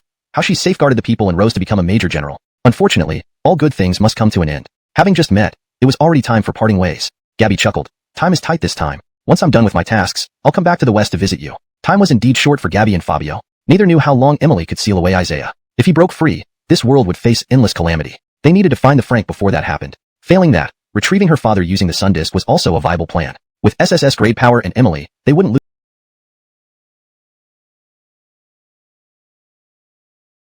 Now, I give you a chance for a full body burial. Speak. Who did it? Alize trembled under his intense aura. How many people must one kill to have such thick bloodlust? Everyone. Before she could speak, her comrades collapsed around her, foaming at the mouth and convulsing, with dark vapors wrapping around them. I dislike Greg to ants. Anyone below B class will surely die from this poison mist. The middle-aged man sneered, staring straight at Alize. I give you one chance. Speak or not. Alize glanced at her cowering packed beast under the table, her resolve strengthening. Fuck off. Desert Arsene. Awaken. A burst of white light flashed as Alize mounted the Desert Arsene, soaring into the sky like a bolt of lightning. The middle-aged man coldly laughed, overestimating yourself. None of those I target survive. Amias, he softly called, and a mountain-like strong man nodded. With a thought, his packed dragon beast awakened, unleashing a black flame upward. Boom. Alize was blown off course, crashing heavily to the ground. Hoover, the target has been executed. Amias reported respectfully. The Hoover chuckled. Seems more than us came to the desert entrance. We are pressed for time. Let's not waste any here. He then led his group deeper into the desert. Why did the Hoover of the Kill God sect come here? What was their true intent? About half an hour later, a cavalry arrived at the camp. Seeing bodies everywhere, they showed deep sorrow. Lord War God. They were all poisoned. Hearing this report, the heavenly mandate war god's anger surged. Is Gabby here? Search the vicinity for survivors. He had rushed here upon learning she entered his jurisdiction. Instead, he found this tragic scene. War God, there's a survivor here. Still breathing. The revised translation ensures natural fluency in English while accurately conveying the original meaning. It maintains consistency in terminology and style, ensuring it reads smoothly. 20 miles ahead, a voice cried out. Everyone rushed over, finding the barely alive Alize. Run fast. Her consciousness faded, murmuring about fleeing. The heavenly mandate war god clenched his fists, roaring, "Damn it! Who dared to hurt my soldiers? Order the heavenly mandate army immediately. Eliminate any evil organizations at the entrance. Remember, eliminate all." Repeating himself, his rage was palpable. On Gabby's side, they flew through the night, reaching the heart of the desert where extreme weather raged. Sandstorms blinded Fabio. Be careful. There's divine energy here. The demon in Gabby's bag suddenly shouted. Both Gabby and Fabio fell silent. Ahead was a violent sandstorm. Thunder rolled across the sky, dark clouds covering the desert heart. In front of the storm, two towering figures battled, each 20 meters tall. Fabio gaped. This is the desert guardian deity? Gabby swallowed, feeling the pure fighting intent pressing down on her. Can't believe we encountered them so soon. Fabio wanted to speed up to observe, perhaps spectate, but the demon wasn't pleased. Run now. The desert guardian isn't kind-hearted, especially the crocodile. It'll chop you into bits and hang them on its teeth. Fabio hesitantly asked, "What haven't you told me?" The demon went silent, unable to respond. Chapter 219. The Battle Between Guardians. Deep in the desert, in front of the sandstorm, two figures were engaged in a fierce battle. One was a crocodile wielding a crescent blade, and the other was a dog holding a battle axe. For some unknown reason, they were fighting fiercely, causing catastrophic damage to the surrounding area. Boom, boom, boom. Thunder rolled in the sky, and the earth shook violently. This level of combat was like a disaster. Even someone as strong as Fabio did not dare to approach recklessly. Brother, so many years have passed, and you haven't changed at all. I will massacre you completely. Ma Greg, you feel the pain I have endured. The crocodile roared with a deep voice, emitting fury with every strike. The dog was defending itself. Even though it found itself in danger several times, it didn't retaliate. Younger brother. It responded with a magnetic voice. Have you gone mad being locked up? There's no grudge between us. We are brothers. The crocodile swung his crescent blade in a spinning slash. Boom. The sandstorm split into two and dissipated instantly. The crocodile seemed deeply disturbed, roaring furiously. Brothers? You dare call me brother too? After being imprisoned for so long, did you ever come to save me? Do you know how I survived all these years? As the crocodile grew more agitated, there was a hint of frenzy in him. His crescent blade moved wildly, slashing repeatedly at the dog. With nowhere to hide, the dog realized its brother had lost control. Cristobalthing its battle axe, it decided to fight back. Since you're so stubborn, then accept my judgment. The axe and crescent blade clashed midair, unleashing an overwhelming force. Boom. Fabio was completely overturned by a gust of wind. He quickly fled from the battlefield to avoid getting caught in the chaos. Escaping the battleground, the Javier sighed in relief. Phew. Thank heavens you didn't go Lou Greg for death. Almost scared me to death. Such a high-level battle was truly devastating. The two great desert guardians had indeed been encountered by Fabio. Fabio squatted on the ground, staring at the black gas seeping from Gabby's backpack, coldly stating, "Now, this is your last chance. Tell me everything you know. Otherwise, don't blame me for being merciless." Realizing that Fabio had uncovered what he had hidden, the Javier shivered and replied, "Here's what happened. In ancient times, within the vast western desert region, there once thrived a prosperous nation. It was known as the Sun Kingdom. Back then, the area wasn't covered in endless sand but was a lush oasis. The great Greg, Andre, obtained a gift from an ancient god, a sun disk. Harnessing its power, he subdued nearby barbarian nations. Under his command were two powerful generals, Joshua, wise and compassionate, and Jamal, incredibly brave. Together, they were invincible inside and out. One might have thought this Gregdom would remain forever prosperous, but fate had different plans. King Andre fell terminally ill. He wanted to ascend to godhood using the sun disk's power. However, during the ascension ceremony, the sun disk malfunctioned. Andre perished, and the Gregdom crumbled. Before its downfall, the two generals rushed to save the Greg, but were swallowed by the tyrannical power of the sun disk. From that day on, Joshua and Jamal ceased to exist. In their place were two monstrous beings with godlike destructive powers, the dog and the crocodile. Unable to bear the immense power, the crocodile's consciousness became chaotic, leading it into a frenzy. To prevent indiscriminate slaughter, it begged its brother to seal it away. Thus, it was sealed for over 1,000 years. Reappearing filled with grievances, it somehow viewed its brother as an enemy, determined to kill him. Ever since then, the desert had two guardian deities. They started battling each other, which Fabio and the others stumbled upon. After the Javier finished telling its tale, Fabio and Gabby stared wide-eyed. Everything stemmed from the sun disk. How terrifying was its power? It could create gods. Fabio growled in anger. You knew how terrifying these brothers were and still didn't tell me. Are you trying to get me killed? The Javier sobbed. You were so violent earlier, ready to strike me down at the slightest provocation. I was too afraid, so I forgot. Gabby patted Fabio. Stop scaring it. Might as well eat it. Javier. Isn't that a bit excessive? I've already told you everything, and now you want to eat me. Don't eat me. Don't eat me. Under threat to its life, the Javier finally capitulated. I know how to deal with them and make them reveal the whereabouts of the sun disk. You just need to restore Jamal's sanity and resolve their conflict, and they'll tell you where the sun disk is. Fabio stared at the Javier as if it were a fool. Are you crazy, or am I? That much power, and you expect me to go and risk my life? If you want me dead, just say it outright. Perhaps the Javier had too much faith in Fabio. While discussing, a group of black-robed figures rapidly approached the battlefield, seemingly unafraid of death. There were over 500 of them, spreading around the battlefield and casting spells. Soon, bright lights began to flicker within the arena. Fabio, ? Gabby, ? Javier, ? Fabio noted curiously, these people look like they belong to the Killer God sect. What are they planning? Do they intend to capture them? Capture the 2 desert guardians? Oh my, but shockingly enough, as over 500 beams of light illuminated, 2 massive magic circles appeared beneath them. Ugh, darn. The crocodile roared furiously, feeling its power being suppressed, eventually immobilized against the ground. The dog met the same fate. Tagreg advantage of their intense battle. These people launched a surprise attack. Younger brother. The dog was still concerned about its siblings' safety. The light surrounding them disappeared into the void. The entire desert fell into complete silence. Fabio's eyes widened. They actually subdued the 2 guardians. Javier. Please use your brain. They're under a seal. Look at those glowing hands. They're using the same sealing technique as I do. Sealed by suppression, the 2 guardians became useless. That sealing technique was absurdly powerful. But Fabio also noticed that among the spellcasters, over 400 were now corpses. This sealing technique relies on lifespans for support. How crazy can these people be? Shocked beyond belief, knowing they were doomed yet proceeded anyway. But, with them dead, should he seize the opportunity? Wasn't it somewhat unethical to take advantage of their sacrifice? Ethics? Fabio never had a reputation for good ethics anyway. Chapter 220, Hoover. I suspect I've fallen for a scam. Just as Fabio thought of this, Gabby jumped in. What if we take this chance to attack and save them? What do you think would happen? The Javier. Damn it, aren't you a little too ruthless? It cursed inwardly. It was just a young girl. Why did she have a darker heart than itself? What it didn't know was that all these thoughts were from spending so much time with Fabio. Fabio stood up, smiling evilly at Gabby. I was just thin Greg, the same thing. Man and beast, their thoughts completely matched. The Javier screamed in fear. No, no, no. Even the 2 guardian gods were sealed away. If you go, won't you be afraid of being sealed away as well? You want to go ahead? Only if you let me return. You're crazy. I don't want to join your madness. No matter how it yelled, Fabio and Gabby ignored it completely. Fabio summoned 100 wicked reindeers, shrink Greg his body and carrying Gabby amidst them. The Kill God sect really has a special connection with us, Gabby said with a smile. Why not send them on their way one more time?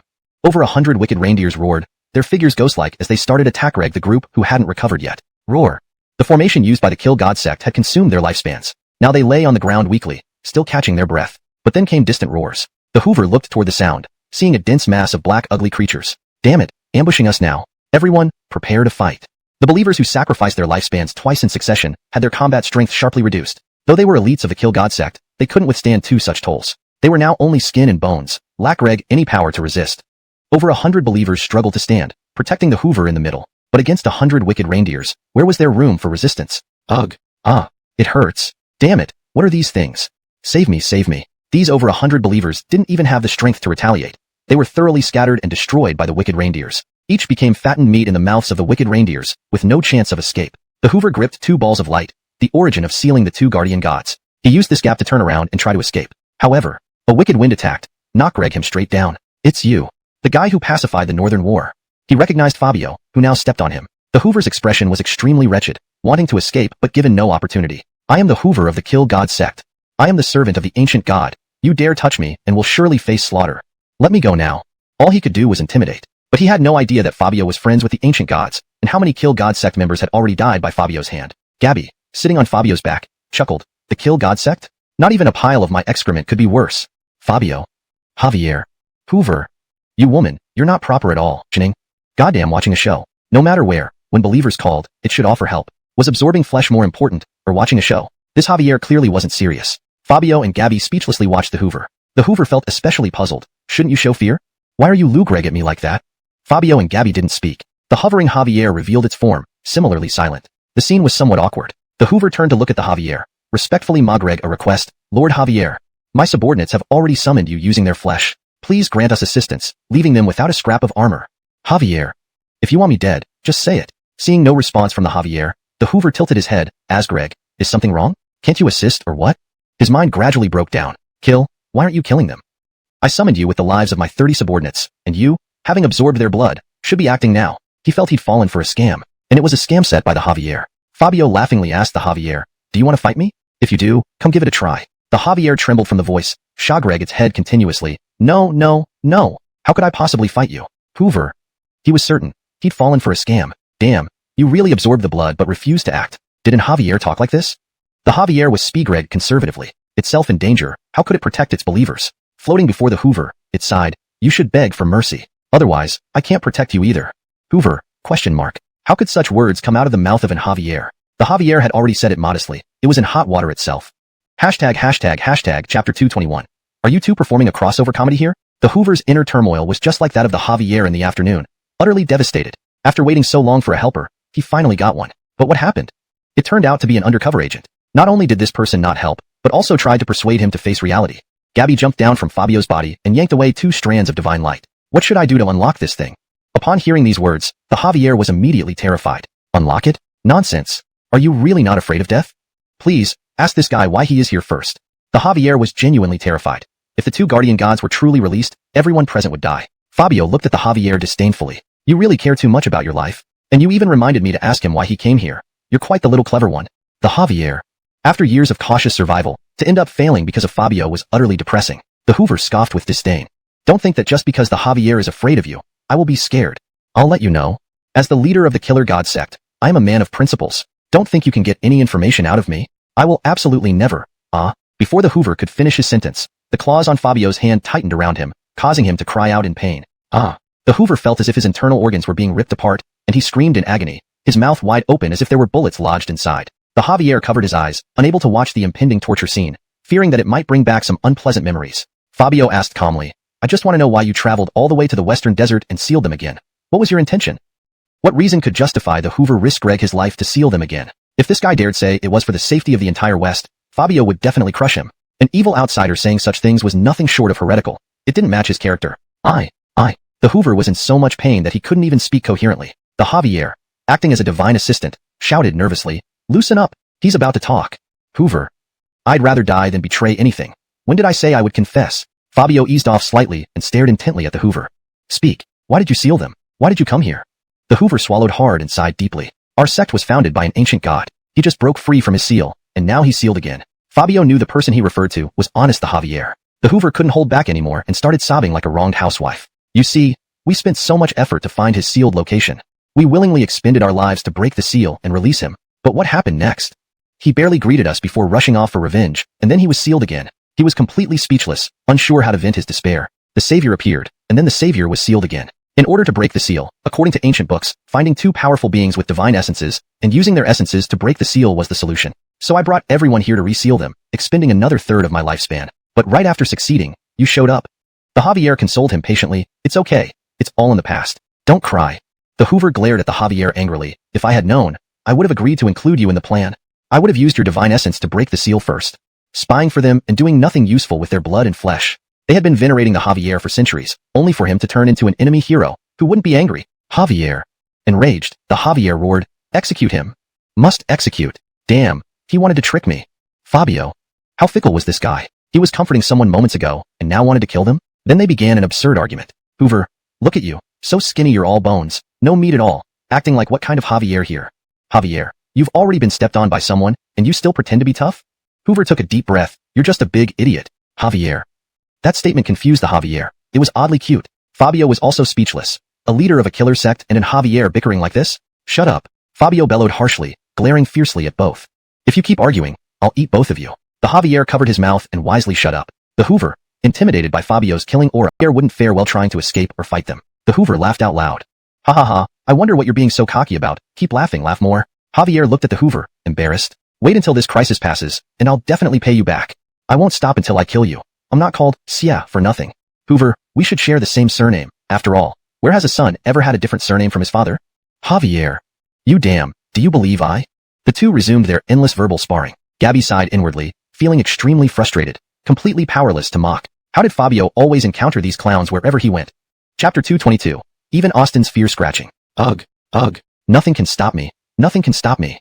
The moment Fabio entered, he saw a crocodile suspended in midair by several beams of dark light. The commotion was louder than the village roosters crowing at dawn. Feeling the intense murderous aura, Fabio muttered to himself, this damned evil deity. I came here to see Kimblesy, not this crocodile. Boy, you're the one who sealed me, aren't you? Do you believe that I will burst out and kill your whole family shortly? The crocodile noticed Fabio. Its eyes filled with icy coldness, yearning to chop him into minced meat. Fabio sighed pitifully. The crocodile felt something strange was about to happen. Do you know you can't move now? Want me to teach you how to Dun Lang? Dun Lang is likely nonsensical in this context. Austin. What the heck was Dun Lang? It was a crocodile, so what was he trying to do? Fabio jumped behind the crocodile and blew into its ear. Whoosh. Shuddering all over, the crocodile stared wide-eyed in disbelief and howled. What the hell are you doing? Do you really think I won't kill that thing shortly? Damn it. As a noble crocodile deity, being humiliated like this by a tiny ant. If word got out, wouldn't it become a laughingstock? Fabio knew that when dealing with these volatile tempers, he shouldn't be even more aggressive. Instead, he should use some bizarre things to make them calm down. I wonder if you're ticklish. Austin. What are you going to do? Without wasting time, Fabio extended his hand and started scratching all over the crocodile's body. Snicker. Ha ha ha ha. Squeak squeak. Ha ha ha ha. Maniacal laughter filled the black space, the previously furious crocodile now gasping for breath from laughter. Don't, ha ha ha. I give up, give up? Ha ha ha. I've given up, please stop scratching, ha ha. The crocodile could barely speak due to the intense laughter, lasting around 10 minutes before Fabio finally stopped. The crocodile now looked at Fabio with much reverence, not as domineering as before. Pant pant pant. It panted from exhaustion. 3 days and nights of battling never made it this tired. Fabio placed a hand behind his back and said casually, still arrogant? Still planning to kill my whole family? Now, can we talk properly? If you can't talk, then I'll try your armpits and soles next. We'll see how long you can hold up. Now that he knew it was ticklish, things became much easier. Austin, can't we just talk sensibly? Just talk. Thoroughly subdued, though inwardly vowing to eliminate this man once free, Fabio asked casually, where is the sun disk? The crocodile's gaze turned cold. Why do you need to know this? In a somewhat dramatic tone, Fabio replied, I want to save the world. The crocodile couldn't help laughing. Ha ha ha. Saving the world. You actually say that without bling, Greg. I tell you, the sun disk was destroyed long ago. It was gone after our Greg's ascension failed. Fabio, King? Are you Tal Greg about Hayden? From the evil deity's mouth, he learned that Hayden was the nation's Greg, and because of him, both the crocodile and Kimball Z turned into monsters. Hearing Hayden's name, the crocodile roared angrily, Commoner, you have no right to speak his name directly. Call him King. Fabio. Such a loyal dog. Since the sun disk was ruined, the wooden deity must also be known to this creature. Tyra. Do you know where Tyra is? Surviving in the desert for so long, it must know about Tyra. At the mention of Tyra, the crocodile grew even more enraged. Whose wicked woman are you serving? You damn get over here, let me see if I can't kill you. Fabio. Tyra was a bad woman? I am not her person. I seek her just for some matters. Austin. Pa, why do you want to find her? Because of her, our Gregdom was destroyed, and our Greg met a tragic end. All her fault. Seemed this Gregdom's downfall was linked to Tyra. Tell me what happened with Tyra. If you cooperate, I'll release you soon. Offering favorable terms, but alas, the crocodile remained tight-lipped. So you really want to know? Heh, I won't tell. Ha ha. Alright, I will tell you. Stop scratching. Fabio remarked impatiently. You still haven't grasped the severity? Speak up when told, or do I have to scratch you again? Austin. Finally realizing this man wasn't good-natured and had many methods to torment others. The story goes like this. Tyra was our Gregdom's queen consort, creating the sun disk, but an unfortunate event occurred. Fabio. Chapter 223. Persuading the Austin. Abigail is your Gregdom's queen? The sun disk was even created by her? These two pieces of news left Fabio utterly bewildered. If the sun disk were destroyed, couldn't finding Abigail solve everything? The crocodile, annoyed, said, Can you please let me finish, Tal Greg? If you interrupt again, I won't say any more. Fabio. Why was this crocodile so temperamental? Here's how it went. Back then, the desert was once a lush oasis where countless tribes thrived. Each tribe had its own heroes. The area where Ari lived was barren, filled only with demons and nothing else. It was completely desolate. He became the leader of his tribe in his youth, but due to the harsh conditions, survival was impossible. Neighboring tribes constantly attacked them. Under his leadership, they repeatedly repelled these attacks. One night, he met a woman. From that day on, the barren land started growing huge trees bearing abundant fruits. Christabalving standards improved dramatically, and happiness surged. They led an idyllic life away from strife. Over time, Ari developed, I just want to find my brother and kill him. Fabio. Why are you so fixated on killing your brother? He seemed perfectly fine and hadn't provoked you. Why go after the dog? The crocodile roared angrily. If someone locked you up for over 1,000 years, what kind of mood do you think you'd be in? Fabio. Didn't I hear that you deliberately asked him to lock you up? The Javier mentioned that this guy couldn't control his power and asked his brother to imprison him for the safety of the people. The crocodile responded irritably. Damn it, I was framed. I wanted to restore the Gregdom and make those people acknowledge King Ari. So my brother and that hero conspired to seal me away. Fabio. This was messy, but only the parties involved knew the truth. Do you want to see Ari? Do you want to kill that evil woman? Fabio didn't care about these trivial matters. He only wanted the crocodile to help guide him to find Abigail. The crocodile grunted, yes. Then lead the way, we'll go together. The crocodile tilted its head, but right now, I want to kill my brother. Fabio scoffed, come on, how many times have you tried and failed? And kill him? When push comes to shove, can you really do it? Austin. Its thoughts were transparent to Fabio, leaving no room to hide. Cooperate with me, go to Ghost Island. You find Ari, I find Javier. Just look at that dirty ass, Javier, can tell you're just a chick. Fiona Yen watched the two insult each other for over half an hour with disdain. In that half hour, she heard more obscenities than she ever imagined possible. Fabio blinked and scolded, "Both of you, shut up." With one roar, both instantly stopped. No one dared offend Fabio, fearing he might snap and eat them all. "If I hear one more curse word, I'll make sure you both wish you were dead." "Javier." "Hoover." Fabio glared at Javier. "What the hell are you doing? I told you to send me to Goss, but you sent me to the crocodile?" "Javier." It shrugged innocently. "I didn't know who was who. Both seals glow the same. How could I tell the difference?" Fabio didn't bother arguing. "The crocodile is now on our side. Now take me to Goss. One mistake and you're dead." "Javier." It felt Fabio had gotten more irritable, probably learned it from the crocodile. Oh. Right away, just as it was about to cast a spell, it suddenly remembered something and exclaimed in horror, "You got the crocodile on your side? What? Bro, you're incredible. To control such a terrifying being is quite an achievement." It was already bowing down in admiration for Fabio. Fabio stepped out of the crocodile's prison world. Immediately, he heard familiar curses being hurled back and forth. "Your grandma's head is like a soccer ball, kicked all the way to the department store." This sentence contains vulgar and nonsensical content. If you want a proper and natural English expression, it might be better to translate the essence of the insult rather than a word-for-word translation. Would you like me to provide a more contextually appropriate version? For example, "Your grandma's head is as round as a soccer ball, kicked all the way to the department store." Or a more natural insult in English could be, "Your grandma's head is thicker than a brick wall." Please choose what fits best for your context. The Hoover yelled hoarsely, "Your brother's feet look like chicken claws." Javier chimed in, "Look at your dirty ass. Javier sees you're just a chick." Fiona Yen watched the two bicker for over half an hour with utter disdain. In that span, she had heard more obscenities than in her entire life. Fabio blinked and snapped, "Both of you, shut up." With one shout, both instantly clammed up, no one daring to provoke Fabio, fearful of his wrath. "If I hear one more filthy word, you'll regret it." "Javier." "Hoover." Fabio glared at Javier. "What the hell were you, Thin Greg? I told you to take me to Goss, not the crocodile." "Javier." It shrugged innocently. "I couldn't tell who was who. Both seals glowed the same. How was I supposed to differentiate?" Fabio cut straight to the point. "Now the crocodile is on our side. Next, take me to Goss. One mistake and you're dead." "Javier." It felt Fabio had become incredibly irritable, probably learned from the crocodile. Oh, right away, just as it prepared to cast a spell, it suddenly remembered something and exclaimed in shock, "You befriended the crocodile? What? Bro, you're amazing. To get someone so terrifying under control is no small feat." It was utterly in awe of Fabio. Chapter 224, "Not even Big Brother can stop me," I said. In the dark space, this place was filled with an atmosphere of tranquility. Compared to the previous crocodile, Fabio felt much more comfortable here. There was no raging killing intent in the air, and no bizarre roars either. What was there? Only a dog floating mid-air, bound. Seeing Fabio's arrival, the dog didn't show much emotion. Instead, it calmly smiled and said, "You're here?" Fabio blinked. "How did you know I would come?" The dog chuckled and replied, "Your scent. I smelled it while battling with my brother. If I'm not wrong, you've been watching from the beginning. Not the one who sealed us, but maybe the one who's been convinced by me, and he won't attack you anymore." The dog couldn't fathom how Fabio managed to pacify the crocodile through tickling. The dog nodded somewhat excitedly. "Cristobalston, thank you. Since you've pacified my brother, I will listen to you. I've lived long enough, just wanting to live a peaceful life with my brother. Helping you out isn't impossible." Fabio nodded slightly. "The Celine and Airy, they're on Ghost Island now, right? I want to see them." Kimbalgo, all right. Though it wasn't keen, if its brother was happy, it didn't mind either. "Can you tell me why the Celine is called a bad woman?" Kimbalgo. Its face was full of confusion. What kind of bad woman was that? Fabio realized his choice of words was inappropriate and cleared his throat. What kind of person she is?" The dog's eyes filled with admiration. "She's a dignified and revered person." Fabio. This version was quite different from what the crocodile had told. With the assistance of the Celine, Airy unified the nation and became the true Greg. However, his health deteriorated, and he could no longer absorb the energy from the sun disk. To save her beloved and for the people's well-being, the Celine made a startling move, allowing Airy to absorb her powers and ascend to godhood. But ascension required sacrifice. To prevent more wars for Airy, millions of people willingly sacrificed their lives. Airy, moved to tears, saw his ascension ultimately fail. His most trusted subordinate betrayed him, attempting to take over the country, thus sabotaging Airy's ascension and killing him.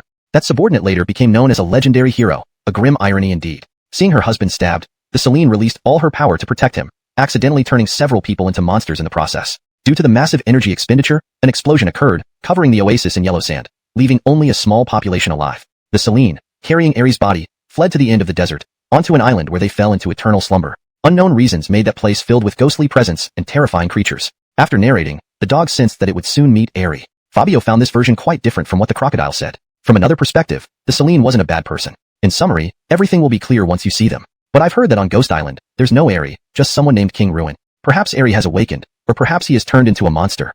No matter what, this journey may not be perfect. Fabio smirked. So what if he's a Greg? He's too arrogant. I'd scatter his ashes. Kimbalgo. This guy was the most audacious Kimbalgo had ever seen. After reconciling the dog and the crocodile, Fabio exited the space with a smile. Outside, instead of curses, the Hoover and the Javier were giving each other dirty looks. Two big guys giving each other flirtatious glances? Are you courting? These words caused Gabby to giggle. They've been glaring since you told them not to argue. Fabio. These two were amusing. Enough. Quickly release the seals. Fabio shouted at the lying Hoover. Hoover. I will not submit. If I release it because you say so, I'll lose face. He finally realized he should be a tough guy. As the leader of an organization, how could he lower himself? Javier sneered. You're too green to be rebellious now. You're not afraid of death? Hoover. A sense of foreboding arose in his heart. Something terrible was about to happen. Fabio didn't speak much, just lightly calling to Javier. Didn't you want to deal with him? I give you permission to act, just one request. Make him suffer miserably. Hoover. Getting the order, Javier chuckled. I've been waiting for you to be uncooperative, ha ha ha. Cristobalful brat, beg on your knees. Hoover. I admit I spoke loudly just now. Previously, I had no choice. Now I just want to be good. Give me another chance. Yeah. Javier laughed. No towel, Greg. Today, even Big Brother can't stop me, I said. Hoover. Chapter 225. The Pitiful Hoover. Ultimately, under the Javier's threats and inducements, the Hoover reluctantly cast a spell to release the seal. Spelly release. Buzz. The two beams of divine light held by Gabby suddenly leapt into an empty space. Boom. After crashing into the ground and forming two huge craters, the two gigantic beasts stood towering over the desert, their halos blindingly bright. All eyes were on them, fearing another fight might break out. The Javier said fearfully, what will we do if they start fighting again? They were close to them. If a fight erupted, there would be no time for evacuation. Fabio smirked, not showing any worry. Brother. Kimball muttered softly. Austin turned his face away. Greg irritably. Don't think this means I won't chop you. I agree to their terms and will go with them to find the Greg. After I deal with the Queen, I'll settle accounts with you. Austin, despite knowing it was his fault, stubbornly found an excuse. Kimball dropped his axe and ran straight over, hugging Austin tightly. Austin stared in disbelief, Kimball's voice quavering with tears as he whispered, if only we don't fight, that's all that matters. As Adam brother, reconciling with his younger sibling was something he had long yearned for. To Kimball, everything felt like a dream, almost unreal. Austin still turned away, snorting with feigned disdain. At your age, still crying. Don't tell anyone outside that we're brothers. Brothers. These words carried profound meaning. As the saying goes, bones can break, but they remain connected. Blood is thicker than water. This bond would never fade. Seeing such harmony, everyone smiled. Kimball and Austin shrank to human size. With the spell released, the Hoover regained temporary safety. Yet, he still lay semi-unconscious, perhaps due to the beating from Fabio, suffering some internal injuries. Gabby lay on Fabio's back, already asleep. As for Austin and the Javier, they walked toward the Hoover in unison. What are you doing? The Hoover's face showed terror, like a housewife encountering a robber. Austin grinned sinisterly, his deep voice echoing ominously. You guess. The Javier cracked his knuckles, cackling wickedly. I've wanted to beat you up for a long time. Beating you now isn't too much, right? Hoover. He struggled to stand but his injuries wouldn't allow it. It's late at night. Can't people sleep? If you disturb that young girl over there, it wouldn't be good. Austin, two gods were here to torment him. Was this fair? Austin sneered. Relax, my brother's spell is powerful. Even if you're half dead, he can save you. In the Javier's hand, a ball of black mist formed and hit the Hoover. This black mist will keep you alive, even if we tear you apart. Don't worry, Hoover. The next morning, Gabby woke up, watching Austin and the Javier brutalizing the Hoover within the circle of light, feeling speechless. They played all night? Her large eyes brimmed with confusion. Fabio nodded slightly. Yup, they didn't die from playing. If I wasn't taking care of you, I would have joined them. Gabby, are you guys human? Fabio, I never was. Everyone prepared to set off because Gabby had woken up. She took out items from her backpack. Advanced beast cans, milk, and other main dishes. This time, it was mostly food and water. After tiring themselves out, Austin and the Javier fixed the Hoover and came over eagerly. Austin pointed at his drooling mouth. See, can I eat? The Javier also swallowed. Me too. Hoover pleaded. Please, give me some water. Last night I lost at least 3 pounds of blood. Or just kill me quickly. This is too painful. No one felt sympathy for the tyrannical Hoover. His predicament was entirely his own doing. He admired these lively characters. Before they knew each other, one was wilder than the other, ready to destroy heaven and earth at any moment. Now, they acted like goofy dogs. Bro. Don't chew on that anymore. We're about to leave. You've been playing with that chew toy all morning. Bro. Austin barked at the dog still lying on the ground, gnawing on its chew toy. The dog reluctantly tucked the chew toy into his waistband, then stood up with a pout. Fine. Straight to the end of the desert. Gabby sat on Fabio's back, shouting with a grin. Let's go. But the Hoover couldn't laugh. He only drank a bottle of water that morning, no food at all, and was now half dead in the Javier's hand as they headed off into the distance. The western frontier was also not peaceful. The Destiny War god stood on the sand, Lou Greg anxious. In front of him were a group of soldiers yelling insults. On the opposite side stood a group of Ardenans, each Lou Greg unkempt, as if they hadn't bathed for months. They crossed the border at dawn and kept Provo Greg despite warnings. It seemed simple enough to fight it out, so why was the Destiny War god troubled? After assembling his troops, these guys just turned back. Fighting inside their territory would cause an international conflict. The pressure was beyond what a single war god could bear. You little idiots, you're so dumb. Come and hit us, ha ha. To insult you, I even learned some local slang. You are my dad, great-grandpa, curse me. Oh, why learn Cantonese when we can learn Northeastern? You are my old friend, very old friend. At first, these people cursed using official language. But who knows which punk started using regional dialects, completely throwing off the soldiers. What was supposed to be cursing turned into calling others daddy. The Destiny War god watched the angry soldiers behind him and waved slightly. Remember, we don't act unless they do first. Hold your temper. Yes. Tens of thousands of soldiers stood upright, eyes sharp, tightly watching the Ardennes ahead. Suddenly, several beams of light rushed from afar. The overwhelming presence made the hearts of the people below cold, as if titans capable of overturning the world had appeared. The Destiny War god's eyes widened. There was no time to escape now. Whoosh! They passed by like strong winds. The Destiny War god breathed a sigh of relief. Thankfully, they were just passing through. Otherwise, everyone would have perished. Huh? Wasn't that the Destiny War god? I think I saw someone familiar. Gabby glanced briefly, realizing a bit late. Fabio nodded slightly. It was him. Looks like they're facing trouble. He noticed two parties shouting earlier but not fighting. Clearly, they faced some only 2 days. The Destiny War god was speechless. Gabby frowned as Greg. What are you doing here? And who are those people? The Destiny War god's expression eased, replying seriously, they're from Ardina, trying to cross the border. Yelling provocations. As Dayu citizens, we can't attack unless they physically harm us. That was the helpless part. An easy spark could start a war. Ma Greg the situation extremely frustrating. Fabio remarked, Goss, Austin, you aren't exactly Dayu citizens, right? Austin snorted. Are we even human? Goss replied, let us handle it. Consider it repayment for your hospitality. It took out a chew toy, but awkwardly swapped it back to an axe. Cough. Let the desert bless you with a gift. A light flicker of the axe sent a tornado of sand swirling skyward. Ardenan people. What's happening? Austin said, slightly annoyed. Can't you stop using magic? Real combat is fine. The Javier raised dark energy. Let me help. The sandstorm gained a black force, fiercely burning nearby Ardenan people. Ah. The tens of thousand strong camp scattered by the hurricane. Austin sneered. Does my brother need your help? I haven't even started yet. Let me. Goss coolly stated. No need. They're already taken care of. Austin. Indeed. All 10,000 Ardennes were wiped out. Not a single survivor left. Below, the Destiny War god. Soldiers. What kind of gods does Gabby know? Isn't that terrifying? Hashtag chapter 227. That girl is about to do something terrifying again. Tion, what you all are doing? The Chris was utterly baffled by the antics of the crocodile brothers. Gabby waved her hand dismissively.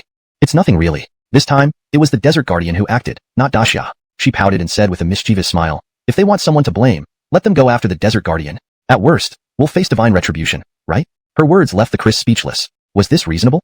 Too damn reasonable. He had no way to argue back. Ibrahim chuckled. Sure, come after us then. Take on one. I'll take out one. Take on a country, and I'll wipe them all out. Ibrahim grumbled irritably. Can you not be so violent all the time? Why not use wisdom?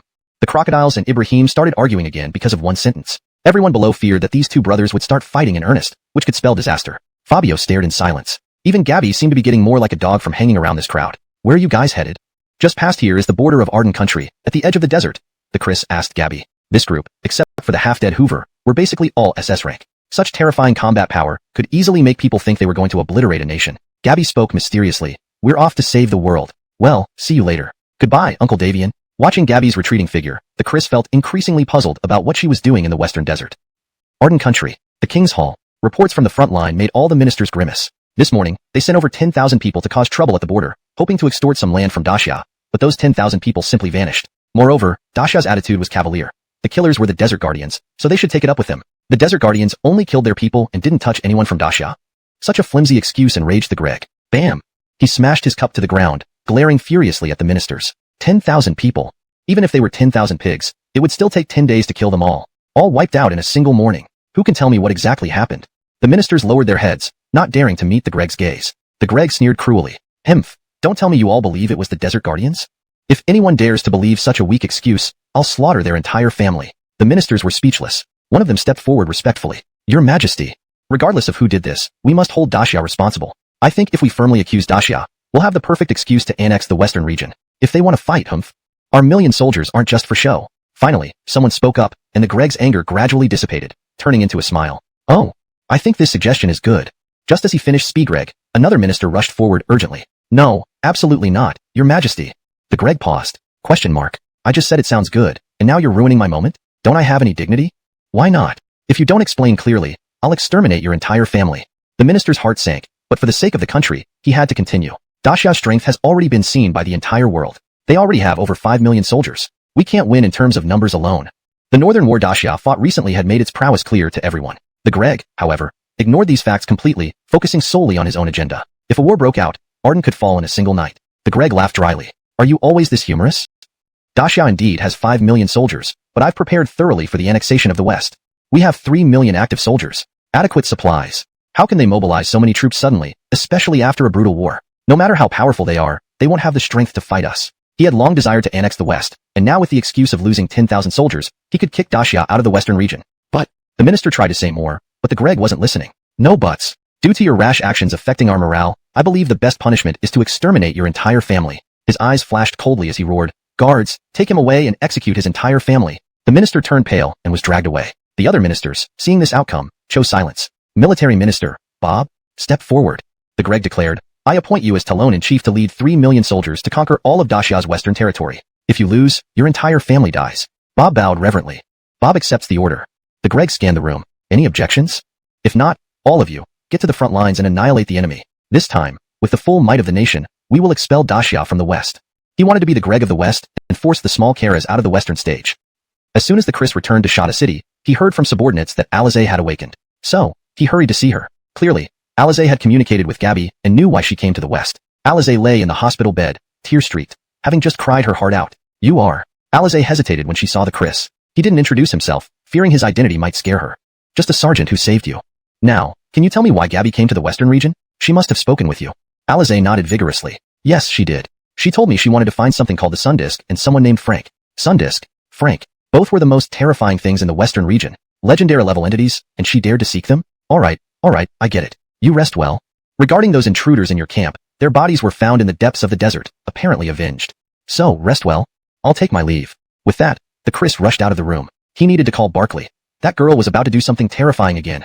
Hashtag chapter 228, calling Barkley. Zone 12. The ruins from earlier have been replaced by the frameworks of countless buildings. Numerous construction workers are united in rebuilding their home. Barkley had been up early and busy war Greg. He was only resting under a small tree when he received a call. "Hello, Brother Sue." Upon seeing the Maximilian calling him, Barkley's usually kind face tightened. "What is it?" "I've already resigned from my duties, so I can't help you much." Since the northern front had been stabilized, feeling guilty, Barkley had resigned from all his positions as the war god and joined the workers in reconstructing the homeland. For the Maximilian to call now, it must be something difficult or urgent. The Maximilian chuckled dryly. "You really became a worker? Looks like you're quite relaxed." "Barkley, did you call just to mock me? You have nothing better to do than watch some random videos? Stop messing around." Barkley was about to scold him harshly when the Maximilian interrupted. "Hold on before you start cursing me." "Barkley, you finally realize you messed up?" Sneering inwardly, Barkley snapped. "Speak your mind. I'm busy. I don't have time for nonsense with you." The Maximilian sighed. "Does Gabby count as nonsense?" Barkley felt a pang in his heart. What happened to Tion? Did she cause some trouble again? His first thought was that Gabby must have run into some problem, or caused some mishap. The Maximilian teased. "Nope, she's fine. Can't I mention her casually?" "Barkley." Hearing Barkley gritting his teeth, the Maximilian laughed and said, "Don't rush to curse me. This matter really concerns Gabby. Barkley, I'm giving you one last chance. If you mess around anymore, I'll come over tonight and twist off your head in the western region." The Maximilian. He and Barkley were best friends despite rarely meeting. They shared everything, and such banter was part of their friendship. All right, let's get serious. You need to come to the western region and take a look." Barkley. He sensed that the Maximilian was up to something, definitely related to Gabby. Without further ado, the Maximilian said, "Gabby is here with me." Barkley laughed lightly. "If she's with you, why bother telling me specially?" He thought it was no big deal for her to go to the western region. But the next words from the Maximilian left Barkley speechless. "She's going to find the Selene. And the Sun Disk. Are you still comfortable now?" Barkley. The Selene was one of the 5 ancient gods, possessing power beyond the SSS level. Was Gabby crazy, going after the Selene? And the Sun Disk? That was just a legend of the western desert. Who could actually believe it? Even Marshall couldn't find any trace there and returned injured. Now this girl is Walgreg, the same dangerous path her late father did. Before Barkley could react, the Maximilian dropped another bombshell. With her are in Javier, 2 desert guardians, and a half-dead human. And I know who that human is. The Hoover of the Executioner sect. Such a formidable lineup. It seemed they were preparing for a major conflict. Anyone would think they were planning to invade the Arab nations. I think they might be planning a life-and-death battle. Moreover, spies from the Arab nation report they're preparing to march too.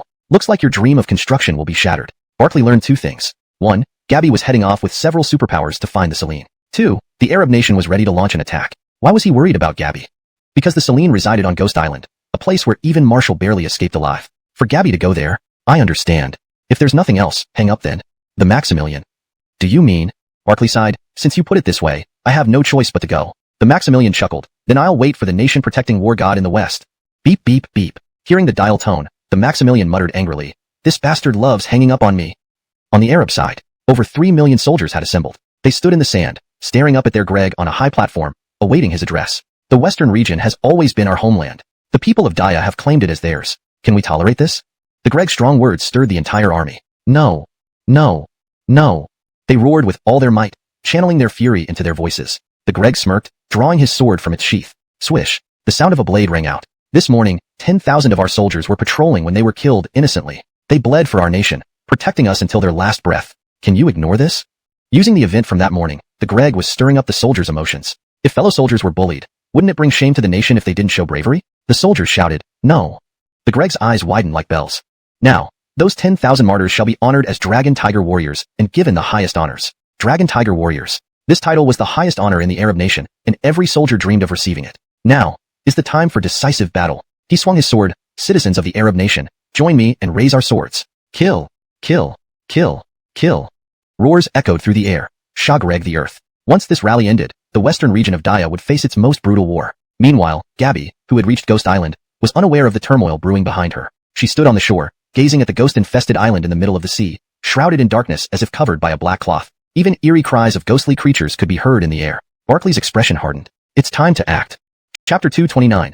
Landing on the Ghost Island. Midday was approaching. Even the intense sunlight could not penetrate the dark, oppressive energy that shrouded the Ghost Island. Despite it being the height of summer and the desert temperature soaring, a bone-chilling cold had engulfed the area ever since they neared the island. If not for Goss's divine light protecting them, Cristobalzo would have been frozen solid. The group started their approach towards the Ghost Island. Just as they were about to land, Fabio felt the waves of dark energy rolling up from the sea and roared, "They're coming!" Plop, plop, plop. The waters around the Ghost Island began to churn violently, as if an army of monstrous entities were about to emerge. Woo! Suddenly, the shrill wails of spirits filled the air. Plop! A group of 3-meter-tall creatures with long black spears leapt out of the water. They resembled monkeys but had white skull-like heads and muscular bodies akin to gorillas. Let me handle this.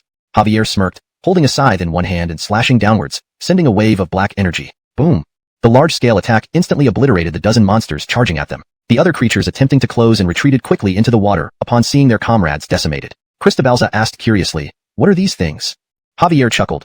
"These are vengeful corpses that died miserably in the waters around the Ghost Island. Because they died resentfully and absorbed the dark energy from the island, they transformed into these hideous forms. They possess some intelligence. Once they witness the sudden death of their companions, they flee." The Hoover, trembling, shouted, "You sure know a lot.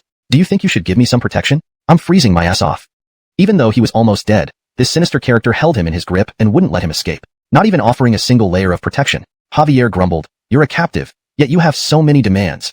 If you keep pestering, I'll throw you into the water and let them feast on you." The Hoover. He closed his mouth in fear. He had already started casting spells silently to recover himself. Once restored, he'd look for another chance to escape. "Don't give me a chance to catch you trying to escape, or else I'll make sure you don't get away." He glared at Javier. Magreg, a secret resolution. Slap. Before he could finish his thoughts, Javier slapped him hard across the face. The Hoover, ? What did I do? You just hit me without reason, damage my brain, and you'll be the one suffering. What will you do when you encounter an array you can't break? He sounded a bit aggrieved. Javier retorted irritably, "Do you really think you're valuable? Why were you Lou Greg at me like you wanted to tear me apart? Don't think I don't know your wicked plans, old man." The Hoover, caught staring too intently, he was caught red-handed by Javier. Fabio interrupted, "Which is the best place to land?" Javier snapped his fingers. "Follow me." It no longer had any temper towards Fabio, acting more like a loyal follower. It thought this guy had boundless potential. Even the Desert Guardian obeyed him. By aligning with him, there would surely be good days ahead. With the resolve to latch onto a powerful figure, Javier became part of their group. Under Javier's guidance, the group landed in a forested area. Cristobalza sniffed the putrid air, looked at the scorched ground, and the towering trees with fruits shaped like crying children's faces. Everything looked horrifying. What happened here? How did an island become so terrifying? She couldn't imagine the calamity that had transpired here. Why would a good god like the Selene transform this place? The two Desert Guardians shook their heads. "Austin, I lost control during that power surge and had no idea what happened. Goss, I was busy handling my brother's seal, so I also don't know. All I know is that this place changed overnight." Javier laughed. "Without me, once you land on the Ghost Island, the ghostly energy in the air rapidly replicates you, creating identical copies to battle against." Cristobal attested, "Only those with strength can enter to seek Airy." The Hoover asked, "What about me? Do I have a doppelganger?" Javier smirked, "You're nothing but a cripple. The ghostly energy doesn't even consider you, ignoring you completely." "Ha ha ha." The Hoover scoffed, "As if you're different." Laughter ceased abruptly, replaced by slapping sounds. Javier, keep Talgreg, keep Talgreg. Chapter 230. Hayden appears. Ha ha ha. Kill them. Attack. Woo. 3 evil shadows let out screams as they charged at Gabby at an incredible speed. The surrounding trees began to dissolve into a virtual form, transforming the area into an endless black space. The crocodile and Goss exchanged glances. "Austin, brother, I'll fight you then."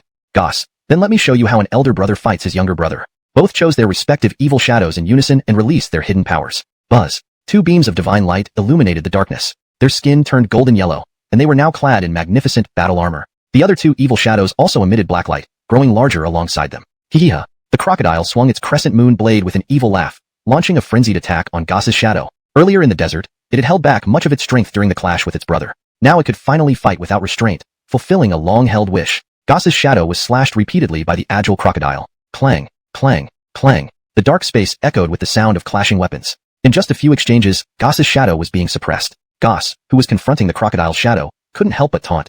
Do you feel so good chopping up your elder brother? I need to take this seriously too. It tightened its grip on the battle axe and unleashed a wave of intimidation, blasting the advancing crocodile back. Kneel. With a steady strike, the axe smashed down. The crocodile's shadow raised its crescent moon blade to block. Boom. The heavy blow forced the crocodile's shadow to kneel, the force utterly overwhelming. Yellow light surged from Goss's axe, turned to dust. Grains of sand emerged from the axe, drilling into the crocodile's shadow. Gore, gore. The crocodile's shadow couldn't move, gradually decomposing into sand. The battling crocodile froze upon seeing its brother's terrifying attack. No way. You've been holding back such a deadly move? Goss put away its axe and said coolly, You thought I was Joe Greg? Austin.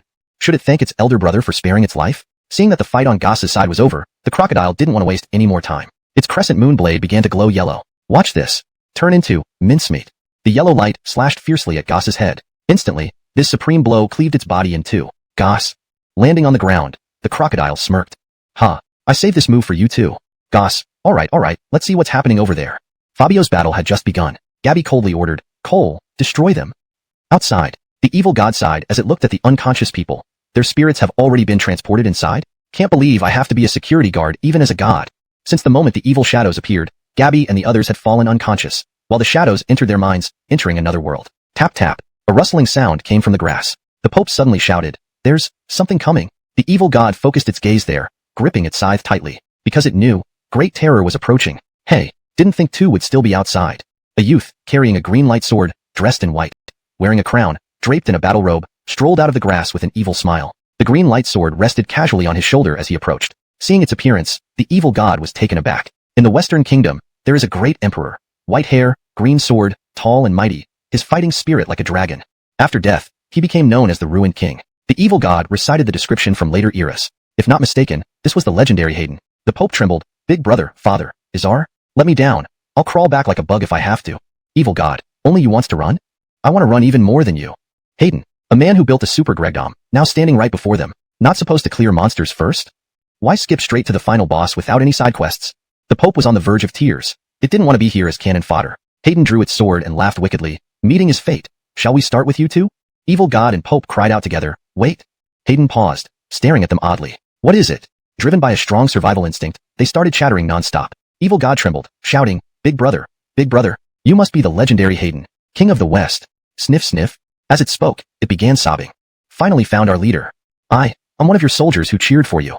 Hoover. Such absurd lies. And would he believe it? Hayden scratched its head. One of my old troops. But did you think, even as strong as they are, they'd be spared my slaughter? It pointed to Goss and the crocodile, still trapped in the dark space. Evil god. It whispered to the Pope, Quick, find a way to drive it off. I'll hold it back as much as I can. Or we're dead. Hoover. Would have thought they'd become allies. He quickly thought of a spell to absorb energy, temporarily empowering the evil god. Evil god, ha ha ha. Never expected you to be so ruthless. Guess no more small talk. Hit me with your best shot. I won't even flinch or I lose. Hayden. You don't even have eyebrows, you're just a skeleton. How can you flinch? Evil god answered seriously. True, so you lose. Can we go now? Hayden. Is this guy crazy? It murmured coldly. Do you think you're funny?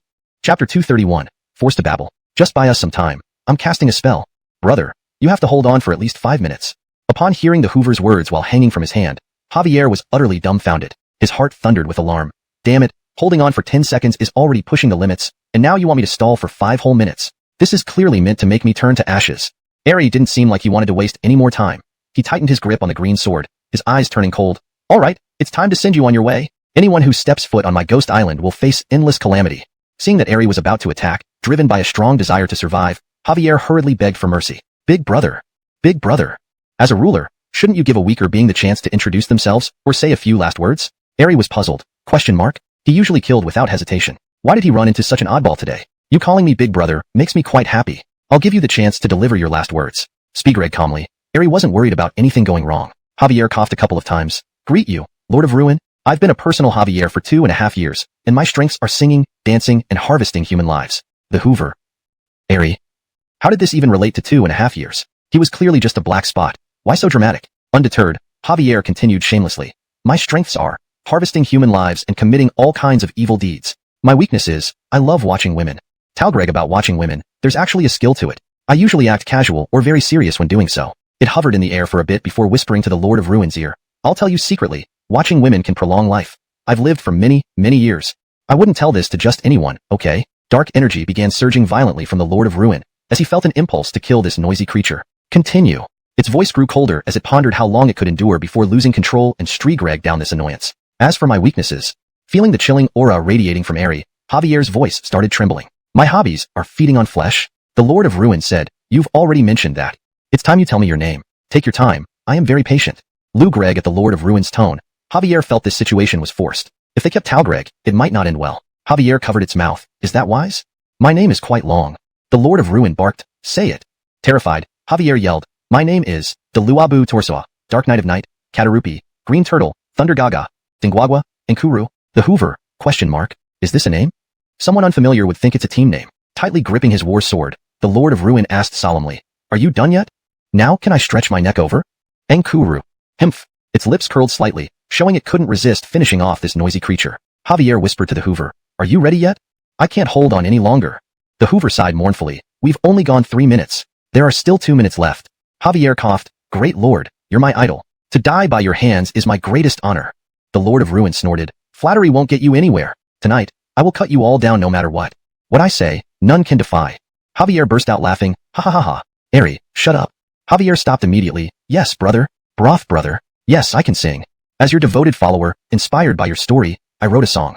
Pretending to be excited, its acting skills were wasted on anything other than performance. The Lord of Ruin took interest. Oh? Let's hear it then. A song should take 2 minutes. In ancient times, there was a Greg named. Javier paused, as Greg cautiously. By the way, what's your name? It had forgotten due to fear. Ari, you don't even know my name and claim to admire me? Poor acting, just like a clown. Tightly gripping his sword, he floated in midair. The green sword in his hand began glowing. Javier felt a chill. Fie, nisht. The Hoover urgently shouted. That's enough. It's ready. Our minds must be one, understood? At the critical moment, the Hoover shouted. He channeled the absorbed dark energy into Javier's body. Forbidden technique. Merge essence. Ari roared, searing heaven. The dark energy-infused green sword flew towards Javier. Bang! The ground trembled violently, throwing the unconscious people around. Everything around was hit hard. Ah! Javier's body started merging with the Hoovers as they endured Ari's fierce strike, their cries growing louder. Boom boom boom. A green light enveloped the entire forest. Next moment, Ari was blasted away by an unknown force. Falling heavily, he looked up at a floating black skeleton engulfed in dark energy, holding a scythe emitting green energy. Heh! Ari stood up as if nothing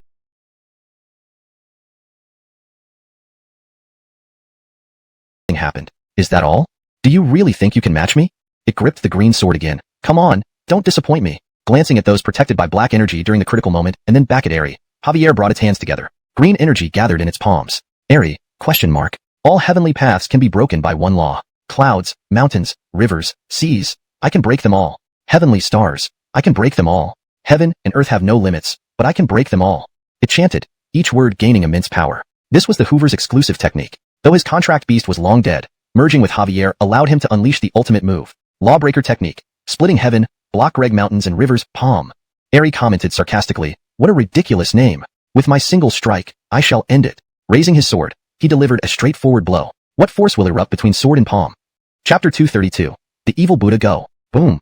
The duel between sword and palm officially began. Both parties balanced each other midair. Even a formidable character like Hayden couldn't help but frown deeply, unable to believe the strength this creature had gained post-fusion. Boom, boom, boom. The intensity of their powers caused continuous explosions in the air. Ah, ah, ah. The Javier and the Hoover continuously screamed, pushing all their power to the maximum. The earth and surrounding trees turned to dust within moments. Terror-inducing sword energy continually eroded their bodies, causing their power to dwindle rapidly. The Hoover roared, hold on at all costs, or we will all die.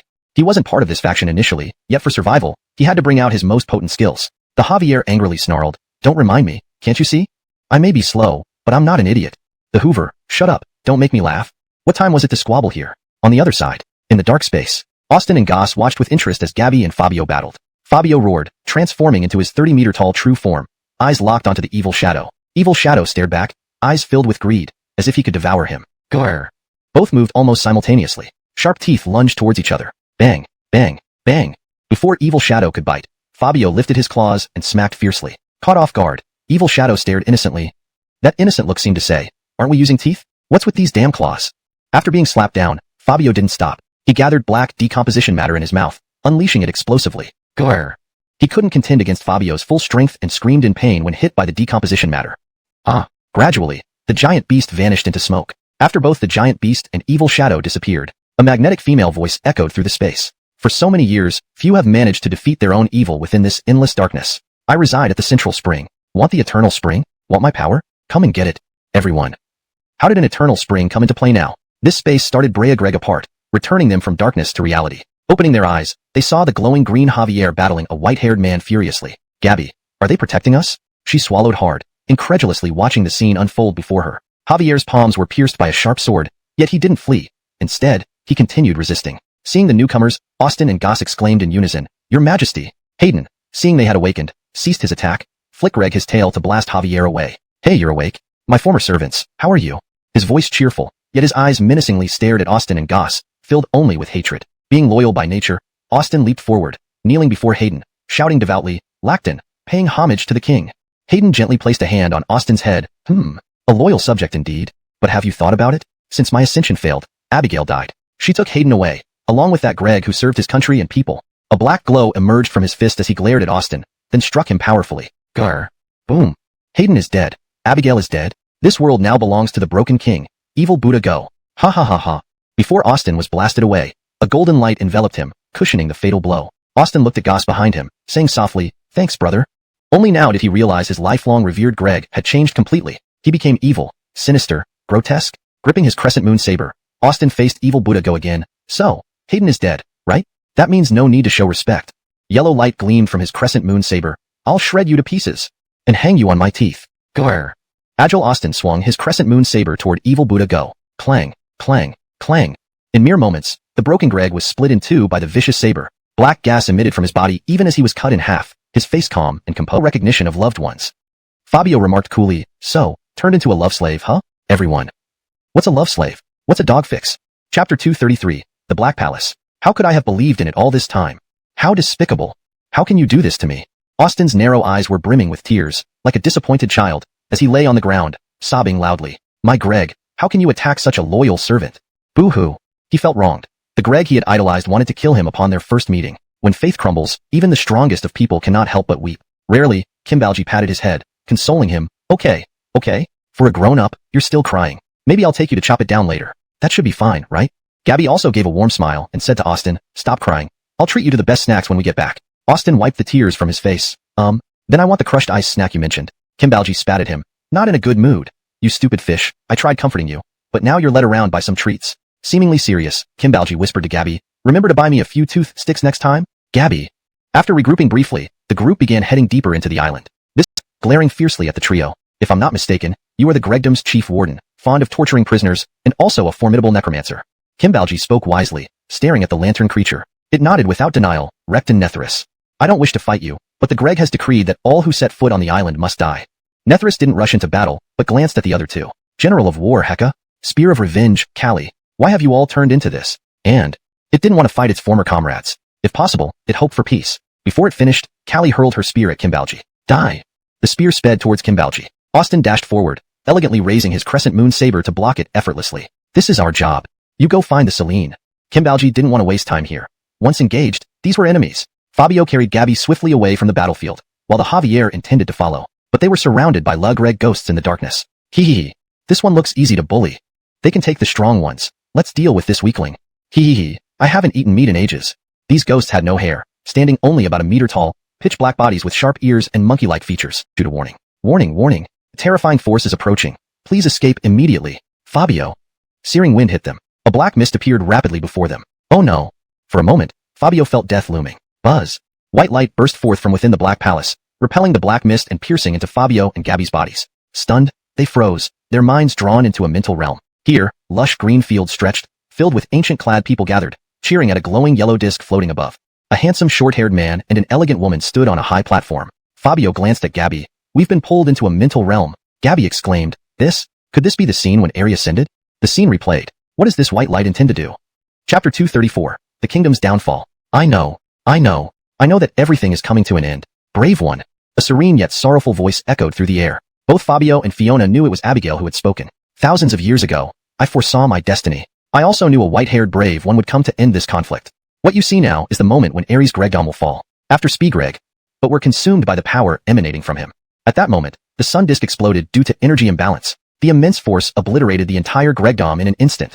Next scene, Abigail, like a living dead, carried Ares, now resembling a mummy, and staggered to the edge of the western sea. She cried out to the heavens, "Why? All I wanted was to be with my beloved. Why is it so difficult?" Her only answer was thunder rumbling across the sky. Abigail's eyes grew cold. He must not die. Absolutely. She slammed her hands into the ground. Boom, boom, boom.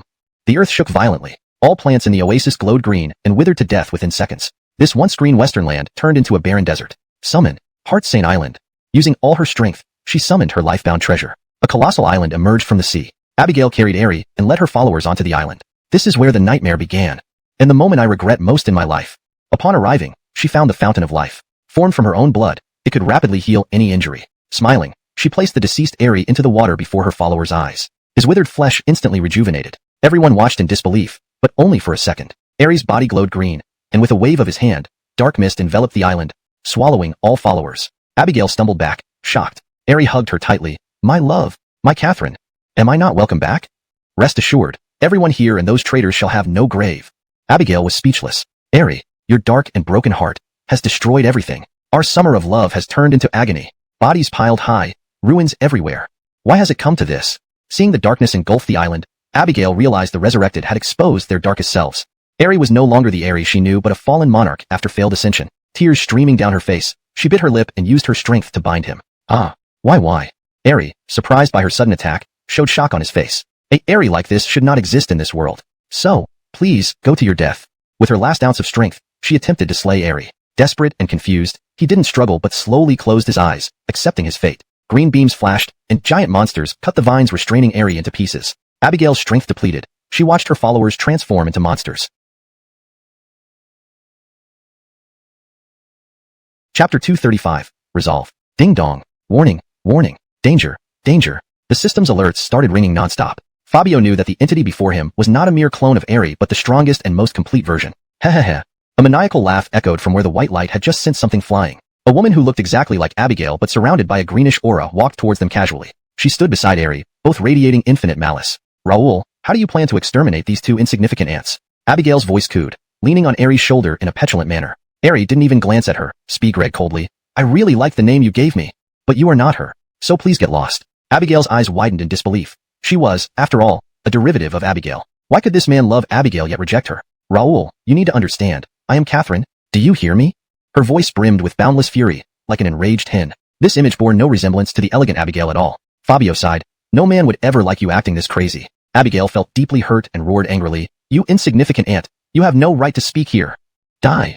Fiona found it truly unbelievable. At a time like this, why would someone provoke the enemy? Fabio stepped forward. Black light surged from his body, gradually transforming into a cloaked white-haired youth. Fiona gasped. "So that white-haired boy from earlier was you?" Without responding, Fabio wielded the Elon sword, leapt forward, and charged directly at Abigail. Asterisk boom.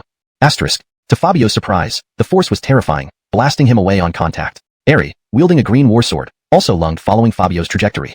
Asterisk pft. Asterisk. A splash of blood erupted into the air. Fiona gasped as she saw the sword pierce through Fabio's chest, his eyes turning red instantly. "No!" Fabio shouted furiously at the approaching Fiona. Stay back." Before he finished Spigreg, Abigail appeared in front of Fiona, grabbing her by the throat with one hand. MMPH. Fiona trembled and struggled fiercely. Abigail grinned menacingly, Lugreg more like a demon than a person. "Hehehe. How dare you volunteer, weakling. Unfortunately, I've never understood chivalry towards women." Asterisk bang. Asterisk. She threw Fiona forcefully to the ground. Pfft. Sweetness filled Fiona's throat, and a spurt of blood gushed out. "Tion." Fabio screamed in agony, realizing they were facing overwhelming power and rushing in blindly would lead to death. They had come Spigreg Abigail for help against honest Xiansheng, only to find Abigail gone and themselves on the brink of demise. "Catherine." Ares pulled the sword out from Fabio's chest, saying coolly, "Let's be together." Those words stunned Abigail momentarily, her originally sinister face showing a brief smile. Only the dark palace shuddered slightly. "I know my beloved Catherine is dead. Now, there's only you left. Can we live peacefully together?" "Catherine."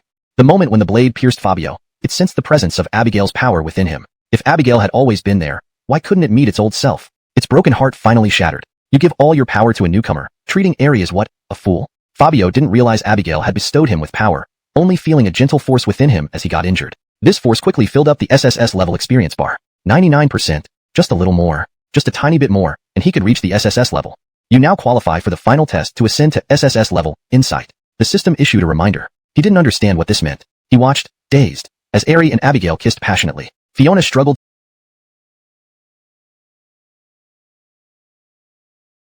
to mobilize all her strength and crawled toward Fabio. I'm coming over, Cole. She felt Fabio's inner fear clearly and wanted nothing more than to protect him as his master. At that moment, Abigail's voice echoed in Fabio's mind. I have given you all my remaining power. You now have the conditions to become a hero, but your resolve is still lack Greg. Think carefully about the reason why. Fabio. Resolve still lack Greg? Lou Greg at Fiona, so close yet struggling to reach him. He recalled all the hardships they had endured together, growing stronger each day. She has always been striving alongside me. These thoughts flooded his mind. My resolve is to protect Fiona. Whatever future may bring, having Fiona by my side will be enough happiness. Fabio slowly stood up, the glow of advancement beginning to emerge around him. Tion, fight with me once again. Fiona too emitted a light, somehow standing up miraculously and rushing toward Fabio. Let's fight. King Elon. When their fingers touched. Fabio, Fiona. An intense divine light formed between them. Asterisk bam bam bam. Asterisk. The entire ghost island began to shake inexplicably. The rapidly intensifying light made even Ari and Abigail, engaged in a passionate kiss, widen their eyes. However, flash emits scorching energy beams from both pupils, blinding and severely injuring enemies. Additional effect. Sees through all illusions, immune to mental attacks. Green turtle shell, absolute defense. Can defend against any critical attack. Atomic decomposition, celestial fire. Release the highest grade flame from the mouth to decompose the enemy's body structure. Ferocious beast, wicked deer X1000. Combat power SS. Even if the host is mortally wounded or dead, they can reincarnate through these creatures. Fianati lay naked in a warm sea, feeling the warmth of Fabio's inner world, and she smiled foolishly. Is this the world inside Shahe? So warm. At this moment, a white-haired youth floated up to Fianati, also unclothed. Hello, Tiendi.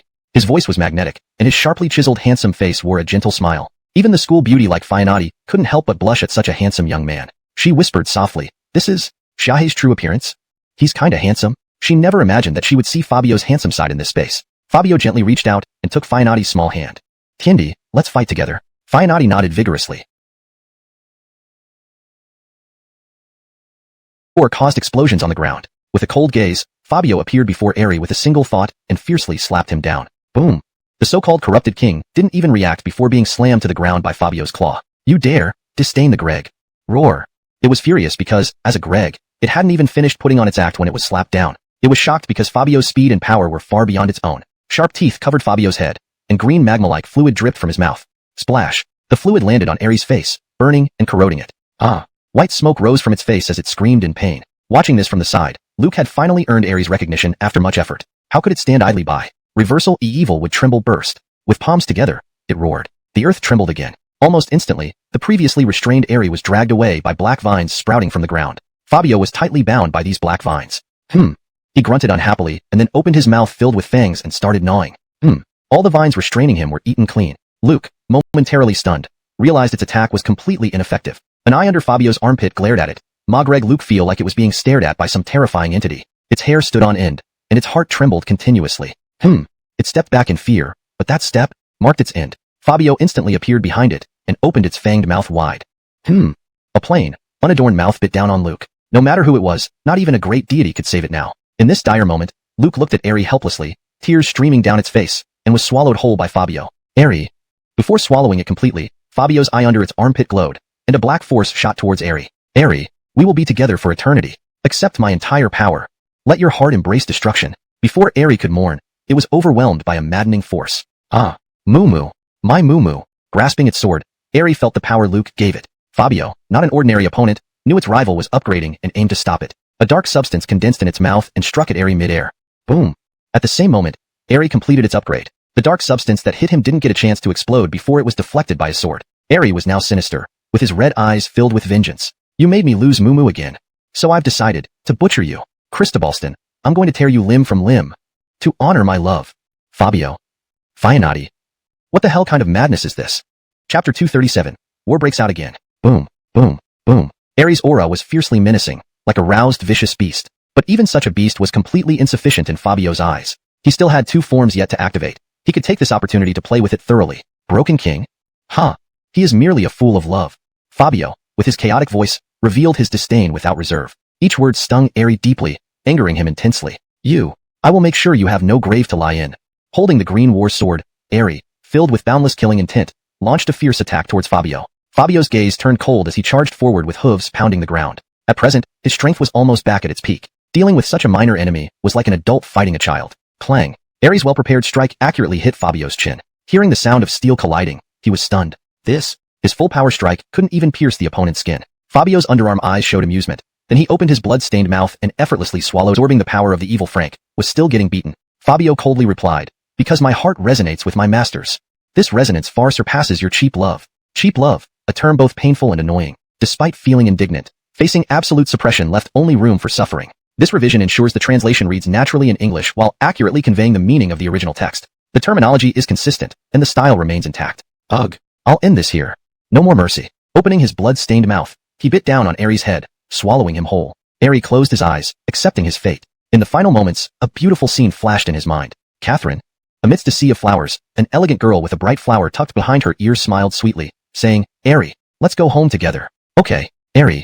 Dying, he realized that what Abigail despised wasn't him, but the evil aura he carried. Yes. Accepting his fate, he transformed into nourishment in Fabio's belly, disappearing forever. Ares' death was directly tied to the ghost island. The entire island began to tremble violently, and the monsters battling with Goss vanished instantly, turning into bones. Their energy came from Ares, who absorbed the spring water, Abigail's heart essence.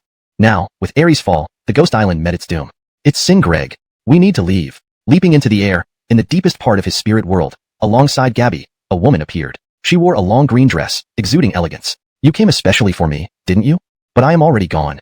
She spoke calmly, devoid of previous sorrow. Fabio nodded slightly, hesitantly replying. Arabella sealed herself along with Fire Cloud Demon. Abigail also spoke calmly. Don't worry, you can handle Fire Cloud Demon now. Take care of Arabella. I'm leaving. Oh, thank you. Both Gabby and Fabio froze, watching Abigail's retreating figure with smiles on their faces. Tion. The next battle will take on. With Abigail dead, they would ensure Fire Cloud Demon met the same fate. Gabby nodded resolutely. Okay. Meanwhile, in the western region of Dasha Kingdom, near the borderlands, 3 million soldiers led by Arden appeared on the front lines. This battle, personally led by their Greg, aimed to seize the west. Nearby cities quickly gathered over 1 million western soldiers under Heavenly Mandate Warrior. 1 million against 3 million, clearly advantageous for Arden. Holding a blade, Heavenly Mandate Warrior stood atop the city gate, watching the approaching Arden soldiers. His anger reached its peak. Report. Arden's envoy requests an audience. Heavenly Mandate Warrior? You bring troops here and send an envoy? Meet him. Coldly ordering, a short old man with pointed ears and a mischievous face soon approached. Greetings. Warrior Darun. This phrase seems to be a direct transliteration and does not fully capture the context or read naturally in English. A more appropriate translation would depend on the context provided in the original Chinese text. If Warrior Darun refers to a title or a respectful address to a warrior, it should be translated to better fit the narrative tone and character relationships. Given the context from the original chapter, a more fitting translation could be Great Warrior or Talon, depending on the specific relationship and setting within the story. Please provide more context if needed for a more precise translation. Speak Greg broken Dasha language, he said arrogantly. I'm Bong Ska, envoy sent by Arden's Greg. Surrender and withdraw your troops from the west. Everyone can live if you do. Otherwise, my 3 million soldiers will send you all to hell today. Heavenly Mandate Warrior? Are you crazy? My troops are ready. You come here as Greg me to leave? Is that possible? Curving his lips, he beckoned the envoy closer. This isn't a good place to talk. Let's find somewhere better.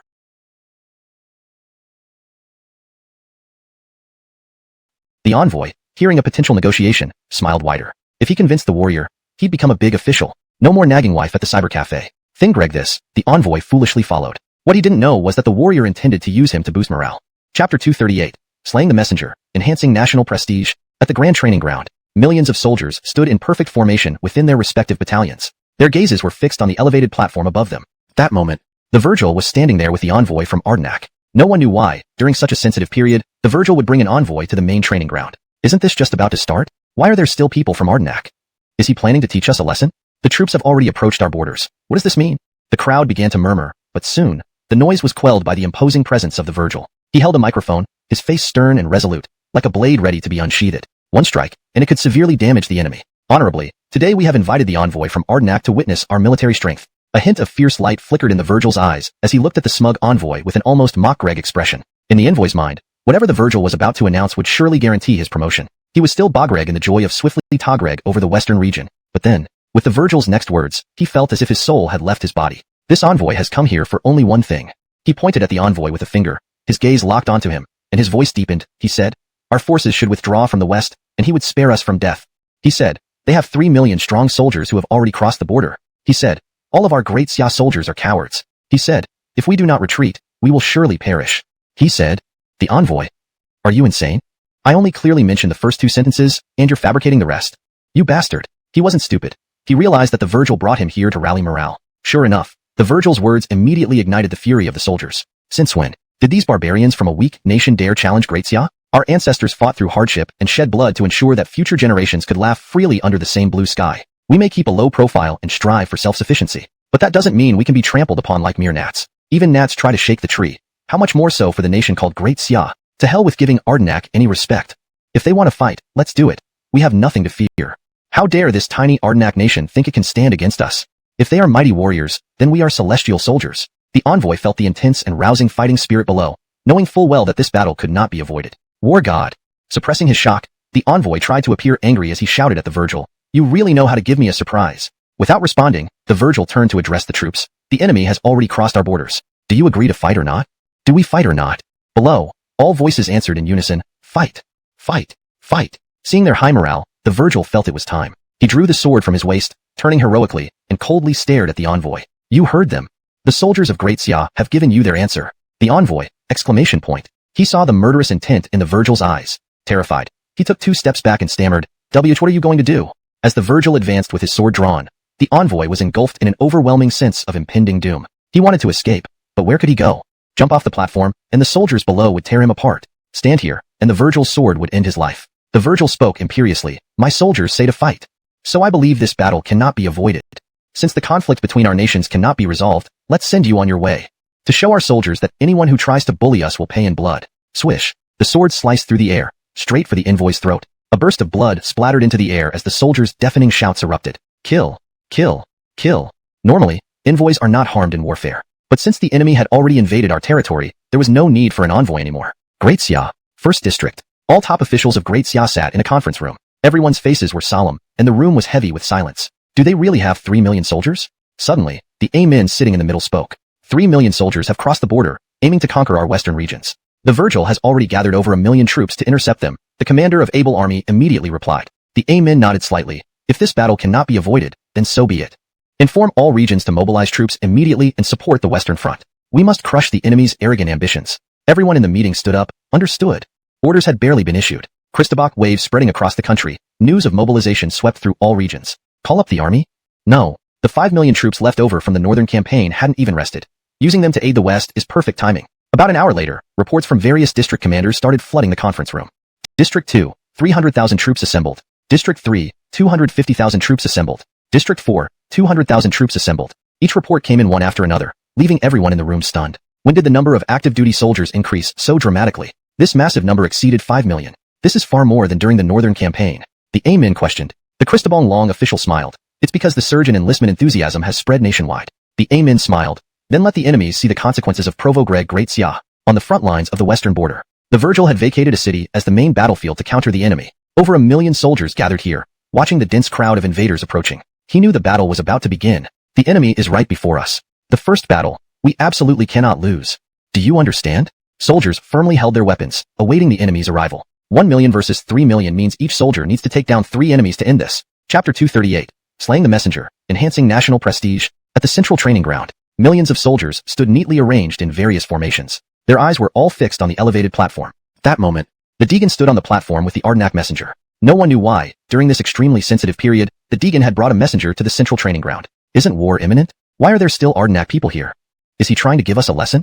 The troops are already at the border. What's going on? The crowd became slightly restless, but the Deegan quickly silenced them. He held a microphone, his expression as stern as a sharp blade ready to be drawn.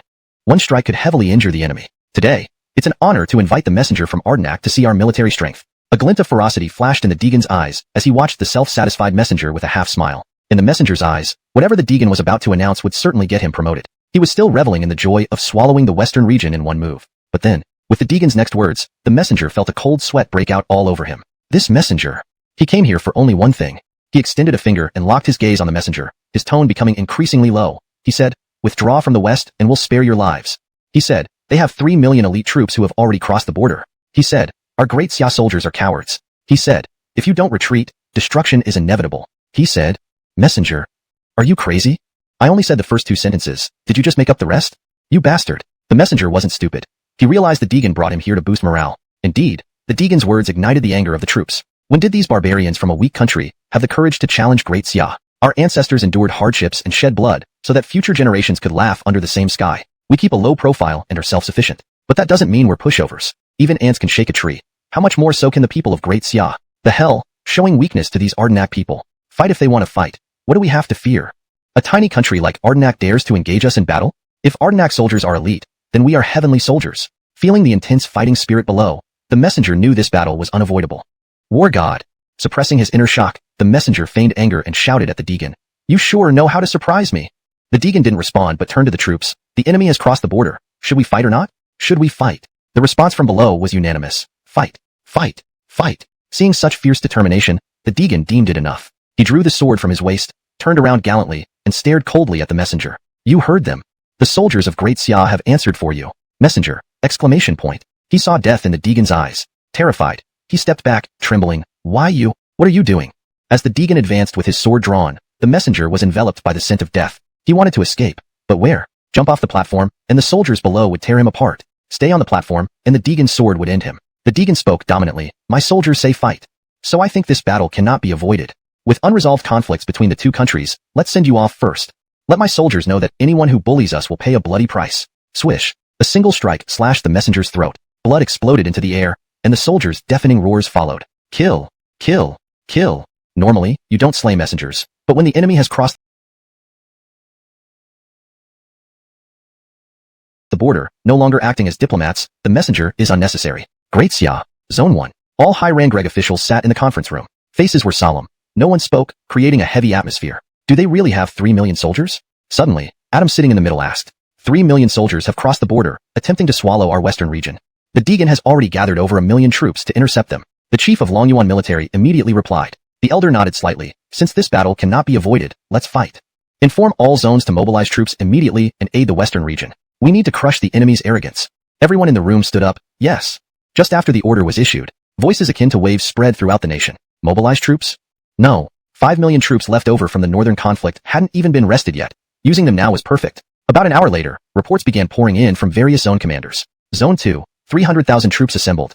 Zone 3, 250,000 troops assembled. Zone 4, 200,000 troops assembled. Each report shocked the officials in the room. When did each zone gain so many serving soldiers? This massive number already exceeded 5 million. This exceeds the numbers during the northern conflict. The elder questioned. The head of Christobaumglong responded with a smile. Because of the nationwide enlistment drive earlier. The elder smiled back, then let the enemy witness the consequences of Provo Greg Great Xia on the front lines of the western border. The Deegan chose a city as the main battlefield. Over 1 million soldiers stood here, watching the dense masses of enemies approach. He knew the battle was about to begin. The enemy is right here. The first battle, we must not lose. Understood? The soldiers, following orders, gripped their weapons, waiting for the enemy. 1 million versus 3 million. Each person would need to kill 3 enemies to win. Chapter 239. Why not sneak attack home instead? The Aryan sat astride a green contract beast made entirely of steel, soaring into the sky, standing at the forefront of the two armies. Without uttering a word, his eyes like sharp blades coldly gazed at the enemies ahead. Kelvin rode on a massive frog, leaping right in front of him. So you're the Aryan. I've heard so much about you. You're nothing special after all. His attitude was incredibly arrogant, as if he were Lou Greg down upon a nobody. The reputation of the Aryan was awe-inspiring, yet now it seemed insignificant to the Greg. The Aryan laughed instead of getting angry. You are Kelvin? Anyone who doesn't know would think you're just some village guard. Confused, the Greg furrowed his brows and asked, Village guard? What does that mean? The Aryan replied coolly, it means, an idiot. An idiot wouldn't declare war without reason. Leading 5 million soldiers in a grandiose invasion is what any ruler should do? Kelvin's veins bulged with anger. You really are courting death. In this battle, I will teach you despair. The West, I'll devour it. He clenched his 5 hands into one massive fist. The Aryan held his sides laughing as if hearing the funniest joke of his life. Furious, Kelvin shouted. What? What are you laughing at? With a deadly glare, the Aryan roared. I laugh at your wolfish ambitions and delusions. I laugh at your arrogance, bringing your soldiers here to die. I laugh at how you underestimate the might of the Great Xia dynasty, and laugh at how you disregard my 400 million troops. These words struck the Greg like a torrent of abuse. He roared, I will tear you all to shreds. Nearly screaming, it was clear how enraged he was. He spurred the giant frog back towards his lines. The Aryan drew his sword from his waist and roared to his troops, all who set foot on our land shall surely die. Soldiers, follow me in battle. Charge. Kelvin. They hadn't even completed their pre-battle pep talk or given orders yet, but the densely packed soldiers of the Great Xia dynasty surged forward. This time, the conflict was between humans, not against demons. Battles raged across both sides as countless lights burst forth, awakening various contract beasts. A bloody battle had begun. Could over 1 million soldiers decimate 3 million? The answer was uncertain. The charge of the great Xia soldiers was formidable, overwhelming the opposition. Driven by strong national spirit, these fierce warriors shattered the enemy's formation. The war ignited the western desert and the hearts of the great Xia soldiers, defending their homeland. What is the heart of war?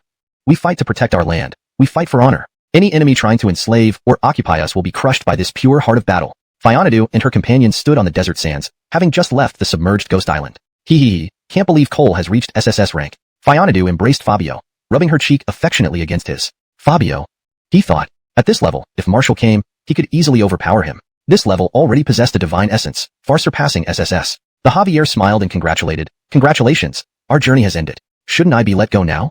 After being away for so long, it was feeling homesick. Even Hoover chuckled. Yeah, let me go too?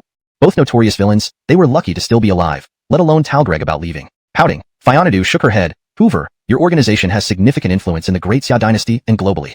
How many bad deeds must you have committed? Hoover. The murder god sect's followers span the globe, being a thorn in many nations' sides. As for bad deeds, there must be tens of thousands at least. I'll change once I return home, turning the murder god sect into a good deed sect. Please let me go, Whale.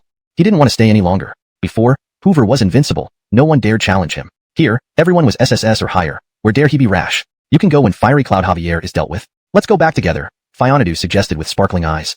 I'll help transform your sect into a good deed sect. Hoover. The Fiery Cloud Javier founded murder god sect was doomed. Turning to the Javier, Fionadu's eyes gleamed. Javier.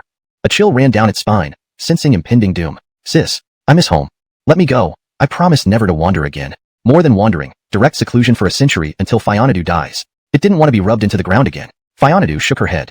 No way, you've called me sis. Not helping would be unforgivable. In Fionadu's mind, every force had to contribute. One more helper couldn't hurt. If left unchecked, Fiery Cloud Javier could eventually destroy the Great Xia. Javier dared not defy, only hanging its head innocently. Austin and Kimbalgo, silent till now, watched the distance solemnly. Kimbalgo, humans are actually fighting among themselves. Austin, I see old acquaintances. Austin's tone was filled with murderous intent, uncontrollable like encountering an archenemy. Kimbalgo turned to Fionadu. The Great Xia and Allah Kingdom are at war. Fionadu. War. Allah Kingdom? Kimbalgo nodded emphatically. They crossed your borders with an entire nation's strength, an overwhelming force. Nationwide effort to devour the West. Fionadu's first thought was, join the battle. Allah Kingdom sure has guts. The place we stand on is probably Allah territory now. Her eyes sparkled mischievously. Fabio felt alarmed. This girl, could she be Thin Gregov? Fionadu chuckled. Did you know, if you go wild hunting outside, and someone doesn't take care of home, something big might happen? Fabio. Of course, this girl would try to sneak attack home. Chapter 240. Gabby's Seductive Cristobal's. The Kingdom of Ardina. This Gregdom, built upon the sands, had its borders constructed from rare ancient rocks, rendering it virtually impregnable. Gabby and her group of friends stood at the city gates, listening to the loud and grand horns blaring inside the city. Everyone's eyebrows furrowed in confusion. Didn't this war just start? Why does it sound like they're celebrating a victory? Is everyone rejoicing prematurely? Destin hovered in the air, perplexed, observing the Ardinan citizens bustling about noisily on the streets. Gabby curled her lips upward. War is such fun, right? How about we stoke the fire a little more? Destin, can you devise a way to surround the entire nation? To instill fear within them. To sneak attack the tower, one must first throw these people into despair. Destin chuckled. How could that be impossible? Let's go. It spread its arms wide, condensing a mass of black mist in its palms. 1,000 miles of black miasma. As Destin released the black fog, within only 3 seconds, the black mist began to rage in the air. Gradually, the entire nation was shrouded in black smoke. These are harmless illusions, merely tricks to fool the eyes. They won't hurt anyone. Destin couldn't help but add cautiously. Gabby laughed softly, dramatically. Residents fled in all directions. None could have predicted the sudden onslaught by the desert guardians. Run. Help me. Save me. What's going on? Cries of pain and calls for help rang out across the nation. Ibrahim chose not to act but instead used his magnetic voice and secret techniques to speak into the minds of the Ardinan citizens. Your Greg's war has enraged us. There is no need for this nation to exist any longer. Enraging the desert guardians left them with no hope of survival. Hearing Ibrahim's words, the citizens broke down in tears. Wah. It's all because of that stupid Greg. What has it got to do with us? Indeed, suffering and toil always fall on us common folk. My homeland is gone. Wah. Cheers turned instantly into nationwide weeping as people watched their homes destroyed. Seeing this moment, Gabby knew it was time. She glanced at Fabio. It's our turn to act. Fabio. Act? What kind of act? Wasn't it enough for Ibrahim and the crocodile to handle it? Awaken. Leave everything to me. Fabio roared, transforming into a massive elan.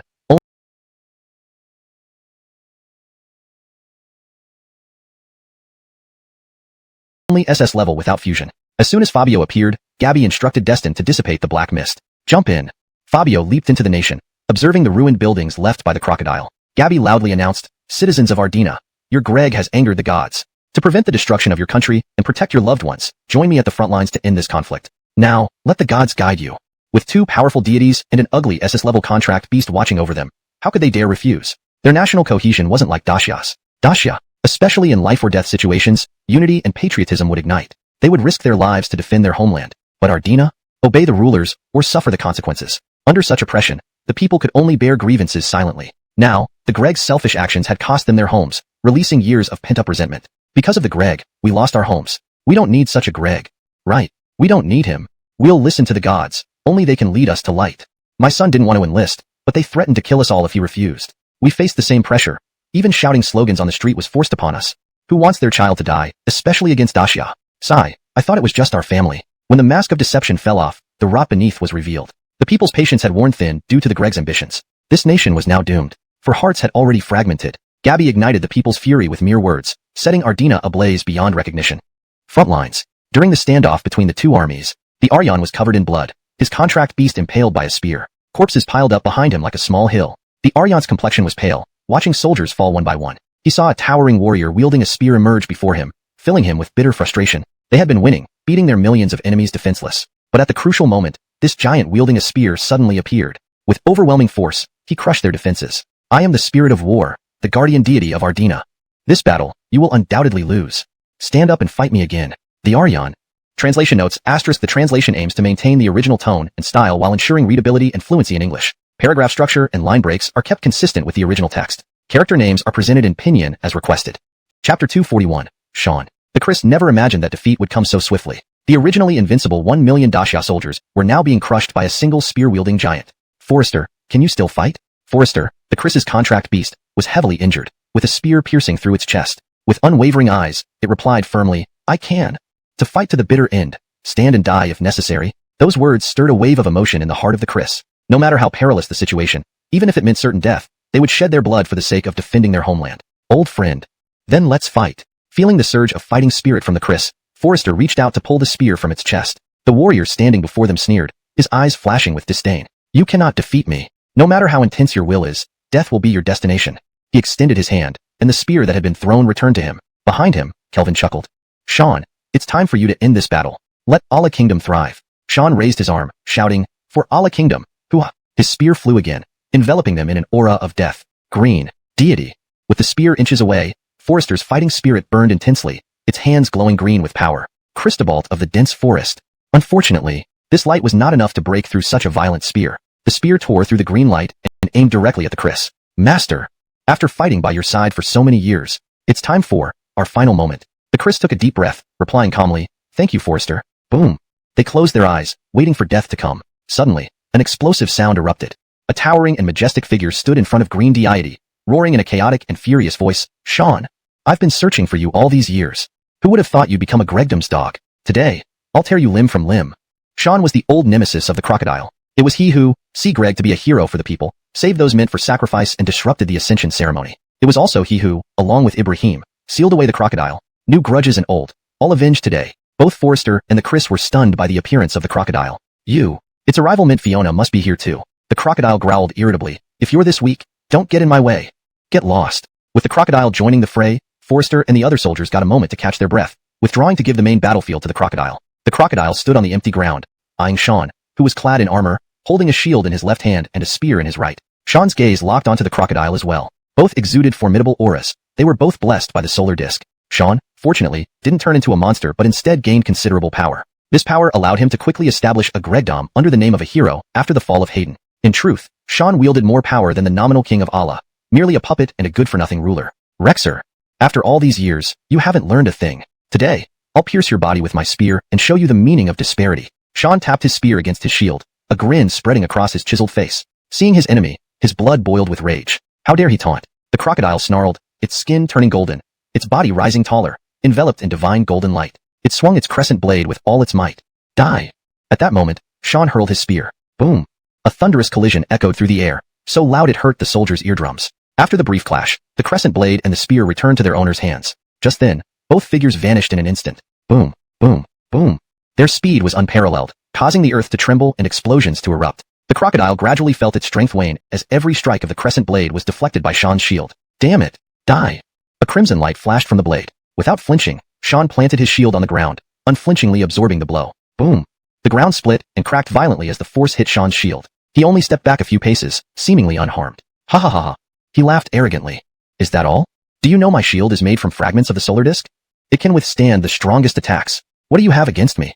His weapons, crafted from fragments of the solar disk, were far from ordinary. The crocodile fumed, unable to do anything against an enemy within reach. At that moment, a hand gently touched the crocodile's shoulder. I'll assist you. Seeing his brother approach, the crocodile smiled. Together, we are unstoppable. Sean, seeing Ibrahim and the crocodile reconciled, was taken aback. When did you two reconcile? Weren't you the one who asked my brother to help seal me?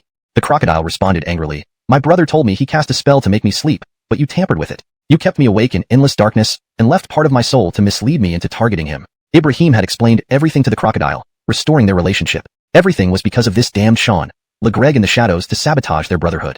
Sean's face hardened. So be it. Let's fight. In any case, neither of you stands a chance against me. And while we fight, my soldiers will conquer the entire western region. At that point, you really won't have a hope of escape.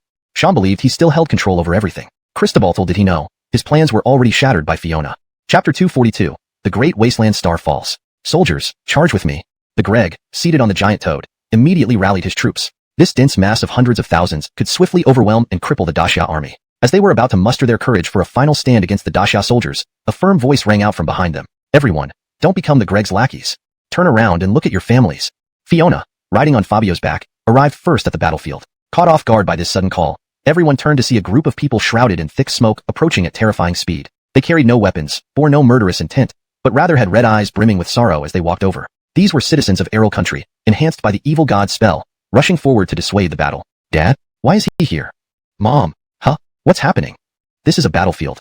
Why are they here? The soldiers stared dumbfoundedly at their families. The morale that had been building up suddenly dissipated. On the battlefield, they could abandon all thoughts and fight wholeheartedly for their country. But with their families present, even the strongest felt apprehensive. They feared dying horribly before their loved ones and regretting it forever. They were astonished by who could have brought everyone so quickly to the battlefield. The Greg roared angrily, Who are you? How dare you incite the masses and bring them here, demoralizing my troops? With just a little more time, leveraging the god's distraction, they could have easily taken down the Daxia soldiers and solidified their control over the West. Instead, you pull this nonsense? Fiona replied coldly, The people do not want war. Stop showing your revolting face. Seeing their children, the citizens cried out and rushed forward to plead. Child, the desert deities have intervened. Let's go home. The Austin deity has already destroyed our homes because this foolish Greg provoked them. This war should never have happened. Let's go home. With the deities protecting us, there's no need to fear the Greg killing our families. Yes, there's nothing to be afraid of. The Greg had forced the soldiers to take up arms and march into battle with threats of death to their families. Otherwise, not many would have enlisted to provoke this conflict. Aya! Rage consumed the Greg. Ma Greg him shake as he screamed, I'll kill you.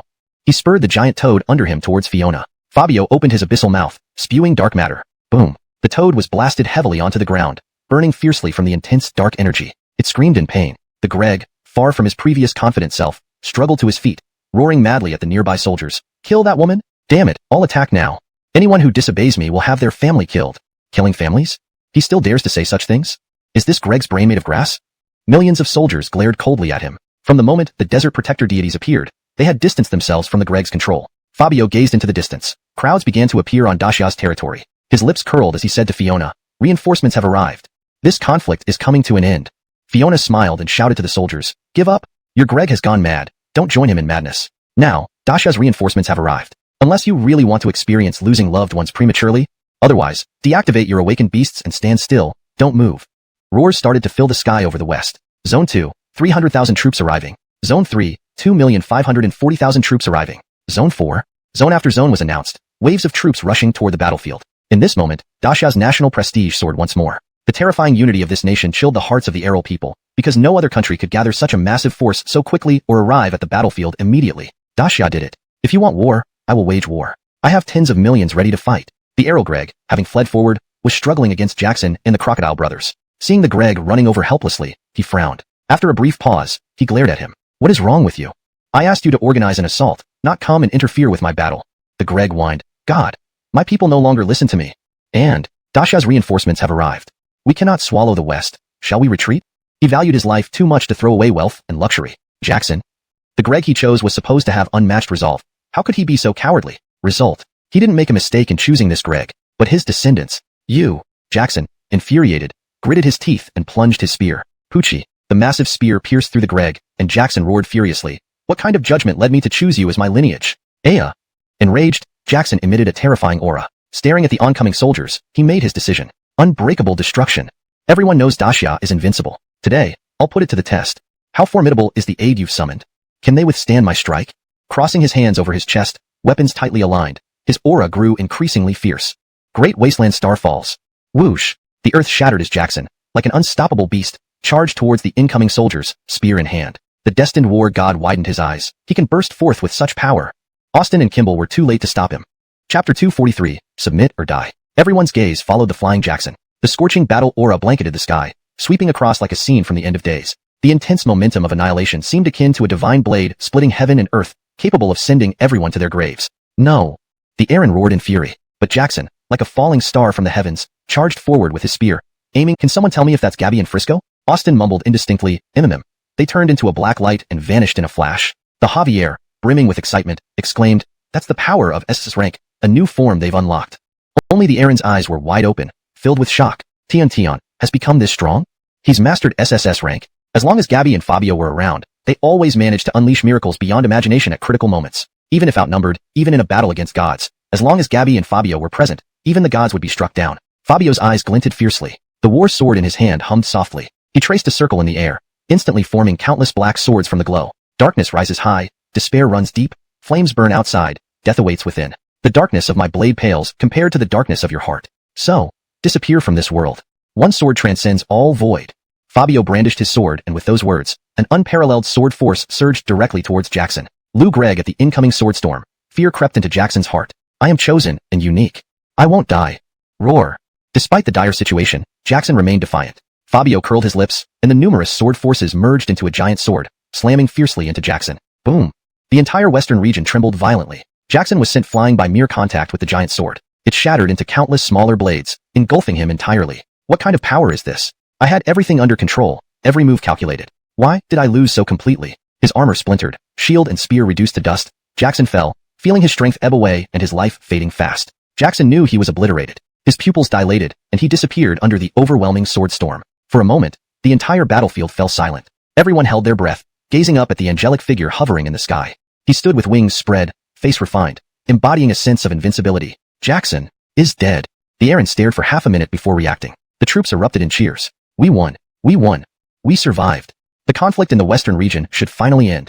Ha ha ha. Victory came so easily. The soldiers embraced each other, tears in their eyes. Everyone knew that during the battle, Jackson had exuded an absolute aura of dominance and slaughter. He seemed like an untouchable, invincible god. Alas, this god was eliminated immediately after using his ultimate attack. The reinforcements arrived confused, unaware of what happened. They only knew that nearby comrades were cheering, celebrating their survival. Talon Alger, watching the figure suspended in the air, felt astonished. Such terrifying power, yet our ally. The western region truly harbors dragons and tigers. He couldn't imagine that this formidable figure was the very Gabby he admired. Fabio sheathed his sword and flew toward the millions of Arab soldiers. Hovering above, his eyes evilly surveyed the crowd below. The battle is over.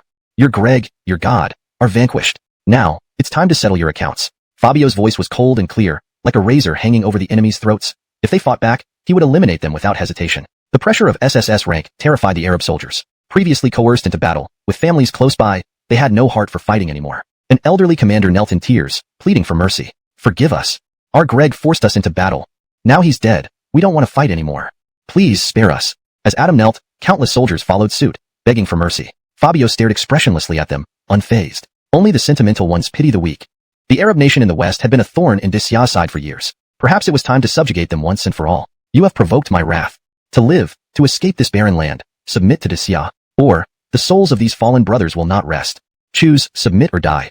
The SSS-level oppression weighed like a mountain, crushing the Arab people beneath. One word of defiance, and Fabio would not hesitate to slaughter them all. Chapter 244, Barclay's minor mental breakdown. When the words, submission, escaped Fabio's mouth, an SSS-level aura shook the Arabians below to the point of suffocation. Their nation had always been self-sufficient, standing on the desert for so long without ever submitting to anyone. Now, such a powerful individual spoke of submission. How should they decide? The Aryan, carrying his heavily injured body, rallied the troops, ready to launch a fierce assault. Once the war started, it would be either you die or I die. All of you. The Aryan could hardly speak. Each word brought intense pain to his chest. He took a deep breath, trying to gather his strength to voice his thoughts but lost balance and was about to fall down. Fortunately, a large hand caught him just in time. If you're going to die, don't force it. I don't want to have to deal with your corpse. A familiar reprimanding voice came from behind. The Aryan saw Barclay sternly staring at him, his eyes burning with rage. After all, seeing a good brother being tortured like this, how could he not be furious? Millions of reinforcements had already arrived on the battlefield, standing shoulder to shoulder with the soldiers from the western region. If the Arabians refused to submit, they would transform into fierce beasts, subduing them all at once. Do you submit or not? I ask you again.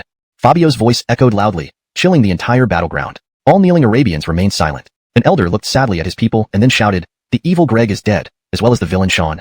Now, we have no choice but to submit to Dacia. For the sake of Arabia and everyone's future, we surrender."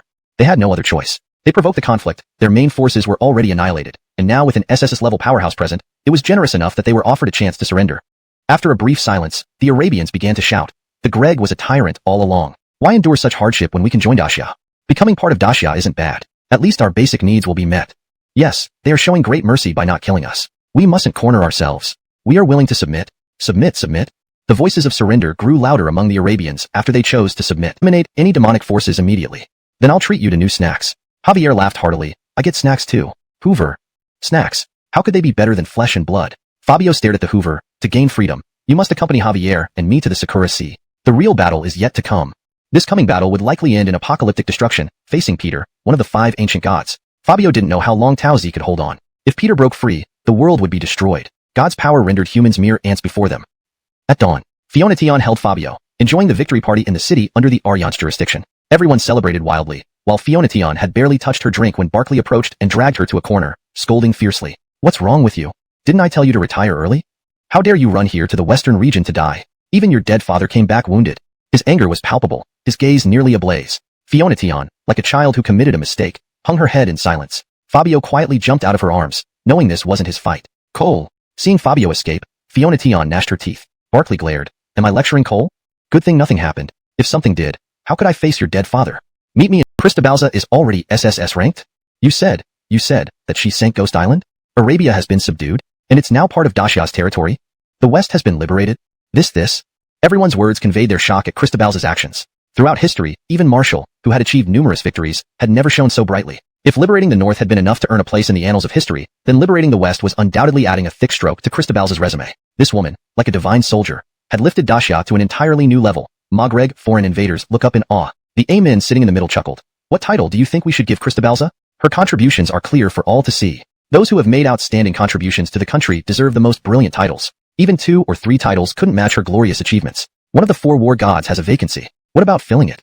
A commander smiled and cautiously asked. Instantly, everyone objected. Not possible. The 4 war gods are the 4 war gods. Her presence already overshadows Marshall. Yeah, she's stronger than the 4 war gods. Why fill this position? The volume of dissent demonstrated how significant Cristobalza was in everyone's hearts. The elder laughed. In my opinion, why don't we give her a title that places her on par with Marshall? That way, she'll truly be the daughter of a tiger, not a dog. Let's call her Oriental Talon Virtue Goddess. Oriental represented Dacia. Talon indicated supreme command wherever she went. Goddess meant eternal protection over any area. This suggestion was met with cheers. Great. This title is indeed fitting. Let's use this title. What about her military rank? She can't stay as a major general. Yes, the rank shouldn't be forgotten. The elder nodded slightly, his eyes sparkling. She is now our second highest rank Marshal in Dacia. On par with Marshall. Immediately issue the order. Spread this decision officially and notify Cristobalza to come to District 1 for the rank ceremony. This time they didn't plan to keep Cristobalza under wraps, but instead wanted the world to know that Dacia had produced another marshal capable of shagreg the world. Those who dared, could come. After the official announcement and the Western Front situation were released, the entire world was turned upside down. Dacia, is this true? Cristobalza, this prodigy, has created another miracle by subduing Arabia. Our territory has expanded into the entire West. Cristobalza is awesome. Did you watch the battle video? Even gods were cut down. It was amazing. So this is Cristobalza. No Snoon approached. Amidst jubilation, everyone returned to reality. The mighty reinforcements joined the soldiers from the West in rebuilding Arabia, restoring cities destroyed by Kimballs and Austins. They also planned to leave some troops behind for occupation, as no one could guarantee the region would peacefully submit to Dacia. Just to be safe, troops must remain to quell any rebellious thoughts. Cristobalza and Barkley decided to return to District 12. Next, she intended to go to Thunder Hidden Mountain to rescue her father. An additional SSS-ranked force would provide an edge against Peter. Wait, Javier still held the Hoover, somewhat irritated, as Greg. Why can the Austin brothers stay in the West, but I have to face Peter with you guys? Peter was extremely powerful, and Javier knew confronting him was essentially suicide. It was usually very smart. Cristobalza smirked. Having you as a helper plays a crucial role in our team. Don't you understand that too? Javier. Praise and flattery. Even intelligence couldn't resist that. Our mission isn't just to fight Peter, but to find my father. Just rest assured, this trip isn't dangerous. There'll be plenty of snacks. Javier laughed loudly like a husky. Oh, really? You're not kidding? Then I must definitely meet your father. Hoover. He knew Cristobal's father was Marshal, and that he had been sealed on Thunder Hidden Mountain. Similarly, countless S-ranked monsters were suppressed below the mountain, but he kept quiet. Javier was quite annoying. I support you seeing her dad. If there's danger, it will just be a tiny bit. Just a tiny bit. Tiny. That means immense harm. Javier excitedly waved his fists, taunting the Austin brothers and Kimbal's wargreg hard on construction in Arabia. These idiots. I'm enjoying life while you work your guts out. I'm so happy. Hoover inwardly chuckled. So happy? Let's see what happens next. Chapter 246. Arrival at Zone 8. The Aviv issues orders. Zone 8. Barkley learned that Gabby was heading to Zone 8's Layeen Mountain to rescue Marshall and immediately changed course for Zone 8. Upon hearing that the national war hero and heroine Gabby would be arriving, the entire populace of Zone 8 was electrified. Presently, the whole country revered Gabby as a goddess. Wherever she went, there was always an explosive reception. Markets and squares were all festooned with decorations. Citizens spontaneously gathered at the city gates to welcome them. Why were they so excited? Why were their eyes brimming with tears? Because this city had been saved by them. They were the saviors of this city. Without Gabby and Barkley, everyone in Zone 8 would have met their doom, turning into another area like Zone 12, a haven for demons. After traveling half a day, Gabby and Barkley finally arrived at Zone 8. They saw a dense crowd waiting at the city gate and were momentarily stunned. This? Gabby looked bewildered, not knowing what was happening. Barkley chuckled and said, "A moment ago, headquarters called to commend you and asked where you were. I told them your location. Headquarters probably announced your position, and upon hearing of the hero's arrival, the citizens of Zone 8 became extremely excited." Hero. These heavy words, Gabby had already taken on. She just hadn't anticipated that the enthusiasm of the people would surpass even that of Zone 20. Someone from above will give you an order, and they are probably on their way. Gabby was puzzled. But I didn't do anything? She felt she hadn't done anything significant, yet there was already movement from higher-ups. Barkley laughed and scolded her. "You fool! You subdued Ardennic and liberated the western region. Such extraordinary achievements have surpassed even your deadbeat father. Your level of achievement is something even your father couldn't match." Gabby felt as if she were dreaming. Once again, she had accomplished something great without intending to. As a child, she always thought that if the sky fell, someone taller would hold it up. Cristobal told did she know, she herself had become the one she once imagined would stand tall. Barkley, Gabby, Fabio, Javier, and the Hoover descended towards the city gates. This very descent caused countless cheers among the crowd. Thunderous applause rang out, and every face wore a respectful smile. Everyone knew how much Gabby and Barkley had sacrificed for the nation. Without them, the country wouldn't be as peaceful as it is today. "Big sister." A little girl stepped out from the crowd and handed Gabby a bouquet of flowers. Gabby smiled and accepted it. Soon after, many citizens offered bouquets. Each person gave a flower, and soon both Gabby's and Barkley's hands were full of flowers. Even Javier and the Hoover received numerous flowers. Despite his menacing appearance, he inspired warmth because everyone considered him part of the hero's entourage. For the first time, Javier felt human warmth and wandered happily among the crowd like a child. Hee. Who knew these people could be so enthusiastic? I almost feel like a good guy. The Hoover remained speechless. "Could you put me down first? You've been holding me for days." If only he wasn't injured, he would definitely fight this guy for 3 days and 3 nights. Facing the friendly greetings of the citizens, Gabby tirelessly replied, never refusing any requests for signatures or photos. On the other hand, Fabio suffered, as many people held him tightly during photo sessions, refusing to let go, even causing a bit of a brawl. And the women? They all ran to Barkley. What was going on? He thought his handsome looks made girls too shy to approach him. In Hero Square, several statues stood prominently. 2 new statues had been added recently. One was a woman standing on a fierce beast, holding a battle sword, and the other was a middle-aged man fighting alongside a mech. These were none other than Gabby and Barkley. The citizens erected these statues to commemorate their salvation of the city. Official envoy has arrived. In the crowded Hero Square, a deep voice echoed through the air. A towering figure sat on a covenant beast, rushing swiftly toward the square. Gabby and Barkley had been waiting here for some time. The visitor was none other than their old acquaintance, the Aviv. Wearing casual attire, the Aviv greeted Gabby and Barkley with a smile. "Didn't think we'd meet so soon." Tion. "Oh no, Talon." Gabby felt a roller coaster of emotions, being addressed as commander by a senior officer. "Hurry up. We have other matters later." Barkley urged impatiently. Aviv retorted irritably, "Go if you have business." "I came to find Tion. This isn't about you at all." Barkley grumbled, "Fuck, we'll settle this later." "Damn, after days of no combat, you're Tal Greg back." Aviv chuckled, "Sure, I haven't sparred with you in a long time. After I issue the order first." He then opened the document, his expression solemn, and loudly proclaimed, "Gabby, come forward and receive your orders." Gabby knelt down reverently, Lou Greg at the Aviv. Gabby listened carefully. Aviv declared, "For your outstanding contributions, including the conquest of the Western region, you have achieved immeasurable merit for our country. After careful deliberation, you are hereby appointed as the Supreme Goddess alongside Yama General, Eastern Command Goddess. Rank, Marshal. You are required to arrive at Zone 1 within 3 days to accept your promotion officially." At this sacred ceremony, the crowd remained silent, not daring to make a sound, but upon hearing the order, they collectively gasped in awe. A rank equivalent to Yama General was terrifying indeed. Gabby accepted the document, and thunderous applause erupted. Eastern Command Goddess, what a radiant title. A second title equal to Yama General. Oh my god, I can't believe my luck to witness this. Gabby was overjoyed. If she could free her father and tell him this news, it would be wonderful. Thin Greg of this, her eyes gleamed with excitement. Next, it was time to prepare for battle again. One more time. Then, The evil deity and Gabby jumped into the stone cave together. They immediately felt an unprecedented chill. This was a vast dark space where red eyes flickered menacingly from the darkness. Someone came in. Human scent. Humans. Woof, finally someone is here. I haven't eaten meat in ages. Ha ha ha, no one better take my share.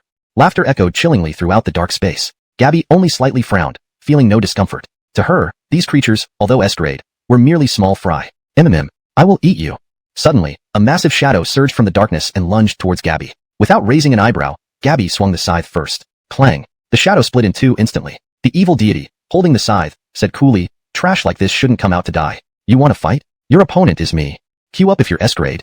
After merging with the Hoover, it had already attained SS-grade status. Dealing with S-grade enemies was like playing a game. Gabby. She sneered. Letting you in wasn't to show off. Boom boom boom. The dark space lit up. A black shadow hovered midair, waving at Gabby. Never thought after all these years, anyone would dare come and hear see Greg death. Your opponents are them. Remember, only after killing them can you fight me. It released an SSS-grade aura, proving its strength before vanishing. In this space, there were countless demonic overlords. Greg Fabio shudder. Everywhere were densely packed demons. The big shots from the northern region were all here. A giant ice wolf howled, kid, become my nourishment. Just as it attacked, a ceiling-dwelling ice spider pounced first. Hiss. Simultaneously, a white giant python lunged towards her. All the demons charged at her direction at once. Gabby didn't flinch, just saying coolly, Cristobalto black. An extremely dark light flashed before her, revealing a terrifying beast, Tuanti in its complete form. It grinned with a gaping abyssal mouth, green saliva dripping from its lips, covered in fearsome black energy. All the charging demons were stunned. Moments ago, no powerful aura, now directly SSS grade. Eat. I will devour every bit of your flesh and blood.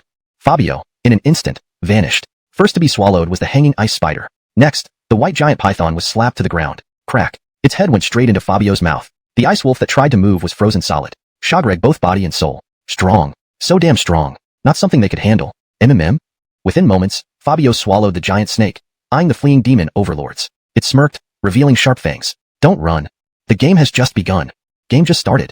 They realized this guy was fishing, lured them into fighting over a human, only to awaken fully. What a joke. The demon overlords fled, but Fabio didn't give them a chance to breathe, opening its abyssal mouth and spewing streams of black matter. Atomic decomposition, skyfire. Boom boom boom. Black flames engulfed the entire space. The demon overlords scrambled in panic, realizing they faced not a minor threat, but a powerhouse. How could they withstand this? They barely survived the initial wave of skyfire, hoping for a breather. Then, Fabio willed thousands of black energies to emerge behind him. Ugly, grotesque monsters appeared one by one. Fierce beast, evil row, X-1000. 1,000 SS-grade beasts weren't something these weaklings could handle. The appearance of the evil rows left all demons stunned. This guy, what exactly is he? Coming in with all kinds of lethal moves. Too damn terrifying. If I had a choice, I'd never want anyone to come in here for the rest of my life. So terrifying to the demons. Fabio, his voice tinged with chaos, coldly ordered, rip them to shreds. There was personal resentment mixed in, more or less. What was this personal resentment?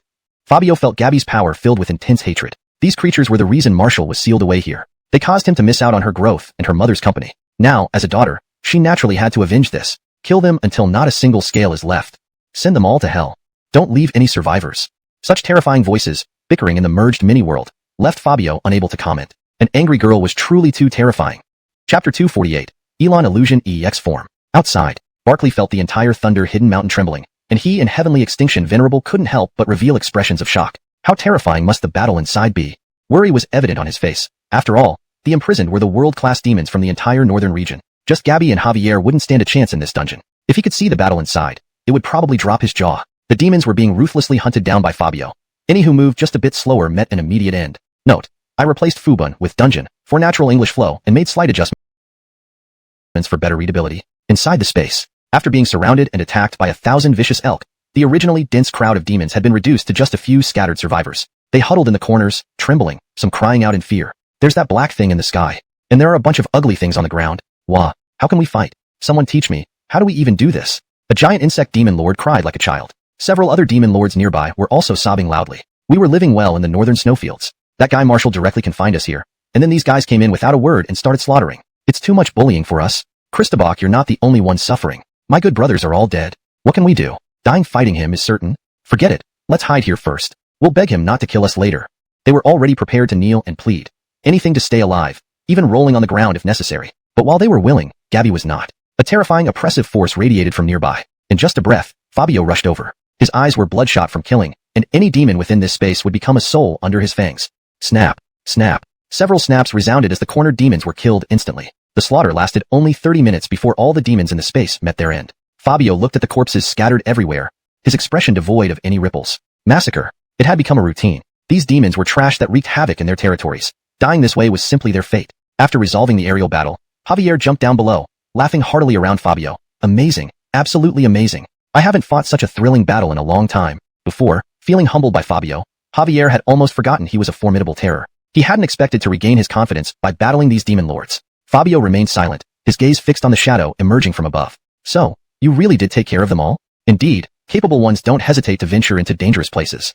It first praised them before bursting into mock-reg laughter. Ha ha ha, too bad, you ultimately meet me.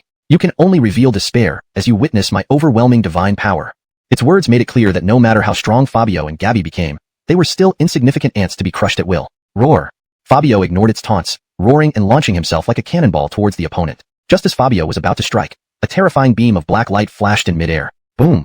The once demon-filled space plunged into chaos, enveloped in a cloud of black smoke. In the darkness, a pair of crimson eyes shone brightly, releasing a terrifying S-level aura that pressed heavily upon Fabio. This guy is also SSS level, he exclaimed, but showed no fear, countering with his own level presence. Boom. Boom. Boom. Red and black energies clashed in the air, shog-regged the space walls until they cracked. You can't win me. Bam.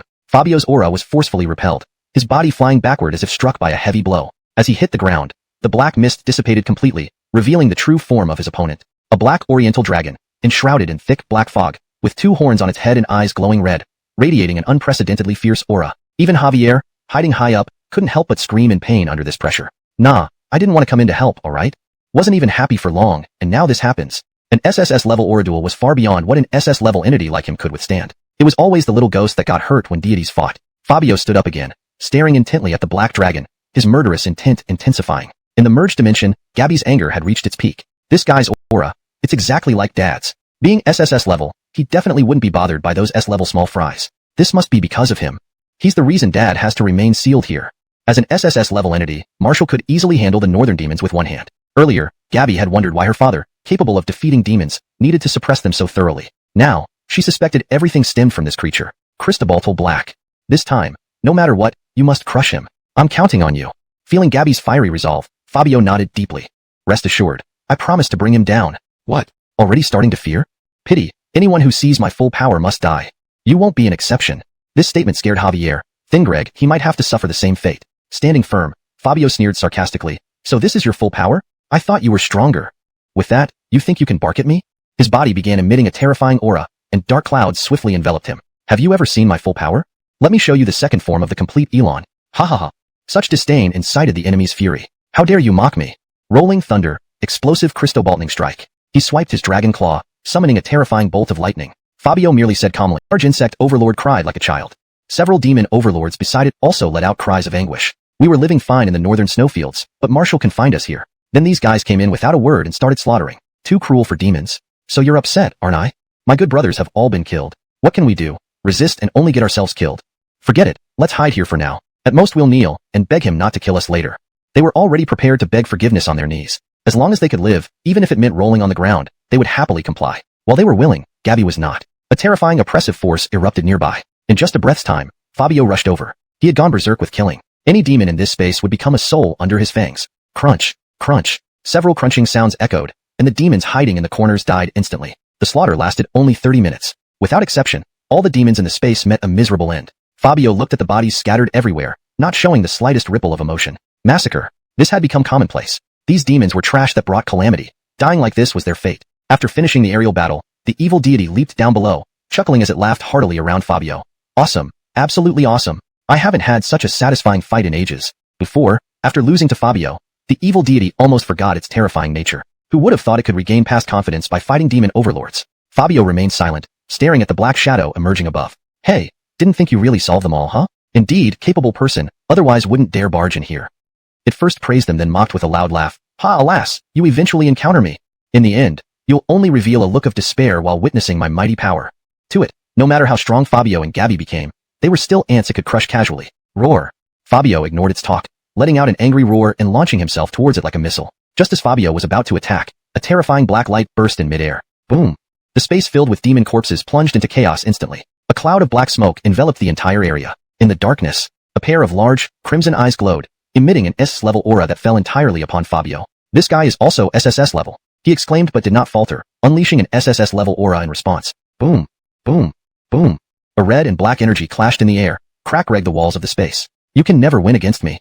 Bang. Fabio's aura was forcefully repelled. His body flew backward as if punched, crashing heavily onto the ground. The moment he landed, the black mist in the space disappeared completely. Its true appearance was exposed. It was a black eastern dragon, entwined with thick black fog. It had 2 horns on its head and red eyes. Its aura was intensely powerful. Even the evil deity hidden in the upper air couldn't help but scream in pain from this pressure. Damn, I never wanted to come in to help. Just when I was having fun, this tragedy happened so soon. The SSS level aura duel was far beyond what an SS level entity could handle. Christabach, a godly battle where the one who got hurt was always the small fry. Fabio stood up again, staring at the black dragon with an exceptionally ferocious killing intent. In the integrated small world, Gabby's rage had reached its peak. This guy's aura exactly matches Dad's. As an SSS level being, he wouldn't be bothered by those S level minions. Definitely because of him. He's the reason why Dad is sealed here. As an SSS level, Elon was Fabio's original form. Then Fabio in X form was an ultimate beast that could slaughter dominators. Even gods and demons could be devoured by him. Proper nouns and specific terms unique to the story, e.g., Elon, SSS level, have been maintained to preserve the original tone and meaning. Chapter 249. The Javier strikes again. Infinite malevolent aura began to envelop Fabio's entire body. The most ancient power of his lineage surged and was fully unleashed. Black mist gradually dissipated, revealing an ugly creature with a body as red as magma, nearly tearing apart the entire space. Arg!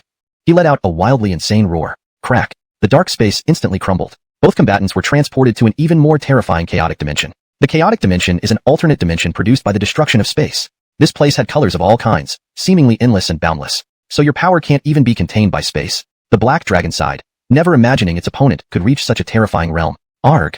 Terrorizing aura filled the entire dimensional space. Boundless killing intent locked onto the black dragon. Eat! I will devour you! The gigantic monster lunged forward, rushing straight at the black dragon. Its gaping maw opened wide, intending to swallow the black dragon in one bite. With furious eyes, the black dragon, already at SS level, couldn't believe its opponent dared to confront it so disdainfully. It opened its mouth and released a dragon breath. The scorching dragon breath fiercely attacked towards Fabio. It then summoned several lightning balls, aiming to break the other's offensive momentum. But Fabio in X form was no longer comparable to ordinary SSS levels. No matter how strong the enemy was, they would all become nutrients in its belly. Boom, boom, boom. Explosions echoed continuously in the dimensional space. All the black dragon's attacks struck Fabio, enveloping him in dense smoke. The corner of the black dragon's mouth curled up with a mock-reg sneer. I thought you were stronger than that. You can't even withstand my combo? Before it finished Spigreg, a huge mouth burst out from the smoke. Black dragon. Snap. Before it could react, this hideous mouth full of sharp teeth bit down on its neck. Aya! A gush of blood sprayed out from its neck. Stimulated by the blood, Fabio grew increasingly berserk, the black light in its mouth flickering fiercely. Atomic decomposition, heavenly fire. The moment the black flames spewed from Fabio's mouth, they swiftly engulfed the black dragon's entire body. Ugh! Eowa! The black dragon's cries of pain continued, terror growing within it. It couldn't imagine that the weak Lugreg monstrosity could suddenly become so formidable. Fabio released its mouth, watching the black dragon struggle in the black flames, its crimson eyes burning with intense murderous intent. His rage came entirely from Gabby. Feeling Gabby's anger, he became increasingly uncontrollable. Because of this being, she and Marshall had been separated for so many years. If I can't deal with you, then I'll make my daughter do it even more intensely. Cristobal Black.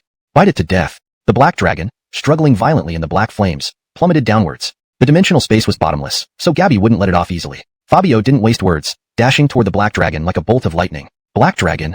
No, don't.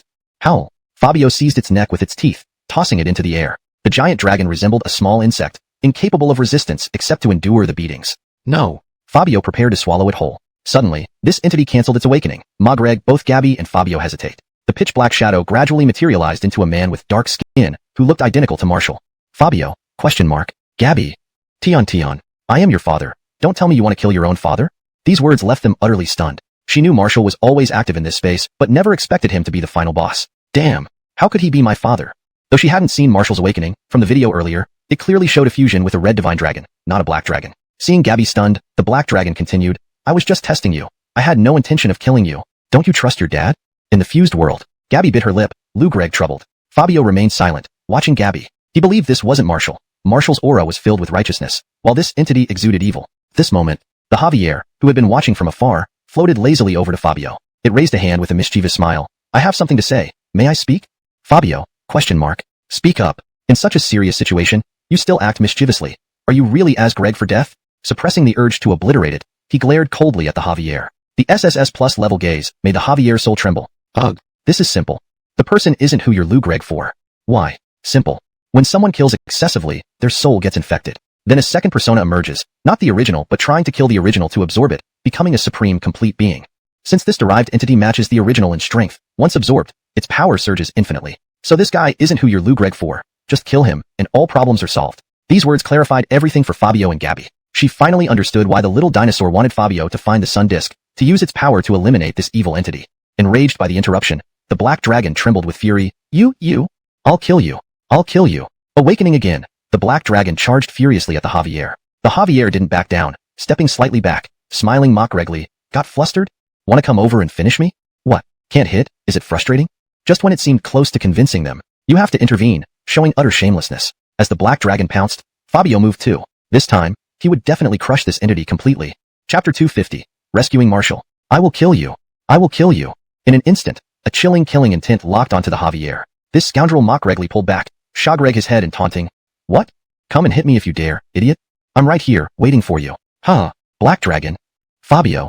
Was this guy being too cocky, or what? The black dragon was seething with rage, its muscles trembling. After living in this space for so long, when had it ever been provoked like this? Almost losing control, the black dragon launched a fierce attack towards the Javier. At the same time, Fabio moved. Bang! A burst of movement reverberated through the air as Fabio leaped and effortlessly clamped down on the black dragon. Ugh. Pain once again spread throughout the black dragon's body, causing it to snarl in agony. No matter how it struggled, it couldn't escape. This time, Fabio didn't hold back. Instead, he became even more ruthless. Absolute Devouring Max. Fabio activated his latest Devour skill, and the system immediately dinged. Absolute Devouring Max, capable of swallowing everything, from seas to mountains. Ah, what's happening? What's happening? At this moment, Fabio's mouth resembled a massive black hole, exerting infinite suction, gradually pulling the black dragon into it. Feeling a wave of death surrounding it, the black dragon let out desperate roars. But now, all it could do was serve as nourishment for Fabio's mouth. Seeing that this creature was near death, the Javier couldn't help but laugh maniacally. Hey, isn't this the almighty SS-class black dragon? Why are you such a pushover now? Weren't you very powerful before? Show me some resistance. The black dragon no longer had the strength to pay attention to this scoundrel, and could only roar weakly, No.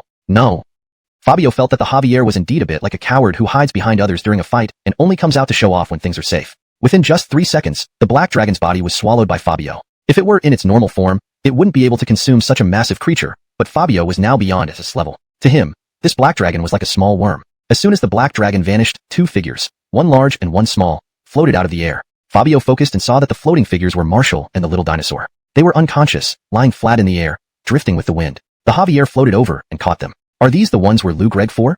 Currently, this space is in another dimension, so if we don't hold on tightly, they might be swept away by the dimensional current. We need to leave quickly, otherwise, we'll end up trapped in the space. Here, endless dimensions stretched out, and if they were sucked into any one of them, they'd never return. Fabio asked, which dimension should we go back to among these many spaces? The Javier clicked its tongue. Did you forget who I am? Fabio? ? He angrily retorted. If you want to act silly in front of me, I don't mind letting you do so forever here. The Javier. It seemed a bit overly confident and laughed awkwardly. I'm the Javier, my presence spreads across the entire world, so going back isn't difficult at all. Follow me closely, and we can return to our world. The Javier transformed into a thread of black gas and rushed into a colorful dimension without further ado. Fabio followed closely, swiftly diving in after it. Boom, boom, boom. Outside, Barkley stood in front of the cave entrance, feeling the entire thunder-hidden mountain shake violently, worry filling his heart. He knew that inside the cave were powerful northern demons. Gabby's journey would definitely not be easy. Tion. He suppressed the urge to rush in and help multiple times, knowing that as merely an S-level entity, he would only hinder them. This was the first time Barkley felt so powerless, clearly wanting to do something, but ultimately helpless. Suddenly, several beams of light flew out from the cave. Gabby, Fabio who had cancelled his directly to Gabby. Tion. My good daughter. Barkley. Is she really your daughter, and not a good brother? Gabby, with red eyes, tightly hugged Marshall. This was her first meaningful embrace with her father since she understood things. This embrace made her understand everything her father had done and why he lacked companionship during her growth. Because he held up the sky of Daya, he couldn't embrace her. Standing before Fabio, the little dinosaur used telepathic communication. Cristobal dinosaur, I told you to find the solar disk, yet you guys rescued us. That's crazy. But since you put in the effort, I'll acknowledge you as my junior. Fabio, ? Why are you still acting high and mighty? Do you think I'll be your junior? Just look at yourself. Cristobal dinosaur. Its memory stopped at the point where it saved Fabio, who was then an S-rank entity. Cristobal dinosaur couldn't fathom that Fabio, this monster, had actually ascended to SS level, and not just SSS, but a major stage beyond it. I've already surpassed SSS level. So, who's the senior and who's the junior? You need to be clear about that. Cristobal dinosaur. Damn, I was only out for a while and you supercharged? The little dinosaur stared wide-eyed, filled with disbelief. Feeling utterly defeated, it squatted down and started drawing circles habitually. I'm going to draw circles to curse you. Cursing you to get hit by a car outside, to run out of toilet paper, to step on poop. Fabio, ? Cristobaltal dinosaur thought it would have a junior, but ended up becoming one again. Could it not be depressed? Chapter 251. The Old Father's Shock. Damn, have you already surpassed me? What happened? Marshall's expression was filled with disbelief when he learned that Gabby had surpassed the SSS rank. Last time they met, she still needed rescuing. How much time had passed for her to reach above the SSS rank directly? In a true sense, the original Black Dragon could be considered an evil version of Marshall. If it could crush him, it could also crush Marshall. Gabby said with a smile, we went on a trip to the west and obtained the power of the Frank on Ghost Island. Then I leveled up. Marshall. Ghost Island. I've been there once. Marshall was already completely flustered. Then, the Javier added, they even sank Ghost Island and killed Amos. Marshall. Years ago, he had visited the west to search for the whereabouts of the solar disk, but ended up being injured by Amos and leaving in humiliation after setting foot on Ghost Island. Now, Gabby not only killed Amos, but also sank Ghost Island, which truly stunned Marshall. The little dinosaur had already drawn dozens of curse circles, as Su Xiaoxiao's contracted Hee. Marshall. Resolving the unresolved issue of Allah in the west, pulling 2 guardian deities into Great Xia's camp, Singreg Ghost Island, and eliminating Amos. Each achievement alone was enough to signify her remarkable contributions. Shock gradually gave way to smiles on Marshall's face as he affectionately stroked Gabby's head, saying, no wonder you are from the Su family. Our Su family genes are really amazing. While praising others, he didn't forget to involve even his ancestors. Gabby. The northern conflict and the western region issues have all been resolved. Can Dad accompany me to Zone 1 to receive my title? Gabby felt uneasy, knowing that her father had just been rescued and hadn't rested yet, and now he was going to rush to Zone 1. To Marshall, even if Gabby wanted a star from the sky, he would fetch it for her. Sure. Anyway, I don't have anything else to do now. Why not go? Gabby shook her head. No. Dad. After receiving the title, we still need to make a trip to Sakura country. Marshall? ? He immediately turned serious. Now I have to criticize you a bit. Sakura country may be our enemy, but you shouldn't run wild there just because you're invincible. Barkley shot back irritably. Is this the first time you've done such things? You've attacked Brevin multiple times, reducing their families to only atomly, weak, and sick. Then Barkley turned to look at Gabby. Your daughter is cut from the same cloth. She sent her contracted beasts to bite off 8 heads of the Yamata no Orochi, killing Brevin too. While Sakura country offended us, there's no need for both of you to keep bothering them. Both Marshall and Gabby lowered their heads, their faces filled with shame. Gabby wanted to argue since Fabio had caused all these issues, but fearing another scolding, she took the blame silently. Let's get back to business. So what's happening in Sakura country? They've suffered enough, let's not bully them anymore. Marshall sighed. Or send a few people over to provoke them first, then I'll lead the main force for a complete annihilation. Gabby? ? Barkley? ? Dad, you never fail to amaze us. Gabby shook her head forcefully. No, we are going to deal with one of the 5 ancient gods, Peter. He is sealed in the sea near Sakura country, about to break free from the Isabella's seal. So? She was interrupted by Marshall. *T. Ow, my stomach hurts. Gabby? ? Seeing Marshall clutching his stomach and spouting words in Sakura language. The other side. Barkley also clutched his stomach. Daruku. Gabby? ? This felt strangely familiar, like some weird TV drama lines a teacher might catch students watching in class. I can't stand it. My stomach hurts. Barkley exaggerated further, leading others to believe he was genuinely in pain. Gabby saw right through their act. What's going on? Marshall sighed. The 5 ancient gods are the pinnacle of human existence. Do you want me dead? Just say it. Barkley similarly said strongly. If you want to die, burn more incense paper first. Gabby. Why did they turn into clowns every time? I have obtained the power of the Frank, plus the Isabella and Dad. Together, we should have the strength to fight. Otherwise, the whole planet will be destroyed by Peter. So, will Dad help me? Marshall's smile faded, becoming increasingly serious as he stared intently at the helpless Gabby. Don't ask if I can. I must. As long as it concerns you, or this planet and country, I'll do my best to help. Seeing her father switch back to seriousness, Gabby grinned. Okay, thanks, Dad. Then Marshall held his stomach. Before we go, can you treat me to a good meal? I'm hungry. Gabby.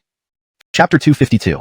Establishing the heart of heaven and earth, securing the destiny of the people. Zone 1. Highest meeting room. Everyone's eyes were fixed on the central large screen. At this moment, the Amen sitting in the middle was conversing with a middle-aged man who had arched eyebrows and bright eyes, an exceptionally handsome appearance. Have you already come out? Marshall. Tears welled up in the old man's eyes. He never thought he would see him again within his lifetime. Marshall's eyes were slightly red as he saluted. Yes. This time, I owe it to my disobedient daughter, who entered the Thunder-Hidden Mountain and rescued me. Although the old man did not know what was inside the Thunder-Hidden Mountain, he knew that rescuing Marshall wasn't something just anyone could accomplish. Good. He repeated the word, good, 3 times, clearly overwhelmed with joy. Standing beside Marshall, Gabby pouted somewhat discontentedly. What do you mean by disobedient? Marshall laughed heartily. All right, don't be angry. All the officials in the meeting room burst into laughter at this scene. The great Yama Tion Shuai they had always admired showed a tender side. Report, sir. General Yama formally requests to rejoin the ranks. Destination, Zone 1. Marshall wiped away his smile and solemnly addressed the screen. Please approve. The old man sat up straight and replied gravely, Comrade Marshall, welcome back. The call ended. A barely concealed joy spread across the faces of the officials in the meeting room. After all, the return of General Yama was a truly uplifting piece of news. Lou Gregg at everyone. The old man smiled and shouted, "Don't just revel in happiness. We must welcome our hero in the highest manner possible. Order all disciples and troops from Zone 1. All personnel shall assemble at the city gates in 1 hour to welcome the hero's return." No one knew what Marshall sacrificed for the great Xia kingdom, but his outstanding achievements were legendary and couldn't even be fully recounted in days of speech. How could such a person, whose daughter had also become a national hero, be forgotten by the people? As soon as the order was given, the officials present immediately got to work. The news of General Yama arriving in Zone 1 seemed to fly through the air, astonishing the entire nation. Online, there was a wave of intense discussions. The once Northern Guardian, Yama, has actually appeared. People here in the North will never forget the contributions of General Yama. My grandfather even cried out of joy. Is there a troll here? Who dares slander Lord Yama? I'll definitely come after them. Everyone in the North will show their support. I'll simply list some facts about General Yama. Sealed the majority of the Northern Demon Overlords single-handedly. Repelled the Sakura fleet near the sea multiple times, severely injuring Brevin repeatedly. To save the people, he alone ventured deep into the Snow Mountain and defeated hundreds of thousands of demon armies. With these details, netizens who didn't know General Yama were left astonished. Additionally, information about General Yama started appearing online. But another piece of news left everyone struck like lightning. It turned out Gabby was listed under family members too. Her accomplishments rivaled her father's. Resolved Northern conflict dealt with Western Ala Kingdom. A long list of unknown but significant achievements blinded everyone. The Su lineage was truly the guardian deity of Great Xia. I can't believe Gabby is Marshall's daughter. 2 generals in 1 family. I'm utterly shocked. With them around, Great Xia has nothing to worry about. Ha ha ha, this is really uplifting news. My whole family is already heading to the city gates of Zone 1 to welcome the hero. Everywhere online, discussions centered around the Su father and daughter. An hour later in Zone 1. By now, all 4 city gates were crowded with soldiers and civilians. Banners and decorations were everywhere, the atmosphere vibrant and joyful. Gabby and Marshall arrived on their contract beasts, swiftly reaching Zone 1. Dressed in formal attire, the old man stood at the main gate, watching as Marshall, Gabby, and Alger slowly descended under everyone's gaze. Marshall intended to salute, but the old man quickly walked over and gave him a huge embrace. Words weren't necessary. This hug expressed everything. Marshall's eyes glistened while the old man sobbed, "Comrade Marshall, welcome back." Behind them, the crowd began chanting, "Welcome home, heroes. Welcome home, heroes." The chorus was thunderous and mighty. Gabby smiled proudly, seeing her father treated like this. After a brief chat, the old man approached Gabby. Smiling, he said, "I can't believe someone so young can possess such strength. What a fortunate day for our country.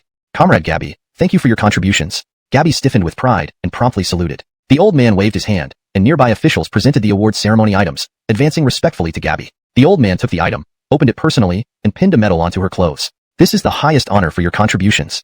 Thank you for your service to Great Xia." Gabby nodded deeply, not at all hard. Everyone watched intently as the grand awards ceremony unfolded. The old man spoke with dignity and solemnity. "Now is the awards ceremony. Due to your remarkable contributions, after deliberation, we have decided to promote you to the rank of Supreme Marshal. Title, Eastern Goddess of Order and Virtue. May you continue to strive and not waste your prime years." Gabby accepted the highest military rank with evident excitement, replying emphatically, "Understood. Tian Tian will not disappoint. I will continue to strive." The old man's face broke into a satisfied smile, then asked Gabby to speak. "Now say a few words. Let the people know Great Xia has a heroine who matches the best of men." Gabby nodded deeply, "Understood." Innumerable cameras focused on Gabby. Without hesitation, she spoke solemnly, "As a soldier, one's commitment must be to establish the heart of heaven and earth, secure the destiny of the people, continue the teachings of past sages, open an era of peace for generations to come." Upon hearing these words, everyone was stunned into silence. Only Fabio chuckled softly. He had taught Gabby these phrases, or else how could she have spoken such profound words? Chapter 253. These citizens are so impolite. These high-minded words instantly left everyone stunned. The elder clenched his fists tightly, his face filled with emotion as he muttered, "To continue the studies of the ancient sages, to bring peace for future generations. Excellent. Indeed. With you here, how can Xia not flourish?" Gabby wore a faint smile and responded earnestly to Adam, "I am proud to be a citizen of Xia." Everyone present, whether civilians or soldiers, was moved to tears by Gabby's solemn words. Gabby's patriotism is truly admirable. If everyone were like Gabby, what would we fear from foreign threats? Next, it's time for our Xia to rise again. Countless people felt immense pride, all because they were citizens of Xia. The welcome ceremony caused quite a stir on international platforms. What? One marshal was terrifying enough. Now there's Gabby. I need to reassess Xia. I didn't expect Gabby to be Marshall's daughter. God, please tell me this isn't real. Xia having Marshall is already overkill. Now at Gabby, how can we possibly compete? The peak era for Xia is coming. We must avoid their might. Foreigners who initially looked down on Xia began to steer clear due to Gabby and Marshall's appearance. It wasn't that they doubted their own strength, but even the strongest felt like ants before these two experts. Sakura country was rendered helpless. Arabia had been subdued. Even the terrifying S-class demon lords had been dealt with. Who dared to provoke Xia now? It would be suicidal. In Sakura country, when they learned that Xia had officially announced Marshall and Gabby, the National Assembly became eerily quiet. Ministers kept their heads lowered, fearing to enrage Ted Izzy. Ted Izzy, seated behind the screen, clenched his fists so hard they trembled. He couldn't fathom why such a seemingly frail girl could unleash such formidable power and achieve such remarkable feats. Especially Marshall, someone who had vanished for years, had mysteriously reappeared. Desya, is another Shokreg move on the horizon? A century ago, it was Desya who feared them, but now, it's Sakura country's turn to fear. Their nation had recently experienced an inexplicable heatwave, killing half the population, and now faced a talent shortage, causing severe disruption. If Desya attacked now, Sakura country might be annihilated. Gabby, Marshall. Bang. A loud noise came from behind the screen as Ted Izzy smashed a cup from the coffee table. They're coming for us next. Ted Izzy knew isolation wasn't a viable strategy. Once attacked, they wouldn't escape destruction. The only option was to prepare for battle despite the risk. The ministers felt his wrath and shrunk back, afraid to speak. Ted Izzy pulled back the screen and coldly stepped out. Everyone dared not look up, fearing his anger. Look up, all of you. His stern command made everyone lift their heads. They saw his face, a decayed skeleton that hadn't aged in centuries. I died centuries ago, binding my fate with Sakura country through secret methods. Desya's actions forced me to appear in this form. Now, should we attack Desya's northern region? Who agrees? Who opposes? Each word carried intense fury, pouring out unrestrained. No. A minister rushed to speak, but before he could finish, he was torn apart by an unseen force. Ted Izzy glared at the room, growling. Any more opposition? Ministers. We want to oppose, but who dares speak when you kill at will? He continued angrily. All soldiers are to secretly assemble. Any who have contracted beasts must join the war. This will be the most sacred war ever. The room gasped in shock. Nationwide conscription? Anyone with a contracted beast must fight Desya? This is insane. Ted Izzy explained. With Marshall and Gabby's return, I feel our national strength waning. Their next move targets us. We must strike first to prevent their attack. By targeting their weaker northern region, we can trade it for Sakura country's permanent stability. He aimed to secure a better future for his people. Attack Reg the North would likely fail, but perhaps they could negotiate better terms. Christo balsoning to his absurd plan. The ministers shook their heads. What difference was this from digging their own graves? After suppressing so long, why explode now, especially with Marshall's return? Has he lost his mind? They wanted to ask but dared not, resigning to follow orders. Ted Izzy's decree swept the country like a storm, causing widespread distress. Without Desya's sense of honor and national matter to him, the reason was simple. His power came from absorbing national fortune. Once Japan fell, he would fall too. So for the sake of power, he wouldn't hesitate, even if it meant sacrificing the people. The reason you must fight is simple. Great Xia is preparing to attack us. His words only heightened everyone's anxiety rather than calming them. You just decide to go to war, and now you want innocent civilians involved? As a leader, don't you think that's selfish? Where are the soldiers? Shouldn't they go first? Why drag us into this? Damn you, Izzy. Ted Izzy revealed his loathsome face. Having already decided to send the people to their deaths, he naturally lost all support. Sensing the people losing patience, his eyes turned cold, and he made some adjustments in the dark mist. Gradually, the nationwide outrage faded away, as if the nation had become eerily silent. Everyone's pupils turned blood red, including those of their contract beasts. Support. Ted Izzy. I want to join the war. I want to fight. No one can stop me from fighting. Using a bit of his power, he controlled the people's minds, turning them into loyal dogs. What did it matter if they died? Soon, everyone who had contract beasts, both civilians and citizens alike, willingly gathered at various assembly points. Seeing this scene, Ted Izzy couldn't help but smile approvingly. Excellent. My subjects should have this level of commitment. Even if you die, preserving the national fortune makes me invincible. In a few hundred years, I will still cultivate loyal followers. Go forth. Show Great Xia the wrath of Japan. To preserve the national fortune, Ted Izzy had transformed into a terrifying demon. Of course, such matters were far from the awareness of the Great Xia, who had yet to realize the danger approaching. Hashtag Great Xia. Hashtag Zone 1. After successfully settling in, Fiona, Marshall, and Barkley were led to a room by Adam for a conversation. Initially expecting a simple chat, Fiona dropped a bombshell on Adam. Talon, I have another task to complete and can't stay here too long. Fiona's urgent tone puzzled Adam. What could be so urgent? Fiona hurriedly replied, have you heard of the 5 ancient gods? The 5 ancient gods. The elder's cloudy eyes widened in alarm. You mean the 5 deities who first appeared in ancient times? Fiona nodded slightly. Yes, Fire Cloud Fiend God is preparing to destroy the world. He was suppressed earlier by my contract beast and another ancient god in the Japanese sea. Sitting nearby, Fabio stared in disbelief. What kind of team effort is this? Stop involving me in your lies.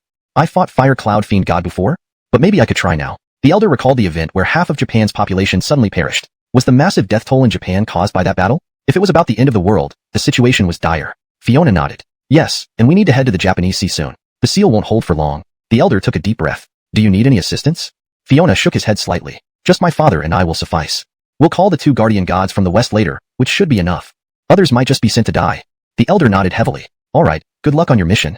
Fiona saluted. Understood. Mission guaranteed completed. A new showdown was about to begin, carrying the weight of the world's safety. There was no room for error. They left Zone 1 before sunset and rushed towards the Japanese Sea, while Kimball and Austin from the west were also en route. Upon arriving at the Japanese Sea, an old acquaintance excited Fabio. A gigantic green shell hovered over the sea, rushing toward it at incredible speed. Fabio immediately transformed into a white-haired youth and appeared before the green-furred turtle. Hey, green-furred turtle. Why aren't you producing spirit energy in Zone 20? What are you doing here? The floating creature was none other than the spirit turtle from Zone 20. The turtle greeted Fabio warmly instead of scolding him. You finally appeared. I was worried you'd forget Emily. She used her last ounce of spiritual power to tell me that Fire Cloud Fiend God will emerge tonight. She asked me to replenish her spirit energy and reinforce the seal. It could produce spirit energy, naturally replenishing others as well. Fabio grew serious. The final battle is tonight then? Green-furred turtle. Hearing this, its face turned to shock, as if hearing something absurd. You mean a final battle? You're telling me you want to fight Fire Cloud Fiend God tonight? Fabio nodded. Yes, isn't it possible? Green-furred turtle. Do you know how terrifying Fire Cloud Fiend God is? And you think you can defeat him? Don't joke around. I'm in a hurry. Fabio replied earnestly. I'm not Joe Greg. Tonight, I plan to take down Fire Cloud Fiend God. Rest assured, I will definitely succeed. His strength was now on par with Fire Cloud Fiend God. Why fear him? At this point, the baby dinosaur turned into Dawson, flying over with Fiona and Marshall. Green-furred turtle, right? How about being my sidekick? I'm really strong, you know? Green-furred turtle. Being an SSS grade spirit creature, why be anyone's sidekick? Marshall scolded. Can you use your brain? This turtle is SSS grade. Are you crazy for wanting a sidekick? Dawson. Green-furred turtle felt that everyone present was off their rocker, like they had escaped from an asylum, trying to recruit a sidekick or challenge Fire Cloud Fiend God. This was way too extreme. Chapter 255. Putting on a comedy act here? The group had only exchanged a few words when they started to grow wary. Fabio was the first to speak up. A massive force is advancing toward us. Everyone's expressions turned grave, and Javier, surprisingly lucid for once, said, there are bad guys among them. He squeezed the Hoover in his hand. Angrily barred Greg, speak. Did you call over the Kill God sect? Hoover. You damn. So, you're just assuming I'm the bad guy without any evidence? Are you out of your mind? Why would I bring people here to die? He screamed in frustration. Look around. Everyone here is a terror that can obliterate anything. Have I lost my mind? Or have you not fully developed yet? These words shouldn't come from your filthy mouth. Javier. It smacked him with disdain. You're tell Greg so much crap. Do you want to prepare for the postgraduate exams? Hoover. They stared at each other, neither willing to yield. Fabio, focusing on the fleet approaching with Japanese flags, immediately understood what was happening. Oh, it's the Empire of Cherry Blossoms. Behind the warships, an army of flying contracted beasts emerged, as well as swarms of sea creatures surfacing from the ocean. Such a large force could only mean they were mobilizing all their might. After losing half its population, the Empire of Cherry Blossoms still managed to gather this many forces, a testament to its resolve. Who should go and ask what they want? If they came to help Peter, tell them to get lost. If they're attack Reg the Great Xia Kingdom, let them stay here forever. Perhaps Izzy had forgotten to check the calendar before venting her fury, leading her directly into Fabio's path. All eyes turned toward Javier. Javier. Why me? Can someone explain? Fabio clicked his tongue. You're the weakest here, right? Dinosaur SSS level, Turtle SSS level. Do you expect me to go personally? Javier couldn't believe that as an S-ranked entity, it was now running errands for others. It had thrived globally but was reduced to a minion here. It has to be me. I am the one everyone expects. With a burst of determination, it dragged the Hoover along and charged forward. The Hoover couldn't help but protest. F***CK off. Will you eat pancakes today or not? What are you doing? Why drag me along? But Javier paid no attention, quickly reaching the front lines of the Empire of Cherry Blossoms. Ignoring Javier's caught up in excitement over Izzy being a skeleton, Javier momentarily forgot its task. Cough. Clearing its throat, Javier seriously asked, Hey, little Baldy, why aren't you and your relatives practicing your movies back home? Why are you here? Movies? Hoover hesitated. You know about those movies? This good-for-nothing loves watching them? Javier blushed. What's wrong with that? Even evil gods need relaxation. I'll get signatures from Jaslyn and Terry someday. Hoover scoffed. You're going off topic again. One more diversion, and I'll call Cole to finish you. Javier. Izzy. Is this the Javier he knows? In his memory, Javier was utterly wicked, committing endless evils. But now it was putting on a comedy act. Our mission is to attack Great Xia, with our full strength, catching them off guard. If you support us, Javier-sama, I can offer you Jaslyn, Terry, and eternal worship. Izzy thought Javier was there for amusement and offered generous terms. Without hesitation, Javier declined. Though your offer is hard to refuse, indulgence weakens me. I used to have no choice, but now I want to be a righteous person. Hoover, ? Your double talk is unbearable. Do you also want to take the exams? Javier. Javier hadn't expected its insults at the Hoover to be hurled back at it. Impatient, Hoover shouted in Japanese, it means it's allied with Great Xia now. If you dare to provoke, it will crush you. Understood? Don't waste time here. Javier. Izzy. Hearing the Hoover, Izzy instantly grew enraged. You're the enemy. What kind of comedy are you performing? Our invasion of Great Xia is set. Anyone who blocks the Empire of Cherry Blossoms is our enemy. Pointing at Javier, Izzy shouted, including you. Chapter 256, Marshall steps in. Anyone who obstructs our great Sakura nation is our enemy. Izzy pointed at the Javier's nose and cursed, even you are no exception.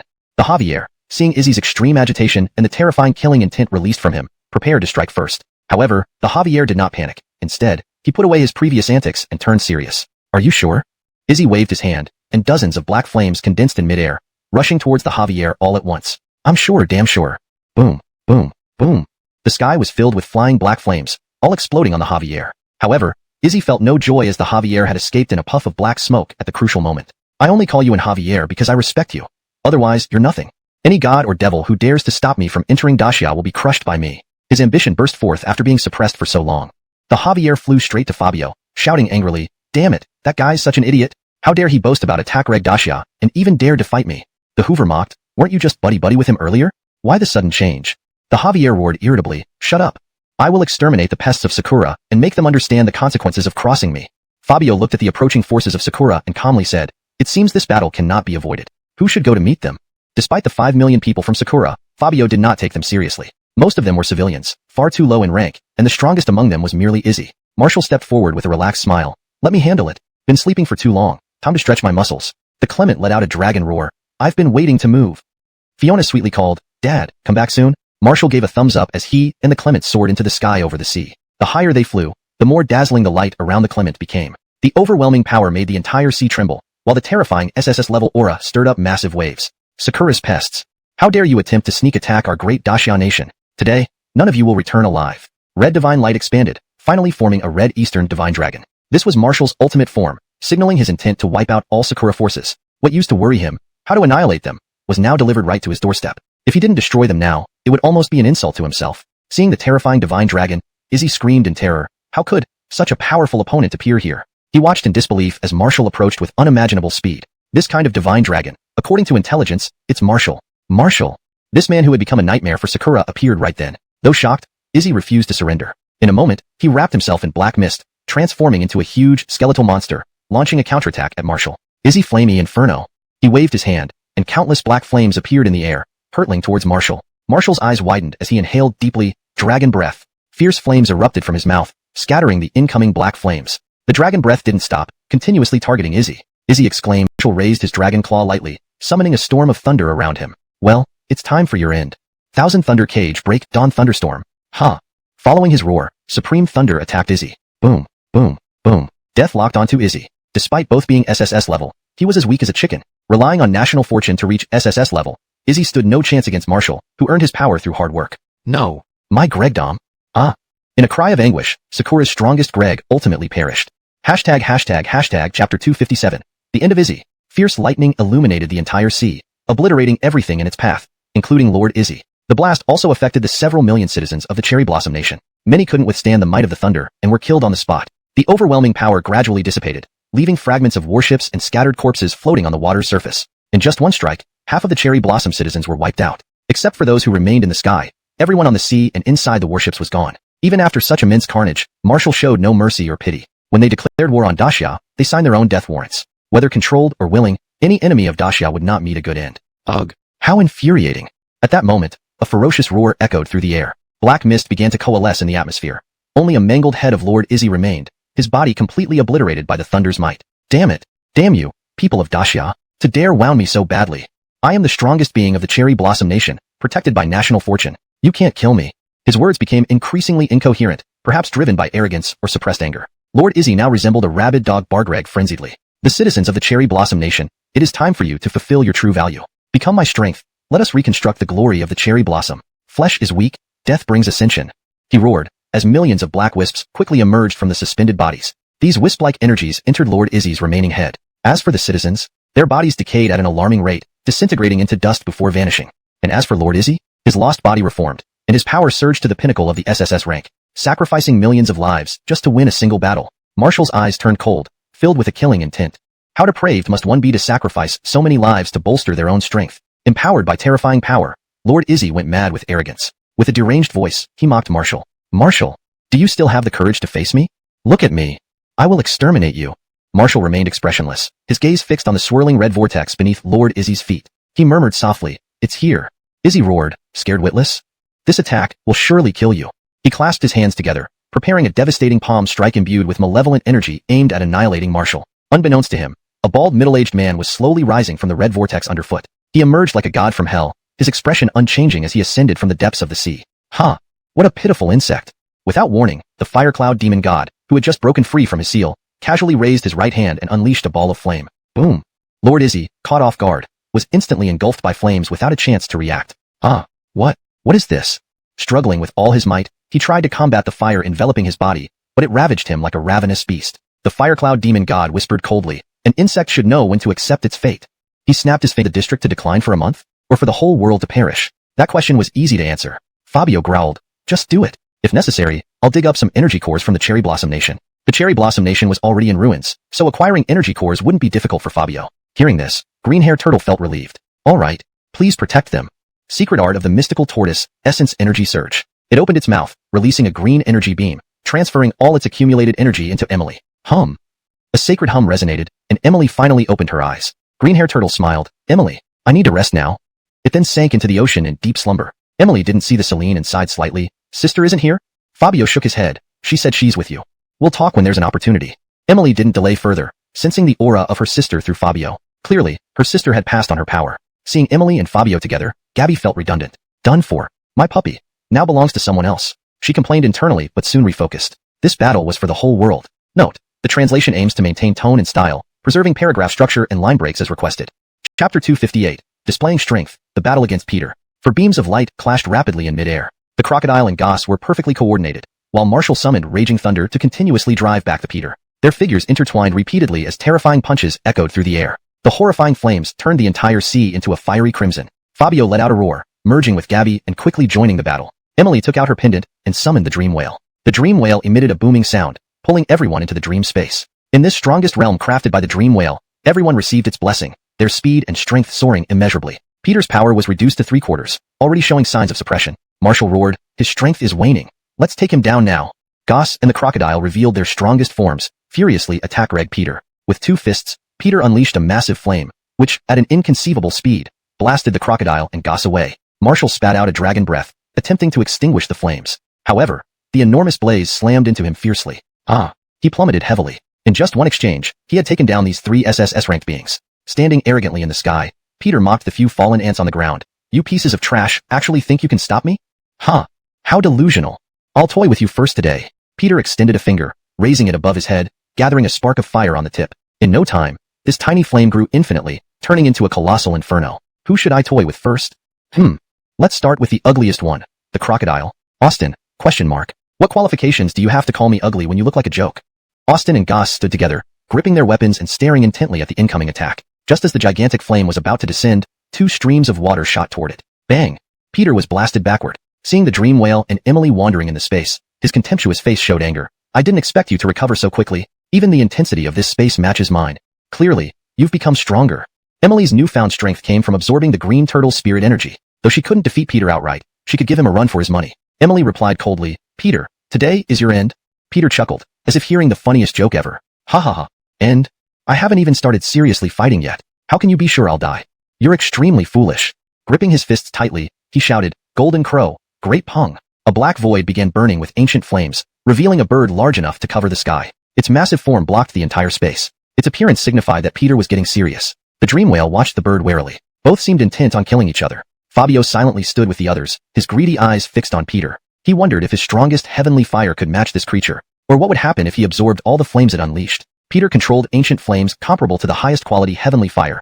Magreg it hard to tell who had the upper hand. There are so many insignificant ants today. A bit of entertainment before destroying this world. Peter chuckled. So, let the battle begin.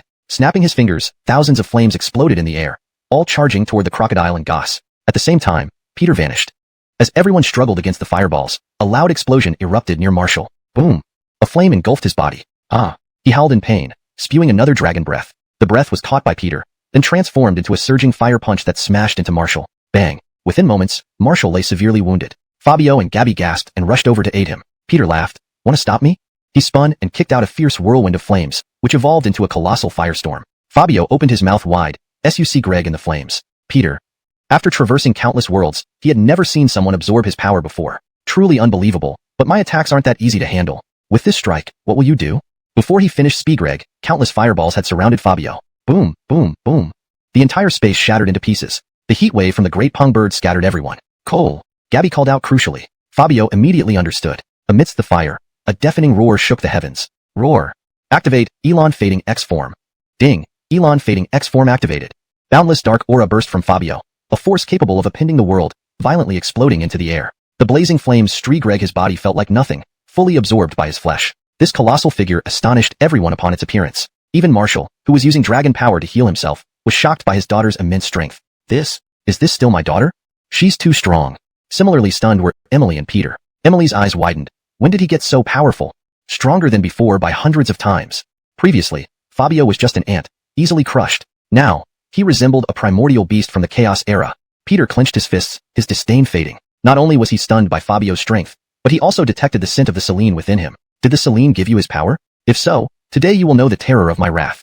Chapter 259. The world was also shocked. Ugh. In X form, Fabio had transformed into a gargantuan creature capable of swallowing the sky, with power surging from him like an inexhaustible spring, terrifying enough to make everyone shudder. This Stin-Greg bird. What's it up to now?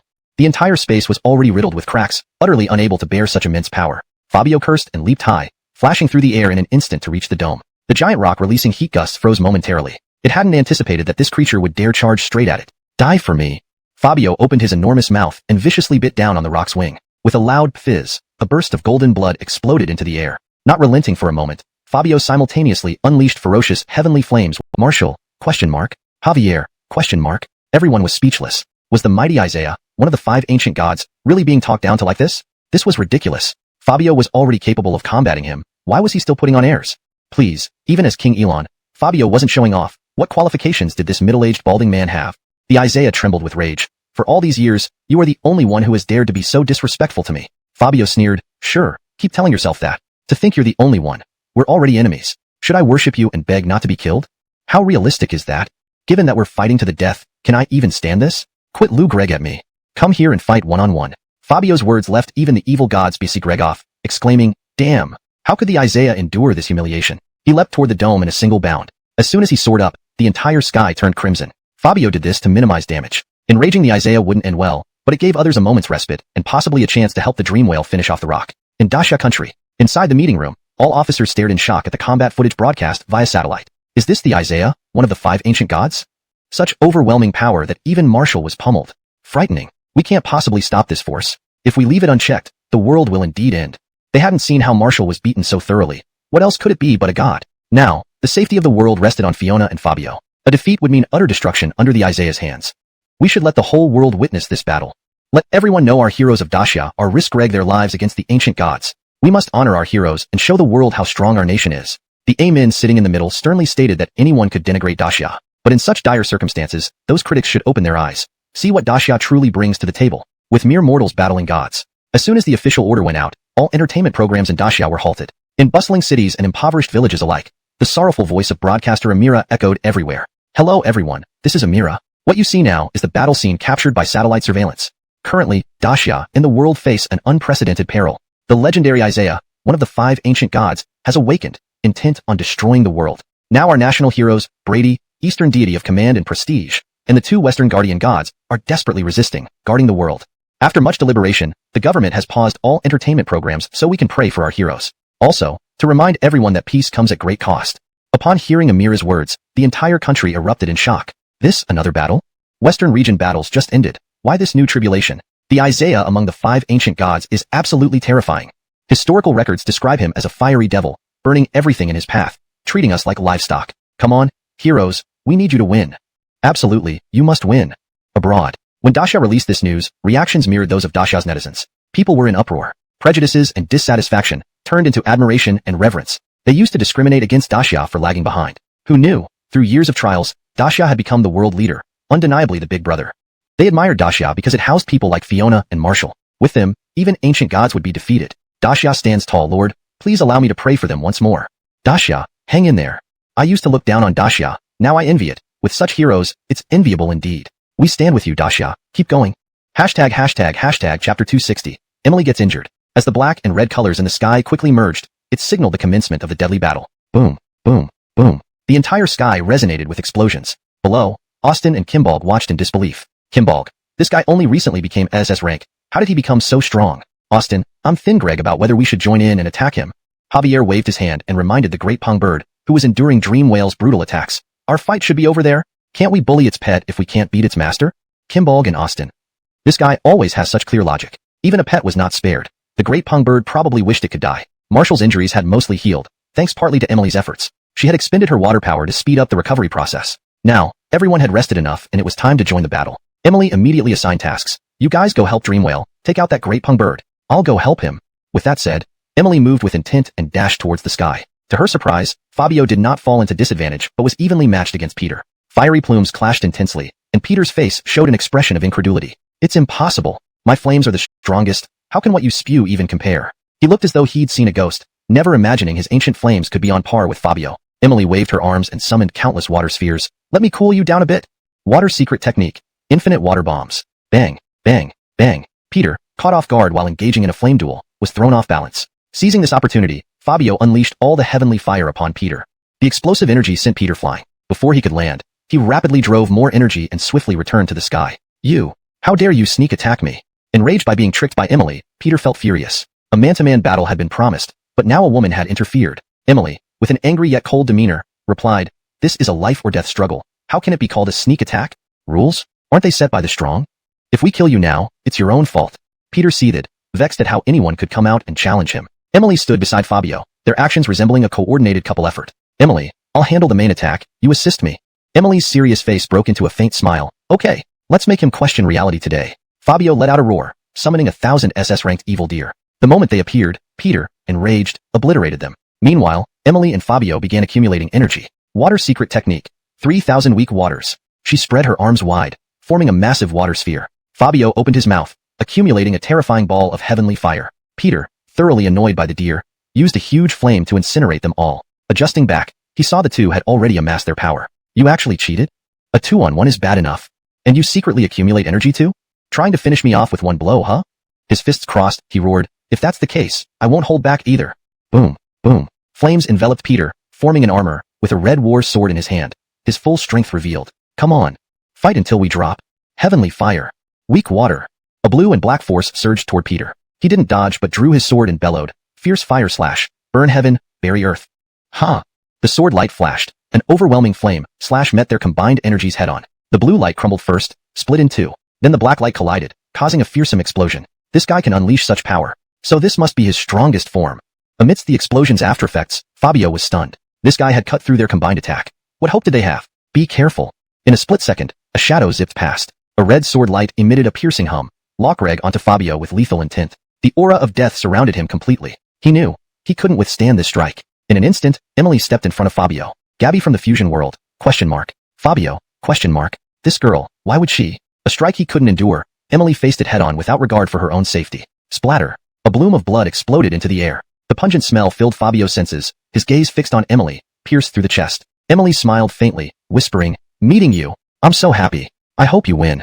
Peter froze. What? His full-strength strike was aimed at that ugly creature, yet it struck his sister. They had been together since the dawn of time, never expecting this day. Even in fierce battles, Emily and her sisters never killed Peter but sealed him away. Now, he accidentally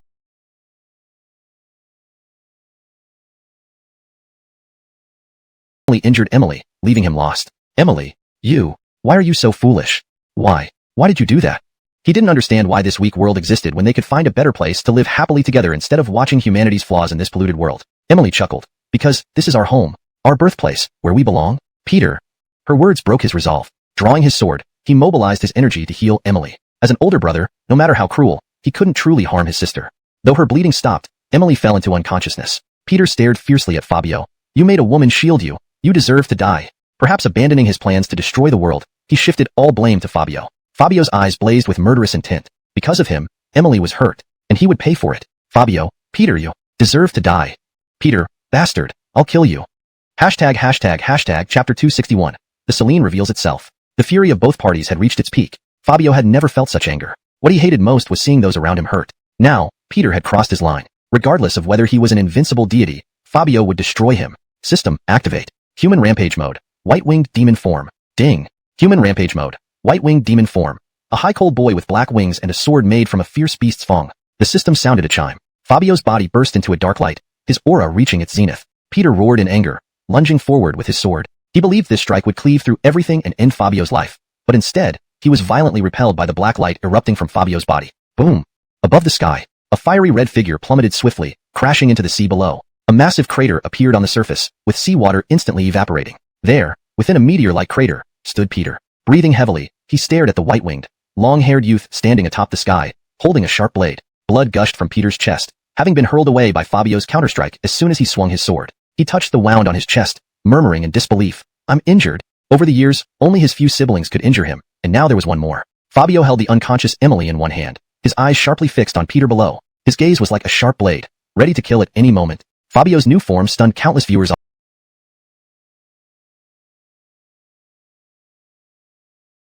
online. In the DCA livestream, is this a new form Cristobal Black has transformed into? He looks so cool. Not only does he look cool, but his combat power is off the charts. Humanity has hope, the world has hope. On foreign websites. My god, what am I seeing? Is this the contracted beast transforming? I'm shocked. The contracted beast can transform into a human and fight too, with no small amount of strength. It looks like the battle is heating up. Is it about to be over?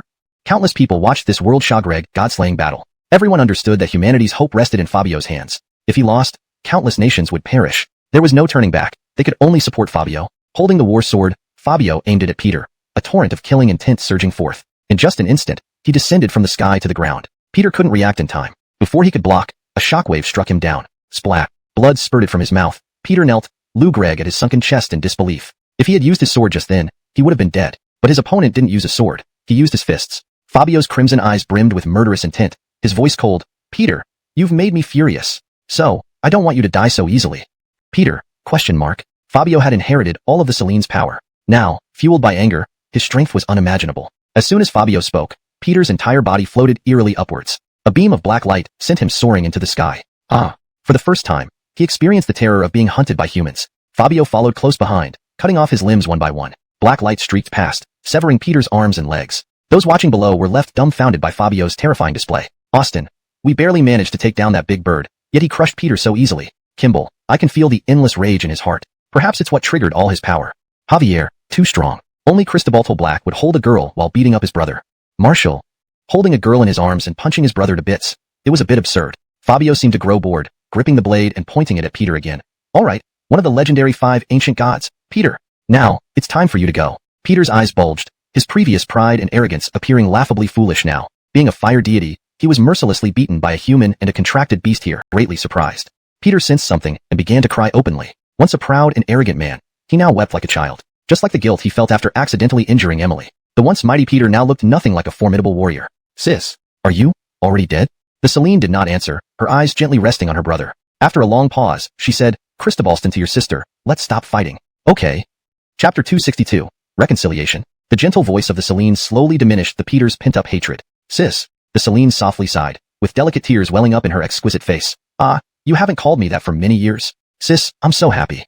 Their conflict had erupted since ancient times. The 3 sisters, Gold, Wood, and Water, and the 2 brothers, Earth and Fire, had a falling out over certain matters. This battle had dragged on until now. After all these years, Peter's hatred had long faded, especially after accidentally injuring Emily and hearing the news of the Celine's apparent death. He could no longer hold back his emotions. "All right, I'll listen to you. No more fighting, no more arguing. We need to get along."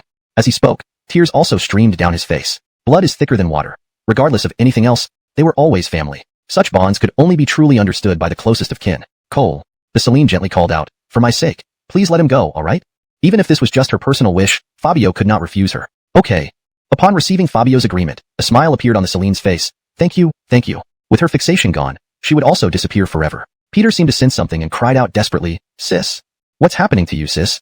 Flames began surging from his body, and his severed limbs miraculously regrew. The flames Peter emitted at this moment were white. Although Fabio did not understand what was happening, he saw how difficult it was for Peter. The white flames instantly struck the Celine, who was about to dissipate into a phantom, gradually solidifying her form again. Seeing her brother exert himself so much, the Celine couldn't help but shout in anguish, "Xiaohua! Stop it quickly! You're burning your own primal life force. Stop immediately!" To reconcile with her brother fulfilled the Celine's greatest regret. Now, seeing him risk Greg his life to use his primal energy, she knew he would exhaust himself to death if he continued. Drenched in sweat, Peter showed no signs of stopping, instead driving his power to the maximum. "Sis, I've always been at odds with you all. I made so many mistakes." Area below. The Celine had been revived. Exhausted, Peter's body rapidly fell. A faint smile lingered on his lips. "Sis, finally resurrected?" The cost of resurrection was too much for Peter to bear. His primal energy was completely drained, leaving him little different from an ordinary person. To recover, he would need to absorb spiritual nucleus energy or wait several centuries for natural growth. Celine's strength also regressed to the SSS level, dropping her from the ranks of the ancient gods. However, the revived Celine was even stronger than her peak period. She extended her small hand, summoning a wooden vine to quickly pull Peter back. "Sis." Emily's face lit up with happiness upon seeing her sister revived. The Celine nodded slightly. I'm back, Emily. But noticing Peter had become an ordinary human, she felt immense guilt. Xiaohua, why did you do this? Becoming a mortal means. From deity to mortal, what deity could endure such a transformation? He would no longer be revered but might be despised like a street rat, vulnerable to anyone's cruelty. Peter smiled. It doesn't matter. As long as you live, I don't mind dying. Consider it my apology. The Celine wiped away her tears and murmured, I vow to protect you for life. Fabio was deeply moved by this emotional scene. Two sides once deemed irreconcilable enemies were ultimately reconciled by family ties. Though the Celine was revived, Fabio's power remained at its peak, unchanged. This battle no longer holds meaning. How about I find a place for all of you to talk things over?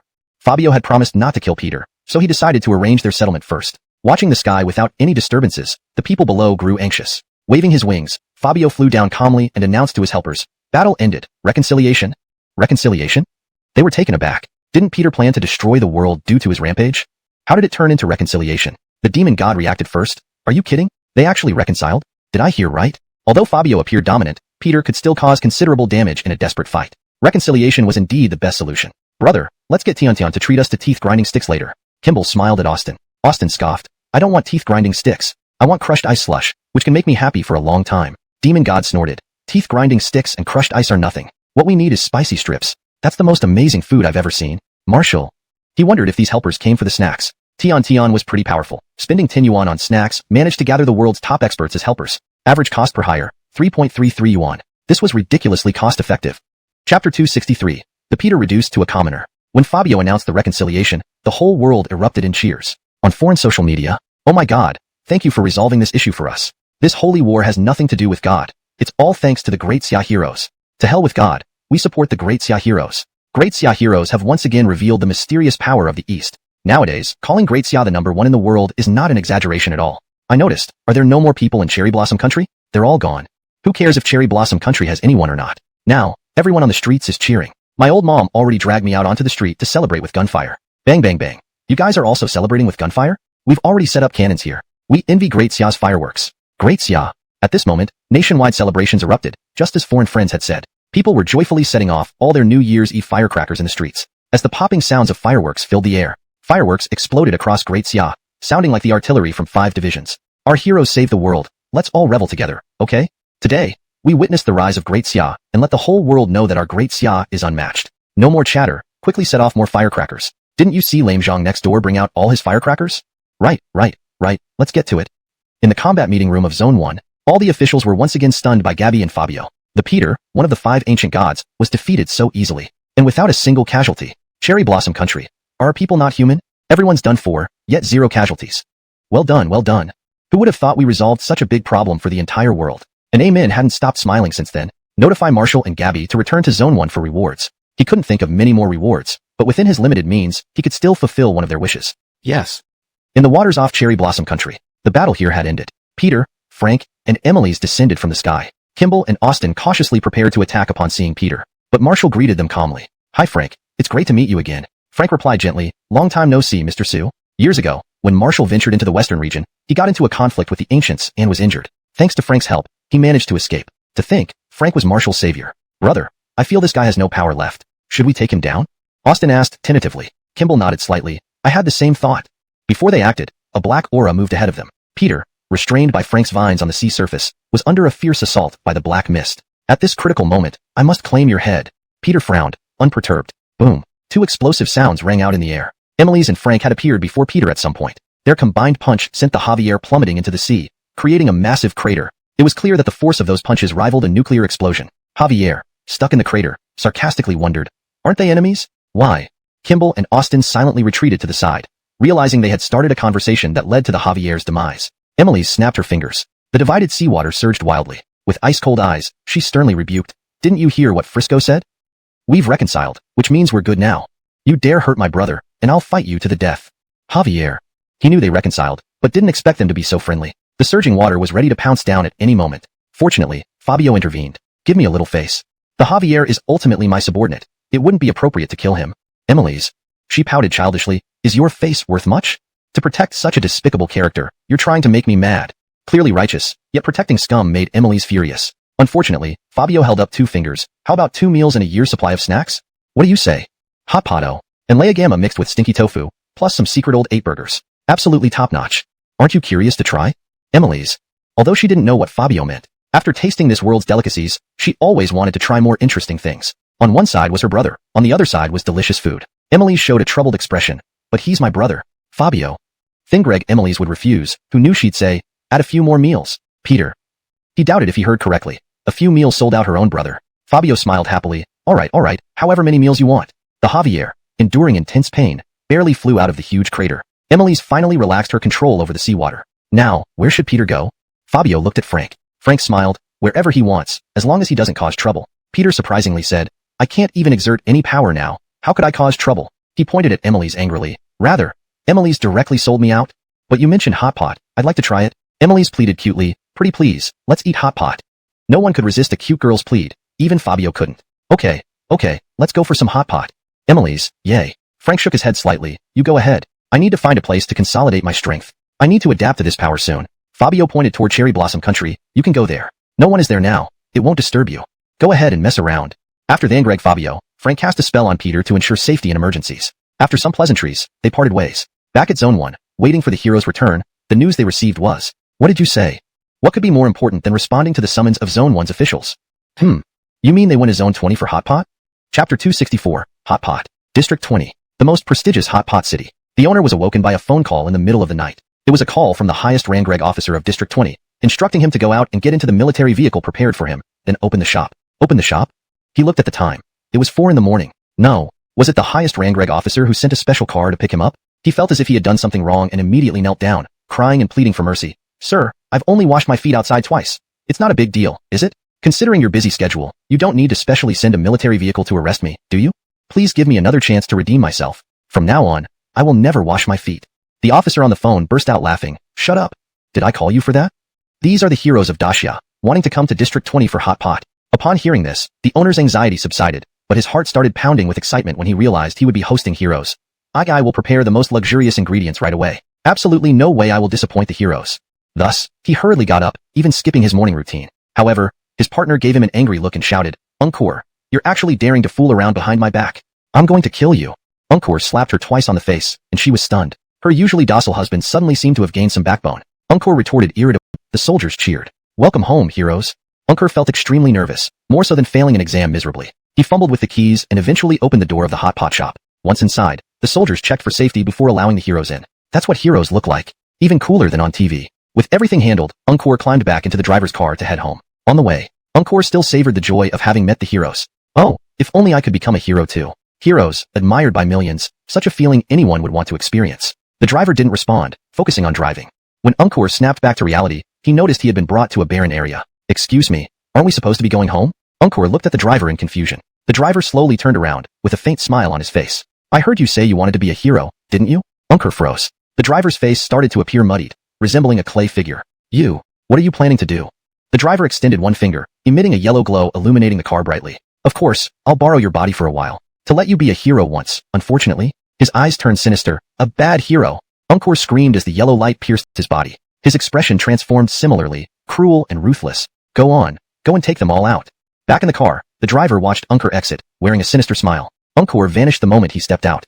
Meanwhile at the hot pot city, unaware of the impending danger, Encore returned to the hot pot city, seeing one military truck after another loaded with fresh ingredients. He smiled and ran to the guard shouting, I am the owner of this place and would like to help cook. It's an honor to serve the heroes. The soldiers sternly refused. Even a fly couldn't enter. Just as he planned to insist, a cheerful voice called out from inside. Shouldn't you know how to make the best hot pot base? The popularity of the hot pot city depended on Encore's secret recipes. The chefs dispatched by the officer couldn't match his expertise, so they decided to try Encore. Encore successfully entered the kitchen as per the arrangement. Doing something to the ingredients was the best plan, considering their formidable strength. While the chefs were busy, Encore subtly sprinkled sand from his wrist into the dishes, starting to prepare the hot pot base. In the luxury private room, Kimbalji, Grimiso, and Javier were the noisiest. They unusually agreed, constantly bothering Gabby. Kimbalji, where's my chew toy? Why hasn't it been delivered yet? Grimiso, ice chips, I want 100 ice chips. Javier, cookies, I want cookies. Gabby, things she promised earlier needed immediate attention. This damn early morning, where should she find them? Marshall found it amusing. See? You can't deliver what you previously promised. Gabby pouted, trying to calm them like kids. At this hour, they're not available. Can I buy them for you after sunrise? They replied in unison, no. Arabella glanced at Fabio and communicated telepathically, what are they tell Greg about? Fabio. Just snacks. That's the reward for letting them fight your brother earlier. Peter suddenly asked, are they really that tasty? Fabio, question mark. Not possible, big brother. This is mental communication. You can join in too? Arabella replied sheepishly. I accidentally dragged him in. He felt it's better to tell you some things first. Otherwise, you wouldn't know how you'd die next. Fabio, ? Just turned good and received an NPC-like warning mission? Chapter 265, Burton. Mental communication. Peter didn't hold back, sharing all he knew. Ever since I came to District 20, I felt my brother's presence. He is the Burton, possessing control over the Earth. In earlier years, he took me to explore various worlds, but after I was sealed, we lost contact. Now, I can sense that he's in District 20.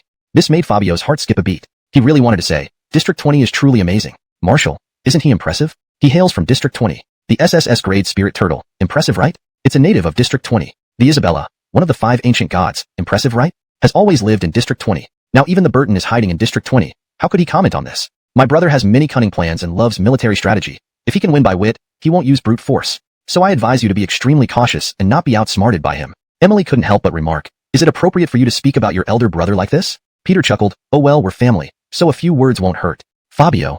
They had just resolved a world-ending disaster, and now they were facing another super deity. It was a bit absurd. Oh yeah, I want to live in District 20 for some time next. Arrange the most immersive job for me in this world. Preferably something relaxing. Arranging a job for an ancient god? If he hadn't heard it himself, he would have thought it was a dream. Fabio could only agree, don't worry, getting a job won't be a problem as long as you behave yourself. Peter gave an awkward smile. As staff placed a large pot on the table, the gone rice eating contest officially began. One dish after another, beef, mutton, pork, was thrown into the pot. The delicious aroma spread throughout the private room. Javier, Goss, and Austin acted simultaneously, reaching into the pot with their bare hands, pulling out the meat without using chopsticks. Sizzling. Damn, this is too good. I never thought humans could make such delicious food. Whoa, I need to eat until I'm satisfied. The 3 guys began snatching food heedlessly, causing everyone else nearby to be speechless. We should probably change rooms. Fabio negotiated with the others using mental communication. After all, these few were practically eating machines, acting like famished ghosts. Once outside the room, they used telekinesis to get meat into their mouths. As Javier ate more, he realized something was wrong. He suddenly remembered. He was still fused with the Hoover. He quickly forced this freeloader out of his body. The Hoover landed hard on the floor, cursing this ungrateful man. The hell, begging me to fuse during combat, then KIC Greg me out while eating. You bastard. This makes me furious. Though mostly healed, given this guy's ruthlessness, the Hoover had no choice. He bit his finger and drew a spell array on the ground, then activated it. Binding array. Activate. This array targeted S-class beings, fitting Javier perfectly, rendering him immobile. Huh. Why can't I move? The Hoover stood with a wicked grin, kicked Javier without hesitation, sending him flying. Forcing me out? I'll teach you to act smugly. He picked up chopsticks and began devouring. Javier drooled, no. Undo the array. I want hot pot. He had never tasted such delicious food. Just as he was enjoying it, he was restrained. Austin and Goss paid no attention, focused only on stuffing their bellies. As they gorged on meat, the door gently opened. An obese middle-aged man entered with an evil smile. You look nothing like humans. But your appetite sure matches theirs perfectly. Austin and Goss stopped mid-action, eyeing him warily due to the yellow glow emanating from him. I am your enemy. Too bad I can't catch you all at once, but using you as bait should draw them out. Come with me. Cristobal walked in decisively. Austin and Goss tried to act but couldn't muster any strength. What's happening? Cristobal chuckled. Just added a little something to your meal. No worries, you'll be fine soon. Grains of sand swarmed around Austin and Goss, compressing them into finger-sized sand figures within moments. Javier cried out, damn you, Hoover. Are you trying to kill me? Recognizing this power, their attention fully on the hot pot. Emily's blew at the steam while eating. I never imagined this hot pot could be so delicious. I'm too happy. I want to eat it every day from now on. Peter didn't pause for a moment, his mouth stuffed with fatty meat. If I had known such delicacies existed, why would I have bothered to go through all that trouble to destroy the world? Aaron. He seriously doubted his brother and sister's mental capacity, subdued by just one hot pot. Fabio stood on the table, constantly munching away with a wide-open mouth. Cristobalza and Marshall weren't very hungry, but kept busy adding meat into the pot for everyone. Is the meat really that good? Would you like me to add some more ingredients? Aaron couldn't help but feel infuriated as he had been completely ignored since entering. Upon hearing Aaron's words, Peter grinned wickedly. Sure, just add more meat. Aaron, ? Are you really daring enough to eat more? A clump of sand gathered at Aaron's fingertips. With a slight movement, it flew into the boiling pot. Bang bang. The entire pot was instantly submerged in sand, startling the engrossed eaters for a couple of seconds. Emily's and Peter's eyes filled with fear. Only now did they notice this man who could command the yellow sand. His aura and attack style were identical to their beloved elder brother, Burton. Brother Earth? Peter called out softly. Aaron's gaze turned cold, glaring fiercely at him. You finally recognize me, huh? Still remember your brother Earth? I told you to destroy the world, but you're feasting with the enemy. To have a brother like you is truly embarrassing. Peter hung his head after being scolded but asked oddly, Brother, it's only been a few centuries. How did you become so ugly? I remember you used to be a handsome guy. How could you get so hideous? Controlling Aaron, his appearance resembled a bloated tycoon, showcasing every inch of ugliness with fat and bulk. Burton nearly twisted his face into a rope at these words. Do you even have a brain? Must I descend in my true form? Those who know me are aware I prefer controlling others to cause trouble. He yelled loudly, fixing his fierce stare on Peter. If this person wasn't his brother, he'd likely strangle him to death. Peter felt wronged by the shouting, humming softly. Why do you have to shout so loudly? Can't we talk things over calmly? If not, let's have some hot pot together to calm down. Peter picked up a pair of chopsticks and prepared to offer them to him, but Burton kicked him over. You only think about eating. You might as well eat yourself to death. I've come here just to play with you properly. Hope you don't disappoint me. Fabio sensed an unusual conspiratorial atmosphere, clearly targeted at himself. Indeed, once Burton finished Spigreg, his gaze locked onto Fabio. You must be the fighter involved in this matter. Today, I'm here for you too. Aaron's fingertip glowed with yellow light. Then he brought out 3 clay figures of Austin, Kimbalji, and the Hoover. A dark mist surged from the corner, attempting to snatch the clay figures. Unfortunately, a wave of yellow light repelled the dark mist. Javier slammed against the wall, shagreg the room violently. Javier looked at Fabio helplessly. He's Burton. Austin and the others have already been controlled. Fabio nodded slightly, Lugreg at Cristobalza. A flash of black light transformed Fabio into a white-haired youth. Tell me, how do you want to play? With hostages, Burton couldn't act recklessly. Emily's and Peter wisely retreated to the side. They knew intervening would anger their brother, Magreg the fight difficult. Burton's face brimmed with confidence. I dislike fighting and killing. Why don't we compare our intelligence instead?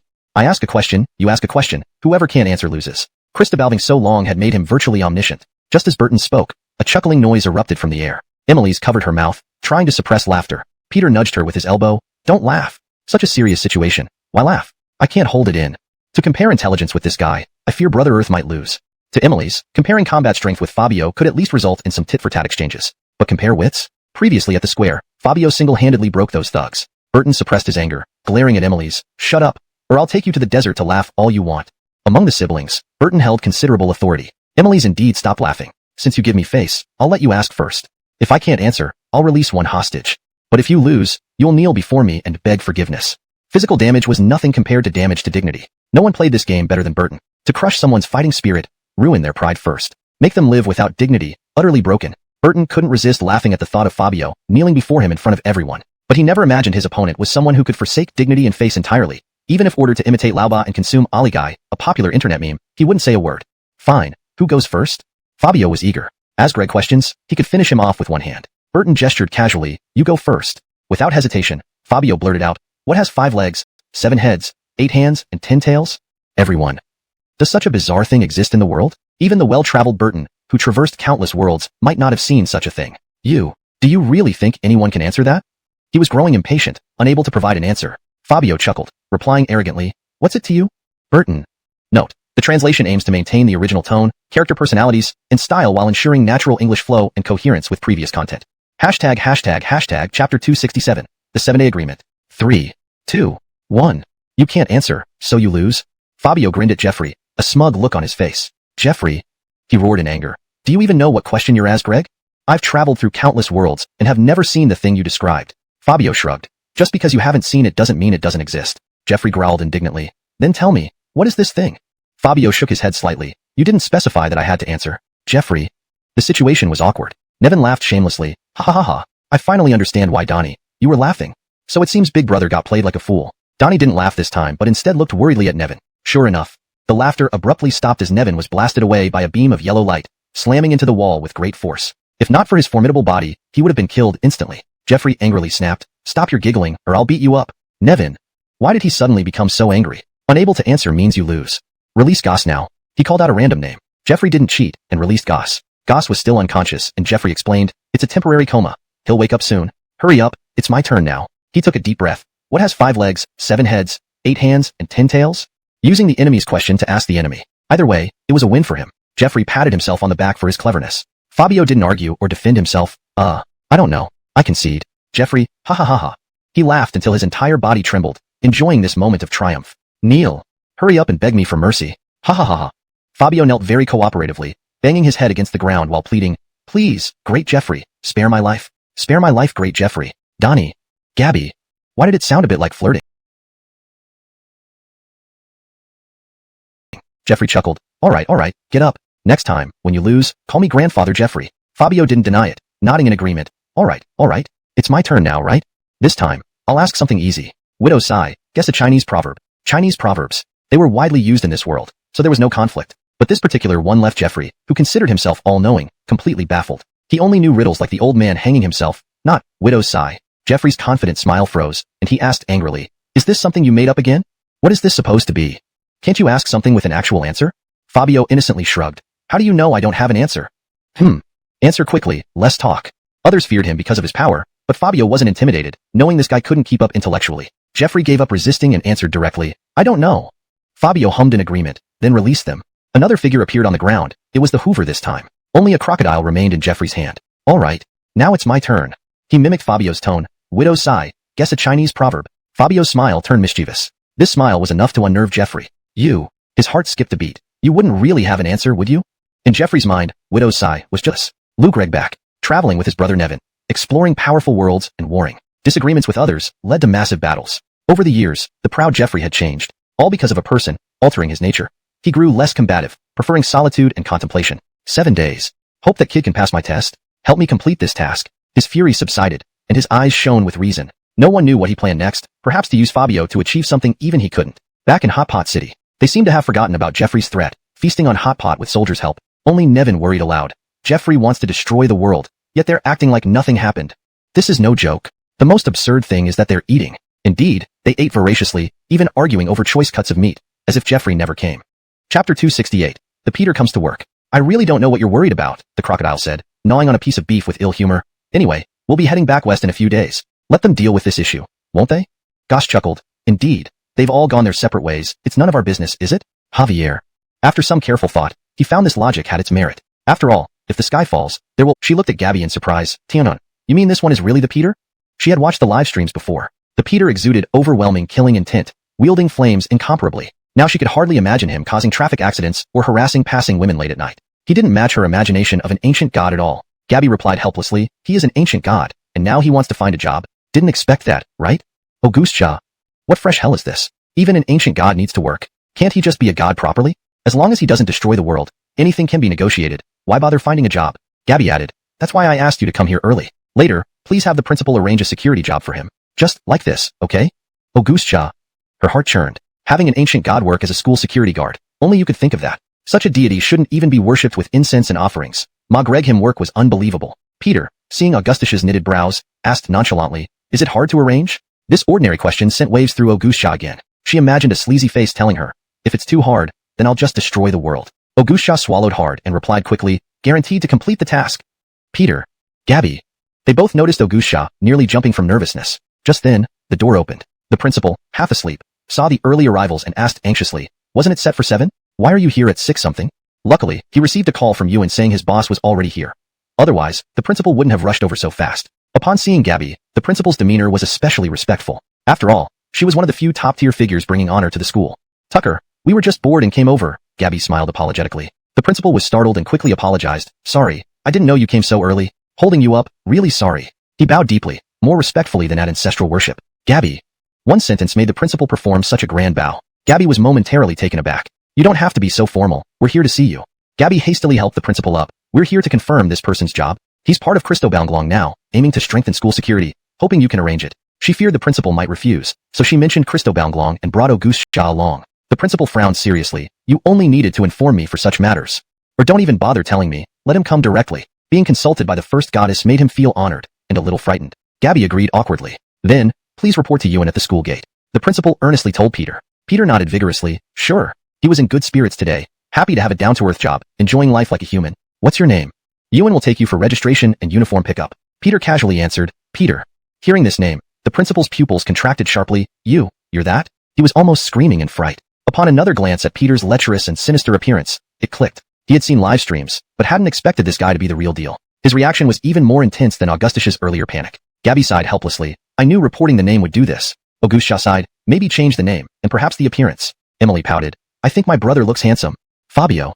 With such a lecherous look, their standards must be off. Under everyone's insistence, Emily cast a spell. With a few drops of water, Peter's wrinkles smoothed, appearing more middle-aged. But when asked about hair loss, Peter strongly refused. No way, my sister said. Successful men don't have hair in the middle. So, absolutely no hair. Emily. Fabio. Everyone was speechless again. Mother is ill, brother rebels, grandfather is old, grandmother disabled, uncle is a pimp. Now there was also domestic violence. It was like seeing every kind of bizarre scenario possible. You inflict the rebellious youth's flowing red hair mock Regly. You sure know how to take care of your hair, huh? You can afford hair dye but refuse to cut it? You don't respect me at all. The rebellious youth remained silent. Peter found it quite amusing, as this was the first time he witnessed such a scene. Hey, come here. I'll show you our family's secret haircutting technique today. Xavier. Yuan pulled out a large golden scissors from his pocket, seemingly by magic. Peter grabbed the student, acting like a lackey. The rebellious youth looked at them in terror. No. No. Snip snip. Yuan skillfully wielded the scissors, mercilessly cutting the rebellious youth's hair until he was left with a shiny bald head. Xavier. Olympic. Peter watched the crying student leave and asked, why is he crying? He's shedding tears of happiness, Yuan replied proudly. Peter nodded uncertainly. So this is what it feels like to do good deeds. Just then, a female student rushed into the school gate. Peter's eyes lit up, and he stepped forward, shouting, wait. Yuan, ? Peter grabbed the collar of the girl's blouse, mimicked the demeanor of a lecherous adult in a movie. What are you doing? The girl screamed in fright. What do you think I'm going to do? Don't you know what you did? Yuan was baffled. How did this turn so weird? The girl swallowed hard, Greg terrified. I am just here for school. Can you let go of my shirt? Her voice quivered with fear. Your hair is too long. I need to fix that for you. He took out Yuan's scissors, intending to shave her head. Yuan finally snapped. What the hell was he doing to the girl? Stop. Do you have a mental problem? Girls are allowed to have long hair. What are you doing? Yuan pushed Peter aside and started soothing the almost crying girl. I'm sorry, it's his first day. Please don't mind. Don't cry. But her sobs echoed around the school entrance. In the office, both Peter and Yuan were reprimanded harshly by the principal. I know you're from Christobalnglong, but bullying a female student in broad daylight is unacceptable. If it happens again, I will report it to your superiors. Yuan bowed repeatedly. Yes, we understand. Peter, though confused, knew he was wrong and joined Yuan in apologizing. Back at the school gate, it was now class time, so they had some free time. Yuan and Peter chatted idly while Smogreg. In the future, male students with hair longer than their eyebrows should be warned. For girls, generally no issue, but colored hair needs warning. Never touch or threaten them, especially no hitting. Our job is to protect the school's safety. Peter nodded earnestly, remembering the lesson. It's time, Yuan said, Walgreg ahead, while Peter curiously followed behind. Peter thought, this job is actually quite interesting. So many things happened on the first day. They arranged everything perfectly. Still more fun to be had. Fun. Though he didn't know what it meant, following would definitely be entertaining. Yuan led him to a secluded toilet near the edge of the playground. Few students came here, but those who did were unusual. Before entering, Peter smelled cigarette smoke. Inside, they heard several screams. The security guard is here. Oh shit. Darn it, bad luck today. Yuan and Peter stood at the door, watching the students hurriedly put out their cigarettes. Among them was the newly shaved student. He cried to Yuan, it's my first time. You believe me? Yuan chuckled. Though you're university students, there are national laws and school rules. No Smogreg means no Smogreg. Now you've violated the school rules by skipping class and Smogreg. Peter noted another step in his mental checklist. Uncle, can we let it slide this time? Yeah, I won't do it again. The punishment is unbearable. They begged, but Yuan wasn't lenient. Mogreg them run laps on the playground. Early morning, and these students were already suffering through running. Yuan and Peter watched leisurely from the side. You have much more to learn. Let's go check something out. People say hiding in the small woods. What does it mean? Peter. Hashtag chapter 270. Return to campus. Hashtag elite class. Everyone was listening intently as Candace explained the lesson. Knock knock. A knock-reg sound rang out softly. The principal walked in with a smile. Sorry for the interruption. Candace smiled and nodded. Please go ahead. Tucker, today, we have 2 new students joining our elite class. Though it's a bit sudden, I hope everyone can get along well with them. The principal's words immediately caught the attention of the students. Since the transfer student incident, no one new had joined their class. Candace clapped her hands. Welcome. A petite figure slowly entered the classroom. After feeling the gazes of everyone, she calmed herself down and said, Hello everyone. My name is Arabella, and from now on, I'll be part of the elite class. Please take care of me. Arabella bowed politely, a bit nervous. All the students were captivated by this cute newcomer. Not only did she have a sweet voice, but her baby face made her look incredibly adorable. After thunderous applause, Arabella stood aside. Who's the second student? Candace looked at the principal. The principal smiled mysteriously. Oh, I think she doesn't need an introduction. As he spoke, he took a step back, revealing a beautiful figure holding a small, ugly black dog. Hello everyone. I'm Gabby. As Gabby appeared, everyone stared at her in shock. The entire classroom seemed frozen in time, everyone standing still. Heavens. Am I dreaming? Class president. Whoa. Everyone instinctively stood up, tears streaming down their faces as they walked towards the podium. They all knew how much Gabby had sacrificed and contributed to protect the country. To see her again was something they hadn't expected. Greg they would meet again years later. After growing older, they never imagined she would return to school, rejoining this family. Gabby's eyes sparkled, and tears welled up in them. Everyone, I'm back. All the female students rushed over, hugging Gabby tightly. The male students weren't idle either. Together with Hicks, they cheered and applauded enthusiastically. Though Candace didn't join them, a warm smile spread across her face. Fabio jumped onto the podium and meowed at her. You remember me, huh? She reached out to touch him gently, but Fabio deftly dodged and leapt towards the handbag on the desk, rummaging through it for snacks. Candace exclaimed inwardly, this routine is too familiar. Everything happened so quickly that she couldn't react in time. Fabio grabbed an expensive limited edition snack bag, swallowed it whole without even unwrapping it. Candace's heart bled. My limited edition premium meatballs. Triangular ruler. The sound of a broken heart could be heard. Gabby noticed Fabio's mischief and froze upon seeing the scene. Cristobaltal Black? I'm sorry. Senior Candace. Alembic triangular ruler Alembic. Candace forced a smile despite her pain. It's okay. Just a little snack, a little? Seeing Fabio's appetite, Hicks offered a deluxe version of crispy noodles from his backpack. Hungry? I've got plenty. Other students quickly pulled out various snacks, filling the podium within moments. Arabella couldn't believe how popular Fabio was among the class, especially since while eating, the contract beasts even massaged him. Such treatment might be unique to him alone. Moved by this warmth, the principal suggested, "Why don't we take a photo together? While Gabby is here, let's make it like a graduation photo." In reality, the principal wanted a private photo with Gabby and figured using the excuse of a class photo would be acceptable. That sounds good. Let's take a graduation photo while Gabby is here. Great idea. Let's do it now. Being able to take a photo with Gabby is such an honor. Arabella was touched by this sudden warmth. She had always felt lonely, having few friends besides Fabio. Now, she envied this camaraderie, realizing it was what she had always yearned for. Soon, all the students of the elite class gathered on the playground, tidying themselves up to look their best. However, from a nearby grove, two voices erupted. Hold it. Where are you going? I'll go left, you go right. Don't let them escape. Several couples burst out of the grove, rushing hand in hand, pursued by two middle-aged security guards shouting frantically. Peter, you dared to sneak into the woods, now run? Ewan, absolutely unacceptable. Trying to run away?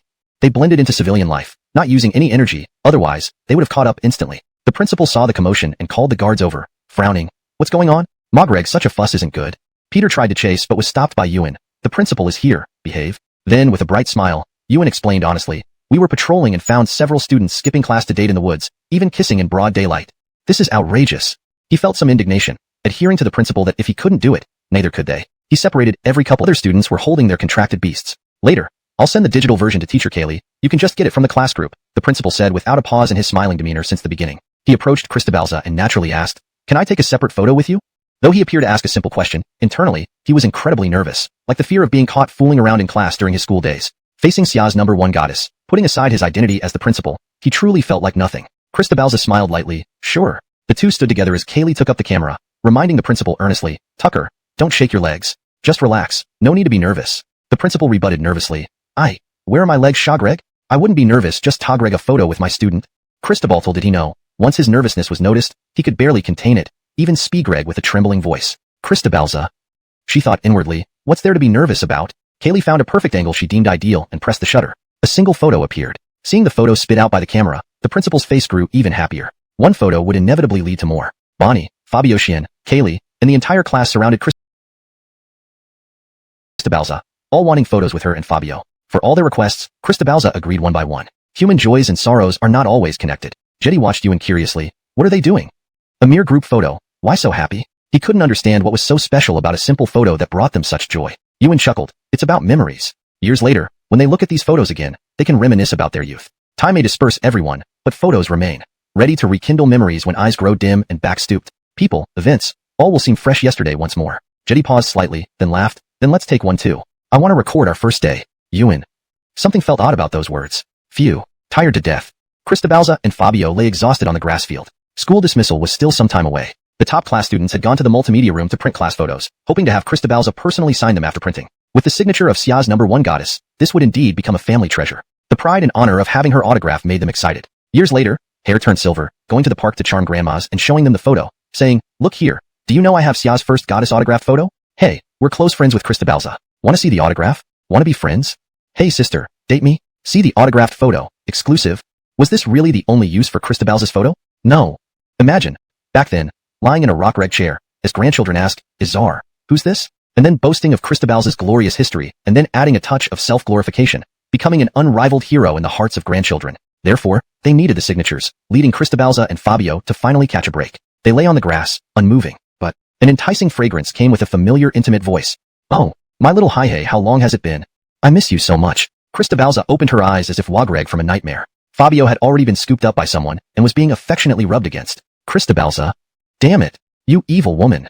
Without her permission, Haihei was taken again. This was Cristobalza's greatest annoyance. Adeline pouted. You said I didn't need your permission to hold Haihei. As long as I don't do strange things, it's fine. Cristobalza. Before, there was a PK followed by reconciliation. But after so long, Cristobalza had forgotten. To see Haihei, I specially took leave and came to school. Cristobalza was confused. They arrived today, hadn't told anyone. How did this girl know? How did you know? Adeline smiled mysteriously, glancing towards Ewan, strolling nearby. Money makes the ghost push the millstone. She hummed proudly. I just spent $10,000 bribing the security guard. $10,000. Bribe the guard? Cristobalza nearly cursed. Noticing the danger, Ewan instinctively sped away with Jetty. Ewan! Cristobalza yelled angrily. Any decency left? Ewan immediately ran off. No trace of him anymore, selling out Fabio for 10,000 bucks. At this point, Arabella, who had been quiet, couldn't help but ask, humans are so weird. Not supposed to avoid physical contact between men and women? Why does this lady keep kissing Hi-Hey? Adeline, ? Fabio, enjoying the attention, got angry with Arabella as Greg such questions, using mental power, stop meddling, or else, no good end for you. Arabella retorted, you want to hurt me? Adeline huffed bravely, it's normal. Hi-Hey is just a contracted beast. Didn't Tion also kiss? Cristobalza blushed, wondering how he could say such things. Arabella nodded, seemingly understanding, this isn't right. Rather, water formed into a ball in her hand, a mischievous grin forming, this way. The water ball hit the unsuspecting Fabio perfectly. A black light surged. A white-haired youth quietly appeared. Adeline. This is Hi-Hey. I'm not clean anymore. Chapter 272. Awkward moment. Gabby. Fabio. Adeline. When Fabio suddenly transformed into a white-haired teenager, all three of them froze in place. Adeline was still hugging Fabio, her small cherry mouth even pressed against his face. Greg the scene extremely ambiguous. You. Adeline's face flushed red as she leapt backward in haste and stammered. You must be Frisco's original form, right? No way you this. Adeline was now filled with surprise, delight, and embarrassment. She was surprised that Frisco could transform into human form, delighted at how handsome he was, and embarrassed because she had just kissed him publicly in front of everyone. And what about Fabio? His mind went blank, staring dumbfoundedly at Arabella, who was Greg nearby. As a contract beast, it didn't matter how mischievous he got. Everyone treated him like an insignificant pet. But as a human, Fabio felt unable to act recklessly. After all, he cared about his dignity. Being kissed by Adeline was quite embarrassing. Arabella, did you do this on purpose? He glared at her intense. Fabio and Gabby exchanged looks, their expressions serious, ready for battle. Let's go. Fabio grabbed Gabby's left hand and Adeline's right, dashing towards the school gate. Adeline felt the warmth from Fabio's hand, her heart racing faster. Is this love? His hand feels so warm. Arabella pouted, angry that Fabio held two humans instead of her. You forgot about me, huh? Humph. Why were they running? Didn't he realize? Reaching the gate, they encountered a few delinquents shouting, Adeline Goddess, I declare my love. Adeline Goddess, I love you. Adeline forever. They were three skinny guys, yellow hair, green hair, and purple hair, with piercings and leather outfits. Ewan angrily reprimanded them. Didn't you listen to my warning? This is a school, not your playground. I will lose my temper if you continue. Furious, he yelled, realizing his authority had diminished. Even battlefield commanders used to respect him like a grandfather. The fire cloud demon watched calmly, with a barely noticeable smile, appreciating the richness of blending into human life. The delinquents retorted, who are you? Some guard dog? What are you Greg for? Yeah, just a guard. Telling you fat jokes isn't nice. If you're unhappy, come out and fight us. Come on, right here. Even calm, Ewan snapped, opening the gate. Brats, you really take advantage of me? Just as he prepared to attack, Fabio approached, frowning. Ewan, as a security guard, you can only advise, not fight. Annoyed, Ewan snapped. Who the hell are you, student? Why is your hair dyed like that? I'll take care of you two later. Fabio released the Elon aura. Look again carefully. Ewan, sensing the Elon presence, recoiled. Damn, are you, boss? Why did you suddenly become so handsome? I admit I spoke too loudly. Please forgive me. The delinquents were stunned by Ewan's sudden change. How did he go from arrogant to submissive in an instant? A guard being scared by a student, even calling him boss. Boss, could this guy be a rich second generation? He seems tough. Cristobaltal Purple and Cristobaltal Green whispered to Yellow Hair. Yellow Hair sneered. Pfft, this white-haired guy? How intimidating can he be? Remember, we have our own boss behind us. No one dares oppose our boss in District 20. We can handle any demons or devils. Yellow Hair dismissed Fabio, confident in his own colorful hairstyle superiority. Chapter 273. Break it off, summon help. Adeline covered her forehead in embarrassment and muttered. Since when did these little hooligans start targeting me? Really too embarrassing. She was not embarrassed because she had been noticed. Rather, it was the fact that they were shouting her name out loud in broad daylight at the school gate. How negative an impact this would have. Wasn't this smearing herself? But then again, thin Greg about it. Fabio had already intervened on her behalf. Such an action felt no different from a classic hero saving the beauty scene. Once again warming Adeline's little heart. Fabio said to Ewan in a calm tone, you're from the school, so it's inconvenient for you to get involved. Let me handle it. Ewan obediently stepped aside and stood with Peter, introducing him proudly. This is my big brother. He's really powerful. Peter sighed inwardly. I know better than anyone how powerful he is. I almost died at his hands previously. As Fabio approached, the Germano swaggered forward with his head held high. White-haired kid, where do you think you're coming from? The Germano pointed at Fabio's nose and sneered. Don't think your white hair can scare the guard dogs, and it can scare me too? Do you really think I'm someone who can be scared easily? Cristobalston up, if you back off now, I'll pretend nothing happened. Otherwise, Humph screamed in pain. Broken. Call for help. At this point, due to Fabio's blow, the Germano suffered broken limbs and internal organs shaken badly. Even under restraint, Fabio had left him alive. If he had used full strength, apologies, this guy wouldn't have left any trace behind. Cristobaltal Green picked up the phone and cried as he called for backup. Big boss, it's bad. We followed your orders, tracked Adeline, and did as you instructed. But we got beaten up severely. Our big brother is nearly dead. Wailing, he truly felt overwhelmed. Big Boss fancied Adeline, ordering them to track her and express his feelings at the crucial moment. Before they could even shout a few slogans, their leader was nearly killed. What the hell? What should they do now? On the other end of the call, Big Boss couldn't believe his own minions were being bullied. Thus, after hastily asking Greg for the address, he rushed over for support. Cristobal Green also made a rare threatening remark at this moment. Just wait for your death. My big boss is coming soon. Watch how you die next. And you too. He pointed at the crowd watching the commotion, including Peter and Ewan. We've put up with you guys for long enough. Every time we come to flirt with girls at the school, we're chased away by the guards. You ruined our chances of flirting with girls today, so today you'll get what you sunglasses and walked coolly to the wall. Seeing his minions in such a state, he glanced around angrily before coldly uttering, "Who did this?" All the rich second-generation heirs focused their gazes on Fabio, while the rowdy enforcers pulled out various weapons, ready for a brawl. Such a scene could intimidate ordinary people, but none of those at the school gate came from ordinary backgrounds. First goddess of Great Xia, Fiona Tian. Chevy of the Ean family, Ewan. One of the 5 ancient gods, Emily, Peter. Elite of the first district, Adeline. Any one of them could cause chaos in 20 districts. What act was this? Chapter 274, Begging for Mercy. They did this to themselves. Who else is to blame? Fabio wore an innocent look. Greg, anyone who didn't know him think he was a well-behaved student. The rich second generation clenched a cigar in his mouth, while Greg arrogantly up to Fabio and jabbed the cigar hard against Fabio's chest. Kid, are you messing with me? You really have guts to still mess with me, Nick, at a time like this. Do you even know who I am? Nick said angrily. I don't like tell Greg to people taller than me. Either kneel down or I'll break your legs. Fabio looked down at the 1.5-meter tall Nick, deep in thought. This guy was too cocky, even daring to poke him with a cigar. Just as he spoke, the rich second generations behind him completely surrounded Fabio. Kid, do you know what kind of terrifying presence you've provoked? We are the top tier of Zone 20, unmatched in both wealth and power. Now you're about to die. Do you know that? We'll tear you apart and feed you to the sharks in the sea. Ha ha ha, this guy is so scared he's gone dumb. They insulted Fabio one after another, but Fabio had no change in expression. He just stood there without saying a word. 2 others screamed in panic amidst the serious situation. Although they didn't recognize white-haired Fabio, they couldn't forget Gabby standing by the school gate. Oh no, why is she here? Run fast. Do you want to die here? Chavi and Cristobalu Laufey's faces were full of terror. They wouldn't forget how frightening Gabby's contract beast was and how cruel her methods could be. Even though most of them were aimless rich kids, Chavi and Cristobalu Laufey still kept up with news. How could they not be scared knowing Gabby had become the #1 goddess of Daya? Nick, a notorious rich kid from Zone 19, dominated Zones 19 and 20. In his eyes, nothing mattered much anymore. He spent his days reveling in wild behavior and was clueless about any goddess. Even now, despite having met his match, he acted like a fool, continuously provoking Greg Fabio. What are you two doing? Don't think just because your dads are billionaires in Zone 20, you can shout at me. Get lost before I get mad.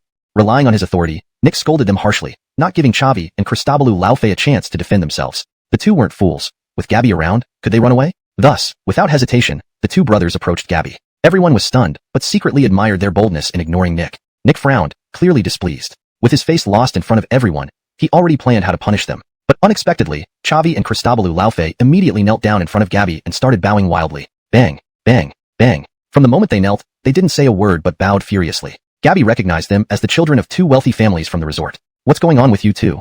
Is this an act of begging for mercy?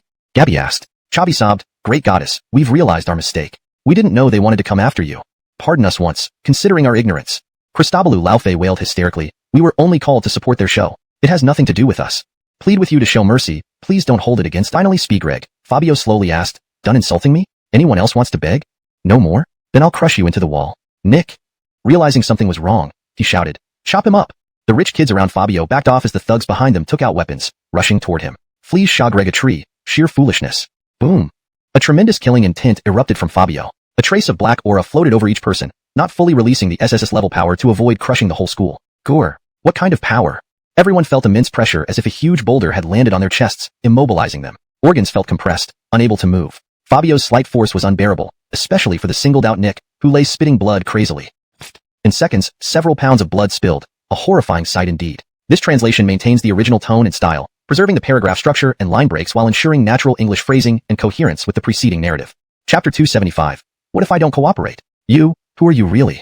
Nick lay on the ground, still feeling superior even as blood poured from his mouth. Do you know, I am a distinguished person in District's nicest joke of the century. Really can't stop laughing. At what time does he think it is, still wanting to use his status to suppress others? What's wrong with this guy's brain? How can he say such things? Oh well, the brain is just an ornament, not something he uses regularly. Ha ha ha ha, no way. I'm crying from laughing so hard. Fiona couldn't help laughing so hard that tears came out. She didn't care about her image since it was rare to meet such a live oddity. Being suppressed and beaten yet still wanting someone to kneel and apologize. What kind of maggots were breeding in his head? At the same time, Fiona received Fabio's telepathic communication. Fabio, did you let Augustia come over? Fiona, yes, he should be arriving soon. Fabio, let them stay nearby on alert. I want to play big this time, wiping out everything he's proud of. So you think you're very strong, huh? Thin Greg, you can look down on everyone because of your wealth and power? Today, Fabio will teach you what it means to be thoroughly crushed. If you want me to kneel, it's not impossible. Why don't you call all the people you think are powerful? As long as they can make me kneel out of fear, I'll die for you, no problem. He sneered, I'll give you 1 hour. If the people you call can't control me, then sorry, your source of pride will be completely gone. Nick stared at Fabio as if Lou Greg at a fool. You're sure? If you want to die, don't blame me. Fabio fully released the killing intent that restrained him, allowing him to pick up his phone and call for help. The first call he made was to a person called Captain Zhang. Hey, Captain Zhang. This is son of Alden, Nick. Beep beep beep beep. Captain Zhang hung up on him directly. Nick? Alden had obtained Augustus's number when he donated to the suffering District 20, which ended up in Nick's hands. He thought he could get help based on past donations. But the other side hung up without saying a word. The situation was somewhat awkward. Even the group of rich second-generation kids lying on the ground looked strangely at Nick. Didn't he always say he was close with Captain Zhang? Why is he falling short now? Fabio wasn't in a rush either. After all, he gave him an hour. Was he worried this guy wouldn't call anyone? Elsewhere, Augustia, hiding nearby, was furious. Alden, just because you donated to District 20 and have my private number, you can do whatever you want? Do you really think you can rule Districts 19 and 20? Augustia already knew exactly who offended Fiona. They, as Cristobal Long, an intelligence department, captured this information within minutes. This included all the illegal activities done by Nick and Alden. This time, without Fiona needing to speak, none of them could escape, not even the rich second generation present. Wait for me. To dare cause trouble in our jurisdiction. Really tired of living. She had already informed base of the Dragon Abyss military. Soldiers were on their way to arrest the involved rich kids. 1 hour later. Done yet? It's been an hour. Fabio also grew impatient.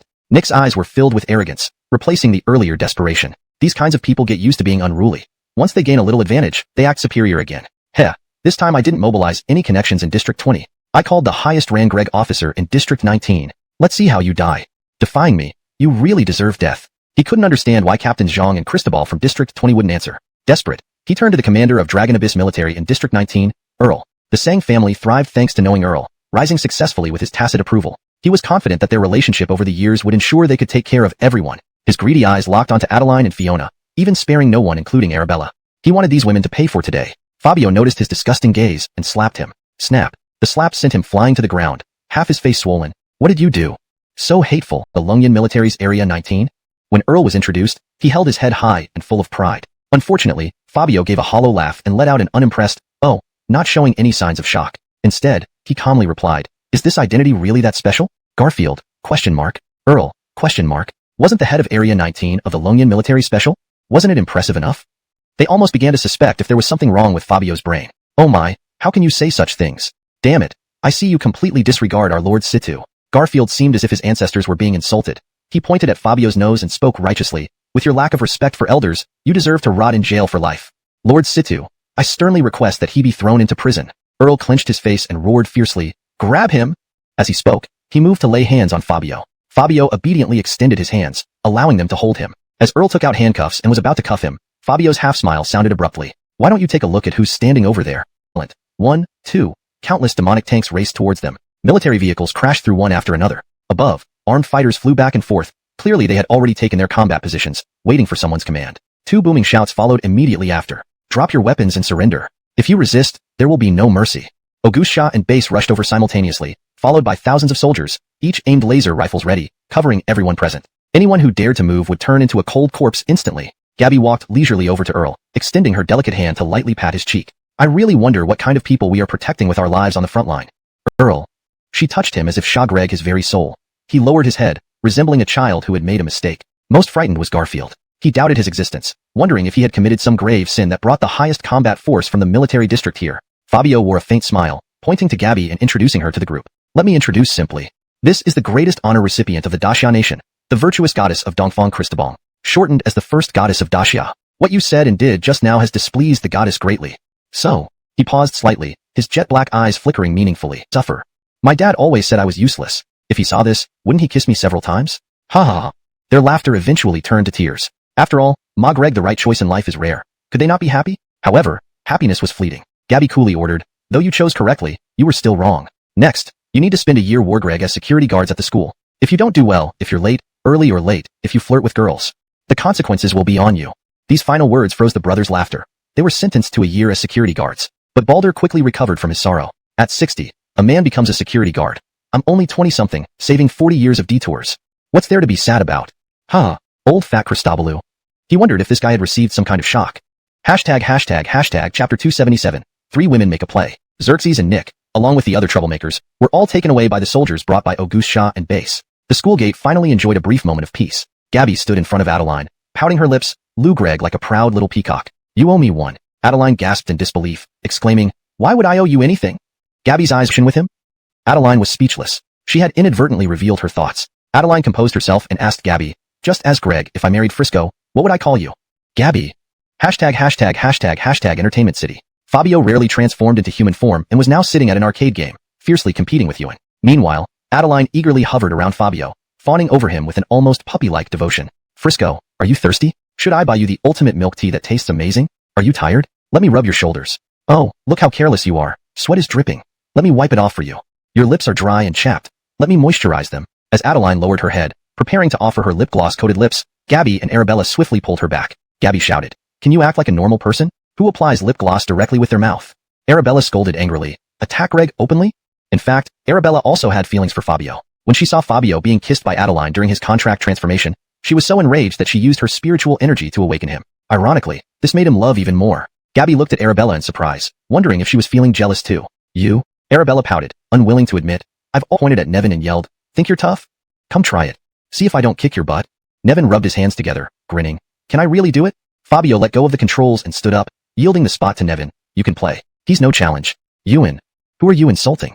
Fabio wondered what those girls were plotting. Nevin sat down and chose a fiery fist character. He lost the first 2 rounds, but became invincible starting from the 3rd, leaving Ewan unable to win despite his best efforts. Watching from afar, Fabio stared at the 3 girls sitting on the sofa, engaging in friendly conversation. Their discussion culminated in a harmonious handshake. Fabio.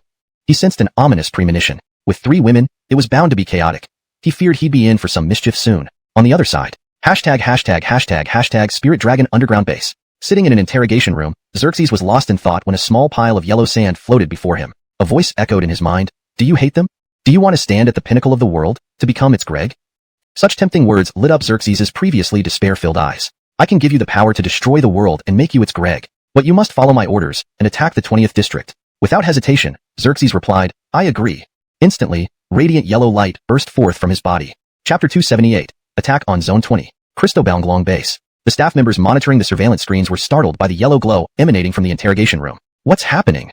One of the staff members grabbed a walkie-talkie, ready to report. At that moment, the entire underground base began to tremble violently. Countless grains of yellow sand and debris started Greg through the specially crafted steel walls. Before anyone could react, they were buried alive by the encroaching sand and earth. Above the base, a beam of yellow light pierced through the soil. Several intricate runes appeared on Earl's face. His body radiated with golden light, and he held an almost lifeless woman in his hand. Auguste Shah, don't you dare die. Only now did Earl realize how crazily empowering it felt to obtain divine power. He felt as though the whole world was now in his grasp, and nothing could stop him anymore. The sand particles dancing around Earl began speak. Greg, now, your task is to return to Zone 19, rally all the soldiers in my way, and launch a full-scale attack on Zone 20. Kill anyone who stands in your way, human or ghost. Do you understand? Earl chuckled maniacally. I've long had this idea. I've already made a qualitative leap from being a dog on the run. He transformed into a golden light and shot off rapidly into the distance. Zone 19 military base. Longyuan troops were gathered together. They stood neatly in formation, their eyes fixed on the podium where their commander stood. Dirk stood on the platform, Lou Gregg furious. As the direct leader of the Longyuan troops, he had received news of Earl's corruption and even incurred the wrath of the first goddess. Gathering everyone here today is to inform you of some disturbing news. You're Talon, Earl. He colluded with rich merchants and committed treasonous acts. He has been taken away for investigation. These few sentences caused a wave of shock among the thousands present. No one could have imagined that the usually affable commander would be such a person. Next, a new commander will be parachuted in. You may continue your training. Dirk's words were cut short as his head mysteriously separated from his body and rolled off the platform. Everyone was dumbstruck. A yellow beam of light swiftly ascended to the platform. The Longyuan troops prepared for battle. For enemies to infiltrate the main camp and assassinate a leader. What a slap in the face. But when they saw that the person on the platform was Earl, they were again stunned. Their commander had come to kill, dragging along a half-dead woman, with strange runes carved on his face. He looked ominous. Earl sneered coldly and addressed everyone. I'm sure you've all heard the news about my dismissal? Ha ha ha. He laughed maniacally. Next, I have an even more shock-reg announcement. That is, I plan to lead all of you to attack Zone 20. Do you think this news is shock-reg? His words immediately sparked outrage. Earl must be mad. What the hell is he thin, Greg? Attack Zone 20? Just like that? Take him down. This guy is crazy. Even if I don't know what happened, I just want to avenge our leader. The thousands below began to stir, rushing towards the platform, intent on bringing Earl down and beating him to death. Earl showed no fear at all. To him, it was as if he were a god now, capable of turning Zone 19 into a fiery hell if he wished. Ha! Do you all find this bizarre? Why not let me turn you into obedient little dogs first? He raised his hand, and the ground beneath emitted a yellow glow, swiftly engulfing the charging soldiers.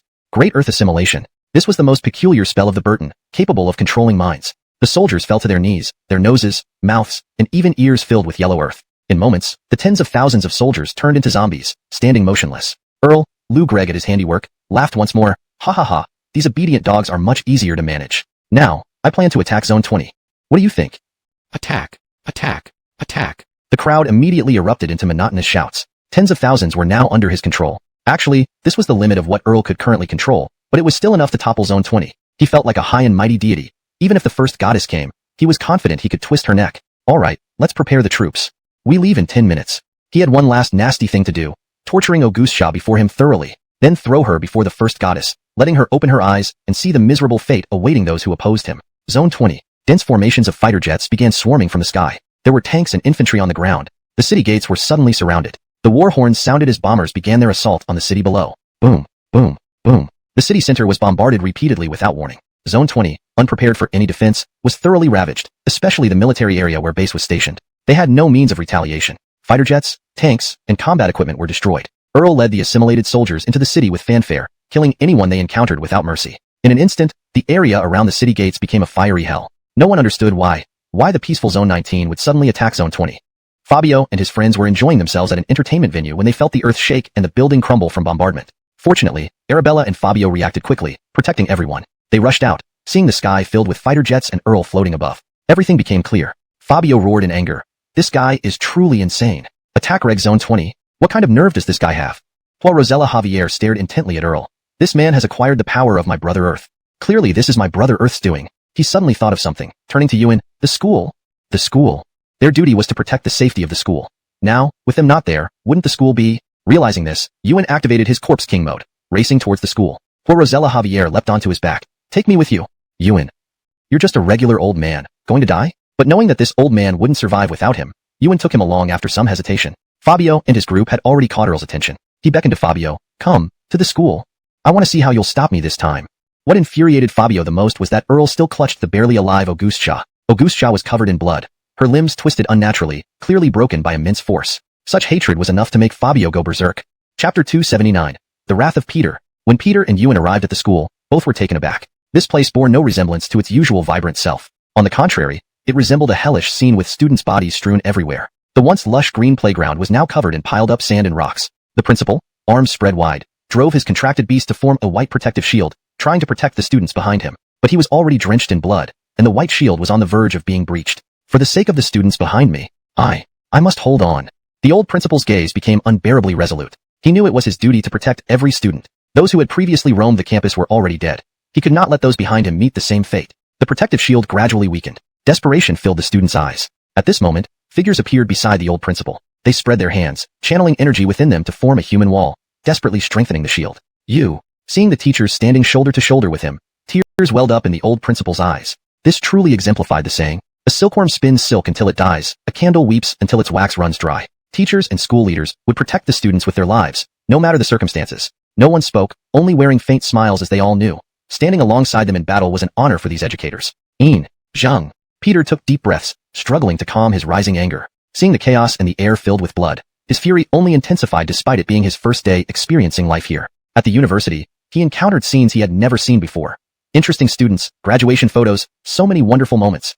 But this beauty had been destroyed by these scum. He wouldn't forgive anyone responsible, even if it meant punishing his own brother. Zhang, hold him back. Seeing Fabio flying over from afar, Xerxes sneered nastily. He roared loudly, watch closely. How I'll massacre this place entirely. With a slight lift of his arm, a massive rock shot out from the ground. With another wave, the rock hurtled towards the teachers and students below. Swoosh, a figure erupted with terrifying power, rushing to intercept the boulder, extending fists to block it with everything he had. Boom. When Ewan touched the rock, his whole body would have been burned to ashes long ago. Ha ha ha ha. Hearing Peter's words, Xerxes laughed maniacally. Just you? So, out of mercy, I'll send you to your grave.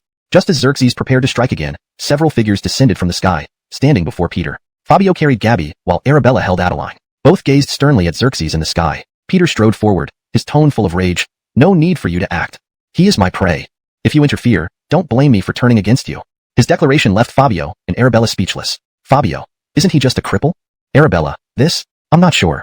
All eyes focused on the seemingly frail, slightly sleazy old man. He seemed powerless and reclusive. Why would he use his mortal body to fight for dead humans? Such actions were unprecedented. Yuan was puzzled, unsure what was happening, especially when no one stopped him. Come.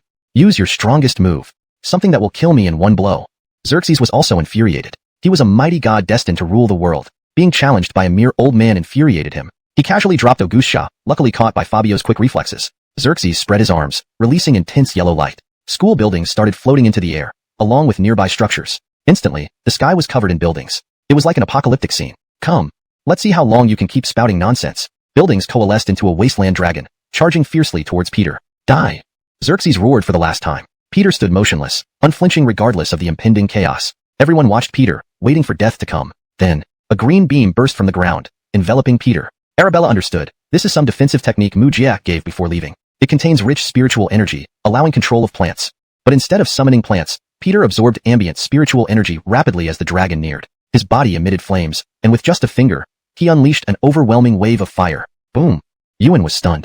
A supposedly sleazy old man, unbelievably powerful. He seemed ghostly strong, completely defying expectations.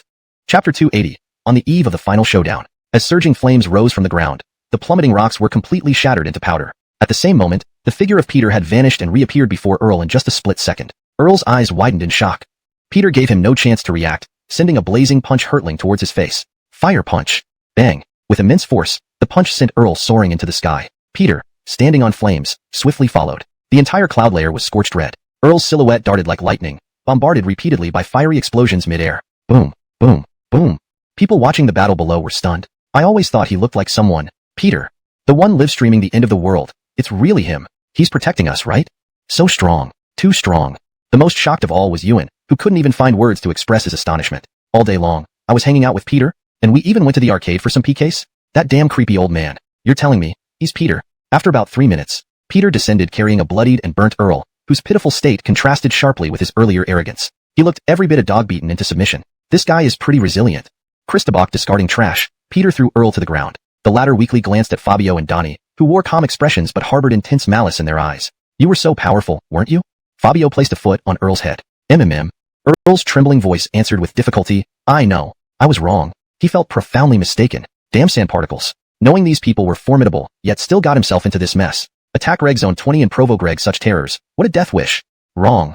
Fabio moved his foot from Earl's head to his right shoulder, then stepped down lightly. Crack. The entire shoulder shattered. Ah. Piercing pain echoed throughout the school grounds. Earl screamed as Fabio showed no mercy, moving his foot to Earl's left shoulder. I'll treat you how you treated Augustia.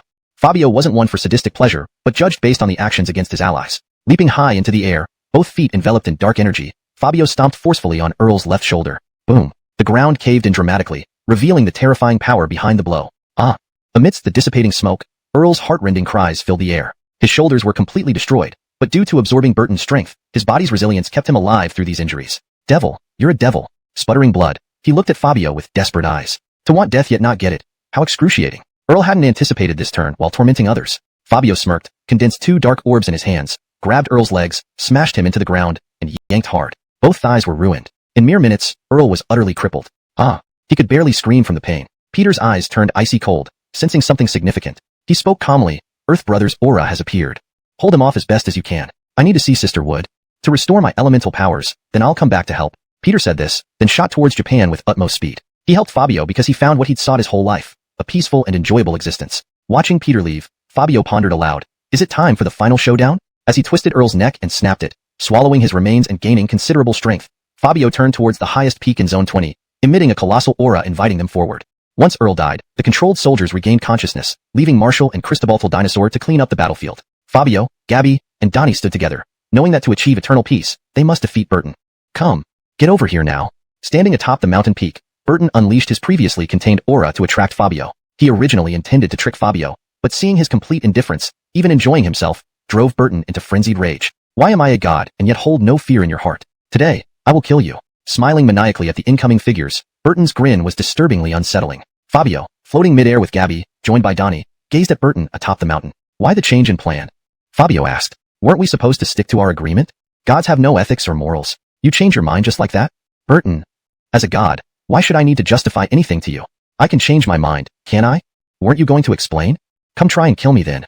Kill me if you can. Say whatever you want. Fabio. He felt Burton was quite arrogant. Clad in dark leather, unremarkable features blending into any crowd. Today he sported a goth makeup look, dressed in heavy metal style with provocative pants, spiky hair, and dark makeup. He even wore iron spike bracelets. Lack Greg only an electric guitar. Bro. Can you chill for once? Donnie could barely stand it. Has it gotten this absurd? Even adopting a heavy metal rockstar style, this was still the aloof and mighty Burton? He looked more like a nightclub guitarist. In this translation, character names are romanized, e.g., Peter, Earl, Fabio, Donnie, preserving the original tone and structure of paragraphs, while ensuring natural English phrasing and grammar. Chapter 281. The Elise. Cherry Blossom Country. At this moment, its streets were draped with lush greenery. Countless small animals joyfully hopped around on the streets and in the squares. In the heart of the city stood a castle naturally formed by plants. At that moment, a streak of fire rapidly shot towards the castle, scaring all the playing animals away. Breathlessly, the Maxim knelt halfway down. Just as the tiny bit of spirit energy given by the Frank was about to run out, he finally reached his destination. Sis, something terrible has happened. Soil Brother is also planning to destroy the world. Quickly, help me restore my strength. The Maxim stumbled into the castle, but got another shock when he saw another beautiful woman inside. Are you kidding me? Big sis, how are you here too? A cold woman dressed in golden attire was sitting on a wicker chair, glaring at the reckless Maxim with displeasure. The Frank awkwardly chuckled. Golden sister, Cristobal Fire is always like this. The Elise instantly stood up, appearing before the Maxim in an instant. Her voice icy. Didn't I tell you not to be so rash? What? Is the sky falling? To make you so anxious? Though they were ancient gods, each had wildly different and unpredictable personalities. The Frank was elegant, the Isabella, punishing her siblings, flying from anywhere to punish them harshly upon feeling their presence. Now, she let him be? The Elise remained calm. Not only will we let him be, but you're not allowed to intervene. And this was my idea. This statement stunned the Frank and Maxim even further. The Maxim wanted to complain. Just as he managed to turn into a hero, the biggest hero was turning dark. The Elise spoke matter-of-factly. There's indeed a reason for this. Do you remember our mission? The Frank subconsciously realized something. Could it be? Is it really coming to an end? Previously, the conflict between the Elise and Burton occurred because they discovered this world was a flawed derivative of all worlds. A supreme overseer with unimaginable divine power had been monitoring this world. The 5 ancient gods fought against the overseer and eventually subdued it using their innate divine powers. They signed a treaty allowing them to do as they pleased without interference, until it was time to challenge a powerful entity. Winning would mean eternal existence for this world. Losing would mean its destruction. Now, the decisive battle had arrived. The Burton had to test whether the chosen one was qualified. If not, one of them must step up. The Elise's explanation left the Maxim and Frank speechless. They knew it was necessary, yet there was no room for retreat. Only the Burton could incite Fabio's wrath to ensure an all-out battle. Doing this was also to protect their home. The Elise smiled gently. First, let's restore your strength, young man. Follow me to absorb spiritual core energy. We need to give this strong challenger a surprise. The Maxim nodded and followed the Elise to find spiritual core energy. In District 20, the battle was about to begin. The Burton smirked as he stared at Fabio and Emily, saying coldly, your current strength isn't recognized by me. You actually think you can challenge the gods? His tone dripped with disappointment. Clearly, he wasn't satisfied with the strongest one's abilities. Despite using cunning tricks to provoke him, why was he still so weak? Fabio's eyes turned cold, and he asked word by word, are you sure you want to destroy the world? Do you wish to kill and set fires? The Burton shrugged arrogantly. I've long wanted to destroy this trash world. As for you, insignificant speck of dust, you'll be nothing more than part of its destruction. Fabio nodded slightly, a smile forming on his face. If that's the case, then witness how terrifying I am at full strength. He glanced at Gabby. Both nodded silently in agreement. A terrifying beam of black light illuminated the entire sky, with overwhelming killing intent shagrag the whole of District 20. Feeling this immense power, the Burton's smile grew wider, silently vowed, Emily, I'll come find you after this. Fabio shifted his gaze back to the Sullivan, his eyes brimming with intense fighting spirit. From some point on, he had faced only those whose power could destroy heaven and earth. Had he ever been afraid? No. He would always grow stronger through battles. Even if the opponent were an invincible Greg ruling a territory, Fabio would spare no effort to crush him. Just as Emily left, the Sullivan slammed his fists together and roared, Earth Cristobal Foray, activate! The ground began to tremble. One by one, earthen dragons emerged from the earth, 18 of them, each 30 meters long. They lunged at Fabio with ferocious attacks. The Sullivan laughed maniacally, ha ha ha, brat, before luring you here, I've already set up a trap for you. Today will be your end. To further enrage Fabio, he added, everyone you know will die a miserable death. Just like Auguste Shaw, tortured to death. Under the onslaught of the earthen dragons, Fabio quickly assessed their attack pattern. Alright, now it's my turn. Fabio drew his sword, and instantly, the world changed color. An endless aura of killing intent shook even the air. A blood-red blade of light followed, Striegreg with a resonant metallic sound. The 18 earthen dragons disintegrated into dust instantly. Fabio did not sheath his sword. Instead, he prepared to charge at the Sullivan when the dead earthen dragons suddenly coalesced into a giant stone monster. The Sullivan chuckled. The Earth Cristobal Foray can summon all nearby mud and rocks to form monsters. They will continue endlessly until you fall. Despite his laughter, he was somewhat speechless. Couldn't he handle just one Earth Cristobal Foray? Fabio smirked. I think you're celebrating too early. He retracted his sword and extended a hand, forming a small black void within his palm. He aimed it at the giant stone monster and gently pulled. In just a second, the giant stone monster vanished, along with the spells binding it. The Sullivan! Exclamation point. Surprised, he said, I didn't expect you to have the ability to absorb things. It seems I can't play with you anymore. He snapped his fingers. The ground under Fabio shook again, transporting him to another space without warning. Colorful and vivid, just like when he rescued Marshall at Lane Mountain. As everyone knows, I am the Sullivan, and my most used ability is Earth. That's just the surface. My spear technique is truly unbeatable. As he spoke, he conjured a long earthen dragon spear. The spear had a lifelike earthen dragon wrapping around it, with its head opening wide and yellow energy enveloping it. Its sheer presence overshadowed Fabio's sword. Then, let's begin. The Sullivan swung the spear, leaping forward with Earth Dragon Break. The air erupted with a deep dragon roar, as if a real earthen dragon were charging at Fabio. Clang! Fabio raised the Elon sword, block-regged the attack calmly. Simultaneously, an ancient roar echoed in the air, shattering the earthen dragon spear's momentum. Fabio half closed his eyes, focusing on the Sullivan. Elon Extermination Divine Strike. Blinding red light erupted from Elon, doubling Fabio's power. The red glow formed a terrifying visage, fiercely tearing toward the Sullivan. The unexpected move took the Sullivan by surprise. Under the impact, he fell heavily to the ground. The earthen dragon spear dropped as Fabio seized the moment to strike with all his might. The Sullivan rose, smiling approvingly. However, you managed to think and use your skills creatively. You've passed my test. But Fabio, blinded by rage, only wanted to kill him. Elon Ultimate Skill Water Supreme Divine Power Annihilation. The skill name alone took time to read, clearly indicating its immense power. It even carried the essence of Emily. This was a fusion skill between Emily and himself. Emily had intentionally left a tear for Fabio, which contained her power. He absorbed the tear, leading to this terrifying move. Sullivan. You shall perish now. The Sullivan. He wanted to say it was just a simple test. He had acknowledged Fabio, so what more did he want? With the terrifying energy unleashed from Fabio's sword, the Sullivan found no place to escape. Ha! This strike drained both the power from Emily and everything Fabio had ever created, his strongest attack yet. Fabio thrust the sword, but there was no explosion. Confused, he saw familiar figures standing before the Sullivan. Celine, Emily, Peter, and a woman radiating golden light with an icy expression. They extended their hands, forming a barrier to block his attack. What is this? Fabio stared at them in confusion. Didn't they agree to fight the Sullivan? Why were Emily, Peter, and Celine helping him? Hello, Shahei. No, I should call you Elon. I'm the golden deity, one of the 5 ancient gods. Can you calm down? If you can't, I don't mind calming you down. Fabio. Calm me down? Do you want to cool me off? Lou Gregg at the captivating figure of the golden deity, he chuckled. Or forget it.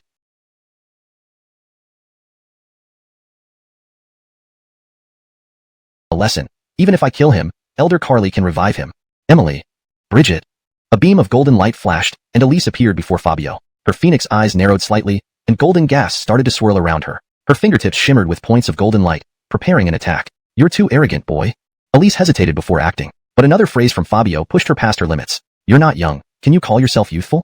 Elise pointed a sword finger at Fabio, coldly commanding, since that's the case, lie down for me then. An alarming light burst from her sword finger, and a buzzing sound quietly resonated in the air as golden light powerfully struck towards Fabio.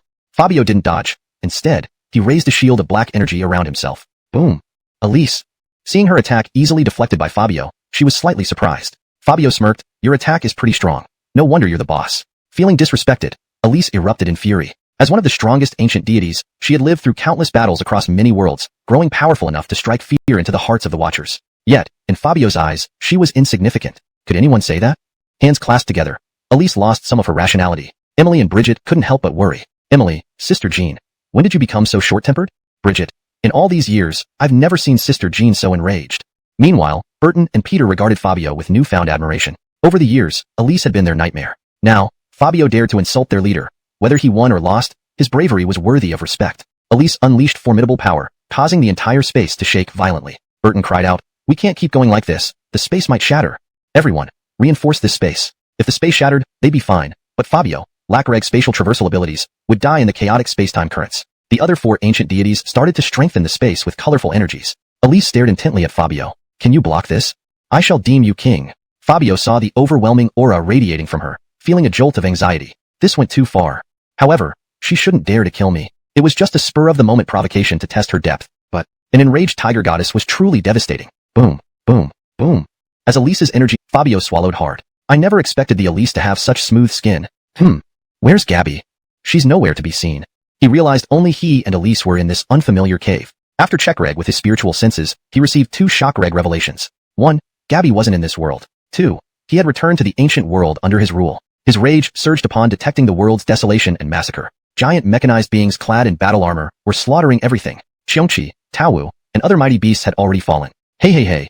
Fabio's anger reached its peak as he yelled at the unconscious Elise. However, she slept soundly, unresponsive despite his shouting. Damn it. What a hateful woman. He needed Elise to infuse energy for his awakening since Gabby wasn't here to initiate it. Suddenly, the mechanical warriors detected them and sped towards their location. Crisis was imminent. Hashtag chapter 284. Surveillance enforcers. You damn fool. Danger has arrived, and you're still sleeping here.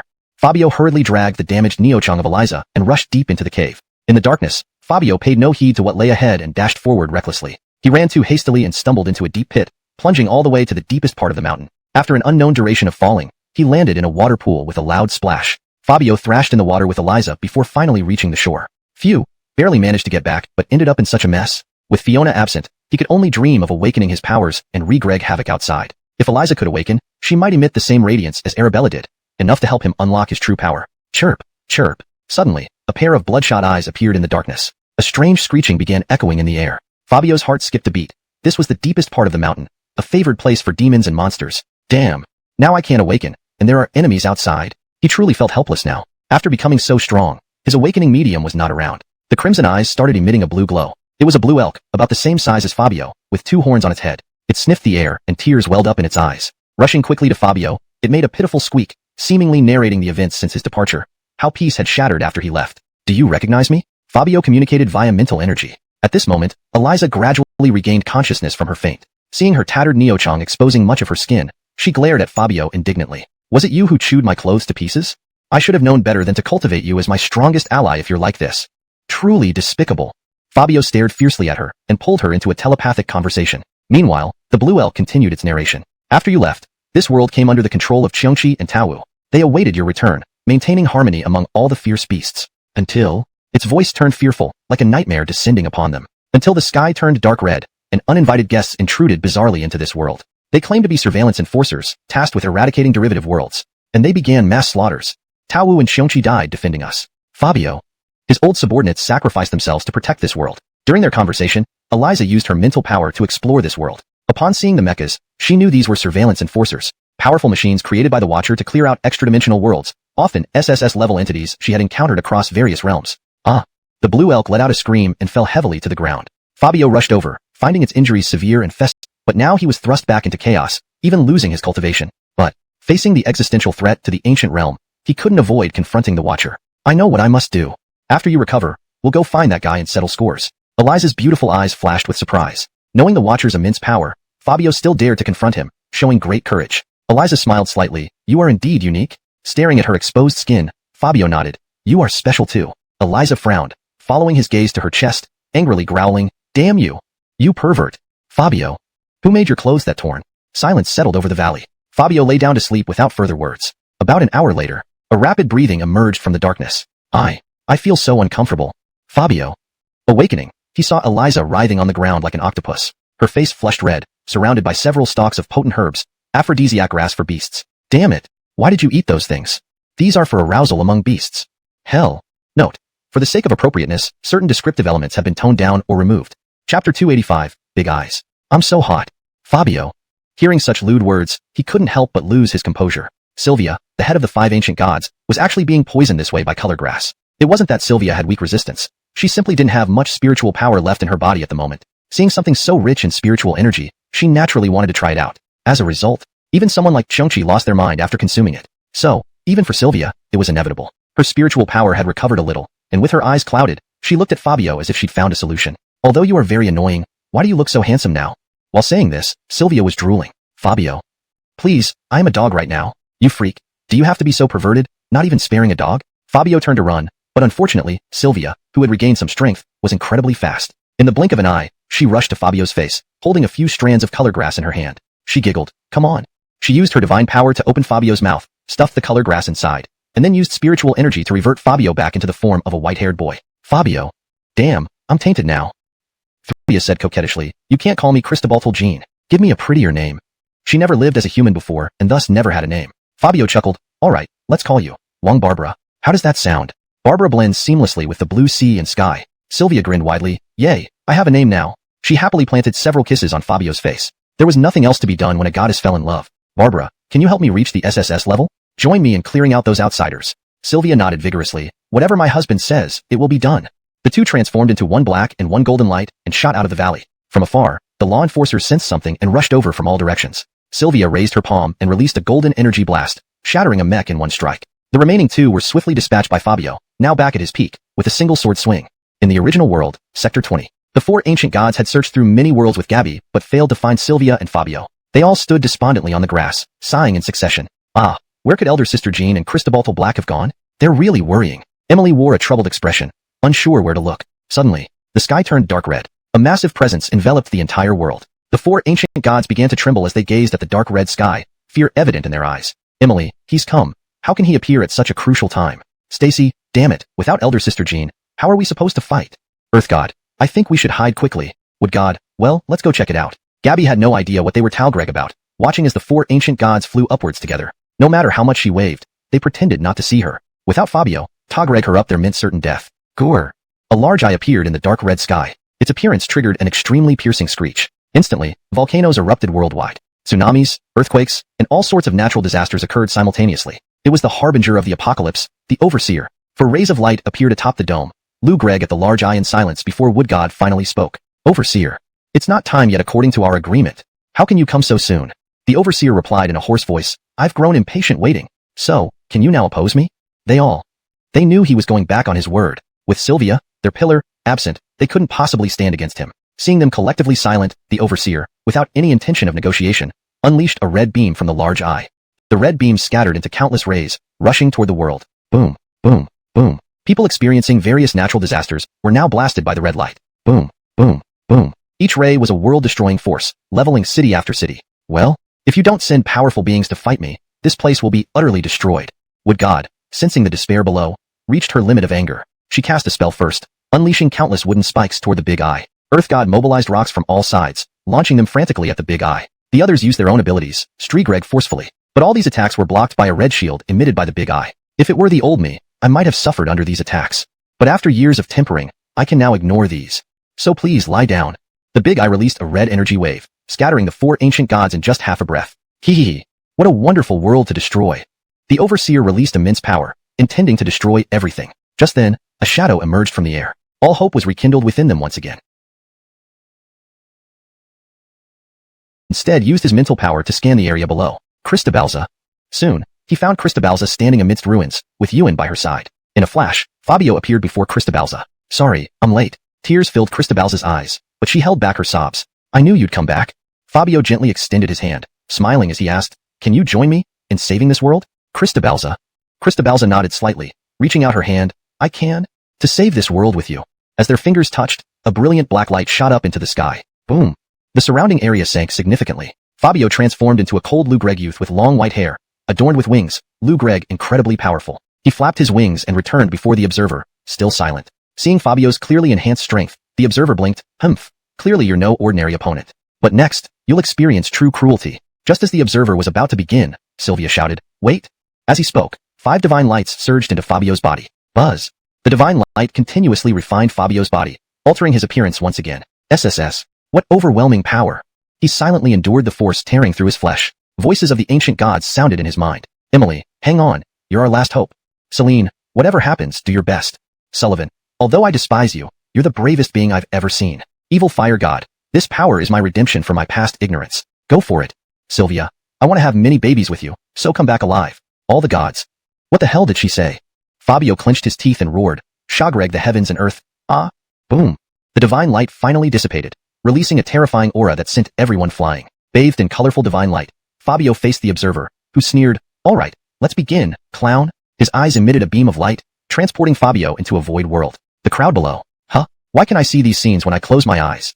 What place is this? Why can I see it too? This is. Huh. Everyone closed their eyes and saw a purple void world. In this world, there was a man radiating divine light and a large-eyed monster. The large eye began Spigreg. What you see is the day agreed upon long ago by me and the gods. Your end. I am the supreme observer, tasked with destroying unstable worlds. As long as a human champion observer away. At the last moment of the observer's attack, using agility, Fabio rushed beneath the large eye and counterattacked. Cursed. Impossible. You look only SSS level. How can you be this strong? The observer doubted life, embarrassed by being bested by a seemingly insignificant individual. Fabio didn't argue. Stretching both fists, he whispered towards the falling observer, Senro Bannu. Law of the universe. A green light illuminated the void. Countless wooden spikes blasted towards the observer. Observer, huh.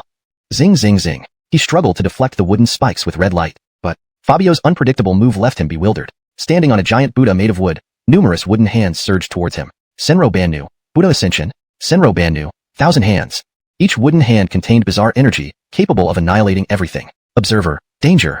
Note asterisk names are transliterated accurately according to pinyin rules. The original tone, style, and structure are preserved. The translation aims for natural fluency and coherence with previous content. Chapter 287. End. I told you, my husband is the strongest. Sylvia was standing on the ruins with everyone else. Her eyes closed as she watched the battle in the spirit world. Arabella immediately frowned, pouting in displeasure. Elder sister, you're not also falling for him, are you? The moment these words left her mouth, the other three were utterly stunned. Mushin, what's going on? Hontsayashin. Jamal, I always thought that guy wasn't good news. Who knew even elder sister would be taken by him? Sylvia looked at Arabella, whose eyes shimmered with tears, and stammered. You? Also like him? Arabella nodded. Yeah. Sylvia was speechless. She never imagined her husband could catch the eye of her younger sister. With the appearance of the giant Buddha, countless wooden hands started beating down wildly on the Watcher. The Watcher had no idea Fabio still possessed such power. After all, the maximum strength set for contract beasts was only SSS level. However, this didn't mean Fabio's strength was capped at SSS level. He had already broken through to an unknown level. Fabio roared loudly, show me your full power or die. He couldn't believe the Watcher's strength was only this much. If he didn't bring out his true abilities now, he would surely be destroyed. Boom. Boom. Boom. Countless wooden hands started pounding the Watcher fiercely. The explosions from the wooden hands caused the entire space to tremble violently. But just as Fabio's power was unleashed, a massive explosion flipped him over. The epicenter of the explosion was right where the Watcher stood. Now the Watcher had shed its large-eyed disguise and evolved into a humanoid monster made entirely of steel. Its head consisted of one large mouth, while the rest of its body was structured of steel. How long has it been since I transformed into this form? Hee hee hee. I can't even remember anymore. But I don't mind letting you taste the horror of my strongest form. The Watcher clenched its fists and was about to launch a fierce attack on Fabio when it was suddenly struck by a fist from a mud giant appearing behind it. Bang! The mudman dispersed instantly, but the Watcher didn't falter at all. Fabio opened his fists and whispered, fire! Several red birds appeared silently in the sky and attacked in a flash. Bang! This time, the Watcher swung its fist and shattered the red birds completely. Alright, isn't it my turn now? With that, it stretched its fist and vanished instantly. Fabio narrowed his eyes, advancing instead of retreating, clenching his fists as he followed closely. Bang! Bang! Bang! The entire space resounded with aggressive Fabio with disbelief. It couldn't imagine that Fabio possessed such terrifying power, and his methods of attack were so unique. Fabio jumped to the ground, staring disdainfully at the Watcher. The former arrogance of the Watcher had vanished without a trace. So, this is your strength? Fabio's voice was indifferent, as if he had never had any expectations of the Watcher. Watcher! It clearly felt the malevolence from the other side. Bloody hell, it was a noble Watcher, an ultimate being, yet it ended up beaten up like this? Ugh! You dare look down on me! The Watcher broke down, shouting frantically. You should know, this is not my true form. The power you see is merely a fraction split off from my main body. My main body is extremely powerful, alright?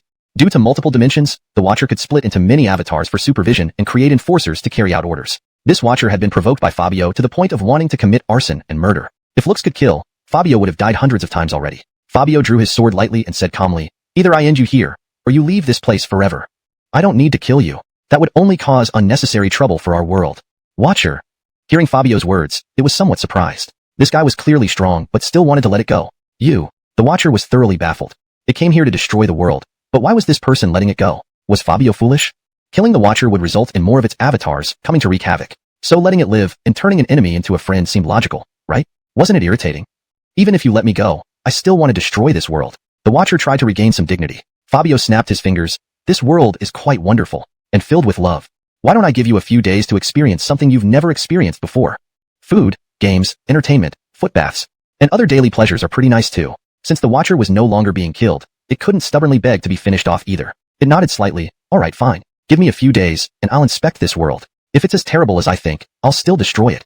It was Magreg a considerable effort to come down from this high horse. Fabio snapped his fingers again, very seriously saying, this battle has no winner or loser. At that moment, the entire nation erupted into cheers. We've been saved once again. Great, great. Really, we can thank fate for every day we get to live. Fabio kept his promise and showed the Watcher, who had become human, the world's delights, which instantly mesmerized him. In the days that followed, he even arranged a job for it. Approximately 2 years later, Qingyang Academy, school gate. A bald man and a bald-headed man stood at the school gate, sternly roaring at students. Bald man, damn it, who allowed you to dye your hair? Bald-headed man, stop babbling, just cut it already. Bald man, hee hee, I'm familiar with this business. Bald-headed man, say, you've been here for 2 years now, don't you want to leave? Bald man, pa, there are so many watchers, what's one more or less? Hurry up and cut those heads. Student, here, many small animals thrived, and it had become a natural haven of vegetation. Fabio squatted by the river, diligently washing the dirty clothes and rags on the ground, speechless. I, the great Elon Gregg, should not be doing such trivial things. I shouldn't have agreed to them in the first place. Behind him, several girls each held small babies, giggling as they walked out. Adeline, humph. Christabelza, humph. Wang Barbara, Arabella, humph. The end. Author's note. I forced a grand happy ending here, hoping everyone will like it. Of course, until we meet again in another tale. Note asterisk the story concludes with a light-hearted moment, echoing the earlier themes of family and harmony. The author's note provides closure while hinting at future stories.